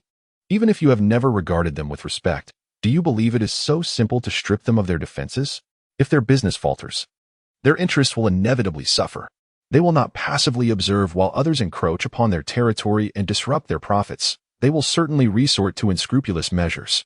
Hearing Ron's skepticism, Sang, brimming with enthusiasm, slammed his goblet onto the table, producing a resounding thud. He stood on one leg atop his chair, laughing boisterously. Ha ha ha ha. Just them. Chapter 122, Promotion and Wealth. Sang waved dismissively, scoffing at the Kapolash Trading Company, which purportedly has the power to summon dragons at will. The current trading companies, relying on their monopolistic status, have long ceased to evolve. The wares from their company have not seen significant innovation in ages. They are merely recycling outdated concepts, and their designs have become utterly tiresome to customers. However, one cannot entirely blame the underlings. The entire company is stagnant, with all lucrative opportunities monopolized by nepotism. Even if one were to create a best-selling product, they would still receive a meager salary. Only a fool would toil under such circumstances. The upper echelons of the trading company are entirely indifferent, believing that as long as they possess exclusive operating rights and tax exemptions, they are invincible in the market. A group of simpletons. With a royal flush and a winning hand, even a pig could triumph effortlessly. The crux of the matter is, they are even more foolish than pigs. They have completely lost their sensitivity to market competition, forgetting the fierce survival rules of the marketplace. These fools mistakenly believe that their monopolistic position ensures that others can only purchase their goods. I shall make them understand what the market truly entails. The choices of consumers dictate the market.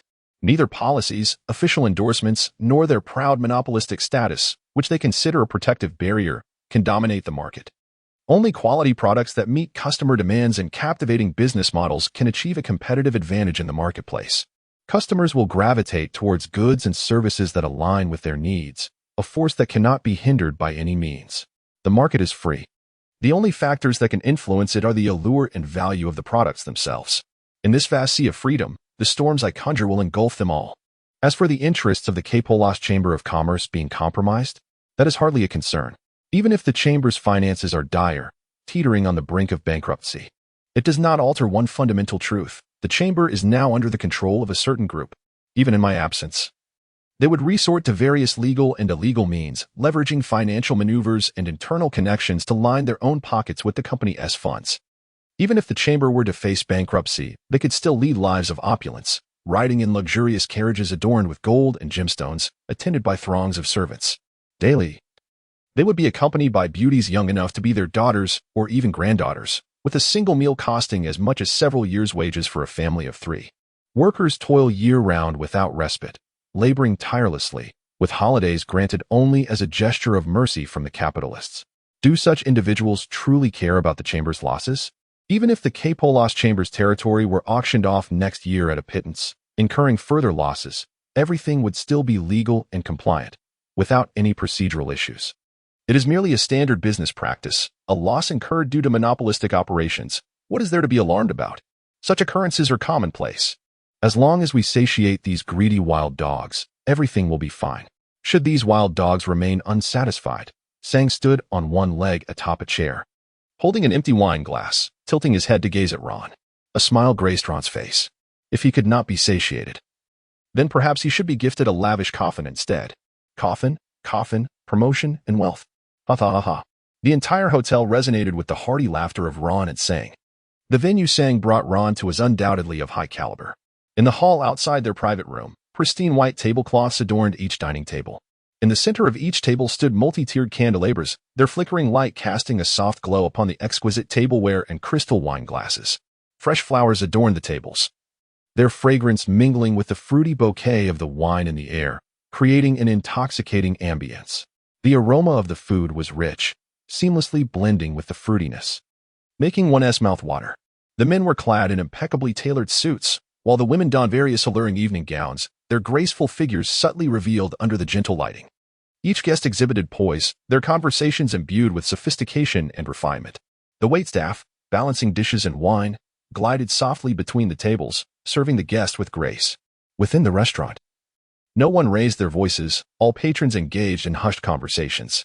At the table closest to the interior, a middle-aged man dressed in a well-fitted suit shared a witty joke.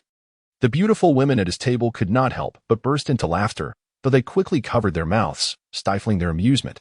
The laughter of Ron and Sang echoed through the hall, abruptly silencing the previously murmuring crowd, leaving only their mirth resonating within the space. A middle-aged man, who had been showcasing his wit and humor before the women, frowned in displeasure. He set down his glass of red wine and, with a scowl, summoned a nearby waiter. I believe the caliber of this establishment warrants the presence of beautiful ladies for dining. Yet now, it seems anyone of questionable character can stroll in. I am contemplating whether to revoke my membership here, he declared, his arrogant gaze fixed on the waiter, anticipating a satisfactory response, eager to exhibit his bravado before the women. The waiter leaned closer, whispering into the man's ear, I apologize, sir, but dining in the private booth is Mr. Sang, the president of the Fox Chamber of Commerce. We cannot ask Mr. Sang and his guests to temper their revelry. Should you wish to cancel your membership, I can assist you with that right now. Your meal is on us, and I regret that we could not provide you with a more enjoyable dining experience. The haughty expression on the middle-aged man's face instantly transformed into one of civility and grace, as if he had been a model citizen of goodwill since birth. The earlier mockery and discontent vanished, replaced by understanding and forbearance. Ah, Mr. Sang, he exclaimed, I recall meeting Mr. Sang at the charitable gala hosted by Mr. Pollock, where we shared a drink. Truly, one cannot underestimate the man who built the Fox Chamber from the ground up. It is rare to witness Mr. Sang in such high spirits today. I must toast to him shortly. Go ahead, there is nothing more to attend to, the waiter replied. Very well, sir. Wishing you a pleasant dining experience. The waiter bowed slightly and departed from the table, trained to maintain an air of professionalism, suppressing laughter unless utterly unavoidable. Chapter 123. Just eliminate him. Ron and his companions swiftly finished their late-night repast. He held Nix's hand as they walked alongside Sang. The middle-aged man, who had previously voiced his complaints, immediately recognized Sang and dashed over with a speed that rivaled even Ron's. Mr. Sang, what a delightful coincidence after all this time. Since that charitable gala hosted by Mr. Perrick, we haven't crossed paths. Allow me to raise a toast in your honor. Sang, taken aback by the sudden approach, was engulfed in a haze of confusion, pondering, who am I? Where am I? Who on earth is this fellow? Despite his inner turmoil, Sang maintained a composed fade, merely nodding in acknowledgement before continuing his exit. Upon receiving Sang's nod, the middle-aged man was instantly invigorated. His face flushed with excitement as he gazed at Sang's retreating figure, standing in silent admiration. It was only after Sang had departed the hotel that he returned to his table, resuming his animated discourse, passionately regaling others about his connection with Sang.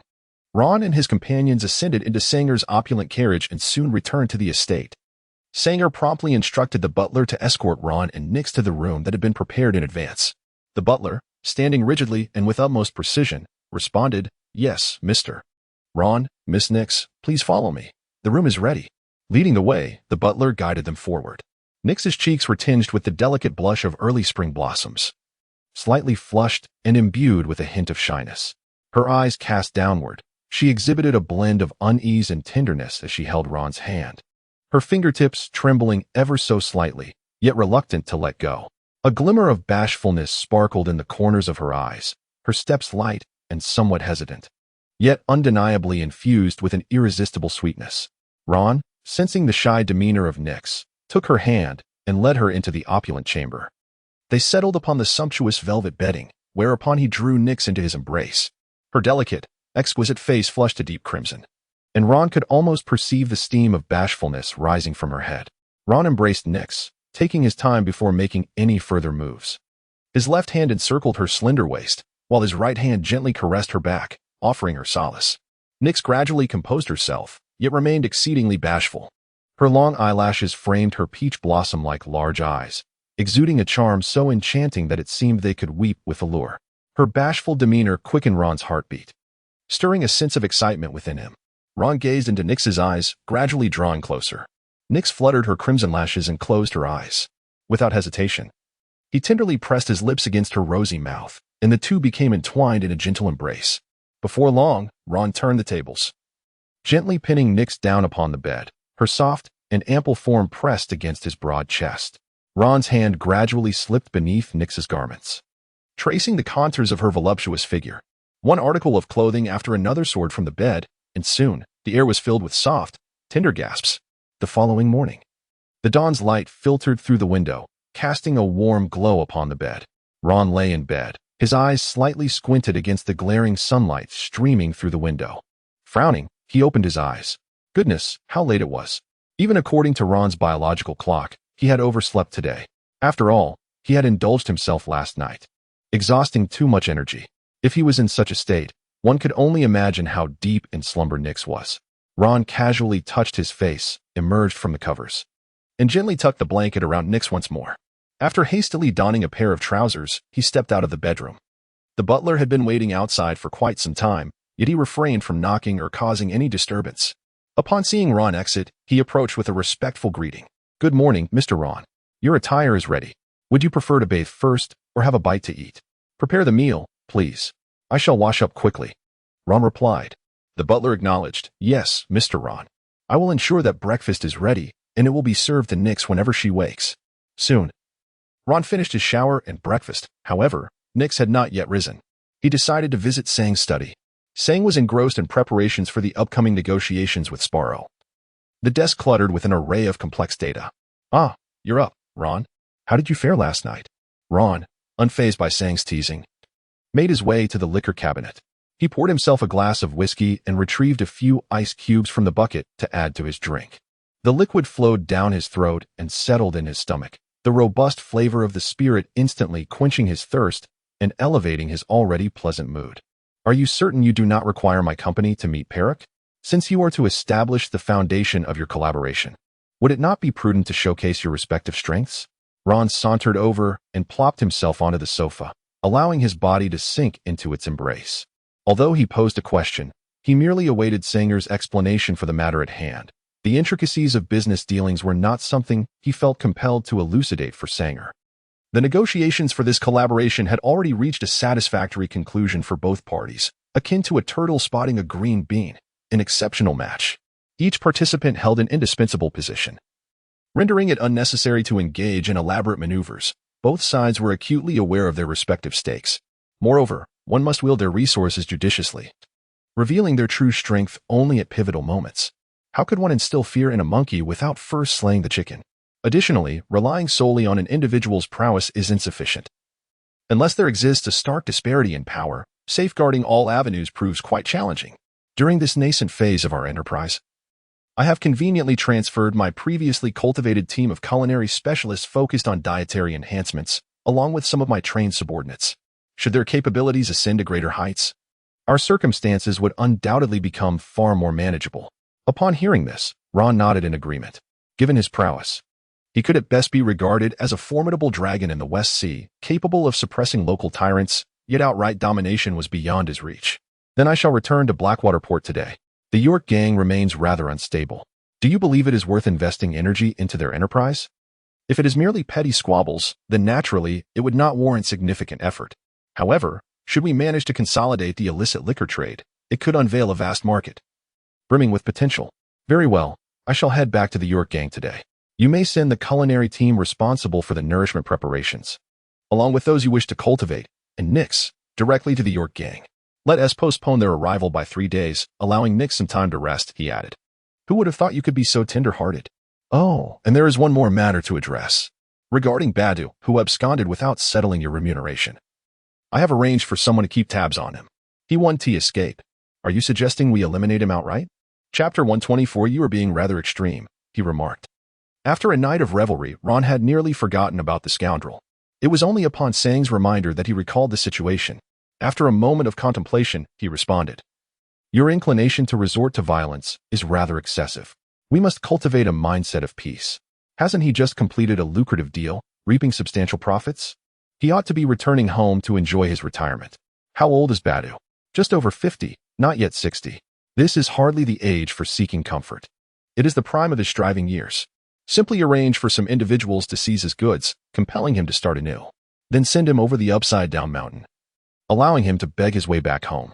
Also, find him a psychologist. We wouldn't want him to be too disheartened to the point of contemplating suicide, as that would be quite unfortunate.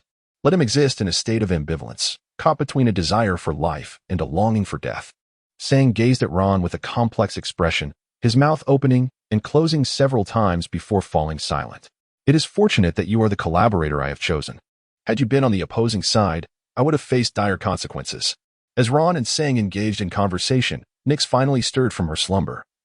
Rising from her cocoon of blankets, the silky coverlet slipping away to reveal her smooth back and the gentle curves of her bosom. Unfortunately, Ron was absent. Unable to behold this sight, clutching the blanket, Nix felt a lingering discomfort from the night's rest, her cheeks flushing slightly. She surveyed her surroundings, finding no trace of Ron, yet her heart remained undisturbed.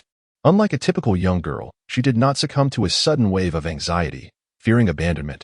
Rather, her confidence lay in her own choices and judgments. Dressing herself, Nix, with her delicate feet bare, stepped onto the plush carpet and exited the bedroom. The head maid of the manor was just receiving a nourishing dish prepared by another maid for breakfast. She instructed the maid to take the cooled portion downstairs for the others, considering that such lavish fare was a rarity for them. Upon seeing Nix arise, the head maid immediately bowed in respect, her demeanor reverent. While Sang dared to jest about Ron, no one would ever dare to tease Miss Nix. Miss Nix, I am the head maid of the manor, responsible for your daily care. Breakfast is ready. May I inquire if you would prefer to dine first or bathe? The breakfast consists of nutritious dishes, ideally served within 10 minutes of being prepared for optimal flavor and nourishment. The bathroom has also been prepared with warm water for your convenience. Nix contemplated for a moment, though feeling sticky and uncomfortable. She placed a hand on her rumbling stomach and replied, Let us have breakfast first, as she enjoyed her meal. She took the opportunity to inquire about the merchant guild with the head maid. Dear head maid, I have only heard that the Fox Guild wields considerable influence. Yet I have never delved into the specifics of their business. Could you enlighten me about the guild? The head maid slightly inclined her body in apology, her etiquette flawless. And she promptly declined, I am sorry, Miss Nix. My duties within the manor are solely focused on logistical matters, and I am not well versed in the particulars of the guild. Nix tilted her head and cast a glance at the head maid, harboring profound skepticism towards her words. In such a vast commercial guild, it was exceedingly rare for a head maid, responsible for personal affairs, to not be an unwavering confidant. One could easily be poisoned thrice in a single day. The role of a head maid often encompasses both authority and responsibility. She is not only a pivotal figure in logistical management, but also serves as the master's secretary, coordinating various matters. Her duties extend beyond mere daily arrangements, requiring a constant vigilance over the family's interests and development, and at times, acting on behalf of the family itself. She must possess an intricate understanding of the family's finances, personnel arrangements, and banquet preparations, alongside a broad spectrum of knowledge to manage documentation, legal affairs, and even external public relations. Positions such as head maid or board secretary may seem to entail mere menial tasks. However, they often command their own teams of secretaries, who truly handle the more mundane duties. These aides assist the head maid with specific tasks, share the burdensome workload, and also manage and guide other servants within the family. Wielding significant decision-making power and execution capability, Nyx was acutely aware that just yesterday she had arrived at the estate, and the head maid was yet unfamiliar with her identity, which explained the dismissive attitude. Nyx chose not to elaborate further. She merely nodded and redirected her focus back to her breakfast. I shall inquire with Ron shortly, she resolved. Ron could hardly be expected to possess extensive knowledge about the Fox Chamber of Commerce.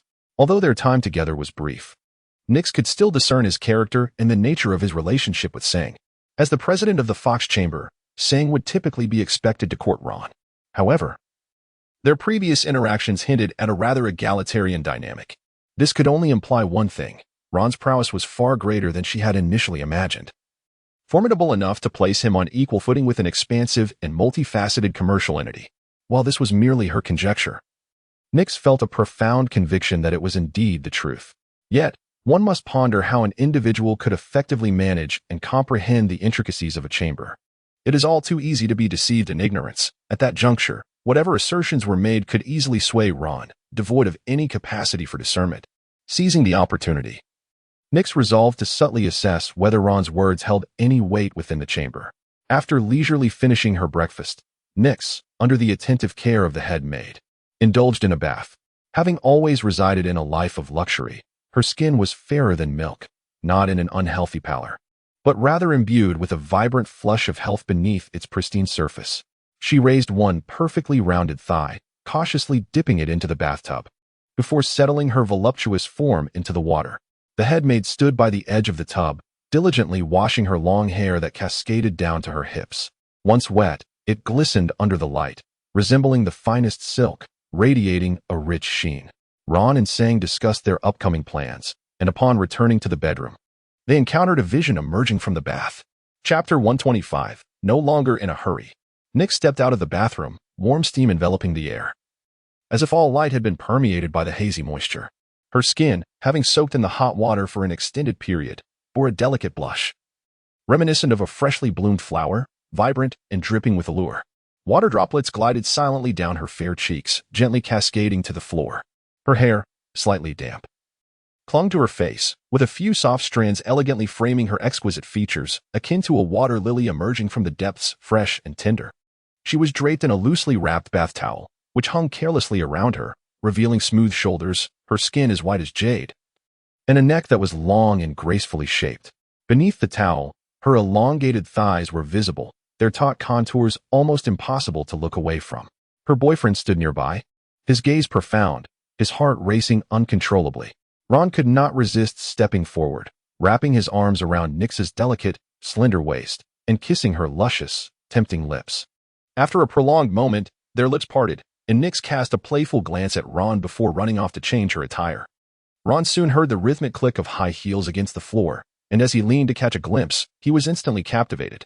Nyx was adorned in a pristine white dress, its fringes swaying gently, as if each step summoned a whisper of the wind, infusing her movements with a grace that was almost ethereal. Pearls were delicately scattered across the hem and straps, resembling a constellation of stars, adding a touch of elegance and opulence to her appearance. The tailored cut of the dress embraced her form flawlessly, accentuating her slender waist, which flowed like a willow branch, while her bosom's curves were alluringly pronounced, perfectly showcasing her allure. At her feet were 3-centimeter high heels, and her cascading locks danced lightly with each step, brushing against Ron's heart like a gentle caress. Ron gazed at the enchanting Nyx, and although he had seen every inch of her flawless skin, he found himself irresistibly captivated by her beauty. Nyx, feeling the intensity of Ron's fiery gaze, could not help but blush. Lowering her head in shyness and daring not to meet his eyes, yet secretly reveling in her own sense of triumph, she approached him and nestled into his embrace, wrapping her arms around his neck and playfully murmured, "Ron, I wish to work at the guild, assisting with some accounts and financial matters, in order to familiarize myself with the operations of the guild at the earliest opportunity." Upon hearing Nyx's request, Ron, without a moment's hesitation, readily acquiesced. "Very well. You may choose to work or engage in pursuits that pique your interest each day." Turning to Trina, he instructed, "Please assist Nyx in familiarizing herself with the guild's operations, and subsequently, enlist an experienced individual to guide her through the intricacies of our business." Trina, the head maid, upon receiving Ron's command, especially one of such significance, extended her hand towards the core directive without any hesitation and responded promptly, "Yes, Mr. Ron. I shall arrange for the business manager and the finance supervisor to take the time to acquaint Miss Nix with our operations." Ron nodded and turned to Nix. "Nix, I must venture to the eastern side of Blackwater Port, the territory previously held by the York Gang, which I have just acquired. There are numerous matters to attend to there, and subsequently, the business of the guild will begin to expand into Blackwater Port. I intend to reside there permanently. You should rest here for a couple of days. In a few days, Sang will organize a team to move into Blackwater Port, and at that time, you can join them." Upon hearing Ron's plans, Nix did not whine or express a desire to accompany him. Instead, she readily agreed, saying, "All right. I can take a few days to rest here and buy some fresh clothes. When are you leaving? Have you eaten lunch? It's just that the area has only recently been cleared, and I'm concerned about being away for too long." Nix felt a twinge of reluctance at Ron's imminent departure. And suddenly a thought struck her, causing her cheeks to flush. She leaned closer to Ron, her warm breath brushing against his ear, making it tingle. "But there is still ample time. We could indulge in some pre-meal activities. By the way, Mara has taught me many things, but I haven't had the opportunity to put them into practice. If I don't practice, I will forget over time." Mara also mentioned that men have a penchant for certain types of clothing. The less, the better, but not completely absent. The more tattered, the better. As long as it reveals just enough while keeping some mystery. I'll buy a few pieces, and you can let me know if that is the case. Upon hearing Nix's playful teasing, Ron felt an immediate stirring in his heart, a yearning to behold the special attire she had mentioned. Without hesitation, he scooped Nix into his arms and strode purposefully toward the bedroom. The matters concerning Blackwater Harbor, after all, could wait. He decided to linger here for a few more days, and then they would embark on a shopping excursion together. Nix, unable to contain herself, playfully tapped Ron's shoulder and chided, "Oh, why the rush? Anticipation brings delight. Your important tasks take precedence, so do not neglect them. If you head to Blackwater Harbor soon, I shall follow shortly thereafter." After an intense bout of pre-dinner activities, both Ron and Nix found themselves with a heightened appetite. Sang had long since departed the estate, heading to the Merchant Guild to commence his day's labors. Despite the incessant calls from the bosses, his work hours extended into the late night, leaving him utterly unfamiliar with the concept of rest. In contrast, today's employees would whine incessantly at the mere suggestion of extra work. What growth could such individuals expect?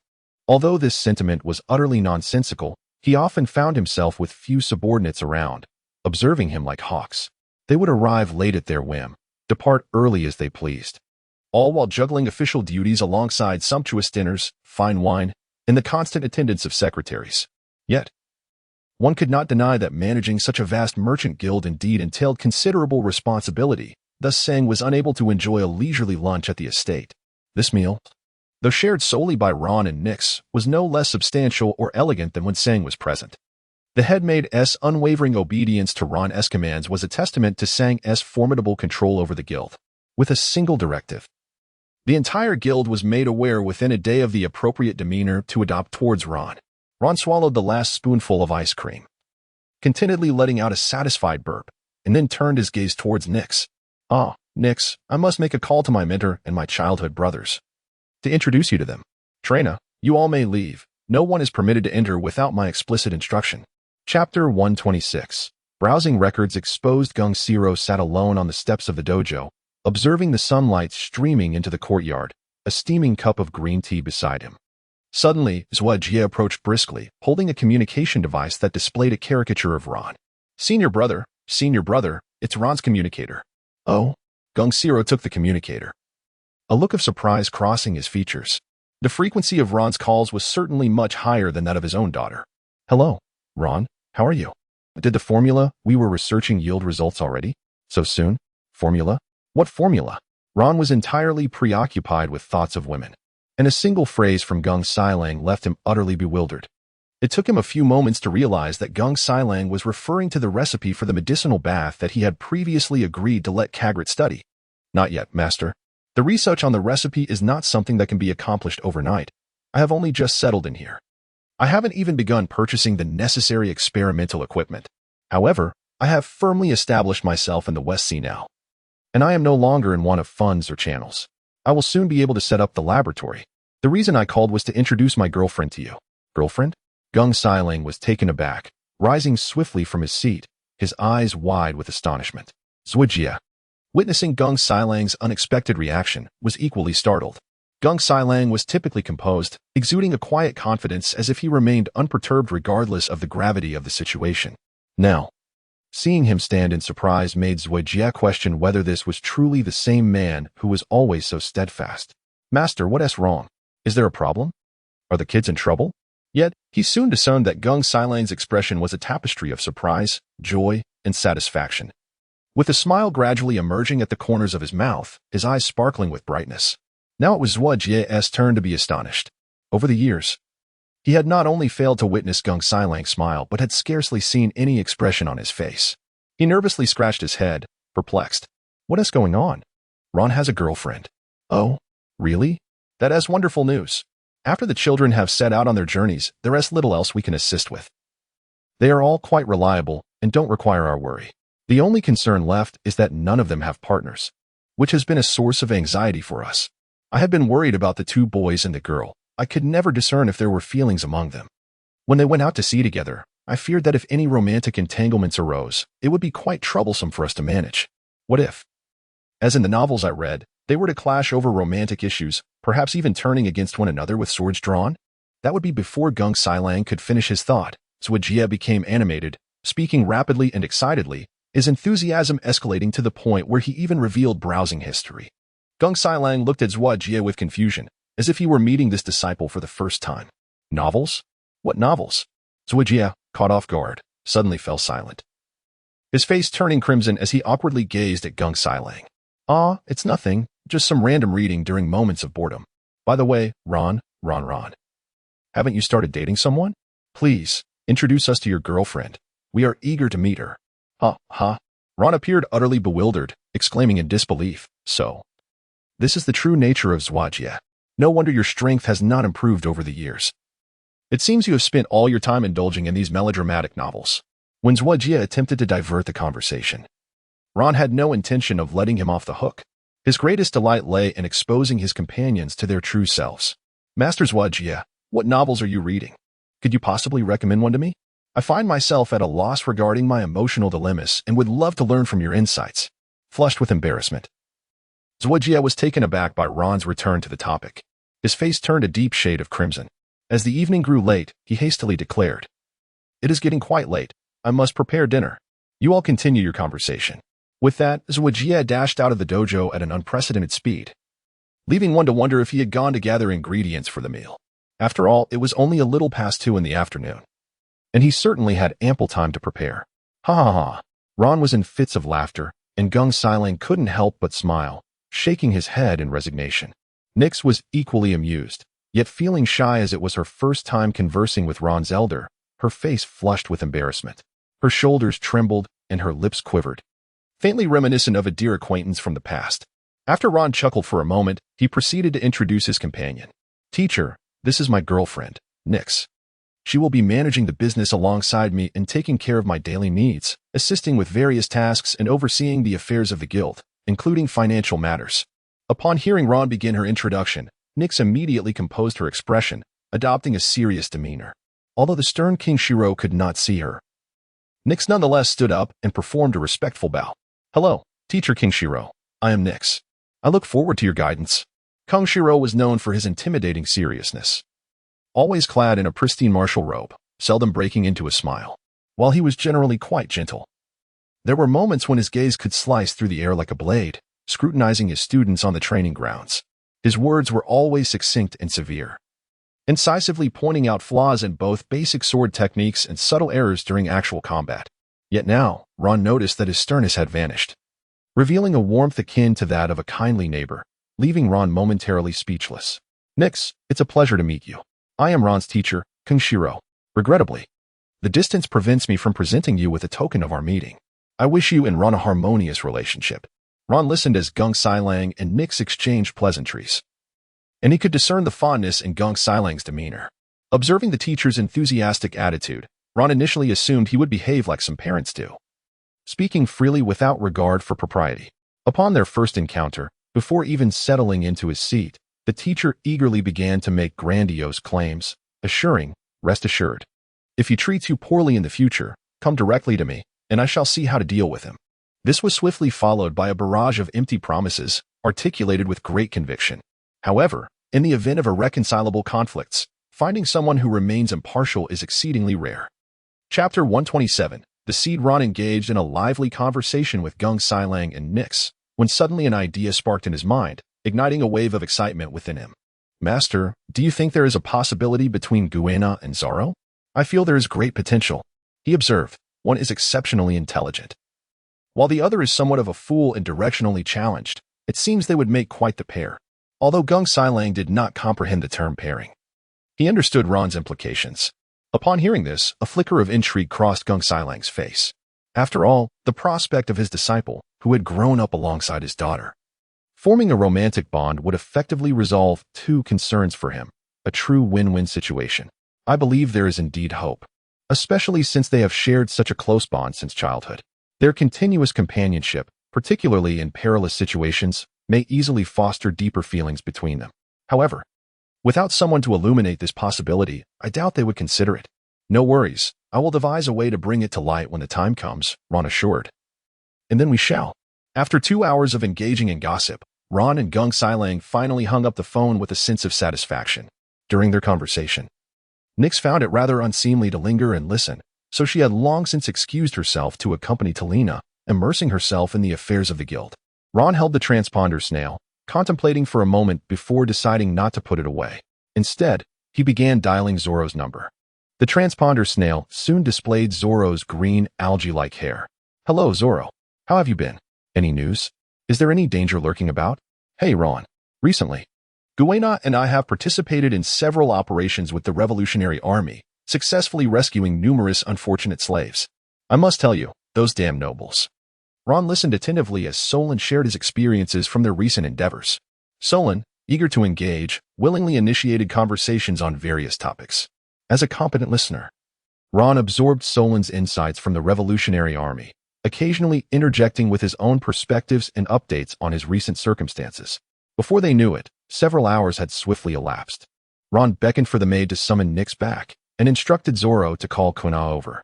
Soon, for individuals gathered before the transponder snail. Kuina, Zoro, this is Nyx, my girlfriend. Nyx, these are Kuina and Zoro, my childhood companions. The nature of our current situation is rather sensitive, so I cannot divulge too much. They are both formidable warriors, possessing skills on par with swordmasters. Of course, I am the strongest among us. Huh? Ron, you scoundrel, what are you saying? I see you haven't been beaten by me in a while, and now you're indulging in unrealistic fantasies. Slap. Kuina, who had been standing calmly with her arms crossed, observing Ron and Zoro reminiscing, saw Zoro's increasingly exaggerated claims and feared it might frighten Nyx. She swiftly approached and delivered a sharp slap to the back of Zoro's head, the force causing him to stagger. Zoro turned around, rubbing the back of his head with a grimace of displeasure. Why did you hit me? Kuina showed no signs of retreat, her expression serious and her gaze as sharp as a blade. She pointed an accusatory finger at Zoro's nose, her eyes conveying an unmistakable message. Nyx is still here, so behave yourself. Zoro swallowed hard, attempting to muster a smile, but Kuina's intimidating gaze compelled him to lower his head, muttering in a subdued tone, all right, I'll be good. He straightened up, adopting a serious demeanor, yet the faint redness on the back of his head made it difficult for him to suppress a smirk. Satisfied, Kuina withdrew her hand and returned to her previous position, saying nothing further. Zoro stood obediently to the side, resembling a chastised child. Nyx observed their relaxed and natural interaction, unable to stifle a giggle. After exchanging a few simple pleasantries, Nyx took the initiative to excuse herself. Ron, you likely have important matters to discuss. I have some things to attend to with Serena, so I shall take my leave. Ron nodded towards Serena. You go ahead and take care of your matters. We shall discuss a few things. Nyx, of course, could not be like some overly dramatic individuals who insisted on scrutinizing their boyfriends' phones, forbidding any semblance of secrecy. Each time she spoke with unyielding conviction, her gaze, however, bore an unmistakable hint of interrogation. If her boyfriend displayed even the slightest reluctance, she would explode like a firecracker, as if his refusal to show her his phone tacitly validated her suspicions. Yet, should one suggest looking at her phone, she would instantaneously transform. brandishing the banner of privacy rights and vehemently opposing the notion. Ron cast his gaze back and forth between Zoro, who sat across from him, and the elusive Kuina, pondering how to break through the barrier of unspoken words. Ultimately, he resolved to address the matter head-on. Ron suddenly set down his cup, his tone casual yet piercingly direct. "Hey, I say, shouldn't you two consider being together?" As soon as the words left his lips, the two across from him were rendered momentarily speechless. Kuina and Zoro's gazes met for an instant before swiftly averting, as if they had been scalded by an unseen force. "What are you joking about?" Kuina was the first to regain her composure, her cheeks already flushed with an unnatural hue, betraying a subtle tremor in her voice. "How could that even be possible? Ron, what nonsense are you spouting?" "Yeah, we're just friends, the best of friends," Zoro chimed in, scratching his head with a nonchalant smile, even finding Ron's behavior today rather peculiar. "Ron, please don't say such things." Ron was at a loss upon realizing that Zoro exhibited no emotions whatsoever, and he felt an overwhelming urge to reach through the web and slap his wooden head. "Zoro, don't you usually care the most about Kuina? Aren't you the closest to her, longing to spend every day in her company?" Upon hearing this, Zoro became even more perplexed. "Huh? My relationship with you isn't bad either. Right? I wish to train with you every day, but despite my several invitations, you never come." "Oh my, I really," Zoro began. But before he could finish, Kuina, unable to endure any longer, interjected. "Oh Ron, what nonsense are you spouting? If there's nothing important, shall we end this call? There are matters to attend to here."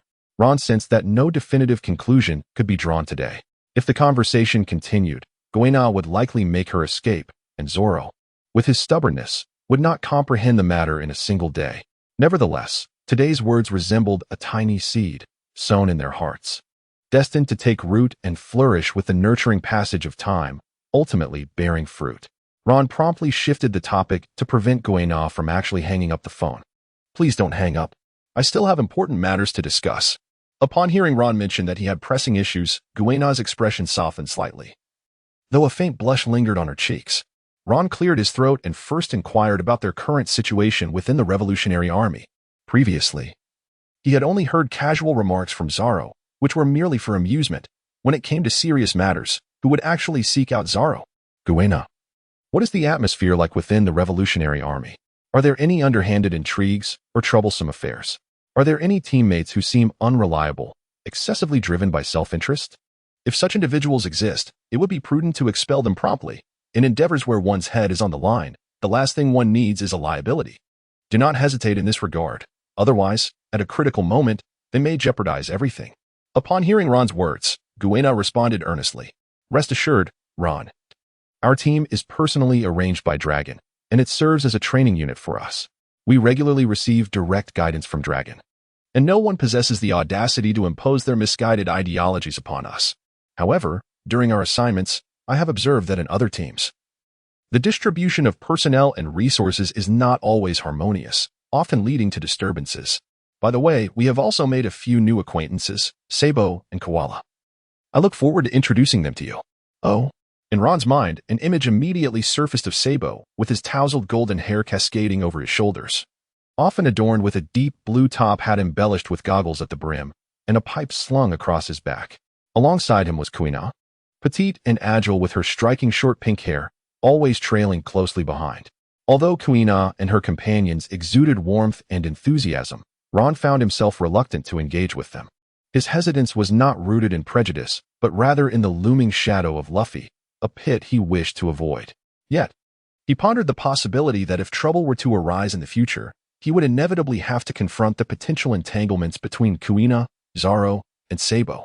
Sighing at the thought, he resolved to not allow the foolishness of the future to intrude upon his present joy and cleverness, deciding to defer any concerns for another time. Ron did not respond to Kuina's remark, instead shifting the conversation to another topic. "Here in the West Sea, I have forged a profound relationship with the Fox Merchant Association, allowing me to access all its resources, be it goods, personnel, or funds. Should you find yourselves in need of financial assistance or specific items, do not hesitate to reach out to me. I shall also explore the possibility of procuring a renowned sword for you, Zoro, through avenues such as auction houses. Furthermore, I would appreciate it if you could discreetly relay information about my situation to Dorag, informing him that if he requires any supplies, he might consider trading with me. I can procure weapons, food, specialized steel, and even naval vessels for him. Should he require financial aid, I can provide that as well. However, for items such as warships, he must place his order in advance and understand that he cannot engage in any mischief until the goods are secured. He must weigh this carefully.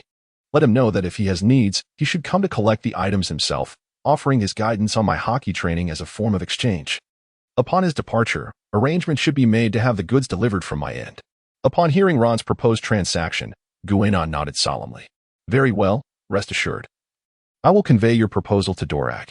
If there is nothing else, I shall take my leave. Indeed, take care of yourselves, and reach out if anything arises. Ron hung up the phone, his right hand unconsciously stroking his chin as he pondered what he possessed that might pique Dorag's interest. Along with the associated risks of such an endeavor, he concluded that the risks were likely minimal, considering that these transactions would not occur with great frequency. After all, he lacked an abundance of items that could captivate Dorag's attention to the extent that he would take time out of his day to provide him guidance. This type of transaction, devoid of any clues or relational dynamics, resembled random crime. Unless Dorag was apprehended, it was nearly impossible to ensnare him. If Dorag were indeed captured, who would spare a thought for someone as insignificant as him, a mere Karami? Speaking of items that might interest Dorag, aside from staple goods and weaponry, there was also the potential allure of nourishing culinary delights. After Ron had dined with Phoenix and toiled throughout the night, he set off alone the next morning, making his way back to Blackwater Port. The York Gang, or as it should now be referred to, the Ron Gang, or the Vintage Beverage Research Division of the Fox Commerce Association, had undergone a complete transformation. Upon Ron's return, he observed numerous crates of liquor being transported out, while an array of brewing materials was continually being delivered to the warehouse. The workers were engaged in their tasks with fervor, creating a bustling scene reminiscent of a busy marketplace. Indeed, it was quite promising. As the machines roared to life, fortune seemed to flow abundantly. I have ascended to the status of a proprietor. Raven was below, coordinating with the delivery personnel, occasionally raising his voice to engage with the new merchants discussing business. After Ron had decisively dealt with the various factions of the underworld, the illicit liquor market transitioned from a buyer's market to a seller's market, granting control over pricing.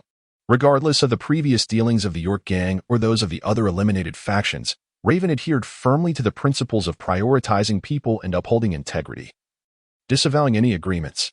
It was a jest. I now hold a monopoly. Whether you choose to purchase or not is irrelevant, for there are many willing buyers. I can dictate the prices as I wish. Do you think I would allow this monopolistic venture to incur losses? Ron cast a distant glance at Raven, who was engrossed in business discussions, harboring no intention of intervening. He intended to delegate all these trivial tasks entirely to his subordinates, leaving their performance to their own discretion. Those who excelled would reap greater rewards, while those who faltered would receive less, and if they failed miserably, they would find themselves without work. As long as his subordinates remained loyal and aligned with the overarching goals, he truly did not concern himself with the minutiae, allowing them to navigate the complexities as they saw fit. Ron made his way directly to Kajarot's makeshift laboratory. Before even stepping inside, he was met with a series of chilling and heart-wrenching screams emanating from within, sending shivers down his spine. Goodness, after all this time, Thornton was still capable of vocalizing. His throat was far from hoarse. It seemed Kajarot had indeed exerted considerable effort. The sound was truly harrowing. If it were to be used as voiceover for a Chinese horror escape room, it would surely command a handsome sum. Chapter 129. Excavating Lives. Ron pushed open the laboratory door, only to find Kakarot clad in a white lab coat, engaged in various formidable experiments aimed at advancing human science upon Thornton. Yet, the path to progress is invariably fraught with bloodshed and sacrifice. The scene was too gruesome to elaborate upon. Although Kakarot donned a white coat and a mask, streaks of blood marred his face. He wielded a buzzing chainsaw in his hand, and upon hearing the knock at the door, he tilted his head, bringing his blood-spattered visage closer, gazing vacantly at Ron. Even though Ron had begun his training, especially after enduring several life-and-death battles, his courage had markedly increased, yet he found himself momentarily gripped by trepidation. A shiver coursing through him. Kakarot, how long have you been ensconced in this dim laboratory? Cease tormenting him for the moment and step outside. I bear good tidings. Kakarot took a few seconds to acclimatize to the sunlight, momentarily dazed before he regained his composure and asked woodenly, Good tidings? What good tidings? The laboratory is ready to commence construction. We need not economize. We shall procure the finest equipment available. Whatever you require, we shall acquire. Furthermore, not only do I have the medicinal bath formula for your research, but I also obtained an additional recipe for restorative cuisine from the Fox Guild.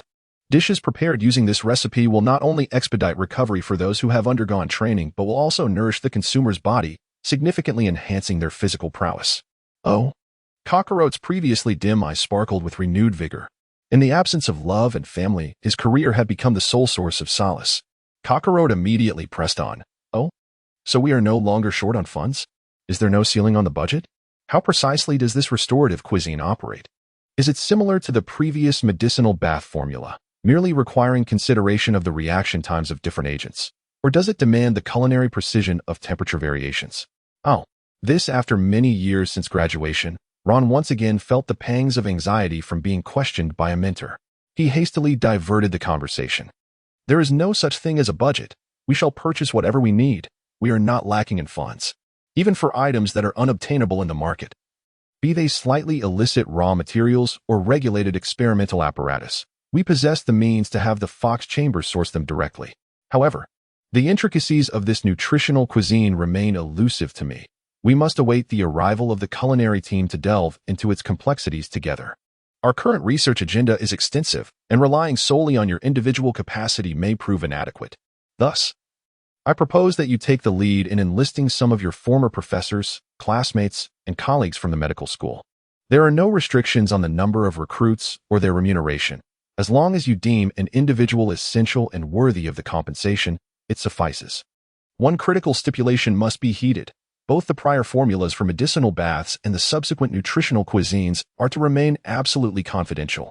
A breach of this secrecy, whether inadvertent or intentional, would incur severe consequences, even to the extent of asserting that it is preferable to mistakenly eliminate 1,000 than to allow one to escape.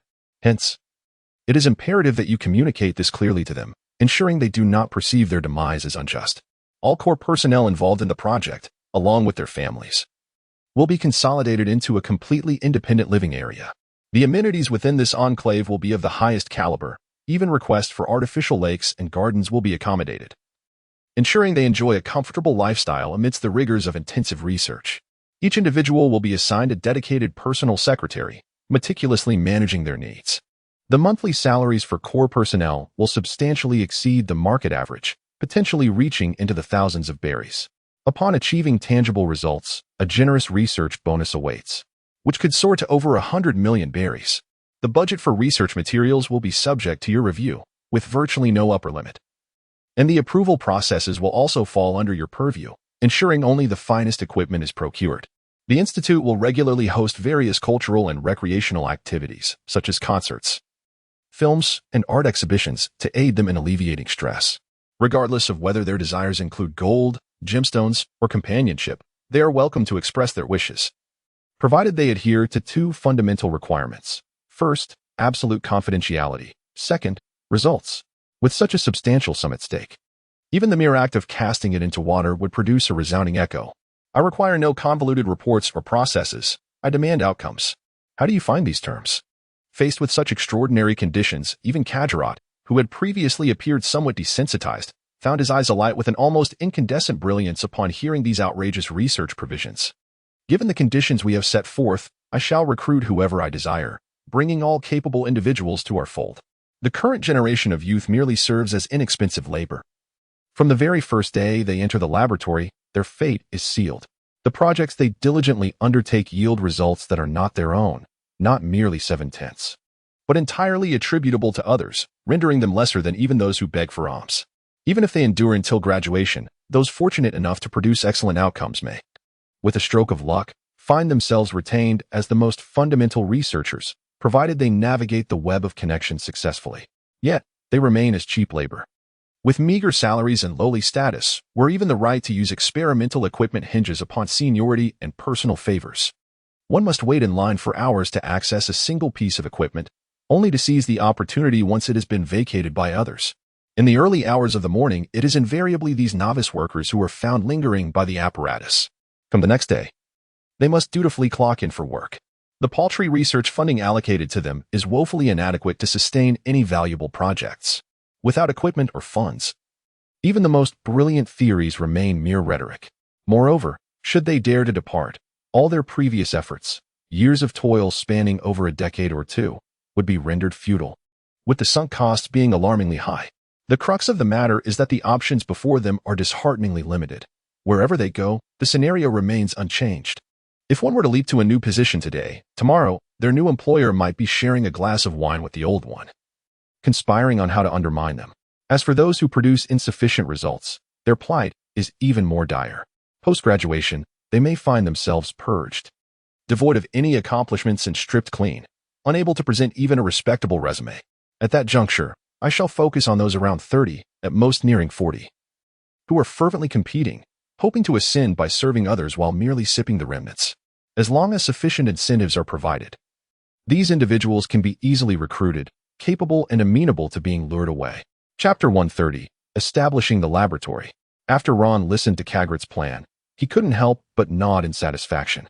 Who would have thought that in such dire circumstances, it would indeed be a prime opportunity for me to reap the rewards?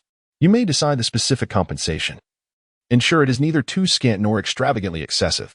At that time, I shall arrange for several individuals to safeguard you as you return to the medical school and research institute where you once resided. We shall excavate every core researcher and proficient technician, swiftly reassembling the laboratory. You will compile a comprehensive list of all necessary equipment and various raw materials. By the time you return, the laboratory will be established, and the storeroom will be brimming with an abundance of materials for your use. Bring me Raven. In no time, Raven, who had been deprived of proper rest for several consecutive days, rushed in with disheveled hair and reddened eyes. Lord Ron, how may I serve you? You have worked hard lately, sang. Go to Jelif and collect a bounty of 1,000,000 berries to improve your father's living conditions. Hire a few caretakers to attend to him. At his age, he deserves some comfort in his twilight years. The severe lack of sleep had rendered Raven's mind a muddled haze, instinctively responding to Ron's commands.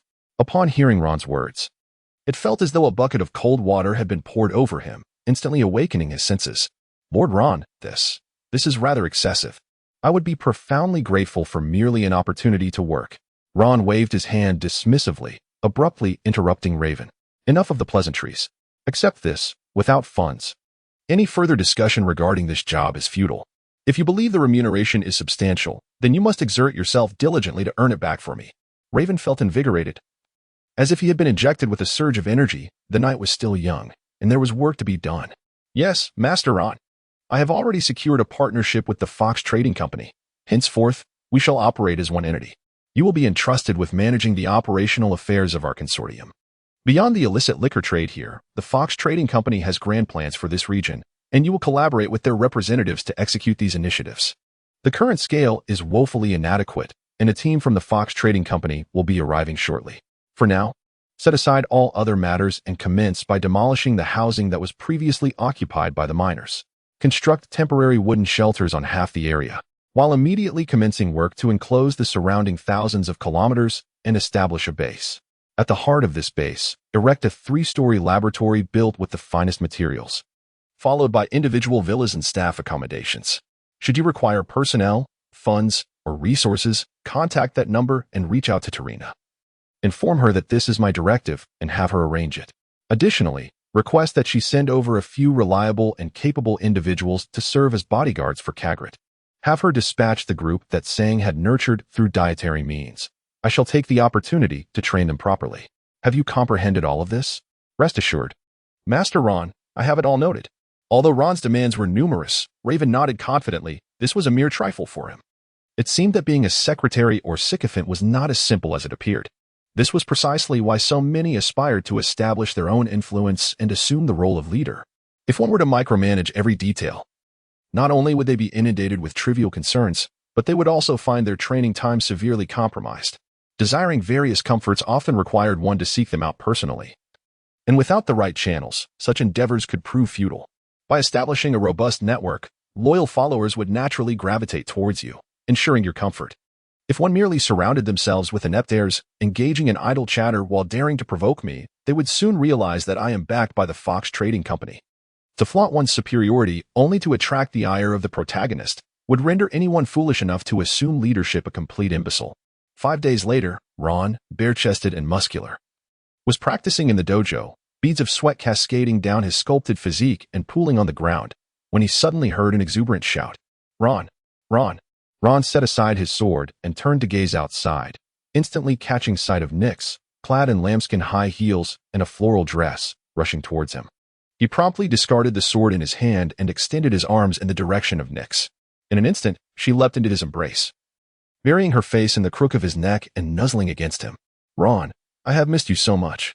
Ron wrapped his arms around Nyx's slender and delicate waist, drawing her closely into his embrace. Despite the fullness of Nyx's bosom pressing against his chest, Ron's mind was devoid of any lascivious thoughts. He was only aware of the fervent emotions emanating from her. You have worked hard on this journey, Nyx. Take a good rest. Tomorrow, I shall take you out to explore the bustling streets and enjoy yourselves, he said. Nyx released her long, gracefully rounded legs from Ron's body and descended, her small face flushed with a charming hue, resembling a ripe red apple. Ron could not resist planting a kiss on her lips, gently pulling her to sit beside him, enveloping her in his embrace as she settled upon his lap. Ron, I miss you so dearly. When you are not by my side, I feel an emptiness within my heart. Ron's right hand glided over Nyx's smooth back as he teased. You must be afraid I would abandon you there and run off, right? Rest assured, I would never. Nyx sat up from Ron's embrace, wrapping her arms around his neck, gazing into his eyes with sincerity. I have never worried that you would leave me behind. My confidence in you, Ron, is unwavering. And I also trust my own judgment. The men I choose, like you, are not of such a character. You have rescued me from years of uncertainty and unrest. You are my heroic savior. In my heart, you have filled a space that can only be occupied by you, which is why I think of you so often. Chapter 131. Not merely filling your heart. Upon hearing Nyx's words, Ron felt his heart skip a beat, overwhelmed by a flurry of emotions. Goodness. Has the nature of our relationship been reversed? Why does it seem as though he is the one being seduced? Nevertheless, he decided to cast aside such concerns. Ron immediately pressed his lips against Nyx's delicate rose-hued ones, and soon the dojo was enveloped in the sound of their heavy breaths. My dear, watch as I fill your heart to the brim. Nyx's already rosy cheeks flushed an even deeper shade of crimson as she playfully tapped Ron's chest with her petite fist. When dinner time arrived, Ron had Raven prepare an extravagant seafood feast, the long table adorned with pristine, high-quality linen, its edges embellished with exquisite embroidery. A colossal silver platter showcased a whole king crab, its shell glistening with an enticing ruby sheen, resting atop a bed of crushed ice and garnished with vibrant green herbs. Beside it lay slices of bluefin tuna sashimi, the fish glistening with a translucent sheen, accompanied by a small dish of specially crafted soy sauce and wasabi. Large deep-sea prawns were artfully arranged on a carved porcelain plate, their shells brushed with golden butter, shimmering with temptation. A bowl of creamy bisque sat nearby, its milky broth served in an elegant boned china cup, adorned with a few sprigs of emerald parsley, releasing an aroma that was utterly mouth-watering. Next to it was a platter of geoduck sashimi, the slices elegantly fanned out like petals, the flesh pristine and translucent, sprinkled with a hint of black truffle shavings. The table also displayed a bottle of aged Guild craft red wine, exuding a distinctive bouquet, marking a successful venture into self-production. The slender crystal wine glasses reflected the flickering candlelight, the liquid within swirling gently. Handcrafted chocolates and milfud emitted a rich sweetness, perfectly complementing the champagne nearby. Gerald and Ellie were also invited to join the dinner, one of the reasons being to introduce them to Nyx. Now, Ellie sat beside Nyx, whispering secrets to one another. They had forged a friendship, becoming close confidants, with Ellie often accompanying Nyx on outings, shopping for clothes, and enjoying each other's company. This camaraderie allowed Nyx to share heartfelt conversations, alleviating her solitude. In the future, as Nyx became involved in the affairs of the guild, her interactions with Ellie would undoubtedly continue. While Nyx's professional abilities were still a mystery to Ron, Ellie was undoubtedly a consummate professional, a high-ranking executive within the guild. Ron and Gerald sat together, with pressing matters to discuss. After Ron savored a glass of wine, he picked up the napkin beside his plate to dab his mouth. Observing Ron's pause in dining, Gerald swiftly swallowed his morsel and hastily grabbed the napkin to wipe his own lips. He then set the napkin down and directed his gaze towards Ron, awaiting his instructions. Ron retrieved 5 distinct denominations of fox coins from his pocket and presented them to Jareth. Jareth, take a look at this and guess what it is. Jareth accepted the banknotes with both hands and scrutinized them closely. The lines on the notes flowed smoothly and clearly, exhibiting no deviations or blurriness. The ink was remarkably uniform, with each line connecting seamlessly to the next.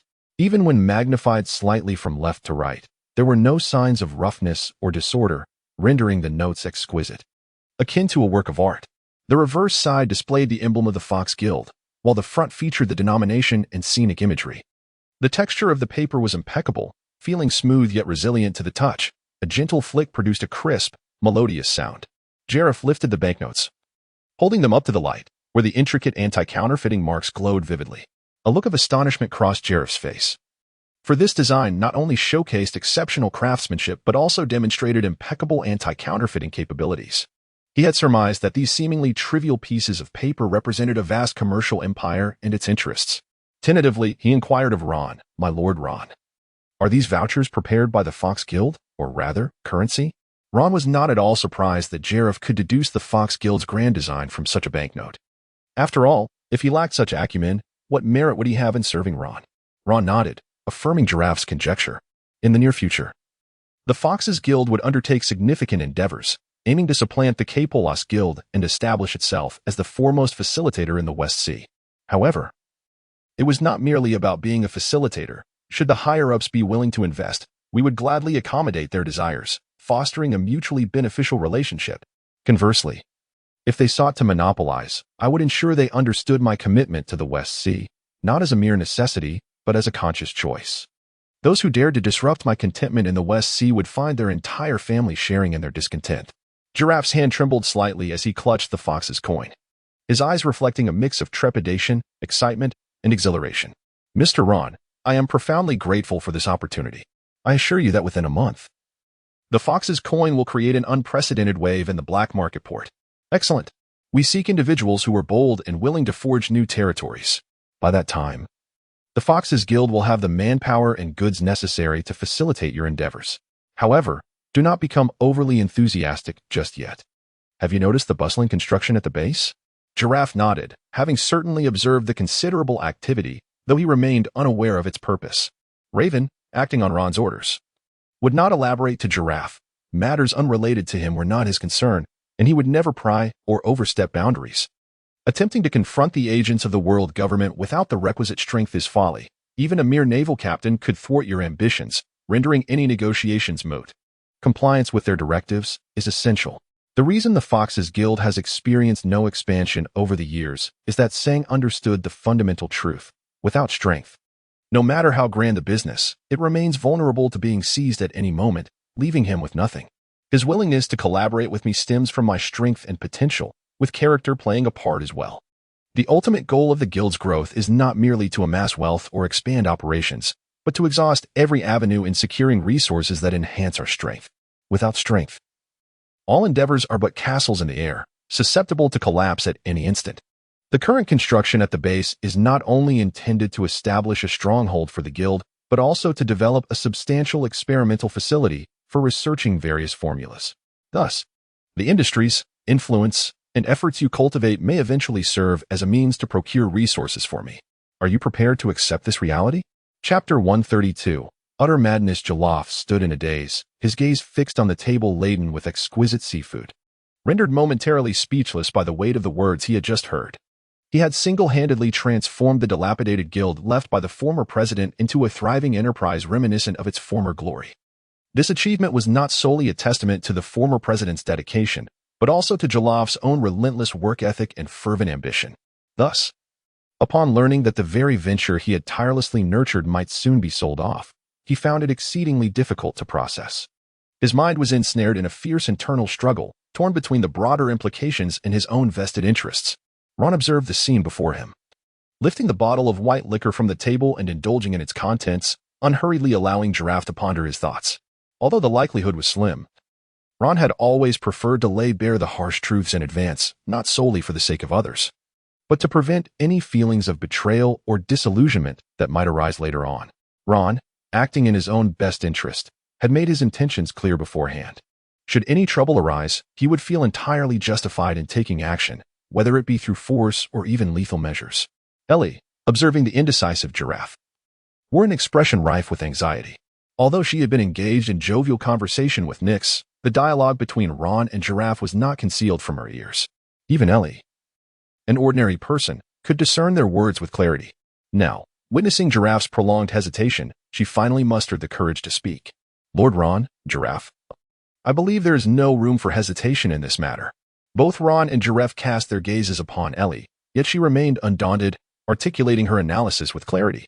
As Lord Ron stated, if you, Giraffe, are unable to expand your business, it will cease to be yours, for others can seize it at any moment. If, with the immense resources of the Fox Business Association and the support of a formidable figure like Lord Ron, you still cannot achieve growth, it would indicate that this endeavor was fundamentally flawed, warranting an immediate cessation of losses. The might of Lord Ron serves as the cornerstone for safeguarding the interests of us all. Only with Ron's enhanced strength can we ensure the secure expansion of our endeavors, provided that those wielding the carving knife are willing to share the cake. I believe that there is little in our business that cannot be sacrificed in pursuit of greater gains. Giraffe is not a fool. He merely places excessive value on his own efforts. Upon hearing Ally's reminder, he immediately grasped the situation. Lord Ron, Ally is indeed correct. The strategy you and Mr. Sang have devised is fundamentally sound in this ruthless era of piracy.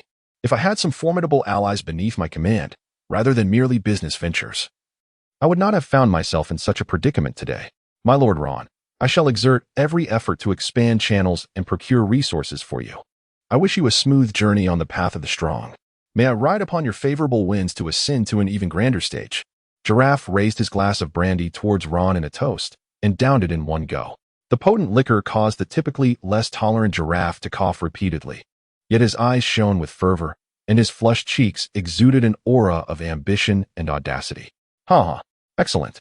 Follow me, and you shall surely witness my rise to a greater platform, propelling our business directly to the Grand Line.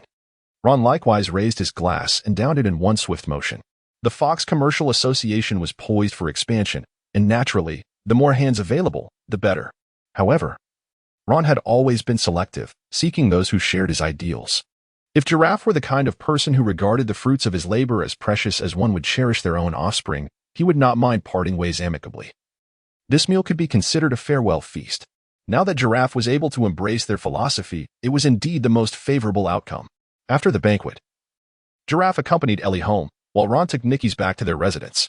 Two newly formed couples, at different locations yet sharing the same moment. Engaged in the activities they cherished most, Ron embraced Nyx as they sat on the bed, kissing her long, elegant neck. Thoughts of her words before their last separation stirred a delightful anticipation within him. My dear, he recalled, didn't you mention wanting to purchase that special attire? Nyx gazed at Ron, raising an eyebrow playfully, a shy smile dancing on her lips as she cast him a teasing glance. Stay right here while I prepare. No peeking. Understood? Yes, he replied eagerly. Ron nodded rapidly, his gaze unwaveringly fixed on Nyx's retreating figure. Soon, Nyx gracefully emerged from the cloakroom.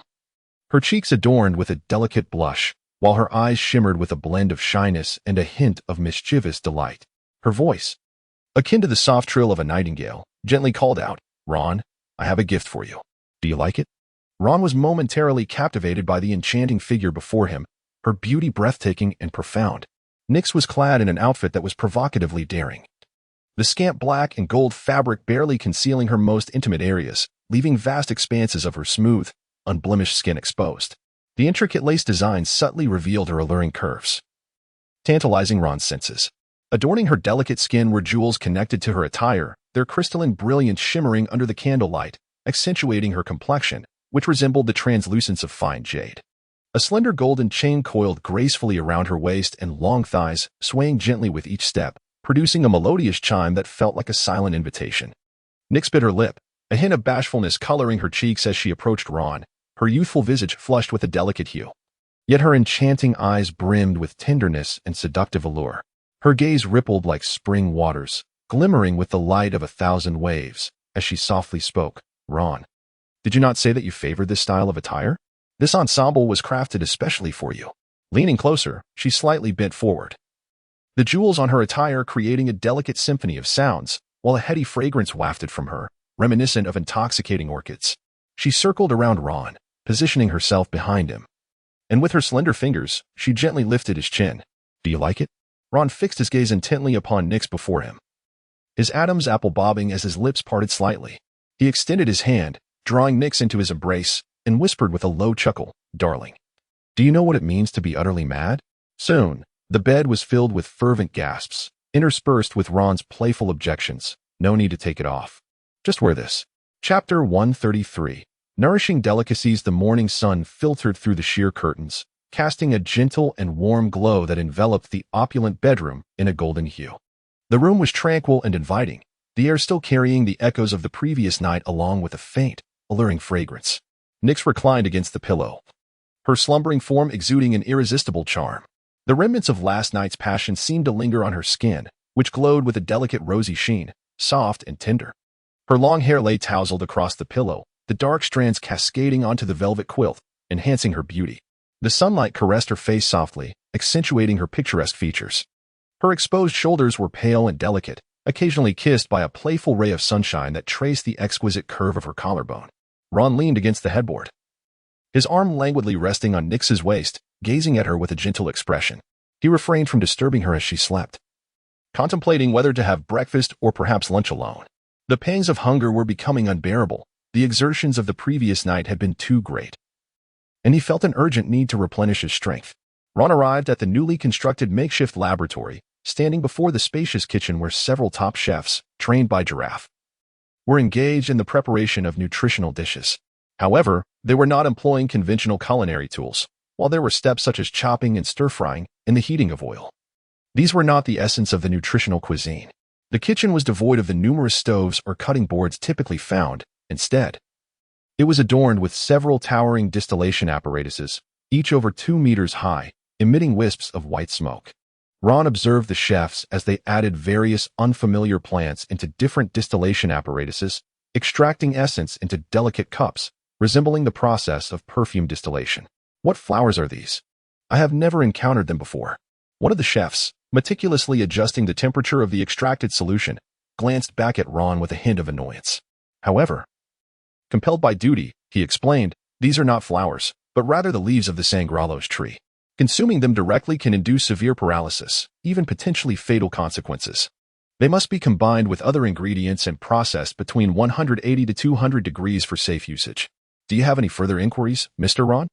Ron observed the chef, sensing a familiar frustration akin to laboring on a construction site under the supervision of a clueless leader, who insisted on donning a white hard hat and strutting about with an air of authority, occasionally creating chaos. Yet, in pursuit of his meager earnings, he felt compelled to wear a forced smile, embodying the essence of reluctant service. No more, no more. I shall not disturb you further. Please, carry on with your endeavors.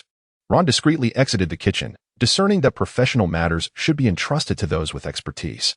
His role was merely to ensure the payment of wages and to enjoy the fruits of their labor. He returned to the dining area, selecting a fine vintage wine to accompany his lunch, still the cherished aged reserve produced by the York Guild, crafted by their own hands, which offered him peace of mind. Once Ron had sufficiently recovered from his inebriation, the head chef presented the nourishing dish, personally delivering it on a dining cart. Upon unveiling the lid, a waft of intense steam surged forth. As the vapor dissipated, the dish revealed itself, showcasing a colossal fishbone gracefully floating within the broth. The soup exuded a rich amber hue, glimmering with flecks of gold that mirrored the morning light dancing upon the sea's surface. The marrow, charred to perfection over the flames, released a delicate, smoky aroma that harmoniously blended with the clear broth, accentuated by meticulously diced, ruby-hued coral fruit, vibrant and resplendent. As the steam rose, an enchanting medley of fragrances enveloped the air. The first to greet his senses was the briny freshness unique to the deep sea, reminiscent of the ocean's breath. Following closely was the scent of the fish, kissed by flames, carrying a hint of smokiness intertwined with a robust collagen essence. Finally, a whisper of sweetness emerged from the coral fruit, akin to the gentle caress of a sea breeze. Ron lifted a spoonful and brought it to his lips. As the rich broth burst forth upon his tongue, its robust fragrance unfurling like the lingering echoes of a sea dragon's roar. Perhaps it was a mere figment of his imagination, but in an instant, Ron felt a warm current surge within him, coursing through his limbs with astonishing velocity. Wherever this warmth flowed, his sinews quivered gently, as if rejuvenated by nourishing rain, and the circulation of his blood seemed to become remarkably smoother. As this warmth delved deeper, the hidden injuries accumulated from past training, unnoticed due to his youth, now sensed a healing touch. A subtle crackling resonated between his bones, reminiscent of shattered tiles being reassembled. Akin to withered wood awakening to the embrace of spring, revitalized with newfound vitality. His once taut muscles transformed into supple strength, while his weary nerves unfurled completely. Liberated from their fatigue, Ron stood in a daze, staring at the spoon in his hand, rendered speechless by the astonishing effect before him. Could the ingredients be so exquisite and rare? Hadn't Sang already spent considerable time cultivating his subordinates with nourishing dishes? The cost should not be excessively high, should it? This was truly an alchemical transformation of the mundane into the extraordinary. Without waiting for the chef's response, Ron eagerly lifted the crystal bowl brimming with fish soup. And in one swift motion, he consumed the entire bowl, which must have weighed at least 3 pounds. Alas, Mr. Ron. The chef attempted to intervene. But his actions were no match for Ron's swiftness. Just as he reached out, Ron had already finished the entire bowl of soup. Ah, how delightful it was. The flavor was rich and exquisite, truly unparalleled. Ron, with his protruding belly and a bowl in hand, stood momentarily in astonishment. This bowl of soup, while undeniably delicious, seemed to provide no tangible benefits to his body, serving merely to satiate his hunger. Why did it feel as though this soup lacked the profound effect of the first sip, offering nothing beyond its delightful flavor? The chef then elucidated to Ron, "My lord, I intended to stop you, but was unable to do so. The nourishing properties of the dish are most potent upon the first consumption, and its efficacy continues to resonate within your body thereafter. Furthermore, each preparation of this restorative cuisine yields its benefits solely with the first bite. Irrespective of the quantity consumed in that initial moment, the effects remain constant. The remaining portions merely offer flavor and fulfillment, rendering further consumption inconsequential." Ron was inundated with questions. Goodness, is this even reasonable? It is utterly reasonable. What kind of devil fruit is this in the culinary world? He quietly set down the crystal bowl in his hand, patted his round belly, producing a rhythmic sound reminiscent of water sloshing. Ron remained silent for a moment, then gestured to the chef. "All right, I understand now. Thank you for your hard work. You may leave." Chapter 134, K. Polas. After enjoying a nourishing meal in the morning, Ron proceeded to the dojo for his training. While all affairs of the guild were entrusted to Giraffe and Raven, leaving him with no concerns. After having breakfast, Nick set off early for the guild, where she currently serves as Ellie's secretary, displaying an admirable understanding by refraining from disturbing Ron during his practice. In the vast expanse of the dojo, Ron stood alone at the center, his posture upright, eyes gently closed, gripping the dragon tooth in his hand, exuding an aura that was both fierce and restrained. Ron suddenly opened his eyes, his form transforming into a swift gale, darting through the dojo with graceful agility, leaving behind a series of fleeting afterimages. As Ron's silhouette danced, the blade sliced through the air like a flash of lightning, producing a sharp, hissing sound of ruptured space and emanating a chilling brilliance that captivated the heart and soul. When Ron practices his swordsmanship, it is imperative to dismiss all attendants, should they be present. Merely gazing upon the brilliance of Ron's sword would be sufficient to instill a profound dread within them, as if their hearts were pierced by the tip of a blade, rendering them nearly unable to bear the weight of their fear. Upon Ron's long blade, a faint ice-blue sword aura began to brew, flowing gracefully along the edge like a gentle stream, yet it refrained from erupting forth.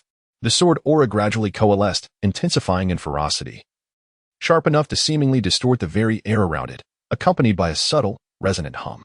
The radiance of the blade became increasingly palpable as Ron's presence ascended to its zenith. With a sudden, fierce opening of his eyes, their gaze was as piercing as cold stars, fixated unwaveringly upon the void ahead.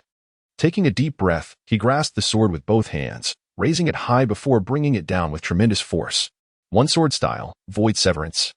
The blade's brilliance flashed forth, accompanied by a low growl, as a colossal ice-blue sword aura erupted from the blade, instantly tearing through the air with a deafening sound of rupture.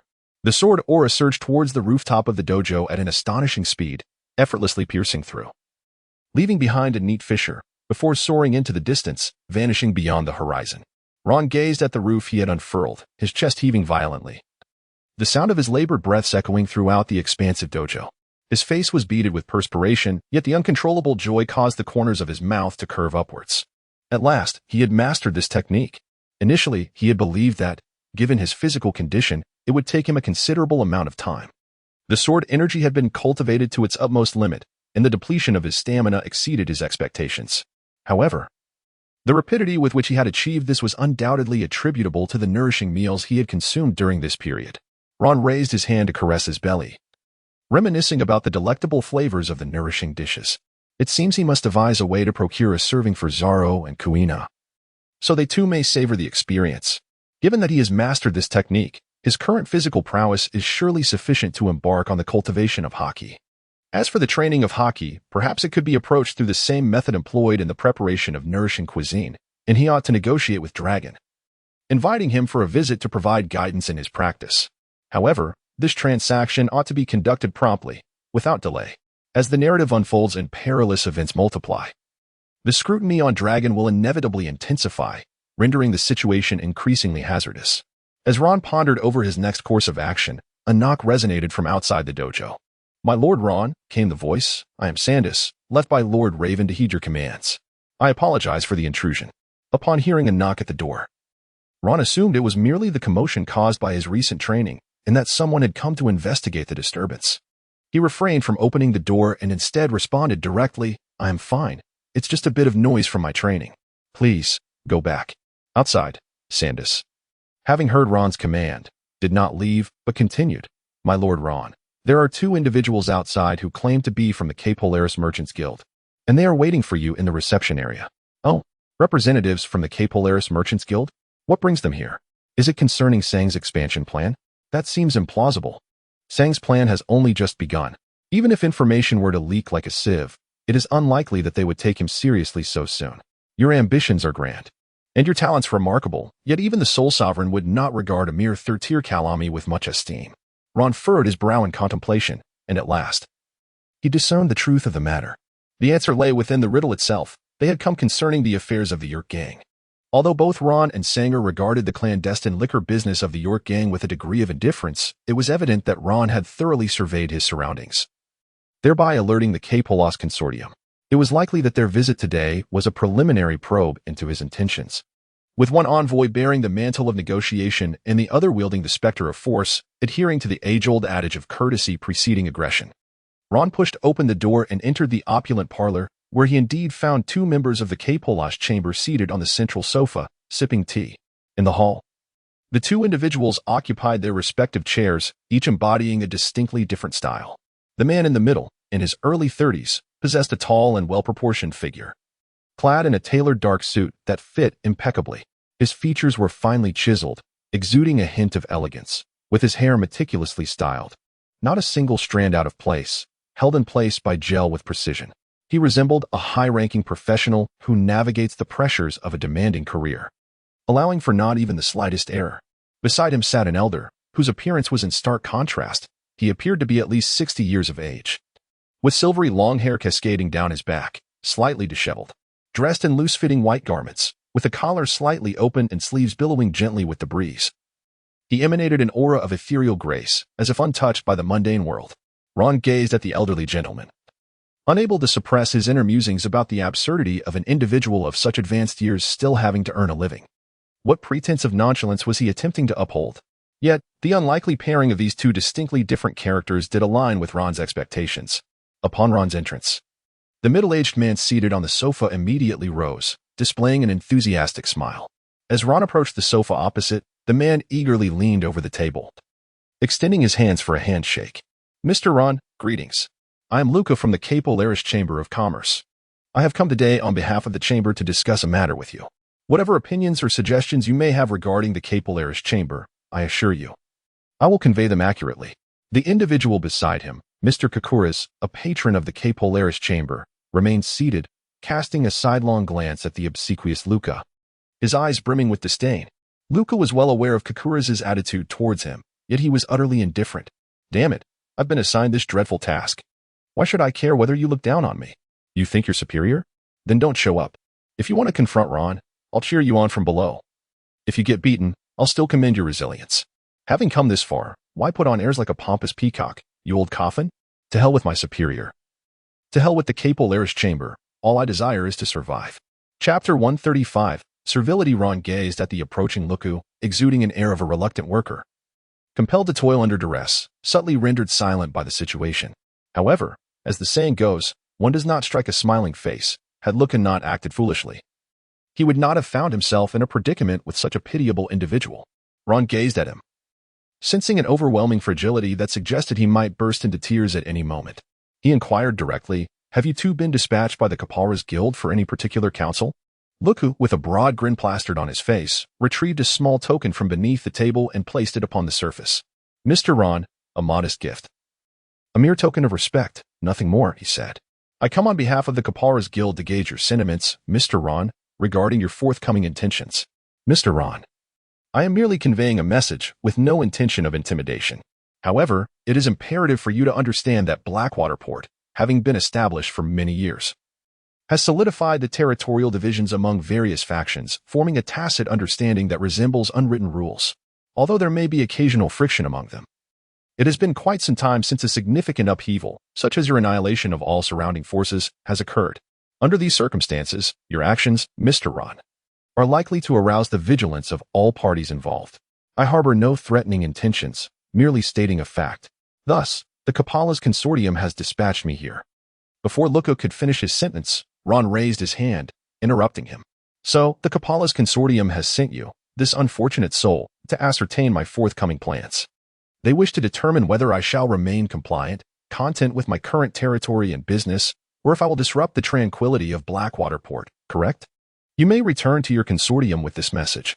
I will refrain from resolving issues through brute force henceforth. Matters of commerce will be addressed through commercial means.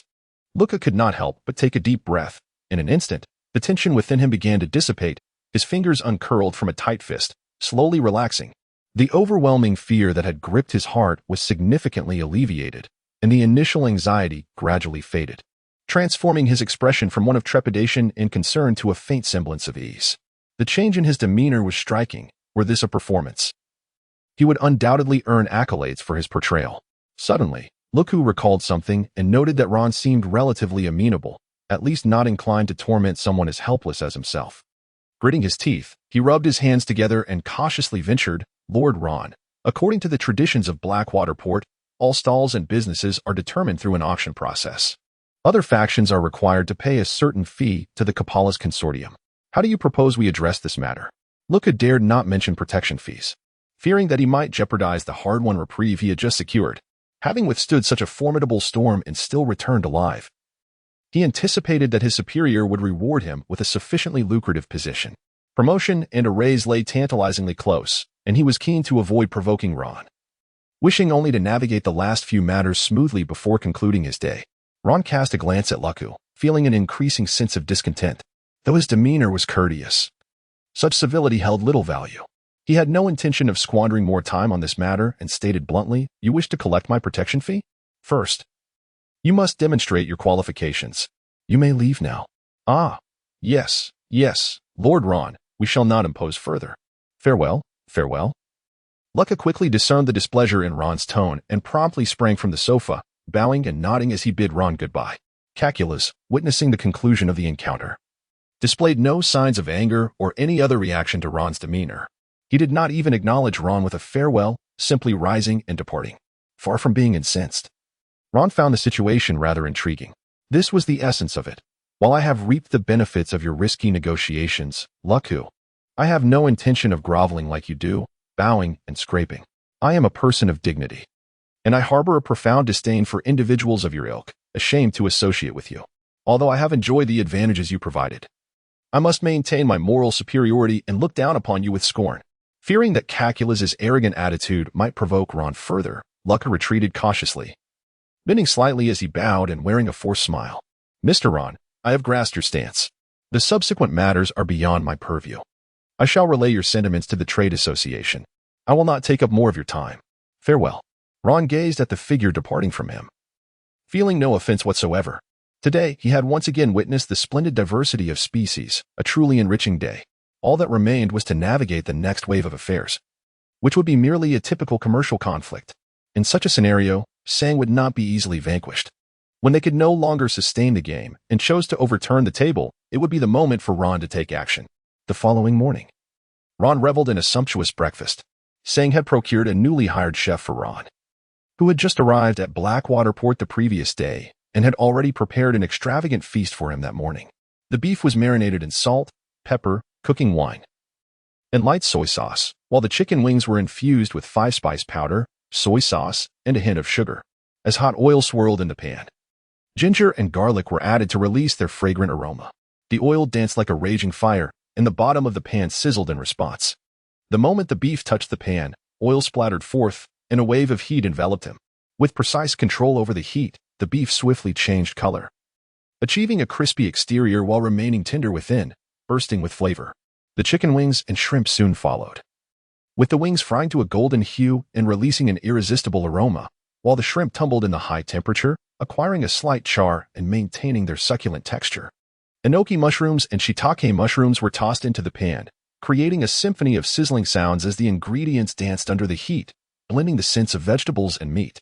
Vivid red chilies adorned the dish, with glistening droplets of oil leaping upon the surface. The crispy chicken wings were neatly arranged, their fragrant, charred surfaces glistening in a tempting golden hue.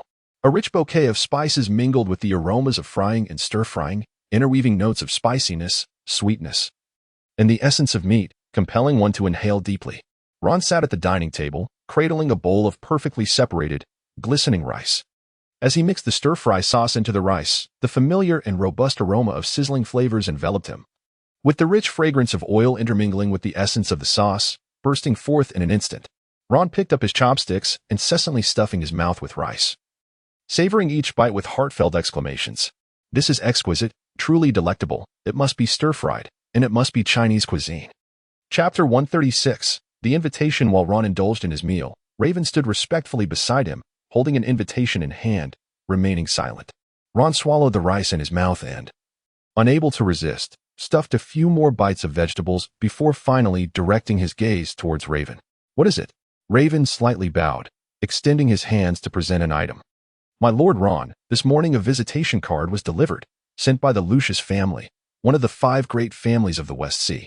Oh, the Lucius family? Not the Capolos Trading Company? Ron received the invitation from Raven's hand, and it was indeed quite impressive. The invitation had been meticulously crafted, the paper exhibiting a warm, creamy hue, thick and delicate like silk, with a soft and smooth texture. At the very center of the invitation, the name of the Gambino family gleamed in gilded lettering. The characters elegantly formed, with fluid strokes and devoid of any superfluous embellishments. It seemed that merely inscribing these 5 characters indicated that one had attracted attention. Surrounding the invitation, a finely crafted golden border adorned it, gracefully extending from the corners. Upon closer inspection, exquisite patterns subtly emerged along the edges, presumably the illustrious crest of the Gambino family. Ron grasped the exquisite invitation with one hand, unable to suppress a scoff. With a flick of his wrist, he sent the card flying, landing precisely in the trash bin. TCH, a pig's nose stuck in a scallion, pretending to be something it's not. A criminal syndicate, acting like a big shot in front of me. The Capolos Consortium had decided that I would not resort to force to expand further. They have simply thrown in the towel and abandoned the matter. Whether the protection fees can be collected now rests upon the underhanded tactics of my subordinates. Instead of sending an invitation, they might as well issue a challenge. A wolf in a suit remains a wolf, but a wolf that begins to dine with knife and fork can only be regarded as a dog. Ron paid no heed to the so-called Gambino family. He focused on his meals and training, dismissing the idle chatter in their invitations as a mere waste of time. Once they approached him, he would take action. As for fearing their underhanded tactics, that was a jest. Even if they deemed Ron unworthy of standing alongside them, they would still have to treat him with a semblance of courtesy. They ought to be wary of Ron's potential to retaliate, with his formidable prowess. A criminal family that provoked a lone wolf of his caliber would undoubtedly face calamity. When the York gang encountered Ron's onslaught, they suffered significant losses, with their ranks severely diminished. Should the Gambino family attempt another assault, resulting in the annihilation of the remaining members, it would pose little detriment to Ron. It would merely render him a solitary commander, fixated on avenging himself against the Gambino family. This was merely the West Sea, not the Grand Line or the New World. Here, he was the fierce dragon crossing the river, and no one need offer him undue deference. Ron immediately commanded, Raven, when they arrive, serve them the most inferior tea without any snacks, and then inform me. Yes, my Lord Ron. 3 days later, on the main road outside Blackwater Port, a luxurious carriage drawn by 3 horses arrogantly occupied the center of the road. Both passing vehicles and pedestrians hastily made way, with larger carriages even pulling over to the side, waiting until the opulent carriage had passed before daring to continue their journey, fearful of inadvertently scraping against it. Their anger swallowed in silence. For emblazoned upon the sides of these 2 lavish carriages were the gilded patterns depicting the Gambino family crest. Inside the carriage sat 2 individuals. At the forefront was a seemingly refined gentleman in his early 30s, adorned with slender, gold-rimmed glasses. Of average build, he wore a well-tailored dark suit, his tie impeccably knotted, and his shoes polished to a mirror-like sheen. His demeanor suggested he had just stepped out of a school, a greenhouse elite brimming with business theories. lacking any semblance of a formidable presence or the aura of a mafia family. In stark contrast was the elderly man beside him, though past his 60th year. He remained robust, devoid of any sign of decline. His hair, a mix of black and white, was casually styled, and his face bore the marks of time. Yet his gaze remained sharp as a drawn blade, intimidating to behold. A dagger hung at his waist, its sheath dark and lustrous, the edges faintly etched with intricate designs. The exposed part of the hilt was polished smooth, evidently frequently grasped in hand. Even with the blade sheathed, those standing before him could not escape an intangible pressure. His aura was as cutting as a knife, glaringly evident yet perfectly restrained, imparting the illusion of a man poised to unleash a lethal strike at any moment. Should Ron catch sight of the sharpness emanating from him, he would instantly recognize that this old fellow was undoubtedly a master swordsman. The elder, who had been meditating with closed eyes, opened them and lifted the carriage curtain to glance outside. Noticing they were nearing the York gang's stronghold, he withdrew his hand and addressed the young man. Heath, during today's discussions, speak as little as possible. Let me take the lead. Your previous negotiation tactics will not serve you today. In truth, we are not here to negotiate, but to take action. If they can withstand me, they may be deemed worthy of not paying protection fees. Otherwise, they must either pay or face death. The young man turned back, astonished, and voiced his concern. Why? Grandfather Ailey? That Ron is an outsider, unfamiliar with the rules of Blackwater Port. Surely, it suffices for me to clarify the rules to him. In Blackwater Port, all factions must pay dues to us and the Capolas Trading Company. That is the law of the land. How could he dare to defy it? The old swordsman cast a deep glance at him, his eyes betraying a profound disappointment. Ah, Heather, during your formative years, your family was striving earnestly for transformation. In pursuit of this, the family ensured that you and your numerous siblings received the most formal education. Upon your return, you indeed assisted the family in achieving this transformation. And now, the family's legitimate enterprises are flourishing. Members have gradually donned suits, learning to be courteous, yet I cannot shake the feeling that this is not a favorable development.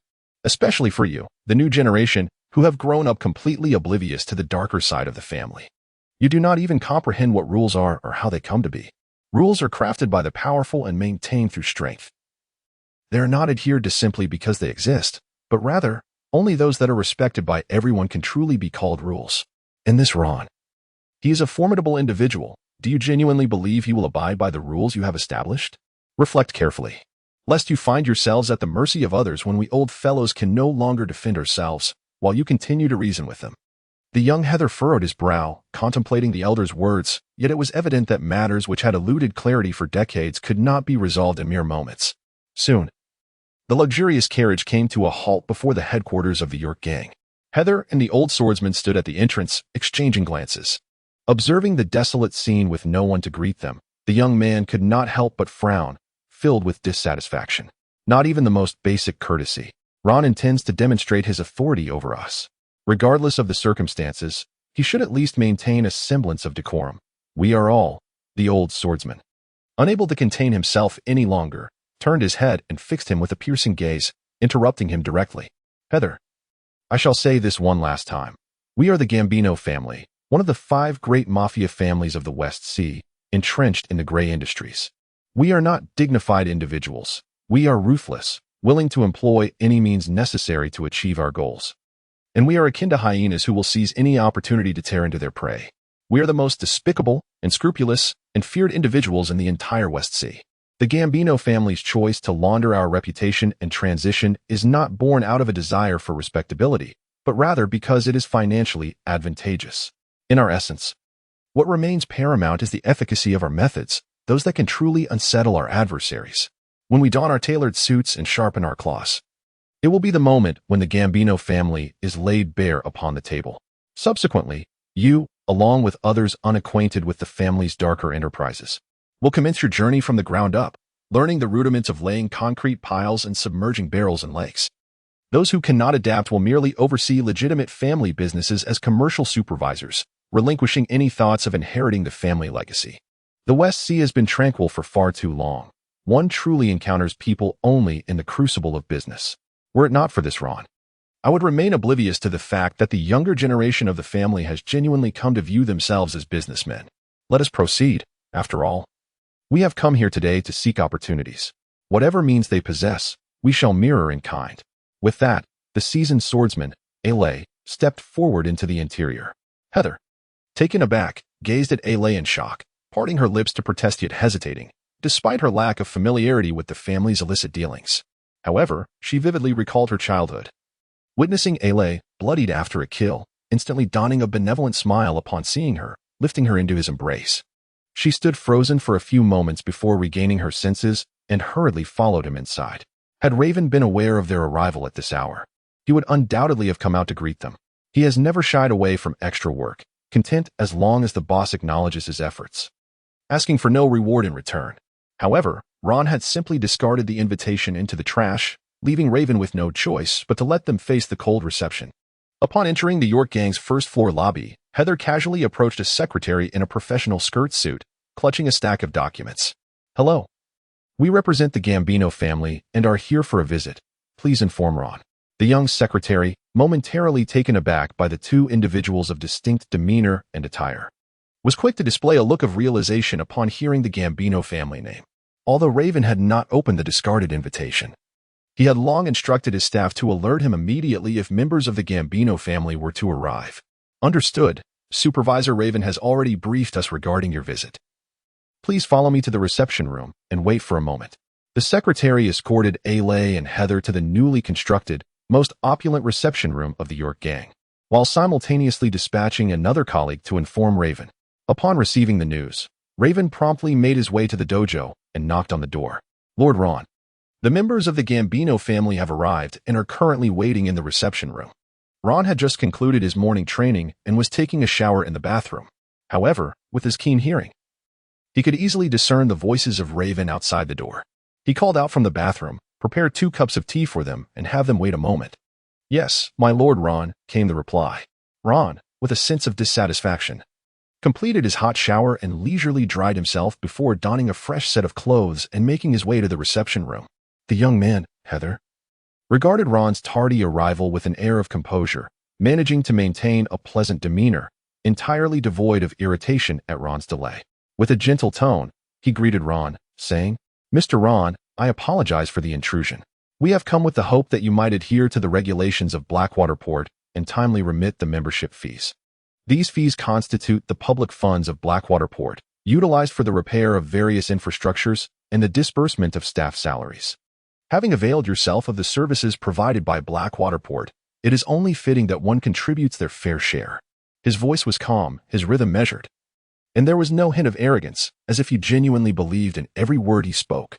Ron didn't even want to cast a glance at such a fool, likely believing that his family had built their fortune through legitimate means. He truly thought that others spoke to him politely out of respect for decorum. He resembled a newcomer who had been drawn into the fold of a gang after it had attempted to cleanse its image. Presumably, he was the son or grandson of that elderly man, a purebred member of the new generation, utterly oblivious to the true nature of this world. Ron cast a fleeting glance at him, turning his attention to the old man seated on the sofa, who remained unmoved. The sharp aura emanating from him compelled Ron to steal glances repeatedly. Ron's gaze swept across the room, evoking a sensation as if the sharpness of his sword intent might slice through him. He promptly reined in his disdain for the youth, his expression unyielding as his eyes clashed with those of the old swordsman. His own aura surged, and the piercing light of his sword seemed to converge within their gazes. Although he sensed that the old master possessed extraordinary strength, Ron felt no fear. After all, youth often triumphs over age. Within the vast world of One Piece, there were few like Carp, and when the time came to engage, Ron was entirely confident in sending him to his grave ahead of schedule. The old swordsman, Ale, lacked the amiable disposition of Hester. Sensing Ron's unyielding stare, he slammed his teacup onto the table and demanded an explanation. "These young rascals truly lack manners. We have extended our courtesy, and though you did not come to greet us, that is one thing. To leave us with nothing but this wretched cup of tea while we wait? What is this, an attempt to assert your dominance? When I was taking lives, you were still nursing. You dare put on airs before me? Have you even matured yet?" The atmosphere around them instantly thickened. And although the young man exhibited a degree of naivety, he was not foolish enough to undermine his elder. Perhaps he had recently faced reprimand and, for the moment, chose to remain compliant, seeking mercy. Ron and the old swordsman locked eyes for a few seconds. The elder chose not to strike. Yet Ron would not grant him such leniency. Damn it. Chapter 138, The Duel of Swordsmen. Within the negotiation room, the lighting was soft, and the classical crystal chandelier cast delicate speckles of light, enhancing the opulence of the lavish decor. A heavy mahogany tea table bore an exquisitely valuable set of blue and white porcelain teawares, and the fragrant aroma of tea wafted through the air. Surrounding them were intricately decorated carved walls and shelves lined with ancient tomes of indeterminate age, exuding both charm and wealth. However, Ron paid no heed to these embellishments. He and the old swordsman exchanged glances for a fleeting moment, devoid of any prelude or warning, before he suddenly surged forward. His arm shot up like a bolt of lightning, the blade tracing a silver arc through the air, its sharp edge cleaving the atmosphere with a chilling, lethal intent. Aimed directly at the side of the old swordsman's neck. The flash of the blade illuminated the room, momentarily rendering it as bright as day, even causing the floating dust particles in the air to seem as if they had been violently torn apart. The old swordsman's eyes widened. The reflection of the blade's glimmer captured within his pupils, yet he remained utterly unperturbed. At the instant Ron unleashed his strike, the old swordsman deftly lifted his wrist, his long knife moving as if by instinct, instantly intercepting Ron's deadly blow. A crisp metallic clash reverberated through the negotiation room, its echo lingering in the air. Such speed in the blade. But if he seeks to kill me, we shall soon ascertain the outcome. Heath sat on the opposite side of the sofa, feeling as though the sparks from their clash had leapt onto his face, his complexion pale as parchment, devoid of color. The teacup in his hand trembled incessantly, the shaking growing more pronounced until tea spilled over the rim, cascading down the porcelain walls and pooling into a dark stain upon the exquisite carpet. In his business dealings, he was accustomed to environments filled with toasts and laughter, engaging in negotiations with ease. Even when faced with threats to his family's life, he remained unfazed, viewing it merely as a tactic to convey his stance. Even in the face of irreconcilable differences that might escalate to a violent confrontation, he would delegate the task to his subordinates. Yet, the scene before him was entirely beyond his comprehension. Ron offered no superfluous words, launching directly into an attack. But there was indeed one phrase of expletive. Heath's eyes were wide with astonishment, yet he straightened his posture on the opulent sofa, unwavering in his gaze upon Ron as he engaged. Though his hands trembled, he did not relinquish the cup, exhibiting a semblance of poise and dignity. After parrying Ron's assault, the old swordsman, A.I. Lay, cast a sidelong glance at Heath. Having felt a degree of disappointment towards him, upon witnessing his composure, a flicker of satisfaction emerged, igniting a new expectation. Yet, A.I. Lay swiftly returned his focus to Ron. The latter was not a foe to be trifled with. Ron, let us take this outside. You wouldn't want to ruin your own territory, would you? Rest assured, before your demise, he shall not perish. However, should you meet your end, his survival is not guaranteed, so do endure a while longer. Should they possess sufficient strength, Ron would not intend to rupture the facade of civility, thus refraining from initiating direct conflict, for the youth would undoubtedly meet a grim fate. Conversely, if this old man lacks such strength, either these two individuals are inconsequential to the Gambino family, mere pawns, or the Gambino family has significantly waned in power. What purpose would their survival serve upon returning? Merely to squander resources? To dare to feign superiority in my presence without the requisite strength? Are you attempting to deceive me? Upon hearing Ron's provocation, the old swordsman's visage darkened, resembling the bottom of a pot. Yet, he could not disregard the fate of the youth and could only exit in silence. During this period, Ron has been relying on the nourishing meals he consumes thrice daily, which have significantly enhanced his physical prowess. His stamina, speed, and reflexes have all seen remarkable improvement. Furthermore, he has developed a formidable technique known as the Blade of Ruin, severing the void, which is imbued with ferocious power and destruction. Now, he finds himself brimming with newfound strength and confidence, eagerly yearning for a thrilling and exhilarating battle. Although Ron was reluctant to venture into the Grand Line, fearing the unpredictable calamities and disasters that lurked therein, he remained unafraid of battles where his strength was matched. Unbeknownst to him, much like Kuina and Zoro, he harbored an insatiable desire for power, combat, and even carnage deep within his heart. In the mine outside Yerk's gang, Ron's dragon-toothed sword glimmered with a chilling light, and a fierce battle intent ignited in his eyes. With a powerful push from his feet, he surged forward like a bolt of lightning, the tip of his sword radiating a lethal aura as he aimed a piercing strike at the old swordsman. The seasoned swordsman, witnessing Ron's ferocious advance, remained unfazed. With a subtle tilt of his long sword, he deftly intercepted Ron's assault.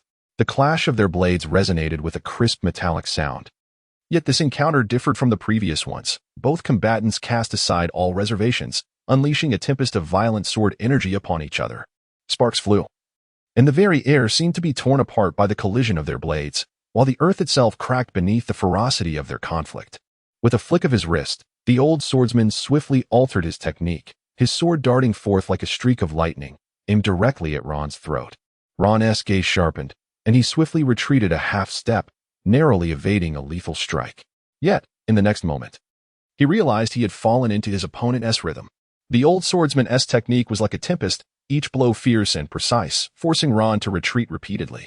Ron took the initiative to press forward, launching a counterattack.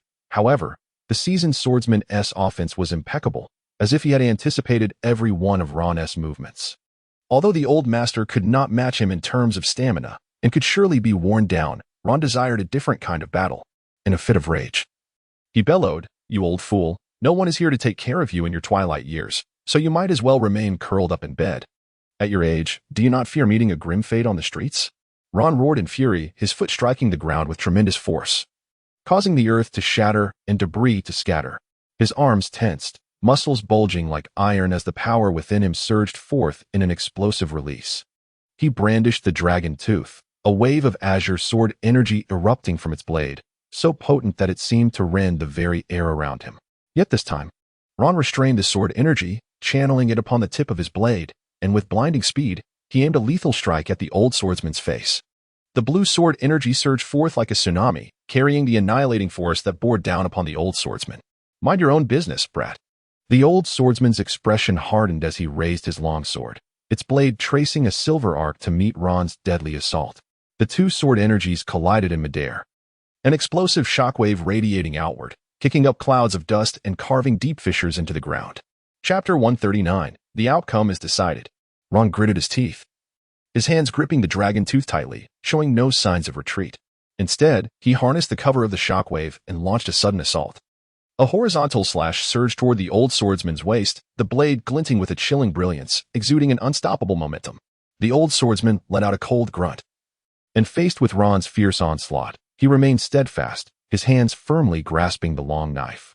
Swiftly, he redirected the blade, driving it downward with force, clashing once more with Ron's dragon tooth in midair. A resounding clang of metal echoed, sparks flying as both combatants staggered backward a few paces. Ron felt a tremor in his palms, yet a smile of exhilaration spread across his face, wild and frenzied. The blood coursing through his veins imbued him with a seemingly inexhaustible vigor, each surge heightening his excitement, his blade's speed accelerating with each strike. Again! The old swordsman observed Ron, who grew bolder and more invigorated with each exchange, his expression darkening as his chest began to rise and fall with effort. Without uttering a word, he charged toward Ron once more, conserving his breath for battle. Their swordplay unfolded at a pace that was nearly imperceptible to the eye. Amidst the flickering lights of blades, the occasional surge of sword energy cleaved through the air, severing nearby trees and tearing at the ground. The aftershocks of the flying sword energy shattered the stones below, causing the very atmosphere around them to become chaotic. With a powerful step, the old swordsman kicked up debris, closing the distance to Ron in an instant. The long knife, imbued with a chilling intent, aimed directly at Ron's shoulder. Ron swiftly sidestepped, narrowly evading the lethal strike. Yet the fierce wind generated by the blade still tore a gash in his garment. Undeterred by the wound on his shoulder, Ron's expression brightened. The veteran swordsman's vigorous assault had proven ineffectual, thus it was now his turn to retaliate. Ron pivoted his arm, sweeping his dragon tooth sword with a flourish, conjuring a blade of icy blue light aimed directly at the old swordsman's flank. First style, breaking the void. The old swordsman furrowed his brow, lightly tapping his feet to shift his stance, and with a deft reversal, he swung his long blade horizontally to parry Ron's assault. The clash of their swords ignited sparks that danced in the air. After their fierce exchange, a torrent of violent sword energy collided between them, culminating in a cataclysmic explosion of wind pressure. Dust and small stones were swept into the air, hurtling outward like bullets. The old swordsman was forced back several steps, struggling to regain his balance, his hands trembling uncontrollably. He suppressed his inner astonishment, feigning composure. Impressive. At such a young age, you possess remarkable strength. Young man, I acknowledge your prowess. You have earned the right. Ron had no time to listen to his ramblings. After relinquishing the force of their clash, he immediately surged towards the old swordsman once more. If one wished to strike, then strike. If one wished to depart, then depart. Such opportunities were not so readily available. As Ron's excitement intensified, the speed of his strikes accelerated, delivering a torrential barrage of slashes that gradually overwhelmed the elderly swordsman, leaving him breathless and struggling to cope. Given his advanced age, he managed to hold his own for a brief period, but as time wore on, the seasoned warrior found his strength waning. The blade in his hand grew heavier, his movement slowed, and he found himself increasingly pressed back by Ron's relentless assault, growing ever more desperate. Ron seized the opportunity presented by the old swordsman's vulnerability, delivering a swift strike that plunged into the swordsman's chest, carving a wound that stretched from his left shoulder to his right abdomen. A torrent of blood gushed forth, and the old swordsman collapsed to the ground. Ron, wielding a dragon's tooth, heaved heavily, his chest rising and falling with labored breaths. His attire had degenerated into tattered rags, reminiscent of a beggar's garb. And his body bore numerous wounds, both large and small, from which blood oozed, mingling with dust, rendering him a pitiable sight. Yet, these were merely superficial injuries. Most inflicted during fierce clashes, where shattered sword energies had grazed his skin, some minor wounds were already beginning to heal. The old swordsman appeared far more wretched than Ron. Incessantly coughing, a trickle of blood seeping from the corner of his mouth. He attempted to force the blood back down, but ultimately failed to restrain himself. His hand, gripping the sword, trembled incessantly as he fixed his gaze upon the blade, striving with all his might to steady his grip, yet to no avail. Ron approached without any regard for age or respect, delivering a kick that sent the elderly swordsman, who was attempting to rise, crashing to the ground. He then placed his foot upon the swordsman's chest, brandishing a blade against his throat. The old swordsman continued to cough up blood. Having been struck in the chest by Ron's powerful kick, which left him breathless and in a fit of violent coughing. Cough, cough, cough. Ron observed as the aging swordsman coughed up blood that splattered onto his trousers, devoid of any compassion. If he were in a dire predicament, it was uncertain whether he would even have the chance to cough blood at all. This strike might not claim his life directly, but it could certainly diminish his lifespan by several years. Heather and Raven watched the unfolding battle from a distance. As Heather's elder, the old swordsman was akin to a grandfather to him, and naturally, he was deeply concerned. Initially, he had thought it would merely be a sparring match, even in defeat. It would be inconsequential. However, Ron's unhesitating aggression had genuinely alarmed him. Should the old swordsman falter, Heather feared for his life, leaving him restless and anxious. Although Raven harbored a blind confidence in Ron's prowess, he too felt compelled to observe the clash between Ron and the old swordsman, thus they stood together, spectators of the duel. As silence enveloped the battlefield, they moved closer, and when the dust settled, they beheld Ron standing tall, with the old swordsman beneath his foot. From afar, Heather spotted the blade poised at the old swordsman's throat, and his heart sank, pounding like a drum, his legs feeling as though they were encased in lead. He had been fervently praying to various deities for assistance, but it now appeared that his newly opened account had insufficient credit, proving futile. Darkness clouded his vision, and he felt disoriented, utterly unsure of how to proceed. Yet, he understood that this was not the moment for faltering. He had to step forward, gritting his teeth. Heather charged ahead with determination, though panic and fear rendered his movements clumsy. On the battlefield, still scarred from Ron and the old swordsman's previous confrontation, Heather stumbled, tripping over a stone and crashing heavily to the ground. Mud coated his face, and his finely tailored suit was instantly soiled, leaving him in a disheveled state. Rolling over, he found himself covered in dirt, looking quite ridiculous. Nevertheless, he pushed himself up with his hands and quickly rose to his feet, his legs still trembling. Yet he pressed on, unsteady as he forged ahead. Chapter 140. The ability to endure and adapt with unprecedented swiftness. Heather reached Ron's side. The blade of Longya gleamed ominously under the sunlight, yet Heather showed no hesitation as he extended his hand, warmly grasping Ron's, a strained smile plastered on his face, his voice quivering as he endeavored to maintain composure. Ron, let us speak amicably. The Gambino family is well aware of your strength throughout the West Sea. No one possesses the right to demand protection fees from you. However, the Gambino family's might should not be underestimated, as there are 3 others of Alay's caliber. Upon hearing this, Ron could not help but raise an eyebrow, casting a glance at Heather. So, are you threatening me? However, Heather quickly retorted, I am certainly not threatening you. Her response was swift and remarkably lucid. Some individuals may speak eloquently and assertively in casual conversations, yet when faced with critical moments, their minds become muddled, rendering them incapable of articulating even a single thought. Yet Heather had always existed within the carefully constructed realm of the Gambino family. which both sheltered and constrained him. In times of crisis, Heather's mind raced with increasing clarity, not only discerning the essence of the matter, but also grasping the stakes involved. He had transcended superficial rules, learning to contemplate from the perspectives of interest and human sentiment. Ron, your arrival in the West Sea must surely serve a purpose, whether it be the pursuit of wealth or resources. Otherwise, what motive would you have for managing the York gang? You have gravely injured Era, establishing your formidable reputation. It is now evident that you are entitled to stand among the elite of the West Sea. The Gambino family will undoubtedly promote your name. While the Gambino family may concede to a powerful swordsman, they would never yield to an unknown novice. Although your strength is formidable, many aspects cannot be acquired solely through power. The Gambino family has been entrenched in the West Sea for over 3 centuries, amassing substantial resources, connections, and material reserves. There exists no animosity between you and the Gambino family. It is merely a matter of pride. If you are willing to transform foes into allies, the Gambino family will certainly provide you with satisfactory recompense. Heather's voice was laced with a plea, tinged with humility as he bent slightly, his gaze filled with anxiety and hope. The old swordsman Era watched Heather, who was now beseeching him, feeling a tumult of emotions. Just moments ago, he had been admonishing Heather, and now he found himself relying on him for salvation, having spent a lifetime in the York gang engaged in conflict. Era was not one to fear death, yet who among us does not desire to live? He struggled to find the words to implore Ron, reflecting on his earlier intention to rigorously test Heather. If the new generation proved inadequate, they must not be allowed to inherit the family legacy. Yet, it seemed this new generation was indeed impressive. The thought caused Era's aged face to flush slightly, and he turned away, unwilling to witness Ron and Heather.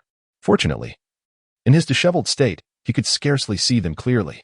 After listening to Heather's impassioned plea, Ron gazed at his earnest face and sheathed his weapon. He was convinced that the lad lacked such remarkable acting skills, even if he had misjudged the situation. Ron was confident that should Heather return to reorganize his forces for revenge, he would ensure that they would come and not return. Ron withdrew his foot from Ael's chest, taking a couple of steps back, casually brushing off the dust from his clothes, and waved his hand at them. He contemplated what to bring as an offering of apology. For otherwise, the consequences would be dire for more than just the two of them. Upon seeing Ron retract his foot, Heather instinctively took a step forward.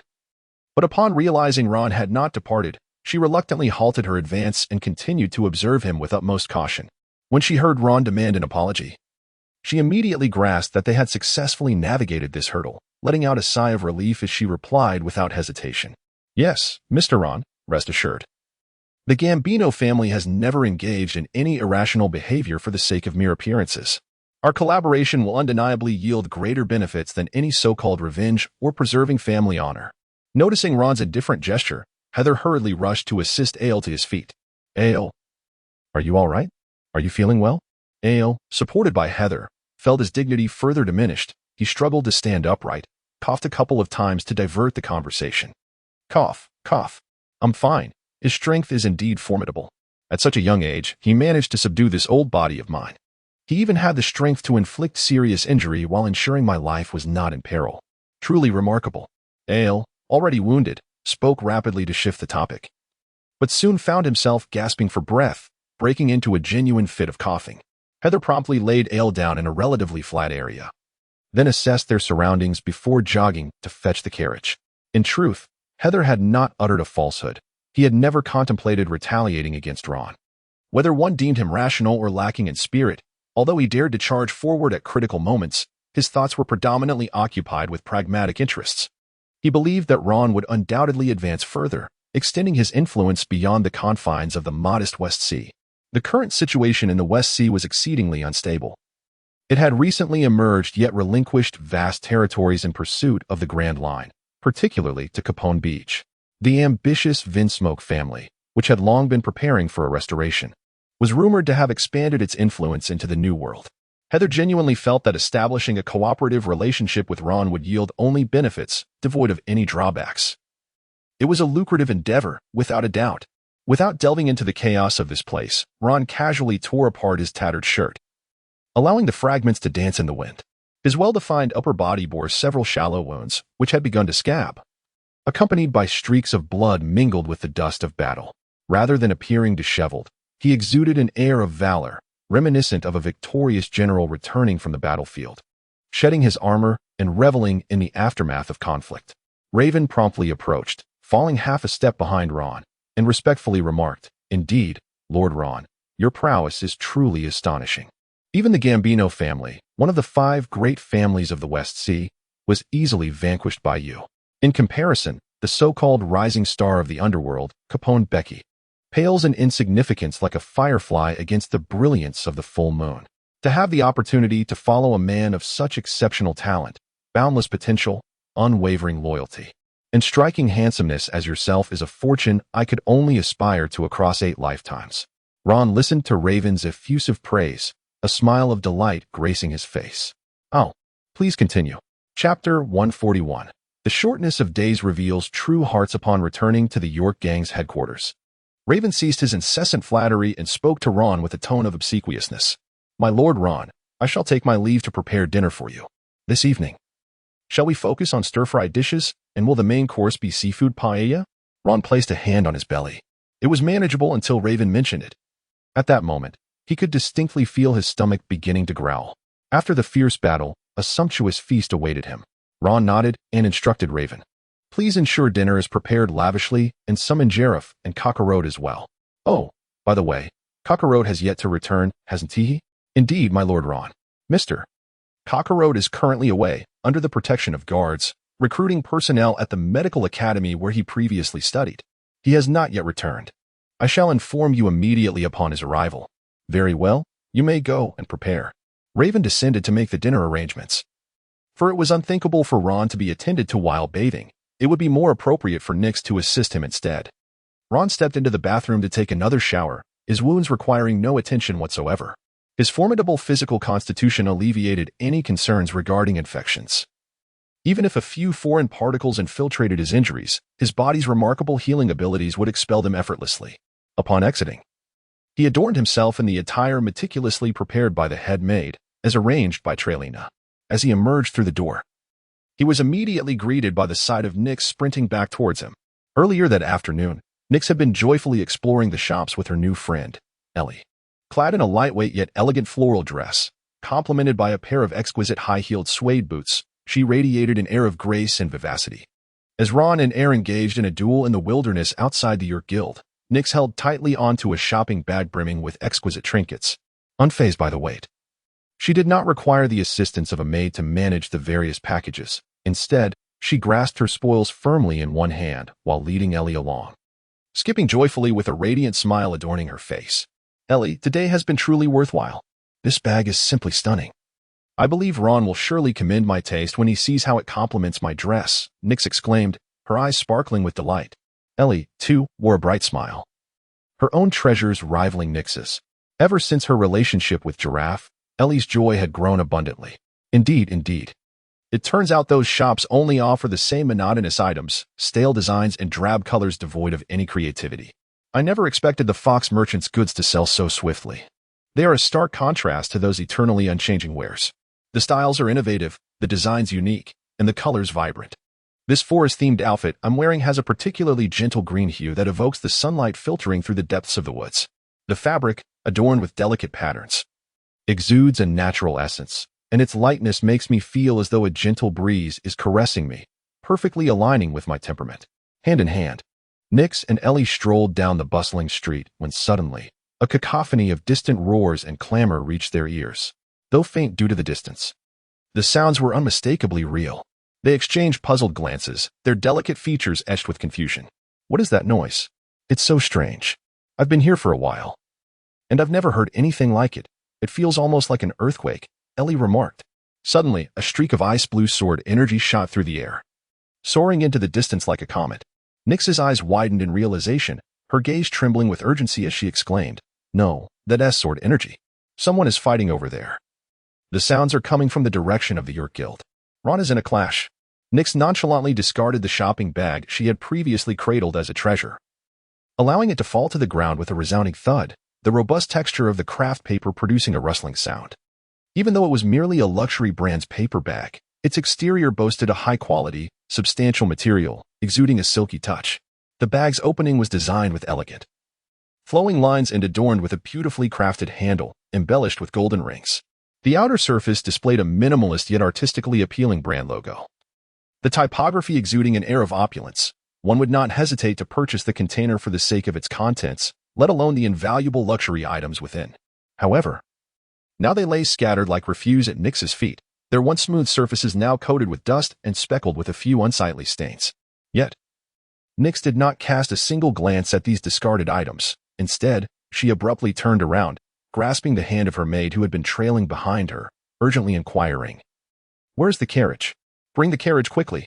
The maid, taken aback by Nyx's anxious demeanor, momentarily lost her composure, unsure of how to respond. Thankfully, her professional training allowed her to regain her composure swiftly, responding promptly, "Miss Nyx, the carriage is this way, just at the end of the street. Follow me."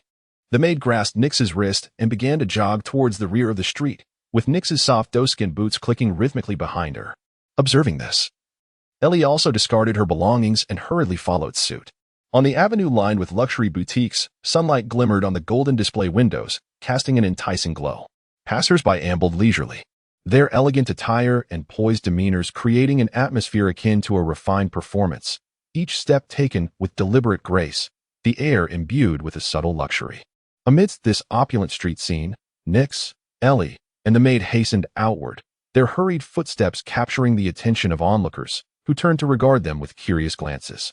Some furrowed their brows, condescendingly remarking, "Who are these people, running about like this? It's utterly absurd. Do they not know where they are?" Yet, Nyx and Ellie remained utterly indifferent to these inconsequential passers-by, fixated ahead as they hurried onward. Only those devoid of ability and intellect would concern themselves with the trivial judgments of such irrelevant individuals and the loss of face that accompanied it. The astute have long seen through this. They belong to the most populous yet least significant demographic in the world. Once they discover your true identity, not only will no one mock you, but they will also instinctively come to your defense. This is precisely how it should be. Such behavior is entirely justifiable. Chapter 142. The expansion of the team. Shortly after Nyx's departure, a girl clad in ordinary attire appeared at the street corner, standing out rather starkly from her surroundings. It was not merely her lack of opulent garments that set her apart, but the genuine look of astonishment that graced her face upon glimpsing the merchandise in the shop windows. Her expression mirrored that of a child who has just spotted candy in an adult's hand, her slightly cherubic cheeks blossoming like flowers kissed by the spring dew. The girl ambled along, pausing intermittently, never once stepping into any of the stores, yet she radiated more joy than any customer entering or exiting. As she strolled, her gaze flitted across the ground, suddenly fixating on a discarded exquisite handbag abandoned by Nyx. Although it bore a layer of dust and appeared somewhat disheveled, it was fundamentally pristine. How peculiar, she mused, that such a fine item would be left behind. Bending down, she gently retrieved the handbag and, upon opening it, was met with the sight of brand new goods, completely intact. The joy on her face spilled forth, soon followed by a look of confusion and bewilderment. Standing still, she glanced around and tentatively called out, "Hello, has anyone lost their belongings? There are so many items, and they are all new." The girl waited for half a day, yet no one responded. Resolutely, she chose to remain there, her hands laden with belongings, hoping to see if anyone would return to claim them. A few passers-by who had witnessed Nyx hastily departing exchanged glances filled with regret and remorse. Initially, they had contemplated rushing forward to retrieve the items after mocking her. But their vanity, carefully maintained, held them back. Once the girl picked up the items, they began lamenting their hesitation. Yet the audacity to claim what was now hers eluded them. Alas, life offers no remedies for such regrets. As night fell, realizing no one would come forth to reclaim the belongings, the girl eagerly opened her handbag to discover its contents, returning home with unexpected gifts to share the joy with her family and friends. Meanwhile, Nyx and Ellie jostled in a carriage, hastily making their way to the York gang. Upon arrival, Nyx, disregarding the high heels adorning her feet, leaped down and dashed through the York gang's entrance. Her face flushed from the exertion and her long hair slightly disheveled, yet she was unperturbed, calling out as she ran, "Ron, Ron," as she pushed open the door. Her voice rang out with anxious urgency. Ron was seated on the sofa, a towel draped over his head as he dried his hair, a glass of wine in hand. Gradually recovering from the recent intense battle. Upon hearing Nyx's call, he set down his wine glass, casually tossed the towel onto the sofa, and made his way outside. Responding to Nyx as he walked, "Nyx, I'm here, in the living room," accompanied by the sound of high heels clicking against the marble floor. Nyx hurriedly pushed open the door to the living room, anxiously searching for Ron's figure. Upon seeing him unharmed, she exhaled in relief, swiftly crossing the distance to leap into Ron's embrace. Ron swiftly extended his hand, catching the rushing Nyx and wrapping his arms around her waist. "What is it, Nyx? Why the urgency?" Nyx entwined her long legs around Ron's waist, nuzzling against him before raising her gaze to meet his. "Ron, while Ellie and I were out shopping today, I suddenly felt a tremor emanating from our home. Shortly thereafter, I witnessed a blade of energy soaring across the sky. Were you engaged in battle with someone?"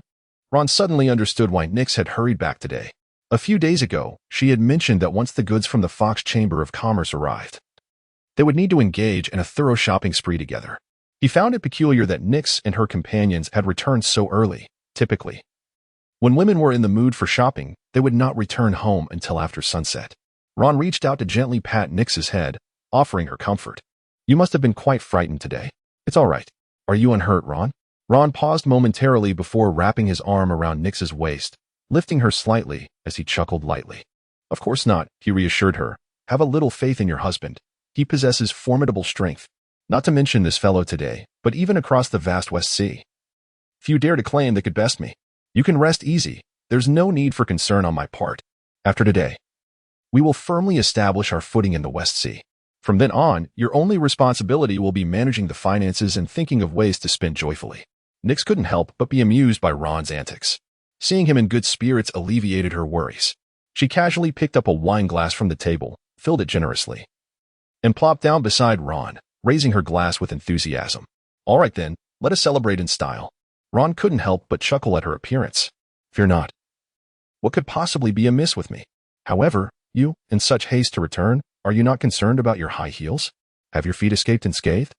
Nyx gently nudged her shoes, a smirk playing upon her lips. "It does hurt. Perhaps I should indulge in a bit more to ease the pain." Nyx raised an eyebrow at Ron, who instantly grasped her intent and responded with a playful smile. "Very well, I shall attend to your needs." Ron raised the goblet before him and took a generous sip, yet he did not swallow.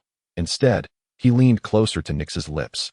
Just as the atmosphere between Ron and Nyx grew increasingly intimate, a sudden knock echoed from outside. Thud, thud, thud. "My lord Ron, it is Raven." With a resounding gulp, Ron swallowed a generous mouthful of wine and cast an irritated glance toward the doorway.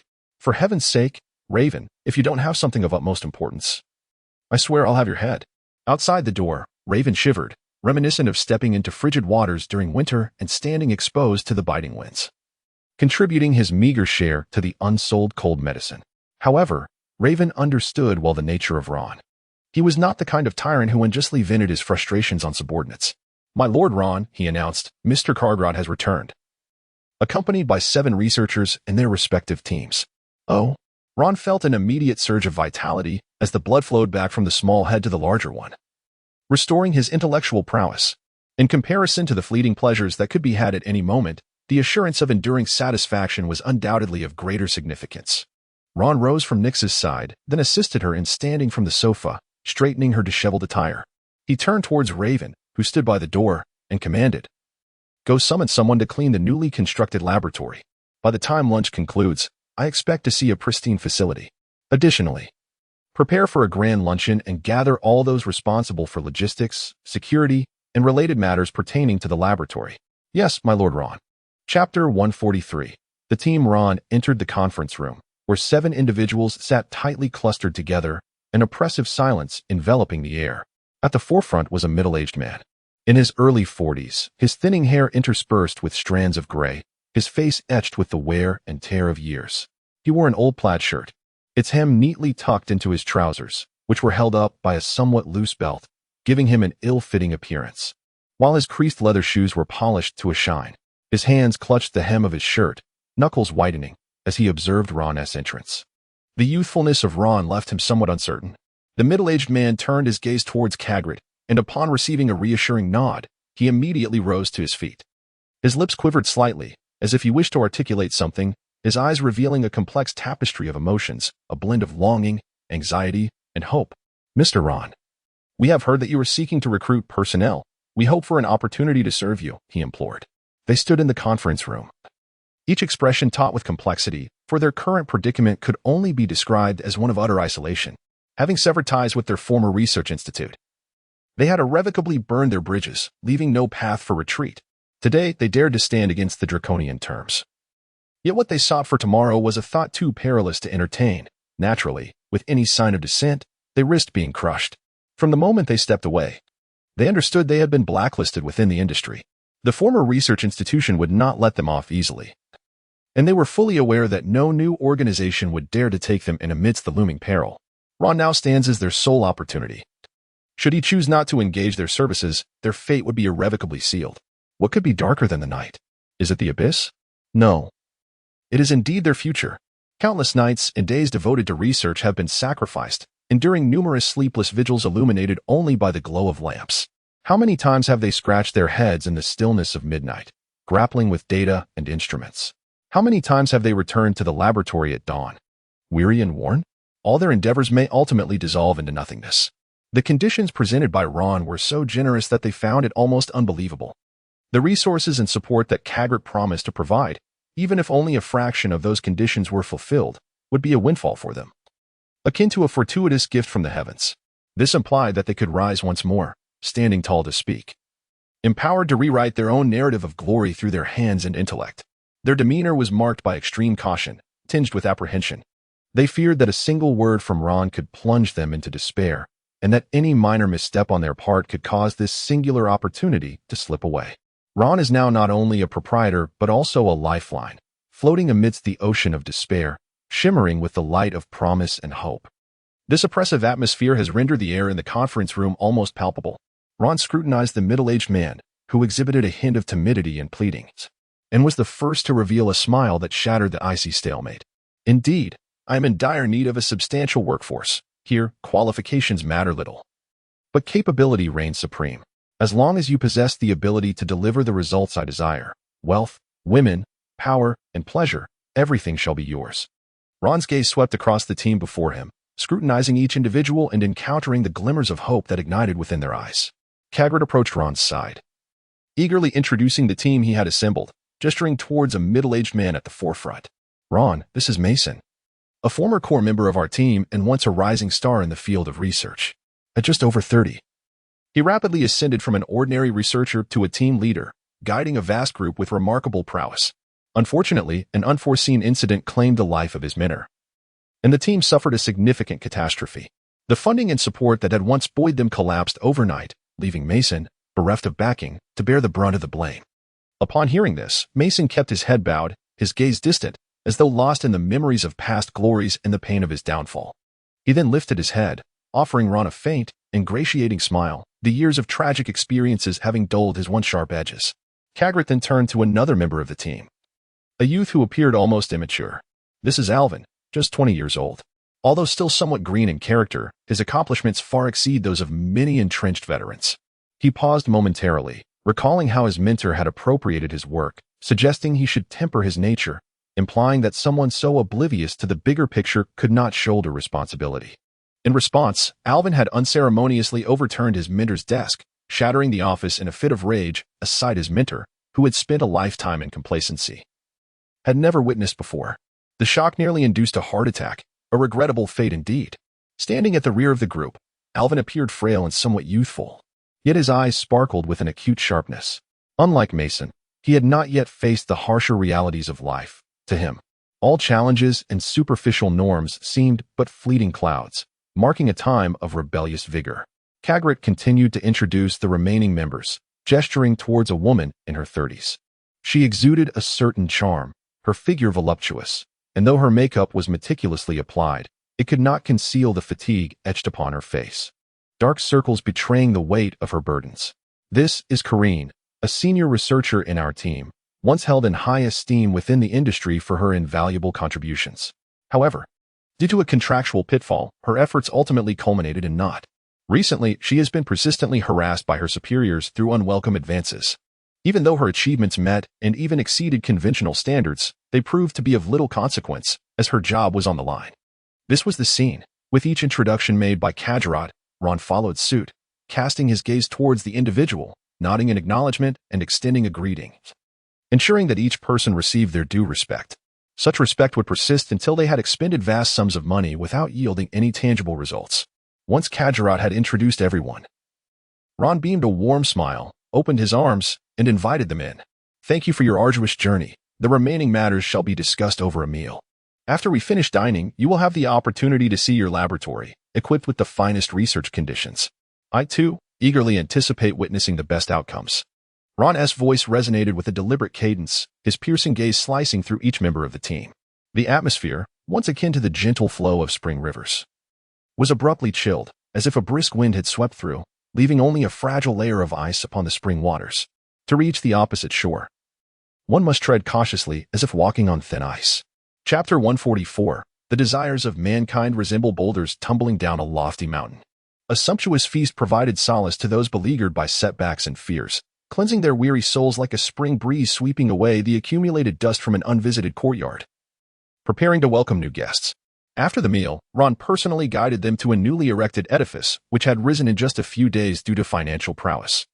Nightfall had descended, and the moonlight gently bathed the forest, creating an expansive tranquility, ideal for establishing a new independent enclave. The primary structure was, of course, composed of steel and concrete. To prevent the newly arrived team from becoming unwitting purifiers of formaldehyde, the DCOR adhered to the most basic Syrian style, complemented by raw wooden panels devoid of any compressive or adhesive elements. For to introduce such components would be akin to stepping from the jaws of a tiger into the den of a wolf.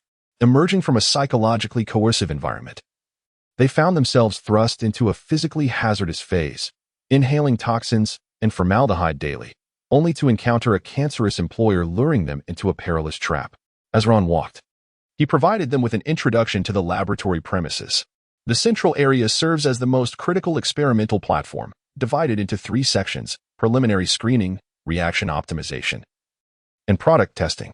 All experiments are conducted within this space, and no finished products, semi-finished goods, or even waste items are permitted to be taken outside. Any breach of this rule is met with severe consequences. Thus, for the sake of their own safety, they should not naively become pawns, oblivious to their circumstances, and instead should conduct regular self-checks. Upon hearing Ron's icy tone, a shiver coursed through the group. Their previous experiences had been limited to academic and professional oppression, where the fruits of their labor were not truly theirs. The worst they had faced was merely taking the blame for others. Graduating at 24 and being sentenced to 42 years was a fate they had not yet encountered. Suddenly, it felt as though a chilling blade was pressed against their throats, the frigid sensation tightening around their hearts. However, recalling their prior circumstances and the current generous treatment, along with the superior working environment, Mason gritted his teeth and stepped forward to voice his commitment. Rest assured, Lord Ron, since we are here, we are all willing to diligently engage in this work. In due time, we will also bring our families to reside in the living quarters, accompanied by protection when venturing outside. Should any of us act inappropriately in the future, we will accept any consequences without complaint. Indeed, absolutely, Lord Ron. Upon hearing their promises, Ron casually nodded and continued to lead them forward. In their current state of destitution, their thoughts were consumed by the most fundamental concerns of survival, believing that the present conditions were beyond their wildest dreams. However, human desire is akin to a rolling stone on a mountain. Once it begins, it becomes impossible to halt. Once they are satiated and clad warmly, new desires will inevitably emerge. Some individuals possess the wisdom to weigh the pros and cons, exercising restraint over their cravings, while others, in their folly, believe their petty transgressions go unnoticed. When the blade finally grazes their throats, in the suffocating darkness of their final moments, they may reflect on that night spent precariously hovering above the line of survival. They might recall their earlier bravado, pledging alongside a group riddled with anxiety. Perhaps they will even remember that their initial aspiration was merely to lead a dignified life, free from subservience, and to achieve their goals with honor.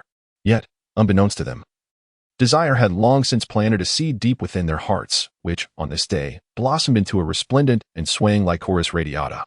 Igniting flames along the banks of the Crimson River, Ron led them further along, introducing the various areas of the experimental building. In truth, it was primarily Raven who provided the explanations. Whenever Ron found himself at a loss for words, Raven deftly redirected the conversation to the past, while Ron responded. He was astute enough to refrain from interjecting unnecessarily. This area was dedicated to a multitude of reagent experiments, equipped with the most advanced apparatus designed to withstand high temperatures and resist corrosive substances. All the glassware, including beakers, flasks, test tubes, and burettes, was crafted from crystal rock, ensuring that no material flaws or aging could lead to unforeseen errors during complex experiments. To the east, there was a climate-controlled storage room specifically for preserving various herbs and reagents. The refrigeration unit on the right was designated for volatile extracts, safeguarding their active ingredients from degradation. Here was the extraction center, featuring several sophisticated distillation devices for obtaining essences from herbs. The reaction zone contained high-speed centrifuges and rotary evaporators, meticulously designed for the precise separation of different components. To guarantee the accuracy of experimental data, infrared spectrometers and gas chromatographs were procured for component analysis and validation. Each section was equipped with fire extinguishers, gas masks, and emergency shower systems to ensure swift responses to any unforeseen incidents. To prevent chemical leaks or the generation of harmful gases, the laboratory had established independent operating areas, equipped with a highly efficient ventilation system for handling high-risk reagents and reactions. Although not yet installed, a blocking system would soon be implemented throughout the laboratory, physically isolating any areas that posed a danger. To be honest, I do not recognize all the equipment here. Had I been familiar with everything, perhaps there would have been no need to recruit you. I could have assisted Kagrid in conducting the experiments myself, haha. Raven shared a rather unamusing joke, eliciting a chorus of laughter from those around. The newly hired team members chuckled politely, accustomed as they were to appeasing those in charge of administration and logistics, even within what appeared to be a progressive new team. Raven continued guiding the team down the corridor of the experimental building, engaging in casual banter with the members. Lord Ron remarked that the team lacked for nothing in terms of funding. Each member was a precious asset they had painstakingly recruited, and any request should be voiced openly. Whether it was for basic equipment or new instruments, they were encouraged to communicate with the logistics personnel about any lifestyle needs or discomforts, be it in food, accommodations, or the pressures of late-night experiments. Should anyone desire a moment of closeness with a popular singer from the West Sea to alleviate stress, they were welcome to approach me. Even if I cannot make decisions, I would find opportunities to report to Lord Ron, with the ultimate goal of achieving results swiftly. As long as the team could produce outcomes that satisfied Lord Ron, there would be no limits to improved or advanced laboratory facilities. Chapter 145, The Joys of the Wealthy. Beyond imagination, many individuals are often captivated by the lives of the affluent, envisioning their existence as an unending opulent celebration. They imagine a life devoid of worries, indulging in gastronomic delights, exquisite wines, and alluring company, as if they are living the most relaxed and liberated existence imaginable. Lavish banquet tables overflow with a cornucopia of gourmet delicacies, while wine glasses glisten with the rich hues of red wine or the effervescence of champagne. It appears as though all concerns are cast aside, with the sole requirement being to smile, raise a glass, and revel in the experience. Yet, is the reality truly as idyllic as it seems? Do you believe that they merely savor culinary delights while leading a life entirely free of stress? Certainly not. The lives of these individuals encompass far more than what the average person can fathom. The joys of the wealthy are indeed beyond your imagination. While the lives of the affluent may often be characterized by enjoyment, there are moments when they find themselves utterly occupied. Behind every meal, every drink, and every moment of pleasure lies a myriad of decisions, pressures, and strategic maneuvers. Beneath the facade of a lavish dinner may reside a series of business negotiations, political chess games, and the maintenance of social relationships. At times, even the distribution of a single dish or the question of who deserves a particular morsel may symbolize exchanges of interests and conflicts, ready to erupt at any moment. Ron is currently in a state of constant busyness, his days filled with relentless activity. Although he is spared the burdens of commercial affairs, his exertions have not diminished recently. This morning, after rising from his slumber, Ron, as per routine, shared a delightful moment of affection with Nyx, during which he felt no trace of fatigue. Only a refreshing wave of vitality coursing through him. However, once Nyx departed for a shopping excursion with Ellie, the members of the K-Polash Chamber of Commerce arrived unannounced to challenge him. After an exhilarating afternoon spent sparring with the old swordsman, Ron, despite feeling utterly invigorated, could not mask the fatigue that weighed heavily upon his body. Having triumphed over the seasoned warrior, he took a moment to reflect on the day's battle and integrate it with his past experiences. At last, he managed to carve out some time for respite. Throughout the day, he had not even been afforded the luxury of a proper meal. Just as Ron was about to indulge in a refreshing bath and seek solace in slumber, Raven arrived to inform him that Kakarot and his team had returned. With no alternative, Ron hastily donned his trousers and proceeded to welcome Kakarot and his companions.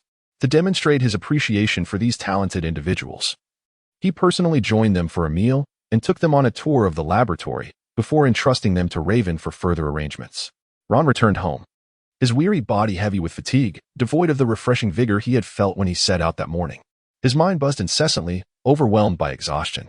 At this moment, he was disinclined to engage in any activity. Even the thought of bathing seemed burdensome.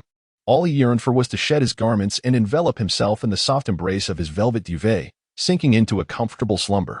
He felt as though he could drift into sleep even while walking. Ron had just poured himself a glass of juice, and the refreshing texture of the icy beverage flowed down his throat. The chilling sensation sent a delightful shiver through his body, instantly washing away much of the fatigue in his eyes. Indeed, during the summer, a chill drink on a weary day is worth half its price with the very first sip. Ah, what bliss! Time to sleep. Slumber is the ultimate indulgence in life. Knock, knock, knock. Lord Ron, are you there? Ron gazed at the doorway with an expression of utter exasperation. How could this be dragging on?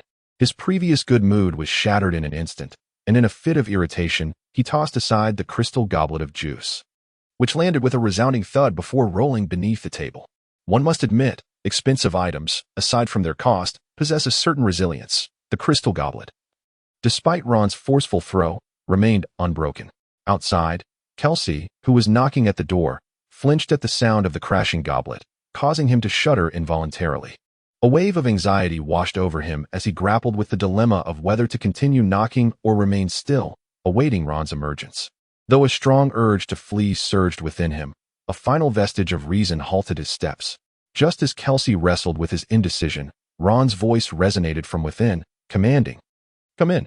Kelsey exhaled sharply in relief, hesitantly pushing open the door. He dared not meet Ron's gaze directly. Instead, he inclined his body slightly and lowered his head, speaking with utmost respect. "My Lord Ron, members of the York gang have returned, this time including the young man, Heather, from before, along with a gentleman named Diarra, who appears to be around 50 years old and is said to be the chief aide of the Gambino family. I have also brought the information on the York gang members that Lord Raven previously instructed me to gather. Would you like to take a look?" Upon hearing these words, Ron could not help but fall into a momentary silence. Why does this situation appear to be unceasing? How did everything converge into one place? Who am I? Where am I? What am I doing? Who the hell am I? Am I Ultraman Tiga? Are you engaging me in an extreme 72-hour challenge? There is no time for confusion. Absolutely no time.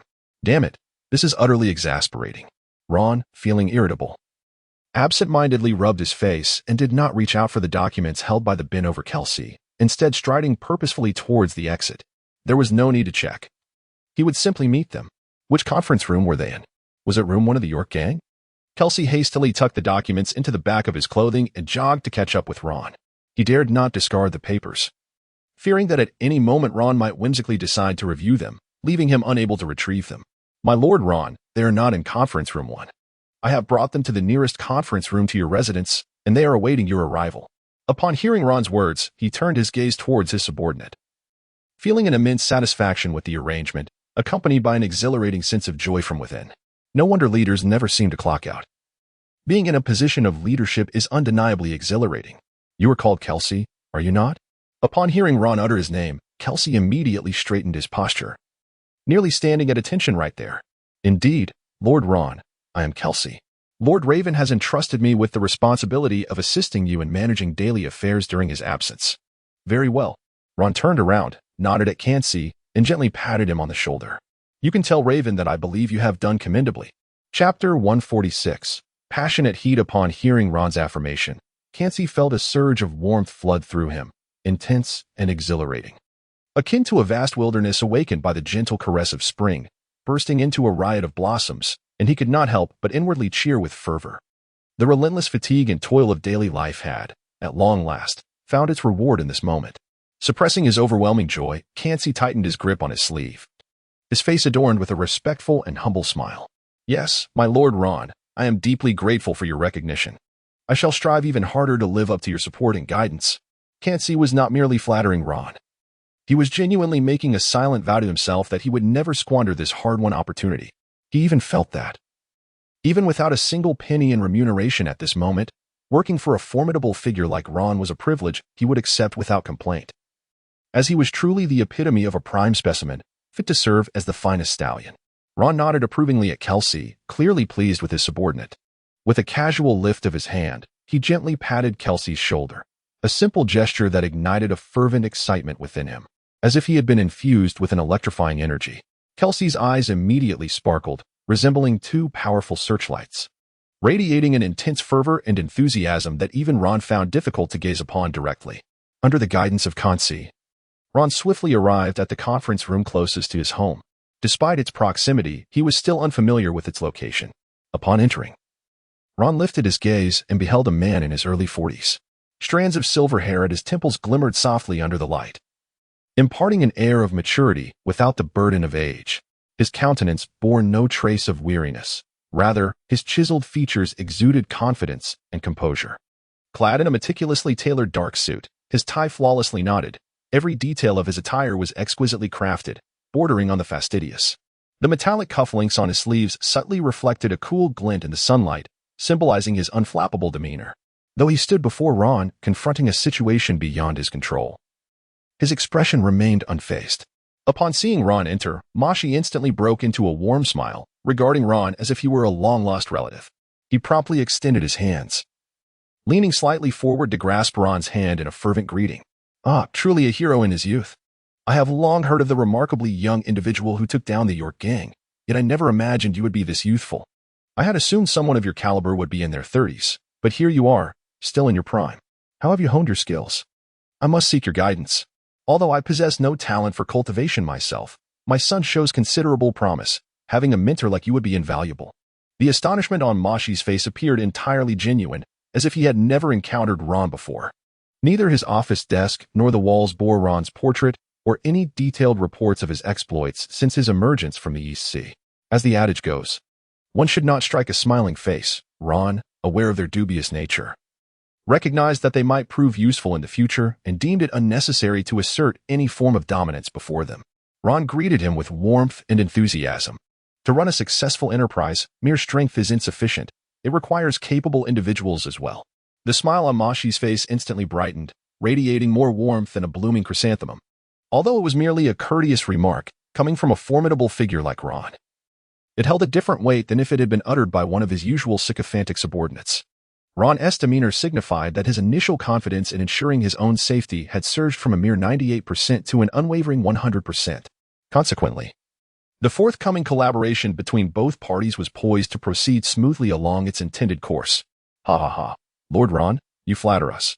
We have arranged a banquet at the Wiming Hotel, and we sincerely hope you will honor us with your presence. This will provide an opportunity for the initial discussion of our collaborative intentions and the exchange of resources. Mashi gazed at Ron, wearing an expression that conveyed a mutual understanding. Ron felt a tumultuous flutter in his heart. What do I understand? Absolutely nothing. How frustrating. No matter.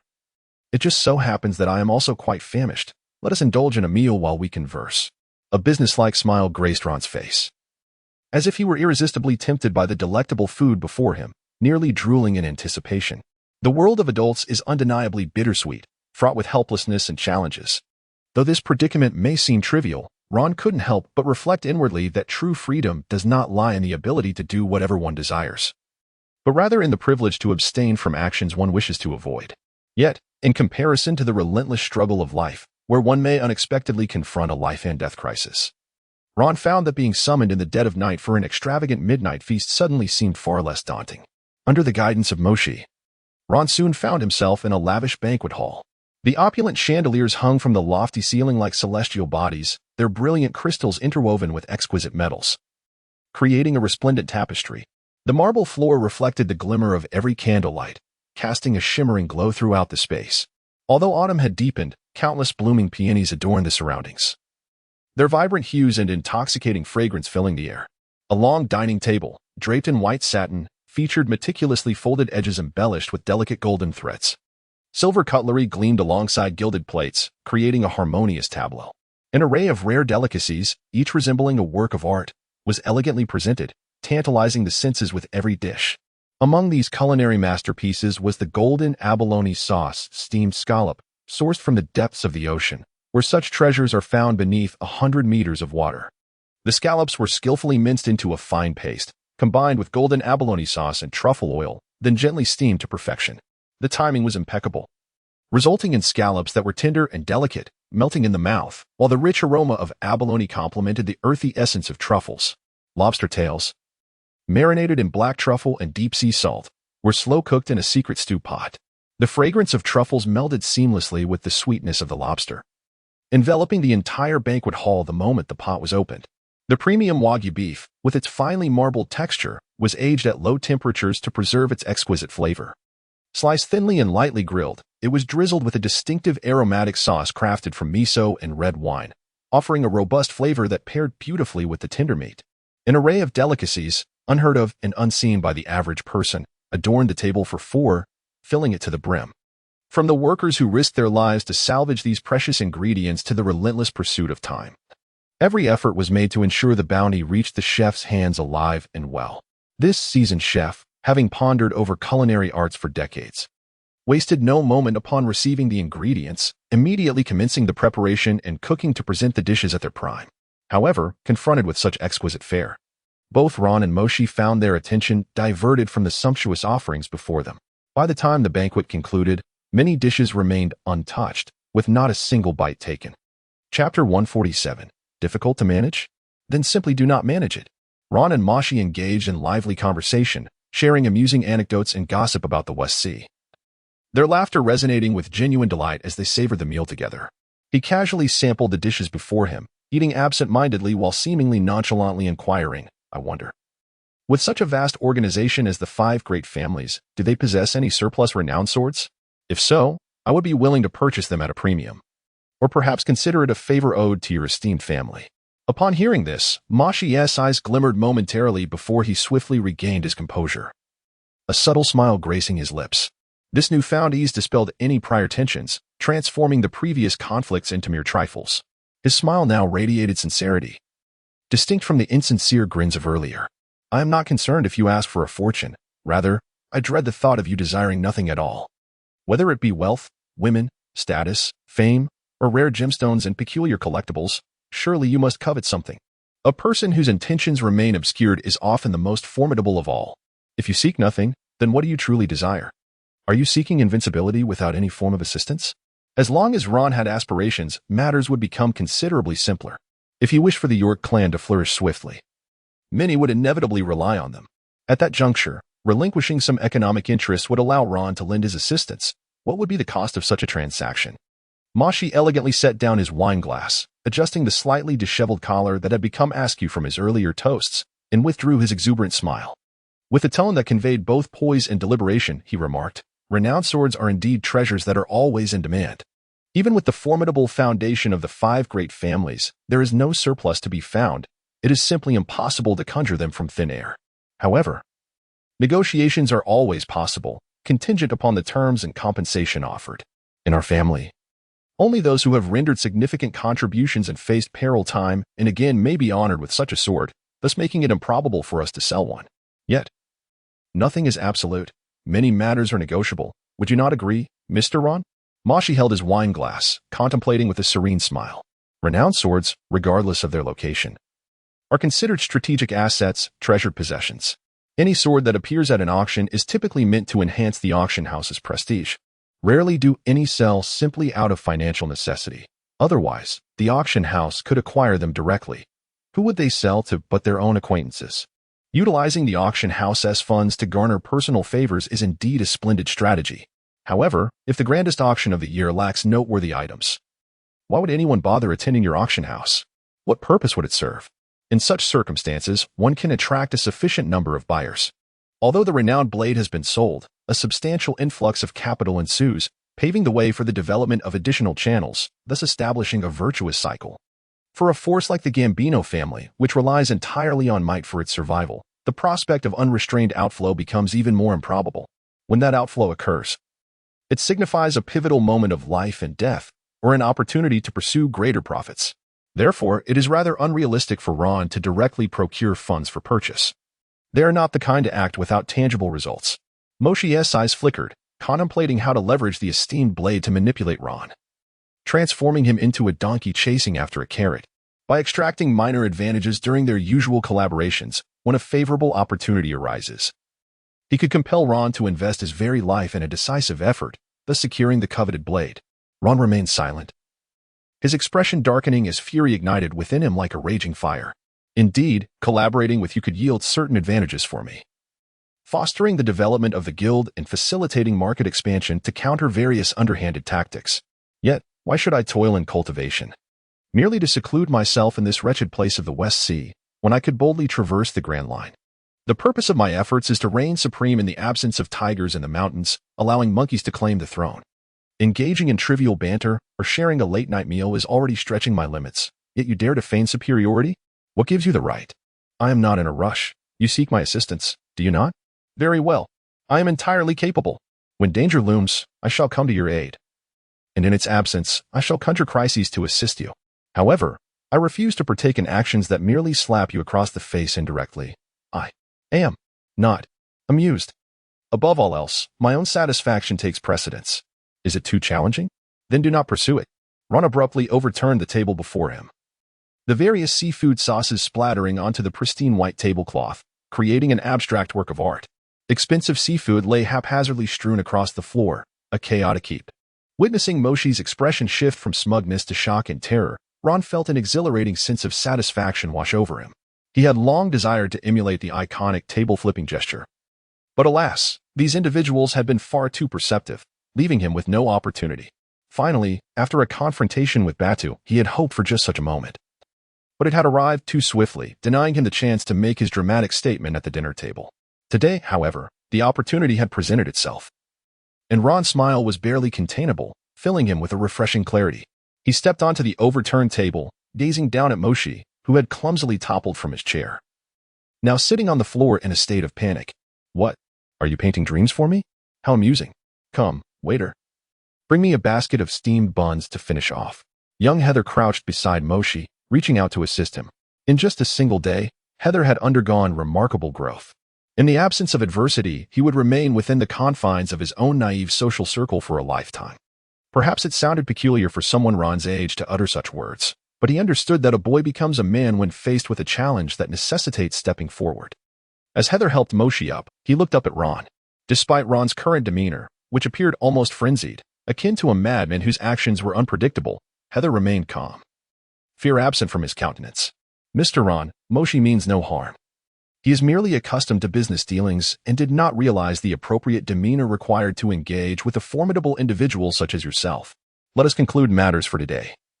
I will offer you 800,000 berries as compensation. Next time, I shall come bearing gifts and visit you personally to explore how the Gambino family can assist you. Does this arrangement meet your approval? Chapter 148. Establishing authority. Ron cast a glance at Heather and curled his lip. This fellow truly knew how to handle matters. With a swift kick, he sent the heavy table sprawling, its surface gliding across the floor for more than 5 meters, careening past the astonished faces of Moshi and Heather.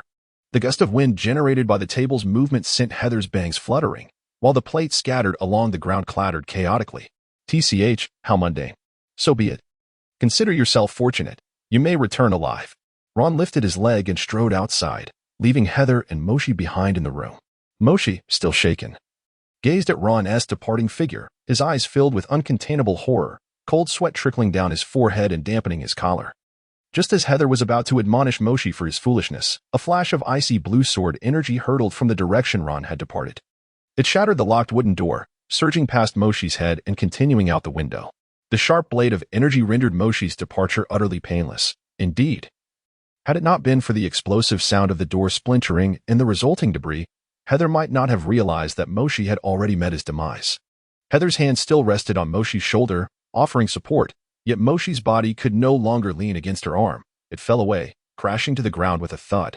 Heather maintained her posture of assistance, but instead of catching Moshi's collapsing form, she found herself cradling a round, heavy object in her arms. A dawning realization began to settle within her. Yet humanity often clings to self-deception. Clutching onto a flicker of hope, she trembled and lowered her gaze, only to confirm her fears as she beheld Moshi in her embrace. Her heart momentarily halted. A shiver coursed through her body, and she instinctively cast Moshi away, who rolled through the air several times, soiling the exquisite hand-woven carpet. though Heather had indeed matured significantly throughout the day. Such a sudden jolt was beyond her capacity to endure. With terror etched upon her face, she sank to the ground, her eyes quaking with fear, her right hand slipping and flipping over as she fell. Outside, Ron's voice echoed stiffly, "Rest assured, you won't die today, but if he returns alive, I doubt you'll feel any fear." Before long, Ron, seizing the cover of night, hurried home, a slight sheen of sweat on his brow, his mood somewhat lifted. Upon arriving, he found Nick seated on the bed, adorned in a form-fitting silk nightgown, engrossed in a book while awaiting his return. As she heard the door open, she looked up to see Ron entering with a somewhat sullen expression, visibly agitated. She set her book aside and curiously tilted her head toward him. "What is the matter? Weren't you out dining with the Gambino family? Did things not go well? Did you have an argument?" Ron had yet to take a shower, and his skin felt slightly sticky. Instead of sitting on the bed, he moved to the side and plopped down onto the sofa. He picked up the icy fruit juice from the table, which was replaced every hour by a maid, and gulped it down with fervor. Ah, how refreshing it was. Nix reached out to pull aside the velvet blanket, barefoot, her exquisitely pale feet stepping onto the soft wool carpet. She glided over to Ron's side with the grace of a delicate feline. After Ron set down the juice, Nix wrapped her arms around his neck and gracefully settled onto his lap. Her supple, fair thighs pressed closely against him, creating enticing curves. Observing Ron, who still bore a hint of annoyance, Nix found it somewhat amusing. She placed her tender palm against his chest and spoke to him in a soothing tone, akin to that used for a child. "What troubles you today? What has brought you such discontent?"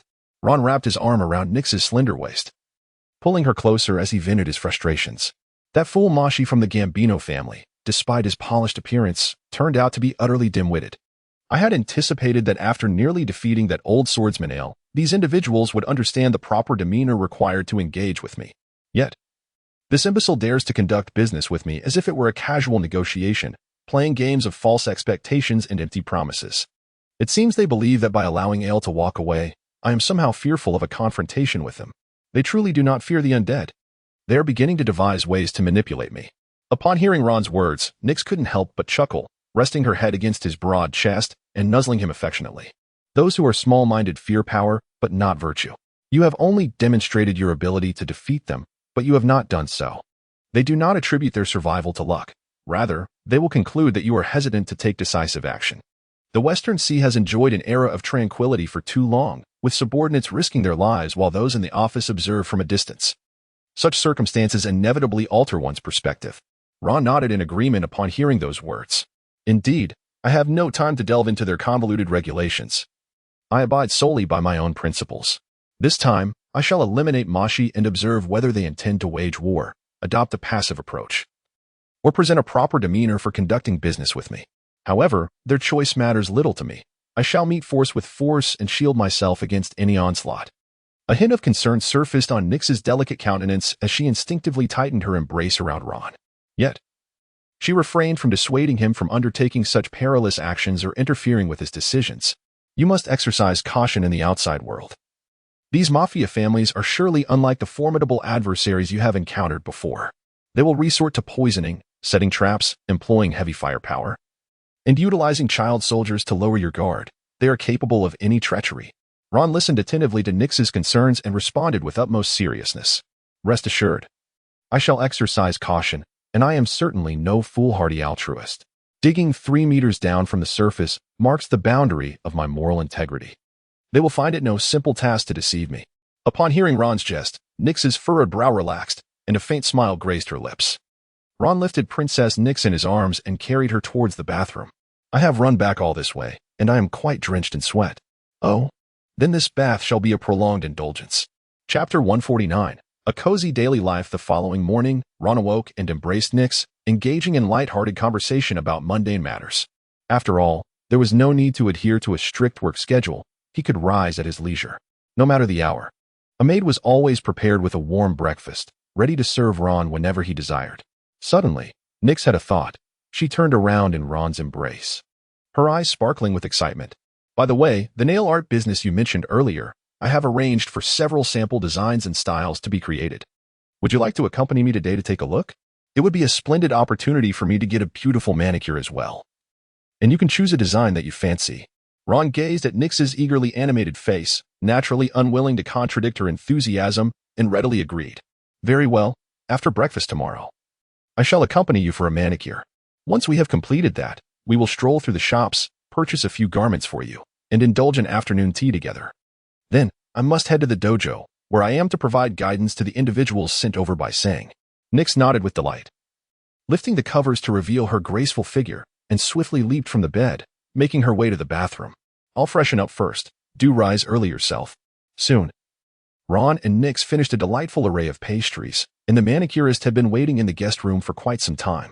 Upon seeing Ron and Nyx enter, the manicurist promptly stood, bowing respectfully while holding her toolkit. Master Ron, Lady Nyx. Nyx bounced over to the table and took a seat, extending her hand toward the manicurist. Come, show me the designs you created. Leaning back in her chair, Nyx watched with keen interest as the manicurist presented several design boards before her, each displaying an array of uniquely styled nail art. These are my latest designs. You may take a look. This collection features a cool elegance with metallic elements, while this one embodies grace, adorned with vibrant flowers and exquisite embellishments. Nyx squinted slightly, her gaze settling upon the last design board. It showcased a series of pink-themed nails, transitioning from soft blush to coral hues, embellished with tiny hearts, bows, and delicate shimmering powder. In contrast to the previous collections, this design exuded a refreshing innocence, even hinting at a playful charm. Nyx turned her attention to Ron. What do you think of this one? Ron nodded in agreement, finding that this style perfectly complemented Nyx's essence. This is it. It suits you wonderfully. The ensemble exuded sweetness with a hint of playfulness, reminiscent of a pink fairy. It would be perfect to pair this outfit with a skirt later in the afternoon. Nyx pointed at the designs in shades of pink, a smile unconsciously gracing her face. This is the one. The nail artist's lips curled into a smile upon hearing her approval. Making the boss happy was indeed her greatest reward, and she anticipated a generous bonus for her efforts. Once the manicure was completed, Nyx lifted her hand to inspect her fingertips closely. The delicate pink hue seemed to bloom softly against her skin, enhancing the whiteness and delicacy of her hands. The light pink base resembled the clouds at dawn, seamlessly transitioning to a coral pink at the tips, adding a touch of playful warmth. On her middle and ring fingers, tiny heart motifs were artfully sprinkled, akin to a young girl's bashful secrets. Her index and little fingers adorned exquisite bows, as if they were poised to take flight at any moment. The design on her thumb was particularly special, with fine pearlescent powder glimmering softly under the light, reminiscent of stars twinkling in the night sky, adding an ethereal quality to the overall look. Nyx gently rotated her wrist, allowing her fingertips to catch the light, the delicate pink shimmer radiating varying soft glows with each angle, creating a subtle interplay of light and shadow. Wow, this is simply stunning, Nyx exclaimed softly, her fingers curling slightly, the gentle pink reflecting a soft luster under the lights, making her appear exceptionally playful and charming. Ron, I believe this nail business you've proposed will certainly become a sensation in the West Sea. It's just too beautiful. Of course, with your personal touch in the operation, how could it not succeed? It's bound to be a tremendous hit. You're a genius in business. Nyx leapt into Ron's embrace, and he immediately spun her around, her flowing skirt dancing like the wings of a fairy in flight, creating a dreamlike atmosphere. Though Ron believed that as long as there was capital to back innovative ideas, with the right persuasive techniques, it was easy to create a buzz. If you don't buy it, you'll be left behind, outdated, and unfashionable. Others will naturally ostracize you. It doesn't even matter if the product is truly beautiful. Even if you draped yourself in a fertilizer sack, it would still catch attention. However, Ron would not articulate his thoughts in such a manner. If Nyx is happy, then let her revel in that joy. After finishing her manicure, Ron accompanied Nyx on a shopping excursion where she procured several exquisite outfits. Standing before the mirror, Nyx resembled a breathtakingly delicate masterpiece. Her features were exquisitely refined, akin to intricate carvings, with her brows elegantly arched and her eyes subtly uplifted, naturally imbued with a hint of allure, yet radiating an air of innocent charm. The freshly done pink manicure served as the crowning touch, with each nail resembling the delicate petals of cherry blossoms, shimmering with a lustrous sheen. The fine pearlescent powder sparkled under the light, seemingly merging with her essence, exuding an enchanting sweetness interlaced with an elusive vivacity. Clad in a pink dress, her perfect silhouette was accentuated flawlessly. The smooth fabric clung to her slender waist and voluptuous curves as if custom tailored for her, rendering her figure akin to a fairy from a tale. The hem of her dress fluttered gently, casting a living pink shadow that danced around her, prompting one to wonder if she had indeed stepped forth from the realms of legend as a pink sprite. As she lowered her gaze to adjust her skirt, Her eyelashes fluttered, revealing a faint yet enchanting smile. Her smile was as sweet as the buds of early spring, embodying both a naive innocence and an irresistible allure. In her every gesture, the corners of her eyes lifted slightly, hinting at a playful spirit, only to swiftly transform into a gentle seduction. As she turned gracefully, the pink skirt traced an elegant arc, unveiling skin beneath that appeared as delicate as porcelain, radiating a surreal, dreamlike beauty. "Ron, do you think I look beautiful?" Ron accompanied Nyx for an entire afternoon of shopping, indulging in delightful refreshments and playful activities until dusk. After a day filled with amusement, Nyx was utterly exhausted. While within the bustling confines of the mall, she radiated vitality and exuberance, yet the moment they stepped outside, an overwhelming sense of fatigue washed over her. Ron observed that Nyx was weary, thus he escorted her back home. At her doorstep, he offered her the bundles of items he was carrying. Nyx did not reach out for the bags. Instead, she stepped closer and placed a gentle kiss on Ron's cheek before accepting the spoils of the day. With effort, she lifted her hand and waved at him, saying, "Come back early." To which he replied, "Yes, rest assured." Ron and Nyx greeted each other before turning to enter the carriage, making their way to the dojo. Although Ron arrived a bit late, the 27 young individuals within the dojo displayed no signs of complaint and awaited respectfully in the hall. As Ron pushed open the door to the dojo, all those seated on the floor immediately rose and bowed towards him. "Lord Ron," he acknowledged. "Well then, let us commence." Salvador stepped forward. "Yes, Lord Ron." A young man in his 20s emerged, his face sharply defined and his features exquisitely delicate, exuding a gentle scholarly air. His thick eyebrows, though not harsh, conveyed a striking charisma. His deep, bright eyes sparkled with vitality. His hair was short, neat, and naturally black, glimmering softly under the sunlight. Clad in a simple white shirt, its sleeves casually rolled up to his elbows, paired with dark denim jeans, he was indeed a promising talent highly recommended by Sang. Among the individuals being nurtured, Salvador possessed the finest aptitude, devoid of any protagonist-like demeanor, and his parents were alive and well. His father was a street vendor, selling his homemade specialty flour cakes, which were delectable and left a lingering taste that delighted the palate, earning a respectable income. As for his mother, her earnings were even more substantial. She was a skilled embroiderer of remarkable talent. In her youth, her family recognized the profitability of her embroidery, eagerly urging her to work from dawn till dusk. Viewing her as a veritable cash cow, solely fixated on her potential to generate income, his father, through years of tireless street selling, managed to save enough to provide his wife with the tutelage of a master artisan, allowing her talent to truly flourish. Over the years, her most exquisite embroidery sold for an astronomical 6 million berries while she was still alive. The couple treated each other with mutual respect and kindness, fostering a loving environment for their child.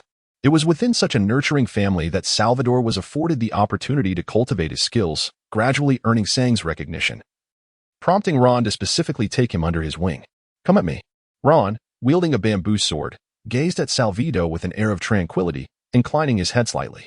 In response, Salvido acknowledged with a nod, gripping his long blade tightly, and bowed respectfully to Ron. He then positioned the sword horizontally across his chest, his gaze piercing. As he circled Ron with measured steps, suddenly, Salvido let out a fierce cry, lunging forward with a swift stride, the blade cutting through the air in a horizontal slash towards Ron, the wind from the strike formidable. Yet, Ron merely shifted his body slightly, effortlessly evading the attack, maintaining his composure without a hint of disturbance. "Salvido, your strike is too hasty, your breath unsteady. In such a state, no matter how great your strength, it is but a futile endeavor." Salvido tightened his grip on the long blade, recalibrated his stance, and unleashed a relentless barrage of assaults. The flashes of the blade falling like rain, each strike swifter than the last, with power compounding with each movement. Ron, akin to a nimble fish, effortlessly evaded each attack with precision, either sidestepping or deftly redirecting, artfully deflecting the lethal intentions of every strike. "Do not rush. Observe my footwork and anticipate my movements.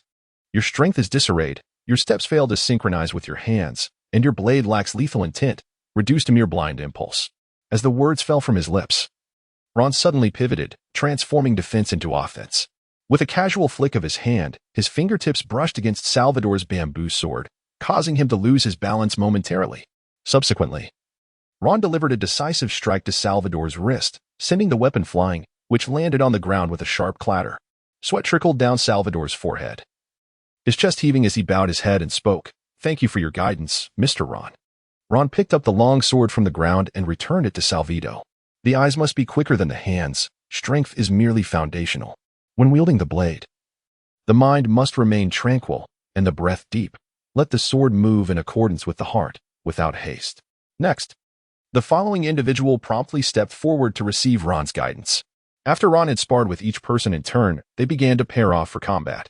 You have trained far too lethargically. Ron's voice, though not loud, reverberated like distant thunder in everyone's ears, imbued with an undeniable authority. The notions of mutual care and restraint were nothing but mere nonsense. Do not regard your opponent as a comrade. View him as your adversary. Imagine he has slain your cherished loved ones, your brothers in arms. While you may be accustomed to showing mercy on the battlefield, no one will extend you the courtesy. If you wish to survive, you must begin to fight with all your might from this moment forward. Endure sweat and wounds in training, so that you may preserve your life in combat. At Ron's command, the apprentices in the dojo immediately began to clash in pairs, the sound of weapons colliding ringing sharply through the air. Ron stood with his hands clasped behind his back, observing coldly from the sidelines, occasionally surveying the scene with a hint of disappointment. Indeed, this was merely a group of individuals molded by the training ground, their every move steeped in predictable routines. Ron suddenly exclaimed in a stern voice, "The purpose of sparring is not merely to engage in a playful exercise for physical fitness. It is a matter of life and death. If your opponent were an enemy, such a feeble display of aggression would lead to your utter demise." Ron paused momentarily, reflecting that such a degree of triviality held little significance for them. They had become accustomed to sweating for their earnings in the gym, and mere dry words could hardly alter their mindset. Ron contemplated for a moment, altering his rhetoric, realizing that persuasion must be intertwined with enticement. Henceforth, all training would adopt a system of elimination, where those who failed to meet the standards would no longer be permitted to participate in the training camp. Instead, they would be dispatched to oversee business operations across various locations, with all subsidies for the training camp naturally abolished. Henceforth, everything would adhere to the standards of field personnel. The students were taken aback, their resolve hardening as they gritted their teeth, their offensive intentions intensifying. The entire dojo gradually resonated with the clash of blades and fervent roars. Ron observed it all with satisfaction, a cold smile curling at the corners of his lips. Excellent. This is more like it. Remember, your enemies will show you no mercy. The weak deserve to perish beneath the blade. If you do not shed blood today, tomorrow's battlefield shall become your grave. Do not fear delivering fatal blows to your opponents. What you wield is but a bamboo sword. Should you truly manage to slay your adversary, there will be a reward. Chapter 151. Setting sail in the blink of an eye, several months of tranquil days had passed. Ron spent his days in the company of Nyx, indulging in various delicacies, while dedicating the remaining time to training and guiding the students at the dojo. Yet beneath the placid surface, turbulent currents were already surging. Within Kakarote's laboratory, funds were being expended like a torrent, with experiments advancing steadily. The Sangfox Consortium, their Fox Consortium, was continually revealing its claws, encroaching upon an ever-increasing share of business, leading to escalating conflicts. At the dojo, Ron was engaged in practice alongside all the students, his dragon-tooth sword weaving an impenetrable defense as the fierce light of the blade sliced through the air. Many students, witnessing the blade's light approaching them, felt as though they were struck even from a distance, involuntarily retreating a couple of steps, gripped by a chill of fear. The techniques should not become stale. The sword should not be swung to its utmost limit, but rather, power should be harnessed through the finesse of inch force, thereby unleashing maximum potency.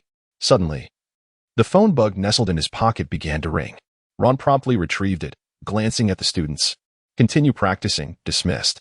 With such a sizable snail nestled in his pocket, it was rather uncomfortable and cumbersome. However, he had no choice but to carry the phone bug wherever he went. Ron had already resolved to have the tailor replicate the shirt pocket by stitching an additional pouch on the outside. He stepped aside before answering the call bug. "Hello, Sanger. What is the matter?" The call bug displayed Sanger's likeness, appearing somewhat grave as he spoke in a hushed tone. "Ron, our cargo ship has encountered trouble. Since yesterday, we've been unable to establish contact. It seems the merchants have been driven to desperation and are contemplating drastic measures." Upon hearing Sanger's words, Ron's expression turned serious. It was time to safeguard their interests and take action. He refrained from inquiring whether there was enough merchandise left to sell or how long they could sustain themselves. Such matters were beyond his concern. His focus was solely on his responsibilities. "What do you need me to do? Teach them a lesson?" "Not yet. It's not time to sever ties. But if they extend their claws, They must be clipped. I've disseminated information. A significant shipment of valuable goods is set to depart. This time, we must establish our authority. Come assist me in the escort. All right, no problem. Is the ship ready? It's already docked at our port. The route and schedule are prepared. And we are currently resupplying and loading. Seek out Kelsey to accompany you. Understood. I'll set out immediately. Ron promptly terminated the call without indulging in unnecessary chatter. He donned a set of vigorous attire and, under Kelsey's guidance, embarked towards their clandestine stronghold. With their formidable capabilities, they journeyed for over 2 hours. Finally arriving at a nearly imperceptible hideaway at the farthest reaches of the tranquil coastline. Secluded from the bustling city, nestled between cliffs and rocks, it appeared desolate, however. Every configuration within was of the highest caliber. From a distance, the dock seemed to seamlessly blend with the surrounding natural landscape. The fierce sea breeze swept through, carrying with it a briny aroma, while the waves crashed against the rugged rocks, producing a deep, resonant rumble. The dock was meticulously concealed, revealing a narrow passage and several moored black vessels only from a specific vantage point. Upon his arrival at the dock, Ron noticed an individual clad in a uniform of the Fox Corporation, scanning the area. Upon spotting Ron, the individual's eyes lit up, and he promptly approached. Lord Ron, I am Vidal from the corporation. I shall escort you to Lord Sang, who is currently conducting an inventory in the warehouse. Very well, let us proceed. Due to the immense cargo throughput at Blackwater Port, congestion was quite severe. Lord Ron, the underground warehouse lies at the deepest part of the dock. This is the one. Ron looked up and noticed that the entrance was ingeniously concealed at the edge of the dock, merely a nondescript stone slab. This clandestine facility ensured that no outsider could glimpse its secrets. After stepping inside, he soon observed Sanger directing a flurry of workers as they transported numerous crates, busily exporting their contents. Despite their modest size, 2 burly laborers were sweating profusely, struggling under the weight. Be careful, everyone. The items may not break. But if you can't hold them steady, you might crush your hands or feet, and the least you could suffer is a compound fracture. By the way, Sanger, what are these items? Upon seeing Ron, Sanger immediately broke into a smile. Ah, Ron, you've arrived. These are all valuable goods. This shipment can carry hundreds of tons of steel, along with a variety of special minerals, explosives, and other wares. They are all highly sought-after consumables. And we shall never worry about their marketability. Whoever we sell to will owe me a favor. There is no need for subterfuge. We can directly liaise with the Royal Merchant Guild of the Kenya Kingdom, and then bring back several ships filled with their strategically restricted materials. This is a guaranteed profit. Ron gazed at Sang's triumphant expression, utterly astonished. Is there truly no risk in proceeding this way? While we are not particularly afraid of them investigating us, should a conflict arise, it is uncertain who would ultimately suffer. Shouldn't one at least conduct such activities with a degree of stealth? Sang dismissively waved his hand, speaking with remarkable nonchalance. There is no need for concern. No one will trace anything back to me.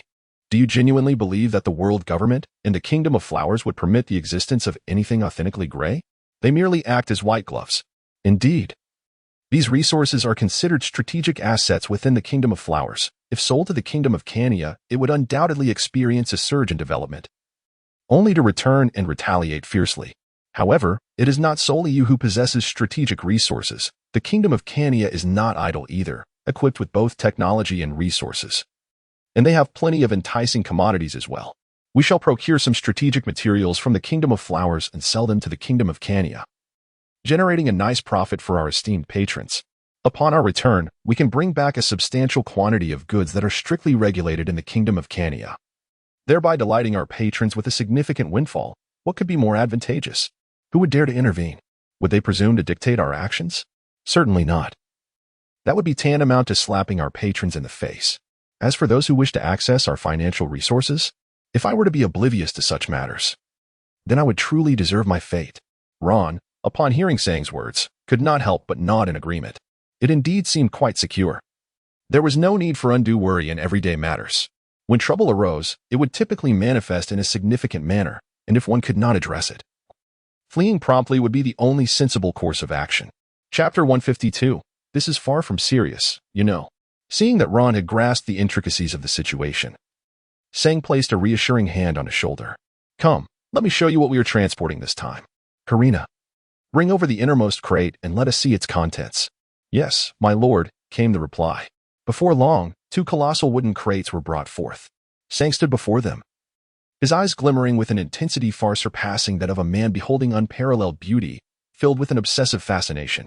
The crates appeared deceptively ordinary, their surfaces weathered and rough, resembling discarded relics from a warehouse, cloaked in dust and scratches, exuding an air of utter simplicity.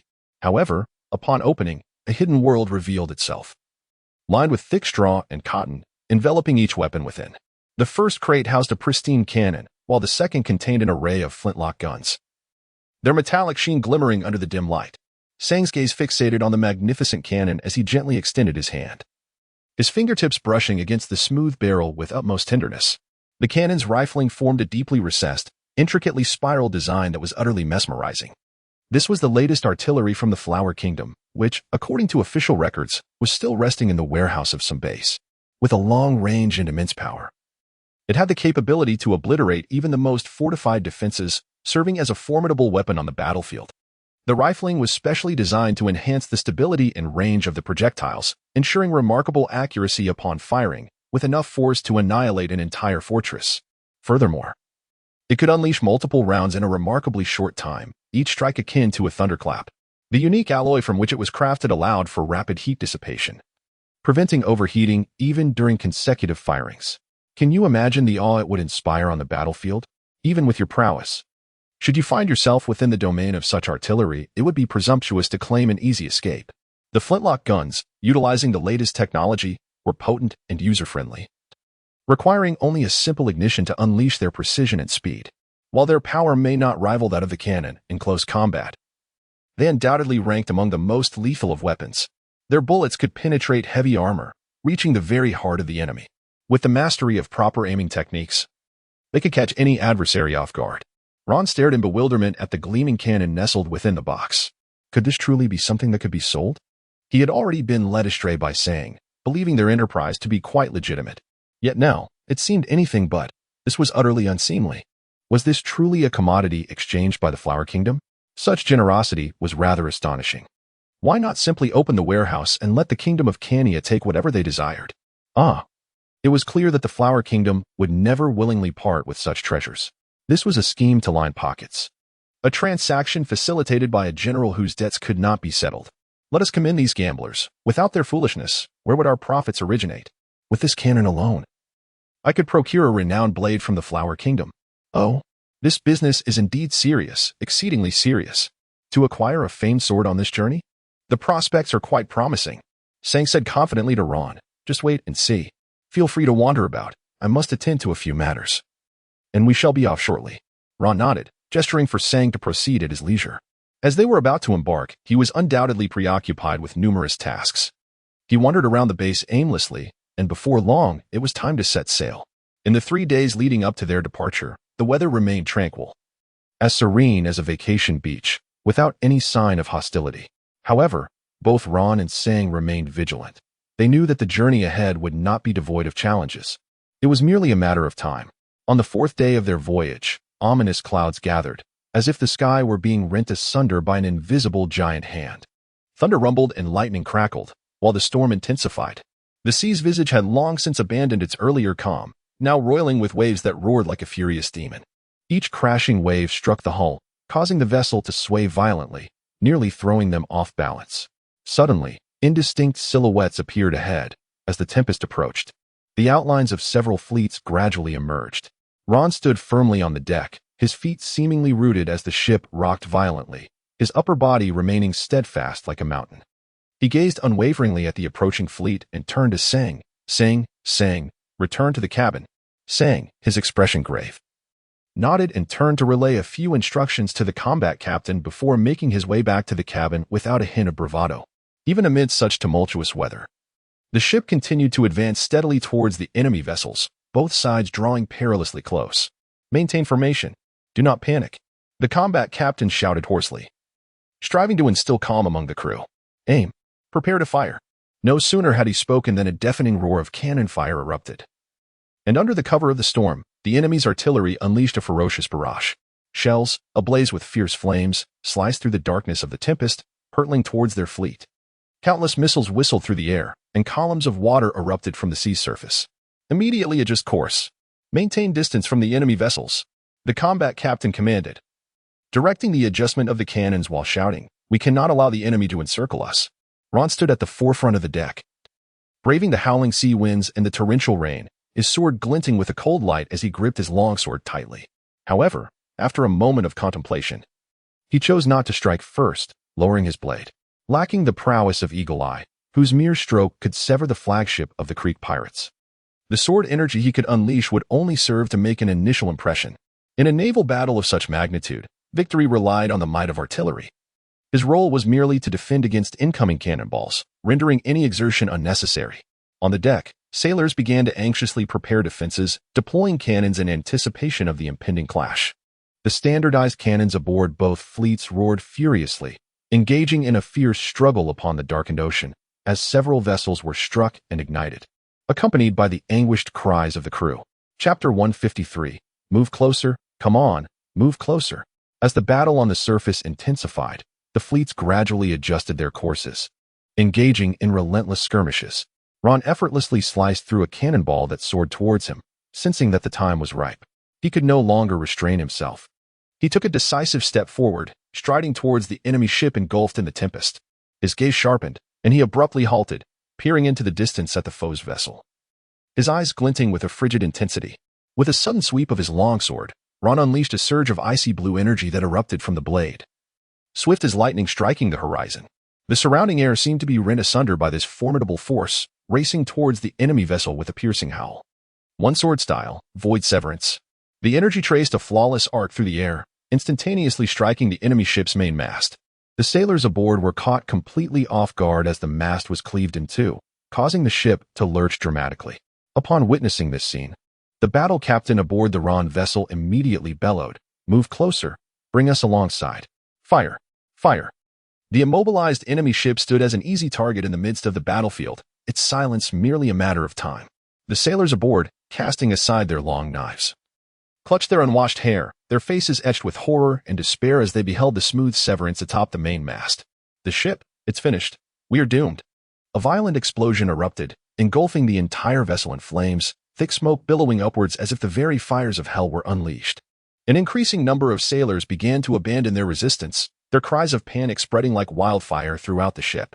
The crowd erupted in chaos, scattering towards the sides of the vessel, plunging into the sea like dumplings dropped into boiling water. Most who leapt into the depths were swiftly consumed by the abyss, a cascade of bubbles rising to the surface, yet a fortunate few clung to pieces of wood, sliding forward amidst the tumult. The firepower aboard Ron's vessel had not diminished. Rather, it intensified with a frenzied vigor as cannonballs rained down upon their fleet like a deluge. Soon, the ships began to emit plumes of black smoke and fell silent, while many fortunate souls, having leapt overboard in time, were rescued by other fleets, reclaiming their lives. Beneath their feet, the warships continued their advance, the artillery roaring incessantly as each shell struck the water, erupting in colossal columns of spray, causing the vessel to sway violently. Ron stood on the deck, his figure as agile as a wraith. With another swift stroke of his sword, the blade sliced through the air, shattering the incoming cannonballs one by one. With each deft movement, he thwarted the enemy ship's relentless assaults. His icy gaze surveyed the battlefield, sensing that the moment was ripe. The adversaries were suffering increasing losses, and Ron perceived that they were beginning to waver. If this continued, it was likely they would soon scatter in flight. Ron turned and commanded, "Accelerate with all your might. Do not concern yourselves with the enemy's cannon fire. Close in on their flagship."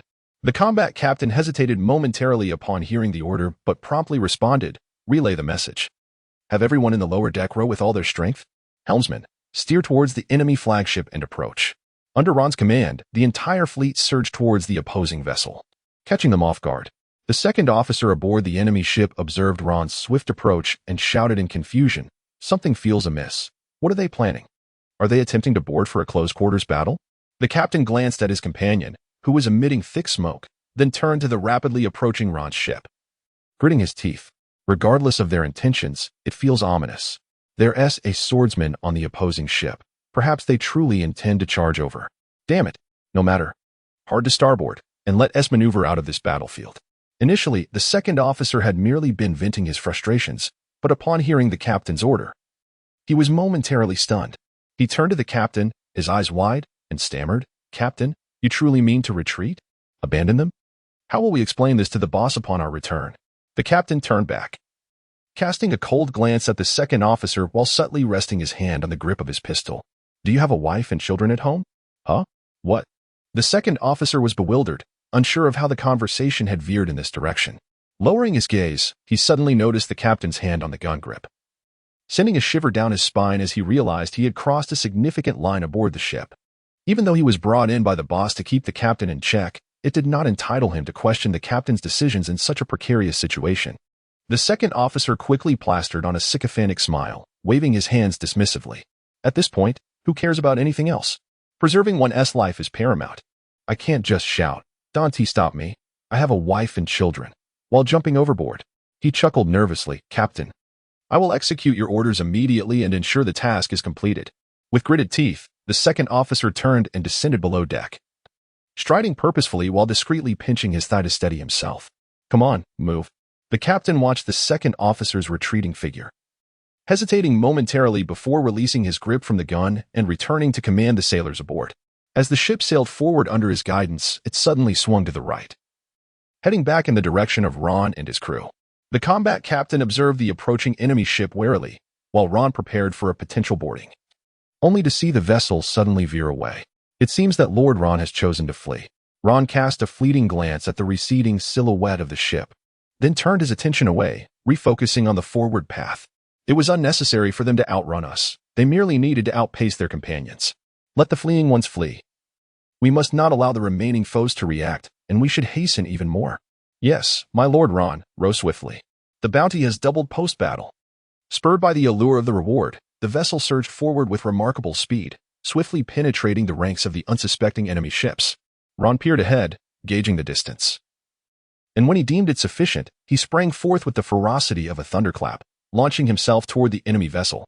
In midair, he brandished his longsword, unleashing a torrent of azure sword energy that surged forth like crashing waves, each slice slicing through the air with remarkable speed.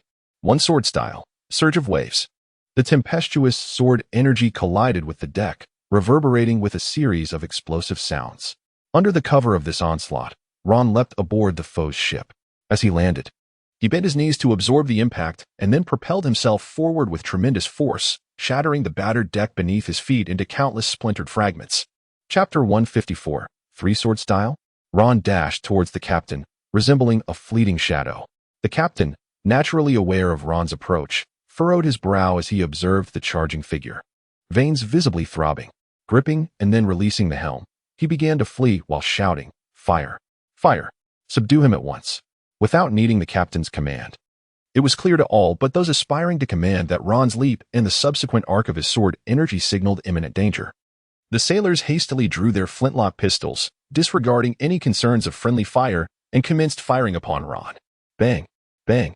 A barrage of bullets rained towards him, forcing Ron to momentarily halt, positioning his dragon tooth horizontally across his chest before executing a swift diagonal slash. One sword style, tornado. A spiral of sword energy erupted around Ron, resembling a ferocious tempest, effortlessly sweeping away all incoming bullets, and the spiral continued its relentless advance. Unaware of the peril, the sailors along the path were ensnared by the sword energy, their lives extinguished before they could even utter a scream, their bodies rendered into mere fragments.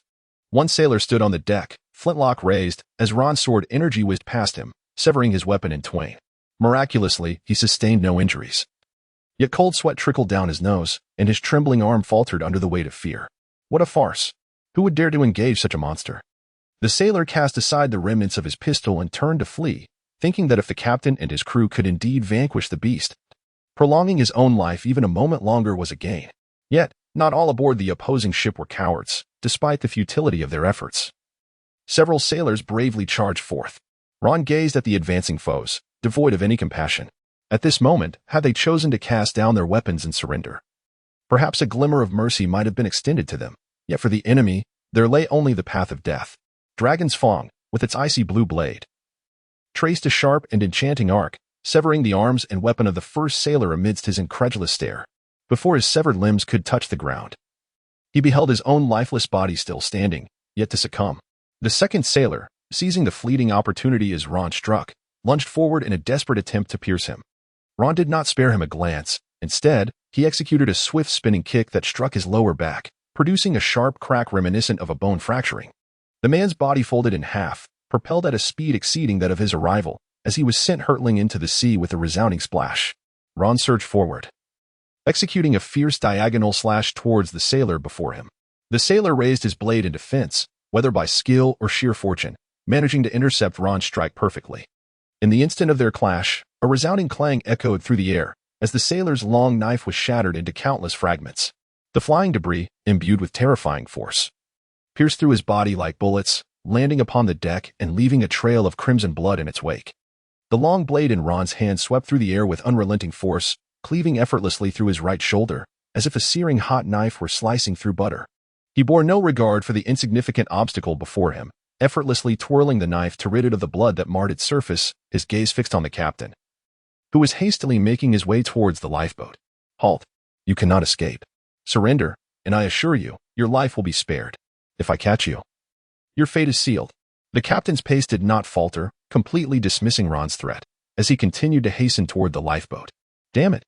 Don't think that reaching the lifeboat will grant you safety. A single stroke of my blade will send you to the heavens. You are courting death. Ron kicked up the blade tip he had severed from the ground, sending it spiraling through the air. Ron seized the opportunity and struck fiercely toward the tip of the blade.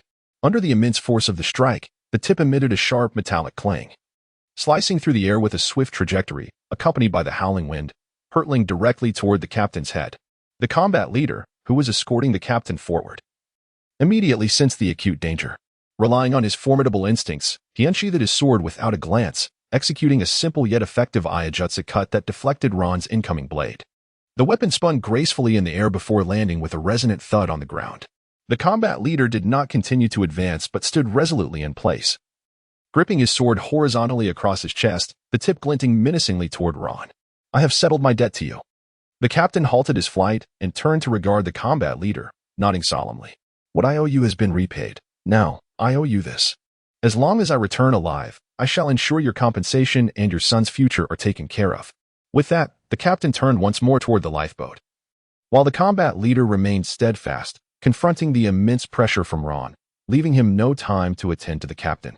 The air was thick with tension, and with a grave expression, the combat leader accepted 2 blades from his subordinate, securing them at his back. Ron stood across from the scene, raising an eyebrow slightly as memories of Zoro surfaced. Oh, so this is your 3-sword style? The battle captain, hearing Ron's jest, remained silent. Beads of sweat trickled from his fingertips, his heart raced, and he merely clenched his teeth tightly. Ron disregarded the fleeing captain, gripping the dragon tooth tightly as he directed it towards the battle captain. I shall not take his life until you meet your demise. In an instant, Ron surged forward, imbued with a sharp, cutting aura, charging at the battle captain with unrelenting ferocity. 1-sword style, Tiger Hunt.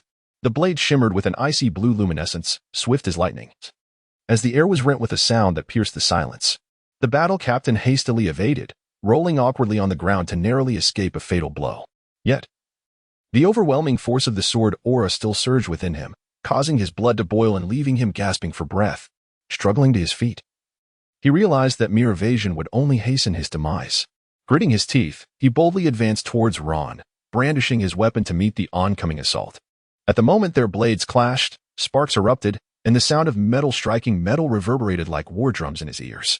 Ron wielded his blade with astonishing agility, unleashing a barrage of razor-sharp strikes that left his opponent gasping for breath. The captain's hands trembled violently, beads of perspiration cascading down, saturating his attire. Confronted by Ron's bizarrely angled assault from below, the battle leader felt a tingling sensation at the nape of his neck. Sensing that no matter how he attempted to evade, he was ensnared within the confines of that lethal stroke, with no avenue for retreat. Damn it, perish! He shouted in desperation. Chapter 155. A feeble resistance rather than retreat. The captain advanced, stepping forward to thrust his blade against Ron's. In that fleeting moment when their blades clashed, he endeavored to concentrate his force, attempting to parry with all his might. Yet, even so, the overwhelming vibration coursing through the weapon left his arms numb. If the strikes were just a fraction swifter, he realized, such feeble defenses would buy him little time. Should you choose to surrender, I might spare his life and let him depart, in exchange for your own. Ron scrutinized the battle captain with a discerning gaze.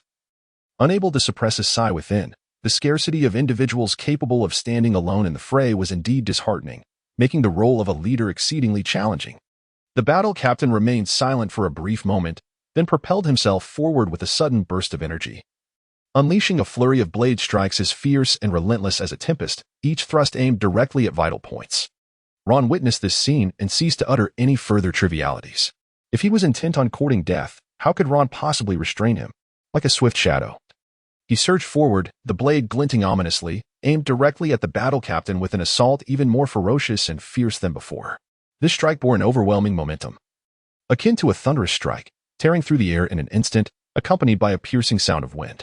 The battle captain, observing Ron's advance, felt a tingling sensation at the roots of his hair. He took a deep breath, exerted a slight pressure with his toes, and tensed every muscle in his body, positioning the blade across his chest to meet Ron's onslaught head-on. At the moment their blades clashed, a powerful tremor surged through his hands, causing them to nearly quiver. He gripped the hilt with all his might, ensuring it wouldn't slip from his fingers, and, bolstered by sheer willpower, he clenched his teeth, resolutely withstanding Ron's relentless assault. Ron raised an eyebrow at the unfolding scene, surprised that his opponent could withstand the onslaught. However, it was a futile endurance. The difference between dying early and late was negligible. With the blade so close, he was nothing less than a living target. In an instant, Ron altered his attack. The blade slicing through the air like a serpent, aimed directly at the captain's neck. Seeing the glint of the cold steel rush toward him, the captain instinctively attempted to parry with his weapon. Alas, the overwhelming stiffness in his limbs delayed his reaction, and Ron's blade pierced into his torso just as he made a feeble attempt to defend himself. "This is bad. It's over." The captain, in a moment of desperation, took a large step back, hoping to evade the deadly strike and deflect Ron's thrust with his own blade. The clash of their weapons resonated like thunder against steel, reverberating painfully in his ears. The force of Ron's strike diverted the captain's weapon, causing him to lean back. Although he narrowly avoided a fatal blow to the throat, Ron's blade grazed his shoulder, carving away a significant chunk of flesh. The excruciating pain engulfed the captain, momentarily darkening his vision. The agony radiating from his shoulder rendered him nearly blind to his surroundings. Yet, he understood that closing his eyes now would be tantamount to inviting death. Gritting his teeth to steady his unsteady form, he widened his gaze, fixating on Ron's movements, while gasping for breath. Ron unleashed a flurry of strikes, each one aimed with pinpoint accuracy at the vital points of the battle captain. The captain's heart raced like thunder, and the surge of adrenaline coursing through him allowed him to momentarily disregard the excruciating pain in his shoulder. With a firm push from his left foot, he leaped into the air, his body soaring like a released arrow, swiftly veering to the right to evade the onslaught. However, even at the peak of his prowess, he could not hope to outpace Ron, let alone in his current state. Ron's blade followed swiftly, suddenly locking onto the captain's flank like a wraith, delivering a diagonal slash. The battle-hardened captain drew his longsword behind him, bracing himself against Ron's onslaught. Seizing the opportunity, Ron angled his blade with astonishing precision, intertwining it with the captain's weapon. A gasp escaped the captain's lips as he emitted a cry of agony, feeling an excruciating pain rip through his back, as Ron's blade carved through flesh. The force of the strike tearing his garments and revealing a wound deep enough to expose bone. The force exerted by Ron caused him to stagger backward, nearly losing his footing. The captain, gritting his teeth against the pain, steadied himself. A chill coursing through his heart as he realized that retreating any further would lead to an inescapable fate. A glint of determination flickered in his eyes. He had entirely relinquished the hope of surviving this day and resolved to trade injuries, banking on the belief that Ron would not reciprocate with lethal intent. With that mindset, he aimed to buy time. The captain suddenly swung his blade, confronting Ron's sword aura with fierce intent, his movements regaining some of their earlier brilliance, swift and incisive. The edge of his sword sliced through the air, producing a resonant whoosh as it lunged toward Ron. Upon witnessing the intent in Ron's eyes, the captain understood his plan and had long been prepared for it. The blade suddenly veered, swiftly sweeping towards the captain's waist in an attempt to breach his defenses. "As long as I strike faster than you, what can you use to contend with me?" The combat captain, gripped by tension and burdened by his injuries, felt his heartbeat nearly cease. His eyes widened as he beheld the blade approaching like a tempest. The breath he had just drawn was abruptly interrupted. Confronted by the vast disparity in strength, he had no choice but to defend himself, for in a heartbeat, his life could be extinguished. He quickly lowered his head, abruptly shifted his body, and horizontally positioned his sword to parry Ron's assault. Then, leveraging his left arm against the back of his blade, he forcefully pushed Ron away, employing the strength of the attack against him. Ron perceived the desperate struggle of the battle captain and shifted his grip to hold the blade with both hands. With his right foot stepping forward, he refused to retreat even an inch. The icy blue glimmer of his sword instantaneously illuminated the battle captain's face. The captain's blade, devoid of any sword aura or the protective might of armed color, could only barely counter each strike. After enduring such a prolonged conflict, the edge of his sword bore numerous cracks, and the blade itself began to sustain damage. Now, as he clashed against Ron's sword aura, Ron effortlessly severed the long knife in the captain's grasp with a single stroke, subsequently striking down upon his exposed chest. A piercing wound gaped across the captain's torso, and as the blade shattered, shards flew forth, leaving him marred with countless tiny cuts as if he had rolled upon a bed of broken glass. The entirety of the battle captain's body was sent hurtling through the air, crashing to the ground with a resounding thud akin to a heavy sack of grain. Ron gazed upon the pitiful state of the battle commander, devoid of any semblance of compassion, and approached with the intent to deliver a crushing blow. Aiming to eliminate him outright, Ron launched himself at his opponent, raising his right foot to stomp upon the head of the combat captain. Although the captain was unaware of Ron's imminent attack, an overwhelming sense of danger pricked at him. Drawing upon years of battle experience, he understood that at such a moment, the enemy would not afford him the luxury of lying still and exchanging taunts. Failure to act immediately would spell certain doom. Chapter 156. Evading is shameful, yet effective. The combat captain struggled momentarily, finding it impossible to rise. Gritting his teeth, he concentrated his strength into his hands and forcefully pushed against the ground, rolling away with great urgency, narrowly evading Ron's impending strike. With all his might, Ron delivered a powerful kick that sent the high-quality, sturdy wooden planks of the deck splintering as if they were merely designed for taekwondo. The boards cracked effortlessly, creating a significant indentation in the center and causing Ron's right foot to sink slightly into the newly formed pit. Seizing the opportunity while Ron withdrew his leg, the battle captain finally managed to rise again, swiftly retreating and drawing a second knife from his back. Ron thrust his sword with great force, the icy blue sword aura cutting through the air with the sharpness of dragon fangs. Severely wounded, the battle captain found himself devoid of even the feeble resistance he had managed previously, as if the entire world was pressing down upon him, inducing a suffocating sense of breathlessness. He hastily swung his blade to block, striving to withstand the impending blow, but the moment the long knife met the sword aura, it was severed by Ron's strike. The shattered blade fell away, sparking a cascade of fiery embers, and with it, the last flicker of hope in the captain's heart extinguished. As Ron stepped forward, the dragon-toothed sword in his hand shimmered with a blinding radiance, delivering a decisive blow to the battle captain.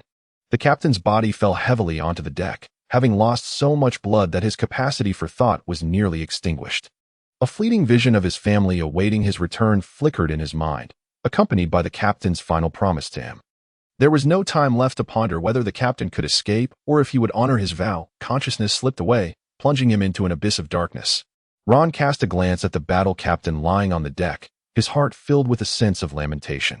Such a fate befalls those who lack the skill to surpass others. Relying solely on one's prowess, he had enjoyed a period of glory and prominence. However, if one is preoccupied with flaunting authority and maintaining appearances, it is inevitable that they too may meet a similar fate in due time. Ron resolutely reaffirmed his determination to dedicate over 10 hours each day to training in the West Sea, vowing never to set foot upon the Grand Line. He turned and approached the edge of the deck, casting a glance at the captain's ship, which had already sailed far into the distance. With both hands gripping his sword, he raised it to the right side of his head, his arms tensing as they sculpted muscles reminiscent of granite.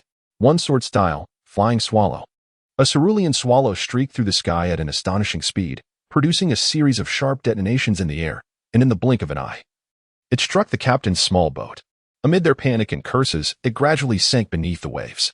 Ron turned away, no longer casting his gaze upon them, instead directing his attention to the remaining sailors aboard the ship. The sailors who still clung to life at this moment were, naturally, not of a resolute nature. They merely awaited the outcome of the duel between Ron and the captain of the combat team. However, to say so would not be entirely accurate.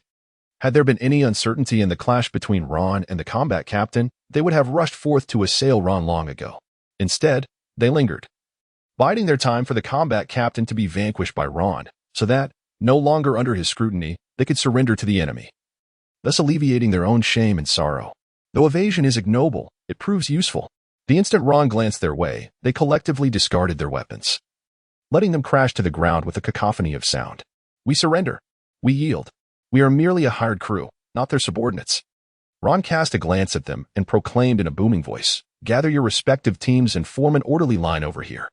With the sinking of the final enemy ship, the battlefield momentarily descended into a fleeting tranquility. Ron stood upon the deck, his tall yet gaunt figure gazing into the distance at the sea, which was gradually calming. The storm had subsided, as if aware of the conclusion of the naval battle. The surface of the water was strewn with the wreckage of enemy ships, and the acrid scent of blood lingered in the air. "My Lord Ron." The commanding officer of their fleet approached him, his countenance heavy yet revealing a trace of relief. "The enemy fleet has been entirely vanquished, with no surviving vessels remaining." Ron nodded slightly. Although his gaze remained sharp, the tautness in his demeanor had eased somewhat. "We shall clear the battlefield, restrain everyone present, and then summon Sang. It is imperative to inquire how we shall manage the remaining individuals. Shall we proceed with the rescue, or consider other alternatives?" Ron did not articulate his thoughts completely. Yet the battle captain instantly grasped his meaning. "Yes, my Lord Ron. I shall promptly consult Lord Sang. Under normal circumstances, the primary focus would undoubtedly be on rescue. However, this time was different. Their adversaries had come with the intent to eliminate Ron and his allies. Furthermore, the number of foes was alarmingly high, posing a significant risk of unforeseen complications. Such matters were best left to Sang to manage, regardless of how he chose to handle these routine affairs. Ron would offer his unwavering support. Sang soon emerged from the cabin, his steps noticeably lighter, a smile of barely contained excitement illuminating his face. He appeared undeterred by the gaping holes left by cannon fire, the plumes of black smoke, or the anguished cries of his injured subordinates scattered across the deck. "Ron Sandiel, splendid work. This confrontation has nearly depleted their hidden reserves. Unless they wish for me to keep a watchful eye on their own actions, they can no longer muster the strength to challenge me. They lack the audacity to act in such a manner before being cornered. Otherwise, they would not have found themselves in their current dire predicament. Indeed, we are in a golden era for our advancement." Ron remained unaffected by Sanger's enthusiasm. He had already completed his tasks. The only aspect of this journey that piqued his interest was the legendary sword mentioned by Sanger. Ron nodded at Sang and exchanged greetings, after which he felt relieved of his responsibilities. He turned and made his way toward the cabin, suggesting that the remaining matters be arranged as he saw fit, and that he should be called when they reached their destination. He expressed a desire to return and meditate on his insights. "Very well, rest assured, before you depart, I will ensure that meals are delivered to your doorstep," Sang replied, before turning to direct his subordinates in the aftermath. "All those willing to surrender shall be placed under soft confinement, and once we have reached the shore, they will be dispersed to different locations. As for those unwilling to capitulate, they will be isolated, with the assurance that they will be released upon arrival on land. They shall be detained aboard the undamaged vessel." The battle leader, observing the fierce glint in Sang's eyes, nodded gravely and proclaimed loudly, "Those who wish to remain, let there be no grievances. Those who choose to depart shall be free to pursue their own paths upon reaching the shore. Now, those who wish to stay, please step to the left." Chapter 157. Prince Kodalira. Upon returning to his chamber, Ron sat upon the bed, meticulously reflecting on the tumultuous naval battle that had transpired over the course of the day and night.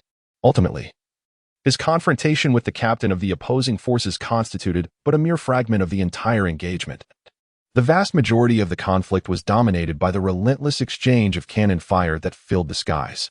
On the battlefield, Ron endured a prolonged period of heightened nerve tension, his mind constantly alert to the imminent threat of artillery shells or stray bullets that could descend upon him. The most lethal dangers in warfare are often those seemingly inconspicuous attacks that can prove fatal. Consequently, he remained vigilant, acutely aware of the piercing sensation akin to a knife's edge pressing against his forehead whenever a shell or stray bullet whizzed past. He felt close to awakening the observation haki. Closing his eyes, he took a deep breath, concentrating his mind, allowing his consciousness to immerse itself within every muscle and every current of air in his body. He sensed a faint tremor, as if a certain power was quietly budding, and he strained to recall the sensations he had experienced on the battlefield. After a considerable time, he abruptly opened his eyes, feeling as though he had grasped a fleeting insight, though it remained elusive, shrouded in a mystical ambiguity. Despite not yet mastering the technique of the armed haki, he remained undeterred, sensing that he would soon attain the observation haki. After seizing a supply from the opposing fleet, the vessel required no stops along the way and swiftly arrived at its destination, the Kingdom of Kania. Although this venture bore the endorsement of the Kania Royal Authority, it could not be conducted overtly at the bustling port. All transactions were conducted at the Royal Merchant Guild's private docks. This was undoubtedly not the first such endeavor for either party, both well acquainted with the process. Upon docking, Sang stepped off the ship and immediately spotted a richly dressed figure awaiting him below. As soon as the figure saw Sang disembark, he spread his arms wide in a welcoming gesture, exuding warmth and enthusiasm. "Ah ha ha, Mr. Sang, my dear friend. I am immensely grateful to the heavens for ensuring your journey was smooth and that you have safely arrived in the kingdom of Kuina." Sang's face mirrored an exaggerated smile, one that could crush a fly, as he embraced the outstretched arms of the man before him. "Ah, my old friend, dear butler Cynthia. You cannot imagine the trials I have faced on this journey. Somewhere along the line, word leaked about my delivery of new artillery and flintlock firearms, resulting in several skirmishes along the way. Now, not only has this voyage and its cargo suffered significant losses, but I fear that the aftermath will also be fraught with difficulties." Sang's expression shifted dramatically, his face contorting into one of deep sorrow. His eyes clouded with an inextricable worry over the failed business and the endless bureaucratic scrutiny that was likely to follow. Ron listened to Sang's nonsensical chatter, his eyes nearly bulging out of their sockets. Good heavens, it's no wonder he excels in business and amasses wealth. Not only did he deftly ascend the ladder by capitalizing on the butler's casual greeting, but he also seized a significant advantage during negotiations. He swiftly rebranded the naval battles spurred by business competition as mere losses incurred from transporting new cannons and flintlock firearms, audaciously hiking the prices. Truly impressive. Butler Cynthia's expression shifted slightly upon hearing this. If his blunder were to cost his master the upper hand in negotiations, he would certainly face dire consequences. However, it was evident that a tiger's opponent must be a lion, not a mere Hello Kitty.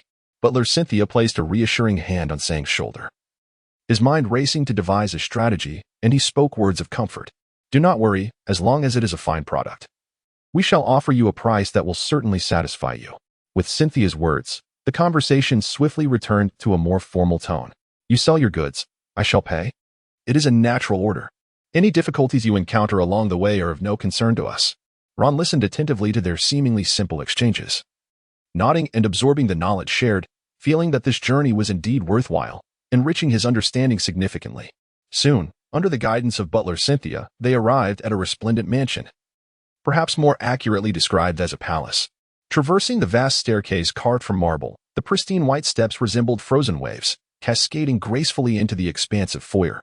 On either side, gilded railings adorned with intricate carvings spiraled upwards, exuding an aura of opulence.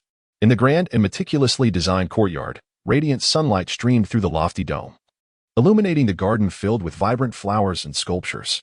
A riot of colorful blossoms clustered around a beautifully crafted fountain, where the water gently splashed, droplets shimmering like dazzling pearls. Flanking the courtyard were grand statues, arranged with deliberate artistry, reflecting the owner's profound appreciation for art. Entering the inner hall, a magnificent crystal chandelier dangled from the ceiling, resembling stars scattered upon the lavish floor. The flooring, composed of dark marble, was polished to a glass-like sheen, allowing one to catch a glimpse of their own reflection as they walked. In the center of the floor, a red carpet edged in gold led to the deepest recesses of the hall, guiding guests further into the residence. The walls of the hall were adorned with exquisite oil paintings, while towering marble columns and colossal mirrors stood on either side, reflecting the corridor's end. The air was filled with the fragrant scent of blossoms from the garden and the fresh aroma of wood. As Ron and his companions stepped into the innermost part of the hall, they beheld a grand double door embellished with golden patterns. Butler Cynthia entered first, bowing respectfully to the figure seated upon an opulent throne. "My lord, Mr. Sang and his companions have arrived, as promised, bringing with them the new artillery and flintlock rifles we require." Ron gazed ahead, feeling it an understatement to assert that the entrance they had just traversed was at least 2 kilometers from the innermost seats of the room. A flamboyantly dressed middle-aged man sat upright in an opulent chair, exuding an imposing presence. The chair, crafted from pure gold, was adorned with crimson gemstones on its armrests, intricately carved with elaborate crests on the back, and its legs were sculpted into 4 golden eagles poised for flight. Luxurious scarlet velvet draped over the seat, harmonizing splendidly with his dark satin formal attire. His silver hair, meticulously styled, cascaded smoothly down his shoulders, resembling exquisite silk. He tilted his chin slightly, wearing an expression of indifference and composure. Before him stood 2 neat rows of maids, dressed in elegant black and white uniforms, their skirts embroidered with delicate insignia. Each maid stood with perfect posture, hands clasped in front of their waists, gazes cast downward. adorned with tiny pearls in their headpieces and subtle silver earrings dangling from their earlobes. The entire hall was enveloped in an aura of tranquility, interrupted only by the occasional crackle of burning wood in the fireplace, which accentuated an overwhelming sense of gravitas. Even knowing that all of this was merely a facade, orchestrated to exert pressure during negotiations, the power and authority represented by the prince, who possessed the ultimate say over life and death, could still instill fear in the faint-hearted, causing them to unconsciously assume a subordinate stance during discussions, hesitant to bargain with him. Chapter 158. One must always allow others a moment to change their trousers, mustn't they? Sanger stepped forward, displaying a hint of deference, albeit somewhat carelessly, as he executed a bow. Prince Kotorila, it has been a long time. I am delighted to see you in good health. I trust that the goods I have brought this time will meet your expectations. The Prince Kotorila regarded Sanger and Ron with a scrutinizing gaze, dismissing Sanger's words entirely, and instead fixating on Ron with an air of contempt. Mr. Sanger, I wonder where you have procured this barbarian companion of yours, who seems utterly devoid of decorum and manners. At that moment, Butler Cynthia stepped forward to mediate, an apologetic expression gracing her face. Your Highness, I sincerely apologize. It was my oversight in not conveying the proper etiquette to them along the way. Mr. Ron. Before you stands the Prince of the Kingdom of Kania, the esteemed younger brother of His Majesty the King, of noble lineage and inherent aristocracy. This may be your first encounter with such a noble figure, and you might be uncertain of the appropriate etiquette. However, the Prince will not hold it against you. Nonetheless, it is imperative that you display a semblance of respect. Ron heard the butler, Cynthia, reprimanding with righteous indignation. He turned to glance at the silent Prince Kotalira. Then at Sang. Noticing Sang's lack of response, he instantly comprehended the demeanor he ought to adopt, nonchalantly shrugging his shoulders. Merely possessing a title does not warrant respect. How audacious! The middle-aged guard, previously half hidden behind the throne and standing beside Prince Kotalira, immediately rebuked Ron loudly, casting a piercing glare his way, exuding an overwhelming aura of authority. Ron stepped forward without hesitation, his imposing presence clashing directly with the atmosphere. The maids standing between them instantly felt a constriction in their chests, their faces flushed with an unusual crimson hue. A terrifying aura of murderous intent began to emanate from Ron as he fixed his gaze upon Prince Kotalira, targeting his heart and vital points. It was as if the prince could perceive a blood-red mist unfurling around Ron, his eyes igniting with a bloodthirsty gleam, akin to an ancient predator awakened from slumber, surveying its prey with a keen, calculating gaze. Prince Kotalira felt his heart skip a beat, an overwhelming dread flooding his body like a tidal wave, coursing through his limbs and corroding his muscles and nerves, gradually robbing him of control. The terror compelled him to scream.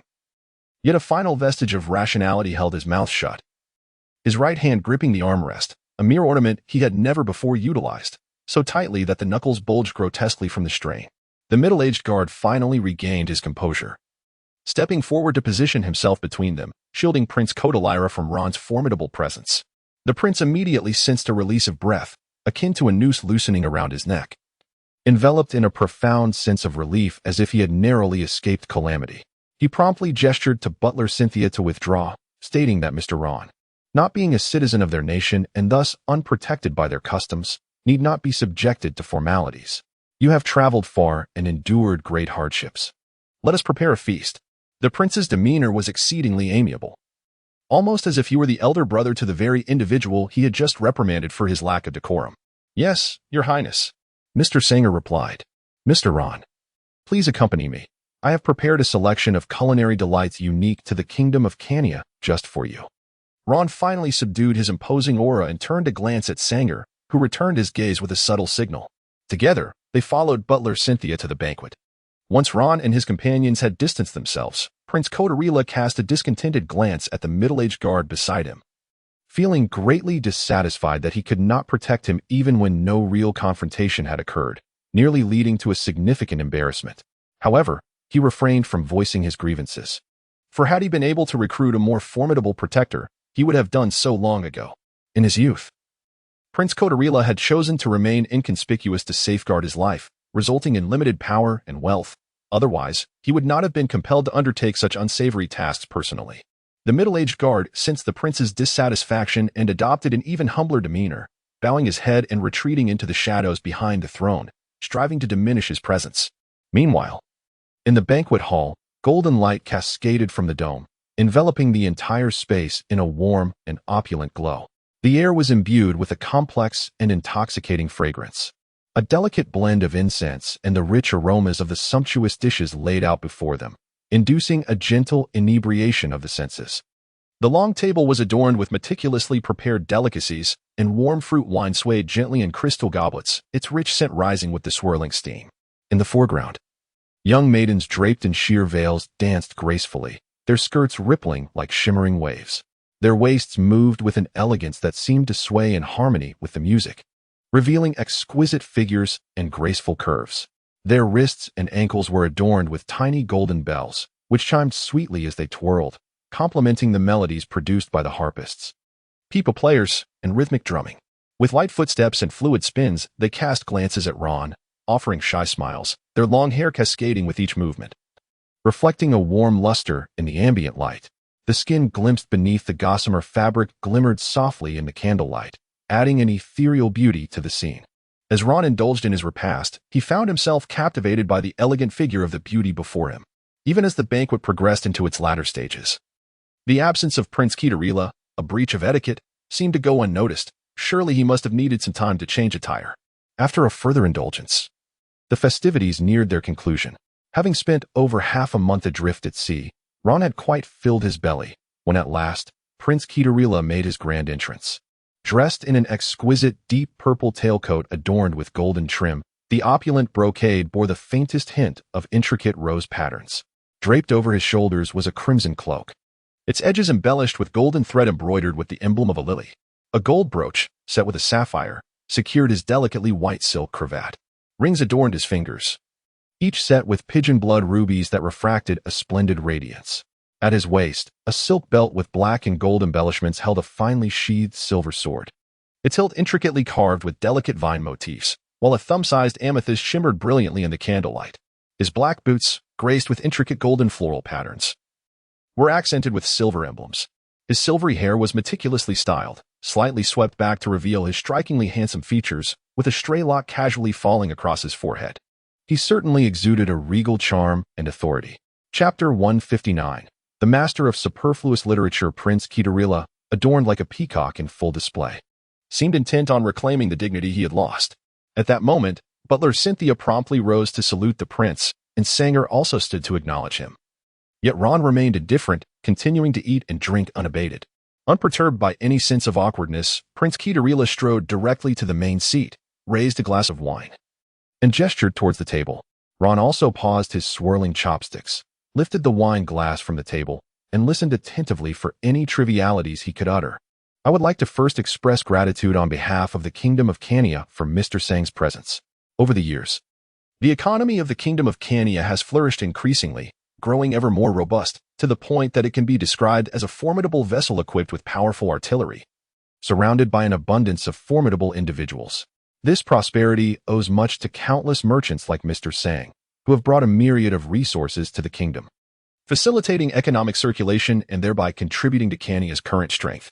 Upon hearing this subtly flattering compliment, Sang maintained a composed demeanor as he clinked glasses with Prince Kodalira, engaging in a continuous exchange of sharp wit and repartee. Ha ha ha, such words are unnecessary. Prince Kodalira is far too gracious, he responded. It is also thanks to the exceptional prices Prince Kodalira offers for these unique goods that Kania is indeed a splendid place for commerce. After a brief gesture, Prince Kodalira raised his glass towards Ron, beaming a warm smile in his direction. During the first half of the banquet, he had already reviewed the urgent materials compiled by the intelligence personnel. They possessed a profound understanding of Sang, his enterprises, and his identity. Otherwise, they would not dare to engage in business with him casually, nor would they allow his fleet to penetrate the heart of their territory. Following a swift call from Prince Kodalira, the entire intelligence department commenced operations with utmost efficiency, promptly compiling Ron's dossier. Upon arriving in the West Sea, Ron never intended to conceal his whereabouts, and the commotion he caused was considerable. The intelligence department swiftly discerned the entirety of his trajectory. In the final summary of the intelligence report, the conclusion stated that Ron had developed several enterprises in the West Sea, ultimately suspected of becoming a guest elder of the Fox Chamber of Commerce. Upon encountering this intelligence, Prince Kodalira was instantly filled with exhilaration. He carelessly scattered the report into the air and burst into hearty laughter. Since Ron could be recruited by Sang, it naturally follows that he is capable of attracting others as well. In comparison, Sang is of little consequence when considering identity, status, and wealth. Ron's attributes far surpass those of Sang. Hence, Prince Kodalira is particularly courteous towards Ron at this moment. After sharing a brief toast with Sang, he rises voluntarily and lifts his glass in the direction of Ron. Ron stood up, albeit in confusion, and extended a gesture of respect. Mr. Ron, we extend a warm welcome to you in the kingdom of Kuina. In our realm, individuals of your caliber are always esteemed guests. Whether it be opulent mansions or splendid offerings, we have it all. As for the enchanting dancers, I wonder if any have caught your eye? If so, I am certain they would be delighted to accompany you and serve you, Mr. Ron. Upon hearing these words, the performers bowed deeply, their delicate garments struggling to conceal their alluring forms, revealing glimpses of exquisite beauty as they bent. In sweet, melodic tones, they called out, Lord Ron. A group of lovely maidens gazed at him with eyes that shimmered with allure and innocence, reflecting the essence of blossoming peach trees and flowing springs. Their shy demeanor hinting at youthful timidity, inviting his every desire. This scene was undeniably striking, and Ron found himself momentarily entranced.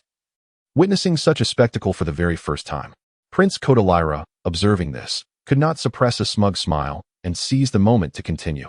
I have always said that Sang's business dealings involve either monopolized resources or talented craftsmen. Yet, I wonder what has sparked this sudden interest in fine blades. To mention a renowned weapon in casual conversation, it tugs at my heartstrings, for it seems to be intended for you, Mr. Ron. Ha! If only Mr. Sang had mentioned sooner that the fine blade was for you, I would have presented it to you long ago, rather than waiting until now. Sang chose not to elaborate further, instead offering a smile while sipping his drink lightly. The words of Prince Kodalira were quite astute. He had indicated that a fine blade would be brought forth for Ron without clarifying whether it was a gift or merely compensation for Sang. Should he successfully entice Ron, it would naturally become a gift, allowing Sang to depart empty-handed. Conversely, if the endeavor failed, Sang would find no further recompense awaiting him. Truly, he was a master of rhetoric, embodying the essence of verbose discourse. Come, dear daughter, present the fine blade I have prepared for Mr. Ron. As soon as Prince Kodalira's words fell, a young maiden clad in a flowing purple gown entered, delicately holding an exquisite redwood box. Her tresses, adorned with a purple jade hairpin, cascaded like a waterfall to her waist, accentuating her regal demeanor. Though she appeared to be merely 15 or 16, her exquisitely delicate face already hinted at a captivating beauty that could conquer nations. One could only envision the astonishing allure she would possess in adulthood. Her countenance bore no expression, remaining serene and composed despite the attention of everyone in the room fixed upon her, akin to a newly blossomed blue lotus, calm and elegant. The fitted palace attire revealed little of her skin, yet beautifully outlined her perfect curves and slender waist. The devilishly alluring figure, paired with the conservative yet noble garb, exuded a unique charm. Approaching Ron, she lifted her hand to reveal her snow-white wrist beneath the golden silk of her sleeve, placing the long box before him. However, Ron's gaze was entirely captivated by the exquisite wooden box in his grasp, his focus unwavering from the enchanting woman before him. With strength, what woman could he not have? Everything else was but an illusion. Only one's own power remained genuine. Even the formidable enchantresses of the Hahuan sect could not take away half of one's strength upon parting. Witnessing this scene, Prince Kodalira took the initiative to open the wooden box for Ron, secretly reveling in the moment, for the more innocent a person, the easier they were to deceive. After all, how could one not say that a gentleman could be misled by a square? Chapter 160. The Azure Ghost. Prince Kodalira gestured towards the exquisite blade nestled within the wooden box, exuding an air of pride as he spoke eloquently. The illustrious sword, Azure Ghost, is forged from the legendary demon flame steel, an exceptionally rare metal believed to have originated from the heart of a submerged volcano. This steel, born from the last cataclysmic eruption, melds the world's most resilient ores with the profound heat of the Earth's depths.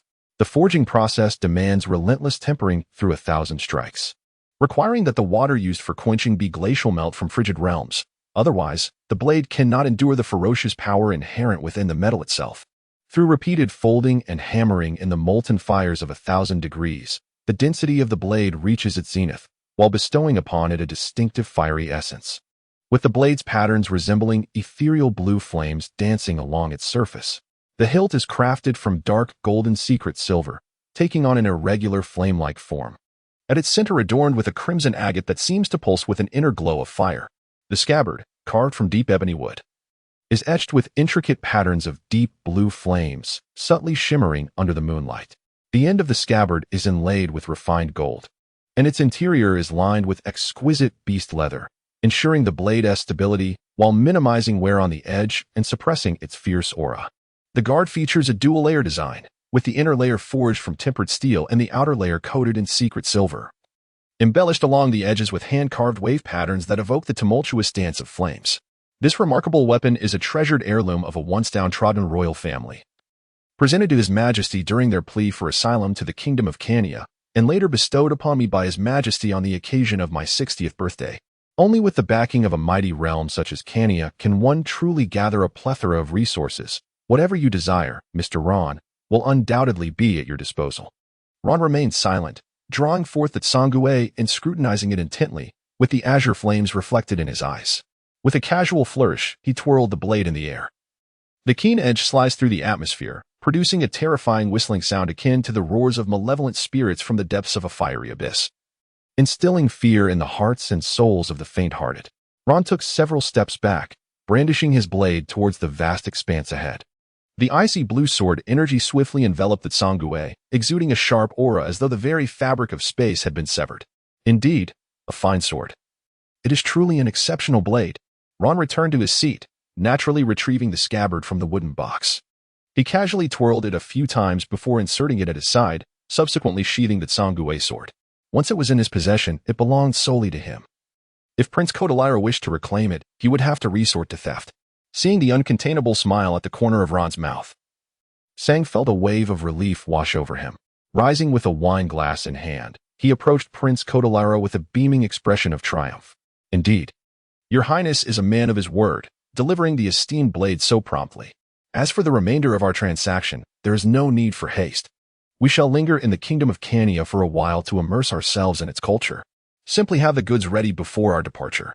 The prince's countenance darkened, resembling the bottom of a pot, yet he did not concede. Instead, he pondered whether his previous remarks had been overly subtle. Ron, a martial enthusiast who perceives only strength and the path of the sword, likely did not comprehend the essence of what was being said. Prince Kodalyra did not engage with Sang, but instead addressed Ron directly, stating, Mr. Ron, would you consider residing in my palace for a while? Should you find comfort here, you may as well choose to remain. We command the entirety of the Kuina kingdom, and the wealth amassed by our family is unparalleled. The provisions we receive daily are the finest offerings from below, unattainable even with substantial riches in the outside world. I shall have my dear daughter guide you on an exquisite tour of the kingdom. From a young age, she has idolized powerful young heroes such as yourself. At this moment, Prince Kodalyra's daughter cast a shy glance at Ron, her countenance adorned with the enchanting beauty of youth, evoking a sense of longing. However, this charm was likely ineffective against Ron, who was preoccupied with thoughts of a chubby little fellow singing. As Prince Kodalyra pondered, he realized that the fate of the Kuina kingdom rested upon this intriguing figure. Ron quickly regained his composure and waved his hand in refusal. Thank you for your kind offer, Prince, but our itinerary is rather tight, so we cannot linger. Perhaps next time. Upon hearing Ron's unequivocal rejection, Prince Kodalyra's face turned a deep shade of crimson, clearly indicating his displeasure. Sang did not speak further to provoke him. After all, the final payment had yet to be settled, and those who awaited payment often found themselves in a position of subservience. As for the remaining matters, Sang, you may confer with Butler Cynthia. I am weary and shall take my leave to rest. With that, Prince Kodalyra swept away, his so-called daughter trailing closely behind. Her previous allure and shyness entirely vanished. Ron and Sang exchanged a glance, their faces revealing subtle expressions. They erupted into uncontrollable laughter, slapping their thighs with abandon, utterly disregarding the presence of Butler Cynthia. However, Cynthia maintained a calm demeanor, seemingly indifferent to their antics. Only nobles concerned themselves with such trifles. His priority was to ensure that matters were handled efficiently, safeguarding the interests of Prince Kodalyra. The lost face was of little consequence, as Prince Kodalyra had already departed, and Cynthia felt no inclination to dwell on it. Once Ron and Sang had their fill of laughter, Cynthia adorned his face with a professional smile, courteously inquiring, Mr. Sang, The goods you require will take a few more days to prepare. Might I inquire whether you plan to stay here for a few days or venture elsewhere until the goods are ready for your collection? Zeng composed himself, smoothing out his disheveled attire caused by their boisterous mirth, and replied, "There's no need for concern. This is not my first visit to the kingdom of Kuina. Please proceed with preparing the goods. We shall return to collect them." Cynthia nodded nonchalantly, aware that Zeng was unlikely to produce anything of significant value in the near term. Given the current discord with Prince Kodalira, this venture would yield only modest profits, and he would prefer that Zeng and his companions distance themselves as much as possible. His hospitality had waned, as the butler was already burdened with numerous responsibilities for his master, whether in daily life, commerce, or the content of reports. With the demands of his work being so taxing, he had little energy to squander on those of negligible worth. Cynthia rose, offering a slight nod to Zeng. "I shall not detain you further. I wish you an enjoyable time in the kingdom of Kuina." Chapter 161. G-Del after indulging in a sumptuous feast at the palace of Prince Kodalira. Zeng and Ron departed the port with the intent of immersing themselves in the vibrant nightlife of the kingdom of Kuina. A few of Zeng's subordinates procured a carriage, expertly navigating their way towards the bustling district, swiftly arriving at the kingdom's grandest treasury of indulgence, the city that never sleeps. As they ventured into the underworld, it became evident that its influence extended far beyond mere weaponry. The entertainment industry was equally impacted. This newly established city that never sleeps, located not far from the port, thrived on the immense flow of visitors, rapidly flourishing into a prominent hub. The city bore a striking resemblance to the Las Vegas of a previous life. Yet its array of offerings was far more diverse. Whether it was various forms of gambling, auctions of rare treasures, a cornucopia of culinary delights from across the seas, or a multitude of enchanting women of varying identities, types, and even races, one could find anything their heart desired. The architectural style of the city was a kaleidoscope of influences, showcasing exquisite Greek and Roman sculptures, gardens, and fountains alongside modern aesthetics illuminated by dazzling neon lights. Here, status and identity were rendered irrelevant. Only wealth dictated one's standing. Whether one was a pirate or a fugitive, as long as they possessed riches, they were treated as esteemed guests. Conversely, without wealth, even nobles and powerful lords were shown the door. The city's daily cash flow soared into the hundreds of billions of berries, with net revenues exceeding 15 billion. Such a treasury sustained the military prowess of the kingdom of Kuina, affirming that without money, aspirations of military strength were futile. One might as well return home to cultivate sweet potatoes. When the kingdom of Kuina deemed its accumulated strength sufficient, it would be time to wage war against the Flower Kingdom. Although no skirmishes had yet occurred, the moment was undoubtedly on the horizon. Zeng, extravagantly wealthy, was naturally regarded as a VIP in the city that never sleeps. His party arrived at a grand Gothic structure adorned with a rich, creamy white hue, its massive sign pulsating with urgent neon lights. Outside stood 2 rows of welcoming attendants, dapper gentlemen in tailored suits and alluring women clad in form-fitting cheongsams that accentuated their seductive figures, each wearing a gracious smile. As Ron and his companion's carriage came to a halt, a maid stepped forward, approaching the vehicle yet keeping a respectful distance, observing the driver's movements. Upon witnessing the driver swiftly disembark and prepare to open the carriage door, she remained rooted in place, her hands gracefully crossed before her abdomen. Slightly bowing in the direction of the door, her face adorned with a warm smile. "Welcome to the city that never sleeps, esteemed sir. May I offer my assistance in guiding you?" Zeng stepped down from the carriage, a cigar crafted from the delicate thigh of a young maiden, clutched between his lips. The flame caressed the end of the cigar, curling up wisps of grayish smoke, imbued with the aromas of roasted nuts and aged oak, rich yet not overpowering, with a hint of bitterness that transformed into a lingering sweetness upon his palate. The air was suffused with the rich fragrance of matured tobacco leaves, complemented by hints of leather, coffee, and dark chocolate. Each breath transported him to an ancient estate, where sunlight bathed the wooden racks holding the drying leaves, and a gentle breeze stirred the distant scents of earth and spices. Zeng exhaled a long plume of white smoke, savoring the cigar's most balanced and complex mid-notes. Before gesturing slightly toward the maid, "Please summon Goodell and inform him that Zeng has arrived." Upon hearing Goodell's name, the maid's enthusiasm intensified, her smile growing ever more amiable. After a deep bow, she turned to lead Zeng. "Please follow me. I shall arrange for Lord Goodell to be informed shortly in the VIP lounge." The enchanting maid moved ahead with graceful strides, each step revealing her long, fair thighs beneath her skirt, the fluttering fabric conjuring an alluring atmosphere. As Ron stepped into the grand hall of the casino, he was immediately enveloped by a cacophony of sounds, the clinking of glasses, the enthusiastic cheers, the clatter of chips, the furious roars of gamblers consumed by their losses, and the jubilant exclamations of the victors. Dressed in alluring professional attire, the dealers, resembling enchanting bunnies, served complimentary beverages, delectable food, and an array of invigorating soft drinks to the patrons.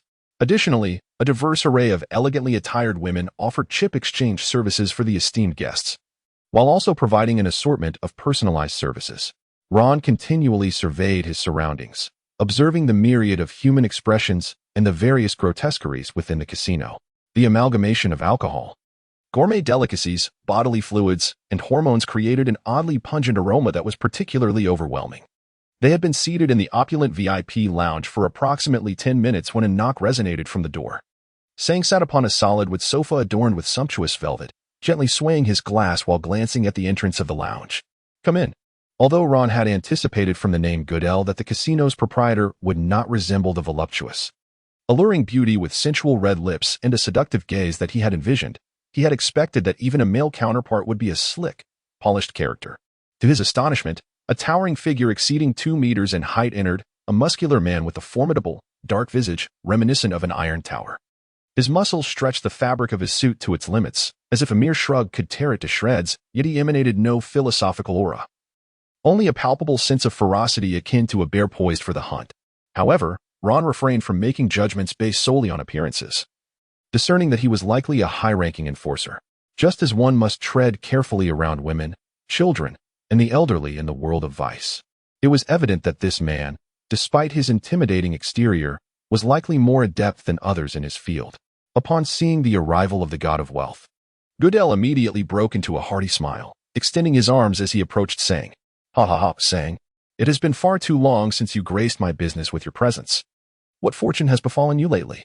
If you hadn't visited, I would have been reluctant to indulge in my collection of the finest whiskey. This waiting has truly tested my resolve. Ha! It's rare to see you introduce a new friend. Surely, they must be a distinguished guest. You must do me the honor of a proper introduction." Sang, equally warm, embraced Goodell, patting him on the back as if they were the closest of friends. "Ha ha ha. Goodell, my friend, I need your assistance this time." In truth, Sang's level of expenditure at the casino hardly warranted a personal welcome from Goodell. While he possessed considerable strength, he was not a reckless gambler who squandered money indiscriminately. For him, the casino was merely a social venue where he engaged for leisure. With a purposeful intent, he maintained his rationality, and rational patrons were often the least favored by casinos. Yet, Sang's ability to bring rare resources to the kingdom of Kuina undoubtedly rendered him a valuable asset to the establishment. In the realm of Kuina's casinos, the presence of patrons who spend freely is paramount. Why would affluent individuals seek entertainment at your venue? Has your casino met the industry's advanced standards? If empowered to provide more efficient services to clients, has the granularity of service been refined to ensure customer satisfaction?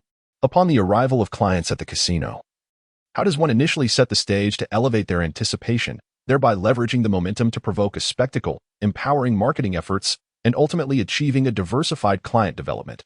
Regardless of the verbosity, without substance, it is mere drivel. The crux lies in presenting what others do not possess. Monopolization remains the most effective strategy against competition. Sang, indeed, enables Goodell to showcase something unparalleled, which is why Goodell personally attends to Sang.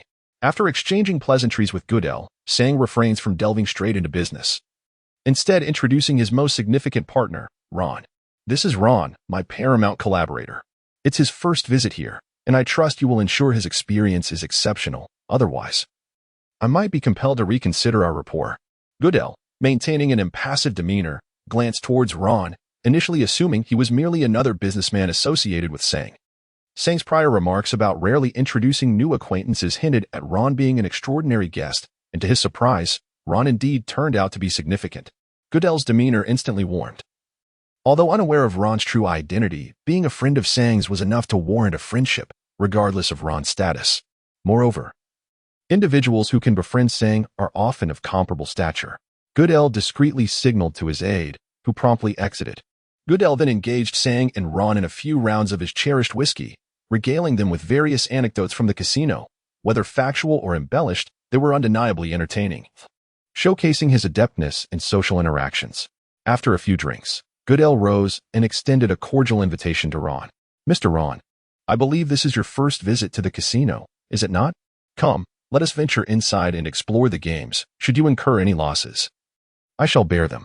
Unable to resist Goodell's hospitality, Ron rose to join the festivities, for it was essential that Ron at least enjoyed, or at the very least did not disdain, the casino's offerings, to convert him into Goodell's client. Come, this way please. Here lies the casino's grand hall. Devoid of capital constraints, anyone may indulge in a few games. Observe those over there, the pinball machines and various self-entertainment devices. Do you see the throngs waiting in line? Despite the abundance of available machines nearby, they persist in queuing for that particular one. They believe it to be their lucky machine, capable of bestowing fortune and significant winnings. Is it not absurd? We, who procured these machines, calibrated the odds collectively. Do we not know whether they can yield profits? These individuals cling to the hope of miracles. Surely, you have witnessed a miracle before?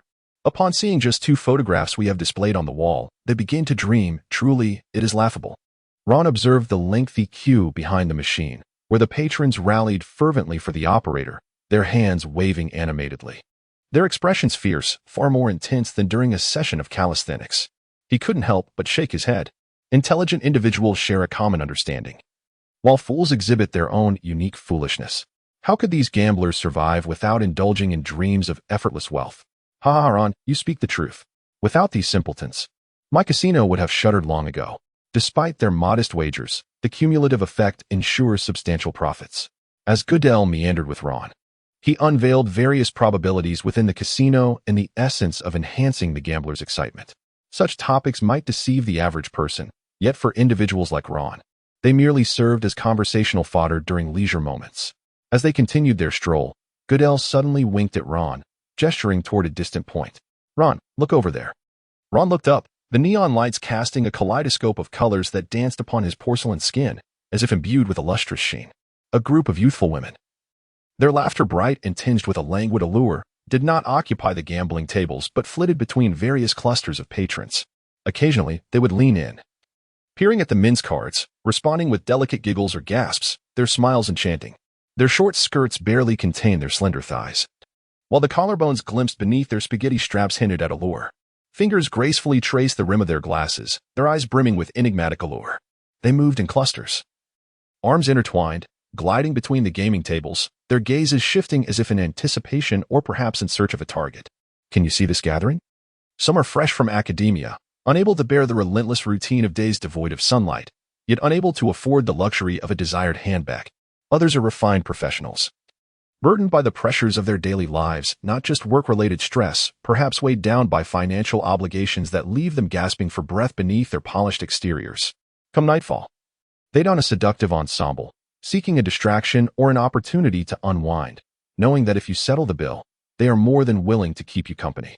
They will accompany you in rolling the dice, share a drink, and help you pass the dreary hours, and should you shower them with gifts, their company will remain.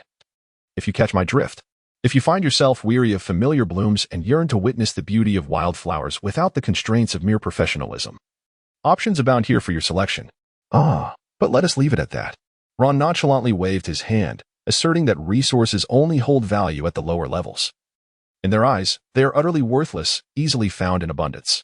Seeing Ron's lack of enthusiasm, Sanger directly interrupted Goodell. Goodell, you should attend to your duties. I will take Ron and amuse ourselves for a bit, and we can converse later once we ascend the stairs. Goodell, understanding the cue, graciously acquiesced. Since Ron showed little interest, his presence was of no significance. As the casino's manager, he indeed had pressing matters to attend to. Chapter 163, A Guaranteed Loss. My friend previously dispatched by Goodell, a subordinate returned briskly, clutching a briefcase, which he promptly handed over to Goodell. With a swift motion, Goodell opened the case, resting it on his forearm, showcasing the chips within towards Ron, accompanied by a hearty smile. Ha ha ha ha, Ron, sometimes these games appear trivial, but the experience is entirely different once you engage. Feel free to explore the casino at your leisure, without any reservations. Here, it's as if you've returned home. Our time together has been brief, but as you become acquainted with me, you will understand that I am a person who thrives on friendship. Sanger knows the kind of person I am. In this place, there is nothing I cannot handle, so indulge yourselves and enjoy. What you say in earnest, I shall take to heart. Ron, With an exuberant demeanor, graciously accepted the chips from Goodell and waved him off. No need for this to accompany me. You may attend to your other matters. I shall meander about on my own. Goodell swiftly departed, hurrying upstairs to attend to other guests. Naturally, the clandestine gambling games in the exclusive VIP lounges above held greater significance for him than the trivialities occurring below. Ron closed the box of chips and, accompanied by Sang, strolled to a secluded corner devoid of any onlookers. He casually placed the briefcase at his feet and lit a smooth cigar, inhaling deeply without hesitation. The intense flavor clashed with the mucous membranes in his mouth, transforming the initially sweet aromas of cream and nutty wood into a potent wave of sensation. It surged forth like a searing torrent, bursting with a piquant char, igniting his palate. The rich smoke of the cigar was far from the ephemeral nature of a cigarette. It was dense and untamed, akin to a wild stallion galloping into his lungs, leaving behind scorching traces on the mucosa. As the smoke permeated his lungs, a fierce burning sensation enveloped him, as if countless tiny blades were slicing through the alveoli. His chest felt as though it were filled with a blazing inferno. The fiery impact racing up his throat to his head, inducing a fleeting dizziness akin to suffocation. Soon after, the sharp concentration of nicotine rapidly disseminated through his body. Like a wave of heated electricity coursing from his lungs to his limbs, followed by a delightful tingling sensation that rendered his fingertips weightless. Even his heartbeat seemed to quicken by half a beat. Dizziness, burning, and exhilaration intertwined, wrapping his consciousness in smoke and lifting it momentarily above the weight of reality.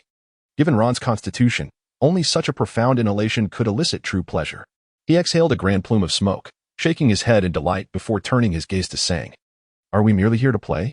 It doesn't feel that way, he remarked. Sang, peering through the haze, chuckled softly. It's half and half, primarily. We are here to unwind and relax. Initially, the plan was to bring everything to Goodell if Prince Kitarila caused trouble or faltered. Despite being merely a casino manager, Goodell wields considerable influence, interacting daily with a diverse array of individuals. He could effectively handle firearms and flintlocks for us. Moreover, an auction is set to take place here in a couple of days, and its scale is significant. Even if we lack exquisite blades, there will surely be some ordinary renowned ones available for purchase. Ron nodded in response. After finishing his cigar, he picked up his briefcase and proceeded towards the casino hall. Approaching the venue with a spirit of leisure, he regarded the casino as a tourist attraction, seeking to understand the diverse games and their unique characteristics. In his mind, he calculated the probabilities of winning for each gambling method. The first floor primarily consisted of a hall filled with various gaming machines, while the second through fifth floors were dedicated to games presided over by dealers, where one could wager against other patrons or the casino itself. The sixth floor served as a space for relaxation and performances. The rooms on the left side were soundproofed impeccably, muffling any noise from the raucous festivities of the casino or the revelry of women seeking clients, ensuring that their enjoyment remained undisturbed. To the right, a dazzling stage hosted an array of performances accessible for free to the casino's esteemed guests or those who spent a certain amount within the establishment. From dusk till dawn, the vibrancy never waned. The pinnacle, the seventh floor, was reserved for the reception of distinguished guests. Here, the concept of money held little significance. To participate in the exclusive games on this level, one must possess either sufficient status and prestige, demonstrate formidable prowess to be deemed a VIP of the casino, or have an introducer of considerable standing. Otherwise, not only would one be excluded from the games, but they might remain entirely oblivious to the existence of the seventh floor itself. Ron spent a total of 3 days at the casino, where he received 2 million Bailey chips from Goodell, only to lose everything during that time. Fortunately, the expenses for food and accommodation at the casino were covered, sparing him from additional personal costs. Over the course of 3 days, Ron engaged in various games while silently calculating the probability of winning each one, only to find that each probability was dismally low, rendering him speechless. There will always be those who fantasize about striking it rich in a casino, even as they are acutely aware of the fundamental truth that casinos never incur losses. This conclusion is the inevitable result of meticulous mathematical calculations. While the casino may be rife with allure and chance, under the scrutiny of those adept at calculations, chance ultimately proves to be a fleeting illusion. The casino's profits represent an enduring reality. Most gamblers are under the delusion that with enough luck, or by mastering certain so-called techniques, they can win money at the casino. Perhaps even defy its rules. Such notions are pure folly. Every game in the casino, from roulette and blackjack to baccarat, has been meticulously designed with mathematical logic that favors the house. Not a single gambler who has won money ever thinks, I have enough. It's time to return home to my family. Those with such thoughts would never become gamblers. After a win, they merely succumb to greater greed.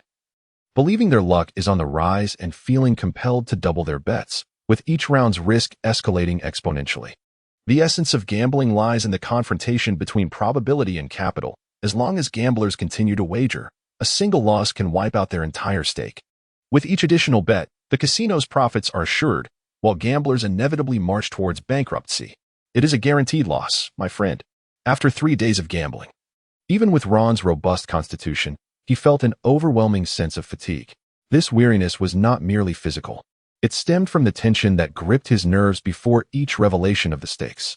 Ron was hardly concerned about winning or losing. He had initially intended to leave all his chips at the casino, as redeeming them would be utterly humiliating. Even so, he felt a profound weariness settle within him. Gazing at the faint dark circles under his eyes, he splashed some water on his face and muttered to himself, I mustn't gamble again. There's nothing good to be found in it. Ron swiftly lifted a nearby charming beauty, a Virgo born in the year of the rooster, eliciting an adorable gasp from her slightly cherubic face. Oh, how annoying. Come on, let us test the soundproofing of the 6th floor room. Synopsis. After his unexpected journey, Ron promptly resolved to become a disciple of the esteemed Geng Silang, fervently honing his skills to lead a life of luxury in the novice village. Wealth and beauty beckoned to him, rendering the notion of embarking on the grand line utterly trivial. Alas, a mere flick of the demon spider's blade shattered Ron's dreams of comfortable prosperity, leaving him as vulnerable as an ant on the roadside, nearly crushed underfoot.